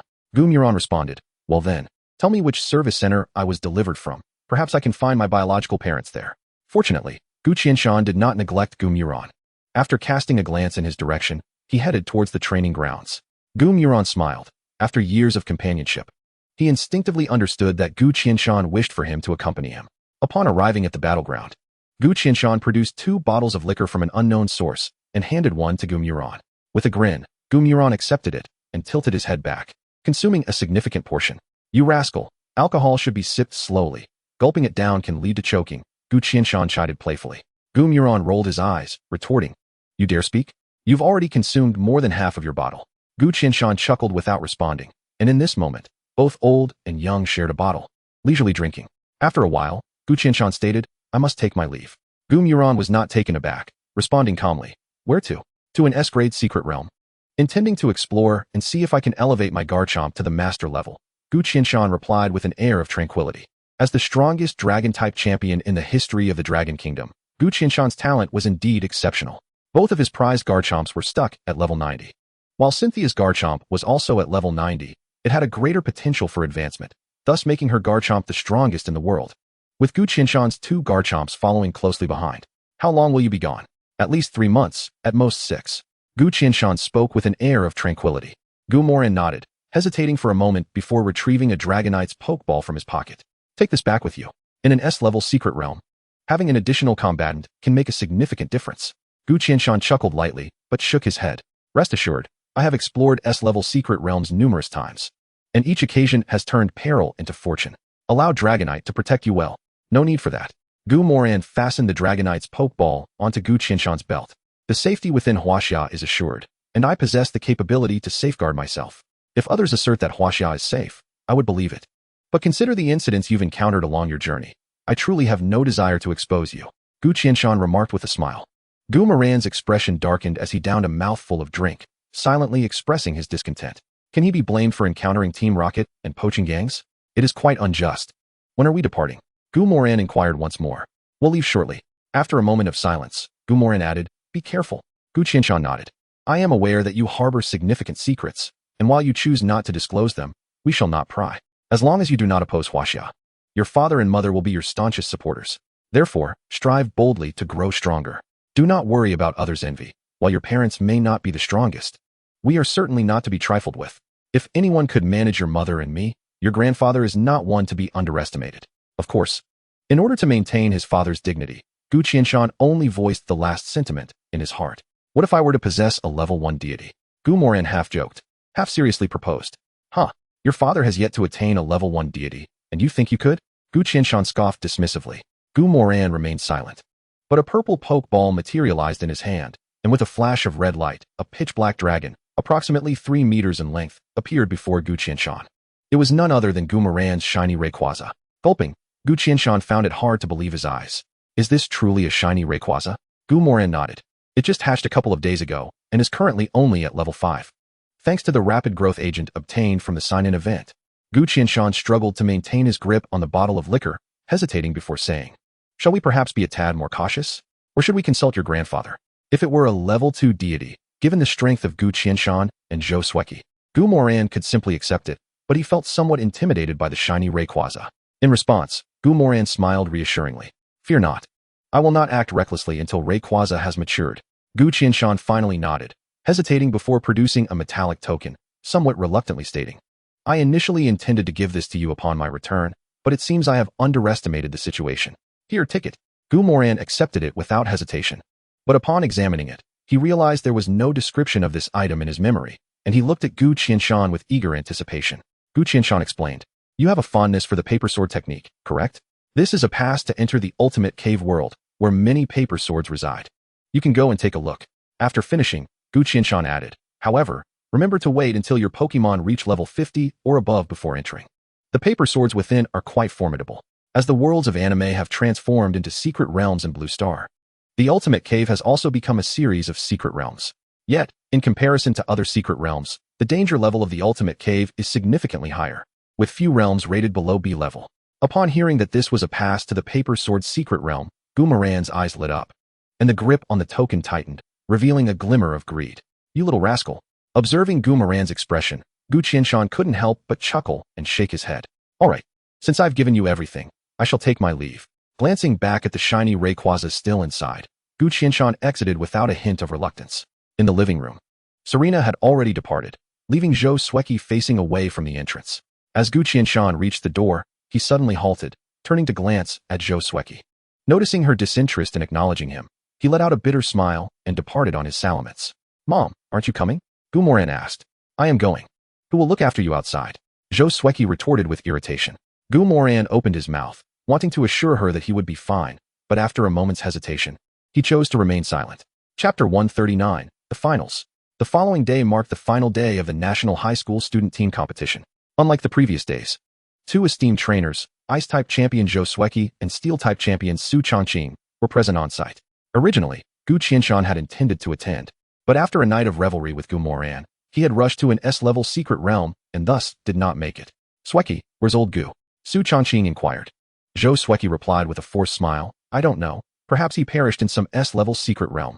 Upon hearing this, Su Changqing discerned that Gu Qianshan had indeed ventured into an S-level secret realm and wisely chose to remain silent, avoiding provoking Zhou Sueki further.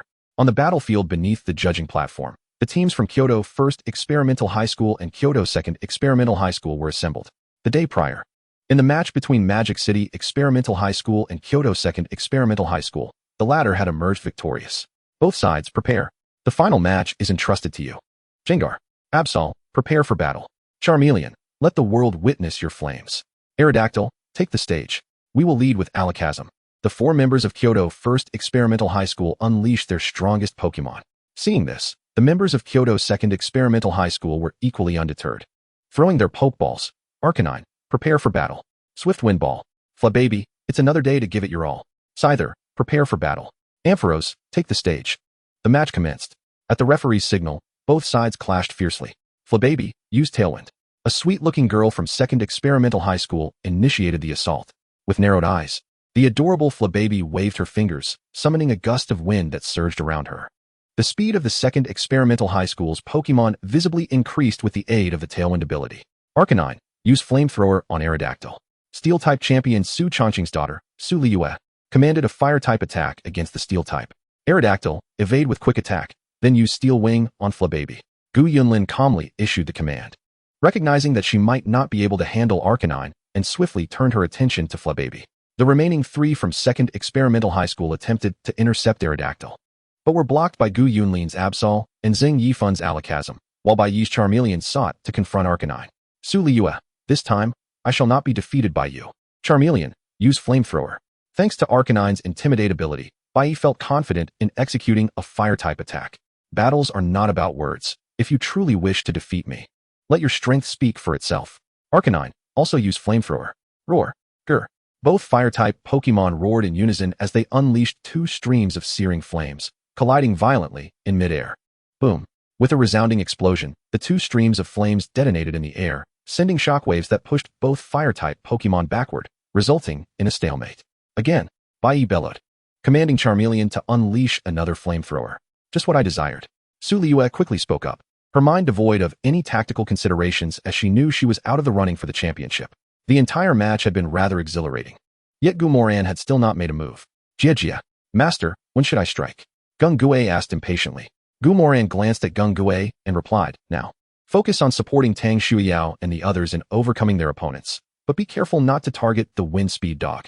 Bai Yi, seeking vengeance against Su Liyue, found Gumoran's support unwavering as she decisively instructed Gung Gue to clear the battlefield. Tang Shuiyao, upon hearing Gumoran suggest that Gung Gue assist them, was momentarily incredulous. You want Gung Gue to support us? Are you truly that benevolent? Surely, there must be some hidden agenda? Hearing Tang Shuiyao's string of 3 questions, Gumoran's expression darkened, yet she nodded affirmatively. Certainly, Gung Gue go. Jia. With Gumoran's confirmation, Gung Gue beamed with delight and swiftly darted towards the chaotic battleground, conjuring 4 shadow balls in quick succession. For individuals, 4 shadow balls. Indeed, I am a splendid support. Gung Gue praised itself internally, and the 4 shadow balls accurately struck the 4 wind fairies. Bang, bang, bang, bang. To the astonishment of Tang Shuiyao and her companions, all 4 wind fairies were rendered incapable of battle. Tang Shuiyao, is this what you call support? Gumoran, what is the essence of support? Upon hearing Gumoran's query, Tang Shuiyao instinctively sensed that events were spiraling out of control, yet she still replied, to protect teammates from harm, thereby assisting them in achieving victory? Yes, precisely. Gumoran nodded and continued earnestly. The essence of support is to shield teammates from harm while securing ultimate victory in the match. Since my Gung Gue has neutralized the opponents, not only have you remained unscathed, but you have also triumphed in the battle. Is this not the pinnacle of support? Tang Shuiyao, Gu Yunlin, Bai Yi, even Bai Yi, upon hearing Gumoran's words, was left speechless, as if his incredulity had reached its zenith. The situation had already unfolded, and further discourse would be futile. Thus, Tang Shuiyao and her companions quietly spectated the clash between Bai Yi and Su Liyue. They turned the national high school competition into a one-on-one showdown. These youngsters certainly know how to have fun, Su Chongqing remarked with a smile. Yet, despite his outward cheer, he secretly felt a pang of anxiety for Su Liyue. Compared to losing, Su Chongqing preferred the taste of victory. Not only Su Chongqing, but Su Liyue felt the same. Although Kyoto No. 1 high school still had 5 Pokémon in reserve, she showed no signs of trepidation and swiftly commanded, Wind Speed Dog, use Quick Attack and close in, then employ Bite. Since Flamethrower could not secure victory, a close-quarters confrontation would suffice. Roar. As soon as Su Liyue issued the command, the Wind Speed Dog transformed into a streak of white light, appearing before the Fire Dragon, its jaws wide open, delivering a fierce bite. Under the enhancement of Quick Attack, the Wind Speed Dog easily clamped down on the Fire Dragon, its sharp teeth tearing into flesh, causing the Fire Dragon to grimace in pain. Fire Dragon, counter with Dragon Claw, Bai Yi quickly instructed. Roar. The Fire Dragon complied, its face contorted with pain as it conjured a massive green energy claw, striking without hesitation at the Wind Speed Dog. Woof. The Wind Speed Dog, having taken the brunt of the Dragon Claw, instinctively loosened its grip on the Fire Dragon.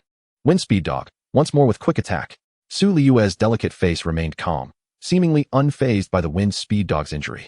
Once again, a flash of white light surged forth, but this time, Bai Yi, prepared, did not relent. Fire Dragon, use Protect, then dig.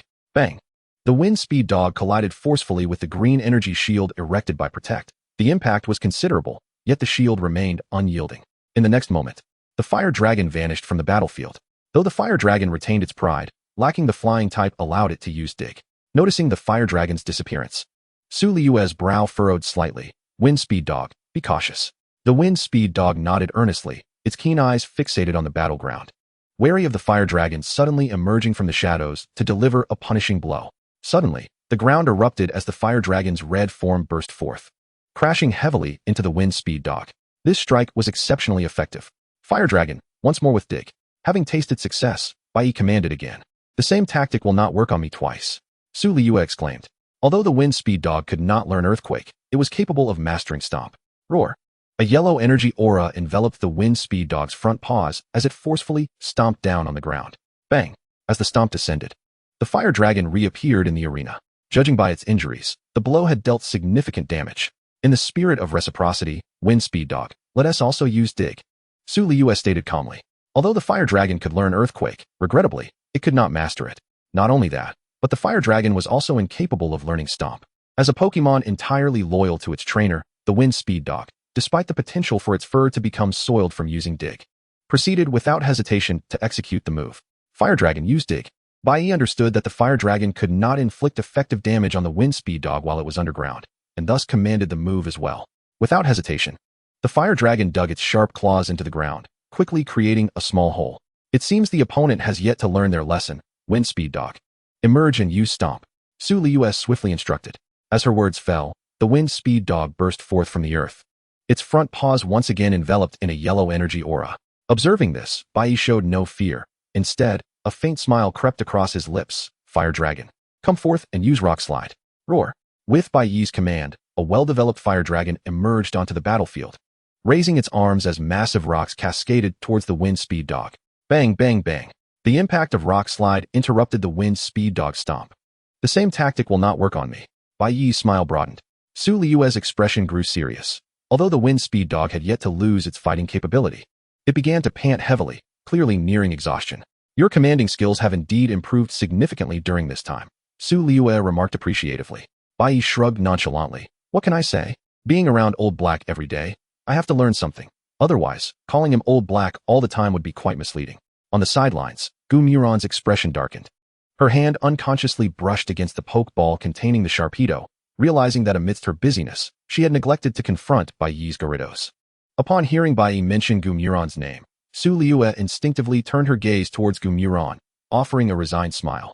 That may be true, but even so, I will not concede. Wind Speed Dog, close in with Quick Attack, then unleash Flare Blitz. There is no reason to fear the opponent. Unleash the Dragon God Dive. Bai Yi said passionately. Bang! The ethereal blue dragon and the flames radiating intense heat collided with astonishing speed, both Pokemon displaying expressions of agony. However, judging by the distance they retreated, it appeared that the Wind Speed Dog had the upper hand this time. Just as Su Liyue was about to command the Wind Speed Dog to pursue the advantage, the side effect of Flare Blitz took effect, causing the Wind Speed Dog to weaken immediately. Observing this turn of events, Bai Yi seized the opportunity, swiftly declaring, Charmeleon, use Dragon Claw. Hearing Bai Yi's command, Gumoshuan contemplated warning him but hesitated, ultimately deciding to remain silent. This match was Bai Yi's chance for redemption. Should he intervene, even if Bai Yi emerged victorious, it would be a hollow triumph. As Charmeleon's mighty green claws descended, a resolute gleam appeared in Su Liyue's eyes. Wind Speed Dog, use Revive. Howl! The Wind Speed Dog's gaze sharpened, and a cascade of starlight emerged before it, striking Charmeleon with tremendous force. In an instant, Charmeleon's expression twisted into a grimace. Yet it was no coward. Even as it fell, it managed to strike the Wind Speed Dog with its claws. Crack! Both Pokemon collapsed simultaneously, their eyes swirling with the signs of incapacitation. As all Pokemon from Kyoto Second Experimental High School had lost their fighting capability, the ultimate victor of this battle was Kyoto First Experimental High School. Congratulations to Kyoto First Experimental High School for once again claiming the championship of the National High School Team Competition. Chapter 141.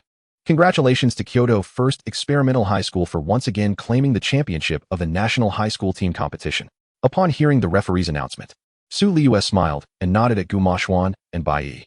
This outcome was entirely within her expectations, thus she accepted it gracefully. The national high school team competition had drawn to a close, yet a new journey was about to commence. Tomorrow, the registration for the national high school individual competition would open, allowing all teams that reached the top 64 to enroll. Yuyo awaits your arrival in the individual competition. Hearing Yuyo's statement, Bai exclaimed with excitement. The individual competition is finally commencing. Old Hei, Old Gu, and Old Tang, I will surely defeat you all this time. Tang Shuya rolled her eyes. My Absol has also broken through to level 32 yesterday. Your Charmeleon is no longer the highest level. Humph. Your arrogance now will only lead to your downfall on the competition stage. Gu Yunlin revealed a small fawn with a hint of indignation. Humph. Old Gu and Old Tang. Are you still unconvinced? Observing the friendly banter among Bai Yi and the others, Gu Moshuan felt perplexed. Why did it feel as though he was being overlooked? Just then, Su Liyue's voice rang in his ears. Gu Moshuan turned to see her and smiled. Is there something you need? Su Liyue shook her head, speaking in a rather indifferent tone. It's nothing. I just wanted to say that I look forward to facing you in the individual competition. Upon hearing this, Gu Moshuan nodded. I too eagerly anticipate our match. As a sign of my respect for you, I shall hold nothing back. Su Liyue, perhaps showing a little mercy would be acceptable. After toasting to their victory, Gu Moshuan lay once more on his bed, beginning to utilize his time efficiently. Ever since returning the Dragonite to Gu Qinshan, Gu Moshuan also returned the Ice Doll to Zhou Sueki. The system had been particularly generous these past few days, providing him with a Mega Stone for his Gyarados without needing him to ask.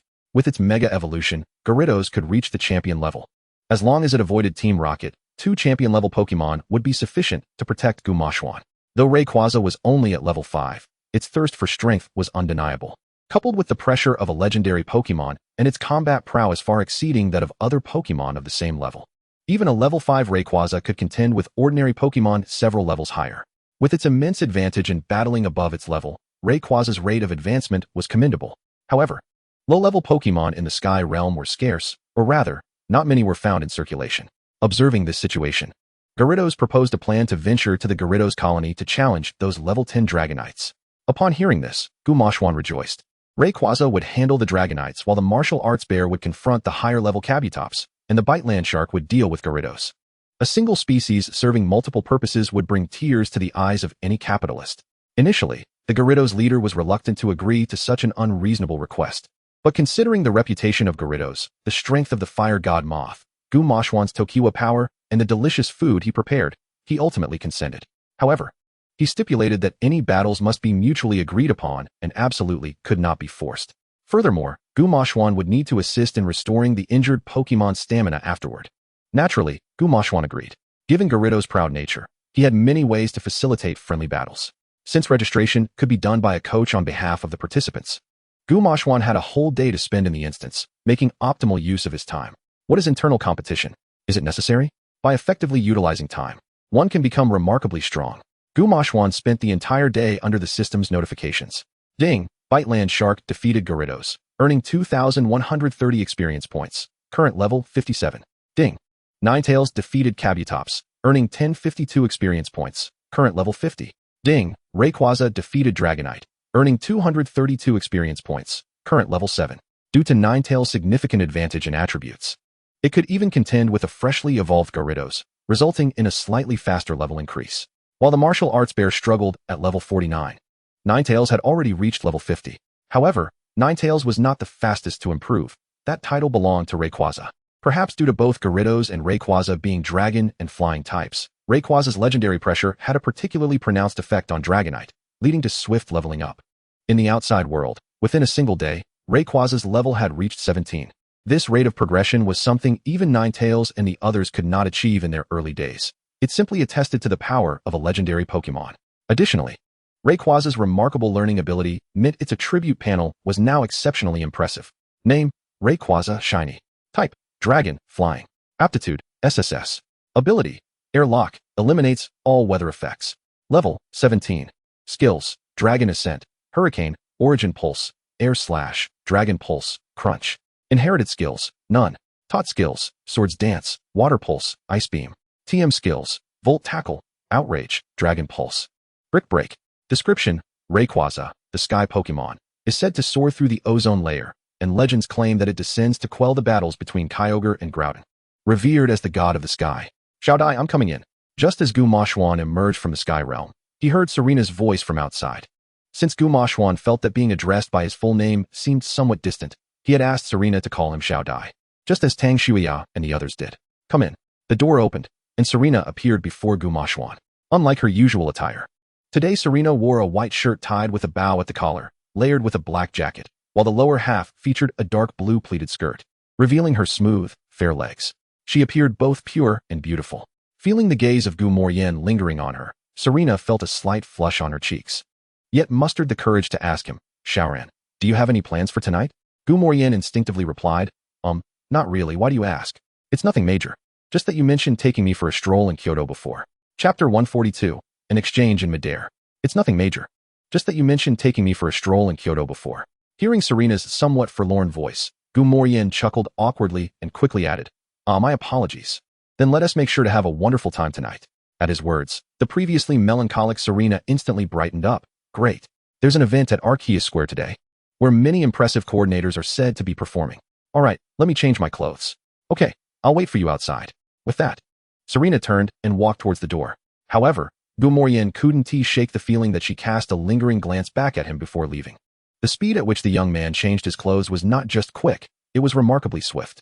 Before long, he and Serena hailed a Dudu taxi and arrived at Arceus Square. Arceus Square, owned by the Bai family, was a gathering spot for a myriad of culinary delights. And with its exquisite decorations, it attracted many visitors. However, surely not as many as were present now. It appeared that this so-called coordinator performance was indeed quite alluring. Xiaoran, the show still needs a bit of time. Are you hungry? Shall we grab a bite first? Serena asked with a twinkle in her eyes. It was evident that Gu Moryen's willingness to accompany her brought her immense joy. Sure, there's a snack street in Arceus Square. Would you like to try it? Gu Moryen inquired. I'll follow your lead, Serena replied, her smile growing brighter. Then come with me. Gu Moryen responded with a smile. Yet, Serena shook her head, hesitantly tugging at Gu Moryen's sleeve. There are too many people here. I'm afraid I might lose you. Gu Moryen was taken aback for a moment, then chuckled. Then make sure to hold on tight. The delicacies from the snack street were indeed delectable. Even Serena, a girl who typically had little regard for food, was singing praises, with both hands laden with fragrant snacks.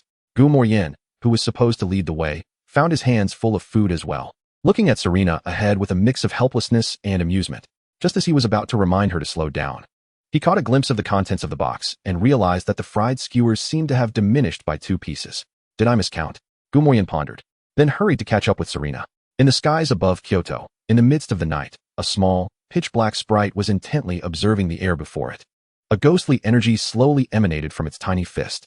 What is your intention by lurking in his shadow? Suddenly, a voice filled with curiosity emerged from the air before the black sprite. After a moment of hesitation, the black sprite finally replied, the food he makes is incredibly delicious. I want to eat. The air in front of the black sprite seemed to stir slightly, and then the earlier voice chuckled. You would forsake your mission just for the sake of his delectable food? In response, the black sprite solemnly shook its head. I have not forgotten my mission. His culinary skills are not the only admirable quality. His heart is pure. Elaborate. The black sprite hesitated again before continuing. This human is unlike ordinary trainers. Most trainers are consumed by their ambitions, relentlessly pushing their sprites. But he is different. After training his sprites in the morning, the afternoon exercises are relaxed. Sometimes even without any training at all. He advocates against excessive practice, as if additional training for sprites is something to be avoided. Yet, despite this, I can still sense his genuine affection for them, devoid of any desire for fame or fortune, akin to the purest form of childhood affection. Upon hearing this, the sprite hidden in the air frowned unconsciously. If that's the case, his strength must be quite lacking, right? How can such a person become a hero? The black sprite shook its head, resolutely declaring, no, while he does not endorse competition, the strength of his sprites has been rapidly improving. Over the years, he is the fastest growing trainer I have encountered. Additionally, the black sprite paused briefly before adding, you must have sensed the presence of Rayquaza within him. Haven to you? Rayquaza? The sprite lurking in the shadows trembled slightly. Does that mean he has earned Rayquaza's acknowledgement? Sensing the shift in the hidden sprite's tone, the black sprite raised an eyebrow.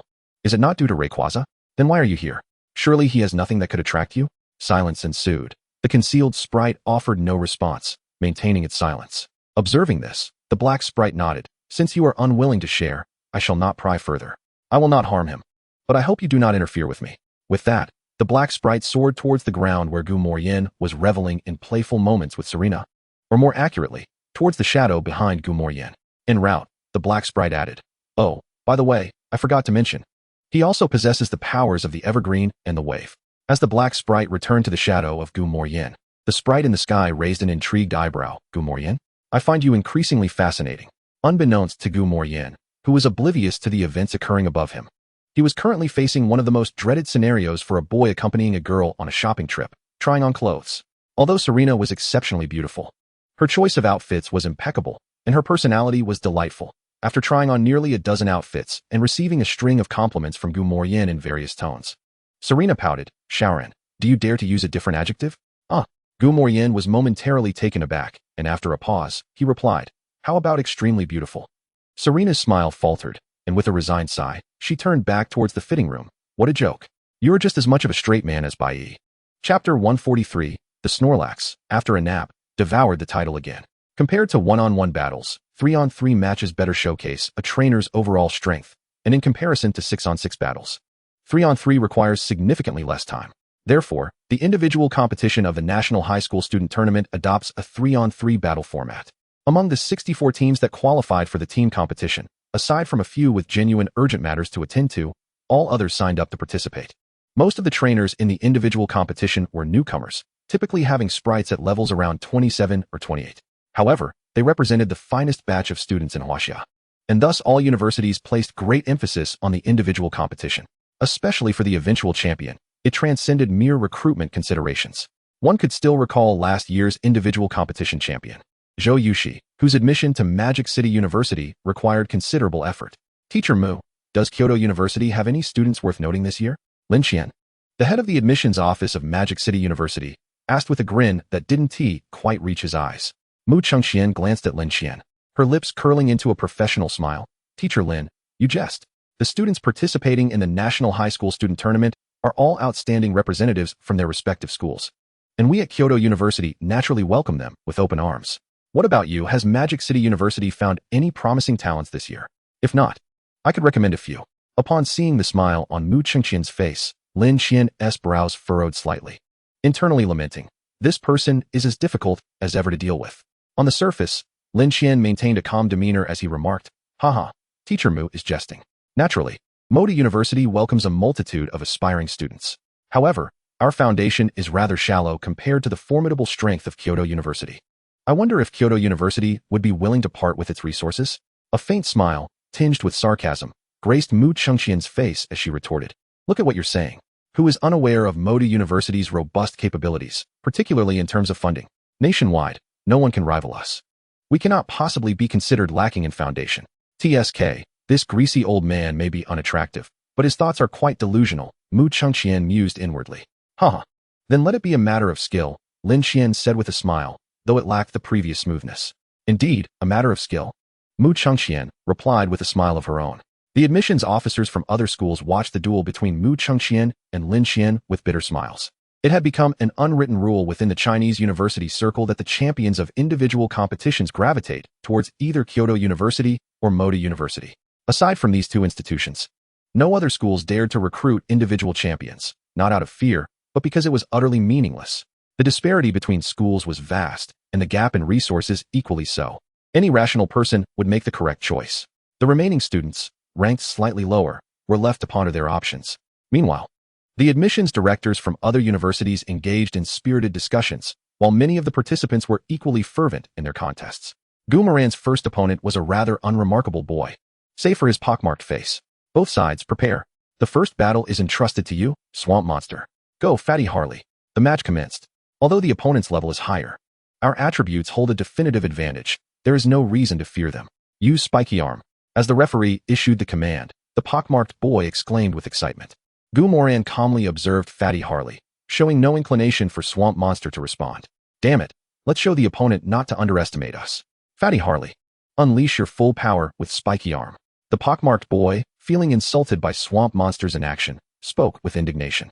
Harley. Fatty Harley complied, channeling a surge of grass-type energy into its arm, and struck forcefully at Swamp Monster. This punch was aimed directly at its face. In response, Swamp Monster's aura shifted instantaneously as it reached out and firmly grasped Fatty Harley's arm. Despite not employing any skills, Fatty Harley found itself unable to break free. Fatty Harley, use Needle Attack on Swamp Monster.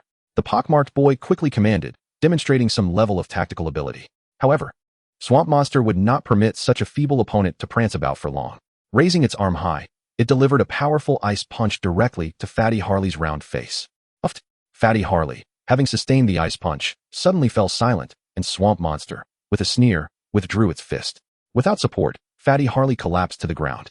Fatty Harley has lost the ability to battle. Swamp Monster is victorious. Please send out the next Pokémon, competitors A, B, and C. The referee announced calmly. The faces of competitors A, B, and C turned pale in an instant, as the pressure of facing Goomoran felt entirely different than competing alongside him. Taking a deep breath, competitor A produced another Pokeball. Sweet Dance and I entrust this match to you. The second Pokemon was still of the Grass type, indicating that competitor A specialized in Grass type training. Yet, Swamp Monster seemed indifferent. Upon seeing its new opponent, it charged forward, its arms glowing with a brilliant blue light. Sweet Dance and I use Leaf Blade against Swamp Monster. Competitor A attempted to halt Swamp Monster's advance with the Leaf Blade. A flurry of sharp leaves sliced through the air, striking Swamp Monster, yet it did not falter. A smile crept onto its lips. Since you've allowed me to enjoy the pleasure of a herbivore's traits, allow me to grant you a swift end. Swamp Monster appeared before Sweet Dance and I, delivering a heavy blow to its abdomen. Like Fatty Harley, Sweet Dance and I instantaneously lost its ability to battle. Swamp Monster, since you are a girl, I shall refrain from striking your face. Sweet Dance and I replied. I truly appreciate that. With Sweet Dance and I unable to battle, Swamp Monster secured victory. Please send out the next Pokemon, competitor A. Hearing the referee's prompt, competitor A numbly recalled Sweet Dance and I and, with equal numbness, sent out an Apple Dragon, only for it to be swiftly defeated by a single punch. Perhaps in this world, joy is not universally shared. Chapter 144, Elimination of Zheng Yifan. Goomoran's prowess was unparalleled in the National High School Student Competition. The possibility of faltering was simply non-existent. In each match, Goomoran executed a series of swift victories, having already utilized 4 Pokemon, each seemingly unmatched. This established Goomoran as the unacknowledged champion of the entire National High School Student Competition. The remaining members of Kyoto First Experimental Middle School also enjoyed a streak of victories, with all 8 members advancing into the top 32. However, thereafter, Kyoto First Experimental Middle School would not enjoy such fortune. In the first match, an internal conflict arose as Goomoran faced off against Zheng Yifan. Upon this grouping being announced, the previously jubilant atmosphere at Kyoto First Experimental Middle School came to an abrupt halt. Although Zheng Yifan's disposition was less than amiable, he was still a teammate. Witnessing imminent elimination, excessive joy felt somewhat inappropriate. Why the long faces? Let us eat and drink. Competing alongside the captain is a joy in itself. Zheng Yifan turned to Goomoran with a smile, saying, Captain, don't hold back in this afternoon's match, okay? Noticing Zheng Yifan's sincerity, Goomoran replied, Then should I let QB come out to play? Upon hearing this, Zheng Yifan's expression soured. Let us avoid that. I might withstand 1 or 2 hits from Swamp Monster, but against QB. Zheng Yifan seemed to recall something unsettling and shuddered. Smack. Bai Yi playfully slapped Zheng Yifan on the shoulder. Zheng Yifan, I initially thought you were lackluster, but it seems you are quite the man after all. Zheng Yifan retorted. Is that for you to decide? Am I not aware? Welcome, everyone, to the personal competition segment of the National High School Student Competition. We are now commencing the first match of the 32-16 elimination round. Both sides prepare. Double Axe Dragon, unleash your blades. Goomoran was the first to throw out a Pokeball. Mighty Crocodile, I entrust this match to you. Zheng Yifan swiftly followed suit. Roar. Mighty. Accompanied by 2 beams of red light, the flashing Double Axe Dragon and Mighty Crocodile materialized in the arena. Upon seeing that the opponent was Mighty Crocodile, the Double Axe Dragon yawned in boredom, while Mighty Crocodile regarded the Double Axe Dragon with utmost seriousness. Let the match begin. Mighty Crocodile, take the initiative and use Ice Beam. Zheng Yifan launched the first offensive. The Double Axe Dragon deftly evaded the Ice Beam and countered with Dragon Claw. To show respect for his teammate, Goomoran personally stepped onto the field to direct the battle. The Double Axe Dragon unleashed a powerful kick from its intimidating black legs, propelling itself forward like a spring. As it twisted its body, the icy blue Ice Beam missed its mark, and the Double Axe Dragon raced towards Mighty Crocodile, its claws glinting in the sunlight. Zheng Yifan was well aware of the Double Axe Dragon's claw's might, and without hesitation, he commanded, Mighty Crocodile, use Protect. The Mighty Croc did not hesitate, smoothly extending its hand as a verdant light shield materialized before it. The dragon claw of the Double Axe Dragon struck against the shield, yet it failed to shatter the protective barrier. Mighty Croc, unleash your fury. With the shield exhausted, the subsequent actions were no longer dictated by Zheng Yifan. who decisively commanded the attack. Double Axe Dragon, use your claws to send the opponent flying. Roaring, the Double Axe Dragon let out a tremendous bellow, simultaneously bringing its claws down upon the mighty croc. Although the posture appeared somewhat awkward, it effortlessly knocked the mighty croc unconscious to the ground. With the mighty croc incapacitated, the Double Axe Dragon emerged victorious. Please, Xing Yifan, send forth your next Pokemon. Return, mighty croc, your performance was commendable. Xing Yifan swiftly recalled the mighty croc and tossed out another Pokeball. This round is yours, Hoodie. A flash of red light revealed Hoodie, wielding 2 soup spoons. Appearing on the battlefield. Hoodie, use Magical Shine. Xing Yifan seized the initiative once more. Unfazed, Gu Morian calmly instructed, Double Axe Dragon, counter with Flamethrower. The presence of a psychic Pokemon capable of teleportation proved troublesome, so Gu Morian resolved to employ long-range attacks to secure victory. Bang! The searing Flamethrower collided with the pink Magical Shine in midair, momentarily locking in a stalemate before the Flamethrower overwhelmed the Magical Shine, its remnants surging towards Hoodie. Hoodie, utilize Teleport. With acute mental focus, Xing Yifan declared the command the instant the Magical Shine was shattered, having thoroughly studied the path of the heart. Swish! A flash of purple light appeared as Hoodie re-emerged a short distance away, the Flamethrower missing its mark while the distance between the 2 Pokemon remained unchanged. Gu Morian raised an eyebrow. While he could devise a strategy to counter Hoodie, it would undoubtedly strain his intellect. As a youth of the new era, he conceived an ingenious solution to capture a psychic Pokemon. Hoodie, unleash Magical Shine once more. Having tasted success, Xing Yifan initiated another attack. Double Axe Dragon, execute a series of flamethrowers. Gu Morian quickly commanded. Bang! The Flamethrower once again clashed with the Magical Shine, visibly tilting the scales in favor of the latter. Teleport. Xing Yifan opted for a kite-flying strategy once more. Double Axe Dragon, at 10 o'clock, unleash Flamethrower. Gu Morian's voice resonated in the ears of the Double Axe Dragon. Trusting Gu Morian implicitly, the Double Axe Dragon turned its head and released a Flamethrower. Swish! The purple light reappeared, as Hoodie materialized precisely where Gu Morian had indicated. Hoodie, startled, gazed at the flames nearly brushing its face, hastily crossing its spoons to shield itself, attempting to deflect even a fraction of the oncoming inferno. Bang! The Flamethrower struck true, engulfing Hoodie in flames that charred its body to a soot-blackened state. Hoodie lost its fighting capability, and the Double Axe Dragon triumphed. Please, Xing Yifan, send forth your next Pokemon. The referee cast a sympathetic glance at Hoodie, though his tone remained as emotionless as a still pond. With both the formidable mighty croc and Hoodie rendered incapable of battle, the remaining Bulbasaur was inevitably dispatched by a single ice punch from the Double Axe Dragon. Xing Yifan became the first student from Kyoto No. 1 to be eliminated. Chapter 145, Shiny Iron Dumbbell. After the competition concluded, Xing Yifan greeted by E and the others before hastily escorting Serena home. Serena took charge of preparing dinner, while Gu Morian assumed the role of a relaxed spectator. Although Gu Morian's household employed a dedicated cook, Serena appeared to relish the experience of cooking. Since her arrival, she had taken over the culinary responsibilities. With the ingredients prepped by the cook, Serena had whipped up 4 dishes and a soup in just half an hour. Just as she picked up her chopsticks, the doorbell rang outside the manor.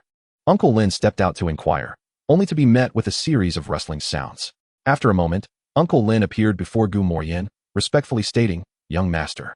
The director of admissions from Kyoto University, Mu Chengqian, and the director from Magic City University, Lin Qian, wished to pay you a visit. It seemed both Kyoto University and Magic City University were becoming impatient. Gu Morian mused to himself, then said to Uncle Lin, "Let them in." Though he was merely a student and the visitors were educators, he was in his own home, and it was evident they sought something from him. There was no need for him to formally greet them. Before long, Mu Chengqian and Lin Qian entered the living room. "Good day, esteemed professors." Upon their arrival, Gu Morian hesitated momentarily before rising to greet them. "Have you two dined yet? Would you care to join us?" Both directors shook their heads in unison. Upon learning that Gu Morian was the son of the 2 great kings of Longbing, their demeanor shifted to one of nervousness. "We have come to discuss the possibility of guaranteed admission." Mu Chengqian began hesitantly, but was interrupted by Gu Morian. "Just a moment, let me finish this bite first." Mu Chengqian, Lin Qian. This prodigy was indeed unlike any other. Usually, when gifted individuals learned of their potential for guaranteed admission, they would be overwhelmed with excitement. Yet this one seemed to prefer focusing on his meal. However, considering Gu Morian's prowess, both Mu Chengqian and Lin Qian soon came to terms with the situation. His abilities were unquestionable. Even without guaranteed admission, he could attend any prestigious university he desired. Before long, Gu Morian finished his meal and settled onto the sofa opposite Mu Chengqian and Lin Qian. Noticing his arrival, The two directors leaned slightly forward, perched on the edge of their seats as though they were interviewers facing a candidate. Gu Moyin, our Magic City University is ranked second in China, and Lin Qian began. If you choose to join us, we are prepared to offer you a Pokémon with initial qualifications at A grade, free tuition for 4 years. The highest level of scholarship, one-on-one guidance from a champion-level trainer, 5 pieces of high-grade equipment, and 1 Mega Evolution Stone. As Mega Evolution Stones, Z-Crystals, and Wish Stars are quite valuable, this book makes special provisions regarding them. Lin Qian presented the conditions first, exhibiting earnestness. Gu Moyin nodded in acknowledgement. When Zhou Yushi joined Magic City University the previous year, her rewards had not been as generous. The offered Pokémon were from the starter trio, and the high-grade equipment was limited to 3 pieces, with only a king-level instructor available for guidance. However, Gu Moyin's inclination still leaned towards Kyoto University, prompting him to turn his gaze toward Mu Chengqian. Observing this, Mu Chengqian continued, "It is well known that Kyoto University ranks first in China. Like Magic City University, we also take pride in discussing our institution's strengths and illustrious history. Although Kyoto University's funding may not surpass that of Magic City University, if you choose to join us, we too will spare no effort in nurturing your talents." Professor Mu, recruitment should not involve such insipid flattery, Lin Qian remarked with a thin smile. Mu Chengqian nodded, producing a Pokeball. If you wish to join Kyoto University, you will also enjoy free tuition for 4 years, a substantial scholarship, one-on-one guidance from a champion-level trainer. And this Pokemon. As the words fell, Mu Chengqian tossed the Pokeball, and a flash of red light illuminated the room, revealing a silvery Pokemon resembling a pillar. "Is this a shiny iron dumbbell?" Lin Qian exclaimed in astonishment. Name, Iron Dumbbell, shiny. Type, Steel Psychic. Qualification, S. Characteristics, constantly pure physique, capable of maintaining its abilities regardless of the opponent's moves or traits. Level, 15. Skills, Tackle. Inherited skills, none. Taught skills, Iron Tail Beam. TM skills, Iron Defense, Mind Hammer, Iron Head. Upon observing the attribute panel of the Iron Dumbbell, Gu Moyin found himself captivated. The exceptional qualifications, coupled with the plethora of skills that the Iron Dumbbell could learn at this stage, left him feeling resolute in his decision. As you can see, this is a shiny Iron Dumbbell. Following a specialized assessment at the school, this Iron Dumbbell was deemed to possess the rare S-grade qualification. Even without adopting the quad evolution method, its potential could reach a double S after evolving into a Metagross. Moreover, this shiny Iron Dumbbell's shiny ability enhances its dual resistance, promising it to be an exemplary Pokémon capable of both offense and defense. The only drawback is that, as a psychic type, the Iron Dumbbell cannot learn the signature move Teleport. In conclusion, Mu Chengqian shook her head with a tinge of regret. "This is already quite splendid," Gu Moyin replied, his eyes sparkling with determination as he addressed Mu Chengqian. "Teacher Mu, I am willing to join Kyoto University." Upon hearing this, Lin Qian couldn't help but chuckle wryly. Presenting a shiny near-legendary Pokémon, losing was a foreseeable outcome. "Gu Moyin, on behalf of Kyoto University, I welcome your addition. I assure you, you will not regret this decision made today." Mu Chengqian's eyes sparkled with excitement as she exclaimed, "This is the Pokeball for the shiny Iron Dumbbell. It is now entrusted to you." Hearing Mu Chengqian's words, the Iron Dumbbell turned to face Gu Moyin, its crimson eye glimmering, seemingly lost in thought. "Is this really being entrusted to me now?" Gu Moyin pondered in confusion. Nonetheless, since the Iron Dumbbell would eventually be given to him, receiving it sooner would allow for earlier training, enhancing its combat potential. What could be more advantageous? With that, Mu Chengqian glanced at her watch and remarked, "It's getting late. We should take our leave." She did not mention signing a guaranteed admission contract, as receiving the shiny Iron Dumbbell served as the best proof. "Then take care, Teacher Mu and Teacher Lin," Gu Moyin said cheerfully. Lin Qian, 3 chapters delivered. This time consecutively, Chapter 146, Battle against Gu Yunlin. Time flew by, and the next day, Gu Moyin's opponent in the top 16 was a girl specializing in Fairy-type Pokémon. Although her strength was commendable, she was ultimately eliminated by Gu Moyin's Lizard King, who single-handedly triumphed. Tang Shuiyao by Yi and Gu Yunlin also successfully advanced to the top 8. The final 8 included Gu Moyin, Bai Yi, Gu Yunlin, Tang Shuiyao, Qin Sahan, He Qianling, Zhang Zizhou, and Su Liyue. Coincidentally, each of them was someone Gu Moyin knew.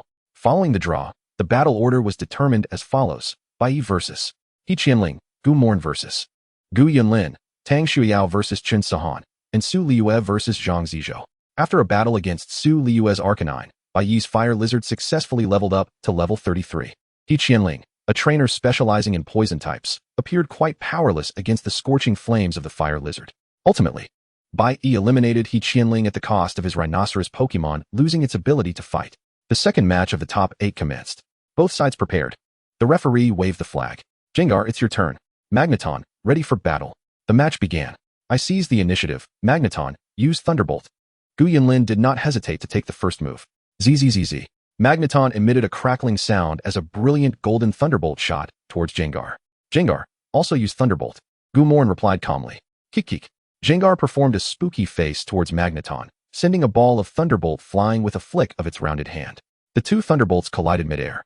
And amidst the crackling sounds, Gengar's Thunderbolt overpowered Magneton's, striking it swiftly. As an electric and steel-type Pokémon, Magneton had considerable resistance to electric-type moves. Even though Gengar did not unleash its full power, it withstood the Thunderbolt without losing its ability to fight, indicating Gu Yunlin's solid training. Do not engage directly. Use Thunderwave. Noticing that even a same-type move could not contend with Gengar, Gu Yunlin opted to inflict a negative status on Gengar. Gengar, use Scare. Gumorn reacted swiftly. Kick. Gengar dashed in front of Magneton, startling it with a ghostly visage, interrupting the Thunder Wave. Gengar, use Lick. As the command was given, Gengar opened its mouth wide, and a massive tongue licked Magneton's metallic body twice. Accompanied by a series of crackling sounds, Magneton collapsed, unable to continue the battle. Gu Yunlin twitched her lips upon witnessing Magneton's defeat in such a manner. Can't we use some more conventional skills? With Magneton unable to fight, Gengar emerged victorious. Gu Yunlin was prompted to send out her next Pokémon. Return, Magneton. I'll leave the rest to you. Gu Yunlin withdrew Magneton and produced another Pokeball, Skarmory. Ready for battle. With a flash of red light, her longtime rival Skarmory appeared in the arena. Upon its entrance, Skarmory soared to the allowed height of the battlefield. Gumorn couldn't help but twitch his lips in amusement at its timidity. Skarmory, use Solar Beam. Not using spikes? Gengar, evades Solar Beam, then use Thunderbolt. Gu Yunlin rolled her eyes in exasperation. Spikes would affect the subsequent Pokémon, but if Gengar could not be defeated, what was the point of using it? Am I just handing you an easy win and then losing? As Solar Beam missed its mark, Gu Yunlin realized she could no longer locate Gengar. Ghost-type Pokémon indeed had their tricks. Skarmory, use Agility. Do not let Gengar catch you. Despite her internal complaints, she could not afford to halt her commands. Skarmory shimmered and began to fly around the battlefield. Time passed slowly, and Skarmory's speed increased. Yet Gengar still held back, while Gumorn merely smiled in anticipation. After a while, Gumorn suddenly commanded, Thunderbolt. Skarmory, dodge. Upon hearing Gumorn issue another command, Gu Yunlin instinctively wanted to warn Skarmory. However, before she could finish her sentence, a brilliant golden energy sphere manifested at Skarmory's abdomen. Boom. Thunderbolt struck true, yielding remarkable results. With a hefty thud, Skarmory, weighing over 100 pounds, fell heavily onto the battlefield, creating a significant crater. How tragic. Observers below, including Bai Yi, expressed regret while reveling in the misfortune. With Skarmory unable to battle, Gengar emerged victorious. Gu Yunlin was prompted to send out her next Pokémon, taking a deep breath to suppress her sense of helplessness. Gu Yunlin hesitated before revealing her final Pokémon. This final battle will be entrusted to you, Fortress. With a flash of red light, a Pokémon entirely encased in armor appeared in the arena. When did your Fortress evolve? Gumorn inquired, astonished. Last night, Fortress evolved while eating, Gu Yunlin replied nonchalantly. Name, Fortress. Type, Bug, Steel. Qualification, A. Characteristics, dustproof, immune to damage from sandstorms or hail, and impervious to powder-type attacks. Level, 31. Skills, weight reduction, heavy charge, electromagnetic cannon. Electromagnetic levitation, poison spikes, protect, self-destruct, bug bite, rapid spin, reflect shield. Inherited skills, pin missile, sand tomb, double edge, revenge, takedown. Taught skills, earthquake, volt switch, bug buzz, explosion. With a combination of bug and steel attributes, the only type that can counter it effectively is fire, making it an excellent attribute pairing. Coupled with the skills of Flareon, it can be considered a formidable lead Pokémon. However, it struggles against Gengar. Gengar, use Fire Punch stealthily. Gumo Ran declared with a smile. After all, Fire Punch is a move commonly found in TMs, and Gumo Ran naturally had Gengar learn it. Although the damage is not substantial, it proves to be remarkably effective against a Pokémon like Flareon. Chapter 147, Drawing Lots. Hearing Gumo Ran's command for Fire Punch, Gu Yunlin appeared somewhat astonished. Gengar's physical attack output cannot be deemed poor, but rather extremely lacking. Typically, trainers do not carry physical moves outside of natural understanding. Yet, Gumo Ran seems perpetually unconcerned with conventional strategies, demonstrating a level of proficiency in Fire Punch that transcends mere familiarity. Flareon, use Rapid Spin. Gu Yinlin attempted to counter Jengar's fire punch with a rapid spin. However, as Jengar was cloaked in invisibility, Gu Yinlin found herself perpetually spinning. Gu Mo ran, relishing the situation, smiled, and said, "Jengar, come to a halt." Hee. The distinctive laughter of Jengar echoed in the air, while it was quite sinister. Only Gu Mo ran could ascertain Jengar's location. Gu Yinlin furrowed her brows slightly, hesitating for a moment before declaring, "Flareon, stop." Flareon did not respond, merely slowing its spinning motion. Hee. Just as Flareon was on the verge of coming to a complete stop, Jengar suddenly materialized above Flareon, flames swirling around its arm, and delivered a heavy blow onto Flareon's shell. In an instant, Flareon's expression soured. Despite its excellent physical defense, it ultimately faced quadruple damage, resulting in significant harm. While Fire Punch did not incapacitate Flareon, Gu Mo ran was unfazed and calmly instructed, "Jengar, use Psychic to restrain Flareon, then follow up with Shadow Ball." Hee. With a clear advantage in strength, Jengar exhibited a relaxed demeanor, even emitting a playful laugh before attacking. Yet, despite Jengar's warning, Flareon remained unable to respond. The invisible, colorless psychic force ensnared Flareon in midair before slamming it down onto the ground, and before the Shadow Ball could be unleashed, Flareon succumbed to defeat. With Flareon unable to continue fighting, Jengar emerged victorious, leading to Gu Mo ran's triumph as Gu Yunlin's 3 Pokémon had all fallen. Thus, Gu Mo ran advanced to the top 4 without any suspense.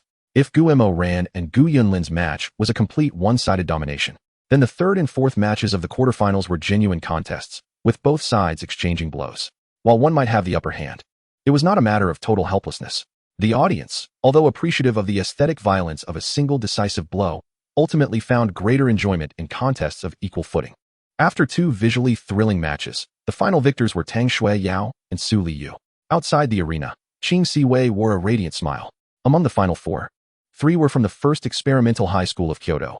What could better attest to her teaching prowess? Although she had not imparted any knowledge to Gu Mo ran and the others, it did not diminish her pride.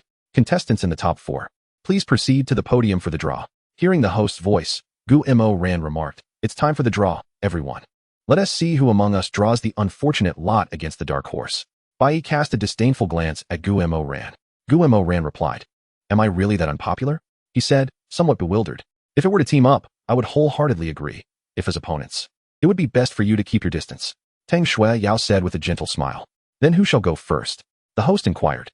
"Let Su Liyu go first," Bai suggested. "None of us want to draw before the others, so we'll trouble you to go first." The last statement was, of course, a ruse. Bai simply did not want to clash with his teammate too early. Su Liyu accepted without hesitation and casually drew a lot, which bore the letter A in large print. "Now it's your turn, Shuiyao," Gu Mo ran said, his gaze playfully scrutinizing Bai. If he had to choose, he would prefer to face Bai, as some words require accountability when spoken. "Don't look at me like that. I'm male, and I prefer females. So you're not my type." Bai shivered at the boldness of Gu Mo ran's gaze, exclaiming without thinking. Gu Mo ran was taken aback. Then his smile widened even further. "Apologies, Drakazalt. If anyone is to blame, it's the fact that you follow the wrong trainer." Upon hearing Bai's ambiguous remark, Tang Shuiyao discreetly distanced herself, casting a wary glance at Gu Mo ran and Bai, before drawing a lot herself. The result was a large letter B. Observing this scene, Gu Mo ran shook his head in regret. It seemed Bai would have to survive a few more chapters. With the girls finished, "It was now your turn, Bai." Bai feigned an apology and motioned for Gu Mo ran to proceed. Gu Mo ran looked at Bai in surprise, noting that the boy was acting rather unusually today. Habitually, Gu Mo ran nodded and reached for the lot on the left, but his hand brushed against it, and Bai snatched it away. "I believe you're not adept at drawing first, so allow me to take the lead." The result was another letter A. Gu Mo ran retracted his fingers, and predictably, a certain unfortunate soon-to-be champion would find themselves in the hospital the following day.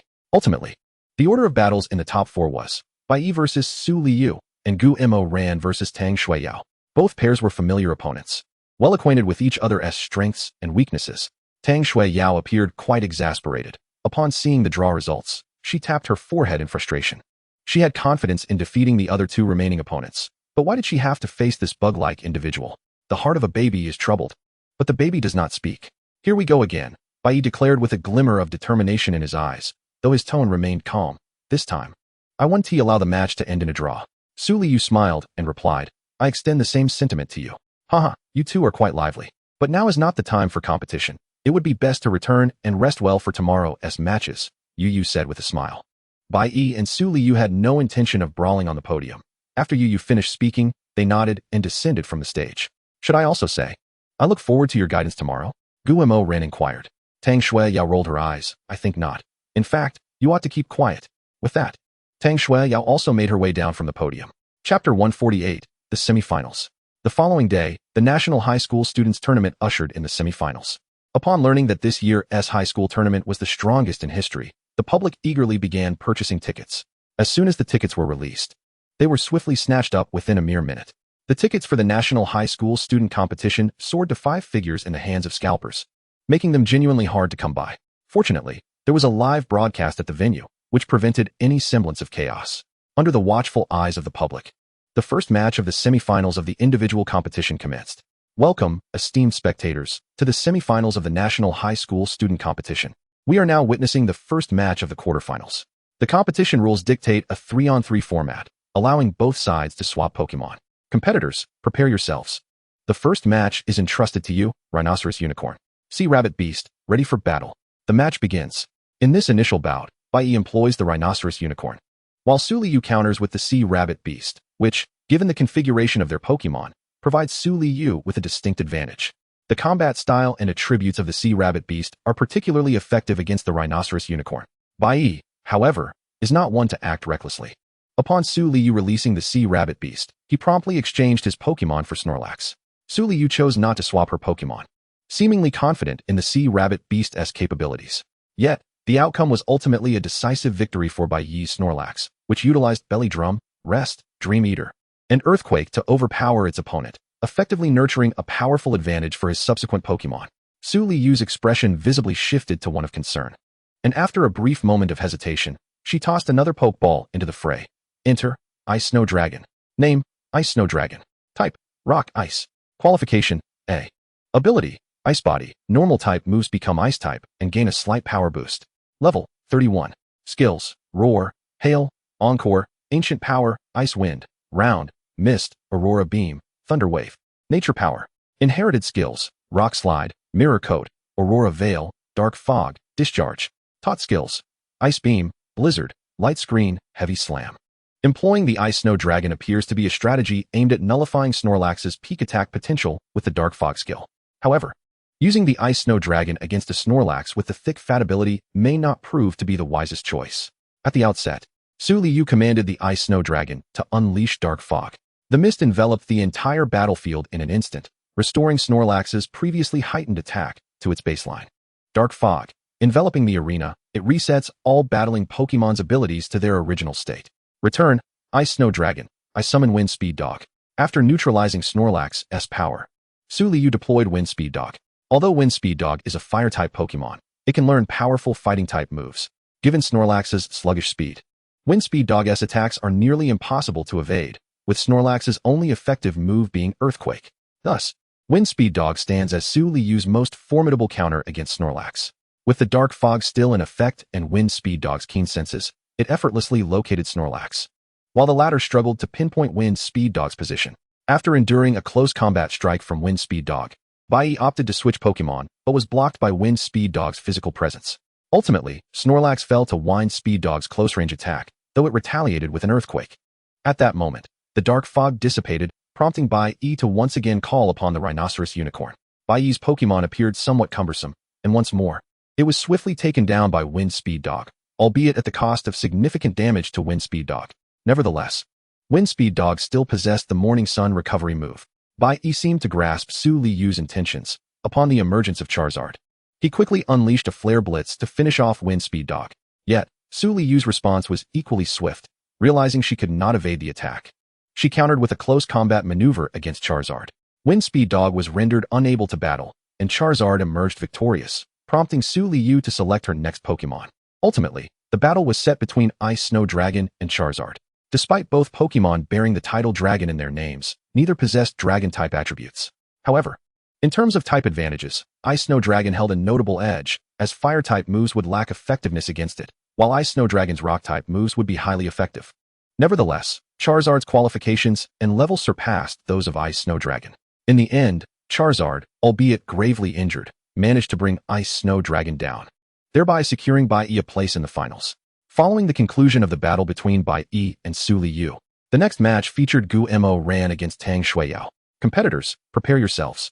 The first match is entrusted to you, Lizard King. With a flash of red light, Lizard King materialized on the battlefield, exuding an air of proud defiance. It is decided. I choose Moonlight EV. Bui. Another flash of red light revealed the sleek, dark Moonlight EV on the battlefield. The match begins. As the referee declared the start of the competition, the system promptly displayed Moonlight EV's attribute panel before Gu Mo Ran. Name, Moonlight EV. Type, Dark. Qualification, A. Ability, Synchronize, transmits its poison, paralysis, or burn status to the opponent. Level, 31. Skills, Tackle, Roar, Helping Hand, Wish, Sand Attack, Quick Attack, Hypnosis, Baton Pass, Strange Light, Foul Play, Moonlight. Inherited skills, Wish, Yawn, Detect, Curse, Double Kick. Taught skills, Swift, Revenge, Shadow Ball, Motivational Boost. Machine skills, Heavy Slam, Iron Tail, Rest, Protect. In earlier versions, Moonlight EV could learn the Toxic move, but it was removed in the Sword and Shield era, resulting in a diminishment of Moonlight EV's overall power. Nevertheless, it remains an excellent choice for a first strike Pokemon. Seizing the initiative, Su Liu commanded, Moonlight EV, use Strange Light. Tang Shuiyao quickly countered, Lizard King, dodge with Quick Attack. Lizard King evaded the Strange Light and immediately retaliated with consecutive Leaf Blades. Gu Mo Ran reacted swiftly, yet it gave the impression that he had anticipated this scenario. The Strange Light missed entirely, and Lizard King reappeared behind Moonlight EV, executing a powerful Leaf Blade. Bui. Moonlight EV gasped in surprise, instinctively attempting to respond. But Lizard King offered no opportunity for a counter, landing a decisive Leaf Blade strike.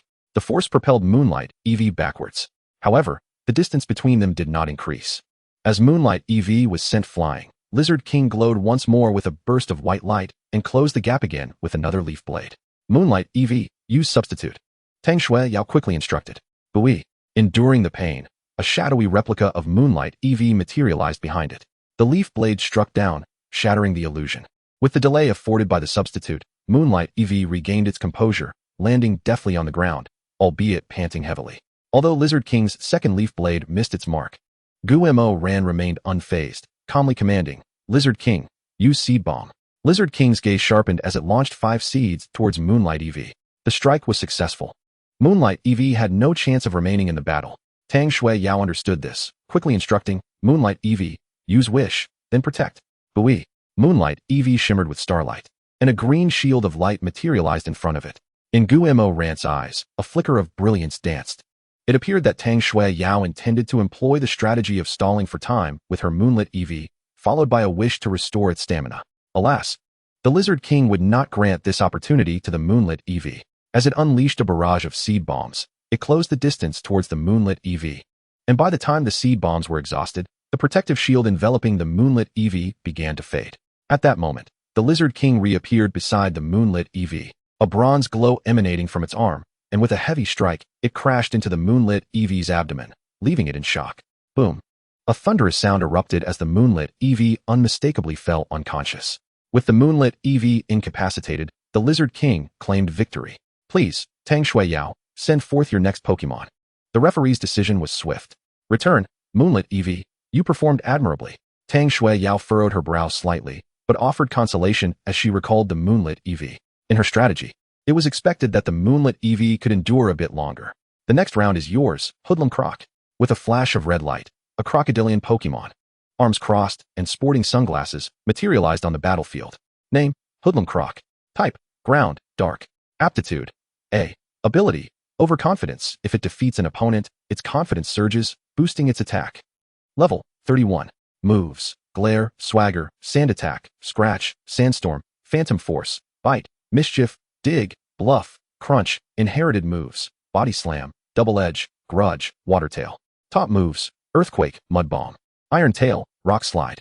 TM moves, Dark Pulse, Stealth Rock, Deceit, Flame Fong, Thunder Fong. Hoodlum Croc, use Earthquake. Tang Shuiyao swiftly initiated her assault. Although Hoodlum Croc possessed Fire Fong, a move particularly effective against the Lizard King, she dared not allow Hoodlum Croc to engage directly with it. That would be tantamount to courting disaster. Hearing Tang Shuiyao's command, the fearless Hoodlum Croc cast a challenging glance at the Lizard King and stomped heavily on the ground, unleashing a formidable earthquake towards the Lizard King. The Lizard King, however, paid no heed to the provocation, calmly leaping to evade the earthquake attack. Hoodlum Croc, use Rock Slide. Observing the Lizard King suspended in midair, with no leverage to counter, Tang Shui Yao quickly issued her command. Lizard King, use Shadow Clone. Gu Mo Rant's directive was delivered with unhurried precision. Upon hearing the order, the airborne Lizard King subtly twisted its body, and in the next moment, dozens of Lizard Kings appeared on the battlefield. Although Hoodlum Croc's Rock Slide obliterated several illusions, none struck the true form of the Lizard King. With a thud, as the Lizard King landed, Gu Mo Rant's command once again rang out. Lizard King, use Quick Attack followed by Solar Blade. At that moment, the sun shone brilliantly, and the Lizard King shimmered with a radiant light, appearing behind Hoodlum Croc at an astonishing speed, delivering a devastating Solar Blade slash. The impact was tremendous. Hoodlum Croc collapsed, spirals of defeat evident in its eyes. Tang Shui Yao's pupils constricted. She could hardly comprehend the Lizard King's recent speed. With Hoodlum Croc incapacitated, the Lizard King achieved victory. Please, Tang Shui Yao, send forth your next Pokemon. The referee promptly declared, discreetly glancing at Tang Shui Yao. Even a girl as strikingly beautiful as she was could not endure against Gu Mo Ran. Indeed, in the eyes of the powerful, a girl merely served to hasten their downfall. Tang Shui Yao shook her head in resignation. It seemed that even enduring a few more rounds under Gu Mo Ran's command was nothing but a distant dream. Exhaling a heavy sigh, Tang Shui Yao produced her last Pokeball. This final battle is entrusted to you, Absol. This time, the system hesitated before presenting Absol's data panel, ultimately deciding to display it. Name, Absol. Type, Dark. Aptitude, S. Ability, Super Luck. With extraordinary luck, attacks are more likely to strike the opponent's weak points. Level, 32. Moves, Glare, Quick Attack, Shadow Clone, Knock Off, Detect, Taunt. Inherited moves, Dark Look, Magic Reflect, Feint Attack, Body Slam, Curse. Taunt moves, Swords Dance, Rock Slide, Iron Tail. Dark Pulse. TM moves, Thunderbolt, Flamethrower, Ice Beam, Shadow Ball. Not only had the Moonlit EV gained strength, but Absol had also leveled up during the National High School Tournament. You've taken the first 2 strikes. This time, it's my turn, Lizard King. Use Multi-Slash. Gu Mo Ran said with a smile. No sooner had Gu Mo Ran's words left his mouth than the Lizard King transformed into a beam of white light and charged forth. When Gu Mo Ran issued his command, the Lizard King did not hesitate to ponder its correctness. It executed with the utmost speed. This was the trust the Lizard King placed in Gu Mo Ran, and likewise, it was a testament to its gratitude. Chapter 150, Victory over Tang Shui Yao. Bug-type moves are particularly effective against dark types, and given that the Lizard King's strength far surpassed Absol's, Tang Shui Yao dared not allow Absol to absorb the attack. She quickly instructed, Absol, use Dark Pulse to intercept the Lizard King. However, with a level disparity of over 10 levels and the Lizard King's inherent speed advantage, Absol's Dark Pulse would hardly serve as a deterrent. With a slight twist of its body, the Lizard King deftly evaded the Dark Pulse. Vibrant green energy swirling around its arm as it launched an attack towards Absol. Sensing the Lizard King's movement, Absol instinctively leaped aside, narrowly avoiding the Lizard King's multi-slash. Well done, Lizard King. Let us try that multi-slash again. Despite the missed attack, Gu Mo Ran's expression remained unchanged, even offering praise for Absol. While Gu Mo Ran appeared relaxed, Tang Shui Yao could not afford such ease. As the Lizard King prepared to strike again, she quickly commanded, Absol, use Body Slam. Absol. Absol's gaze sharpened, its aura surging in an instant as it charged towards the Lizard King, aiming to interrupt its multi-slash before it could build momentum. Bang! The 2 attacks collided instantaneously, but to Tang Shui Yao's astonishment, even with the potent Body Slam, Absol could not prevail against the Lizard King's initial strike. The impact sent Absol staggering back several meters. Absol's expression shifted to one of heightened seriousness. It had anticipated the Lizard King would be formidable, but it never imagined it would be this overpowering. Just a month prior, it had managed to exchange blows with the Lizard King, yet now, despite a slight increase in its own strength, the Lizard King had ascended to a level where it could easily dominate. Absol, use Flamethrower. Tang Shui Yao commanded once more for Absol to launch an offensive. Absol. Absol responded earnestly, unleashing a scorching flamethrower aimed directly at the Lizard King. In response, both the Lizard King and Gu Mo Ran remained unfazed. Lizard King, use Shadow Clone to evade the attack, then follow up with a Brick Break. At that moment, the Lizard King subtly trembled, and in the next instant, multiple Lizard Kings emerged on the battlefield, surrounding Absol. Simultaneously, each Lizard King's fist glimmered with a bronze hue. Absol, use Flamethrower in a sweeping motion. Tang Shui Yao directed with urgency. Absol. Without hesitation, Absol unleashed a barrage of searing flames towards the encircled Lizard Kings. However, it was evident that the speed of the Lizard King surpassed all expectations. Just as Absol's fiery breath began to engulf the first phantom, the Lizard King's true form struck, imprinting a devastating blow upon Absol. Bang! A resounding crash echoed, followed by Absol tilting and collapsing helplessly to the ground, evidently having lost its combat capability. With Absol incapacitated, the Lizard King emerged victorious. Since all of contestant Tang Xuyao's Pokémon had been rendered incapable of battle, the winner of this match was contestant Gu Moran. Although this outcome was anticipated, Gu Moran felt a surge of joy upon achieving victory. With the finals scheduled for the following day, both Gu Moran and Bai Yi returned home to prepare for the competition. In contrast to Gu Moran's demeanor, Bai Yi appeared notably more relaxed. Indeed, it was Bai Yi. Having grown up alongside Gu Moran, Bai Yi could be considered the individual who understood him best. Thus, in the absence of any desire for victory, Bai Yi exuded a sense of leisure.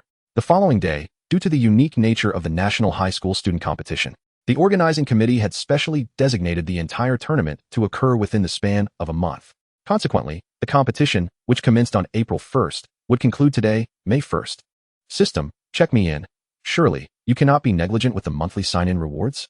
Gu Moran cheerfully remarked as he rose from bed. System ding. Extracting today's rewards for the host. Ding. Congratulations, host. You have received Magical Candy X2. Magical Candy? Not too shabby. Gu Moran mused, his enthusiasm evidently lacking. The system had initially intended to greet Gu Moran, but upon realizing that Gu Moran had not quarreled over the sign-in reward, it decided to refrain from further comments. An oblivious host with a sharp tongue was indeed not one to provoke. After finishing breakfast, Gu Moran set off towards the gymnasium with Serena. Along the way, he encountered Bai Yi, who was in the company of Gu Yunlin. Good morning, Old Black, Serena. Bai Yi exclaimed excitedly upon seeing them. There was no choice.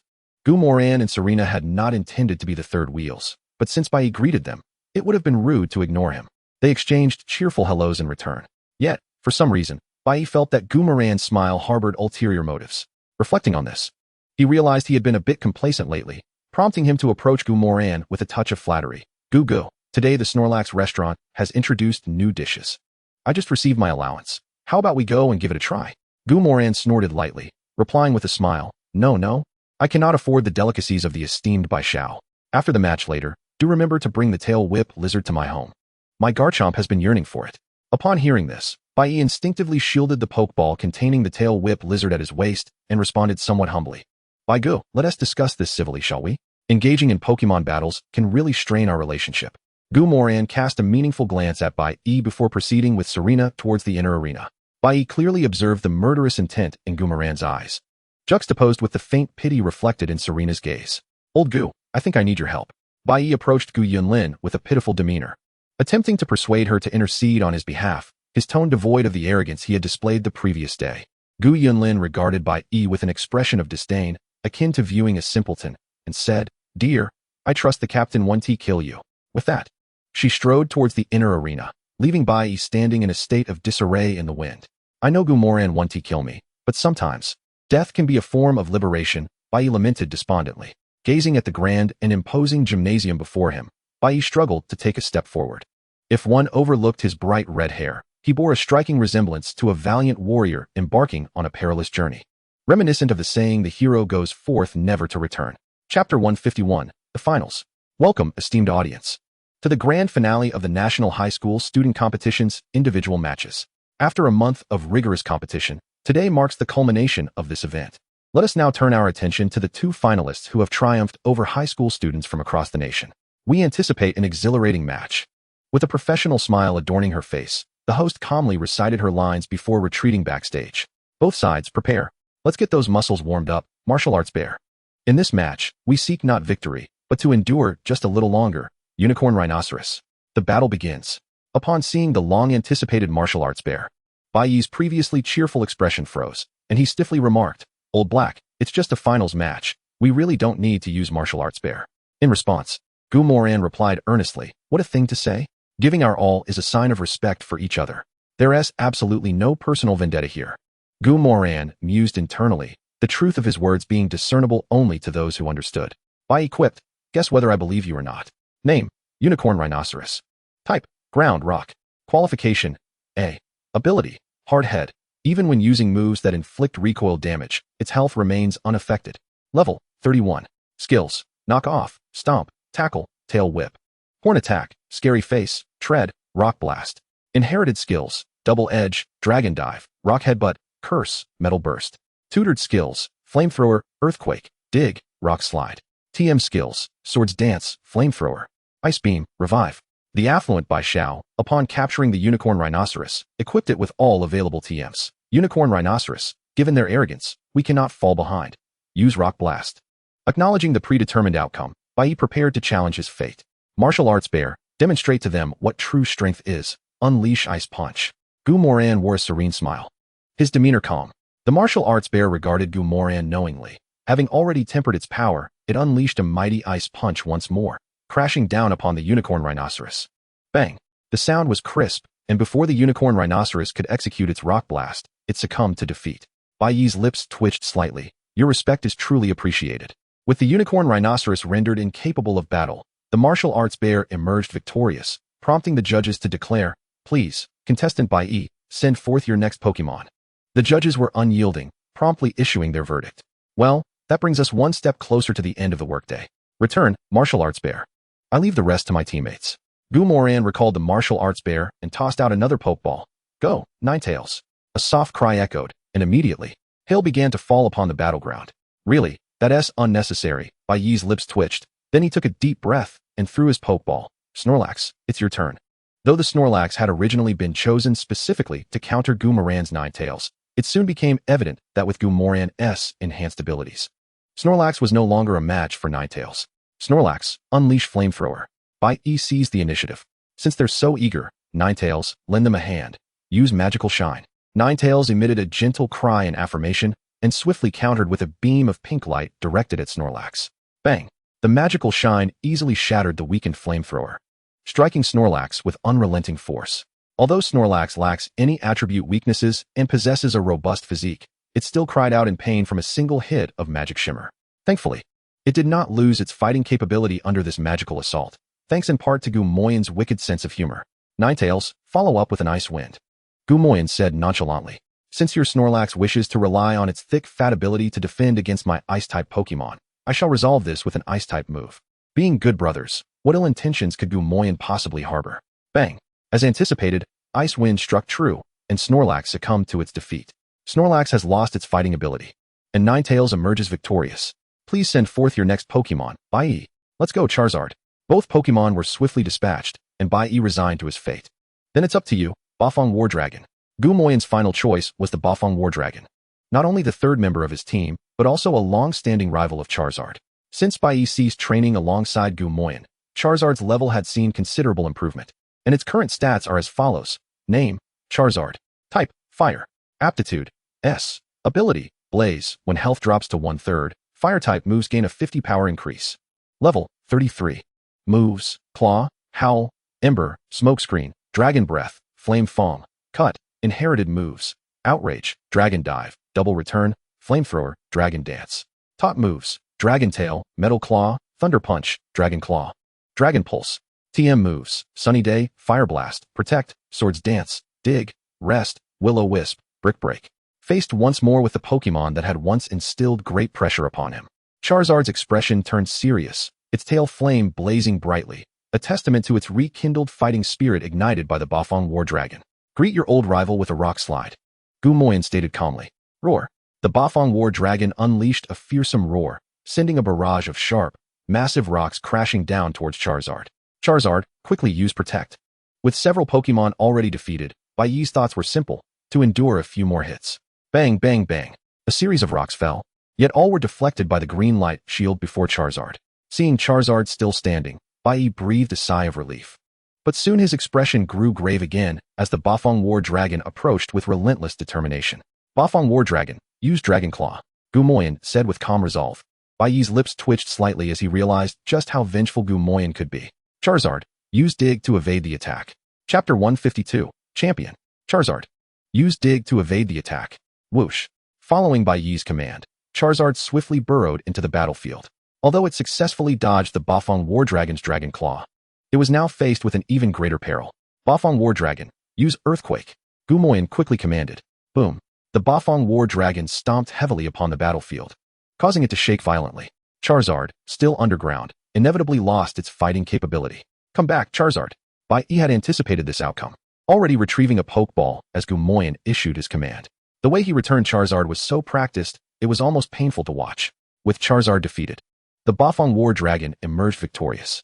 As all of Bai Yi's Pokemon had lost their fighting abilities, the final victor of this match was Gumoyan. After an intense and exhilarating battle, the champion of the National High School Individual Tournament was declared. It was Gumoyan from the first experimental high school of Kyoto. Gumoyan's strength was formidable. No matter who he faced, he appeared unfazed. Aside from the final showdown, Gumoyan had achieved a remarkable streak of victories. Let us extend our congratulations to Gumoyan for securing the ultimate championship. Simultaneously, let us also applaud Bai Yi for the thrilling match he provided. The host, Yu, seemed to have prepared his script in advance and swiftly spoke after the referee announced the results. Bai Yi rolled his eyes, realizing that Gumoyan's summoning of 3 Pokemon was not due to Snorlax's might, but rather his own penchant for self-sabotage. When Bai Yi turned to look at Gumoyan, he noticed Gumoyan's lips moving. Bai Yi's expression immediately darkened. The ordeal was far from over. At Snorlax Tavern, everyone, enjoy your meal. Today's expenses are on the school. At the celebration banquet, Qing Siwei shouted at the top of her lungs, displaying none of the decorum one might expect. The principal and several leaders accompanying the banquet smiled and nodded in agreement, affirming the generous gesture. The principal, in his grandeur, noted that while none present were financially burdened, the prospect of enjoying a free meal certainly lifted spirits. Thus, most attendees obliged by cheering a few times. After several rounds of drinks, Gumoyan found an excuse to excuse himself. If it were a team gathering, there would be no issue, but with leaders present, Gumoyan felt uncomfortable in such an atmosphere. Xiaoyan, wait for me. As soon as Gumoyan stepped out of the private room, Serena followed closely behind. Why did you come out? Aren't you going to eat a bit more? Gumoyan asked, glancing at Serena who had rushed to his side. Serena wrinkled her nose and replied matter-of-factly, I don't like that kind of atmosphere. And besides, you weren't there. This statement could also be interpreted as, my choice has always been you. Gumoyan was taken aback for a moment before smiling. Have you had enough to eat? Shall I take you for some snacks? Serena's eyes lit up. Is it the same kind we had before? Gumoyan chuckled. Not exactly, but the flavor is still delightful. Furthermore, following the conclusion of the National High School Tournament, we shall embark on our travels, and these snacks won't be available for some time. Serena said nothing and simply took Gumoyan's hand. Then let's not wait any longer. Let's set off. Hey, do you know the way? Gumoyan laughed. Serena paused. Then how about you lead the way? I suppose I can manage that. As Gumoyan and Serena headed towards Snorlax Tavern's exit, the heads of Bai Yi and his companions suddenly peeked around the corner. What should we do? They've left, Bai Yi said with a hint of regret. What else can we do? Either we go in to eat, or we follow Gumoyan, Gu Yunlin replied nonchalantly. Having little interest in the story of Serena and Gumoyan, we must follow them, Tang Shuya said earnestly. Bai Yi and Gu Yunlin exchanged puzzled glances at Tang Shuya. Sensing their gazes, Tang Shuya's face turned slightly flustered, but she quickly continued, just now. Gumoyan mentioned he was about to go on a trip. As good friends, shouldn't we gather with him? That makes sense. Bai Yi nodded in agreement. As the doting father of the old black, it's only right to send off his son. Seeing Bai Yi's approval, Tang Shuya sighed in relief. Gu Yunlin eyed Tang Shuya with suspicion, pondering whether it was necessary to be so hasty. Knowing that Gumoyan would likely wish to have a moment alone with them before his departure. At the street vendor, watching Serena happily munching on a potato tower in her left hand and a skewer of squid in her right, Gumoyan chuckled. Seeing you eat has improved my appetite. Serena's cheeks flushed red, but she quickly retorted, being able to eat is a blessing. If I've made you gain weight, how do you plan to thank me? Gumoyan replied, well, indeed, that is quite the matter. How about one more fried chicken leg? Deal. Serena exclaimed with great excitement. Firefox. The Firefox beside her slapped its own face, wondering if it was too late to change owners. Firefox, at least I am your trainer. How could you disdain me? Serena chuckled, seemingly sensing the Firefox's thoughts. As she observed the playful banter between the Firefox and Serena, Gumoyan smiled. It appeared that he had never truly taken the time to play with his own Pokemon. Perhaps granting the Martial Bear Master and the others a couple of days off was indeed a wise decision. As for whether the Martial Bear Master would agree to Gumoyan's suggestion, he had no fears. As a trainer, he could certainly command respect from his Pokemon. Suddenly, Gumoyan noticed a small remnant of red chili pepper at the corner of Serena's mouth. Naturally, he reached for a tissue and gently wiped it away. Upon witnessing this scene, the Firefox instinctively covered its eyes with its hands, though it was hard to ignore the gaps between its fingers. When Gumoyan reached out, Serena's face flushed red. Despite her slight tremor, she did not shy away. As Gumoyan removed the chili from her face, he realized that this gesture might not have been entirely polite, and he felt a twinge of nervousness. Smack. Just then, Bai Yi's hand landed on Gu Moyan's shoulder. What are you two up to? He inquired. In response, Gu Moyan pulled out a pokeball. Come forth, Garchomp. Let us greet an old friend. Steelix, Master, thank you. Chapter 153, An Anomaly. 2 days later. Do we really not need to say goodbye to Aunt Zhou? Serena asked once more, glancing at the door behind her. Gu Moyan shook his head and replied, My mother is a champion-level trainer. She won't be oblivious to our movements. She dislikes scenes of parting, and so do I. So let us leave it at that. Gu Moyan had spent the entire day yesterday wandering around with Bai Yi and the others, who were aware of his departure today. Having already bid farewell, the trio, who also preferred to avoid parting scenes, naturally did not appear. There was no time difference in Kyoto. Although it was only 6 in the morning, pedestrians were already bustling about. After hailing a taxi, Gu Moyan let Serena enter first, then turned to glance at a tea house behind him, his gaze fixed on the second floor. With a smile and a wave, he boarded the taxi and departed slowly. At the second floor of the tea house, he has gone again, Bai Yi remarked with a smile. Ever since acquiring his initial Pokemon, Bai Yi felt that the gap between him and Gu Moyan was widening.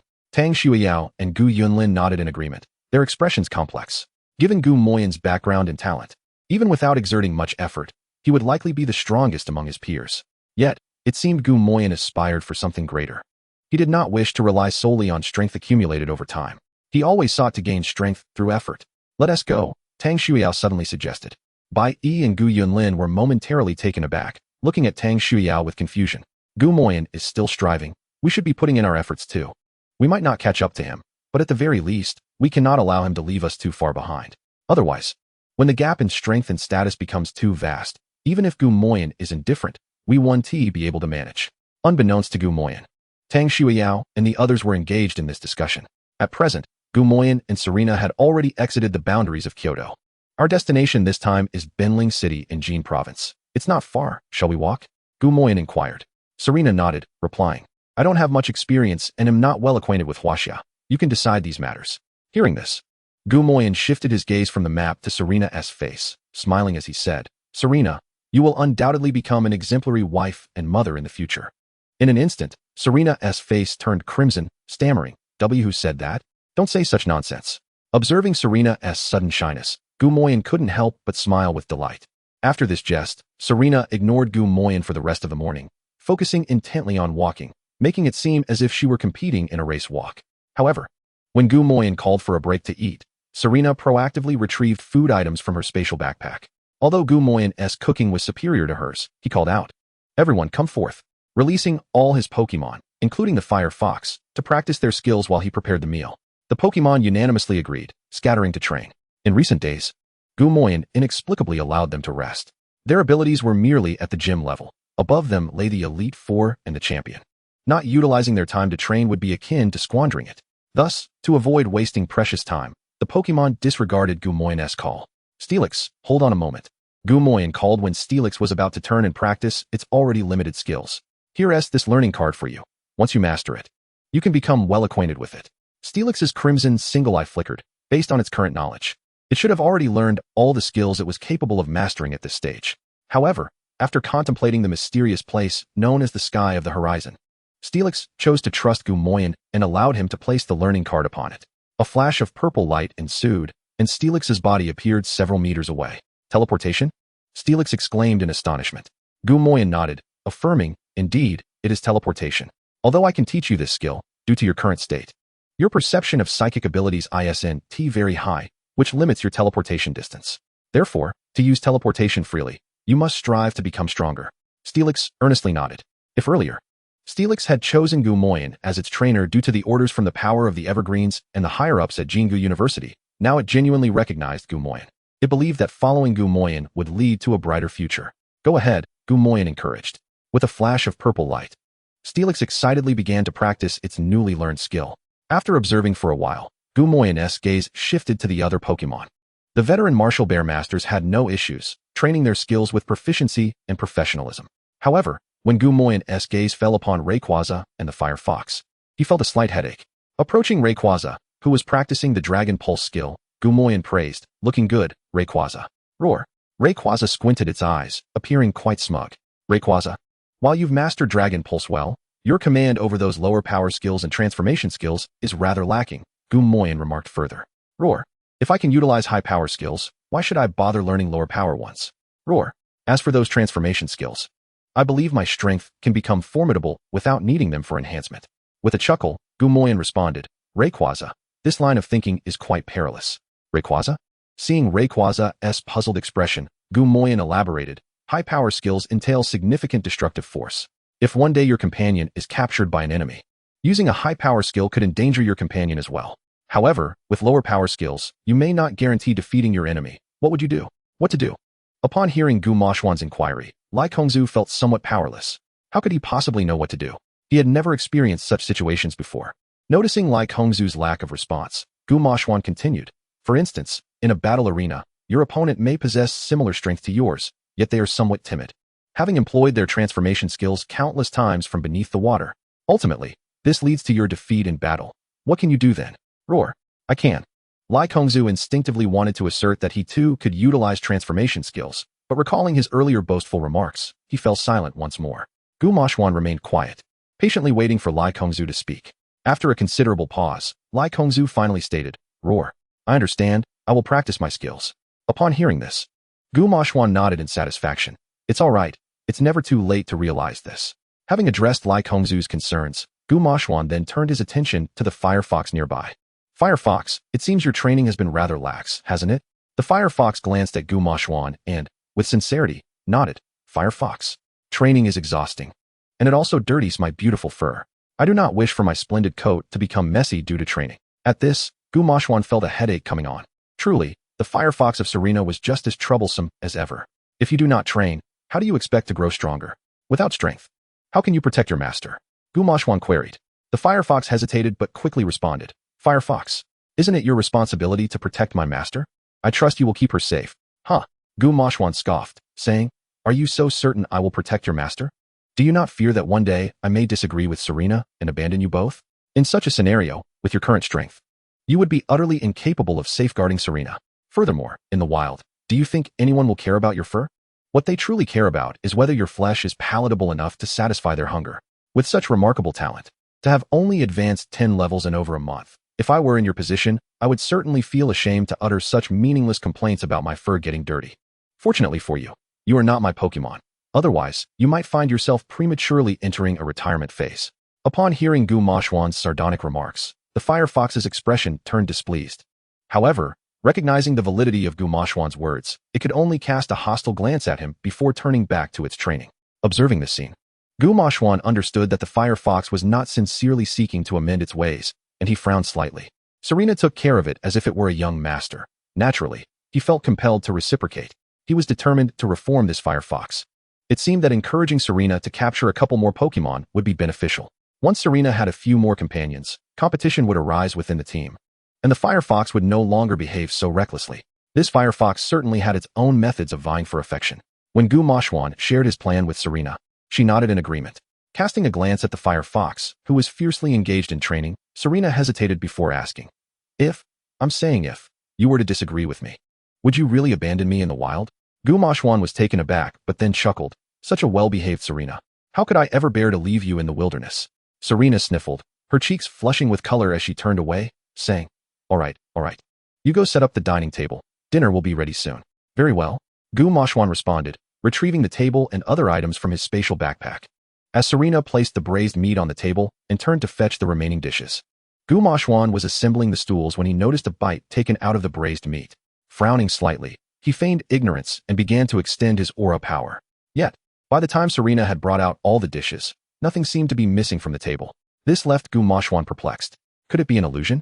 Initially, he suspected that a greedy wild Pokemon had stealthily taken a piece of the braised meat, so he remained silent, attempting to lure out the wild creature. He did not believe that wild Pokemon could detect the presence of aura power. Although every Pokemon contained aura within, only legendary creatures, as well as Lucario and Riolu, could sense it. Gu Moshwan hardly believed that such beings resided in this desolate place. However, if it were merely an illusion, the recent incidents of mysteriously disappearing food were becoming rather frequent. Though Gu Moshwan possessed no supernatural abilities, he was endowed with two extraordinary powers, and his mental acuity far surpassed that of the average person. Suddenly, he recalled a certain entity. If it were that fellow, they should be capable of sensing it, right? With this thought, Gu Moshwan addressed the system. System, was my food just stolen by a wild Pokemon? The system remained silent. Seeing that the system was pretending to be unresponsive, Gu Mashwan smirked and instinctively reached for his pocket. Yes, the system replied decisively. Upon hearing this, Gu Mashwan displayed an expression of I knew it. He hurriedly inquired, which Pokemon stole my food? What is its strength? Where is it now? The system replied, suppressing its own helplessness. The system calmly stated, Host, I can only inform you that this is also part of the trial.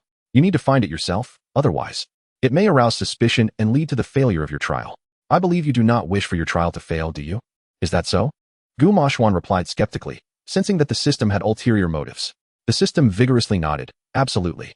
Just think about what you have in your possession. I wouldn't dare deceive you. All right. After some contemplation, Gu Mashwan found the system's reasoning sound and accepted its explanation. His mind began to whirl with thoughts about the trial and the entity capable of evading detection by aura power, evidently adept at concealment. Observing Gu Mashwan deep in thought, the system sighed in relief. Thankfully, it had successfully misled him. Otherwise, today might have turned into a never-ending loop of a certain song. As the system's gaze fell upon Gu Mashwan's feet, it mused, I've gone to such lengths to provide cover for you. If you don't manage to create some excitement, it would be quite disappointing. Chapter 154, The Sudden Appearance of a Hidden Realm. Since Gu Mashwan's last investigation, the Pokemon lurking in the shadows seemed to understand that Gu Mashwan was now quite vigilant and had no intention of showing itself. Even when Gu Mashwan personally prepared several aromatic meals, it remained unmoved. Were it not for the system's unequivocal confirmation, Gu Mashwan might have thought all previous occurrences were mere figments of his imagination. Gu Mashwan and Serena were gradually approaching Binling City. One day, they arrived at a small meadow. Ah, the scenery here is so beautiful, exclaimed Serena, her expression alight with joy as she leaned against an ancient tree at the center of the meadow. Gu Mashwan spread his arms wide, allowing the gentle breeze to caress his cheeks. Let us rest here for a couple of days. After all, we aren't in a hurry, Gu Mashwan suggested. Really? Serena's eyes sparkled. She had initially entertained this idea, but feared it would delay their journey, which is why she hadn't voiced it. Is there any doubt? Traveling is all about savoring the beauty along the way. Then I'll make some cream puffs. I've heard that beautiful scenery pairs perfectly with delicious treats. Serena exclaimed excitedly. Watching Serena bounce with enthusiasm, Gu Mashwan shook his head in exasperation. You truly are a child at heart. Come on out, everyone. Today's mission is to rest well, Gu Mashwan announced, tossing out several Pokeballs. Due to the considerable foot traffic on the small prairie, Gu Mo Ran decided against releasing Lai Kongzhua. Jiu Wei and Wu Daoxiongshi exchanged glances with Gu Mo Ran before turning their gazes towards each other. A skirmish? Now, indeed, I believe it can be arranged. The two companions, exhibiting remarkable synergy, exchanged knowing looks before stepping aside to engage in combat. Gu Mo Ran thought to himself, do I not care for my own dignity? Fortunately, the Double Axe War Dragon and the others were considerate enough, refraining from training or seeking out battles. As he pondered, Gu Mo Ran's gaze wandered back to the Double Axe War Dragon. He scrutinized the surroundings. Yet he could not detect the figures of the Double Axe War Dragon and Gung Gue. Gu Mo Ran's expression darkened. These two fellows were not known for their restraint. And now they had vanished. Wait a moment. This realization prompted Gu Mo Ran to glance at Lizard King and Giant Swamp Monster, and indeed, these two had also commenced a friendly exchange. Suddenly, a flash of purple light appeared, and Metal Monster materialized before Gu Mo Ran. Name, Metal Monster, Shiny. Attributes, Steel, Psychic. Qualification, S. Ability, Constantly Pure Body, unable to have its abilities reduced by opponents' moves or abilities. Level, 20. Skills, Tackle, Telekinesis, Metal Claw, Bullet Punch, Psyshock, Magnet Rise. Cannon Beam. Inherited skills, none. Taught skills, Iron Tail Beam, Ice Punch, Thunder Punch, Earthquake. TM skills, Iron Defense, Iron Head, Shadow Ball, Psycho Cut. Sensing the growing hostility in Gu Mo Ran's gaze, Metal Monster hesitated before uttering. May Duo. Is it possible that training teleportation is the best rest for me? Hee. Gu Mo Ran chuckled coldly, feeling somewhat dejected as he seated himself on the grass. In his daily life, he bore no semblance of a formidable trainer. After taking a picture, Gu Mo Ran casually shared it in the group of 6. Arsonist of Affection. What should trainers do when Pokemon become excessively competitive? To the point where trainers cannot prevent their training? Future World Tycoon, J Dice and Red Bean. System notification. Your friend, Future World Tycoon, has left the group. Serena glanced at Gu Mo Ran's message, amusement dancing in her eyes as she took out the last piece of cream puff from her backpack. Here, dear. Don't be upset. After eating this cream puff, you won't cry anymore. Gu Mo Ran. The Fire Fox observed the two, decisively turning away to continue grooming its fur. Boom, boom. At that moment, A series of rumbling sounds echoed across the prairie. The numerous Pokémon engaged in battles outside furrowed their brows and swiftly returned to stand before Guillermo ran, their eyes brimming with vigilance as they regarded the grassland. After a prolonged moment, a transparent light gate suddenly appeared on the ground. Is this the entrance to a secret realm? Having ventured into numerous secret realms before, Guillermo ran exclaimed upon witnessing the emergence of the light gate. Upon realizing it was a secret realm, the Pokémon relaxed. For the presence of humans in high-level secret realms generally mitigated the risk of Pokémon riots, ensuring no harm came to the world. Conversely, low-level secret realms, devoid of human presence, could experience turmoil among Pokémon during environmental changes, yet with the strength of Wu Daoxiong and his companions, they could swiftly resolve any disturbances. As the transparent light gate stabilized, a glowing circle emerged, followed by the appearance of a colossal letter B hovering above the entrance to the secret realm. A B-level secret realm? That is fortunate. Guillermo ran murmured to himself. A B-level secret realm signifies that, barring an encounter with a champion-level trainer passing through, the strongest Pokémon within would be at the elite level. With such a classification, Guillermo ran still possessed the qualifications to enter and explore. After relaying the information to the police department, Guillermo ran led Serena into the secret realm. Having finally entered a nascent secret realm, Guillermo ran was naturally eager to investigate. After all, the many beautiful scenes depicted in the animations piqued his curiosity. As a wave of spatial energy enveloped them, Guillermo ran found himself amidst a vast forest once more. Is that the sound of ocean waves? Guillermo ran observed intently, a hint of astonishment in his voice. The ocean? Does this mean we can host a beach party? Serena exclaimed with excitement. Guillermo ran, speechless, nonetheless dampened her enthusiasm. Perhaps not necessarily. It could be situated on the edge of a cliff. Upon hearing this, Serena regarded Guillermo ran with utmost seriousness. Okay. Beach party. Guillermo ran decisively opted to follow his heart.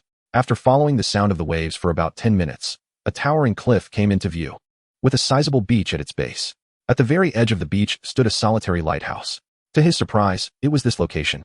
Yet the Pokémon strength here hardly seemed to warrant a B-level secret realm. Guillermo ran mused inwardly. Was this not precisely the lighthouse where Ash captured Kingler? Chapter 155, Farewell, Ash. This should not be our Kalos region, Serena remarked, scrutinizing the lighthouse's decorations with great seriousness. Although Guillermo ran was aware that this was the Kanto region, he refrained from stating so, and instead remarked, the lighthouse appears to be inhabited. Let us inquire directly. Serena nodded in agreement, her expression one of approval. Knock knock. Is anyone home? Guillermo ran knocked on the door of the lighthouse. After a brief silence, an excited voice emanated from within. Is someone there? The door is unlocked. Please come in. Then we shall not disturb you. Guillermo ran pushed the door open and proceeded to the innermost part of the lighthouse. Xiao Ran, why hasn't he the owner of this place appeared yet? Serena asked, gripping Guillermo Ran's hand tightly, her voice tinged with apprehension. Guillermo Ran glanced around, feeling a peculiar unease. The lighthouse's passage was devoid of light, severely obstructing the view for ordinary individuals, and it was natural to feel frightened. Do not be afraid. The voice we heard earlier was the lighthouse's owner using a device at the entrance. The lighthouse is quite spacious. There should be no issues. After walking for 3 to 5 minutes, a glimmer of light finally appeared before Guillermo Ran and Serena, seemingly alerted to their footsteps. A voice emanated from the illuminated room. Wonderful, wonderful. Finally, someone has arrived. Please come to rescue me. Without hesitation, Guillermo Ran entered the room. Seeing Guillermo Ran move forward, Serena hesitated briefly before following him inside. Guillermo Ran examined his surroundings, his gaze landing on a chair in front of a device, upon which sat a large fossilized helmet toy. Are you inside this enormous toy? Although it had been depicted in the animations, encountering it for the first time, Guillermo Ran decided to feign ignorance. Yes. There is a button on the toy. Could you please press it? Dr. Jinhui exclaimed excitedly.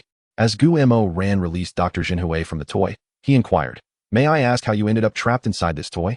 Upon hearing his question, Dr. Jinhui, whose upper body had emerged from the toy, scratched his head in embarrassment. As you can see, I am a Pokemon researcher. I believe that embodying a Pokemon enhances my research, allowing for the expansion of my thought processes. Noticing the incredulous expressions on Guillermo Ran and Serena's faces, Dr. Jinhui swiftly shifted the topic. What brings you two here? Only then did Guillermo Ran respond. We are traveling trainers. Seeing that the environment here is quite pleasant, we hope to train our Pokemon. Given that there is a lighthouse, we wanted to inquire if we could stay for a while. Of course. Dr. Jinhui quickly stated, this lighthouse is my research facility. There aren't many visitors here on ordinary days, so if you wish to stay, it is certainly not a problem. However, he seemed a bit embarrassed as he scratched his head and added, but The food will need to be prepared by you, as I have no time to cook due to my research commitments. Gumuran glanced at Dr. Jinghui, but chose not to expose his so-called lie about being too busy. On the other hand, Serena, although finding Dr. Jinghui somewhat unreliable, enthusiastically replied, I can certainly handle the cooking. That would be splendid. Dr. Jinghui's eyes lit up at Serena's declaration. Could I trouble you to help me prepare? Serena, being the obedient child she was, naturally did not refuse and nodded in agreement without a second thought. This exchange could indeed be considered mutually beneficial. Time swiftly passed, and in the blink of an eye, 10 days had gone by. During this period, Serena's fiery fox successfully evolved into a long-tailed fire fox, now named long-tailed fire fox. Attributes: Fire. Qualification: S. Ability: Blaze. Increases the power of fire-type moves when health drops below 1/3. Level: 17. Skills: Scratch, Tail Whip, Ember, Flame Burst, Energy Ball. Inherited skills: Hypnosis, Heat Wave, Wish. Magic Coat. Taught skills: Flamethrower, Toxic, Shadow Clone, Psychic. TM skills: Overheat, Will-O-Wisp, Mystical Shield.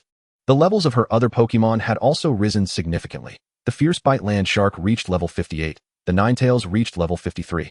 The Martial Arts Bear Master reached level 52, while the Double-Edged Dragon and Gungue both attained level 50. The Lizard King and the Giant Swamp Monster leveled up to 48. The Fierce Sky reached level 26, and the Metal Monster reached level 25.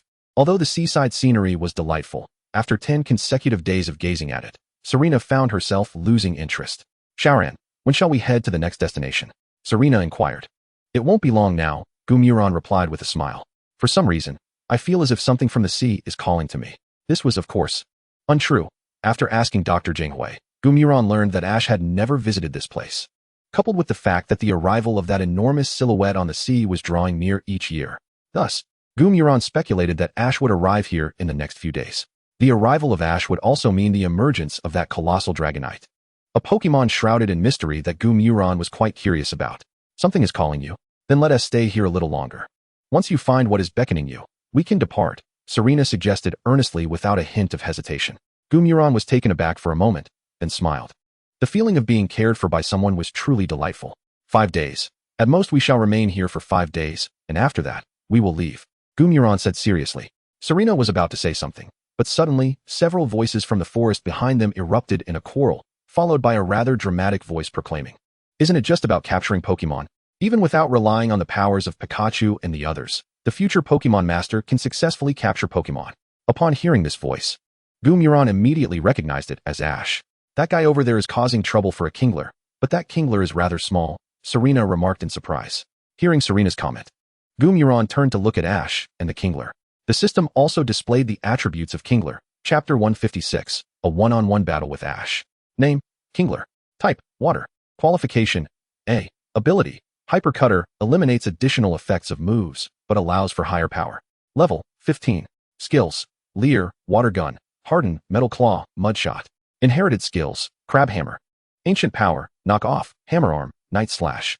Taught skills, Brick Break, Iron Defense, Scald, Shell Blade. TM skills, none. With an A-level qualification. It was no wonder that even though Ash had not trained the Kingler, he was able to easily utilize its evolved form, Kingler, to achieve a remarkable victory in the Indigo Conference. Ash was seen holding a wooden stick, poking at Kingler before seizing the opportune moment to throw a Pokeball. Successfully capturing Kingler. Yes, I have successfully captured Kingler, Ash exclaimed proudly to Misty and Brock. See, even without using the powers of Pikachu and the others, I can still capture Pokemon. As soon as he finished speaking, the Pokeball containing Kingler transformed into a streak of light and vanished. Note, the Pokemon transportation system still exists, but one can set their own limit on the number of Pokemon carried. Although Ash was now aware of the existence of the Pokemon transportation system, he still called Professor Oak, leading to a classic comparison between Gary's Kingler and Ash's. After hanging up the call with Professor Oak, Ash spotted Gumuran standing nearby and exclaimed excitedly, Gumuran, what are you doing here too? Gumuran smiled slightly and replied, I am also traveling and training outside. The scenery here is quite pleasing, so I decided to stay for a few days, while also giving my Pokemon some special training. Special training for Pokemon? What is that? Ash asked, perplexed. Behind him, Misty and Brock both facepalmed in exasperation. It was clear that this was something taught in school, yet Ash always managed to forget all of it completely. Never mind, Gumuran, let us battle. I now possess 3 gym badges, and my strength has greatly increased. As he spoke, Ash sent out Pikachu, who stood at his feet. Pikachu, show Gumuran our strength. Pika Pika. Pikachu looked at Gumuron with determination. Observing this scene, Gumuron smiled slightly and said, "In that case, let us engage in a one-on-one battle. I'll act as the referee once more." Brock stepped forward again. "We are now commencing a friendly match between Gumuron and Ash, with the rules being one-on-one. And the first Pokemon to lose its fighting capability loses. Both sides prepare. Pikachu, let Gumuron witness our strength." Pika Pika. Name, Pikachu. Type, electric. Qualification, a mystery. Ability, static. It has static electricity that sometimes paralyzes opponents who come into contact with it. Level, 28. Skills, Tail Whip, Thunder Shock, Quick Attack, Thunder Wave, Shadow Clone. Volt Tackle, Feint, Electro Ball, Agility, Tackle. Inherited skills, Wish, Charge, Stomp, Volt Tackle, Charm. Taught skills, Thunderbolt, Charm, Grass Knot. TM skills, none. Description, the initial Pokemon of Ash. The Child of Destiny, possesses limitless potential, but its strength fluctuates with time. The skill panel for Pikachu is quite challenging to manage, Facepalm. With Pikachu having reached level 28. Its growth rate was still commendable. In that case, I will entrust this battle to you, Metagross. Though Metagross was 3 levels lower than Pikachu. As long as Pikachu did not enter a state of overwhelming power, defeating it would not be particularly difficult. Take the initiative. Pikachu, use Thunderbolt. Ash commanded passionately. Waving his arm. Metagross, use Teleport to evade the attack, then follow up with Bullet Punch. Gumuron replied calmly. Swish. A flash of purple light flickered as Metagross instantly appeared behind Pikachu, causing Pikachu's Thunderbolt to miss, while a Bullet Punch struck Pikachu hard. Pikachu's slender body was sent flying by the force of the blow. Pikachu's agility is not to be underestimated. It executed a nimble backflip in midair, landing gracefully on the ground, its eyes brimming with determination as it faced the Steel-type Pokemon. Pikachu, unleash another Thunderbolt. Despite the previous failure, Ash's spirits seemed to soar even higher as he swiftly issued another command. Steelix, use Psychic to restrain Pikachu, followed by Earthquake. Understood. Steelix responded with a slight nod. Its psychic attack dividing in midair to simultaneously block the Thunderbolt while firmly binding Pikachu to the ground. Moments later, its silvery forelimbs slammed heavily onto the ground, unleashing a surge of ground energy that sent Pikachu tumbling. If it weren't for Pikachu's resilience, it might have already lost its fighting capability, Gumuron mused internally, while the aura quietly reached out towards Pikachu. Pika. Surprisingly, despite its injuries, Pikachu had not lost its fighting spirit. Its adorable face, marred with scars, remained steadfast as it gazed defiantly at Steelix. Pikachu, are you alright? Ash asked anxiously, his eyes darting to Pikachu. Pikachu shook its head, flicked its tail, and resolutely declared, Pika, I can still fight. Gumuron couldn't help but smile wryly, then cautioned, Steelix, be careful. Understood. Though unsure why Gumuron was so invested in this seemingly weak Pokemon, Steelix nodded in trust. The best offense is a good defense, if you can still fight. Keep attacking. Pikachu, use Quick Attack. Ash commanded with urgency. Pika. In an instant, as Ash's command was issued, Pikachu's gaze sharpened, its body transforming into a streak of white light as it charged towards Steelix. Steelix, intercept with Earthquake. Gumuron said without hesitation. Pikachu, leap to evade the Earthquake and follow up with Thunderbolt. Ash instinctively shouted. As the Earthquake approached, Pikachu utilized the strength of its tail to spring into the air like a coiled spring, launching another Thunderbolt. Witnessing this, Gumuron's lips twitched slightly. Could this really work?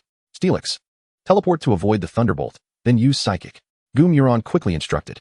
A flash of purple light swept by as Steelix once again evaded Pikachu's Thunderbolt, delivering a powerful psychic strike that overwhelmed Pikachu. This time, Pikachu had indeed lost its fighting ability. Chapter 157, Ditto. With Pikachu incapacitated, Steelix emerged victorious, marking Gumuron as the winner of this friendly battle. As expected, said Ash's mother, her expression calm and unsurprised. Ash, having lost yet another match, fell into a minute of despondence. You never trained your Pokemon properly. How could you possibly compete with Gumuron? Misty remarked with an air of certainty. Compared to Pikachu, you really are lacking as a trainer. Hearing Misty's taunts, Ash quickly regained his composure, exclaiming, how can you say that? I work hard too. Hard work? All I see is Pikachu and Charmeleon striving to grow stronger, but as for you as a trainer. Gumuron and Serena both recoiled slightly at the argument between Ash and Misty. Brock, witnessing the scene, offered a resigned smile to the two. Ash's mother commented that raising 2 children is far more challenging than raising 6 younger siblings. After restoring Pikachu's stamina, Gumuron exchanged a few words with Brock, then led Serena to another part of the beach for training. With Ash now present, it signified that the colossal Dragonite would arrive by tomorrow evening at the latest.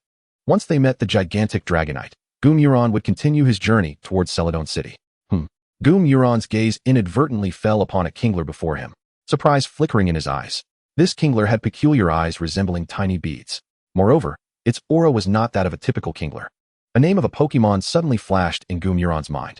If it were that Pokemon, then Serena's second Pokemon might have a promising candidate. System. Display the attribute panel of the kingler before me. Name, Kingler, Ditto. Type, Water, Normal. Potential, B.A.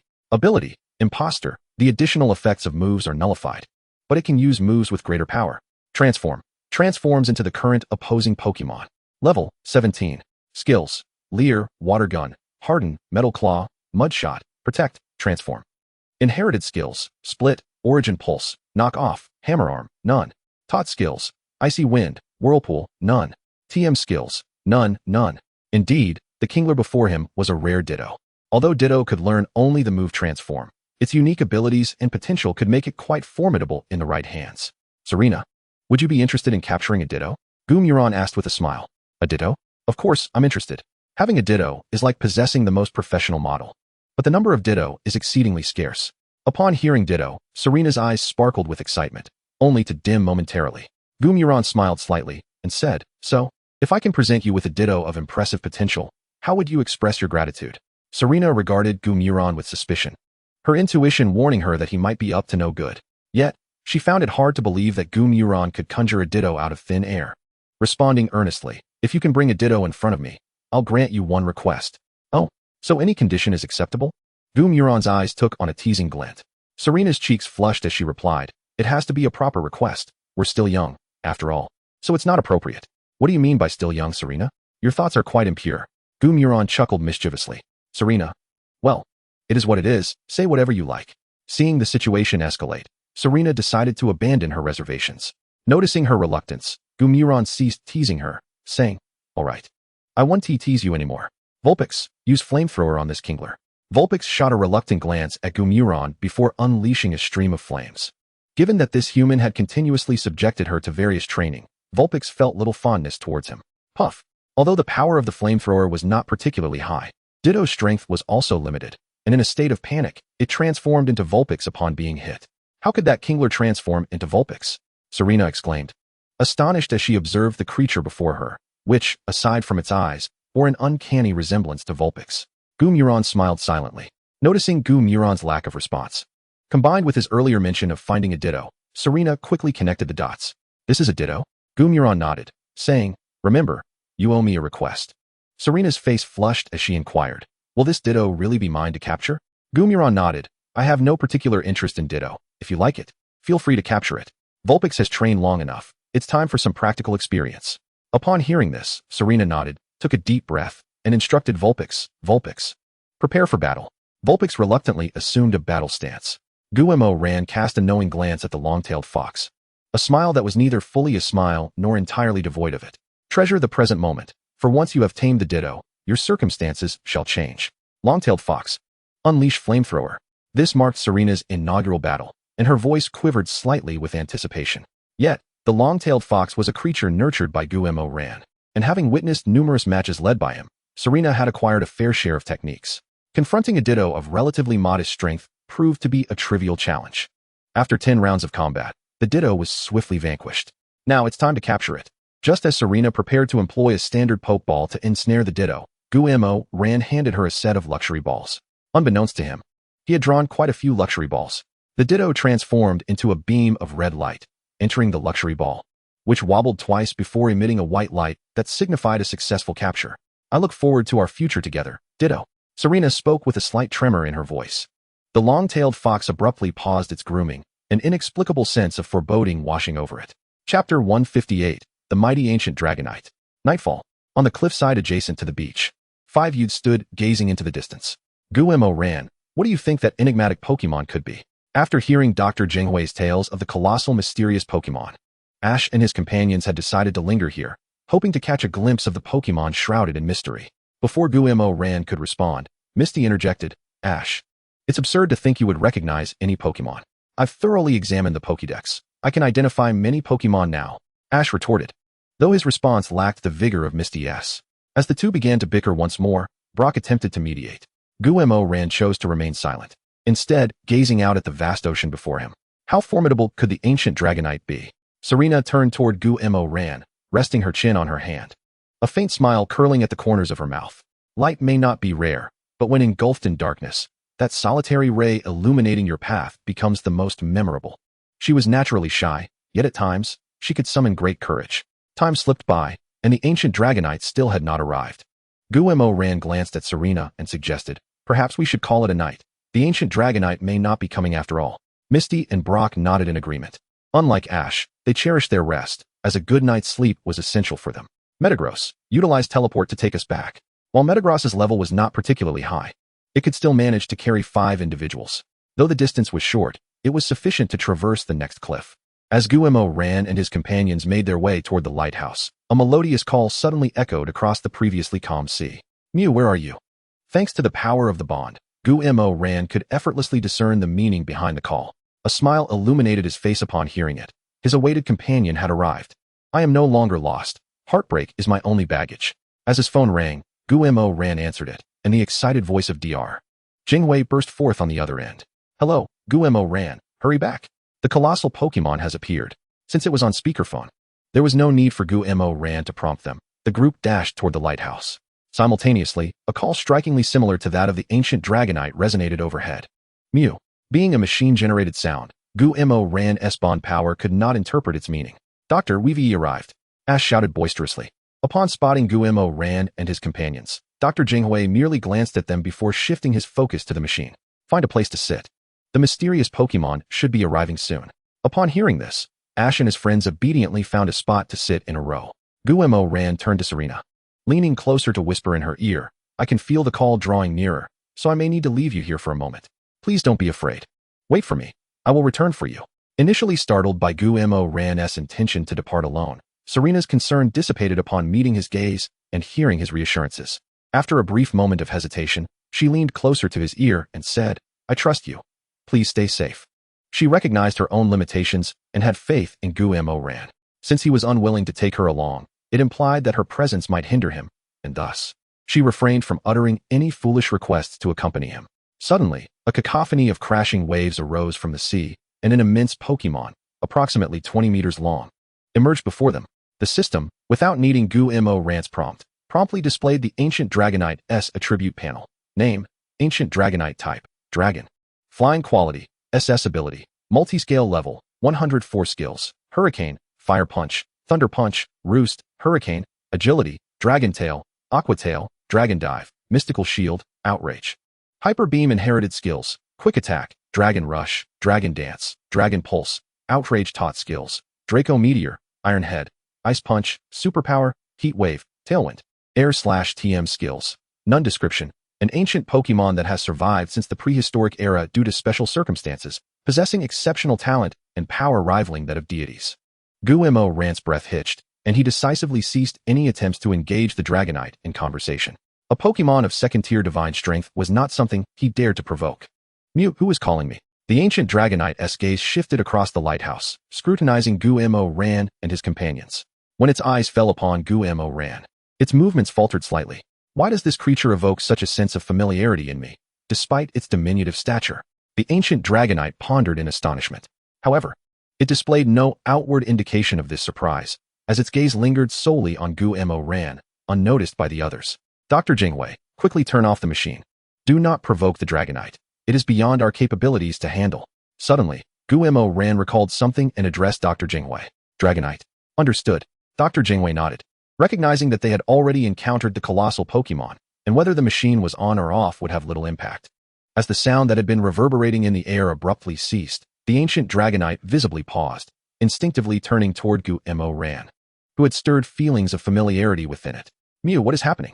Gu-Mo Ran offered a wry smile, aware that certain matters were beyond his control. He stepped forward gently, using his aura to communicate with the ancient Dragonite. Esteemed ancient Dragonite, I apologize for deceiving you. The previous sounds were merely an imitation we crafted in hopes of encountering you. Upon realizing that it had come in response to a ruse, a surge of anger welled up within the ancient Dragonite. Yet, under Gu-Mo Ran's steady gaze, its fury diminished significantly. Mew, you deceived me? Are you not afraid of my wrath? Afraid? Certainly, but I believe that the information I possess may quell your anger. Gu-Mo Ran's expression remained calm. yet his tone exuded utmost confidence. Chapter 159. The Art of Persuasion by Gu Mo Ran. Oh, the ancient Dragonite cast a scornful glance at Gu Mo Ran, its tone dripping with disdain. Alas, I am not one of those sprites. I harbor no interest in your affairs. Are you truly certain that your news can pique my curiosity, or are you merely attempting to deceive me? Gu Mo Ran offered a faint smile, his expression remaining composed. Ancient Dragonite, I presume you are in search of your companions? The ancient Dragonite was taken aback, but did not dwell on it, nodding candidly. Indeed, I seek companions. But not those pitiful, diminutive Dragonites. I yearn for ancient Pokémon of comparable stature. Are you certain you can assist me in locating such companions? Gu Mo Ran nodded affirmatively, stating with conviction, I can indeed help you uncover the whereabouts of the ancient spirits, though it shall take some time. Now is not their time to emerge. The ancient Dragonite cast a displeased glance at Gu Mo Ran, even with the presence of the power of eternity, having been deceived once before. It found it hard to trust Gu Mo Ran completely. Observing this, Gu Mo Ran explained further, I am aware of a location housing an ancient Jengar, an ancient Hoothoot, and an ancient Jigglypuff. In another place, there is also an ancient Claydol. Do you find this information sufficient to entice you? The ancient Dragonite fell into an abyss of silence. For various reasons, it had evaded the cataclysmic meteor that marked the end of the ancient era, becoming the last surviving ancient spirit. However, the endless passage of time had only deepened its solitude, as former friends had vanished, leaving it unaware of their current states. The ancient Dragonite genuinely longed to encounter spirits from its own epoch. Ancient Dragonite, I am communicating with you through the power of aura. Surely you can comprehend my sincerity? Gu Mo Ran spoke again. The ancient Dragonite remained silent for a considerable time before finally responding. I trust you understand the cost of deceiving me. Gu Mo Ran nodded in agreement, saying, naturally. However, I am uncertain when I might encounter those ancient spirits. What should I do if I see them, but lack a means to contact you? What ill intentions could Gu Mo Ran possibly have? He is, after all, a child of legend. Ah, that is easily resolved. I shall provide you with a reverse scale. When you discover the ancient spirits, you can use this to reach out to me. Our Dragonite clan does not favor owing favors to others. Since you are willing to assist me in my quest for the ancient spirits, I shall not be stingy. This reverse scale can summon me 3 times, with the remaining 2 instances serving as my protection. This meant that should Gu Mo Ran encounter formidable adversaries, he could seek the assistance of the ancient Dragonite through the reverse scale. With the strength of a secondary deity, the ancient Dragonite would always be an absolute powerhouse. Gu Mo Ran understood the implications of the ancient Dragonite's words and felt a surge of joy, yet quickly adopted a serious demeanor. I express my gratitude for your assistance. Esteemed Dragonite. The ancient Dragonite nodded, and a pale yellow reverse scale shot forth from its form, coming to rest before Gu Mo Ran. As the astonished gazes of Dr. Zheng Hui and his companions fell upon him, Gu Mo Ran accepted the reverse scale. What an unpleasant sensation. Just as Gu Mo Ran took the reverse scale, a familiar voice echoed from the nearby cliff, followed by the appearance of a well-bred Garchomp, cultivated to perfection. The presence of Team Rocket was inextricably linked with Ash. Where Ash went, Team Rocket inevitably followed. To prevent Team Rocket from provoking the ancient Dragonite as they did in the animated series, Gu Mo Ran had no choice but to deal with them first. The ancient Dragonite paid no heed to Team Rocket and began to glide towards the depths of the sea after Gu Mo Ran accepted the reverse scale. For the ancient Dragonite, Gu Mo Ran's aura was now embedded in its memory. Should deception take place, it would pursue him to the ends of the earth. Nevertheless, the ancient Dragonite sincerely hoped Gu Mo Ran would not betray its trust. As the ancient Dragonite departed, the previously tense atmosphere gradually eased. Dr. Zheng Hui, regaining his composure, found his gaze inadvertently drawn to the reverse scale in Gu Mo Ran's possession, a flicker of desire crossing his eyes. However, he understood that such treasures were rarely willingly offered, so he refrained from asking Gu Mo Ran about it. Serena turned to Gu Mo Ran, her eyes reflecting a hint of inquiry. Gu Mo Ran, fully aware of Serena's meaning, nodded calmly. Gu Mo Ran, did that colossal spirit bestow this scale upon you? Ash inquired, his eyes glimmering with envy and admiration, asking a question he already knew the answer to. Gu Mo Ran chuckled, replying, for reasons unknown. The ancient Dragonite entrusted this scale to me as a means to contact it. Before Ash, who possessed little emotional intelligence, could ask further, Misty nudged him in the side, signaling him to remain silent. Although Misty often quarreled with Ash, she still looked out for him during critical moments. Having encountered the ancient Dragonite, Gu Mo Ran felt utterly content. Simultaneously, he harbored profound skepticism towards the so-called fanfictions. Could a secondary deity like the ancient Dragonite truly be subdued by novice trainers who had only recently embarked on their journeys? Serena, having captured a Ditto in the secret realm, was in high spirits. Both of them enthusiastically bid farewell to Dr. Zheng Hui, who gazed at them with reluctance. Perhaps more so at the prospect of Serena's culinary skills. You have assisted me immensely. I have naught with which to repay you. Here, take these 2 megastones I acquired long ago. Dr. Zheng Hui retrieved 2 megastones from his storeroom and presented them to the duo. Despite their initial refusals, they ultimately accepted the stones after Dr. Zheng Hui's repeated entreaties. Through the system's analysis, Guo Ran discerned that the stone in his possession was a mega stone for Salamence, while Serena's was for Mega Audino. Both stones held the potential to greatly aid them, even if Serena had yet to capture an Audino. As discoverers of the secret realm, their points in Huaxia had significantly increased, allowing them to redeem commendable rewards even in the Alliance treasury. It could be said that their expedition into the secret realm had left both Guo Ran and Serena with bountiful gains. As for the ancient Dragonite, this latent threat would soon find itself overshadowed by the ever-growing Dragonite clan. Chapter 160, The Bug-type Gym. 10 days later, at last, they arrived in Binling City. I must take a hot shower. The outdoor life had left Serena, typically gentle and easygoing, feeling somewhat fatigued. The hotel was already booked. After a refreshing bath, they could leisurely explore the city. There's no rush to challenge the Bug-type Gym. We can do so in a few days, Guo Ran said with a smile. The Binling City Gym was a Bug-type Gym, presided over by the eccentric leader, Chang Xianling, who was passionately devoted to Bug-type Pokémon. Should challengers possess well-trained Bug-type spirits, Chang Xianling would even lower the difficulty of the gym challenge. Conversely, if their training fell short, they would certainly incur the wrath of Chang Xianling. Guo Ran had only a Volcarona in his possession aside from Bug-type spirits, which meant he would face a challenge of normal difficulty. Given Guo Ran's current prowess, he might find it rather effortless. However, another dilemma loomed before him. Martial arts. As the second strongest among you, I believe my participation should pose no issue. Right. As he spoke, the bear-like martial artist flexed his muscles. Ninetales cast a disdainful glance at him, declaring, I shall take the stage. Who is in favor? And who is against? Roar.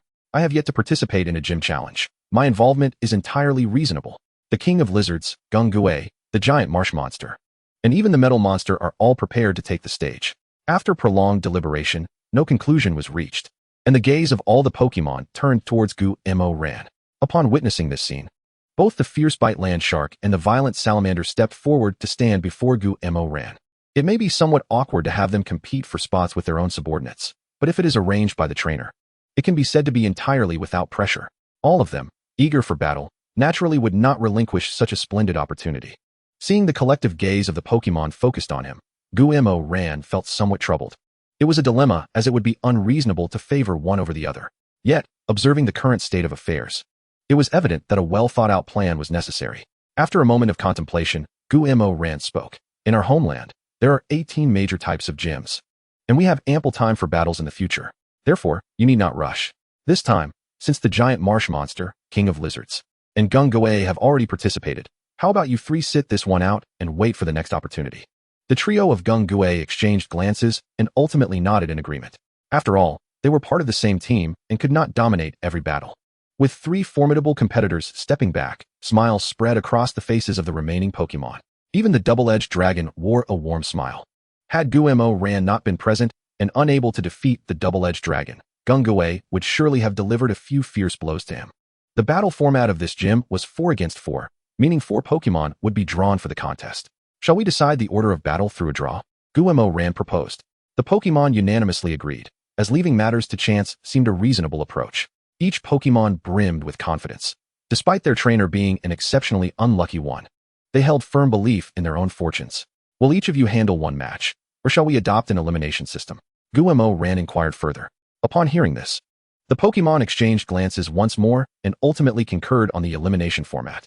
After all, who doesn't harbor dreams of a perfect streak? The final draw resulted in the double-edged dragon, fierce bite land shark, violent salamander, and martial arts bear master. The martial arts bear master and Ninetales smiled on the surface. Yet inwardly, they were cursing frantically. One had not been drawn, while the other was essentially not drawn either. Suddenly, both Pokémon's gazes fixed upon Guo Ran.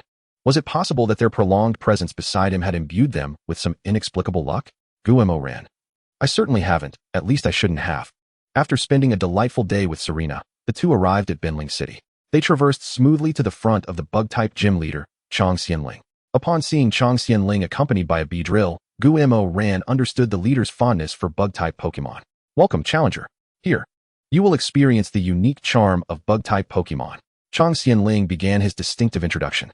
However, upon noticing Guillermo Ran's politely awkward smile, he refrained from further self-indulgence. If you are prepared, then the gym challenge is about to commence. Of course, I have been ready since the moment I entered the gym. Guillermo Ran responded earnestly. Excellent.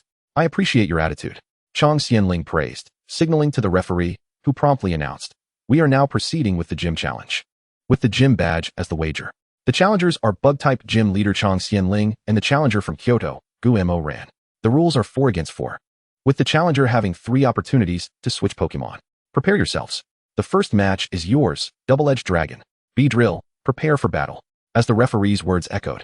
The system presented Beedrill's attribute panel before Guillermo Ran. Name, Beedrill type. Bug, flying qualification. A ability, Intimidate, instills fear in opponents, reducing their stamina when using moves.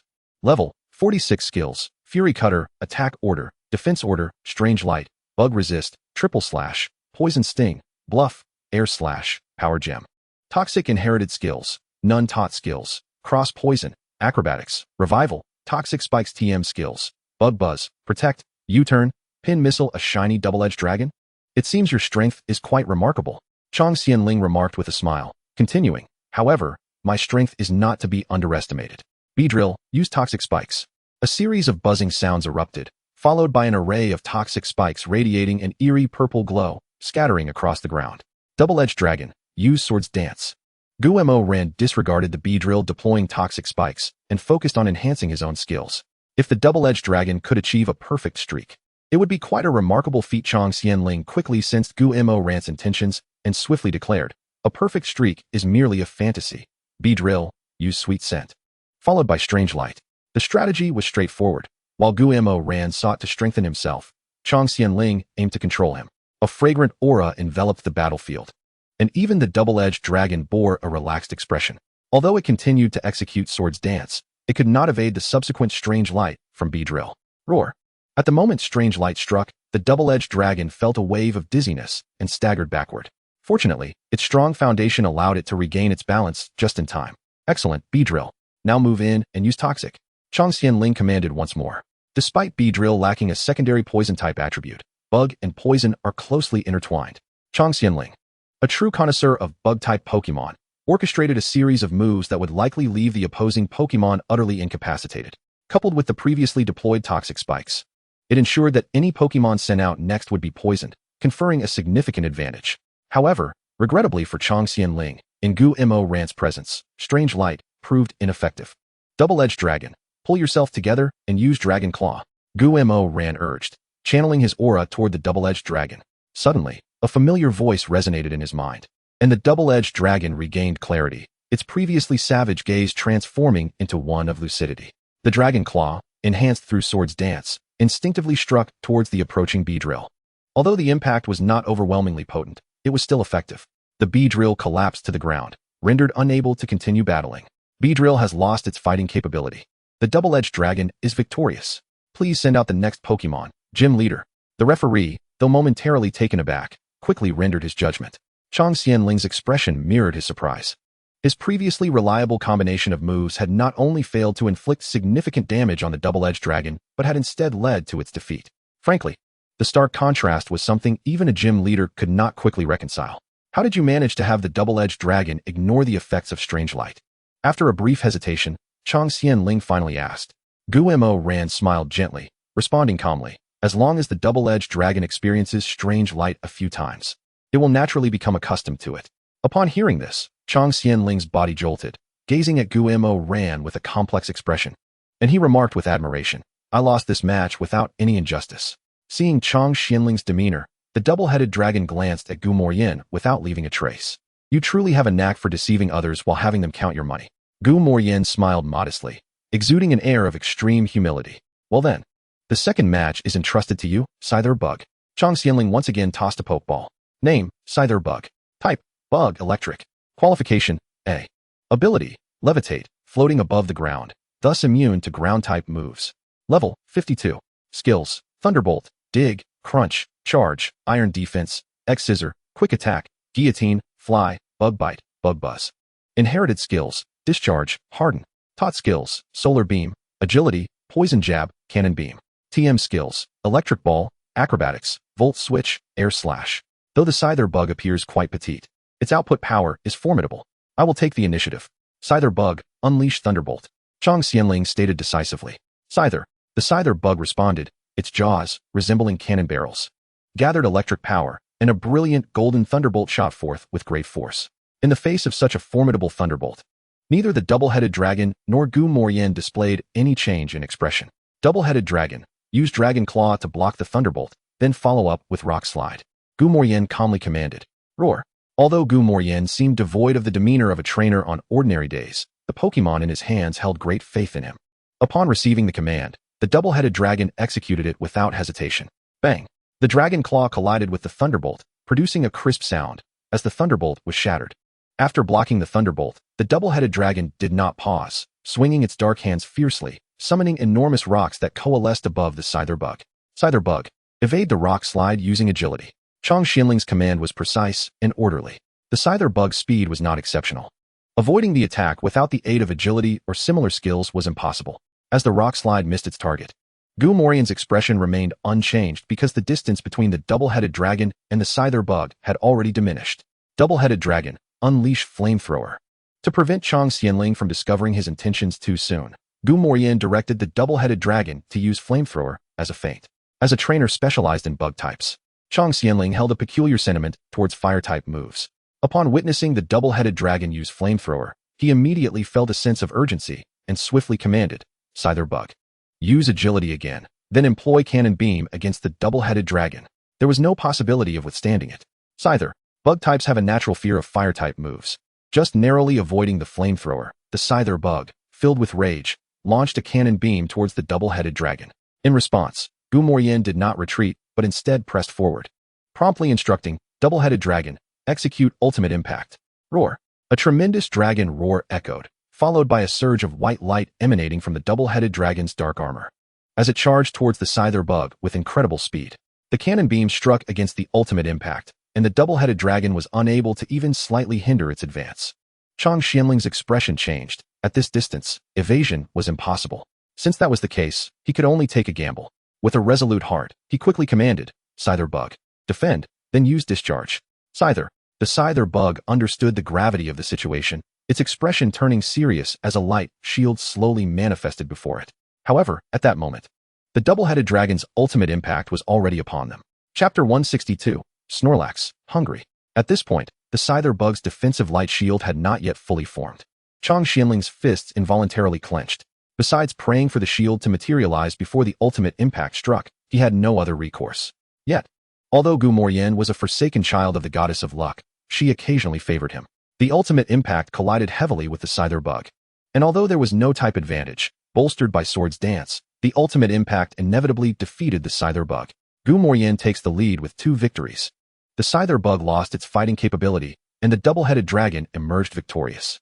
The referee, though maintaining a neutral tone, could not help but glance at Gu Morian. It was a rare occurrence to achieve 2 victories in succession. Giant Scyther, Mega Evolve, then use X-Scissor. Seizing the moment while the double-headed dragon was in a state of inertia, Chang Xianling swiftly dispatched his next Pokémon. Moreover, to ensure consistent damage to the double-headed dragon, he boldly opted for Mega Evolution. Bang! The X-Scissor struck the double-headed dragon fiercely, sending it crashing to the ground. Although the double-headed dragon had not lost its fighting capability, the X-Scissor fortuitously inflicted a poison state, swiftly leading to its defeat. The goddess of luck stood beside Gu Morian for several seconds before once again abandoning him. The double-headed dragon lost its fighting capability, and the Mega Scyther triumphed. Please, Challenger, send out your next Pokémon. Phew, come back, double-headed dragon. You performed splendidly. It is now time for the Sharpedo. Gu Morian recalled the double-headed dragon, producing an elegant Pokeball. Next up is you, Sharpedo. Sharpedo. With a resounding dragon roar, the Sharpedo announced its arrival, but immediately, several toxic spikes appeared on the battlefield, landing accurately on the Sharpedo. The Sharpedo's body glimmered with purple light, succumbing to a poisoned state as soon as it entered the fray. Feeling the peculiar sensation within its body, the Sharpedo wriggled in displeasure, yet its gaze remained razor-sharp. Sharpedo, Mega Evolve, Gu Morian commanded decisively. The Mega Scyther, capable of easily overpowering the double-headed dragon, was not something the non-evolved Sharpedo could contend with. A dazzling array of colors shimmered, and the Mega Sharpedo emerged onto the battlefield, while the attributes of the Mega Scyther were presented before Gu Morian. Name: Mega Scyther. Type: Bug Steel. Qualification: A. Ability: Technician. Increases the power of low-damage moves. Level: 5610. Skills: Quick Attack, Triple Hit, Precision Strike, Wing Attack, Shadow Clone, Double Hit, Cut, Agility. Hone Claws. Inherited skills: Double Edge, Feint Attack, Critical Hit, Baton Pass. Taught skills: Air Slash, Charge Beam, Swords Dance, Revival, Iron Head, Steel Wing. TM skills: Cannon Beam. Quick Return, X Scissor, X Scissor. Having reviewed the attributes of the Mega Scyther, Gu Morian felt a sense of calm, with both level and qualification trailing behind. A victory for the Mega Scyther against the Mega Sharpedo seemed nearly impossible. Even in a poisoned state, the Mega Sharpedo would still demonstrate its strength. Mega Sharpedo. Unleash Dragon Dive. Gu Morian suspected that the Mega Sharpedo possessed a unique trait, as it always seemed eager to leap into action whenever he commanded it. Mega Scyther. Use Bullet Punch. Chang Xianling calmly stated. Swish. No sooner had Chang Xianling's voice faded than the Mega Scyther transformed into a streak of white light, launching a powerful bullet punch towards the Mega Sharpedo. I wish to intercept my Dragon God Dive with Bullet Punch, unafraid of shattering my teeth. Super Mega Garchomp. Charge forth. Gu Mo Ran said with a serious expression. Sensing the shift in Gu Mo Ran's tone, Super Mega Garchomp immediately ceased to hold back, unleashing Dragon God Dive with full force towards the Super Giant Scyther. The bullet punch struck the Dragon God Dive, merely causing the ethereal blue shadow of the Dragon God to ripple before it was violently sent flying. The disparity in strength was evident. Super Mega Garchomp utilized Fire Fang. Upon seeing the successful strike, Gu Mo Ran swiftly issued a new attack command, with quadruple damage from Fire Fang. There was no chance for the Super Giant Scyther to remain combat capable if hit. Chang Xianling was well aware of this and promptly commanded, Super Giant Scyther, use Swords Dance to block Fire Fang. The Super Giant Scyther, glancing at the flames swirling in Super Mega Garchomp's maw, retained a gaze as steadfast as a rock. As it flapped its wings, sword-shaped phantoms materialized around it. Bang! Fire Fang clashed mightily against Swords Dance, slicing through the Super Giant Scyther's defense with precision, before landing a heavy bite on the Super Giant Scyther itself. However, although Fire Fang shattered Swords Dance, it had expended 90% of its power and could not incapacitate the Super Giant Scyther. Super Giant Scyther, employ Air Slash. Observing the assault on the Super Giant Scyther, Chang Xianling quickly declared. Was he hoping to gamble that Air Slash would induce fear in Super Mega Garchomp? Gu Mo Ran chuckled lightly. My Pokemon knows not the meaning of fear. Super Mega Garchomp. Once more, Dragon God Dive. A spectral blue dragon shape once again emerged beside Super Mega Garchomp, which then surged forth at a speed exceeding that of any Pokemon of the same level towards the Super Giant Scyther. Although numerous air slashes were unleashed along the way, they merely grazed Super Mega Garchomp's skin. Bang! In the incredulous gaze of the Super Giant Scyther, Dragon God Dive struck forcefully against its body. Thud! The mechanical form of the Super Giant Scyther crashed heavily to the ground, its eyes swirling to signify its loss of combat ability. The Super Giant Scyther has lost its fighting capability. Super Mega Garchomp is victorious. Please send forth the next Pokemon, Gym Leader, the referee proclaimed, waving the flag in his hand. Return, Super Giant Scyther. Chang Xianling recalled the Super Giant Scyther, producing another Pokeball in his hand. I'll leave this to you. Eurolup. Chapter 163, Request. A flash of red light illuminated the battlefield, revealing a Pokemon strikingly similar to a ladybug. Name, Eurolup. Type, Bug Psychic. Qualification, A. Ability, Telepathy, reads the opponent's attacks and evades their damage. Level, 51. Skills, Mirror Reflect, Light Screen, Reflective Barrier, Bug Resistance, Strange Light, Magic Reflect, Agility, Illusion Beam, Hypnosis. Terrain Swap, Psychic Force. Inherited skills, Bind, Self-Recovery, Sonic Boom, Sticky Web. Tutored skills, Iron Defense, Bug Buzz, Strange Space, Trick Room, Protect, Substitute. TM skills, Baton Pass, Trick. Ability Swap, Defensive Swap, Magic Room. With a level of 51, Eurolup is considered a formidable Pokemon among gym leaders. Although Eurolup may not be your match, as a gym trainer, my pride does not allow me to surrender. So let me showcase Eurolup's strength. Chang Xianling declared resolutely. Gu Mo Ran smiled and swiftly responded. Super Mega Garchomp, use Dragon Claw.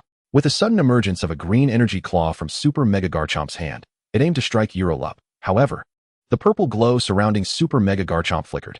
Poisoned, it erupted. The sudden burst from the poisoning interrupted Super Mega Garchomp's Dragon Claw, leaving Eurolup's psychic force to strike accurately. Super Mega Garchomp flipped in the air, quickly halting its descent. Without needing Gu-Mo Rant's reminder, it swiftly turned and unleashed a Dragon Claw. Bang! The Dragon Claw skill hit its mark. Despite Eurolup's decent resistance, the immense gap in level and qualification rendered it incapable of continuing the battle. A single force can overcome 10 techniques. When strength reaches a certain threshold, tactics become mere empty talk. With Eurolup losing its fighting capability, Super Mega Garchomp emerged victorious. Since the gym leaders for Pokemon had all been rendered incapable of battle, the victor of this match is the challenger. After announcing the final verdict, the referee turned and walked down the stage. Today's work is complete. Time to clock out. Gu-Mo Ran, you are a formidable challenger. Here, this is proof that you have trampled the Bug-type gym, Chong Xianling said, swiftly producing a Bug-type gym badge from his pocket. Upon hearing Chong Xianling's somewhat peculiar remarks, Gu-Mo Ran was momentarily at a loss for words. After a brief pause, he replied, "You flatter me, Gym Leader Chong. My ability to obtain the Bug-type gym badge is merely a result of your leniency." What ensued was a round of commercial flattery. However, during the conversation with Chong Xianling, Gu-Mo Ran felt a peculiar sense of being overly praised by the gym leader. As the saying goes, no free lunch. He felt something was amiss. Gu-Mo Ran promptly stated, "Gym Leader Chong, if you have something to say, please be direct. This roundabout manner has me a bit anxious." Upon hearing this, Chong Xianling's smile turned somewhat awkward, yet he still said, "Since you have seen through me, I shall not pretend any longer. I actually have a favor to ask of you." Gu-Mo Ran maintained a professional smile, politely declining, "Gym Leader Chong, you jest. Who doesn't know that the leaders of the 18 major gyms in Huaxia are season champions? If you cannot resolve it, how could a gym-level trainer like me be of any assistance?" As a gym leader, Chong Xianling surely possessed extensive connections. Yet, he sought the help of a trainer of moderate strength rather than those seasoned experts. It was hard for Gu-Mo Ran to believe there was no ulterior motive. Chong Xianling seemed to have anticipated Gu-Mo Ran's refusal and decisively said, "Haha, my friend, there is no need to be so guarded. The people of Huaxia do not deceive one another. Although I, Chong Xianling, may not be a good person, I am certainly not a bad one." His tone turned more earnest as he spoke. In response, Gu-Mo Ran hesitated. After a lengthy pause, he finally nodded in agreement. "Gym Leader Chong, may I first hear what you need my assistance with?" Upon hearing this, a glimmer of joy appeared on Chong Xianling's face, and without hesitation, he swiftly replied, "It's actually nothing major. I need you to represent our Ben-Zero City in an upcoming competition." Seeing the confusion on Gu-Mo Ran's face, Chong Xianling elaborated. Ben-Zero City and the neighboring Xinxin City have a long-standing tradition of holding a major competition every 4 years. The participating trainers must be under the age of 20. The victorious city will receive 3 treasures jointly provided by both cities. Though the treasures may seem trivial, the prestige at stake is significant. Hence both cities take this competition quite seriously. If the young friend is willing to take the place of Benling City in the battle, I can entrust all 3 treasures to the young friend upon achieving ultimate victory. The competition between Benling City and Xianxin City? Why have I not come across any mention of it online? Gu-Mo Ran inquired with some confusion. Chong Xianling smiled faintly and replied, "Benling City and Xianxin City are not particularly large urban centers, and since this competition was established by previous generations, it has only garnered some attention in the neighboring cities. If you doubt my words, feel free to inquire in either Benling City or Xianxin City." Upon hearing this, Gu-Mo Ran smiled as well, saying, "No need. I trust the character of Master Chong." Chong Xianling remarked, "You were not so agreeable before." Though Gu-Mo Ran's attitude had shifted, Chong Xianling found it quite delightful and promptly confirmed. "So, you are willing to assist me?" Gu-Mo Ran nodded in agreement. "Assisting is too grand a term. I simply hope Master Chong does not fault me for my limited abilities."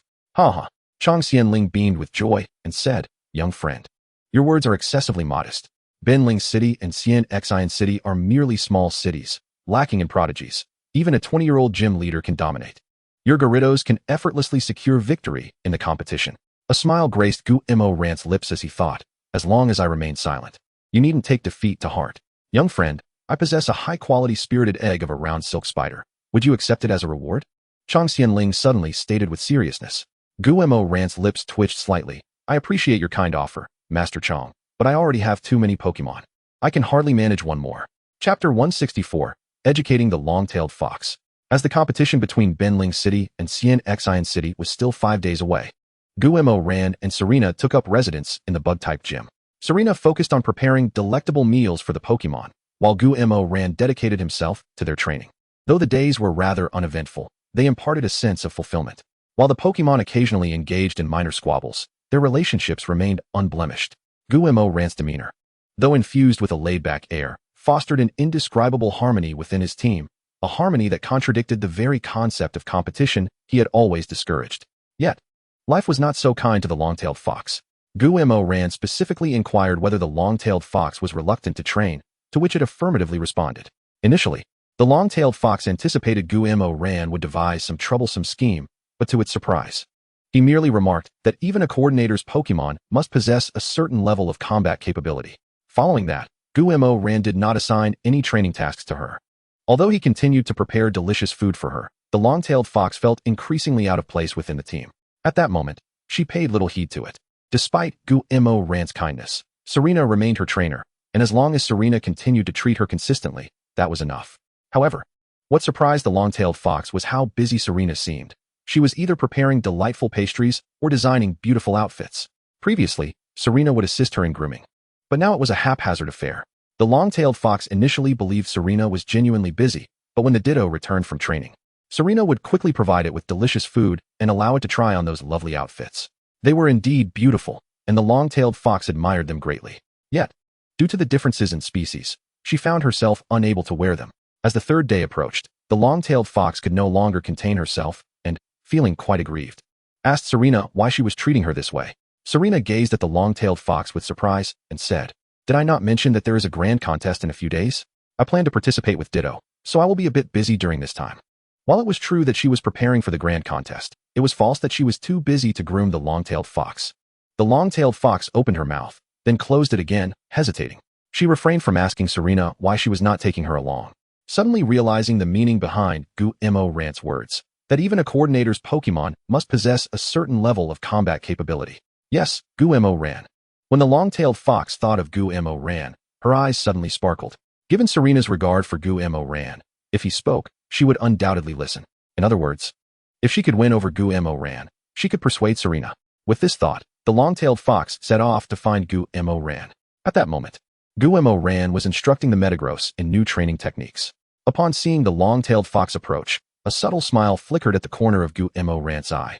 But he quickly composed himself. Observing the long-tailed fox as she arrived, Gu-Mo Ran inquired, "What brings you here? I have already granted you special permission to forego training. Are you pleased? Happy? Yes, but perhaps not as much as one might think." "Fox, Gu-Mo Ran, could you please speak to Serena and let me participate in the grand contest?" the long-tailed fox implored, her tone laden with expectation. Gu-Mo Ran cast a sardonic glance at the long-tailed fox, genuinely believing that granting her an S-tier qualification was a waste. "Serena is Serena, and I am I. I neither wish to nor can alter Serena's views." "Fox, but you said that even Coordinator's Pokémon require some combat abilities. And Ditto's strength is not on par with mine. That was previously. After half a month of training, Ditto's strength is no longer inferior to yours." The long-tailed fox looked disdainfully at Ditto, who was engaged in transformation training nearby. Though she said nothing, it was clear she did not believe Ditto's strength surpassed her own. Gu-Mo Ran wasted no words and decisively called Ditto over, stating, "Long-tailed fox, do you believe you are stronger than Ditto? Why not test it out? All right then. If I can defeat her once, I can surely do it again." With that, the long-tailed fox unleashed a flamethrower attack.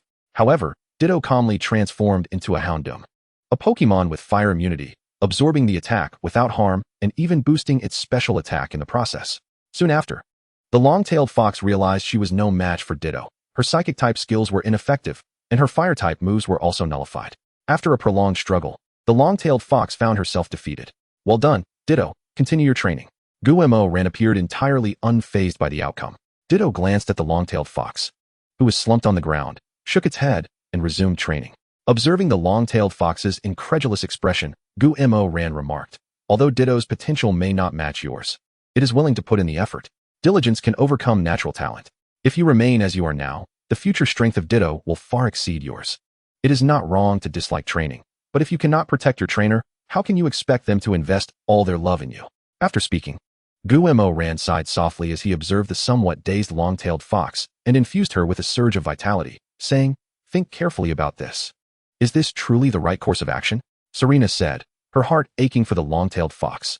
Gu-Mo Ran glanced at the long-tailed fox, who appeared somewhat lost, and replied, "Her potential is exceptional. If we do not take such measures, her gifts will be squandered." Turning to Serena, Gu-Mo Ran added softly, "Rest assured, the long-tailed fox will come to understand." Although still somewhat hesitant, Serena ultimately nodded in agreement. Chapter 165, the competition between the two cities commences.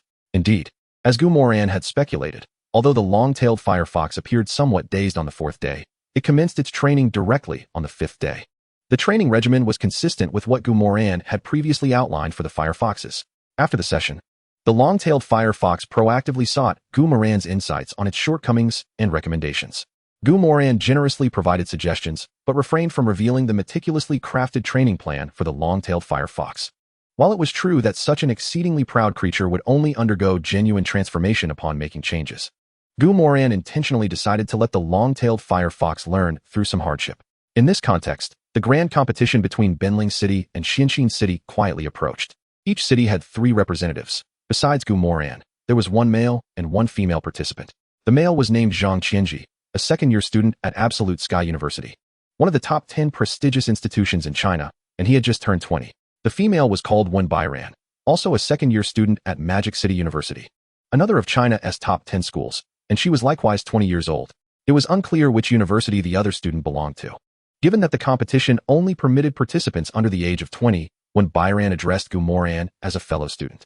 Gu Moran glanced at Wen Bairan and the haughty Zhang Qianji and replied, Kyoto University. Although it was still only May and, strictly speaking, Gu Moran was merely a high school student, he had already been accepted into Kyoto University, so claiming to be a student there was not unreasonable. This was not a matter of vanity. Stating he was from Kyoto University was far more common than declaring himself a high school student. After all, although Kyoto University accepted few students, it was still a significant number. Kyoto University? Are you a freshman or a sophomore? Upon hearing that Gu Moran was from Kyoto University, Zhang Qianji inquired. Gu Moran touched his nose and replied, I suppose I would be considered a freshman? A freshman? That's not too bad, Zhang Qianji nodded. Feeling confident that as a second-year student at Absolute Sky University, he could easily overshadow a freshman from Kyoto University. Then I should have no problem arranging the order of combat. Zhang Qianji declared proudly, the strongest on Xianxin City's side is my copper-beard demon. So I have a fair understanding of the opponent. Gu Moran shrugged, choosing to ignore him. In this world, there will always be individuals who consider themselves exceptionally remarkable. As long as they do not provoke him, Gu Moran saw no need to concern himself with them. Wen Bairan also nodded gently, being a girl who preferred tranquility. She did not seek the limelight. Had it not been for the generous offerings from Benling City, she would not have considered stepping forward. Observing that both Wen Bairan and Gu Moran agreed with his proposed order for combat, Zhang Qianji's expression softened considerably. Since these two individuals were so perceptive, he did not mind treating them as his subordinates. Have we all arrived? If so, let us prepare to depart. Chang Xianling, one of the strongest individuals from Benling City, naturally assumed the role of team leader due to his official status. Chang, do you have any thoughts on our journey? Zhang Qianji quickly sought to assert his presence before Chang Xianling, believing he was now the captain. After all, there were only 18 gym leaders in China, each wielding considerable power. Chang Xianling glanced at Zhang Qianji and replied blandly, Rest assured, Benling City will ensure your safe departure and return. Chang Xianling was a straightforward person and typically disapproved of Zhang Qianji's arrogant demeanor. Of course, if Gu Moran exhibited such arrogance, Chang Xianling could understand. However, Zhang Qianji's attitude, being merely above average, yet looking down upon others, was quite irksome to him. Zhang Qianji sensed Chang Xianling's disdain, and his smile became somewhat strained. Gu Moran and Wen Bairan paid little attention to Zhang Qianji, calmly following Chang Xianling. Zhang Qianji took a deep breath. Although his smile was a bit rigid, he kept pace beside Chang Xianling. Upon arriving at Xianxin City, the representatives from Benling City found that arrangements had already been made for their reception at the entrance. By the time they arrived at the Benling City Sports Complex, it was already 10 o'clock. As per our usual custom, shall we eat after the match? Du Zitting, the president of the Xianxin City Trainer Association, said with a smile. Chang Xianling nodded. Naturally, we shall proceed according to the rules. Upon confirmation, Du Zitting waved at the referee positioned in the center of the arena, prompting the referee to announce, We are now commencing a friendly match between the representative teams of Xianxin City and Benling City. The rules for this competition are single elimination. Each participant may use up to 3 Pokémon, and only 1 exchange of Pokémon is permitted per battle. The defeated trainer must leave the stage, while the victor continues to challenge. The match concludes when one side's trainers can no longer battle. Both teams have 10 minutes to strategize. The timer starts now. After the referee outlined the rules, Zhang Qianji remarked, I have faced Lin Yu many times before. She will undoubtedly be fielded in the first match. I am 70% confident I can defeat her, so I don't mind taking the first match. Though phrased as a question, Zhang Qianji's tone was resolute. Gu Moran chuckled softly, finding the situation amusing. The esteemed second-year student from Kyoto University, Gu Moran mused, had Pokémon levels only in the 40s. While it was possible that the keychain Pokémon and Shinado were not his main assets, his primary Pokémon certainly would not exceed level 50. Absolute Sky University and Magic City University were both inferior to Kyoto University, thereby allowing for a reasonable deduction of their respective strengths. Gumoran felt quite at ease in asserting, I could effortlessly defeat those Pokémon. Then I shall be second. When Byron inquired of Gumoran, he nodded in agreement. If he could take advantage of the situation to reap rewards, he would be more than pleased. Contestants, please take the stage. The 10 minutes passed swiftly, and Zhang Qianji calmly ascended the competition stage. However, to his astonishment, the Lin Yu he had confidently predicted to compete in the first match did not appear. Instead, a girl with short silver hair took her place. Damn it, Zhang Qianji muttered under his breath, but quickly threw a pokeball, declaring, I'll leave the first match to you, Swampert. The silver-haired girl simultaneously tossed her pokeball. Swampert was level 36, while Lizard King was level 38. This match held little suspense. Chapter 166, Untitled 3. As Gumoran had anticipated, the outcome unfolded as Zhang Qianji was a specialist in water-type Pokémon, while the silver-haired girl specialized in grass-type Pokémon, ultimately resulting in Zhang Qianji's defeat in a 3-to-1 exchange. As Zhang Qianji stepped off the stage, it was evident that his expression had grown quite grim. It seems this match is yet another victory for us, Du Zitting remarked with a smile, his tone calm. Yet the hint of satisfaction was unmistakable. Chang Xianling cast a glance at Zhang Qianji, then turned his gaze to Gumoran, stating, the situation is not yet resolved. Who can truly predict the outcome? Haha, indeed. I look forward to your city's forthcoming performance, Du Zitting chuckled, although his words appeared courteous. His inner thoughts were anything but. It would be a joke if he were to be defeated after leading by 2 Pokémon. When Byran, a specialist in EV, effortlessly dispatched the silver-haired girl with her Fire EV, Solar EV, and Fairy EV, sustaining only minimal energy depletion among her 3 Pokémon. Haha, old Du, how was my comeback? Chang Xianling expressed his happiness with a smile. Du Zitting remained silent, for Zhang Qianji's Lin Yu was about to take the stage. Lin Yu, a specialist in Fire-type Pokémon, had a relatively low win rate against Zhang Qianji, yet when facing Byran, he resembled a fierce tiger descending the mountain. A fiery Charizard effortlessly eliminated a significant portion of Byron's EV army. At this point, only Gumoran remained from Benling City. Du Zitting had initially intended to mock him, but upon glancing at Chang Xianling, he noticed a calm expression that suggested the previous defeat had not fazed him. Could it be that this fellow had some hidden strategy? Instinctively, Du Zitting furrowed his brow slightly, but recalling the ally he had secured, his brows relaxed. That individual, even in Kyoto, was an exceptional talent. Brought to Benling City, he would undoubtedly dominate. He could scarcely believe there was anyone in Benling City capable of contending with that person. Apologies, Master Chang, it was my oversight. Zhang Qianji recognized that the current predicament was entirely his doing. Though reluctant, he knew he had to shoulder the blame for the long-term benefit. Chang Xianling regarded Zhang Qianji with a tranquil nod, seemingly unfazed by his presence. Young friend, it appears this match will rely on you. He spoke gently to Gumoran. Gumoran nodded slightly, rising from his seat and calmly approaching the battlefield. Observing Lin Yu's Charizard still on stage, he threw a pokeball. Swampert, I entrust this battle to you. Swampert eagerly emerged onto the battlefield, having been confined within its pokeball for too long. Humph. Do not presume that type advantage guarantees absolute victory. Charizard, use Sunny Day. Lin Yu quickly commanded, unfazed by Charizard's weather tactic. Gumoran and Swampert awaited the completion of Sunny Day before Gumoran calmly instructed, Swampert, battle autonomously. In an instant, Swampert raised its powerful arms, unleashing a barrage of sharp rocks towards Charizard. A 4 times effective rock slide, if it hit, would be enough to cause significant damage even if Charizard had 2 lives. Lin Yu's expression shifted. Despite his dissatisfaction with Gumoran's command, he could not underestimate Swampert's rock slide. Charizard, use Earthquake and follow up with Solar Beam. Under the bright sunlight, Solar Beam became an instantaneous attack. Charizard narrowly dodged Swampert's rock slide and unleashed a swift Solar Beam aimed directly at Swampert. The speed of the Solar Beam was remarkable, appearing before Swampert in a heartbeat. Given the current distance, Swampert had no means of evasion. And with its water and ground typing, this Solar Beam would surely spell disaster for it.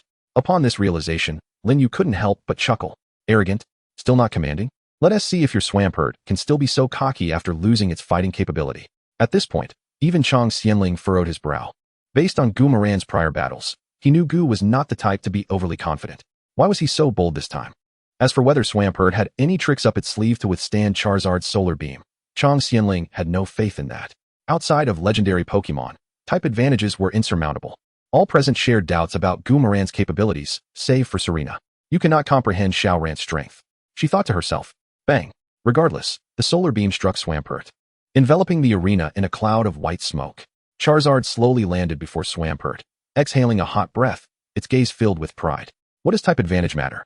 You were still defeated, weren't you? Are you still so arrogant? Lin Yu taunted. Goomeran's lips curved into a smile. Arrogance? So you equate confidence with arrogance? Then allow me to be even more arrogant. Lin Yu frowned, perplexed by Goomeran's meaning, only to hear Goo's voice call out. Swampert, rock slide. Swampert. A tremendous roar erupted from the depths of the smoke, followed by a succession of rocks materializing above Charizard. Having not anticipated that Swampert would still possess fighting capability, Charizard, now somewhat relaxed, was caught off guard by the rock slide. The 4 times effective rock slide landed, rendering Charizard unable to continue fighting. Charizard has lost its battle capability. Victory goes to Swampert. Please, Lin Yu, send out your next Pokemon. The referee had intended to announce that Swampert had lost its fighting capacity, but paused due to an unexpected discomfort in his throat, narrowly avoiding a misjudgment. How is this possible? A 4 times damaged solar beam. How could your Swampert withstand it? Lin Yu exclaimed in disbelief. Goomeran maintained a gentle smile. Perhaps I was too arrogant. Chapter 167. Farewell, Zhongguanyan. Perhaps I was too arrogant. Upon hearing Goomeran's response, Lin Yu's expression darkened in an instant. If he didn't wish to respond, why not simply remain silent? Now, I summon my final Pokemon, Blaziken. Seemingly unable to tolerate Goomeran's tone, Lin Yu sent forth his last Pokemon. Name, Blaziken. Type, Fire. Qualification, A. Ability, Blaze. When hit by Fire-type moves, it absorbs the flames, increasing the power of its own Fire-type moves. Level, 39. Skills, Flamethrower, Takedown, Quick Attack, Flame Wheel, Smokescreen, Heat Wave, Flamethrower, Inferno, Rollout. Inherited skills, Flare Blitz, Revival, Rampage, Slash. Taught skills, Final Impact, Dig, Explosion, Strength. TM skills, Earthquake, Shadow Clone, Awakening Power, Overheat. Swampert, handle this yourself, Goomeran yawned. Not one to typically show off, yet he found this feeling akin to a drug, utterly addictive. Therefore, let it be known that Goomeran did not desire this behavior. Swampert wore a warm smile. Although its speed was not remarkable among Pokemon of the same level, its dual advantages in level and qualification allowed it to outpace Blaziken by a margin, swiftly appearing before it, launching a waterfall attack. Blaziken, use Protect. Lin Yu commanded swiftly. The substitute for Xinshin City was indeed formidable. However, such skills were insufficient to contend with Goomeran. After a failed strike, Swampert remained unfazed, raising an arm to unleash a massive wave towards Blaziken. Blaziken, use Explosion. Lin Yu attempted to have Blaziken counter Swampert's Surf with Explosion. Alas, this was a fleeting fantasy. Blaziken's explosion was extinguished the moment it made contact, and Surf crashed down heavily upon Blaziken, defeating it. Blaziken has lost its fighting capability, and Swampert emerges victorious. As Lin Yu's 3 Pokemon have all been rendered unable to battle, Xinshin City shall send forth the next contestant. Upon hearing the referee's decision, Lin Yu cast a complex glance at Goomeran. This was no longer merely a difference in command ability. A vast gap in nurturing capabilities was evident. So, it's 3 against 3 now, right? Chang Xianling, though unsure of how Goomeran achieved this, felt no hesitation in relishing the moment. Indeed, to echo Goomeran's words, let us embrace confidence. Du Zitong's lips quivered slightly. He had initially believed that with the assistance of that individual from Kyoto University, victory in the competition would be effortlessly within reach. However, upon Goomeran's appearance, Du Zitong's confidence was considerably dampened. Yet, despite his waning assurance in the realm of trainers' battles, until the final moment, the outcome remains uncertain, and thus Du Zitong would not concede defeat. It had been quite some time since he last laid eyes on Goomeran, and his charisma remained undiminished. Just then, from the direction of Xinshin City, emerged a familiar figure to Goomeran, Zhongguanyan. Zhongguanyan, what brings you here? Goomeran inquired, somewhat astonished. Zhongguanyan offered a slight smile and replied, like you, I have journeyed here, drawn by the irresistible rewards offered by Xinshin City, so here I am. Goomeran returned a faint smile, saying, it seems we are indeed fated to meet. Quite fated, indeed. Since my last defeat to you, I have been diligently striving to better myself. Now, allow me to showcase our progress. Zhongguanyan, gripping his pokeball, exuded confidence. I'll entrust the first battle to you. Yaquin. A flash of red light illuminated the battlefield, revealing Yaquin. System. Acknowledged. Name. Yaquin. Type. Steel Fairy. Aptitude. A. Ability. Prankster. Allows the use of status moves first. Level. 45. Skills. Astonish. Fairy Lock, Fairy Wind, Play Rough, Metal Sound, Draining Kiss, Recycle, Seal, Cannon Beam, Encore. Inherited skills, Swap, Magnet Rise. Taught skills, Spikes, Meditation, Iron Defense. Trick, TM skills, Protect, Sleep, Thunder Wave, Helping Hand. After several months, Yaquin had reached level 45. Gumuron smiled slightly and addressed his Swampert. Swampert. This Pokemon is a formidable opponent. You must not tarnish the reputation of our fighting master. Swampert. With just this, I cannot possibly lose. Swampert gazed at Yaquin with fierce determination, echoing Gumuron's sentiments. Upon hearing Swampert's declaration, Yaquin frowned slightly, finding it rather bothersome. Without waiting for Zhongguanyan's cue, Yaquin executed Iron Defense. Swampert remained unfazed, and without needing Gumuron's direction, initiated Swords Dance. However, given Yaquin's prankster ability, despite Swampert's superior strength, it could not outpace Yaquin in the execution of Swords Dance. Yaquin, use Metal Sound. Zhongguanyan swiftly commanded. Yaquin, came the response. As a resonant metallic sound surged toward Swampert. Had Swords Dance still been in effect, this metal sound would have surely missed. By sheer coincidence. Swampert's Swords Dance had just concluded. The attack power was raised by 2 stages, while its special defense was lowered by the same amount. The balance of power remained subjective. Swampert, let us greet them with a Rock Slide. Gumuron smiled as he commanded. Swampert, with the enhancement from Swords Dance, the damage from Rock Slide was significantly amplified, evident from the size of the boulders. Yaquin, once more with Iron Defense. With the boost from Iron Defense, Yaquin appeared undeterred. In the face of Swampert's Rock Slide, it astonishingly chose to use Rock Slide again. Bang! The metallic brilliance flickered once more before the Rock Slide descended. Just before impact, Yaquin's physical defense was further bolstered. The Rock Slide struck Yaquin's diminutive form, but inflicted minimal damage. Gumuron raised an eyebrow, finding this level of defense quite disheartening. Swampert, use Swords Dance again. Thus, Gumuron instructed Swampert to bolster its prowess. Although Swampert's enhancement speed would be somewhat slower, the effects of strengthening have their limits. So as long as Yaquin could not overcome Swampert, Swampert's Swords Dance would accumulate to its peak. Chapter 168, Shinado. Noting Swampert's renewed Swords Dance, Zhongguanyan remained unfazed. Calmly instructing Yaquin, execute one final Iron Fist, followed by Metal Sound. By enhancing itself, while simultaneously diminishing the opponent's status, Yaquin's strategy was clear. Thus, even though Yaquin might not rank in the top 3 under Zhongguanyan's command, its utility in multi-Pokemon battles far surpassed that of typical Pokemon, prompting Zhongguanyan to habitually allow Yaquin to take the lead. However, having already been struck by Yaquin's Metal Sound, Swampert was now wary, consciously slowing down its Swords Dance to block the incoming Metal Sound. Upon completion of the Swords Dance, Swampert's attack surged once more. Yet, it did not cease there. Continuing to employ Swords Dance, intent on reaching the pinnacle of its offensive capability. Yaquin, use Trick. Zhongguanyan suddenly called for Yaquin to launch an attack. Trick utilized the opponent's power against them. The greater the attack of the adversary engaged in combat, the more damage it inflicts. After executing Swords Dance, Swampert's attack had indeed escalated significantly. While the threat to Yaquin had increased considerably, so too had the damage from Yaquin's Trick. Bang! Caught off guard. Swampert was struck squarely by Yaquin's Trick.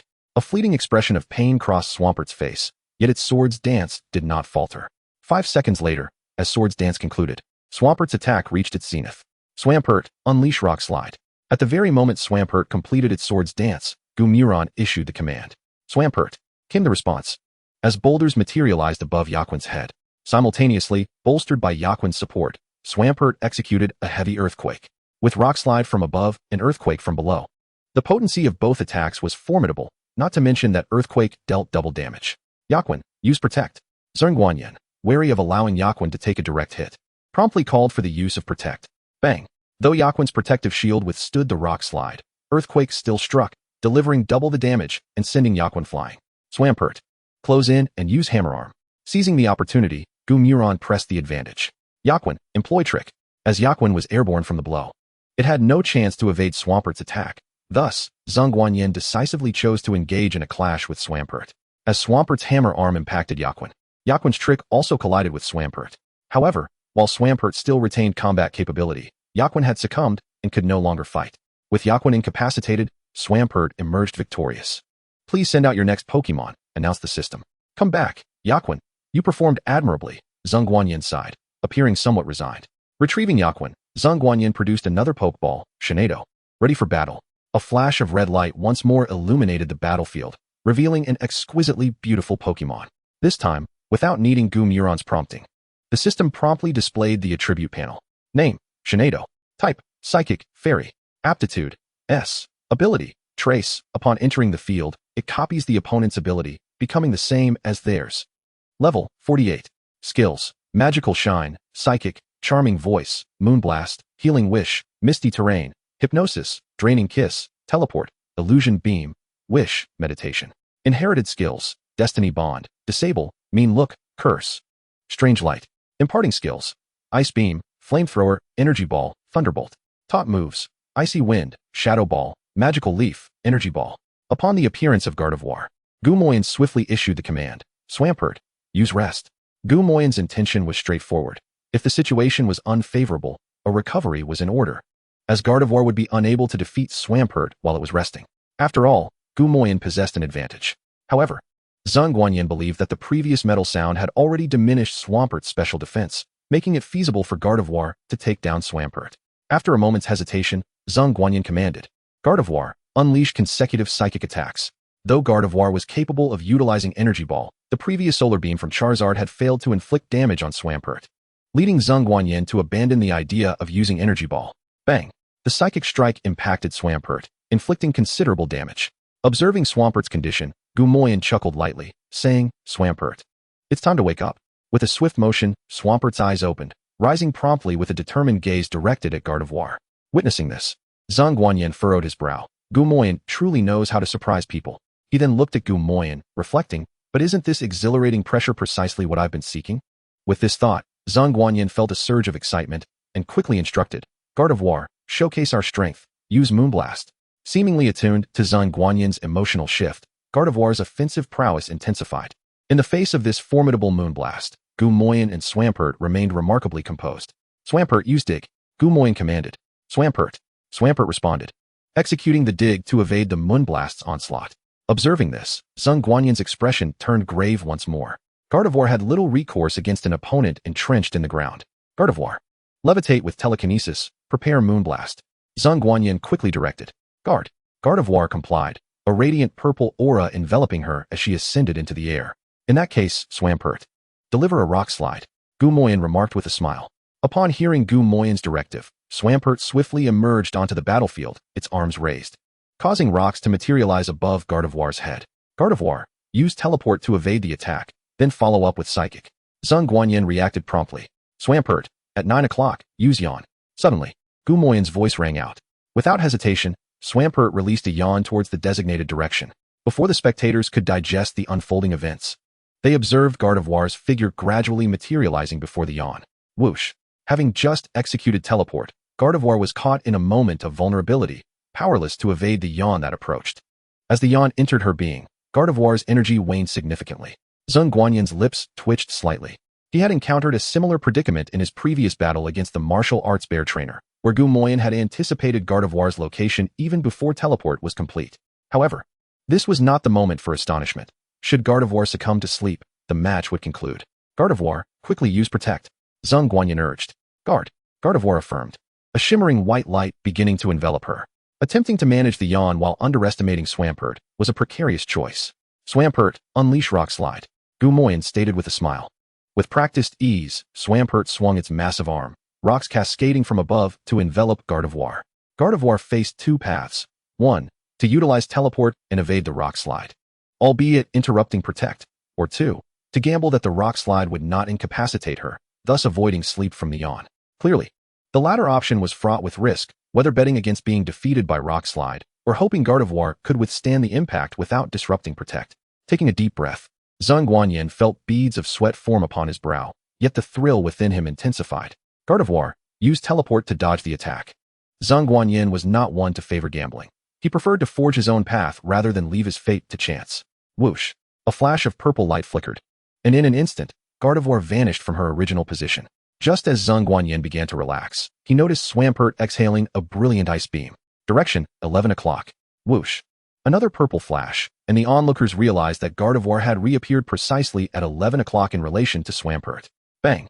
Without a hint of surprise, the ice beam struck true, sending Gardevoir hurtling through the air.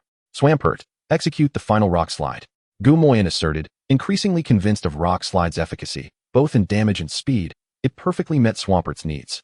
Bang, bang, bang. Rocks plummeted from the sky, accurately burying Gardevoir beneath them.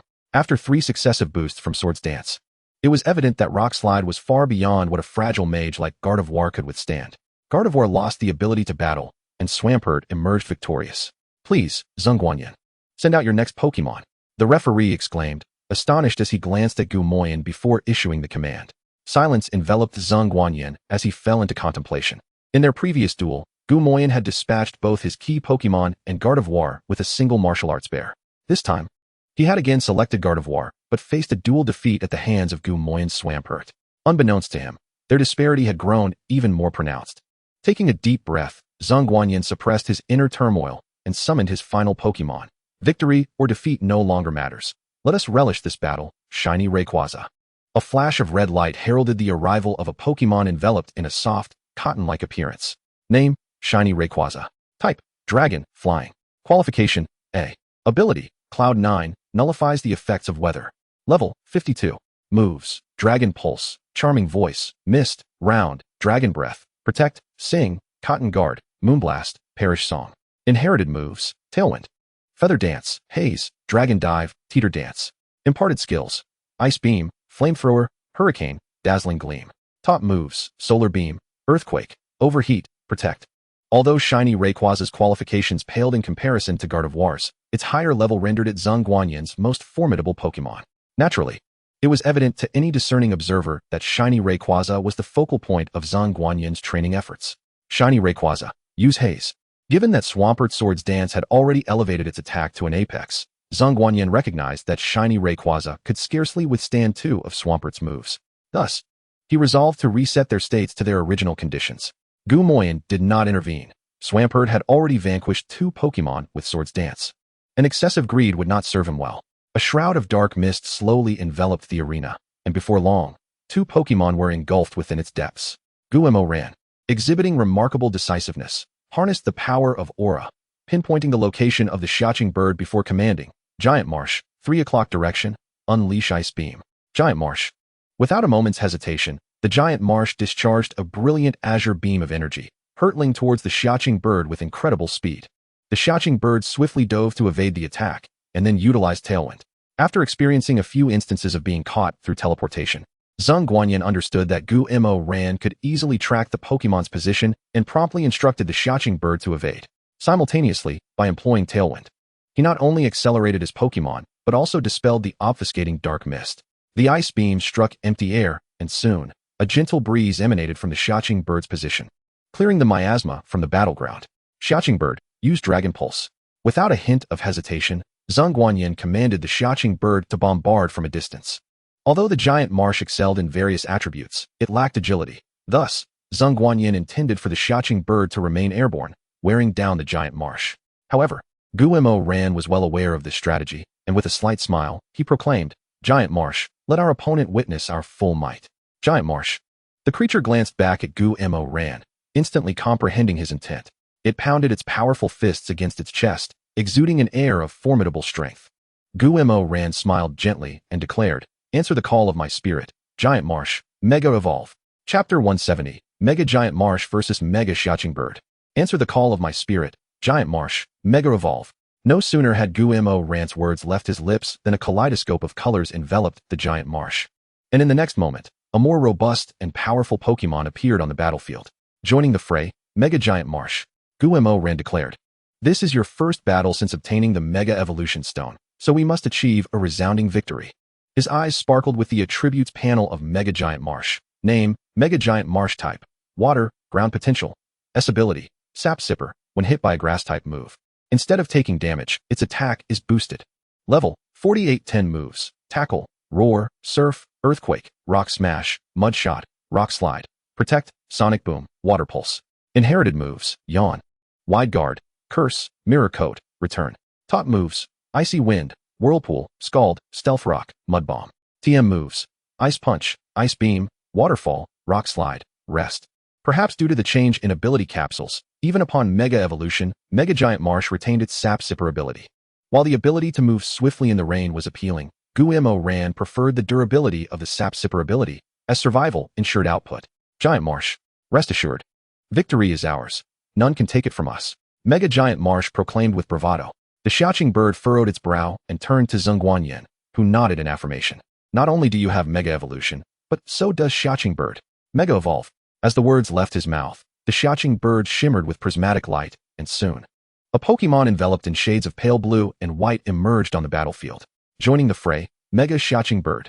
Name, Mega Xiaoqing bird type, Dragon. Fairy potential, A ability. Pixelate. Normal type moves become Fairy type and gain a slight power boost. Level, 52-10 moves, Dragon Pulse, Hyper Voice, Mist, Round, Dragon Breath, Mystical Fire, Sing. Cotton Guard, Moonblast, Perish Song. Inherited moves, Tailwind, Feather Dance, Dark Mist, Dragon Dive, Quiver Dance. Top moves, Ice Beam, Flamethrower, Hurricane, Dazzling Gleam. TM moves, Solar Beam, Earthquake, Overheat. Protect. The scene transformed into a fierce battle between two legendary tier Pokémon. Guillermo silently shook his head, realizing that the notion of winning solely on the strength of gym-level prowess was indeed a folly. It seems you have a strong bond with Mega Xiaoqing bird. Guillermo remarked, though the comment was somewhat superfluous. However, Zheng Guanyin appeared to appreciate the sentiment, responding with a smile. Xiaoqing bird is my starter Pokémon. Although her potential may not match that of Shinado, the significance she holds for me is incomparable. Zheng Guanyin paused momentarily before asserting with determination. Let me show you our full power. Xiaoqing bird, use Dragon Pulse. Xiaoqing. The bird responded, unleashing another Dragon Pulse. Guillermo remained unfazed, calmly instructing, Mega Giant Marsh. Use Ice Beam to counter Dragon Pulse. Giant Marsh. The creature echoed, sending forth its azure beam, which collided with the Dragon Pulse amidst their watchful gazes. Boom. After a brief stalemate, the Dragon Pulse from Mega Xiaoqing bird overwhelmed the Ice Beam of Mega Giant Marsh, with both moves dissipating in the aftermath. The blow had tilted the scales in favor of Dragon Pulse. Unperturbed, Guillermo strategized anew. Mega Giant Marsh, close the distance, and unleash Ice Punch. Do not let them gain the upper hand. Continue launching Dragon Pulse to keep Mega Giant Marsh suppressed. Zheng Guanyin swiftly countered. Without hesitation, Mega Xiaoqing bird fired successive Dragon Pulses toward Mega Giant Marsh. In that moment, Mega Giant Marsh found itself unable to advance and was struck twice by the relentless assaults. Raising an eyebrow, Guillermo called out, Mega Giant Marsh, use Stealth Rock. Giant Marsh. Frustration boiled within Mega Giant Marsh as it endured the onslaught. In an instant, 5 sharp rocks materialized before it, hurtling toward Mega Xiaoqing bird at breakneck speed. Xiaoqing bird, ascend rapidly to evade the attack, then unleash Draco Meteor. Zheng Guanyin, an adept strategist, devised a perfect counter to the impending threat of Stealth Rock. As the Stealth Rocks struck empty air, the Draco Meteor descended with fury. Guillermo furrowed his brow but swiftly commanded, Mega Giant Marsh, use Rest. Upon hearing Guillermo's directive, Mega Giant Marsh promptly succumbed to slumber, gradually regaining its vitality. Meanwhile, the Draco Meteor wreaked havoc upon the battlefield. Given Mega Giant Marsh's considerable size, evasion proved impossible. However, due to its slumber, the damage sustained was manageable. Once the Draco Meteor subsided, Guillermo roused Mega Giant Marsh with the power of Aura, instructing, Mega Giant Marsh, use Rock Slide. Having recently unleashed a significant move, Mega Xiaoqing bird's reflexes were slightly hampered. In a moment of oversight, it was grazed by a rock slide. Although the injury was minor, it caused Mega Xiaoqing bird's speed to falter. Stealth Rock. Guillermo seized the opportunity, swiftly issuing the command. Xiaoqing bird, use Protect. Zheng Guanyin responded with equal alacrity. The sharp stone attacks unleashed a cascade of ripples upon the protective light shield of the Super 7 Evening Bird, yet they failed to shatter its defense. Before the Super 7 Evening Bird could catch its breath, another assault from the supergiant Swampert ensued. This time, it was the well-practiced move, Rock Slide. Executed in conjunction with Gu Moryen, the Rock Slide decisively sent the Super 7 Evening Bird crashing to the ground, immediately followed by an earthquake that mercilessly restored the Super 7 Evening Bird to its original state. With the Super 7 Evening Bird rendered incapable of battle, the supergiant Swampert emerged victorious. As all 3 contestants from Xinshin City had succumbed, the ultimate victor of this tournament was, indeed, Benling City. Haha, old do. It appears that this time, our Benling City has triumphed. At the moment the referee announced the final results, Chang Xianling beamed with joy. In stark contrast, Du Zeding's lips twitched. Though he felt a deep sense of displeasure, he still managed to extend his congratulations to Chang Xianling. After presenting the rewards to Chang Xianling, Du Zeding departed, but not before delivering a swift kick to a nearby chair. Gu Moryen observed this act, recognizing it as a personal vendetta. Before leaving, Du Zeding cast a glance at Gu Moryen, his expression revealing a hint of resentment, albeit not overtly hostile.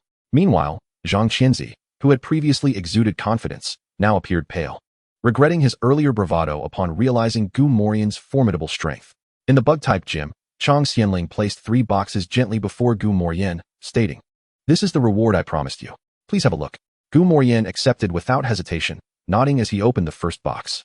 It was modest in size, containing only a bracelet and a diamond-shaped crystal. Recognizing its significance without the need for system verification, Gu Morian deduced it to be a Z-ring and a Z-crystal of the dragon type. He mentally acknowledged that in this world, the combination of Mega Evolution and Z-moves was permissible, thus making the Z-crystal a considerable enhancement for him. The second box was significantly larger than the first, yet still not overly large. Upon opening it, a small, transparent amber emerged before Gu Morian's eyes. This secret amber possessed the ability to resurrect a fossilized Aerodactyl through fossil revival technology, albeit with a certain risk of failure. It was worth noting that while both Binling City and Xinshin City were not particularly large, their rewards surpassed those of even some provincial capitals. Instinctively, Gu Morian's gaze fell upon the final box. Sensing his interest, Chang Xianling nudged the last box closer, explaining, since Xinshin City claimed victory last year, they only had to present one reward item. The first 2 were from Binling City, and this one is from Xinshin City. We are unsure of its exact nature, but we can tell you that it was retrieved from an A-grade secret realm. Upon hearing this, Gu Morian's interest peaked. In this world, aside from S-grade secret realms, A-grade realms represented the highest danger level, even posing threats to elite trainers. However, they were also the best places for such trainers to enhance their strength. With a careful motion, Gu Morian lifted the lid of the box, revealing a transparent orb. Even with his extensive knowledge, he could not identify the orb. Fortunately, being a character with extraordinary abilities, he promptly instructed the system to analyze it. Diamond Orb, a special item for Dialga. When held by Dialga, the power of dragon and steel-type moves is increased, and under certain conditions, it can summon Dialga. Upon reading the system's introduction, Gu Morian's pupils dilated in shock. Truly, participating in this competition had been immensely worthwhile. Encountering a legendary Pokémon like Dialga was a rare occurrence. Although he only held the Diamond Orb at present, Gu Morian felt confident in his ability to meet the summoning conditions. Once his strength had grown, he might very well have the opportunity to capture Dialga. "Do you recognize this item?" Chang Xianling inquired, noticing Gu Morian's astonished expression directed at the orb. Relaxing, Gu Morian smiled calmly and replied, "Not really. I just have a feeling that this gem is quite remarkable." Chang Xianling smiled slightly and remarked, "After all, it is an item from an A-grade secret realm. If it were merely something ordinary, we would not have agreed to let Xinshin City present it as a reward." After exchanging pleasantries and noticing the afternoon had arrived, Gu Morian bid farewell to Chang Xianling. Although Chang Xianling still contemplated finding an opportunity to gift Gu Morian a round silk spider's egg, he did not press the matter further, respecting Gu Morian's desire to leave. With Serena preparing for a grand competition in 2 days, the two remained in Binling City, spending their days exploring and their nights training at the battle arena. Notably, the Fennekin had become much more compliant during this period, no longer resisting training. Everything seemed to be progressing in a positive direction. However, as Gu Morian organized his backpack and the items within his system, he discovered it had become rather disordered. Thus, he seized the opportunity to tidy things up. Host, Gu Morian. Age, 18. Pokemon, Volcarona, Garchomp, Ninetales, Bear Master, Bisharp, Jengar, Swampert, Lizard King, Salamence, Latios, Metagross. Items, Legendary Encounter Scroll X2, various Pokeballs, excluding Master Balls, Keystone, Latia's Mega Stone, Silver Mountain Dungeon Fragments X40, Rare Candies X6, Diamond Orb, Secret Amber, Z-ring. Ultra Wormhole Pass, Unknown Pass. Abilities, Power of Eternity, Advanced, Aura Power, Advanced. Dungeons, Outer Dungeon of Eternal Forest, Ripple Sea Dungeon, Sky Horizon Dungeon. Gu Morian nodded to himself, realizing that he had gradually amassed quite a collection. However, upon seeing the words Ultra Wormhole Pass, he suddenly remembered its existence. If he hadn't seen it just now, it might have been forgotten altogether. Perhaps he should explore the Ultra Wormhole after the college entrance exams? Gu Morian mused internally. With nearly a month remaining until the exams, he had ample time to elevate the levels of his Swampert and Lizard King to over 50, while his Metagross and Latios still had some distance to cover. He felt confident in the safety of his numerous Pokemon. Well then, it's settled. Without further hesitation, Gu Morian made some preliminary plans for the future. In the next chapter, titled Glamorous Tournament Defeat, the scene shifts to the battle arena in Binling City Park, where Serena is conducting final training with her Ditto. Observing her performance, Gu Morian furrowed his brow. Just as described in the animation, Serena's focus on the flamboyance of her moves overshadowed the essence of the Pokemon themselves. How did I do? Pretty good, right? After finishing her routine, Serena plopped down beside Gu Morien, exuding confidence. Gu Mo ran handed over a bottle of water. Hesitating for a moment before speaking, Serena, I believe your performance is overly focused on the flamboyance of skills, neglecting the inherent elegance of the Pokémon itself. The essence of the grand competition lies in the Pokémon, does it not? Serena smiled lightly and replied. But I think the brilliance of the skills is also a reflection of the Pokémon's splendor. Upon hearing this, Gu Mo Ran chose to remain silent. Serena felt quite pleased with her performance. After all, he was a novice, which rendered Gu Mo Ran's critique ineffective. Therefore, any further comments would seem superfluous. In this world, there are but a few who can continuously triumph from the very beginning. For Serena, facing failure twice might even be a blessing. Noticing Gu Mo Ran's silence, Serena assumed she had successfully persuaded him, and her smile grew a touch wider. The following day, bright and early, Serena began her preparations. Typically, she was a frugal girl, with only a handful of outfits to choose from. However, today, on the stage of her debut battle, she donned a stunning blue gown. Her flaxen hair elegantly styled atop her head, creating a most dignified appearance. Additionally, she had prepared a beautiful costume for her ditto. Do I look good? She shyly inquired as she caught Gu Mo Ran's gaze lingering on her. Gu Mo Ran smiled slightly and generously offered his praise. You look splendid with this outfit. Countless boys may come to see you as a goddess. Hearing this somewhat exaggerated compliment, Serena's cheeks flushed a deeper shade of pink. The next contestant is Serena. The host called out her name from the stage. Serena glanced up, her expression tightening with nerves, yet she managed to say to Gu Mo Ran, it's my turn now. Remember to cheer for me. All right. Gu Mo Ran replied with a smile. Though he secretly wished Serena would be eliminated in the first round rather than relying on luck to advance to the second. The more devastating the defeat, the more profound the impression it would leave. And indeed, Serena was eliminated. She fell in the first round, her downfall mirroring Gu Mo Ran's earlier words. She was too preoccupied with showcasing her skills, and while dazzling skills might captivate the audience, they also overshadowed Ditto's own beauty. Gu Mo Ran could see Serena's smile stiffening on stage. After bowing to thank the judges, she hurriedly made her way off the stage. Gu Mo Ran let out a soft sigh, his aura locking onto Serena's as he followed her. He found her by a small stream.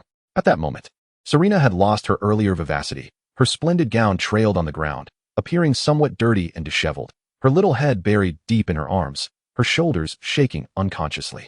Gu Mo Ran sat beside her, the wooden platform above them overlooking the clear water, with the occasional fish swimming by, creating a serene escape from the city. He offered no words of comfort, simply waiting in silence. Serena remained quiet, her head still tucked away. As the sky darkened, she finally lifted her gaze and, with a hint of grievance, asked Gu Mo Ran, am I particularly inept? Gu Mo Ran was taken aback for a moment, then smiled gently, replying, why do you say that? Just because of a single underwhelming performance in a grand competition? Isn't that enough? At our age, others can easily deliver outstanding performances. Yet I couldn't even make it past the first round. Listening to Serena's lament, Gu Mo Ran rested his chin on his hand, quietly observing her. Why are you looking at me like that? Serena felt flustered under his unreserved gaze. Gu Mo Ran smiled softly. I usually find you quite gentle and virtuous. But I forget that you were just a young girl. What are you talking about? Serena, clearly confused by Gu Mo Ran's words, listened attentively. Gu Mo Ran continued with a smile. In this world, there are many criteria by which individuals are judged for their worth. But participation in competitions is not one of them. Some may struggle as trainers, yet excel as breeders. Others might not even care for Pokémon, but still create numerous inventions that enhance people's lives. Some dedicate their lives to their country, while others protect their families. In my eyes, all of these individuals are valuable. Therefore, no matter how far you progress in your coordination journey, you will always be Serena. After a brief pause, Gu Mo Ran added with a smile. In truth, your talent in coordination is quite remarkable as well. Those peers who effortlessly achieve victory are indeed few, and most have familial guidance. Even though you may have strayed momentarily, it's worth noting that your performance was merely a fraction short of advancing. That, in itself, is a testament to your talent. Throughout history, how many have maintained a winning streak? Instead of lamenting over spilled milk, it would be wiser to gather your spirits and procure more milk. Upon hearing his words, Serena fell silent. May I embrace you? After a long pause, she suddenly asked. Gu Mo Ran was taken aback, then smiled wryly, opening his arms to gently pull Serena into his embrace. She felt warm and soft against him. Yet Gu Mo Ran's mind was free of any distractions. Stay strong, no matter what you've experienced. Living well is the most important thing. Serena nodded softly. Her beautiful eyes closed. Leaning against Gu Mo Ran's chest felt intoxicating to her. After about 10 minutes, Guillermo Ran gently patted Serena. All right, I'm hungry. Let's head back for a meal. Serena released him, her smile returning. Okay. Chapter 173, Latias. Thus, the matter of the grand competition concluded. After indulging in a lavish feast with Guillermo Ran, Serena did not resort to the drastic measure of cutting her hair as depicted in the animation. Yet, Guillermo Ran could discern that she was putting in significantly more effort than before. Naturally, Guillermo Ran wholeheartedly supported her. The two set off on their journey back to Kyoto, the reason being that the date for the college entrance examination was rapidly approaching. Although Guillermo Ran had already been granted admission to Kyoto University, that did not mean he would forego the examination. Even if only for the 5 million yuan prize awarded to the top scorer, it was worth his participation. With ample time at their disposal, they opted to walk. When they arrived once more at the grassy area where they had discovered the secret realm, they found that restaurants and hotels had sprung up around it. With numerous visitors entering and exiting the secret realm, the emergence of a B-grade secret realm was bound to spur economic growth in the area. Yet, Guillermo Ran and Serena did not linger. After resting for just over an hour, they continued on their way. As they reached a small grove, Serena signaled for a break. Seeing that the day was drawing to a close, Guillermo Ran consented to her request. After having dinner, just as Guillermo Ran was preparing to enter the instance, the system, which had been dormant for several days, issued a reminder. Host, in 3 seconds. You will encounter the first wild legendary Pokémon. Legendary Pokémon. Before Guillermo Ran could fully comprehend, he found himself enveloped in a pitch-black space. He tentatively extended his hands, only to discover that he could not see his own fingers. Surprised by this unexpected turn of events, Guillermo Ran hurriedly inquired, System, how strong is this legendary Pokémon? If it seeks to harm me, can you protect me? The system replied, take a deep breath, and then, quite seriously, it responded, Host, I implore you to shelve your immature notions. I am merely an ordinary sign-in system, and I possess no means to intervene should these divine beasts wish to act upon you. Just as the system's voice fell, a brilliant light suddenly manifested before me, and from within this radiance emerged a woman of extraordinary beauty. What is your dream? The melodious voice resonated in Guillermo Ran's mind, unexpectedly. Yet, Guillermo Ran remained unresponsive, his entire focus ensnared by the panel displayed by the system. Name, Latias, Shiny, Type, Dragon, Psychic Potential, Accessibility, Levitate, floats above the ground. Thus immune to ground-type attacks. Level, 108 skills, Assist Power, Self-Recovery, Tailwind, Dragon Breath, Wish, Mist Ball, Mind Reader, Dragon Pulse, Healing Wish, Psychic Transfer.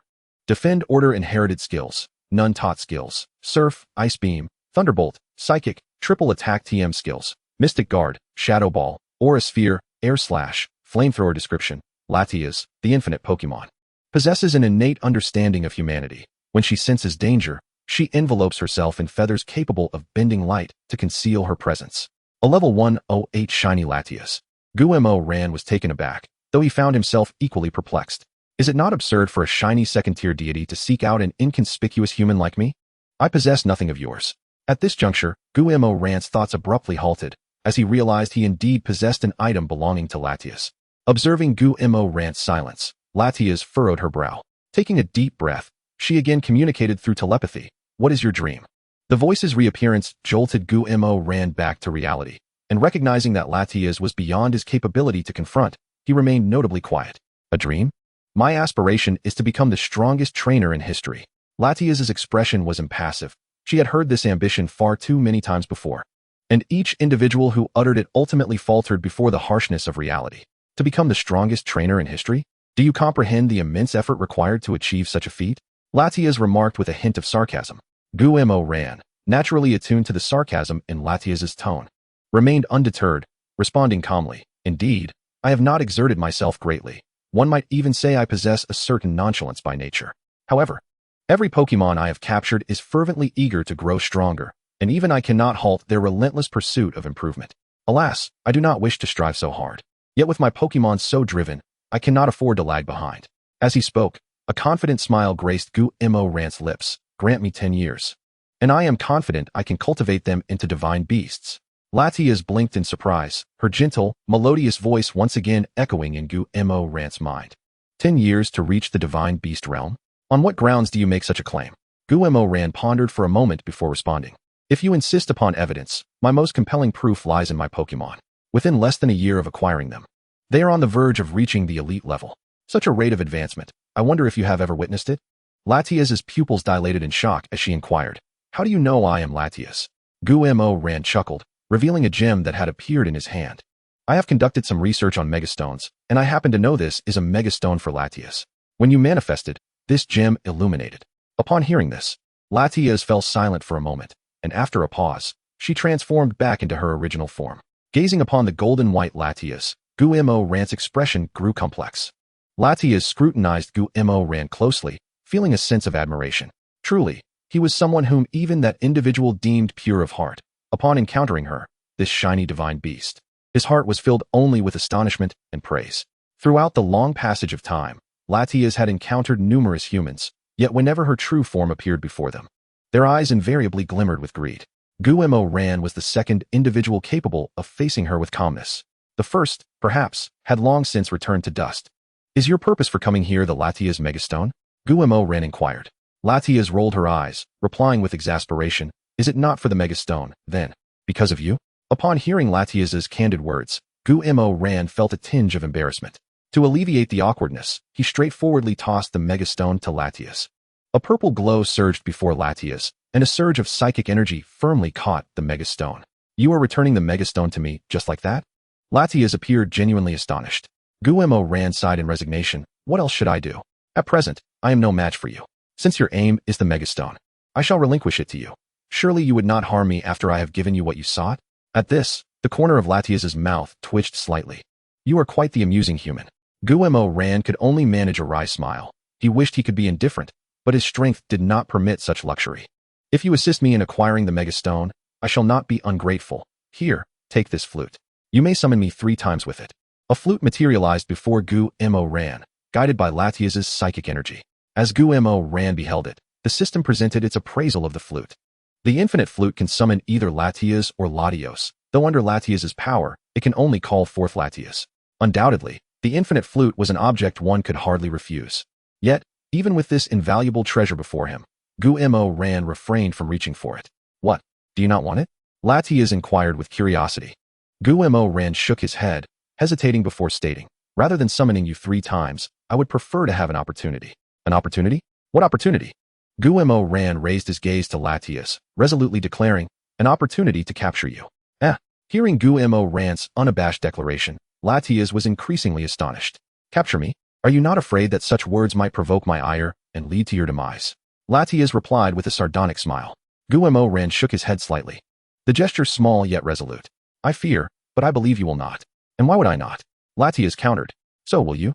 Gumo Ran retorted. Latias regarded him, suddenly smiling. "Indeed, I will not." As her words fell, Latias pushed the infinite flute back towards Gumo Ran. "You should keep the infinite flute. I do not wish to witness your downfall on the path to strength." The surrounding dark landscape gradually shattered, and Gumo Ran found himself once more within his tent. However, this time, a flute and a golden Pokémon stood before him. Staring at Latias, Gumo Ran found himself momentarily speechless and asked, according to the usual narrative, "Should you not be departing to maintain your aura of superiority?" At this remark, Latias's cheeks flushed slightly. "I followed you for a while, and I discovered that your cooking is quite delectable. Hence."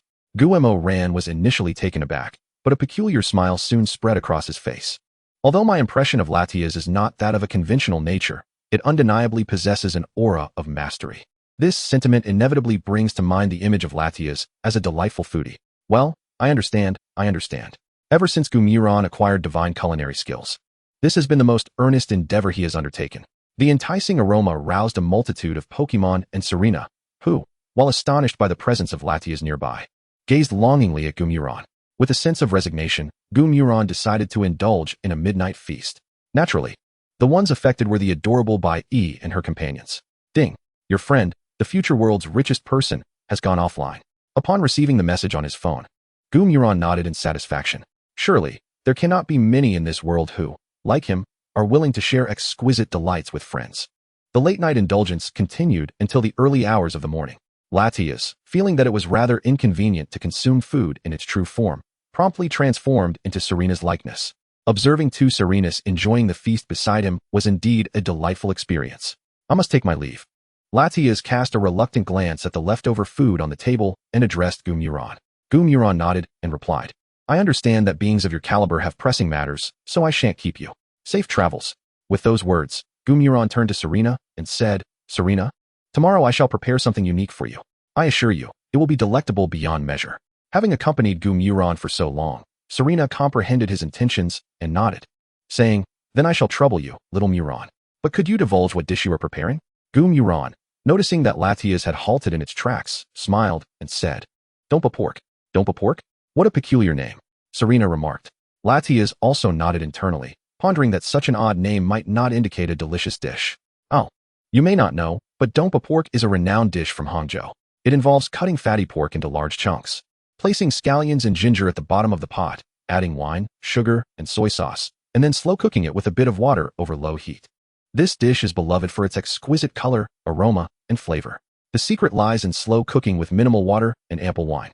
Typically, a piece of pork about 2 inches square is used, half of which is fat and half lean, resulting in a tender, flavorful dish that is rich but not greasy, imbued with a hint of wine, glistening with a bright red hue, and possessing a concentrated flavor that is utterly delightful.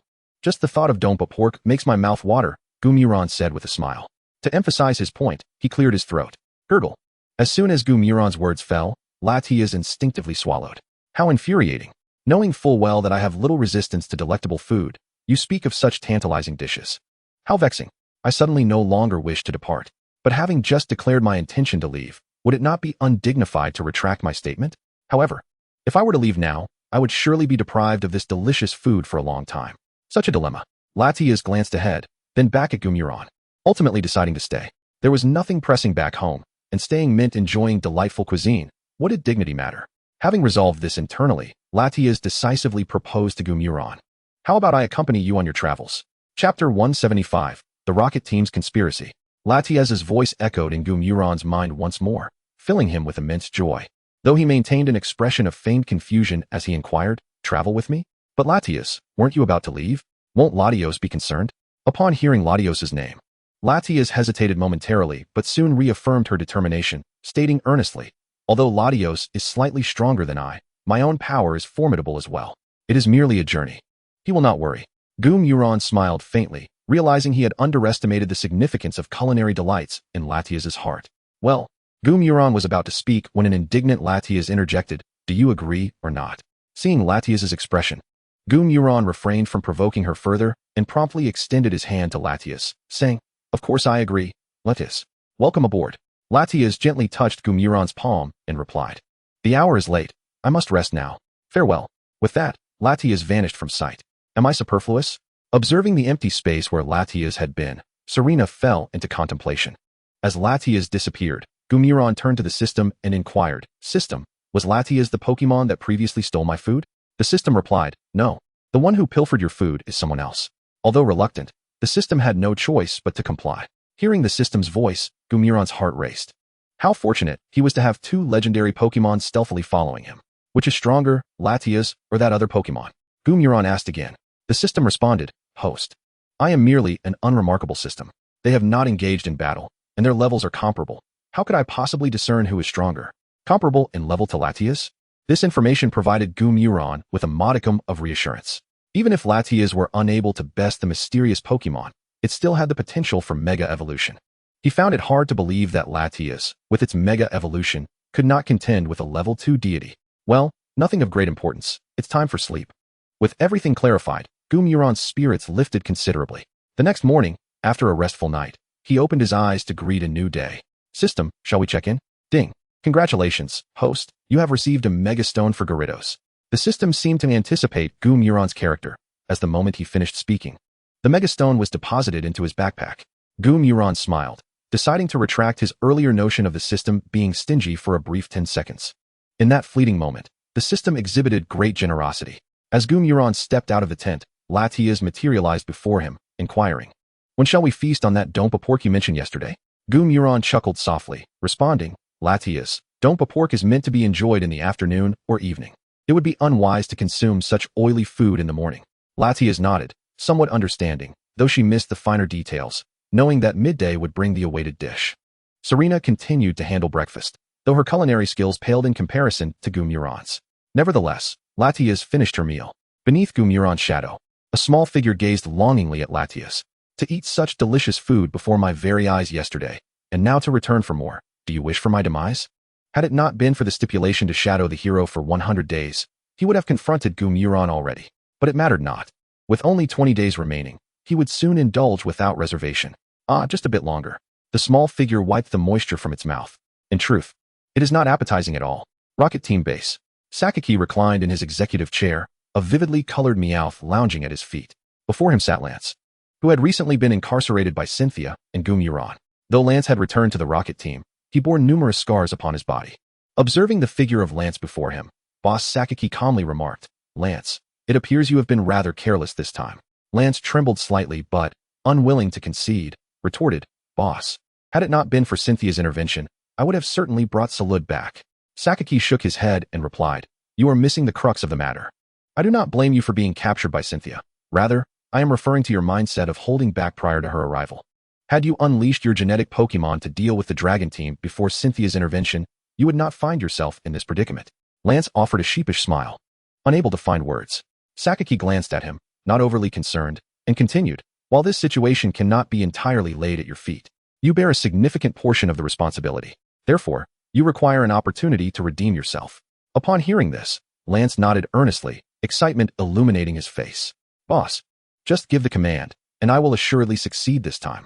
Sakaki nodded, tossing a document from his drawer and stating, "You must rise from where you have fallen.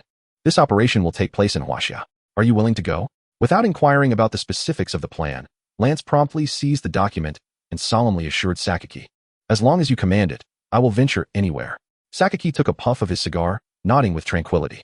"Then I shall take my leave." Noticing that Sakaki had no further instructions, Lance hesitated momentarily before speaking.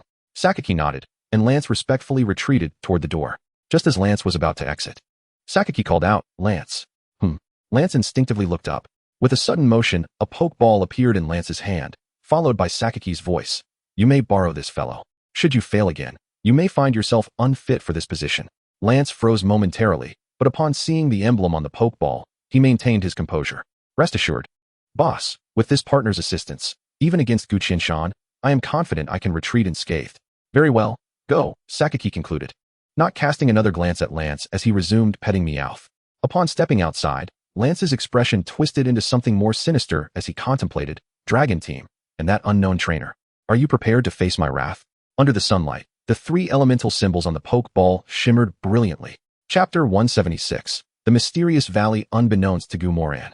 The events transpiring within Team Rocket were far from his awareness. At this moment, he was wholly focused on making his way to Kyoto. However, having taken a slight wrong turn along the way, his route back to Kyoto did not mirror his arrival.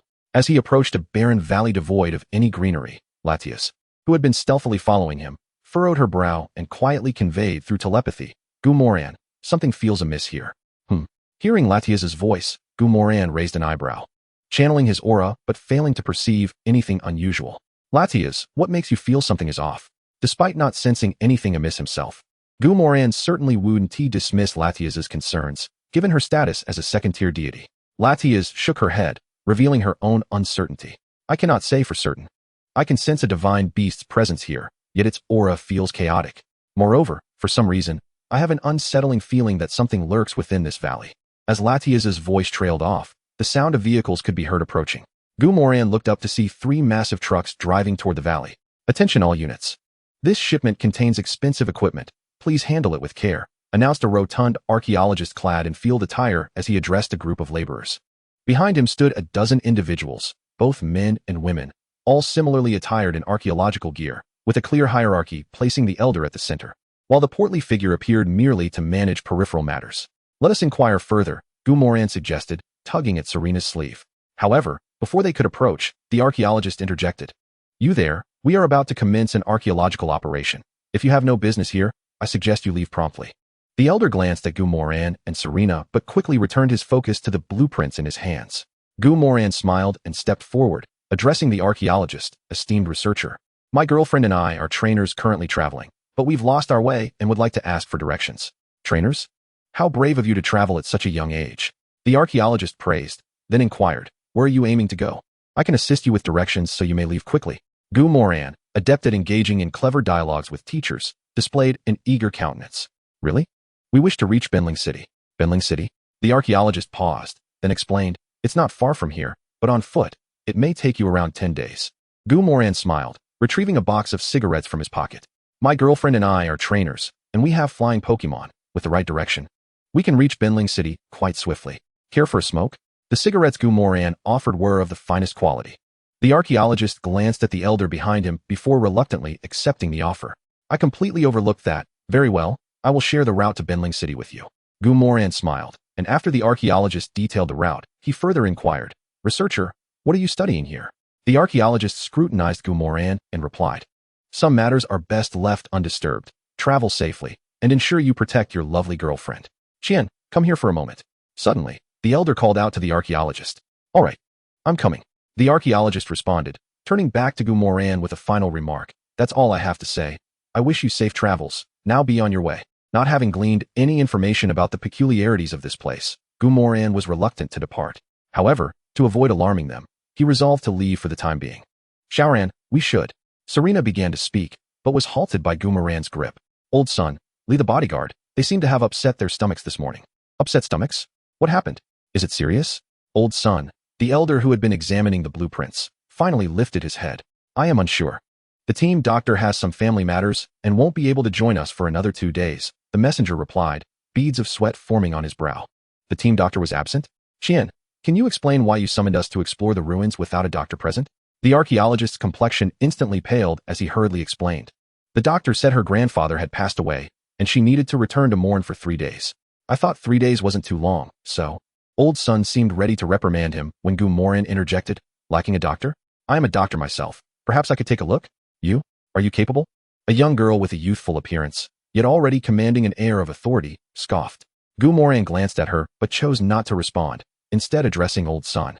Given the current situation, rather than allowing them to wait helplessly, why not let me give it a try?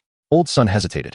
His murky yet discerning eyes fixed on Gu Moran for a long moment before finally conceding, You may proceed. Grandpa, do you really trust this girl? The girl attempted to voice her objections, but Old Son silenced her with a mere glance. I apologize, but I prefer to treat without an audience. So I would appreciate your distance, Gu Moran said with a smile. Even Qian, the archaeologist, found it hard to believe Gu Moran, and spoke rather bluntly. Young brother, you should hurry to Binling City. We have no time to entertain your nonsense. Gu Moran offered no explanation, calmly responding. I maintain my stance. Rather than allowing them to wait in vain, it is better for me to take a chance. Whether to heal or not lies within your thoughts.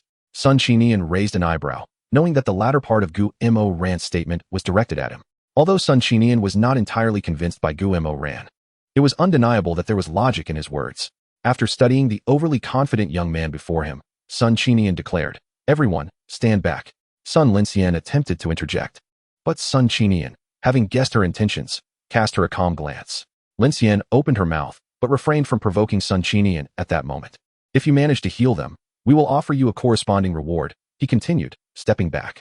Chapter 177, Joining the Archaeological Team. Gu Moran glanced at Sun Qinian, realizing that this man was no ordinary individual. Once Sun Qinian stepped aside, Gu Moran raised his hand, channeling several streams of everlasting power into the bodies of the poisoned individuals. Although he had perused some medical texts, he was only familiar with a smattering of theories, and truly healing people was beyond him. However, with his unique abilities and the everlasting power at his disposal, he could perform seemingly miraculous feats. Yet, Gu Moran held back a bit. The everlasting power merely kept the individuals lucid without fully curing them. Once he completed his task, he stepped outside. At this moment, only 5 minutes had elapsed. Seeing Gu Moran and Serena emerge, Sun Linxian exclaimed, So soon? Your medical skills are truly remarkable. Hearing her sarcastic tone, Gu Moran cast her an annoyed glance. If you think you can do better, then by all means, step up. If not, refrain from your incessant chatter. Just as Linxian was about to retort, Gu Moran ignored her and turned to Sun Qinian, stating, They are out of immediate danger, but to ensure a full recovery, they will need a few days of care. Sun Qinian's eyes flickered with surprise as he turned to Qian Mingming. Mingming, ever resourceful, quickly went inside to verify the situation. Moments later, she emerged with a look of excitement. Sun Lao, they are truly better. Upon hearing this, a smile spread across Sun Qinian's face, and he turned to Gu Moran, saying, Young friend, allow me to apologize. I was short-sighted earlier. The change in Sun Qinian's demeanor was quite pronounced following the treatment. Gu Moran paid it no mind. Such is the nature of reality. There is no need for that, Sun Lao, while they are no longer in danger. Improper care could lead to lingering aftereffects, so please pay close attention, Gu Mo Ran advised with a smile. Sun Chinian nodded in agreement. Indeed, indeed. After a brief hesitation, he continued, I realize I shouldn't say this, but we researchers are rather helpless. We may encounter dangers while exploring ruins. Sun Chinian paused before adding, thus, might I request your assistance in caring for Guard Li and the others during their recovery? Gu Mo Ran's expression shifted slightly as he was about to respond, when Sun Chinian interjected, I understand this request may be somewhat burdensome, but if you agree, we are willing to offer you a high-grade item as compensation. Do not assume that high-grade items are rare. Typically, trainers only possess medium-grade items, and high-grade ones cannot be acquired without substantial financial backing. Gu Mo Ran did not rush to agree but pondered for a moment before asking, may I inquire what type of high-grade item it is? If it is of no use to me, then possessing it would be pointless. After hearing Gu Mo Ran's question, Sun Chinian's smile broadened. Of course, the high-grade items we can provide are a metallic membrane and a hard stone. Please see if either of these meets your needs. Gu Mo Ran's eyes lit up instantly. Perfect. I wish to capture a Flygon, and that high-grade metallic membrane would be just right for me. Sun Lao, I accept your offer. Haha. Sun Chinian laughed heartily. Excellent. If you have any requests, feel free to approach Qian. Upon hearing this, Gu Mo Ran couldn't help but smile wryly. Sun Lao, I have one small request, which only you might be able to grant. Oh. Sun Chinian looked at Gu Mo Ran with curiosity. What is your request? Please, do share.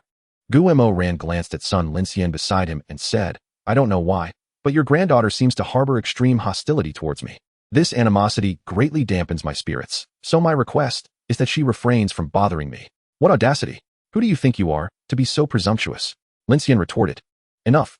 Upon hearing Gu Mo Ran's request, Lincian instantly exploded, but before she could finish, Sun Chinian interrupted.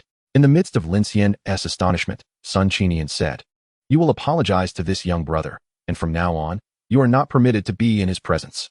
Lincian opened her mouth, her eyes brimming with indignation. Grandfather, you actually reprimanded me for the sake of an outsider? Sun Chinian remained unfazed, replying, Shaolin, rather than bemoaning that I scolded you for an outsider. You should consider why I would scold you for his sake. You have been in the team for 2 years, but tell me, has there been anyone who truly cared for you during this time? As Lincian prepared to retort, she suddenly realized she had no true friends. Scanning the area, she noticed that everyone she looked at averted their gazes. In an instant, she understood. Nodding, she retreated into the vehicle. Observing this scene, Sun Chinian felt a flicker of doubt. If his granddaughter were truly this obedient, he wouldn't be so troubled. Inside the camp tent, Serena inquired, Xiao Ran, why didn't you just heal them completely?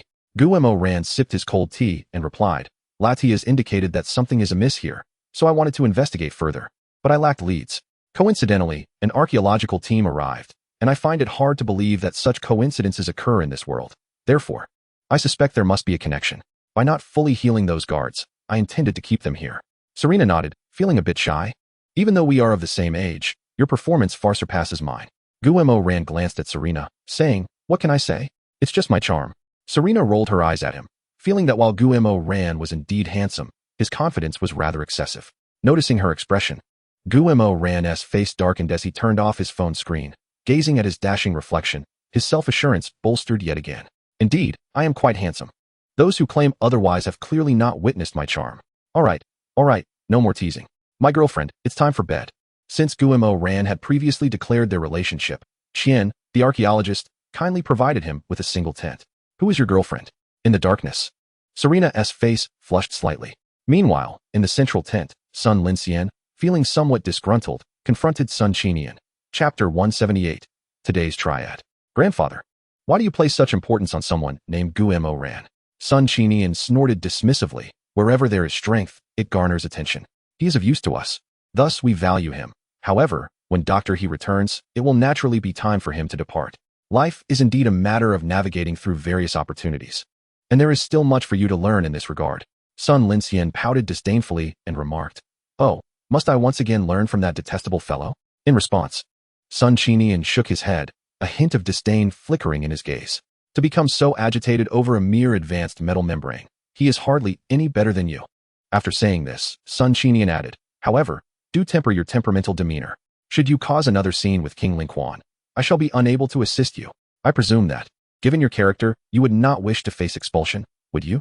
Upon hearing the name of Linquan, Sun Lincian involuntarily trembled, as her fear of him was evidently ingrained deep within her being.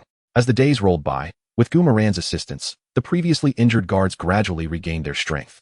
Although they had yet to fully recover their abilities, they possessed a certain level of combat capability, even when facing king-level spirits. After all, their leader, Guardly, was a trainer of pinnacle king-level prowess. Even with the strength of the Magic City exploration team, their most formidable guard was merely an experienced king, indicating that this archaeologist had substantial backing. While Sun Chinian and his group intended to conceal their true purpose for being here, under the influence of Latias, Gumaran managed to uncover the origin of this ancient relic. According to an obscure ancient record, this site was once the dwelling place of Registeel. With Registeel's aid, the nearby steel-type spirits gained exceptional prowess, rendering this area a sanctuary for enthusiasts of steel-type spirits. However, Registeel was known for its volatile temperament.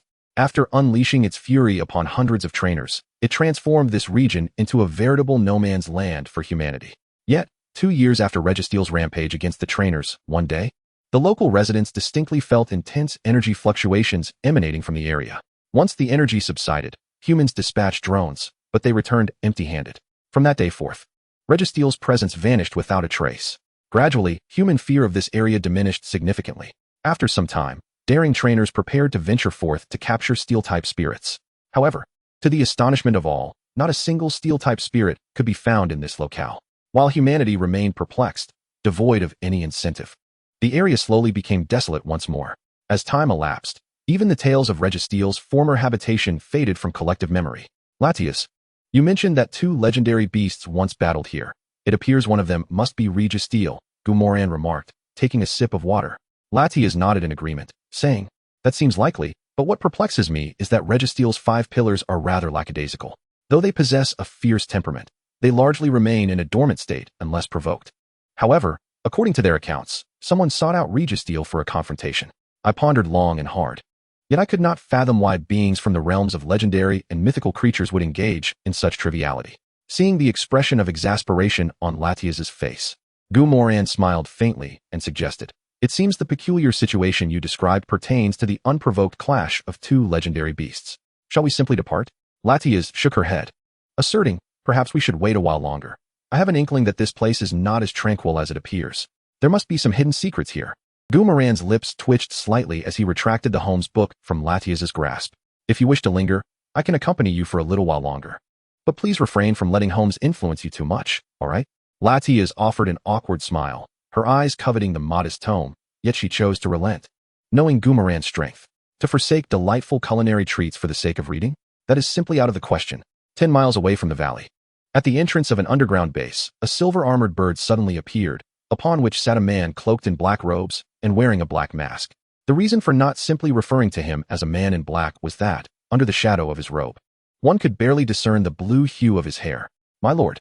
Upon seeing the black-robed man descend from the armored bird, 2 concealed underlings sprang forth. Lance nodded and commanded, open the door. Yes. The path was unobstructed, and before long, Lance found himself in a small room. Creak. The door opened, revealing intricate devices within. What is the situation? Lance inquired. Suddenly, a man emerged from the pitch-black doorway. Judging by his features and hairstyle, it was none other than Ma Jiji, who had previously fled from Huaxia. Ma Jiji glanced at Lance and replied, as usual, they have discovered nothing. Lance furrowed his brow, but refrained from responding. Continue monitoring and notify me when there is any development, he said after a long pause. Ma Jiji subtly raised his eyebrows, but nodded in agreement. Creak. The door opened, and Lance's figure vanished from sight. Once Lance departed, a low-ranking soldier within the room suddenly remarked, my lord, you are directly under Boss Sakaki. How can you tolerate Lance's attitude towards you? Ma Jiji remained remarkably calm, casting a glance at the soldier. He is a direct subordinate of Boss Sakaki. You know well what can and cannot be said. Upon hearing Ma Jiji's mildly warning tone, the soldier did not fall silent, but expressed his discontent, saying, I do not wish to, but I truly cannot stand Lance's demeanor towards you. Were it not for your undercover work within the Alliance, Boss Sakaki would not have advanced so easily. Because of the undercover work, your strength has been stunted, and now you must endure this indignity. I genuinely feel it is unjust for you. Observing the soldier's impassioned outburst, Ma Jiji delivered a sharp slap to the soldier's face. Do not think to incite discord between me and Lance. He is currently formidable. It is only right to heed him. This matter ends here, and consider it a warning. Should there be a next time, I cannot guarantee your safety with Lance. The soldier trembled slightly, visibly apprehensive. Witnessing this scene, Ma Jiji withdrew his gaze and stated, call me if anything arises. I shall take my leave." With that, he nodded and departed. Once Majiji left, the soldier's earlier trembling ceased. And although he appeared unflawed in his demeanor, his time spent following Majiji had made him acutely aware of the latter's shifting mindset. Casting a glance at the remaining soldiers, the earlier soldier pulled out a pack of cigarettes. "Now that the boss is gone, can I sneak a smoke?" One of the remaining soldiers chuckled. "Go ahead. Just make it quick. We need to switch shifts soon." "All right, 3 minutes, just 3 minutes," the soldier replied, jesting as he opened the restroom door. The restroom was confirmed to be free of surveillance, so the soldier hastily released a Rotom from its pokeball. As Rotom possessed the phone, the soldier performed a series of operations before stowing the phone away. After hastily smoking 2 cigarettes, he feigned satisfaction as he exited the restroom. "I'm done. Better hurry. The boss might come back at any moment." In Kyoto, on the 6th day, King Zhu Quinqian appeared in Ling Xuan's office. "Is there something you require?" Ling Quan asked coldly, regarding Zhu Quinqian's sudden appearance. As the ghost-type king, aside from Zhou Sueki and Gu Qianshan, no one in Huaxia could elicit a favorable response from Ling Quan. Zhu Quinqian understood Ling Xuan's disposition and paid it no mind, responding calmly. "A informant has reported that Ma Zhisher and Lands have once again appeared in Huaxia, with their destination being the ruins of Regis Guru." Upon hearing Lands' name, Ling Quan raised an eyebrow and inquired, "Has the reason for Lands' escape still not been uncovered?" Zhu Quinqian shook his head and replied, "A few officials, both minor and significant, have been implicated, but it is evident that they are not the true masterminds behind this." Ling Quan caressed the short blade hanging at her waist and calmly, yet with an undercurrent of lethal intent, remarked, "The reach of Team Rocket is indeed becoming increasingly extensive. So, shall it be you or I who ventures forth?" Zhu Quinqian rubbed his nose, initially contemplating a leisurely approach. However, upon realizing that Ling Quan had yet to capture a single member of Team Rocket, he dismissed the notion of idleness. "Let us go together. It is safer that way to prevent Lands and Ma Zhisher from escaping." Ling Quan scoffed, "Just kill them directly, and they won't run." Upon hearing this, Zhu Quinqian could only manage a bitter smile, saying, "Sister, we need a live capture. We cannot, or at least should not, act otherwise." Ling Quan sneered, her figure suddenly vanishing, leaving only her voice lingering. "When one is in the field, military orders are to be upheld." Zhu Quinqian sighed, and curiously, his thoughts drifted to Gu Qianshan, who was immersed in a certain secret realm. If he were still present, he would have taken the lead in this operation against Team Rocket, thus sparing Zhu Quinqian from dealing with the unpredictable Ling Quan. Zhu Quinqian shook his head, a flash of purple light flickered, and he too vanished from sight. "Xiao Qian, you mentioned the doctor would only be on leave for 3 days, yet today marks the 5th day without any word from her. What is going on?" Sun Qinian questioned, his tone decidedly unfriendly as he scrutinized Qian Mingming. Qian Mingming, dripping with sweat, was nearing his wit's end with the team doctor.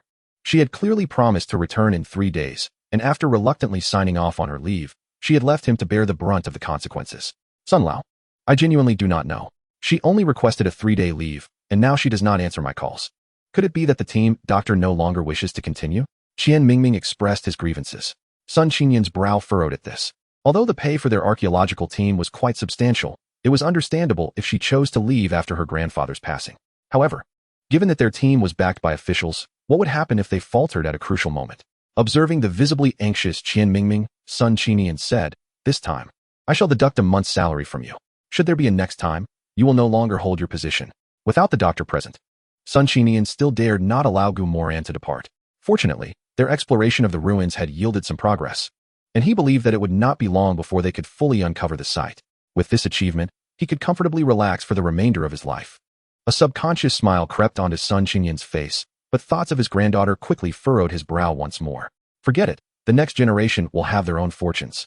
I shall not concern myself further." Shaking his head, he donned his reading glasses again and immersed himself in the atlas spread before him. In the vast expanse of the sky, a tremendous sound resonated as a well-developed shellmet was forcefully sent flying. Simultaneously, a dark dragon slowly descended from the heavens. Ding! Rayquaza has defeated Shellmet, earning 110 experience points. Current level, 33. Well done, Rayquaza. Gu Moran praised as she turned to acknowledge Rayquaza's swift victory over the Shellmet. Rayquaza nodded, appearing calm, yet a glimmer of satisfaction shone through its eyes, revealing its contentment with its progress. In a short span, Rayquaza's level had surged from the initial 5 to the current 33, a rate of advancement unmatched by the martial artists. Name, Rayquaza Shiny. Type, Dragon. Flying potential, SSS ability, Airlock, negates the effects of all weather conditions. Level, 33 skills, Dragon Ascent, Hurricane, Origin Pulse, Air Slash, Dragon Dance, Bite, Dragon Tail, extreme speed. Inherited skills, none. Taught skills, flamethrower, hydro pump, surf, ice beam, thunderbolt. TM skills, outrage, brick break, dragon claw, energy ball, stone edge. Description, Rayquaza, the sky Pokémon, is said to dwell in the ozone layer. Legend has it that it descends to quell battles between Kyogre and Groudon, revered by all as the god of the sky. With another thunderous sound, a massive Mega Salamence plummeted from the sky, accompanied by a notification, ding. Mega Salamence has defeated Salamence, earning 889 experience points. Current level, 66. Roaring, Mega Salamence landed gracefully behind Goomoran, its pride evident as it gazed at her. Though it remained silent, Goomoran could sense its desire for her praise. Well done, Mega Salamence. Naturally, Goomoran was generous with her compliments. Simultaneously, the system presented Mega Salamence a tribute panel. Name, Mega Salamence type, Dragon. Flying potential, S ability, Aerolate. Normal type moves become flying type moves with a slight increase in power. Level, 66 skills, Protect, Bite, Spark, Dragon Breath, Headbutt, Dragon Dance, Crunch, Dragon Claw. Zen Headbutt, Charge Beam, Flamethrower, Outrage. Inherited skills, Dragon Dance, Dragon Rush, Dragon Tail, Fire Fong, Hydro Pump. Taught skills, Dragon Pulse, Roar, Bounce, Overheat, Rock Slide. TM skills, Thunder Fong, Stone Edge, Hurricane, Shadow Claw, Air Slash. With the assistance of the system, Mega Salamence also leveled up to 66. Not only these two Pokemon, but the levels of the others also saw significant improvement. However, the most rapid advancement was by Garchomp, whose strength had surged past others of the same level due to its previous gains. Among the Salamence clan, Garchomp found itself thriving, and it did not take long for it to reach level 60. This left the other Pokemon yearning to catch up with Garchomp's prowess. Noticing the smug expression on Salamence's face, Garchomp smirked disdainfully. No matter how boastful Salamence was, it was, after all, a defeated foe of Garchomp. This was an undeniable fact. As if sensing Garchomp's gaze, Salamance's expression darkened. Shall we fight? Garchomp shook its head in refusal and retorted with a dismissive jab. Are you so desperate to bully others with your level? Shameless. Salamance's fighting style was always direct, much like its personality. However, Garchomp had truly absorbed Goomoran's teachings. Thus, every time they exchanged banter, it was invariably Salamence who ended up on the losing side. All right. Garchomp, stop picking on Salamence. Salamence, once Garchomp levels up, you can have a fair duel. Goomoran interjected. Upon hearing this, the two dragon-type quasi-deities huffed in unison and retreated. As long as it did not cut into training time, these Pokemon were willing to heed Goomoran's commands. Witnessing this scene, Goomoran smiled slightly and said, "It's about time. Let's prepare to head out. After finishing our meal, we shall set forth." Since they were in the archaeological team, Goomoran could not summon many of her Pokemon, so she resolved her breakfast within the confines of the instance. Upon emerging from the instance, Serena habitually brought breakfast to her. Goomoran harbored a notion that Serena was akin to his mate. After having breakfast, he took Latias for a leisurely stroll around the archaeological team, attempting to glean further information. However, during a moment when the aura of the waves surged forth, he detected two familiar presences. Were those the waves of Aunt Ling Quan and Uncle Zhu Kuan-Xian? Goomoran felt a twinge of disbelief, but the waves could not be fabricated. Latias, I shall provide you with an address. Please take me there. After a brief hesitation, Goomoran resolved to rendezvous with Ling Quan first. Latias glanced at him and remarked, "A bag of chips." Goomoran rolled his eyes but acquiesced to Latias's request. All right, I'll comply with your wishes." With a flash of crimson light, Goomoran appeared behind Ling Quan and Zhu Kuan-Xian. Although both Ling Quan and Zhu Kuan-Xian had Pokemon for protection under the psychic abilities of Latias, the defense provided by their Pokemon and statues was hardly distinguishable. Aunt Ling Quan, Uncle Zhu, what brings you here? Goomoran inquired in a hushed tone. In an instant, a dagger manifested in Ling Quan's hand, but just as it was about to strike, she regained her composure, halting the blade firmly against Goomoran's neck. Xiaoran, what are you doing here? Ling Quan expressed her astonishment. In contrast to her tone with others, her voice was notably softer when addressing Goomoran. He recounted his experiences of being there, then asked, Aunt Ling Quan, why are you here? Ling Quan and Zhu Kuan-Xian exchanged glances, and then Ling Quan calmly stated, according to intel we've received, Team Rocket's Lance and Ma Zhishir have once again resurfaced in Huaxia, with the objective centered on the ruins beneath our feet. Therefore, we are here to lie in wait, prepared to deliver a decisive blow to Team Rocket. The mention of Team Rocket imbued her words with a palpable intensity. Lance, wasn't he imprisoned by me and Sharona? Goomoran questioned, puzzled. Haha, in a vast world, all sorts of creatures abound. Lance has evidently been freed by someone. Zhu Kuan-qian replied with a hint of exasperation. Gu Mo Ran frowned slightly and immediately proposed. Aunt Ling Quan. Uncle Zhu, may I assist you? No. Before Zhu Kuan-qian could utter a word, Ling Quan decisively rejected the idea. Team Rocket is not a trivial matter. If something were to happen to you, I would have no way to explain it to Sister Zhou. Zhu Tianwang, please escort. Gu Mo Ran out. Gu Mo Ran smiled reassuringly. Aunt Ling Quan, fret not. I possess the ability to protect myself. Besides, you and Uncle Zhu are here, right?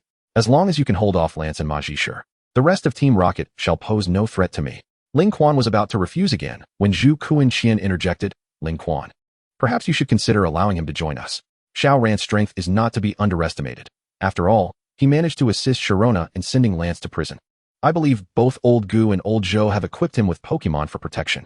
Moreover, you know his character. If you insist on sending him away, he might just return on his own. Keeping him close is certainly safer than allowing him to wander about freely, wouldn't you agree? Gu Mo Ran cast a glance at Zhu Kuan-qian, silently commending him, then turned to Ling Quan and said, Aunt Ling Quan, please let me accompany you. I will not be a burden. As someone who had little emotional attachment as a trainer, Ling Quan found herself momentarily baffled. Yet, gazing into Gu Mo Ran's earnest eyes softened her heart. Very well, since he is Sister Zhou's son, she thought. With that, Ling Quan addressed Gu Mo Ran. You may accompany us, but you must heed my every command. Chapter 179. You may accompany us, but you must heed my every command. Upon hearing this, Gu Mo Ran smiled. Rest assured, Aunt Ling Quan. As long as you permit me to join, I shall go east if you instruct me to. And I certainly will not venture west. All right, off you go then, and do not trouble me, Ling Quan said with a hint of annoyance, observing Gu Mo Ran's playful expression. Understood then. Farewell, Aunt Ling Quan, Uncle Zhu. With that, a violet glow enveloped him, and in the next moment, he vanished from sight. Witnessing this spectacle, Zhu Kuan-qian was momentarily taken aback. Sensing the residual psychic energy in the air, he remarked to Ling Quan. It seems that Xiao Ran's abilities have significantly improved. The arrival of Ling Quan and Zhu Kuan-qian did not alter the course of the archaeological team's proceedings in the slightest.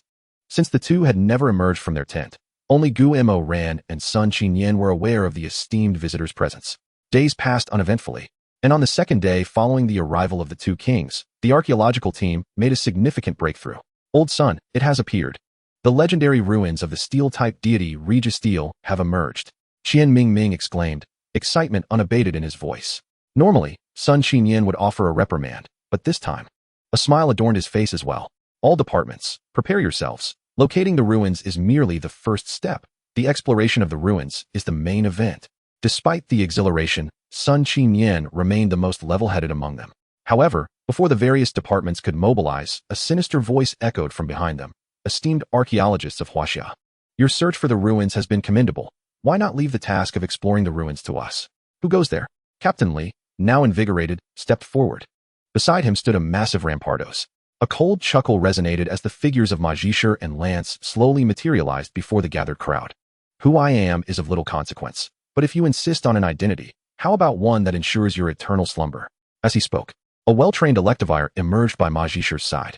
Upon seeing Ma Zhishe and Lance, Gu Mo Ran narrowed his eyes. It had indeed been a while since he last encountered these two. In a flash, a violet glow flickered, and Zhu Kuan-qian and Ling Quan positioned themselves before Lance and Ma Zhishe. Ma Zhishe, it has been a long time. You seem to have grown quite audacious. I hope your Electivire's strength can match your arrogance. Zhu Kuan-qian remarked with a smile, as a Gardevoir gradually revealed itself beside him. Why waste words on them? Just eliminate them. Jengar, use Shadow Ball, Ling Quan declared, her aura radiating with murderous intent. Kikek. In an instant, a Jengar, larger than usual, emerged before them, raising its hand to unleash a colossal Shadow Ball. System. O. Name. Gardevoir. Type. Psychic. Quality. S. Ability. Magic Guard. Immune to damage from sources other than attacks. Level. 85. Skills. Telekinesis. Disable. Teleport. Hypnosis. Reflect. Terrain Swap. Psychic Blade. Recover. Psyshock. Psychic Surge. Inherited skills. Guard Split. Magic Reflect. Encore. Ice Punch. Taught skills. Shadow Ball. Protect. Thunder Wave. Aura Sphere. TM skills. Magic Shine. Energy Ball. Meditate. Trick. Electroweb. Name. Jengar. Type. Ghost. Poison. Quality. S. Ability. Cursed Body. When attacked, may transform the opponent's move into a disable state. Level. 85. Skills. Hypnosis. Mean Look. Destiny Bond. Confuse Ray. Shadow Punch. Curse. Hex, Nightshade, Shadow Ball, Perish Song. Inherited skills: Mist, Scare, Mirror Force, Toxic, Smokescreen. Taught skills: Energy Ball, Will-O-Wisp, Aura Sphere, Volt Tackle. TM skills: Sludge Bomb, Psyshock, Protect, Giga Drain. Jengar and Gardevoir could certainly be considered representatives of the Psychic and Ghost types, respectively. The prowess of level 85 has become the trump card for both individuals. Upon witnessing Ling Quan's abrupt aggression, the expressions of Majishur and Lance grew noticeably grim. Three-headed Black Luga, unleash the wave of evil. Lance summoned another three-headed Black Luga. Although such Pokemon are rare even within Team Rocket, it is not unusual for high-ranking members like Lance and Majishur to possess a few genetically engineered Pokemon. Yet, even these genetically enhanced creatures are rendered utterly useless in the presence of Ling Quan and Zhu Quanqian. Damn it.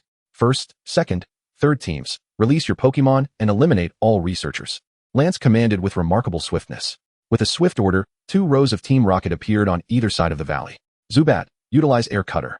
Weezing, deploy Toxic Gas. Despite sustaining just a single blow from Gungue, the 2 genetically engineered Pokemon were already gravely injured, yet there was no hint of concern on Lance's countenance. Ling Quan. Zhu Quanqian, I trust you would not wish to witness the demise of these archaeologists? Perhaps we could each take a step back. You spare us, and we shall spare the researchers. Majishur furrowed his brow, glancing at Lance, hesitating momentarily, yet refraining from voicing his thoughts. Ling Quan's brow knitted in contemplation. But upon recalling a certain individual, he coldly replied, What makes you think your lives are worth exchanging for theirs? At that moment, Gumoran stepped forth from the crowd. Long time no see, Lance. A warm smile adorned Gumoran's face. Were it not for the circumstances, one might mistake him and Lance for long-lost friends. Upon seeing Gumoran, Lance's expression turned fierce. It's you. Gumoran shrugged and replied, Yes, it's me. No need to be overly delighted. There was little need for further words. Xiaoran, protect Sun Qinian and the others. I will handle the rest. Ling Quan's tone remained laced with murderous intent. Gumoran shrugged and released a flurry of Pokeballs. Everyone, let us engage in a grand battle. As the Pokeballs burst open, one Pokemon after another emerged. The Pokemon of Team Rocket were not weak, yet they were far from formidable, even in numbers. They proved no match for Wu Daoxiongshi and the others. Even if there were stragglers, the guards swiftly dealt with them. For a moment, the scene appeared to be at an impasse. However, this stalemate primarily pertained to Gumoran's side, as Ling Quan and Zhu Quanqian's Pokemon had already forced Lance and Majishur's creatures into retreat. Even with the summoning of new Pokemon by Lance and Majishur, frustration coursed through Lance's mind. Damn it, does this place have a vendetta against me? Why do I always encounter individuals who shouldn't be here? As he grumbled, another Pokeball appeared in his hand. Three-tailed Cool Leopard, employ Shadow Claw. Let us resolve this quickly. I wish to prolong this no further. Ling Quan and Zhu Quanqian declared, as a new Pokeball materialized in their hands. Multi-Dragon Baruto, execute Phantom Ambush. A flash of red light illuminated the area, revealing an exceptionally well-bred Multi-Dragon Baruto, only to vanish in the next instant. Electivire, stay alert. Majishur instinctively cautioned. The Ghost and Psychic types are among the most challenging to contend with, and Majishur appeared quite troubled facing Ling Quan and Zhu Quanqian. Bang! Despite Electivire's caution, Multi-Dragon Baruto easily struck it, and with a single Phantom Ambush, Electivire was dispatched. Do not hold back any longer. Unleash all your techniques, or else none of us will escape. Majishur's heart raced as he recalled Electivire, directing his words to Lance. Lance's face darkened, and after a moment's hesitation, a tricolored Pokeball appeared in his hand. Before that individual successfully developed their project, and excluding Sakiki's Beedrill, the entity within this Pokeball represented the pinnacle of Team Rocket's strength. Taking a deep breath, Lance, gripping the tricolored Pokeball, regained his confidence, a smile curving at the corners of his mouth. Ling Quan, Zhu Quanqian, let us see who emerges victorious. As the Pokeball burst open, an extraordinarily peculiar Pokemon materialized before everyone. Is this a genetic product of the 3 legendary birds? Gumoran's pupils dilated as he exclaimed in astonishment. The creature before them had one wing adorned in the icy blue elegance of Articuno, the other wing ablaze with the fiery flames of Moltres, while its feathers bore the frizz of Zapdos, and its tail feathers exhibited a tricolored amalgamation of lightning, ice, and fire. Gazing upward, one could discern the heads of Moltres, Articuno, and Zapdos, a bizarre sight that appeared to be in excruciating agony. Without needing Gumoran's prompting, the system displayed the attributes of this extraordinary 3-headed bird. Name, fusion of the 3 sacred birds. Type, ice, fire, electric, flying. Quality, a relatively mature genetic product, yet lacking potential for further enhancement. Ability, Oppressive presence imposes pressure on opponents, significantly reducing their stamina for using moves. Level 96. Skills: Tailwind, Mysterious Guardian, Primitive Power, Air Slash. Wing Attack, Heat Wave, Feather Rest, Volt Tackle, Ice Beam, Sacred Bird Strike. Inherited skills: None. Taught skills: Hurricane, Sunny Day, Rain Dance, Hail. Learning machine skills: None. Description: a genetic product formed from the fusion of Moltres, Articuno, and Zapdos. Yet due to insufficient technological maturity, it possesses no potential for level advancement, and its remaining lifespan permits survival for only 3 months, with combat accelerating its demise. A 4-type Pokémon, and the experiment involved the 3 legendary birds.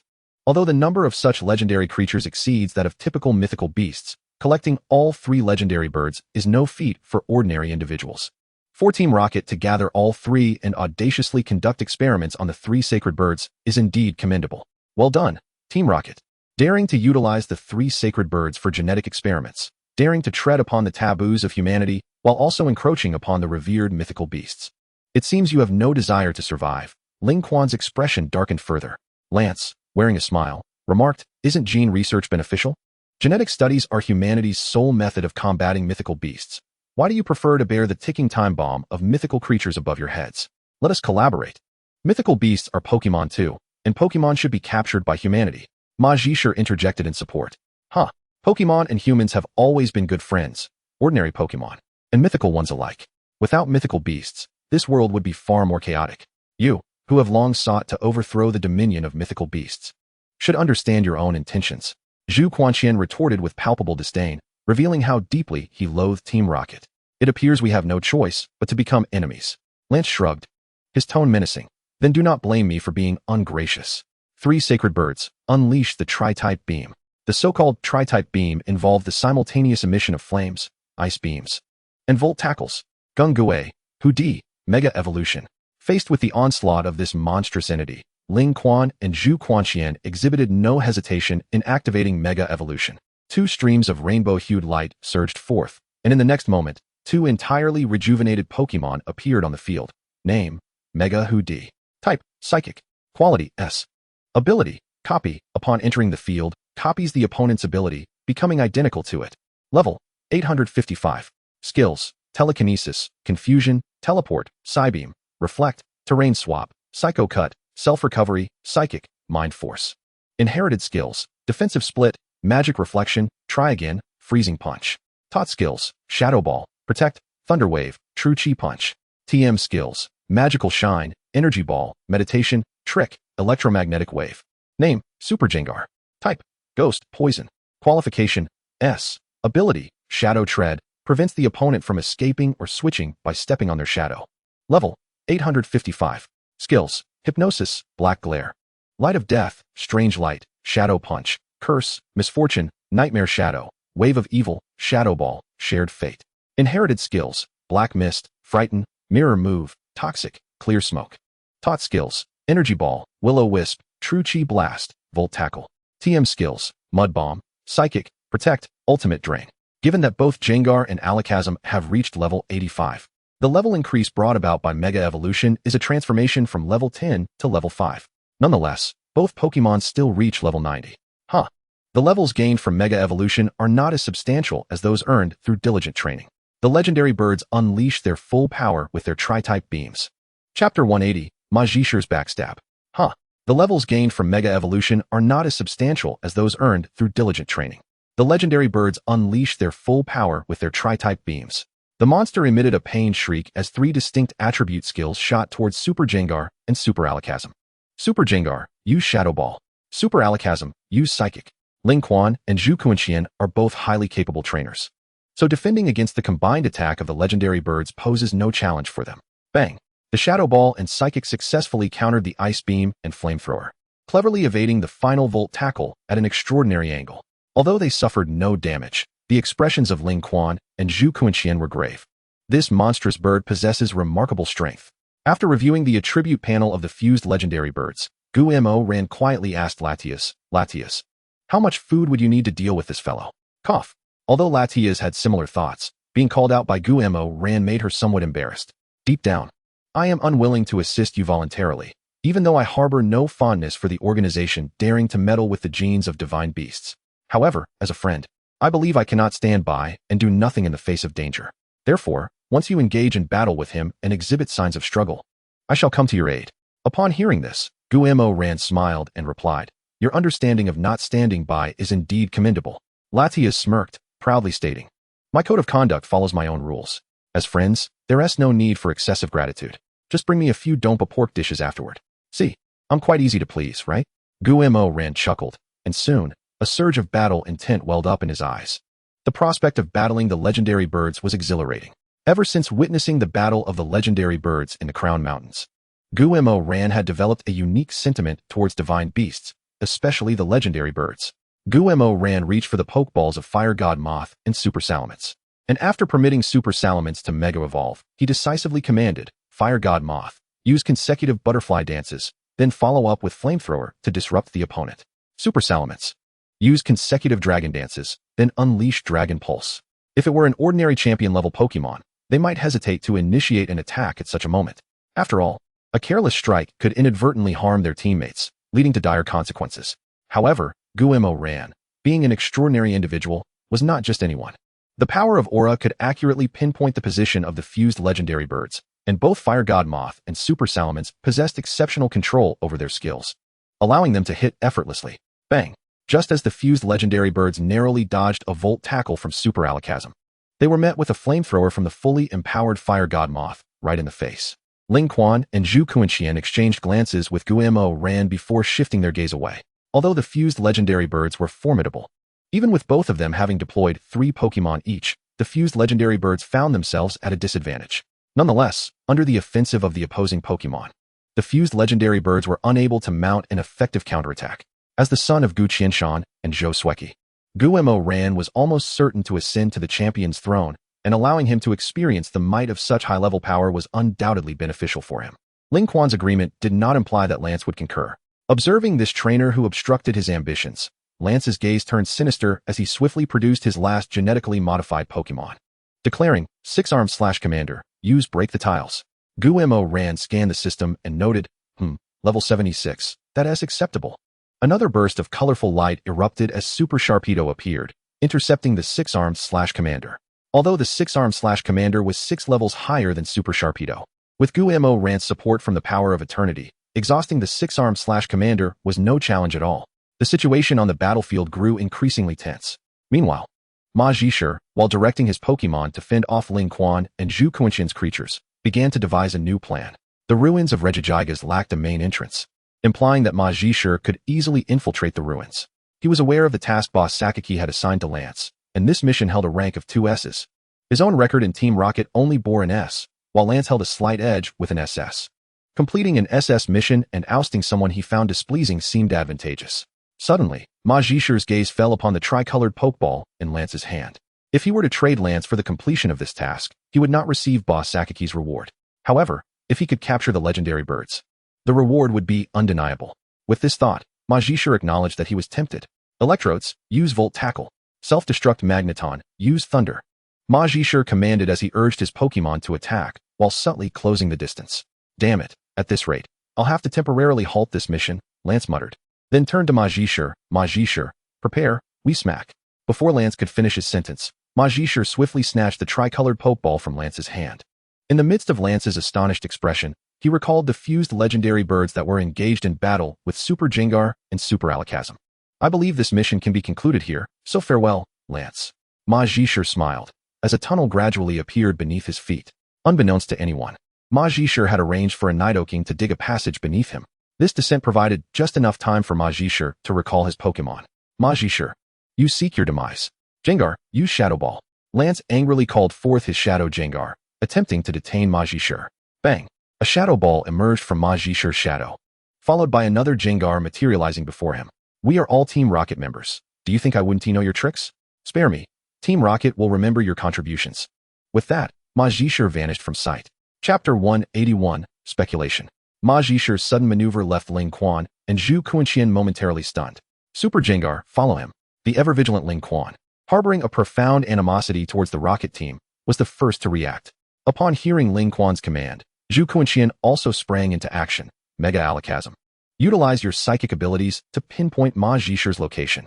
Shenado, Metagross, eliminate Lance's Pokémon. The purple light in Mega Alakazam's eyes flickered once more, yet after a brief moment. It shook its head in dismay. Observing this scene, a grim expression settled upon Zhu Quinqian's face. It appeared that Ma Zhishir was equipped with a psychic nullifier. A rather cunning move indeed. Latias, can you track Ma Zhishir's whereabouts? Gu Moyen inquired. Although his aura powers could ascertain Ma Zhishir's position, the latter's speed of escape was astonishingly swift, and in mere moments, Gu Moyen lost sight of him. As Latias contemplated giving an affirmative response, a slight twitch at the corner of its mouth betrayed its frustration, leading it to say, I could, but even if I brought you there, you wouldn't stand a chance. It's best to leave such matters to those humans. Gu Moyen scrutinized Latias, sensing something amiss in its demeanor. However, recalling Latias's formidable strength, he soon returned to a state of normalcy.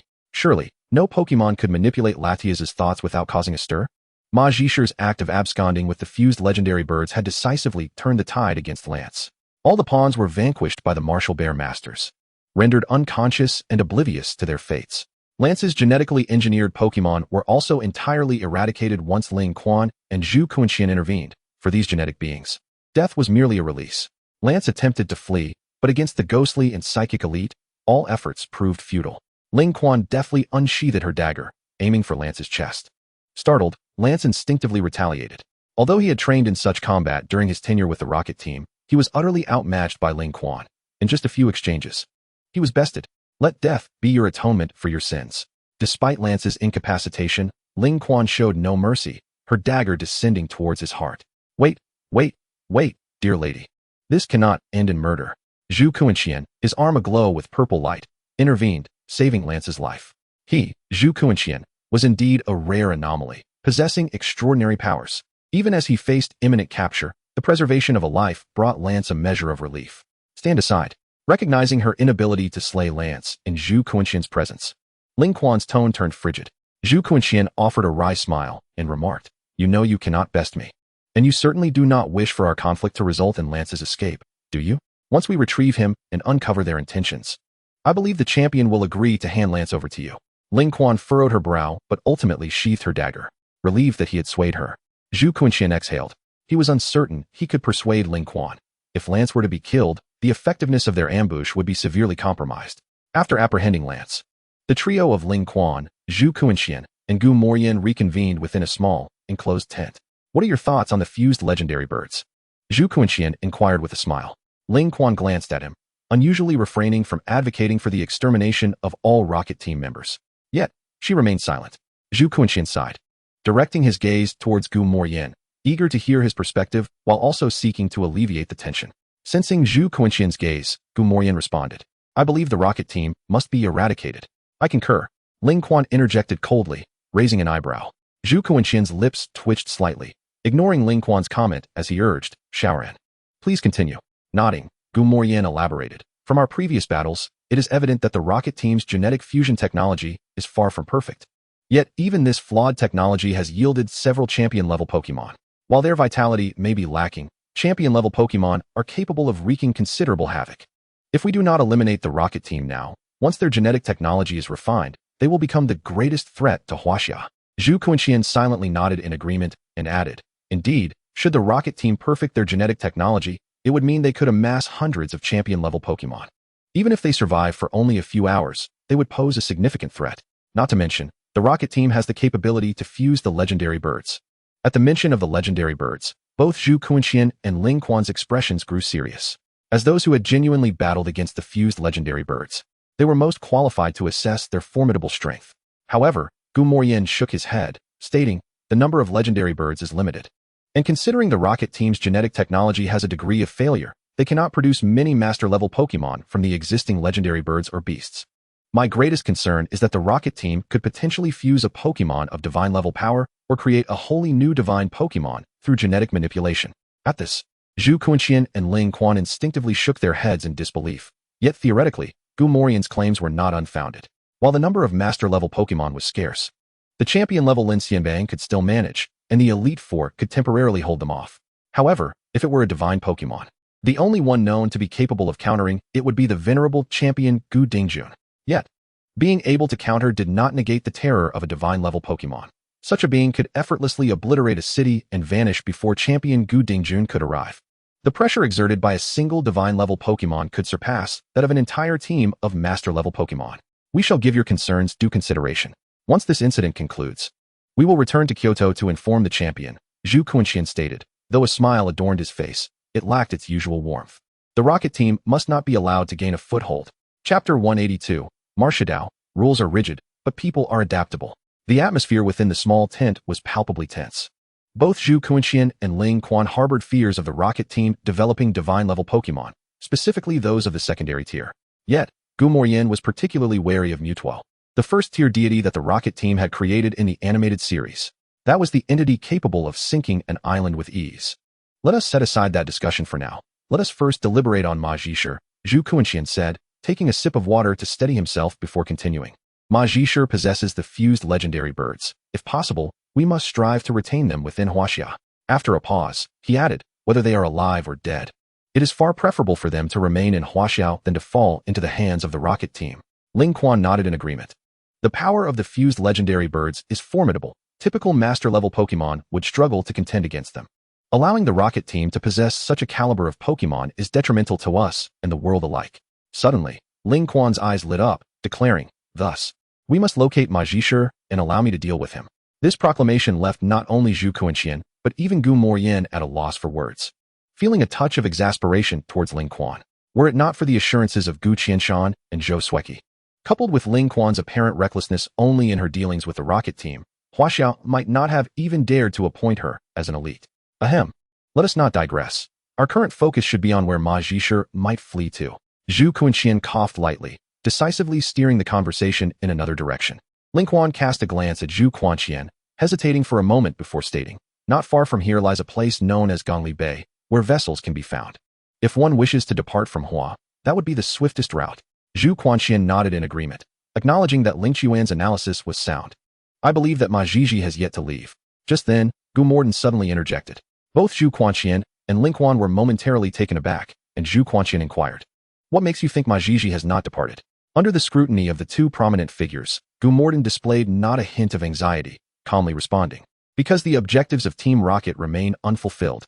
Team Rocket's ability to hand over the fused 3 sacred birds to lands is, on one hand, to prevent lands from being captured again, but on the other hand, it is likely due to the considerable difficulty of the task at hand. The fact that Sakaki has mobilized the fusion of the 3 sacred birds, a forbidden Pokémon, underscores the significance of this mission. Although Team Rocket's minions have been captured and killed, and Lands has once again been apprehended, it would not be a challenge for Sakaki, given his prowess, to learn of Ma Zhiji's betrayal against Lands. Therefore, to avoid incurring Sakaki's wrath, Ma Zhiji would undoubtedly ensure that their mission objectives are returned. Especially now that Hua is also preparing to make a move on this relic, Ma Zhiji would be even less inclined to rush back. Instead, he would.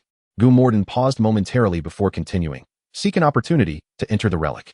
Upon hearing this, Zhu Quinxian and Ling Quan exchanged surprised glances, compared to Ling Qiuan's speculation. Gu Morden's conjecture seemed far more convincing. While Gu Morden was discussing Ma Zhiji with the two prominent figures, Latias and Mutuo stood together. If Gu Morden is able to capture Ma Zhiji, will you allow him to participate in the trials of Ho-Oh? Is that true or false? Latias inquired with keen interest. Mutuo blinked, replying, Mutuo never speaks falsehoods. Latias nodded in agreement. Ever since she had spent time with Gu Morden, she had sided with him. And upon hearing that he could undertake Ho-Oh's trials, she felt genuinely pleased for him. After all, it was Ho-Oh. How many could even hope to encounter it? Certainly not many. After a moment's thought, Latias then asked, but didn't you mention that you need to observe Gu Morden for 100 days to confirm his readiness as a hero? At this, Mutuo's small form quivered slightly, and he hesitated for a moment.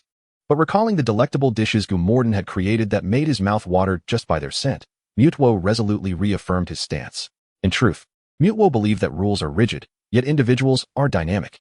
It was certainly not merely due to the enticing aroma of Gu Morden's cuisine that he wished to indulge rather than just watch. Latias regarded Mutuo with incredulity. Was this truly the same Mutuo who had once been so earnest? She felt that something was amiss. By the way, if Gu Morden truly becomes the Rainbow Hero, will you still need to seek out a trainer with a pure heart? Mutuo glanced at Latias before responding. If Gu Morden can become the Rainbow Hero, Mutuo could opt to seek out a trainer with a pure heart as a backup, or choose to remain by Gu Morden's side to protect him. Then what will your choice be?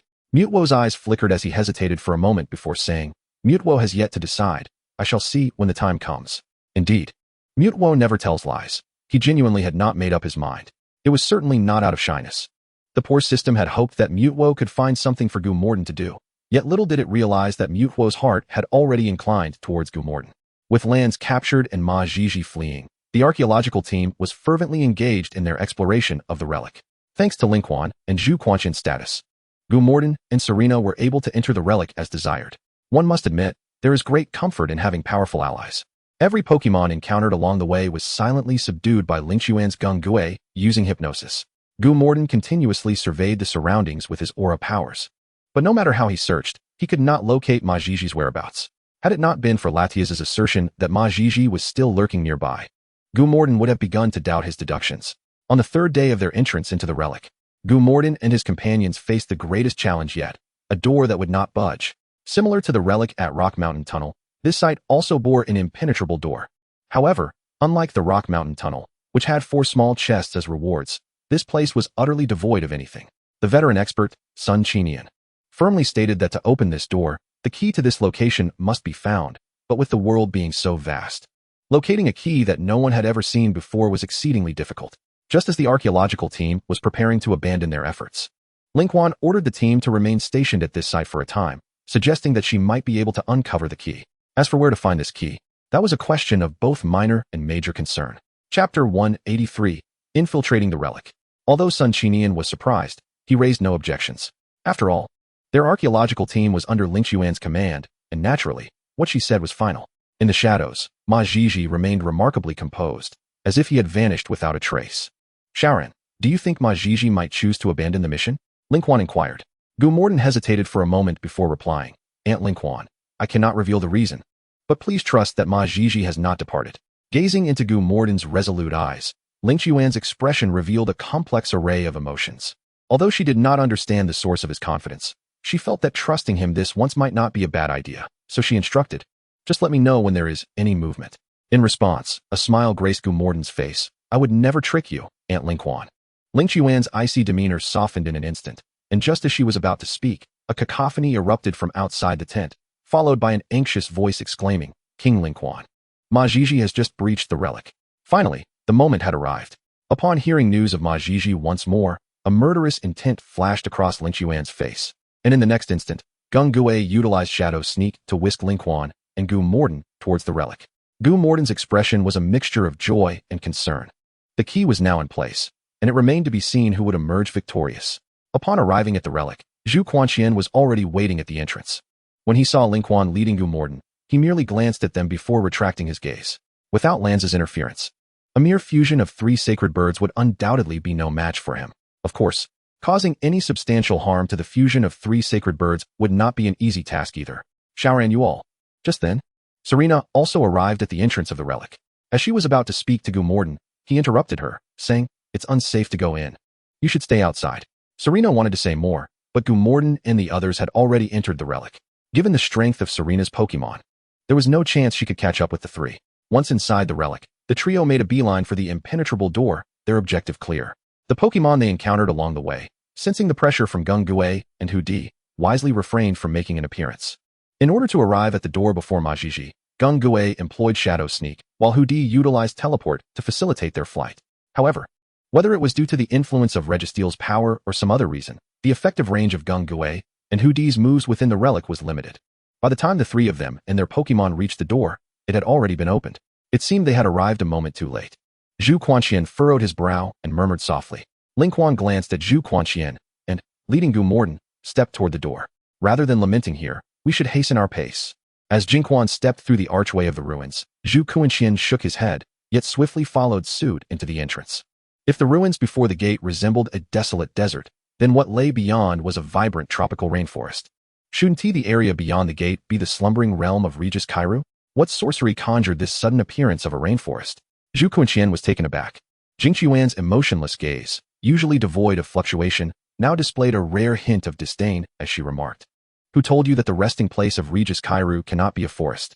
Zhu Quanqian felt a twinge of embarrassment and decisively opted to shift the topic. Let us not dwell on such trivial details. The pressing matter is how to track down Ma Jiji. Ma Jiji was equipped with a device granting immunity to superpowers, and coupled with the ruined suppression of such abilities, employing psychic Pokemon like Hudi to locate him was nearly impossible. Jinquan recognized this challenge as well, her brow instinctively knitting together. I believe I can pinpoint Ma Jishi's location, Gu Mo Ran interjected. You? If I recall correctly, little Ran, your ability is the power of eternity, right? That power lacks any tracking capabilities, doesn't it? Zhu Kuanqian inquired, puzzled. Gu Mo Ran smiled shyly. Had Bai Yi been present, he would surely have recognized this as the prelude to Gu Mo Ran's display of prowess. While the power of eternity may not be suited for tracking, the power of aura certainly is. Indeed, the power of aura was effective, but none of the three possessed it. Upon hearing the term aura, Zhu Kuanqian instinctively began to analyze, yet his thoughts abruptly halted as he incredulously exclaimed, Little Ran, you possess the power of aura? Gu Mo Ran smiled bashfully. No one ever claimed that an individual could only possess a single power. At this, Jingquan rolled her eyes in exasperation. It truly was a case of comparing goods and finding one inferior. While she had not a single ability, this fellow possessed two. What a blow to her spirit. However, recalling that he was the son of Zhou Sueki, Jingquan's ire subsided somewhat. You are rather extraordinary. Zhu Kuanqian seemed to search for a term to describe Gu Mo Ran, ultimately concluding that extraordinary was the most fitting. Gu Mo Ran's lips twitched slightly, interpreting it as a compliment. Enough idle chatter. Little Ran, since you can track Ma Jishi, you shall guide us. Jingquan promptly declared. Gu Mo Ran nodded, his expression taking on a more serious demeanor as he summoned his salamence, leading the way towards Ma Jishi's location. Meanwhile, as Gu Mo Ran and the others hurriedly pursued, Ma Jishi was equally determined in reaching his destination. Although Team Rocket was formidable, their knowledge of legendary Pokémon was limited. Nevertheless, equipped with a device specifically designed to locate certain legendary creatures, Ma Jishi was spared from unnecessary detours. He even had the leisure to pause for a sip of water. Reflecting on the fact that lands had already been captured and that his mission target was within grasp, Ma Jishi felt a surge of elation. Ha, lands. For all your arrogance back then, now you find yourself in such a wretched state. Fear not. Once I retrieve the fossil, Team Rocket will remember your contributions. As for the likes of Jingquan and Zhu Kuanqian, savor your time as leaders, for once the organization's plans come to fruition, your days of prosperity will come to an end. And I, Ma Jishi, shall rise to a position of unparalleled authority. Chapter 184, The Dreamlike Fossil. But just as Ma Jishi reveled in his laughter, a sudden roar from a Porygon Z pierced the air. Instinctively, Ma Jishi looked up, only to be met with an exceedingly brilliant beam of energy. Ultimate move, Destructive Death Ray. Ma Jishi's brow twitched violently as a shadow emerged from beneath him. A verdant light shield deflecting the Porygon Z's attack. A mere King-tier Pokémon dares to ambush me? It seems you have grown too complacent. Houndoom, unleash Flamethrower. With a flash of red light, a fierce-looking Houndoom materialized before the Porygon Z, delivering a scorching flamethrower that rendered the Porygon Z incapable of battle. TSK, Ma Jishi rubbed his neck, casting a disdainful glance at the fallen Porygon Z before tightening his clothing and proceeding in the direction indicated by the device. Honestly, I cannot comprehend the purpose of these so-called assessments set by the first-tier deities. It is evident through mere observation who is suitable and who is not. Why must they create unnecessary tasks for them to undertake? Gu Mo Ran was wholly focused on leading Jingquan and Zhu Kuanqian, while the restless Latias engaged in a mental dialogue with Marshadao. Marshadao glanced at Latias, contemplating that were it not for the disparity in strength, he would have certainly shown Latias what it meant to respect a first-tier deity. Lord Ho-Oh undoubtedly has his reasons for establishing these assessments. As his envoy, I simply need to adhere to the prescribed regulations, Marshadao stated matter-of-factly. Latias shrugged, relieved that she had no superior to answer to, enjoying her freedom. What if Gu Mo Ran passes this assessment? But you haven't mentioned what happens if he fails. Care to elaborate? Latias inquired again. Marshadao suspected Latias was merely bored, but after a moment's hesitation, he replied, if he can prevent that human with the fused legendary birds from advancing without relying on our powers, I will take him directly to participate in Lord Ho-Oh's assessment. If he fails to stop him, then... Marshadao paused, uncertainty clearly flickering in his eyes. If he cannot prevent it, I will extend his observation period. The power of the fused legendary birds was still somewhat beyond Gu Mo Ran's current capabilities. This assessment had been orchestrated by him. Thus, regardless of whether he succeeded or failed, it would not alter the fact that he was destined to participate in Lord Ho-Oh's assessment. The only variable would be the timing of his participation. As this thought crossed his mind, Marshadao's contemplation began to drift. The content of Lord Ho-Oh's assessments rarely changed. If it were you, how would you pass the assessment? 10 minutes later. Here lies a Porygon Z defeated by flames?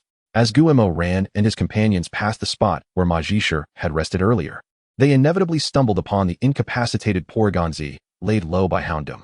Zhu Kuanqian's eyes shimmered with purple energy as he remarked, from the residual aura on the Porygon Z. It seems it was taken down by Ma Zhishi's Houndoom. We are not far from him. Gu-Mo Ran nodded. His aura's range extended 5 kilometers. And since he could still sense Ma Zhishi's presence, it indicated that the distance between them was within that range. Since we're so close, let's hasten our pace. I cannot find peace until Ma Zhishi is apprehended, Jinquan stated promptly. Zhu Kuanxian and Gu-Mo Ran raised their brows. They questioned whether she truly believed her own words. However, both wisely chose to remain silent. After bestowing a measure of eternity on the Porygon Z, Gu-Mo Ran once again mounted Salamence and sped towards Ma Zhishi's location.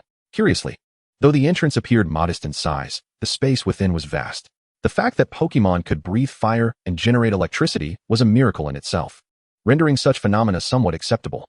Ma Zhishi's position had ceased to shift, likely indicating that he had reached his intended destination. We must quicken our pace. Gu-Mo Ran informed Jinquan and Zhu Kuanxian before stating, Salamence, Mega Evolve. In an instant, a kaleidoscope of colors enveloped the mighty Salamence, and the next moment, Gu-Mo Ran and his companions felt themselves soaring forward at an astonishing speed. The astonishment in Ling Quan's eyes deepened. She had initially believed this Salamence was merely a protective companion given to her by Gu Qianshan. However, with this extraordinary evolution, she realized that this Salamence might indeed be Gu-Mo Ran's own Pokémon. After evolving into a Mega Salamence, its speed had significantly increased, reducing a 5-minute journey to a mere 3 minutes. After besting Boscador, Ma Zhiji, guided by a flying-type gene Pokémon, headed straight for the center of the forest. At the heart of the forest lay a Pokémon wrapped in silvery metal, adorned with 7 small red dots upon its head.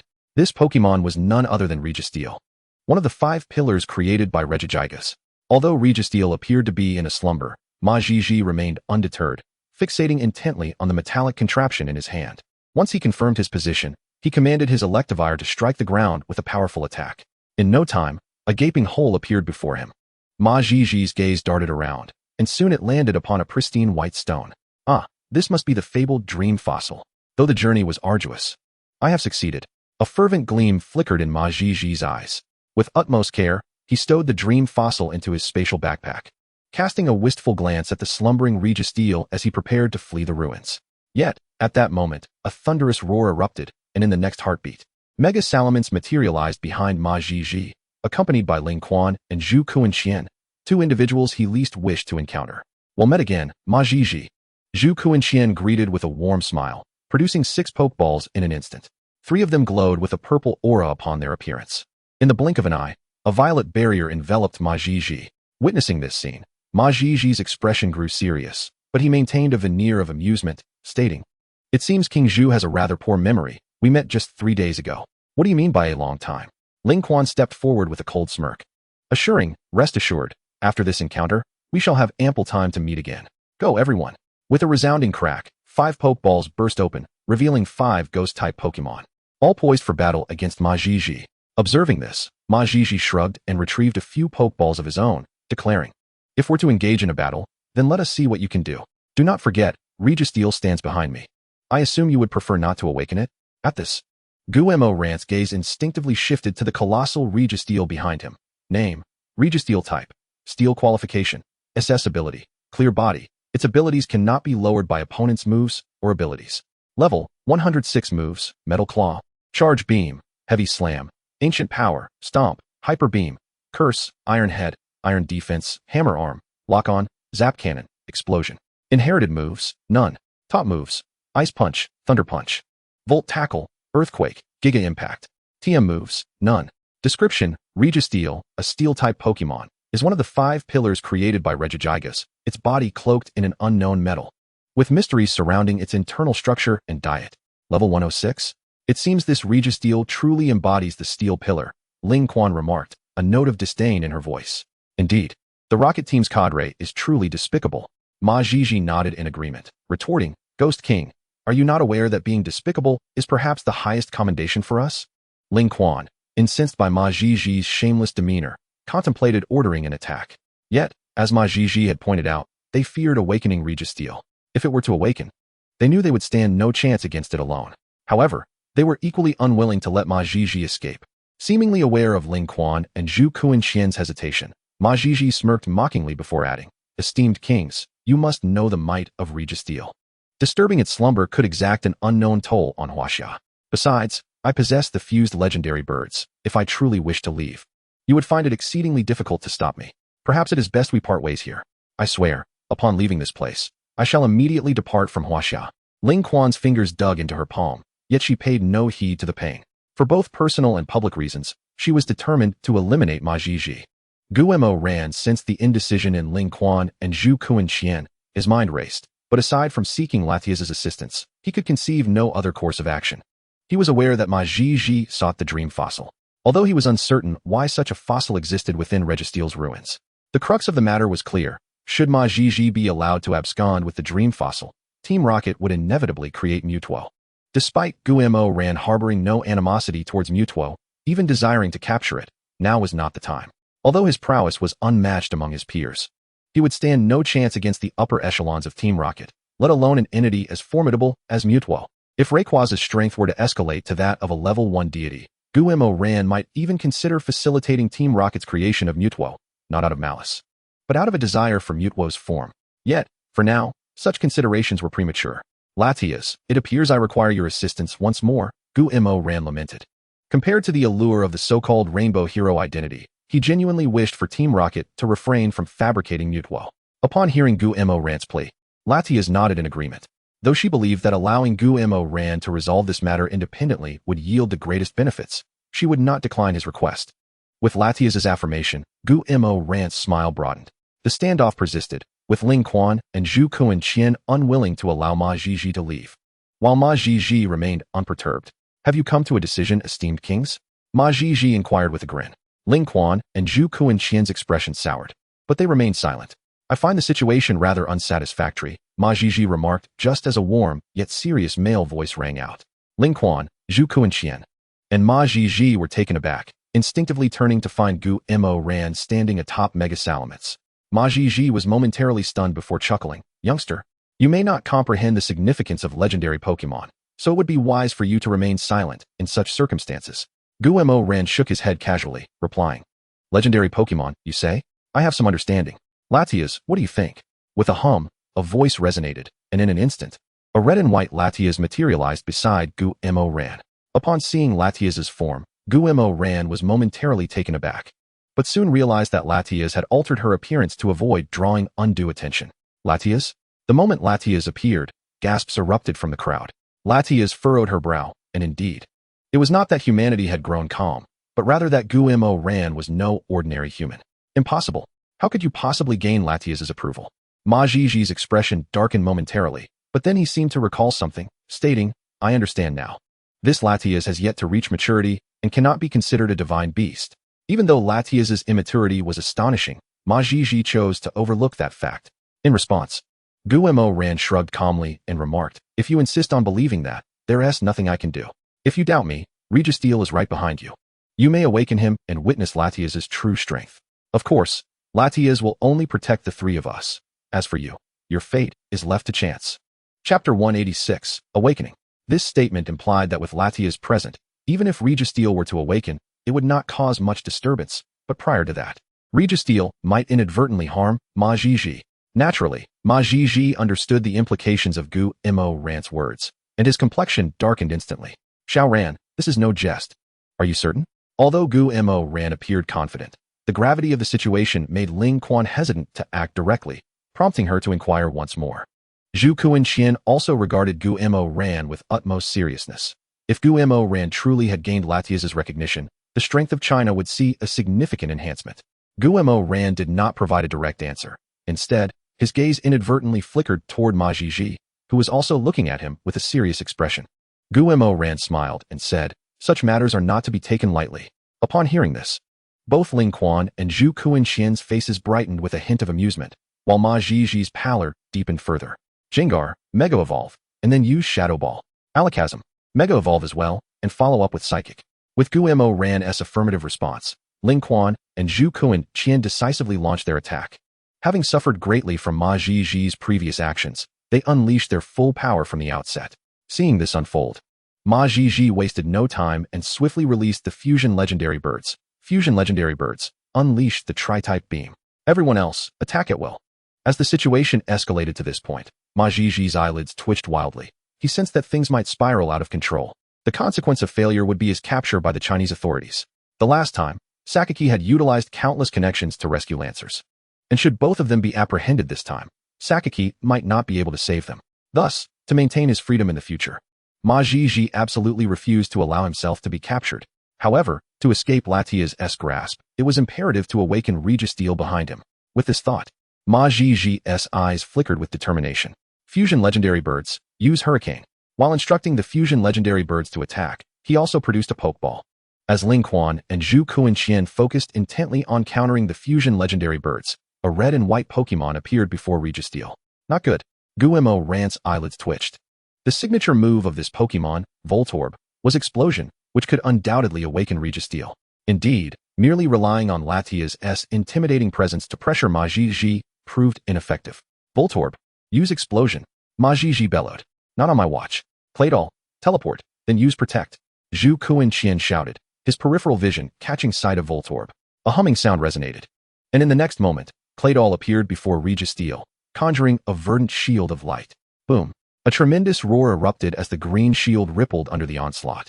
Although it absorbed the brunt of the explosion, Protect remained unscathed. Everyone on the battlefield ceased their attacks, the focal point now being whether Registeel would awaken from the explosion. The truth, however, was that he did not. The psychic barrier established by the 3 psychic-type Pokémon significantly dampened the sound of the explosion, and the majority of its force was absorbed by Claydol, leaving only enough impact to cause Registeel to roll over. Before Ling Quan and the others could express their relief, Ma Zhizhi frantically shouted, Fusion Legendary Birds, unleash Overheat on Registeel. If the explosion failed to rouse him, then perhaps this formidable overheat would do the trick. Claydol, use Rock Tomb. Having already used Protect, there was no option for a substitute. It was simply too challenging for the level 85 Claydol to block the Fusion Legendary Birds. Using Rock Tomb would merely serve as a symbolic defense. At that moment, however, Ling Quan's Dragapult also arrived. Protect. As Ling Quan commanded Dragapult to use Protect against the overheat, he further instructed, Mega Jengar, use Hypnosis on the Fusion Legendary Birds. The rest of you, attack indiscriminately. At this juncture, the number of Pokemon Ling Quan commanded had already reached 10. Mega Alakazam, use Psychic. The rest of you, attack indiscriminately. Zhu Kuan-Qian ordered as well. His own number of Pokemon matching Ling Quan's at 10. Mega Salamence, use Dragon Pulse. Heatran, use Overheat. Guillermo Ran commanded the Mega Salamence and Heatran, who had been secretly powering up, to launch their assaults. But their targets were not the Fusion Legendary Birds. Rather, they were the genetically modified Pokemon. Boom, boom, boom. A series of deafening explosions resounded, and one by one, the Pokemon were sent crashing to the ground. Even Mega Jengar and Mega Alakazam could not escape unscathed. As for the Fusion Legendary Birds, although they remained upright, their bodies were marred with numerous wounds, suffering more damage than those who had been knocked down. Damn it! Ma Zhizhi cursed, observing the scene. It seemed the Fusion Legendary Birds could not endure much longer, and an escape was in order. Just as Ma Zhizhi prepared to voice his thoughts, a rumbling sound erupted from behind him. Instinctively, he turned to look, only to discover that the previously slumbering Registeel had awakened without his knowledge. The enormous metallic hand rose, aimed directly at Ma Zhizhi, as a beam of destructive energy began to gather. Witnessing this, Ma Zhizhi's heart raced, and he instinctively leaped onto the back of the Fusion Legendary Birds. Fusion Legendary Birds, hurry and flee. Die. The Fusion Legendary Birds emitted a peculiar cry but flapped their wings and took to the skies. Boom. The destructive beam struck the empty air, and Registeel, displeased, shook his arm. Had he not been asleep for too long, that destructive beam would not have required charging and would have hit its mark effortlessly. However, these details were of little consequence. With his awakening, the relic that belonged to him was now under his control. Thus, any human daring to intrude upon his territory would face dire consequences. One and all, they must perish. Buzz. A resonant hum echoed around, and in the next moment, the entrance to the relic, far in the distance, closed once more. This time, without Registeel's power. No one could hope to open it. Now, the time for the hunt had arrived. Chapter 187, Showcasing Abilities. Having completed everything, Registeel turned to face Guillermo Ran and the others, raising his hand to unleash an electromagnetic cannon as a greeting. Observing this scene, Guillermo Ran's expression darkened, and he instinctively called out, Latias. Latias did not refuse. With a swift motion, she used Psychic to intercept Registeel's electromagnetic cannon. Aunt Ling Quan, Uncle Zhu. You two go and stop Ma Zhizhi. I will handle things here with Latias. Guillermo Ran instructed Ling Quan and Zhu Kuan-Qian. All right, but be careful. If you cannot defeat Regice, then leave. Your life is far more valuable than that of a Regice. Ling Quan stated with a calm demeanor. All right, I understand. Gu Mo Ran responded, yet inwardly he did not take it to heart.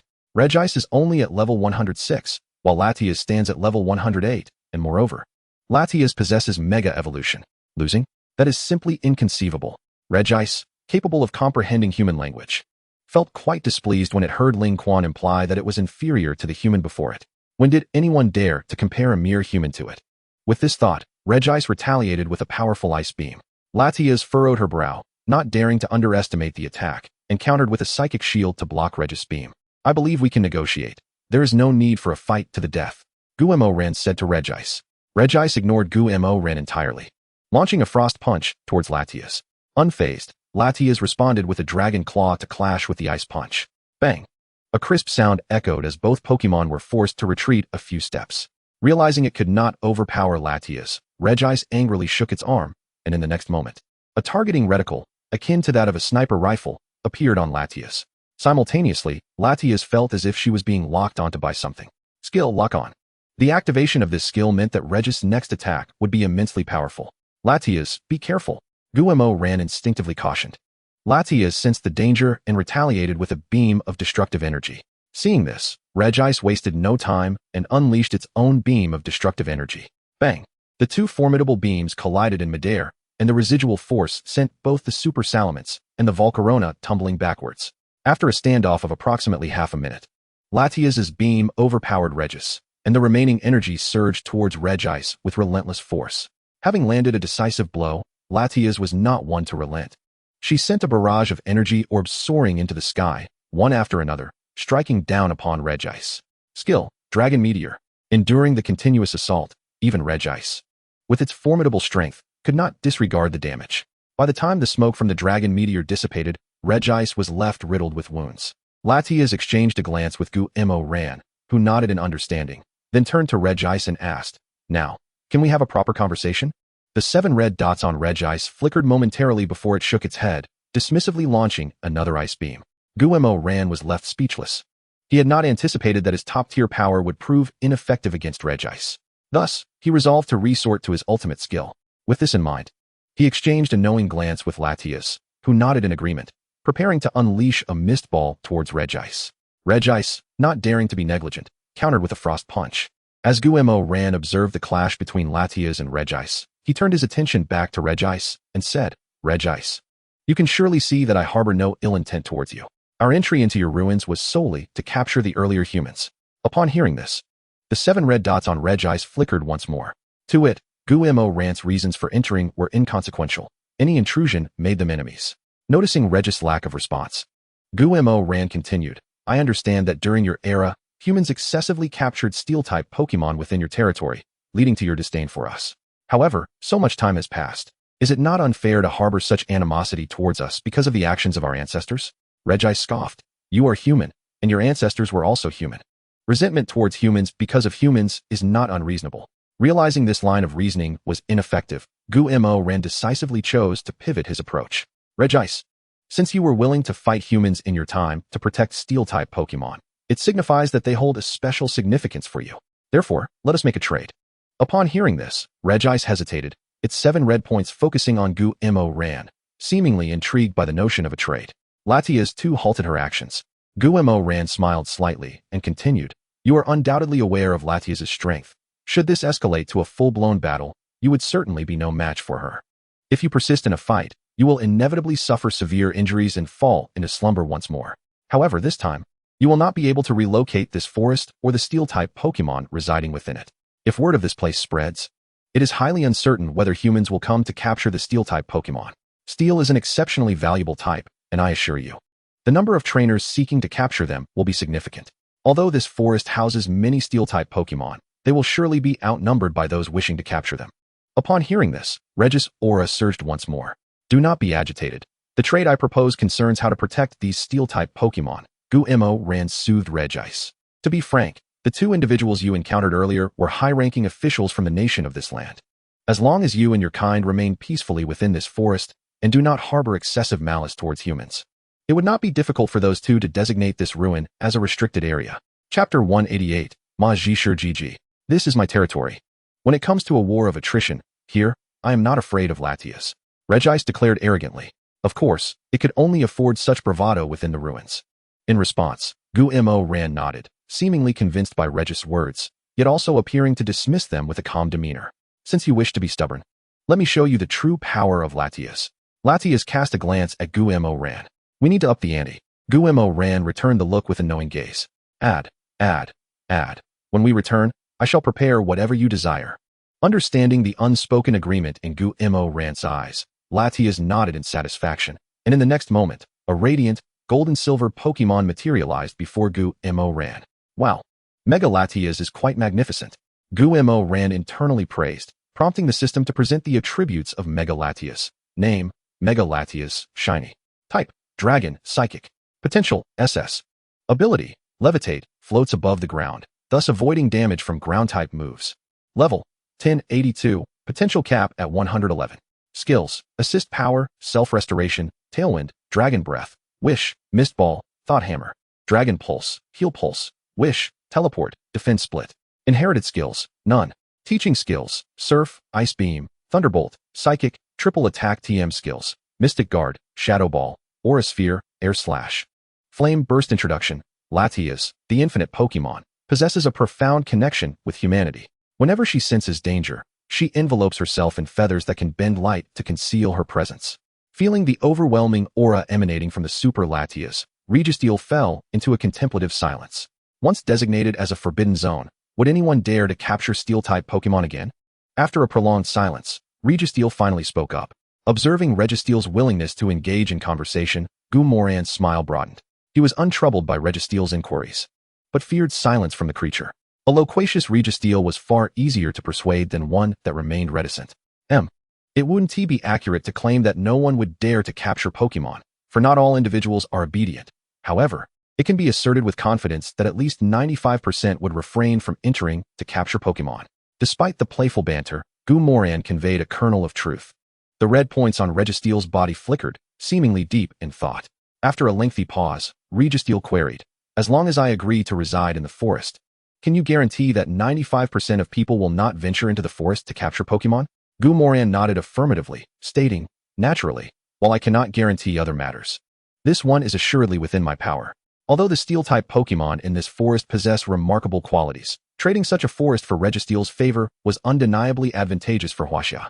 The red points on Registeel continued to flicker, and after a short while, Registeel announced, I am well aware of the cunning ways of humankind.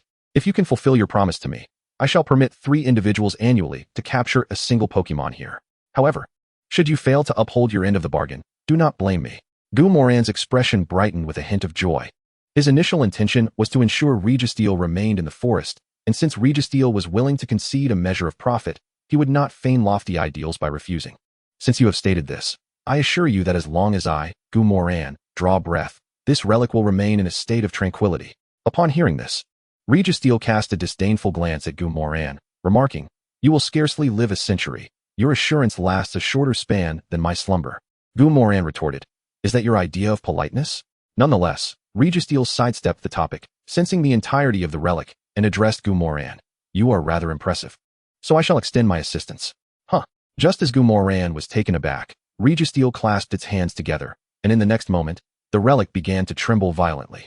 Shortly thereafter, Ling Quan, Zhu Kuanxian, and Ma Zhisher appeared before Gu-Moran. Where's this? The sudden change in scenery left Ling Quan bewildered, but she quickly spotted Gu-Moran, Latias, and Registeel. While we can accept humans capturing Pokémon, extending their hands toward divine beasts is somewhat excessive.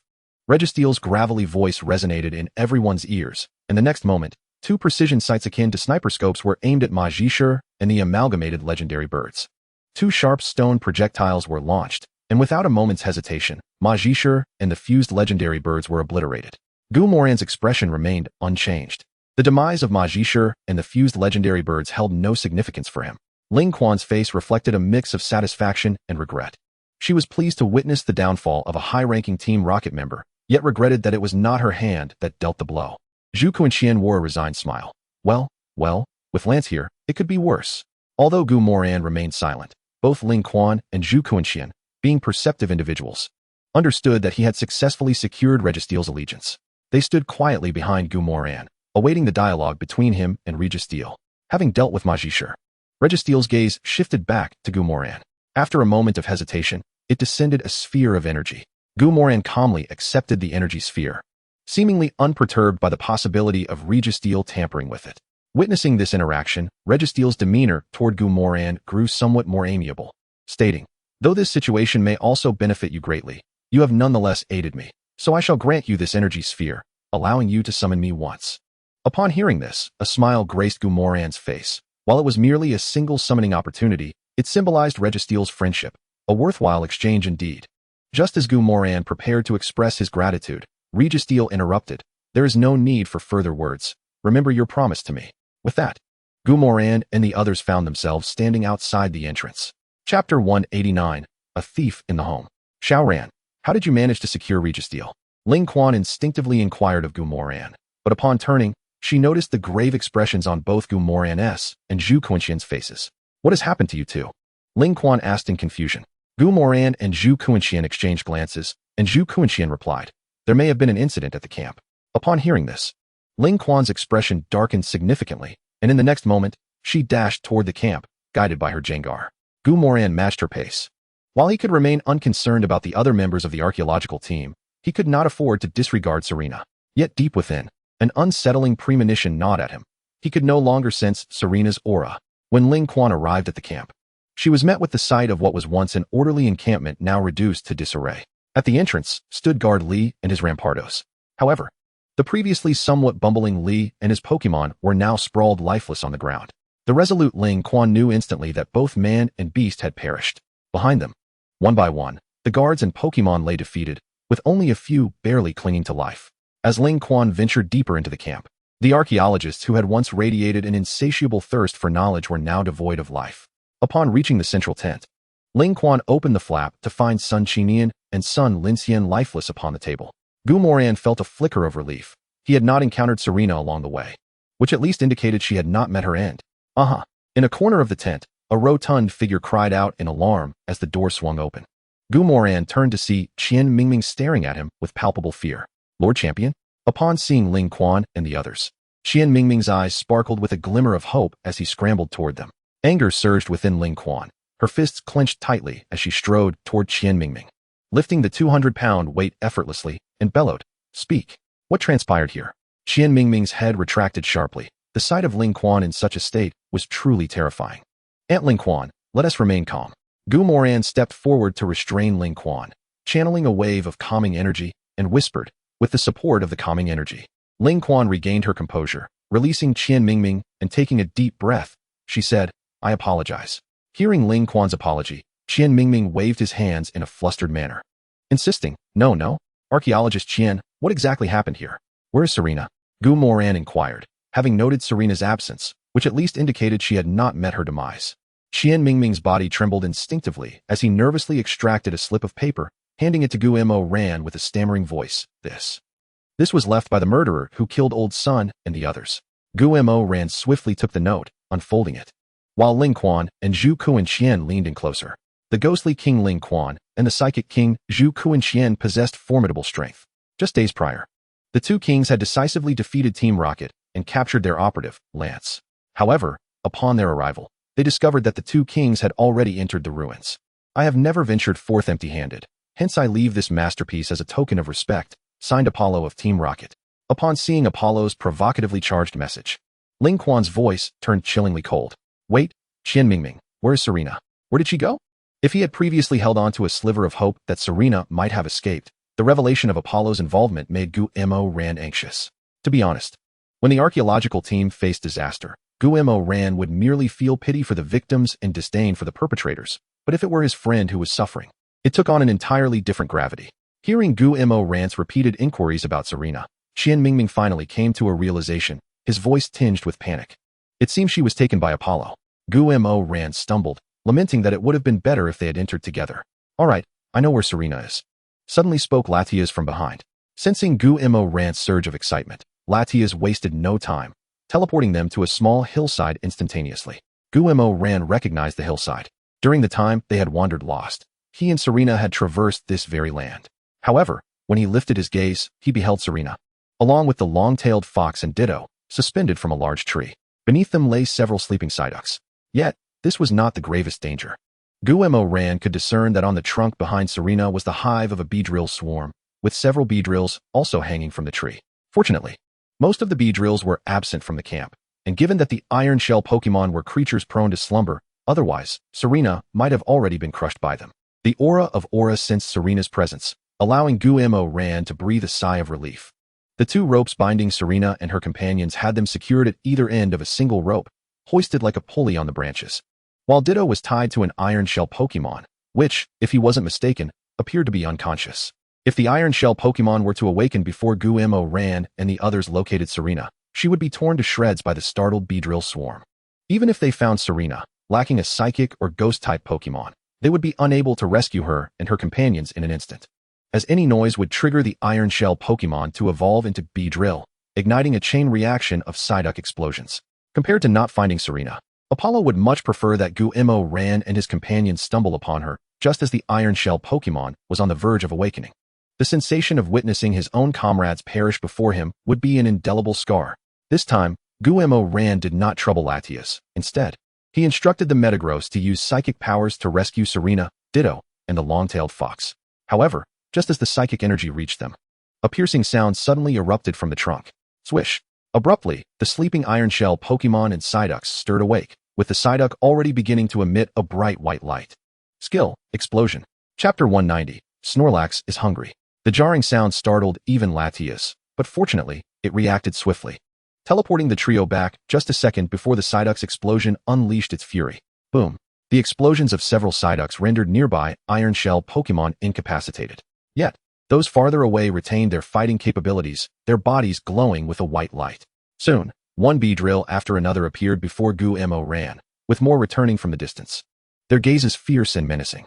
The Beedrill leader emerged from the heart of the hive, its sharp stinger thrusting forward, prompting the swarm to charge at Guillermo Ran. Guillermo Ran had no desire to engage in battle with the Beedrills. He retrieved the Pokeballs from Serena's waist, recalling the long-tailed fox and Ditto before using teleportation with Metagross's assistance to escape. As the target vanished, the Beedrill swarm was naturally unwilling to relent. At the leader's command, Beedrills began to scour the forest, seeking Guillermo Ran's whereabouts. However, at that moment, he had already returned to the original archaeological team. With the help of his aura, Ditto and the long-tailed fox had recovered, but although Serena was not seriously harmed, she remained unconscious. Is Serena all right? Zhu Kuanxian inquired. Guillermo Ran shook his head, replying, "She's fine, just sustained some minor injuries. A bit of rest will suffice." "Where did you find Serena? Did you see Apollo?" Ling Quan asked. Guillermo Ran met Ling Quan's gaze, harboring no doubt that if he mentioned seeing Apollo, Ling Quan would be off in pursuit of him. "No. I discovered her on a large tree." After Guillermo Ran recounted the entire ordeal of rescuing Serena, Ling Quan's killing intent surged once more. "Indeed, this is the customary style of Team Rocket. I have taken note of Apollo." Team Rocket was an international criminal organization, and Apollo's territory was in the beautiful land. So Ling Quan's knowledge of him was limited. Guillermo Ran nodded in agreement, vowing that one day, he would make Apollo experience all that Serena had endured today. "Since you're all right, we shall take Qian Mingming and depart. It is time to put our plans against Team Rocket into action." The smile had vanished from Zhu Kuanxian's face. While he had seen such events numerous times, he could never face them with composure. After Zhu Kuanxian and Ling Quan left, Guillermo Ran took Serena and departed as well. Thanks to the efforts of his Blaziken, they reached the nearest city by evening. Gently placing Serena on the large bed in the hotel, Guillermo Ran instructed the long-tailed fox, "If Serena wakes, please inform me." The long-tailed fox cast a worried glance at Serena, but nodded in agreement. Creak. As Guillermo Ran was about to step out, Serena suddenly let out a soft cough from the bed. "Cough, cough. Where's this?" Hearing Serena's voice, Guillermo Ran's body jolted, and after a brief moment of hesitation, he hurried to her side, softly saying, "Serena, this is Qian City." Upon seeing Guillermo Ran, Serena leaned slightly forward, but then stopped, her voice trembling with a hint of grievance. "Xiao Ran, I thought I would never see you again." At her words, Guillermo Ran's heart trembled, and he responded, "I'm sorry, this time I was careless. I should not have left you behind." A small hand covered Guillermo Ran's mouth as he spoke, and he blinked in confusion at Serena. Seeing this, Serena lowered her right hand, saying, "This is not your fault. You had no way of knowing such things would happen. You left me at the camp to protect me." But Serena paused momentarily, gazing earnestly at Guillermo Ran, and said, "My strength may not be formidable, but I earnestly hope that, Without compromising your safety, you could take me along. I fear no danger. Observing the glimmer of hope in Serena's eyes, a smile involuntarily graced Gumorian's face as he replied, "Very well, next time, I shall take you along to face death." In Kyoto, Lin Xianbang occupied the principal seat, while Zhu Quinqian rose to report on the details of the recent battle, with the other 6 kings listening attentively. Despite their diverse affinities, anger was evident on each of their faces. After Zhu Quinqian concluded his account, he took his seat again. Bang! The Steel King, Su Chongqing, struck the table with a resounding slap and declared angrily, "The rocket team has grown exceedingly arrogant, daring to breach the world's taboos by experimenting with genes and even extending their hands toward the divine beasts. If we do not take action soon, I fear the rocket team may ascend uncontrollably."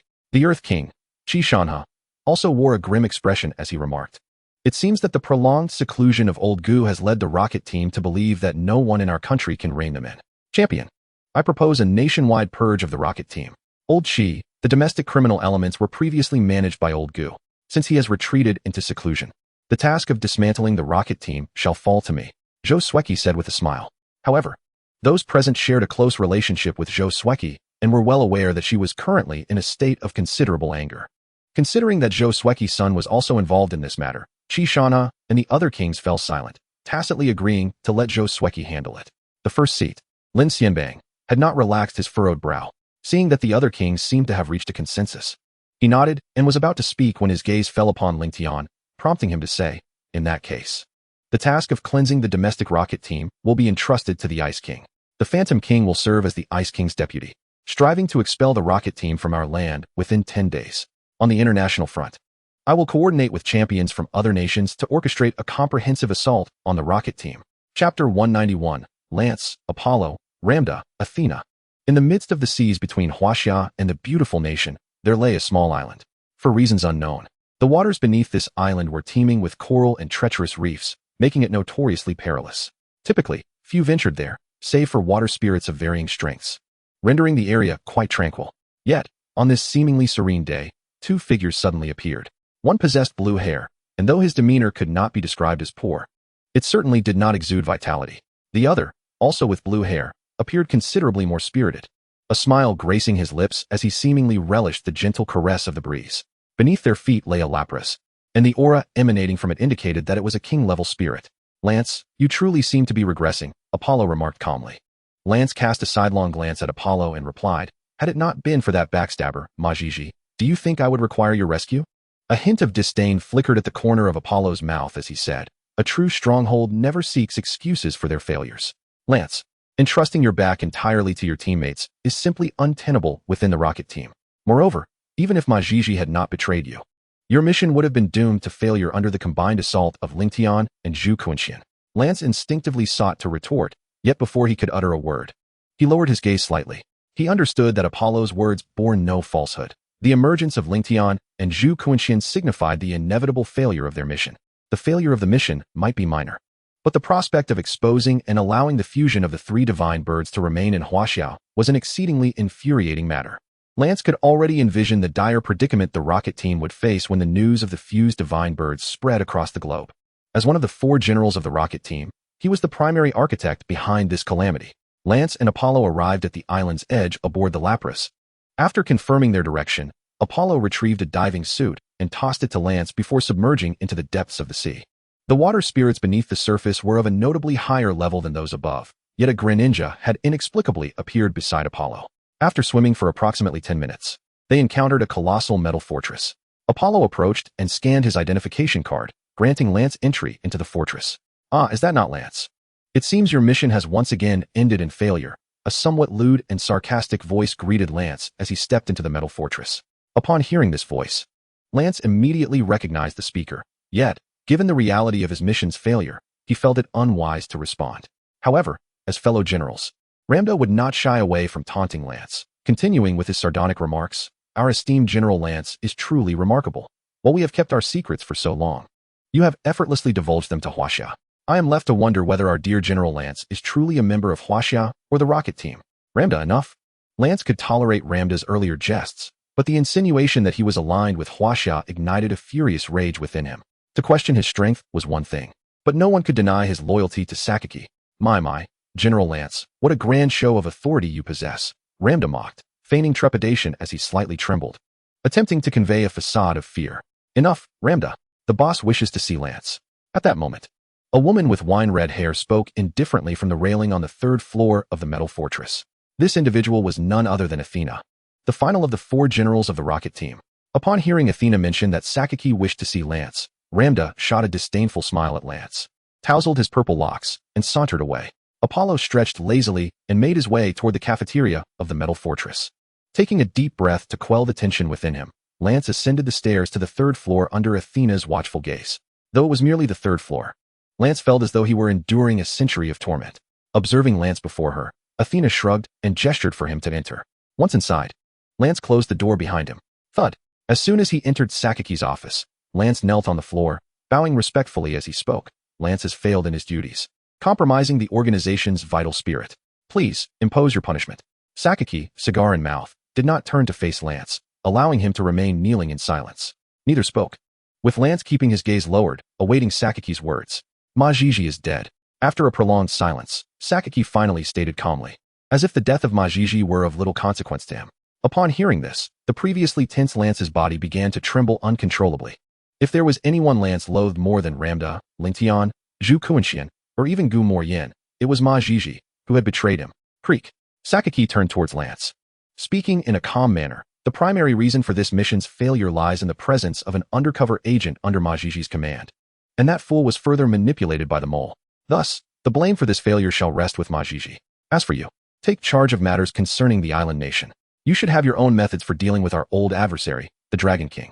With that, Sakaki turned his head away once more. Lance stared at Sakaki in disbelief, saying, Boss, will you not punish me? I have left the 3 sacred birds merged within Huaxia. Sakaki glanced at Lance and remarked, In truth, I had considered taking action against you, but recently Huaxia has been conducting a purge against us, and I have had to forfeit a portion of our strongholds there, resulting in significant losses. Although you have failed your last 2 missions, your prowess remains commendable. The rocket team is in urgent need of personnel, and I see no harm in granting you an opportunity to redeem yourself. Upon hearing this, a flicker of emotion crossed Lance's eyes as he bowed deeply multiple times, earnestly stating, Boss, from now on, my life is yours. Just let me know when you require it. Sakaki gently waved his hand, signaling Lance to withdraw. Shortly after Lance departed, the phone on Sakaki's desk began to vibrate violently. Chapter 192. Call from the Beautiful Nation. Sakaki reached for the phone, noticing it was labeled Andrew, causing his brow to raise slightly. The moment he answered, Andrew's round face appeared before him.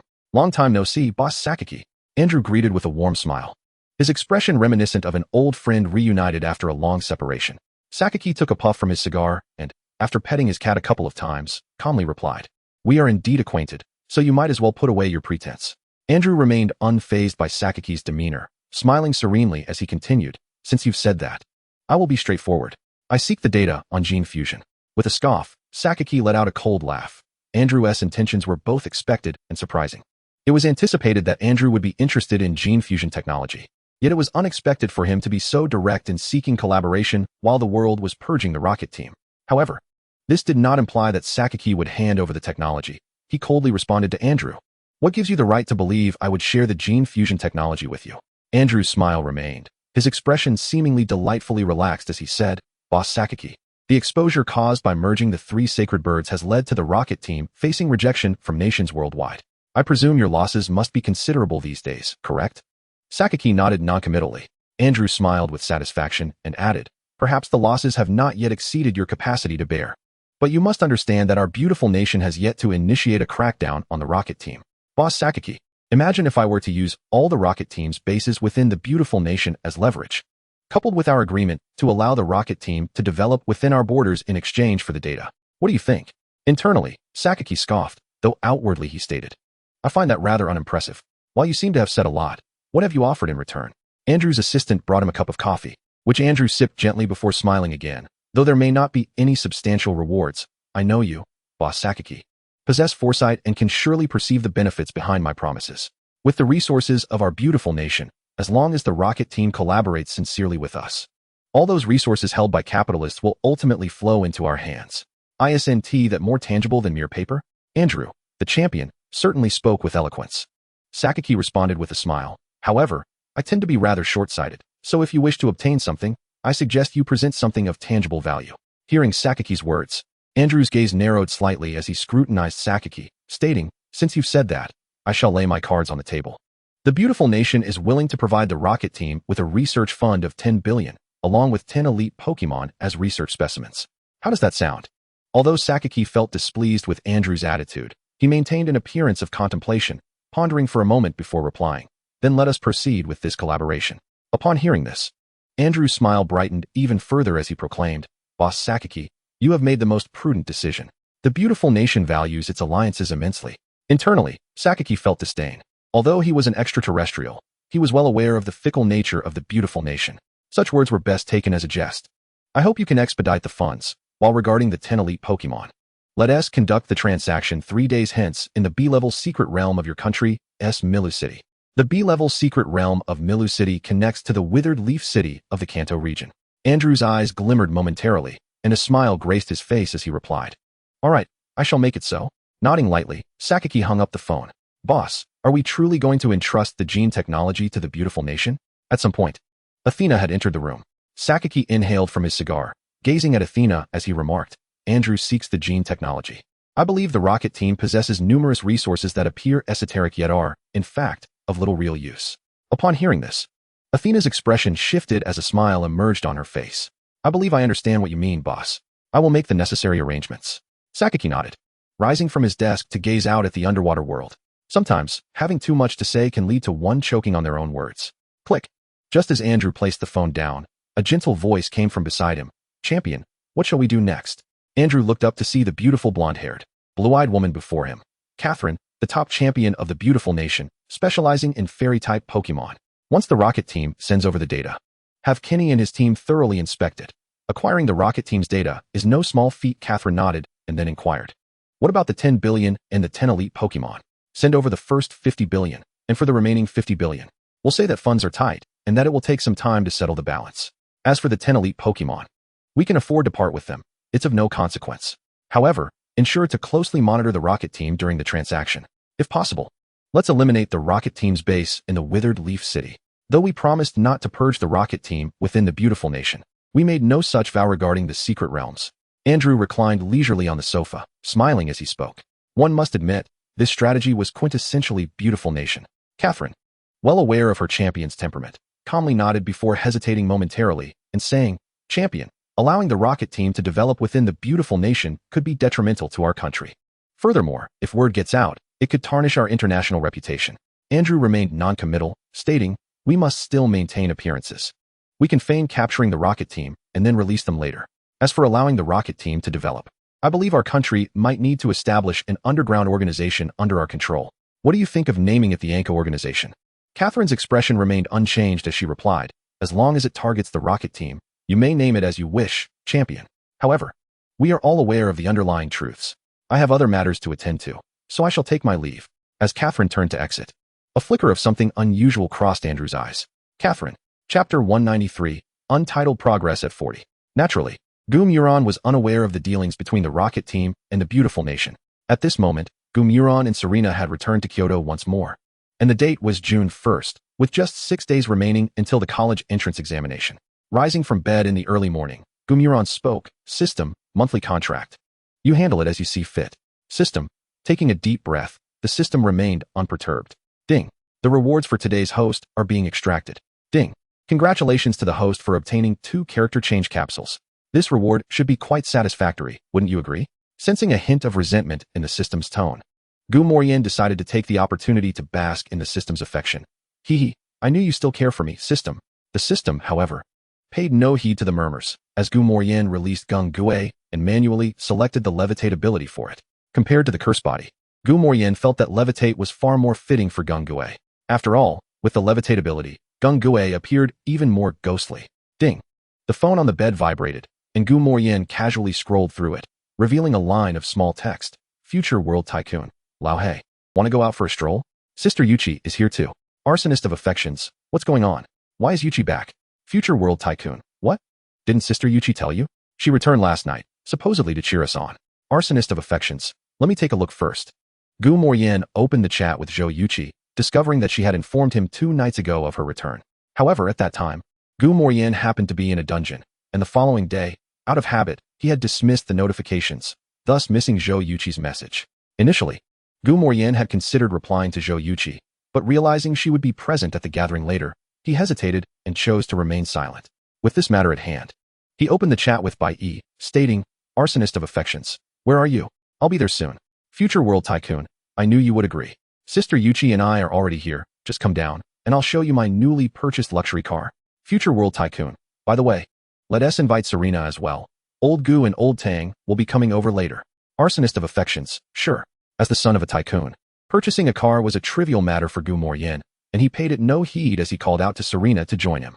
Just outside the villa gate, Gu Morian spotted Bai Yi in a luxurious, extended version of a Daluo Baruto.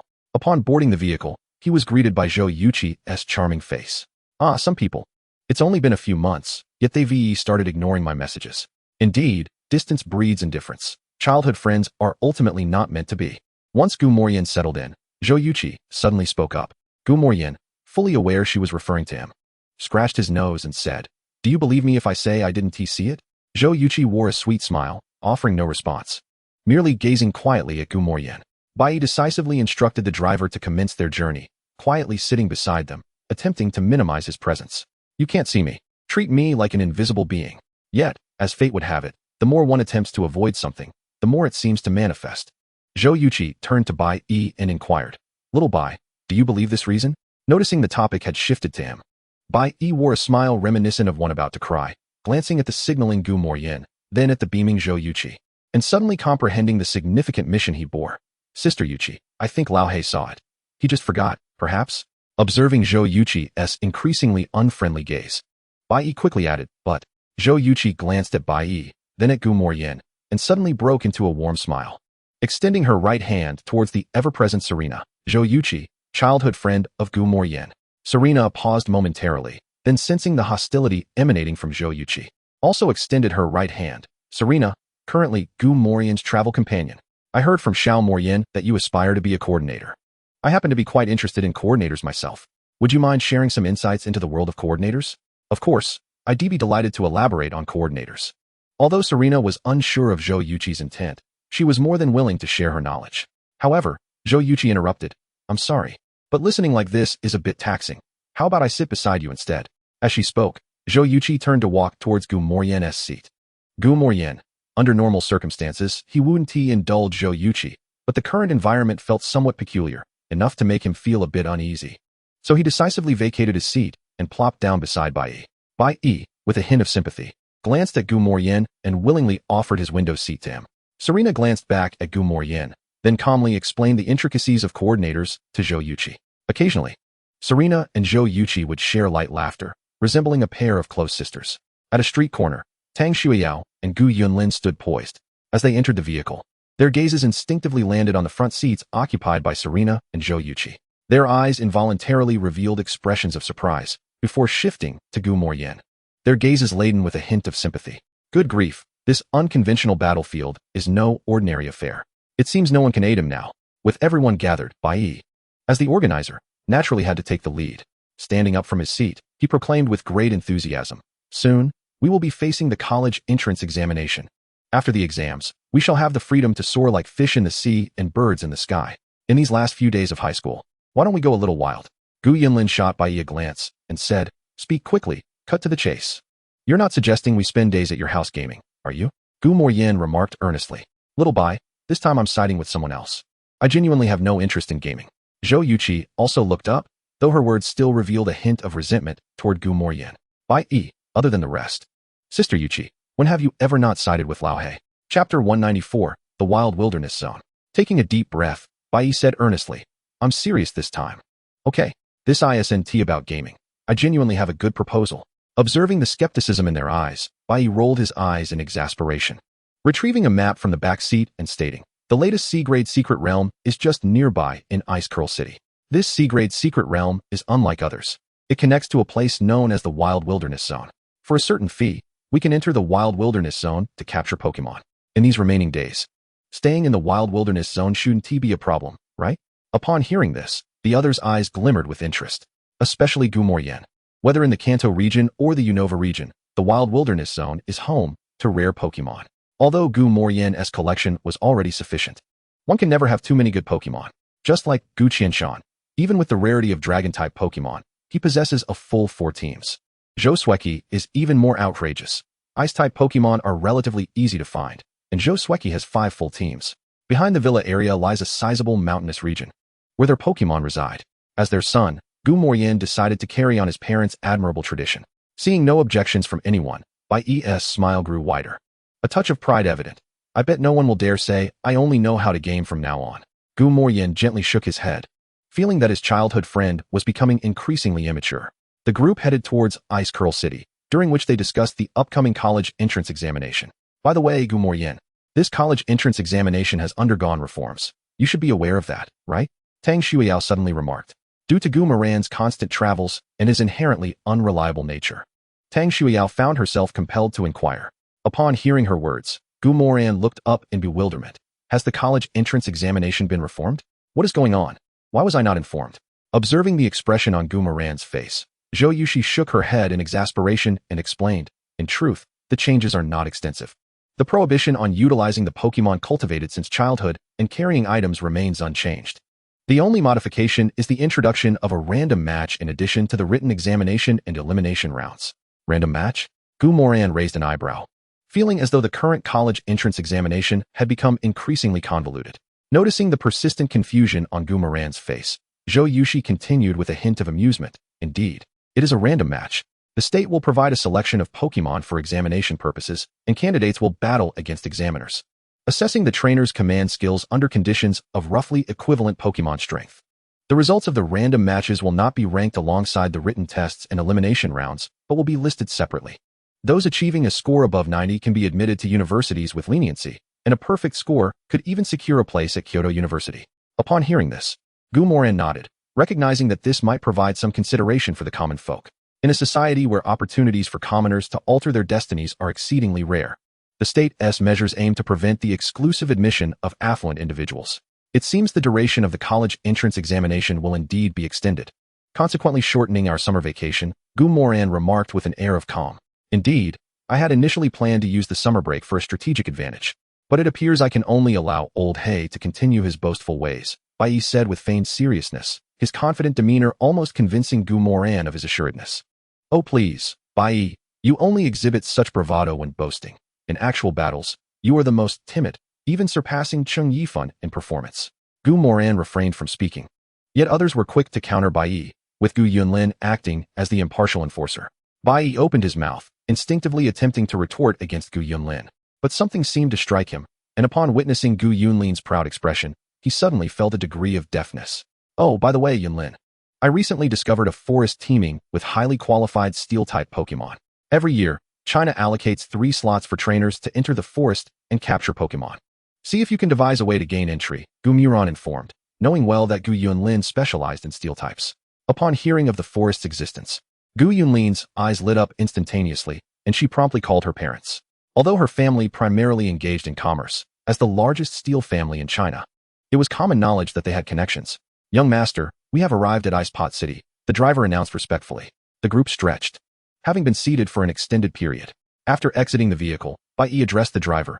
We likely won't return from the secret realm for quite some time, so you may rest well outside for a few days. Your salary will remain unaffected.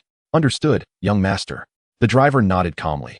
As a private chauffeur to a wealthy family, such paid leave was standard practice. The secret realm behind them was a wilderness-type area, and upon its emergence, it was promptly regulated by the authorities. To manage the influx of visitors while protecting the ecological environment, a fee of 100,000 yuan was required for entry. This sum was not exorbitant for trainers, merely the cost of a basic item, hence a considerable number of individuals still sought entry. Originally, Gu Muron and his companions intended to cover their own entrance fees, but Bai Yi's remarkable speed led him to quickly pay for all 6, leaving the others to chuckle and label him as a lavish spender. Bai Yi, unfazed, regarded 60,000 yuan as mere pocket change, nothing more than a drop in the bucket.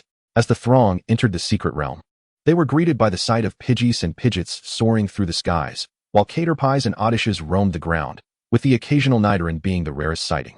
Recognizing these familiar Pokemon, Gu Muron immediately confirmed their location to be in Kanto, with vendors selling maps outside the realm. The group wasted no time and swiftly made their way toward the wilderness area. The elder guardian of the Kanto wilderness, Old Caesar, brandished 2 revolvers. demanding payment from those at the front while urging silence from those at the back. The scene bore a striking resemblance to a robbery. Chapter 195. A world where only by sustained injury achieved. Caesar was efficient, and before long, it was Gumuron's group's turn. Pay 500. Then take a basket of Pokeballs for entry. Inside, only wilderness balls may be used. If I catch you using any other type of Pokeball, don't blame my Thunder Brothers for being unsparing, Caesar said, casting a calm glance at Gumuron. With a smile, Gumuron picked up the Pokeballs and fishing rod, heading toward the wilderness area while addressing Caesar. Withdraw your Thunder Brothers, given our current numbers. Even if we were to produce other Pokeballs, you wouldn't escape. Without waiting for Caesar's reaction, Gumuron slipped into the wilderness area. Having handed over a stack of cash to Caesar and clutching a basket of Pokeballs, hurried after Gumuron. Behind them, Zhou Yushi and the others efficiently collected their Pokeballs and fishing rods. Once the 6 were gathered, Gumuron proposed, shall we split up or stick together? Personally, I lean toward splitting up. 6 individuals together is rather excessive. But aren't we here to revel in the excitement? Would splitting up truly capture that atmosphere? Zhou Yushi countered. Serena hesitated, then chimed in. I believe Gumuron has a valid point. Tang Xueyao and Gu Yunlin shrank back, opting to remain silent in this moment. Although Gumuron also wished to feign indifference, the current situation clearly demanded his engagement.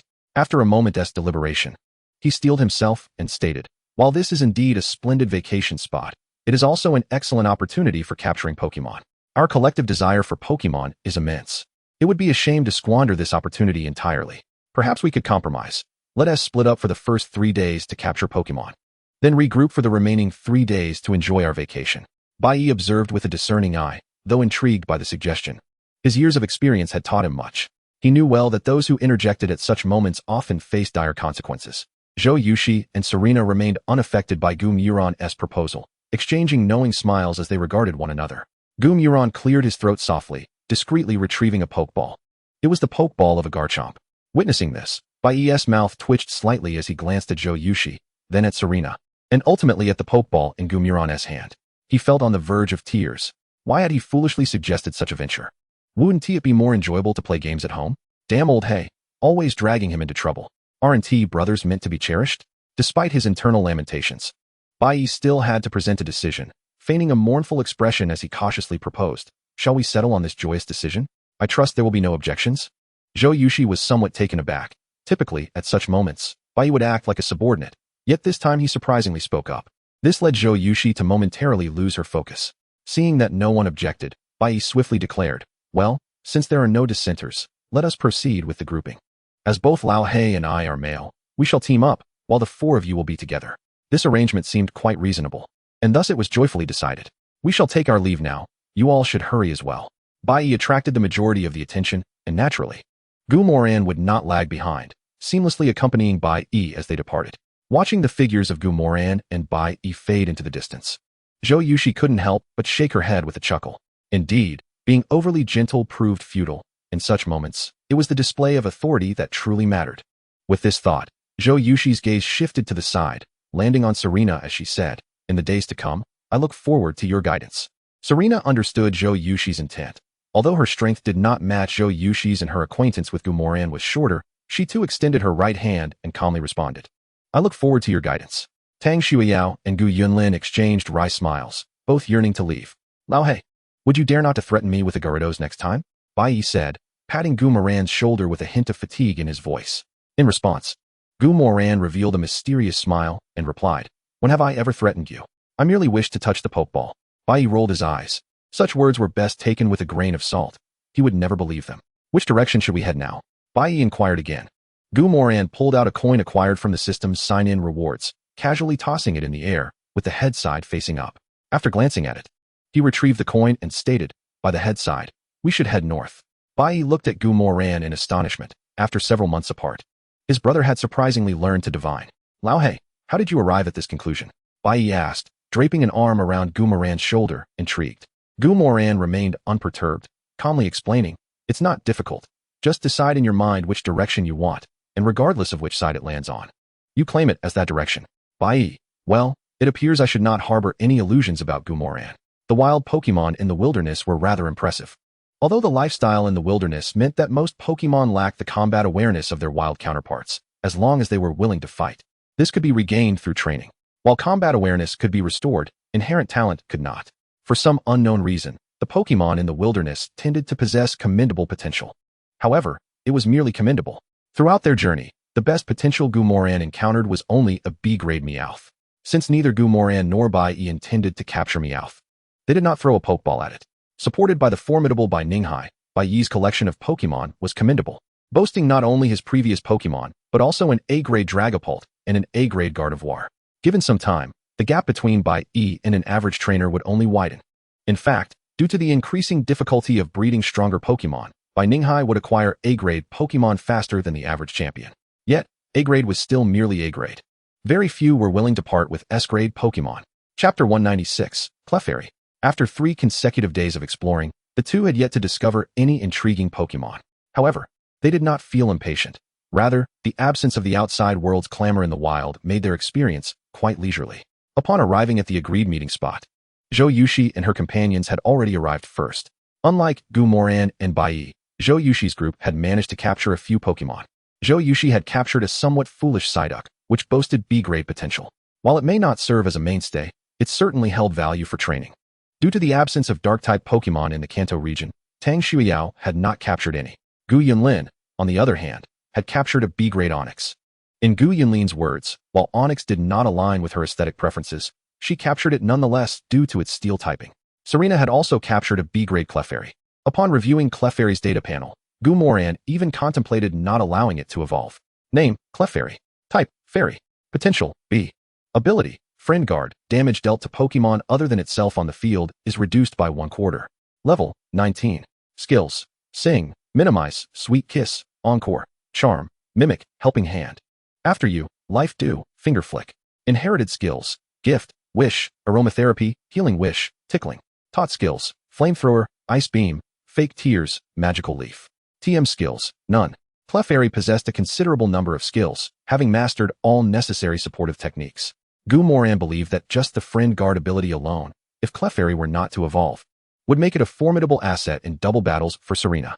If Clefairy were to evolve into Clefable, its ability would change to Cute Charm, which would be of little use. However, Clefairy was not Goomoran's Pokémon. The decision to evolve or not lay solely in the hands of the two. Is something the matter? Seeing Goomoran's gaze fixed on her Clefairy, Serena curiously inquired. Goomoran smiled and shook his head. Nothing. Upon hearing this, Serena paid it no mind and turned back to continue setting up the camping tent. With 6 individuals present, 4 of whom were strikingly attractive females, they inevitably attracted some attention. However, when Goomoran released his Gyarados, those who were contemplating approaching quickly thought better of it. Camping naturally entailed eating, drinking, and merriment. Since none of them had butler-type Pokémon like Ice-type Snowman or Servine, each contributed their efforts to prepare a delightful meal.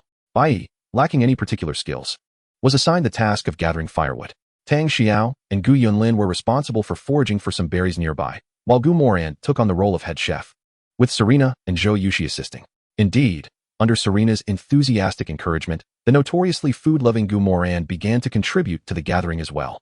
However, the happiest among them was not Serena, but rather the Latias that had transformed into human form. It is worth mentioning that when Goomoran and Serena were alone, Latias preferred to take on Serena's appearance, yet when Zhou Yushi was present, Latias opted to resemble her instead. Staring at the face that mirrored her own, Zhou Yushi felt an overwhelming sense of wonder. Simultaneously, she was astonished at Goomoran's rapid growth and strength. In such a short time, he had already acquired a being of Latias' caliber. Moreover, according to Serena and Bai-Yi, Goomoran also possessed a shiny Rayquaza. It could be said that Goomoran had already distanced himself from the rest of the group. Not to mention, Goomoran was entirely unguarded around Bai-Yi and the others. They were all well known to him. With his power of aura, Goomoran was acutely aware of who genuinely cared for him and who harbored ulterior motives. Moreover, to speak boastfully, even if the shiny Rayquaza were to be stolen, as long as the system remained, Goomoran had the capability to rise to greatness once more. System, it hasn't been easy, after all these years. You finally recognize my significance. Old Black, when did your culinary skills surpass those of the Cabby Beast Tavern? I accidentally indulged a little too much, Bai-Yi remarked, patting his satisfied belly. Upon hearing this, the remaining 5 rolled their eyes in unison. A little too much? Gu-Mo ran prepared enough for 10 people. And you single-handedly devoured the equivalent of 4. Gu Yunlin teased. Let us not dwell on it. You can handle the dishes, Gu-Mo Ran said with a smile. I concur. Tang Shuiyao chimed in eagerly. It was well known that more food meant more dishes to wash, so naturally, Tang Shui Yao was in favor of someone else taking on that responsibility. My apologies, Bai Yi, Zhou Yushi said apologetically, while swiftly raising her right hand. Hee. Sorry about that, Bai Yi. Serena also raised her hand. Seeing everyone else raise their hands, Latias dutifully followed suit. Although Gu Yunlin remained silent, her intentions were unmistakable. You all expect the future world's richest individual to wash dishes? Don't you have any conscience? Bai Yi admonished. The five shook their heads in unison. Such matters only lightened their spirits, not burdened their conscience. Realizing there was no room for negotiation, Bai Yi resigned himself to his fate. However, while tidying up the dishes, he caught sight of Gu Yunlin from the corner of his eye. His expression brightened as he hastily gathered the dishes into a large bucket, extending his free left hand to encircle Gu Yunlin's neck. Hee, old Gu, we dined together, so we should wash up together too. Wait, Bai Yi. Are you out of your mind? Why are you dragging me into this? Gu Yunlin protested, struggling vigorously. Well, washing dishes alone is dreadfully dull. It's much better with company. Bai Yi replied swiftly.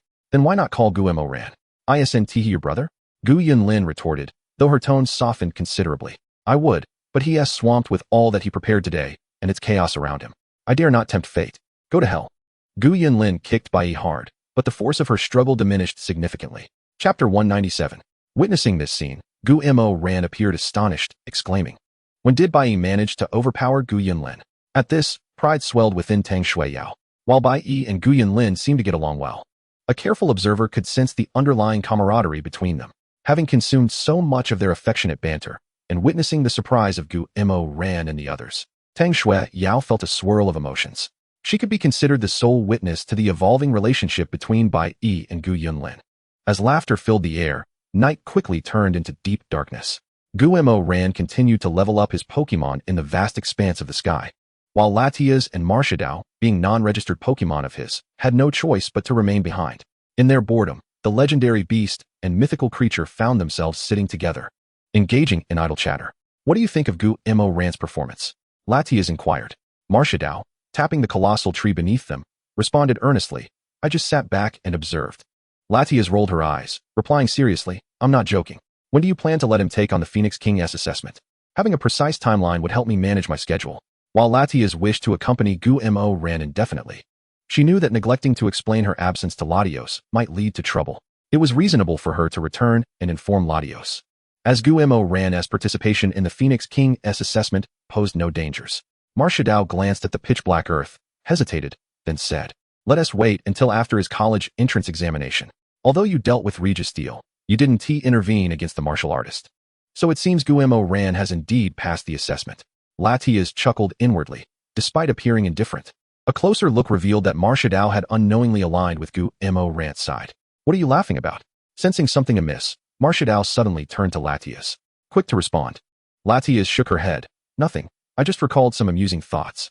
To evade Marshadao's inquiries about what was so funny, Latias continued. Their college entrance examination will conclude in about a month, so I'll return to relay everything while he takes the exam. During the examination and assessment, Gu Mo Ran's safety is in your hands. Marshadao tilted her head. I want to be helping him. Latias chuckled. I doubt you want a trainer who cooks this well to encounter danger, do you? With that, Latias vanished among the branches, adding, all right, time to sleep. The human girl mentioned that staying up late can harm one's skin. Marshadao, watching Latias's voice and figure disappear, withdrew her gaze and leaped down from the branch, returning to the shadows of Gu Mo Ran. As for whether she would assist him in times of peril, perhaps she had already found her answer. The next day, when Gu Mo Ran and the others awoke, they discovered the makeshift wooden table piled high with breakfast. As they gazed in astonishment, Zhou Yushi and Serena stepped forward. Noticing their bewildered expressions, Serena spoke first. I wasn't sure what you all liked, so I made a bit extra. Upon hearing this, Tang Shui Yao and the others nodded in agreement. Although they had a good rapport, Serena had not spent much time with them, making her uncertainty understandable. With this in mind, everyone turned their gaze to Zhou Yushi, who had spent a considerable amount of time with them in the C-grade resource secret realm and should know their preferences. Don't look at me. The food I made is over there. Zhou Yushi quickly clarified. Following her gesture, Gu Mo Ran and the others spotted a small pile of breakfast on the edge of the table. Though limited in quantity, it consisted of items they all enjoyed. Hee. Sister Yushi understands me. Bai Yi swiftly found his beloved scallion pancake among Zhou Yushi's offerings, chewing happily. Zhou Yushi smiled, but did not offer Bai Yi much response, instead handing Gu Mo Ran a serving of fried dough sticks and soy milk. Here. Although it was semi-prepared breakfast, lacking the taste of fully homemade food, it still looked quite appetizing. Thank you for the generous offering. Gumo Ran accepted without hesitation, one hand grasping the fried dough while the other held the soy milk, appearing quite content.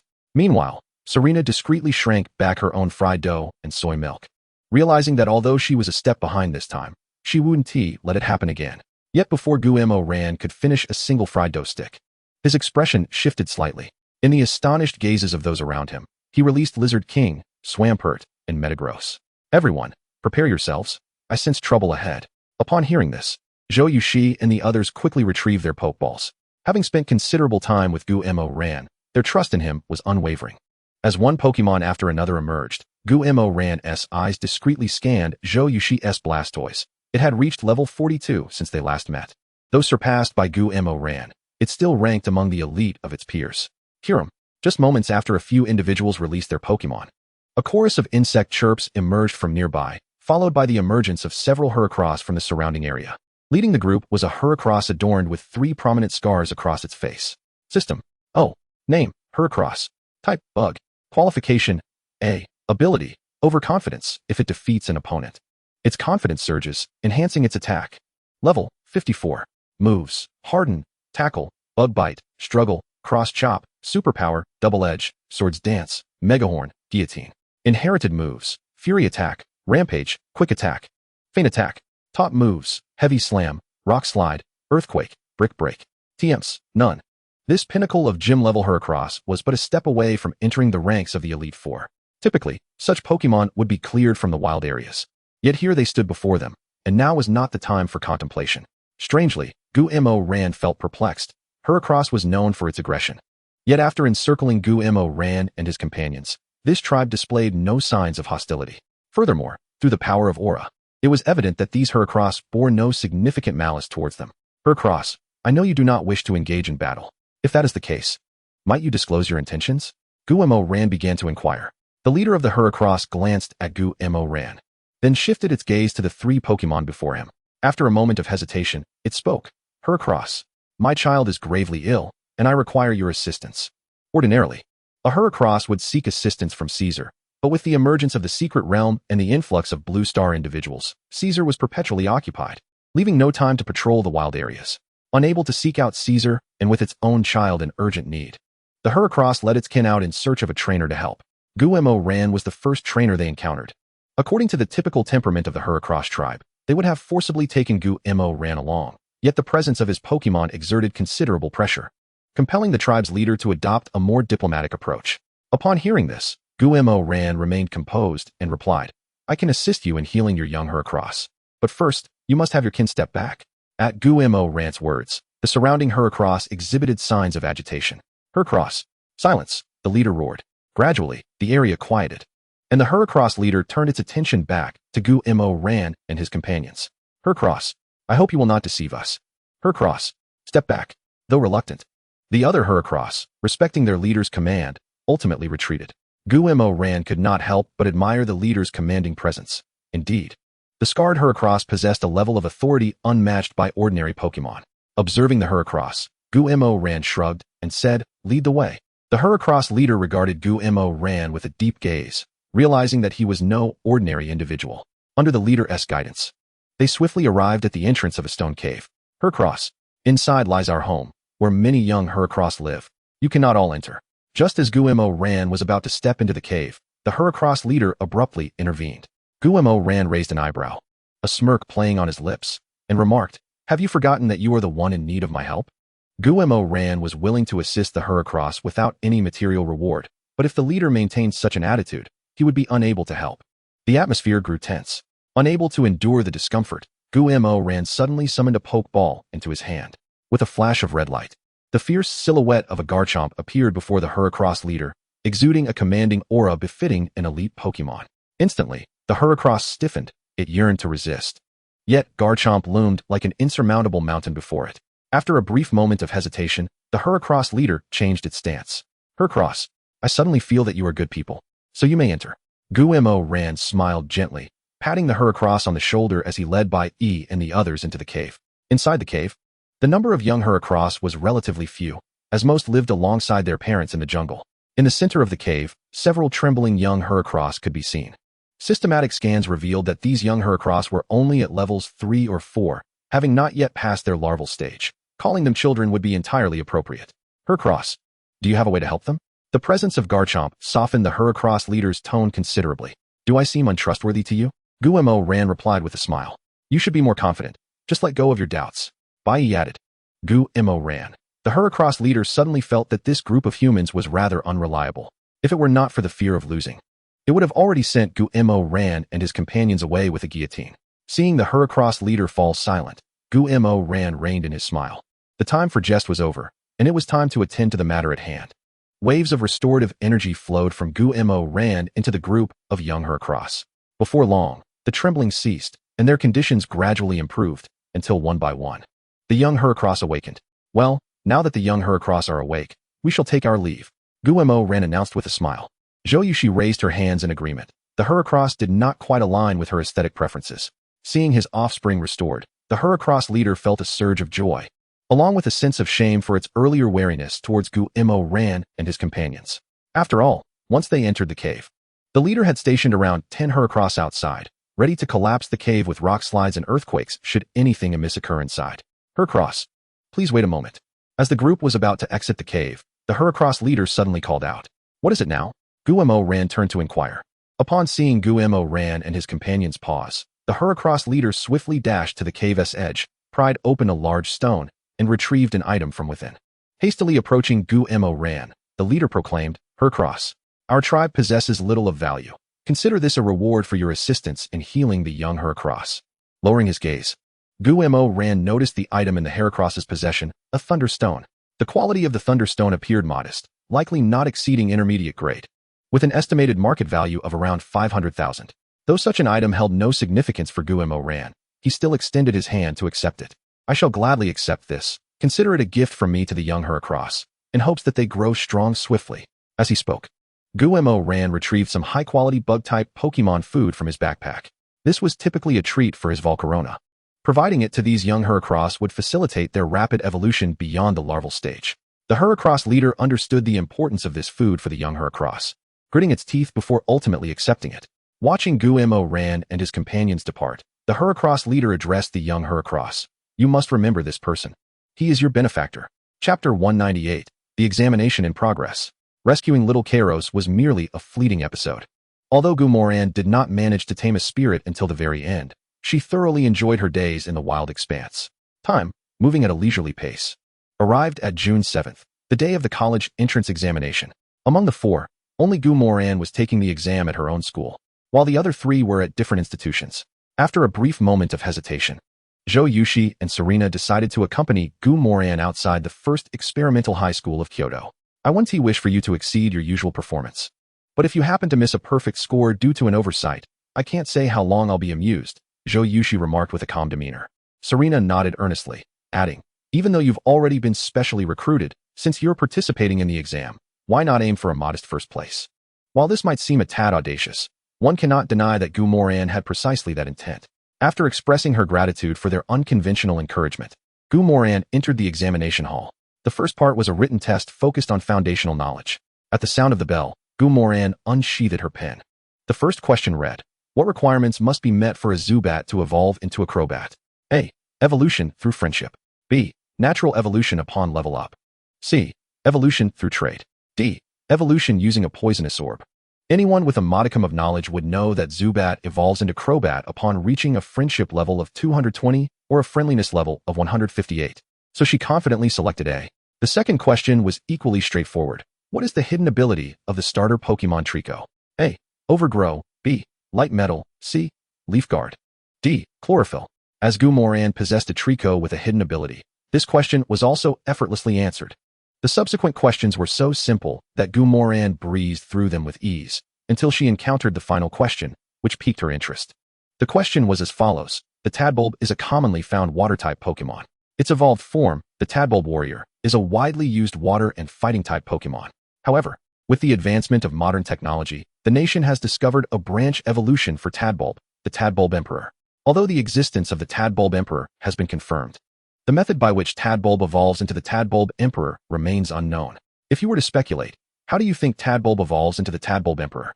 This is a discussion question. Any reasonable argument will suffice. After reading the question, Gumoran instinctively twirled her pen. The Tadbulb Emperor, possessing the Rain Dish ability, would indeed be an excellent choice for trainers specialized in water types to build a rain team. With this in mind, she decided to write down her answer. Tadbulb Emperor. The frog Pokemon. According to the Pokédex, the call of the Tadbulb Emperor resonates throughout the surroundings, attracting all nearby Tadbulbs and Tadbulb warriors. This suggests that the Tadbulb Emperor is the monarch of the entire Tadbulb lineage. This led her to contemplate the existence of a special Pokemon, a Pokemon sovereign. Could it be that the Tadbulb Emperor evolves from a Tadbulb that has become the leader of its group? Some scholars have noted that this theory is evidently flawed. She then recalled that Tadbulb requires a water stone to evolve into Tadbulb warrior, which prompted her to wonder if Tadbulb's evolution into Tadbulb Emperor might also necessitate an item. If so, what item could that be?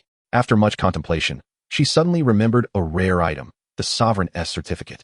Just as the metal coat can facilitate the evolution of Onyx and Scyther, why couldn't the Sovereign S certificate allow Tadbulb to evolve into Tadbulb Emperor? If the Sovereign S certificate cannot directly induce evolution, might there be other specific conditions that need to be fulfilled, such as a trade connection? With her thoughts resolved, she concluded her writing. Remaining in the classroom any longer was clearly futile, and Gumoran decisively chose to submit her paper. The other candidates around her were taken aback. You finished the exam in just half an hour? One remarked incredulously. You really came out already? Upon seeing Gumoran being the first to exit the school gates, Zhou Yushi and Serena, who had been waiting outside, widened their eyes in astonishment. While they were aware of Gumoran's prowess, completing the exam in nearly half an hour was truly extraordinary. A throng of reporters blocking the exit also caught sight of Gumoran. Instinctively glancing at their watches and realizing that only half an hour had passed since the exam began, the reporters were taken aback, rushing towards Gumoran as if vying for a spot on a crowded bus, their microphones nearly jabbing into her face. Gumoran instinctively considered summoning her metal Pokemon to escape, but upon realizing that Pokemon were not permitted during the written exam, she turned to Zhou Yushi for help. Zhou Yushi suppressed a smile as she released her metal Pokemon, swiftly and efficiently extricating Gumoran from the throng. Phew, those reporters are quite insane. It's just an exam. There's really no need for such a frenzy, Gumoran exclaimed, still shaken. Zhou Yushi chuckled at her. Well, you did put on quite a show. If you had waited a bit longer, they wouldn't have been this wild. Serena nodded in agreement, adding, exactly. Gumoran, you should have double-checked your answers. What if you made a mistake due to writing too quickly and didn't achieve a perfect score? Gumoran rubbed her nose, saying, why do I feel like you two have more confidence in me than I do myself? Zhou Yushi stretched lazily, revealing her graceful silhouette, and said, the written portion of the exam is merely foundational questions. If I can score full marks, what is so strange about you doing the same? Serena chimed in, indeed. Although you're on the path of a trainer, your grasp of certain foundational knowledge about Pokemon is remarkably strong. It would be odd if you didn't achieve full marks. One cannot deny that receiving such compliments feels rather pleasant. After sipping a cup of water to steady her mind, Gumoran suggested, let us go see Tang Xiao and Gu Yunlin. They should be finishing up soon. Given their foundational knowledge, the most efficient way to spend our time would be to check on them. Zhou Yushi nodded in agreement, recognizing that with by ES foundational knowledge, he might not complete the exam even by the time the bell rang. Had it not been for the National High School Student Competition granting him a direct admission to Kyoto University, he would have had no chance of entering with his academic standings. Yet, such is life, a grand tapestry woven with unexpected turns. Chapter 199, Snorlax, so be it. How did it go? Gumoran inquired as Tang Xiao and Gu Yunlin emerged together. Gu Yunlin pondered for a moment and replied, I'm generally clear on the material, but I'm uncertain about the final discussion question and the hidden ability of Poochyena. What about you, Xiao? Tang Xiao smiled lightly. Poochyena's hidden ability is thick fat. As for the final discussion question, I'm not entirely sure. I wrote that it evolves by carrying a specific item in certain circumstances. With that, her gaze shifted to Gumoran. Our prodigy, do share your answer for the final discussion question. Given that this individual consistently scored full marks even without attending class, Tang Xiao naturally steered clear of the more simplistic inquiries. Gumoran smiled faintly and replied, Tadbulb evolves into Tadbulb Emperor by carrying the Sovereign S certificate and trading. I found this in an ancient text. Both Tang Xiao and Gu Yunlin nodded in understanding, while their own answers might not have been the correct ones. As long as their reasoning was sound, they could still secure commendable scores. Zhou Yushi regarded Gumoran with an oddly amused expression, if memory served her right. Whenever Gumoran spouted extraordinary knowledge as a child, her excuse was invariably that she had read it in ancient texts. However, whenever she inquired about the ancient text, he would always respond that it was a book titled Elves, the system of the celestial sovereign's parents. Zhou Yushi harbored suspicions that it was either authored by Gu Moran or a novel penned by some obscure writer, which Gu Moran was using to bamboozle her. Upon meeting with Tang Shuiyao and the others, the number in their group swelled to 5. The presence of 5 individuals, waiting for Bai Yi alone, undoubtedly bestowed great honor upon him. The 5 decided that it was only fitting for Bai Yi to treat them to a round of milk tea. As the bell gradually chimed, it signaled the conclusion of the written portion of the college entrance examination. The tide of candidates surged forth with the sound of the bell. A throng of students rushing in. Thanks to the presence of the guiding force, Gu Moran was able to spot Bai Yi amidst the crowd with ease. However, Gu Moran found it somewhat peculiar that Bai Yi appeared to be in remarkably good spirits, humming a little tune, and upon seeing Gu Moran and the others, he excitedly waved at them. When Bai Yi approached, Gu Moran curiously inquired, "Did you do well on the exam?" Bai Yi frowned slightly, casting a glance at Gu Moran before replying, "What do you mean? Do I look like someone who performed well? Then why are you so cheerful?" Gu Yunlin asked. Bai Yi gave Gu Yunlin a look as if to say, "Bless your heart," and said, "Child, I've already been accepted into Kyoto University. Does it matter how I performed? Not in the slightest. Why should I feel sorrow over knowledge that does not love me?" Upon hearing this, Gu Moran nodded. That was quintessential Bai Yi. With the exam concluded and lunch not far off, the 6 of them decided to head to the Snorlax Tavern. After a hearty meal, they should have all returned home, but Zhou Yushi issued a challenge to Gu Moran. "Let us have a match," Zhou Yushi stated calmly. Gu Moran blinked in confusion. "What is wrong with you? Who put this idea in your head to seek out a beating?" Zhou Yushi rolled her eyes in exasperation, about to retort, but suddenly realized that Gu Moran's words weren't entirely unfounded. "Our school has a task that requires us to challenge a high-level trainer and submit a video as an assignment. Though I'd rather not admit it. Your strength has indeed surpassed mine by a considerable margin. Besides, I'm too lazy to seek another trainer, so it's you." Gu Moran smiled serenely and replied, "Is it possible that the true intent behind this task is for your school to arrange a friendly match between you and Aunt Zhou as a promotional highlight for Magic City University?"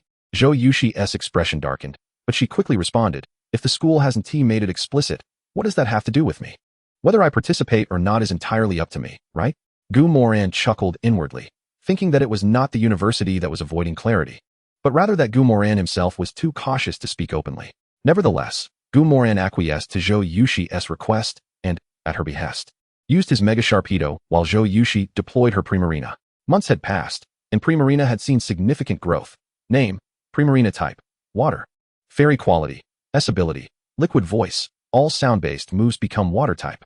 Level, 54 moves, Sparkling Aria, Hydro Pump, Round, Ice Wind, Sing, Encore, Misty Terrain, Hyper Voice. Moonblast inherited moves, Water Ring, Perish Song, Aqua Ring tutored moves, Water Cannon, Ice Beam, Energy Ball, Dazzling Gleam, Reflect TM moves, Shadow Ball, Psychic, Surf, Trick Room. Salt Cure. Gu Moran and Zhou Yushi had grown up together, and both Mega Sharpedo and Primarina had shared their formative years. Primarina had reached Zhou Yushi a year earlier, while Mega Sharpedo followed suit a year later. Yet now, Mega Sharpedo had attained a formidable level of 60, while Primarina remained stuck just shy of the elite rank. Reflecting on the changes, Mega Sharpedo felt a pang of helplessness and unleashed a series of moves: Dragon Claw, Thunder Fong, Dragon Dive, and Earthquake. Although he had endeavored to minimize the damage for the sake of entertainment, after enduring the final earthquake, Primarina ultimately succumbed to defeat. After delivering a thorough lesson to Primarina, it was time for everyone to return to their respective homes. Bai Yi had initially intended to escort everyone back, but all chose to refuse. Their reasoning was that they needed to return and put in some last-minute effort to prepare for the exam. Hearing this, Bai Yi was visibly incensed. Although his academic prowess was not particularly high, that was no justification for Gu Moran and the others to deceive him so casually. While it was acceptable for Gu Yunlin to claim she needed to study, there were still a handful of individuals who could best her nationally. However, for Tang Shuiyao and Gu Moran, one already a top-tier talent and the other nearly so, to utter such a phrase, did their conscience not ache? Didn't they feel a twinge of discomfort while effortlessly defeating their opponents? "So, young master, where are we headed now?" the driver inquired. Bai Yi took a deep breath and replied, "Home. I need to finish the new game I just bought."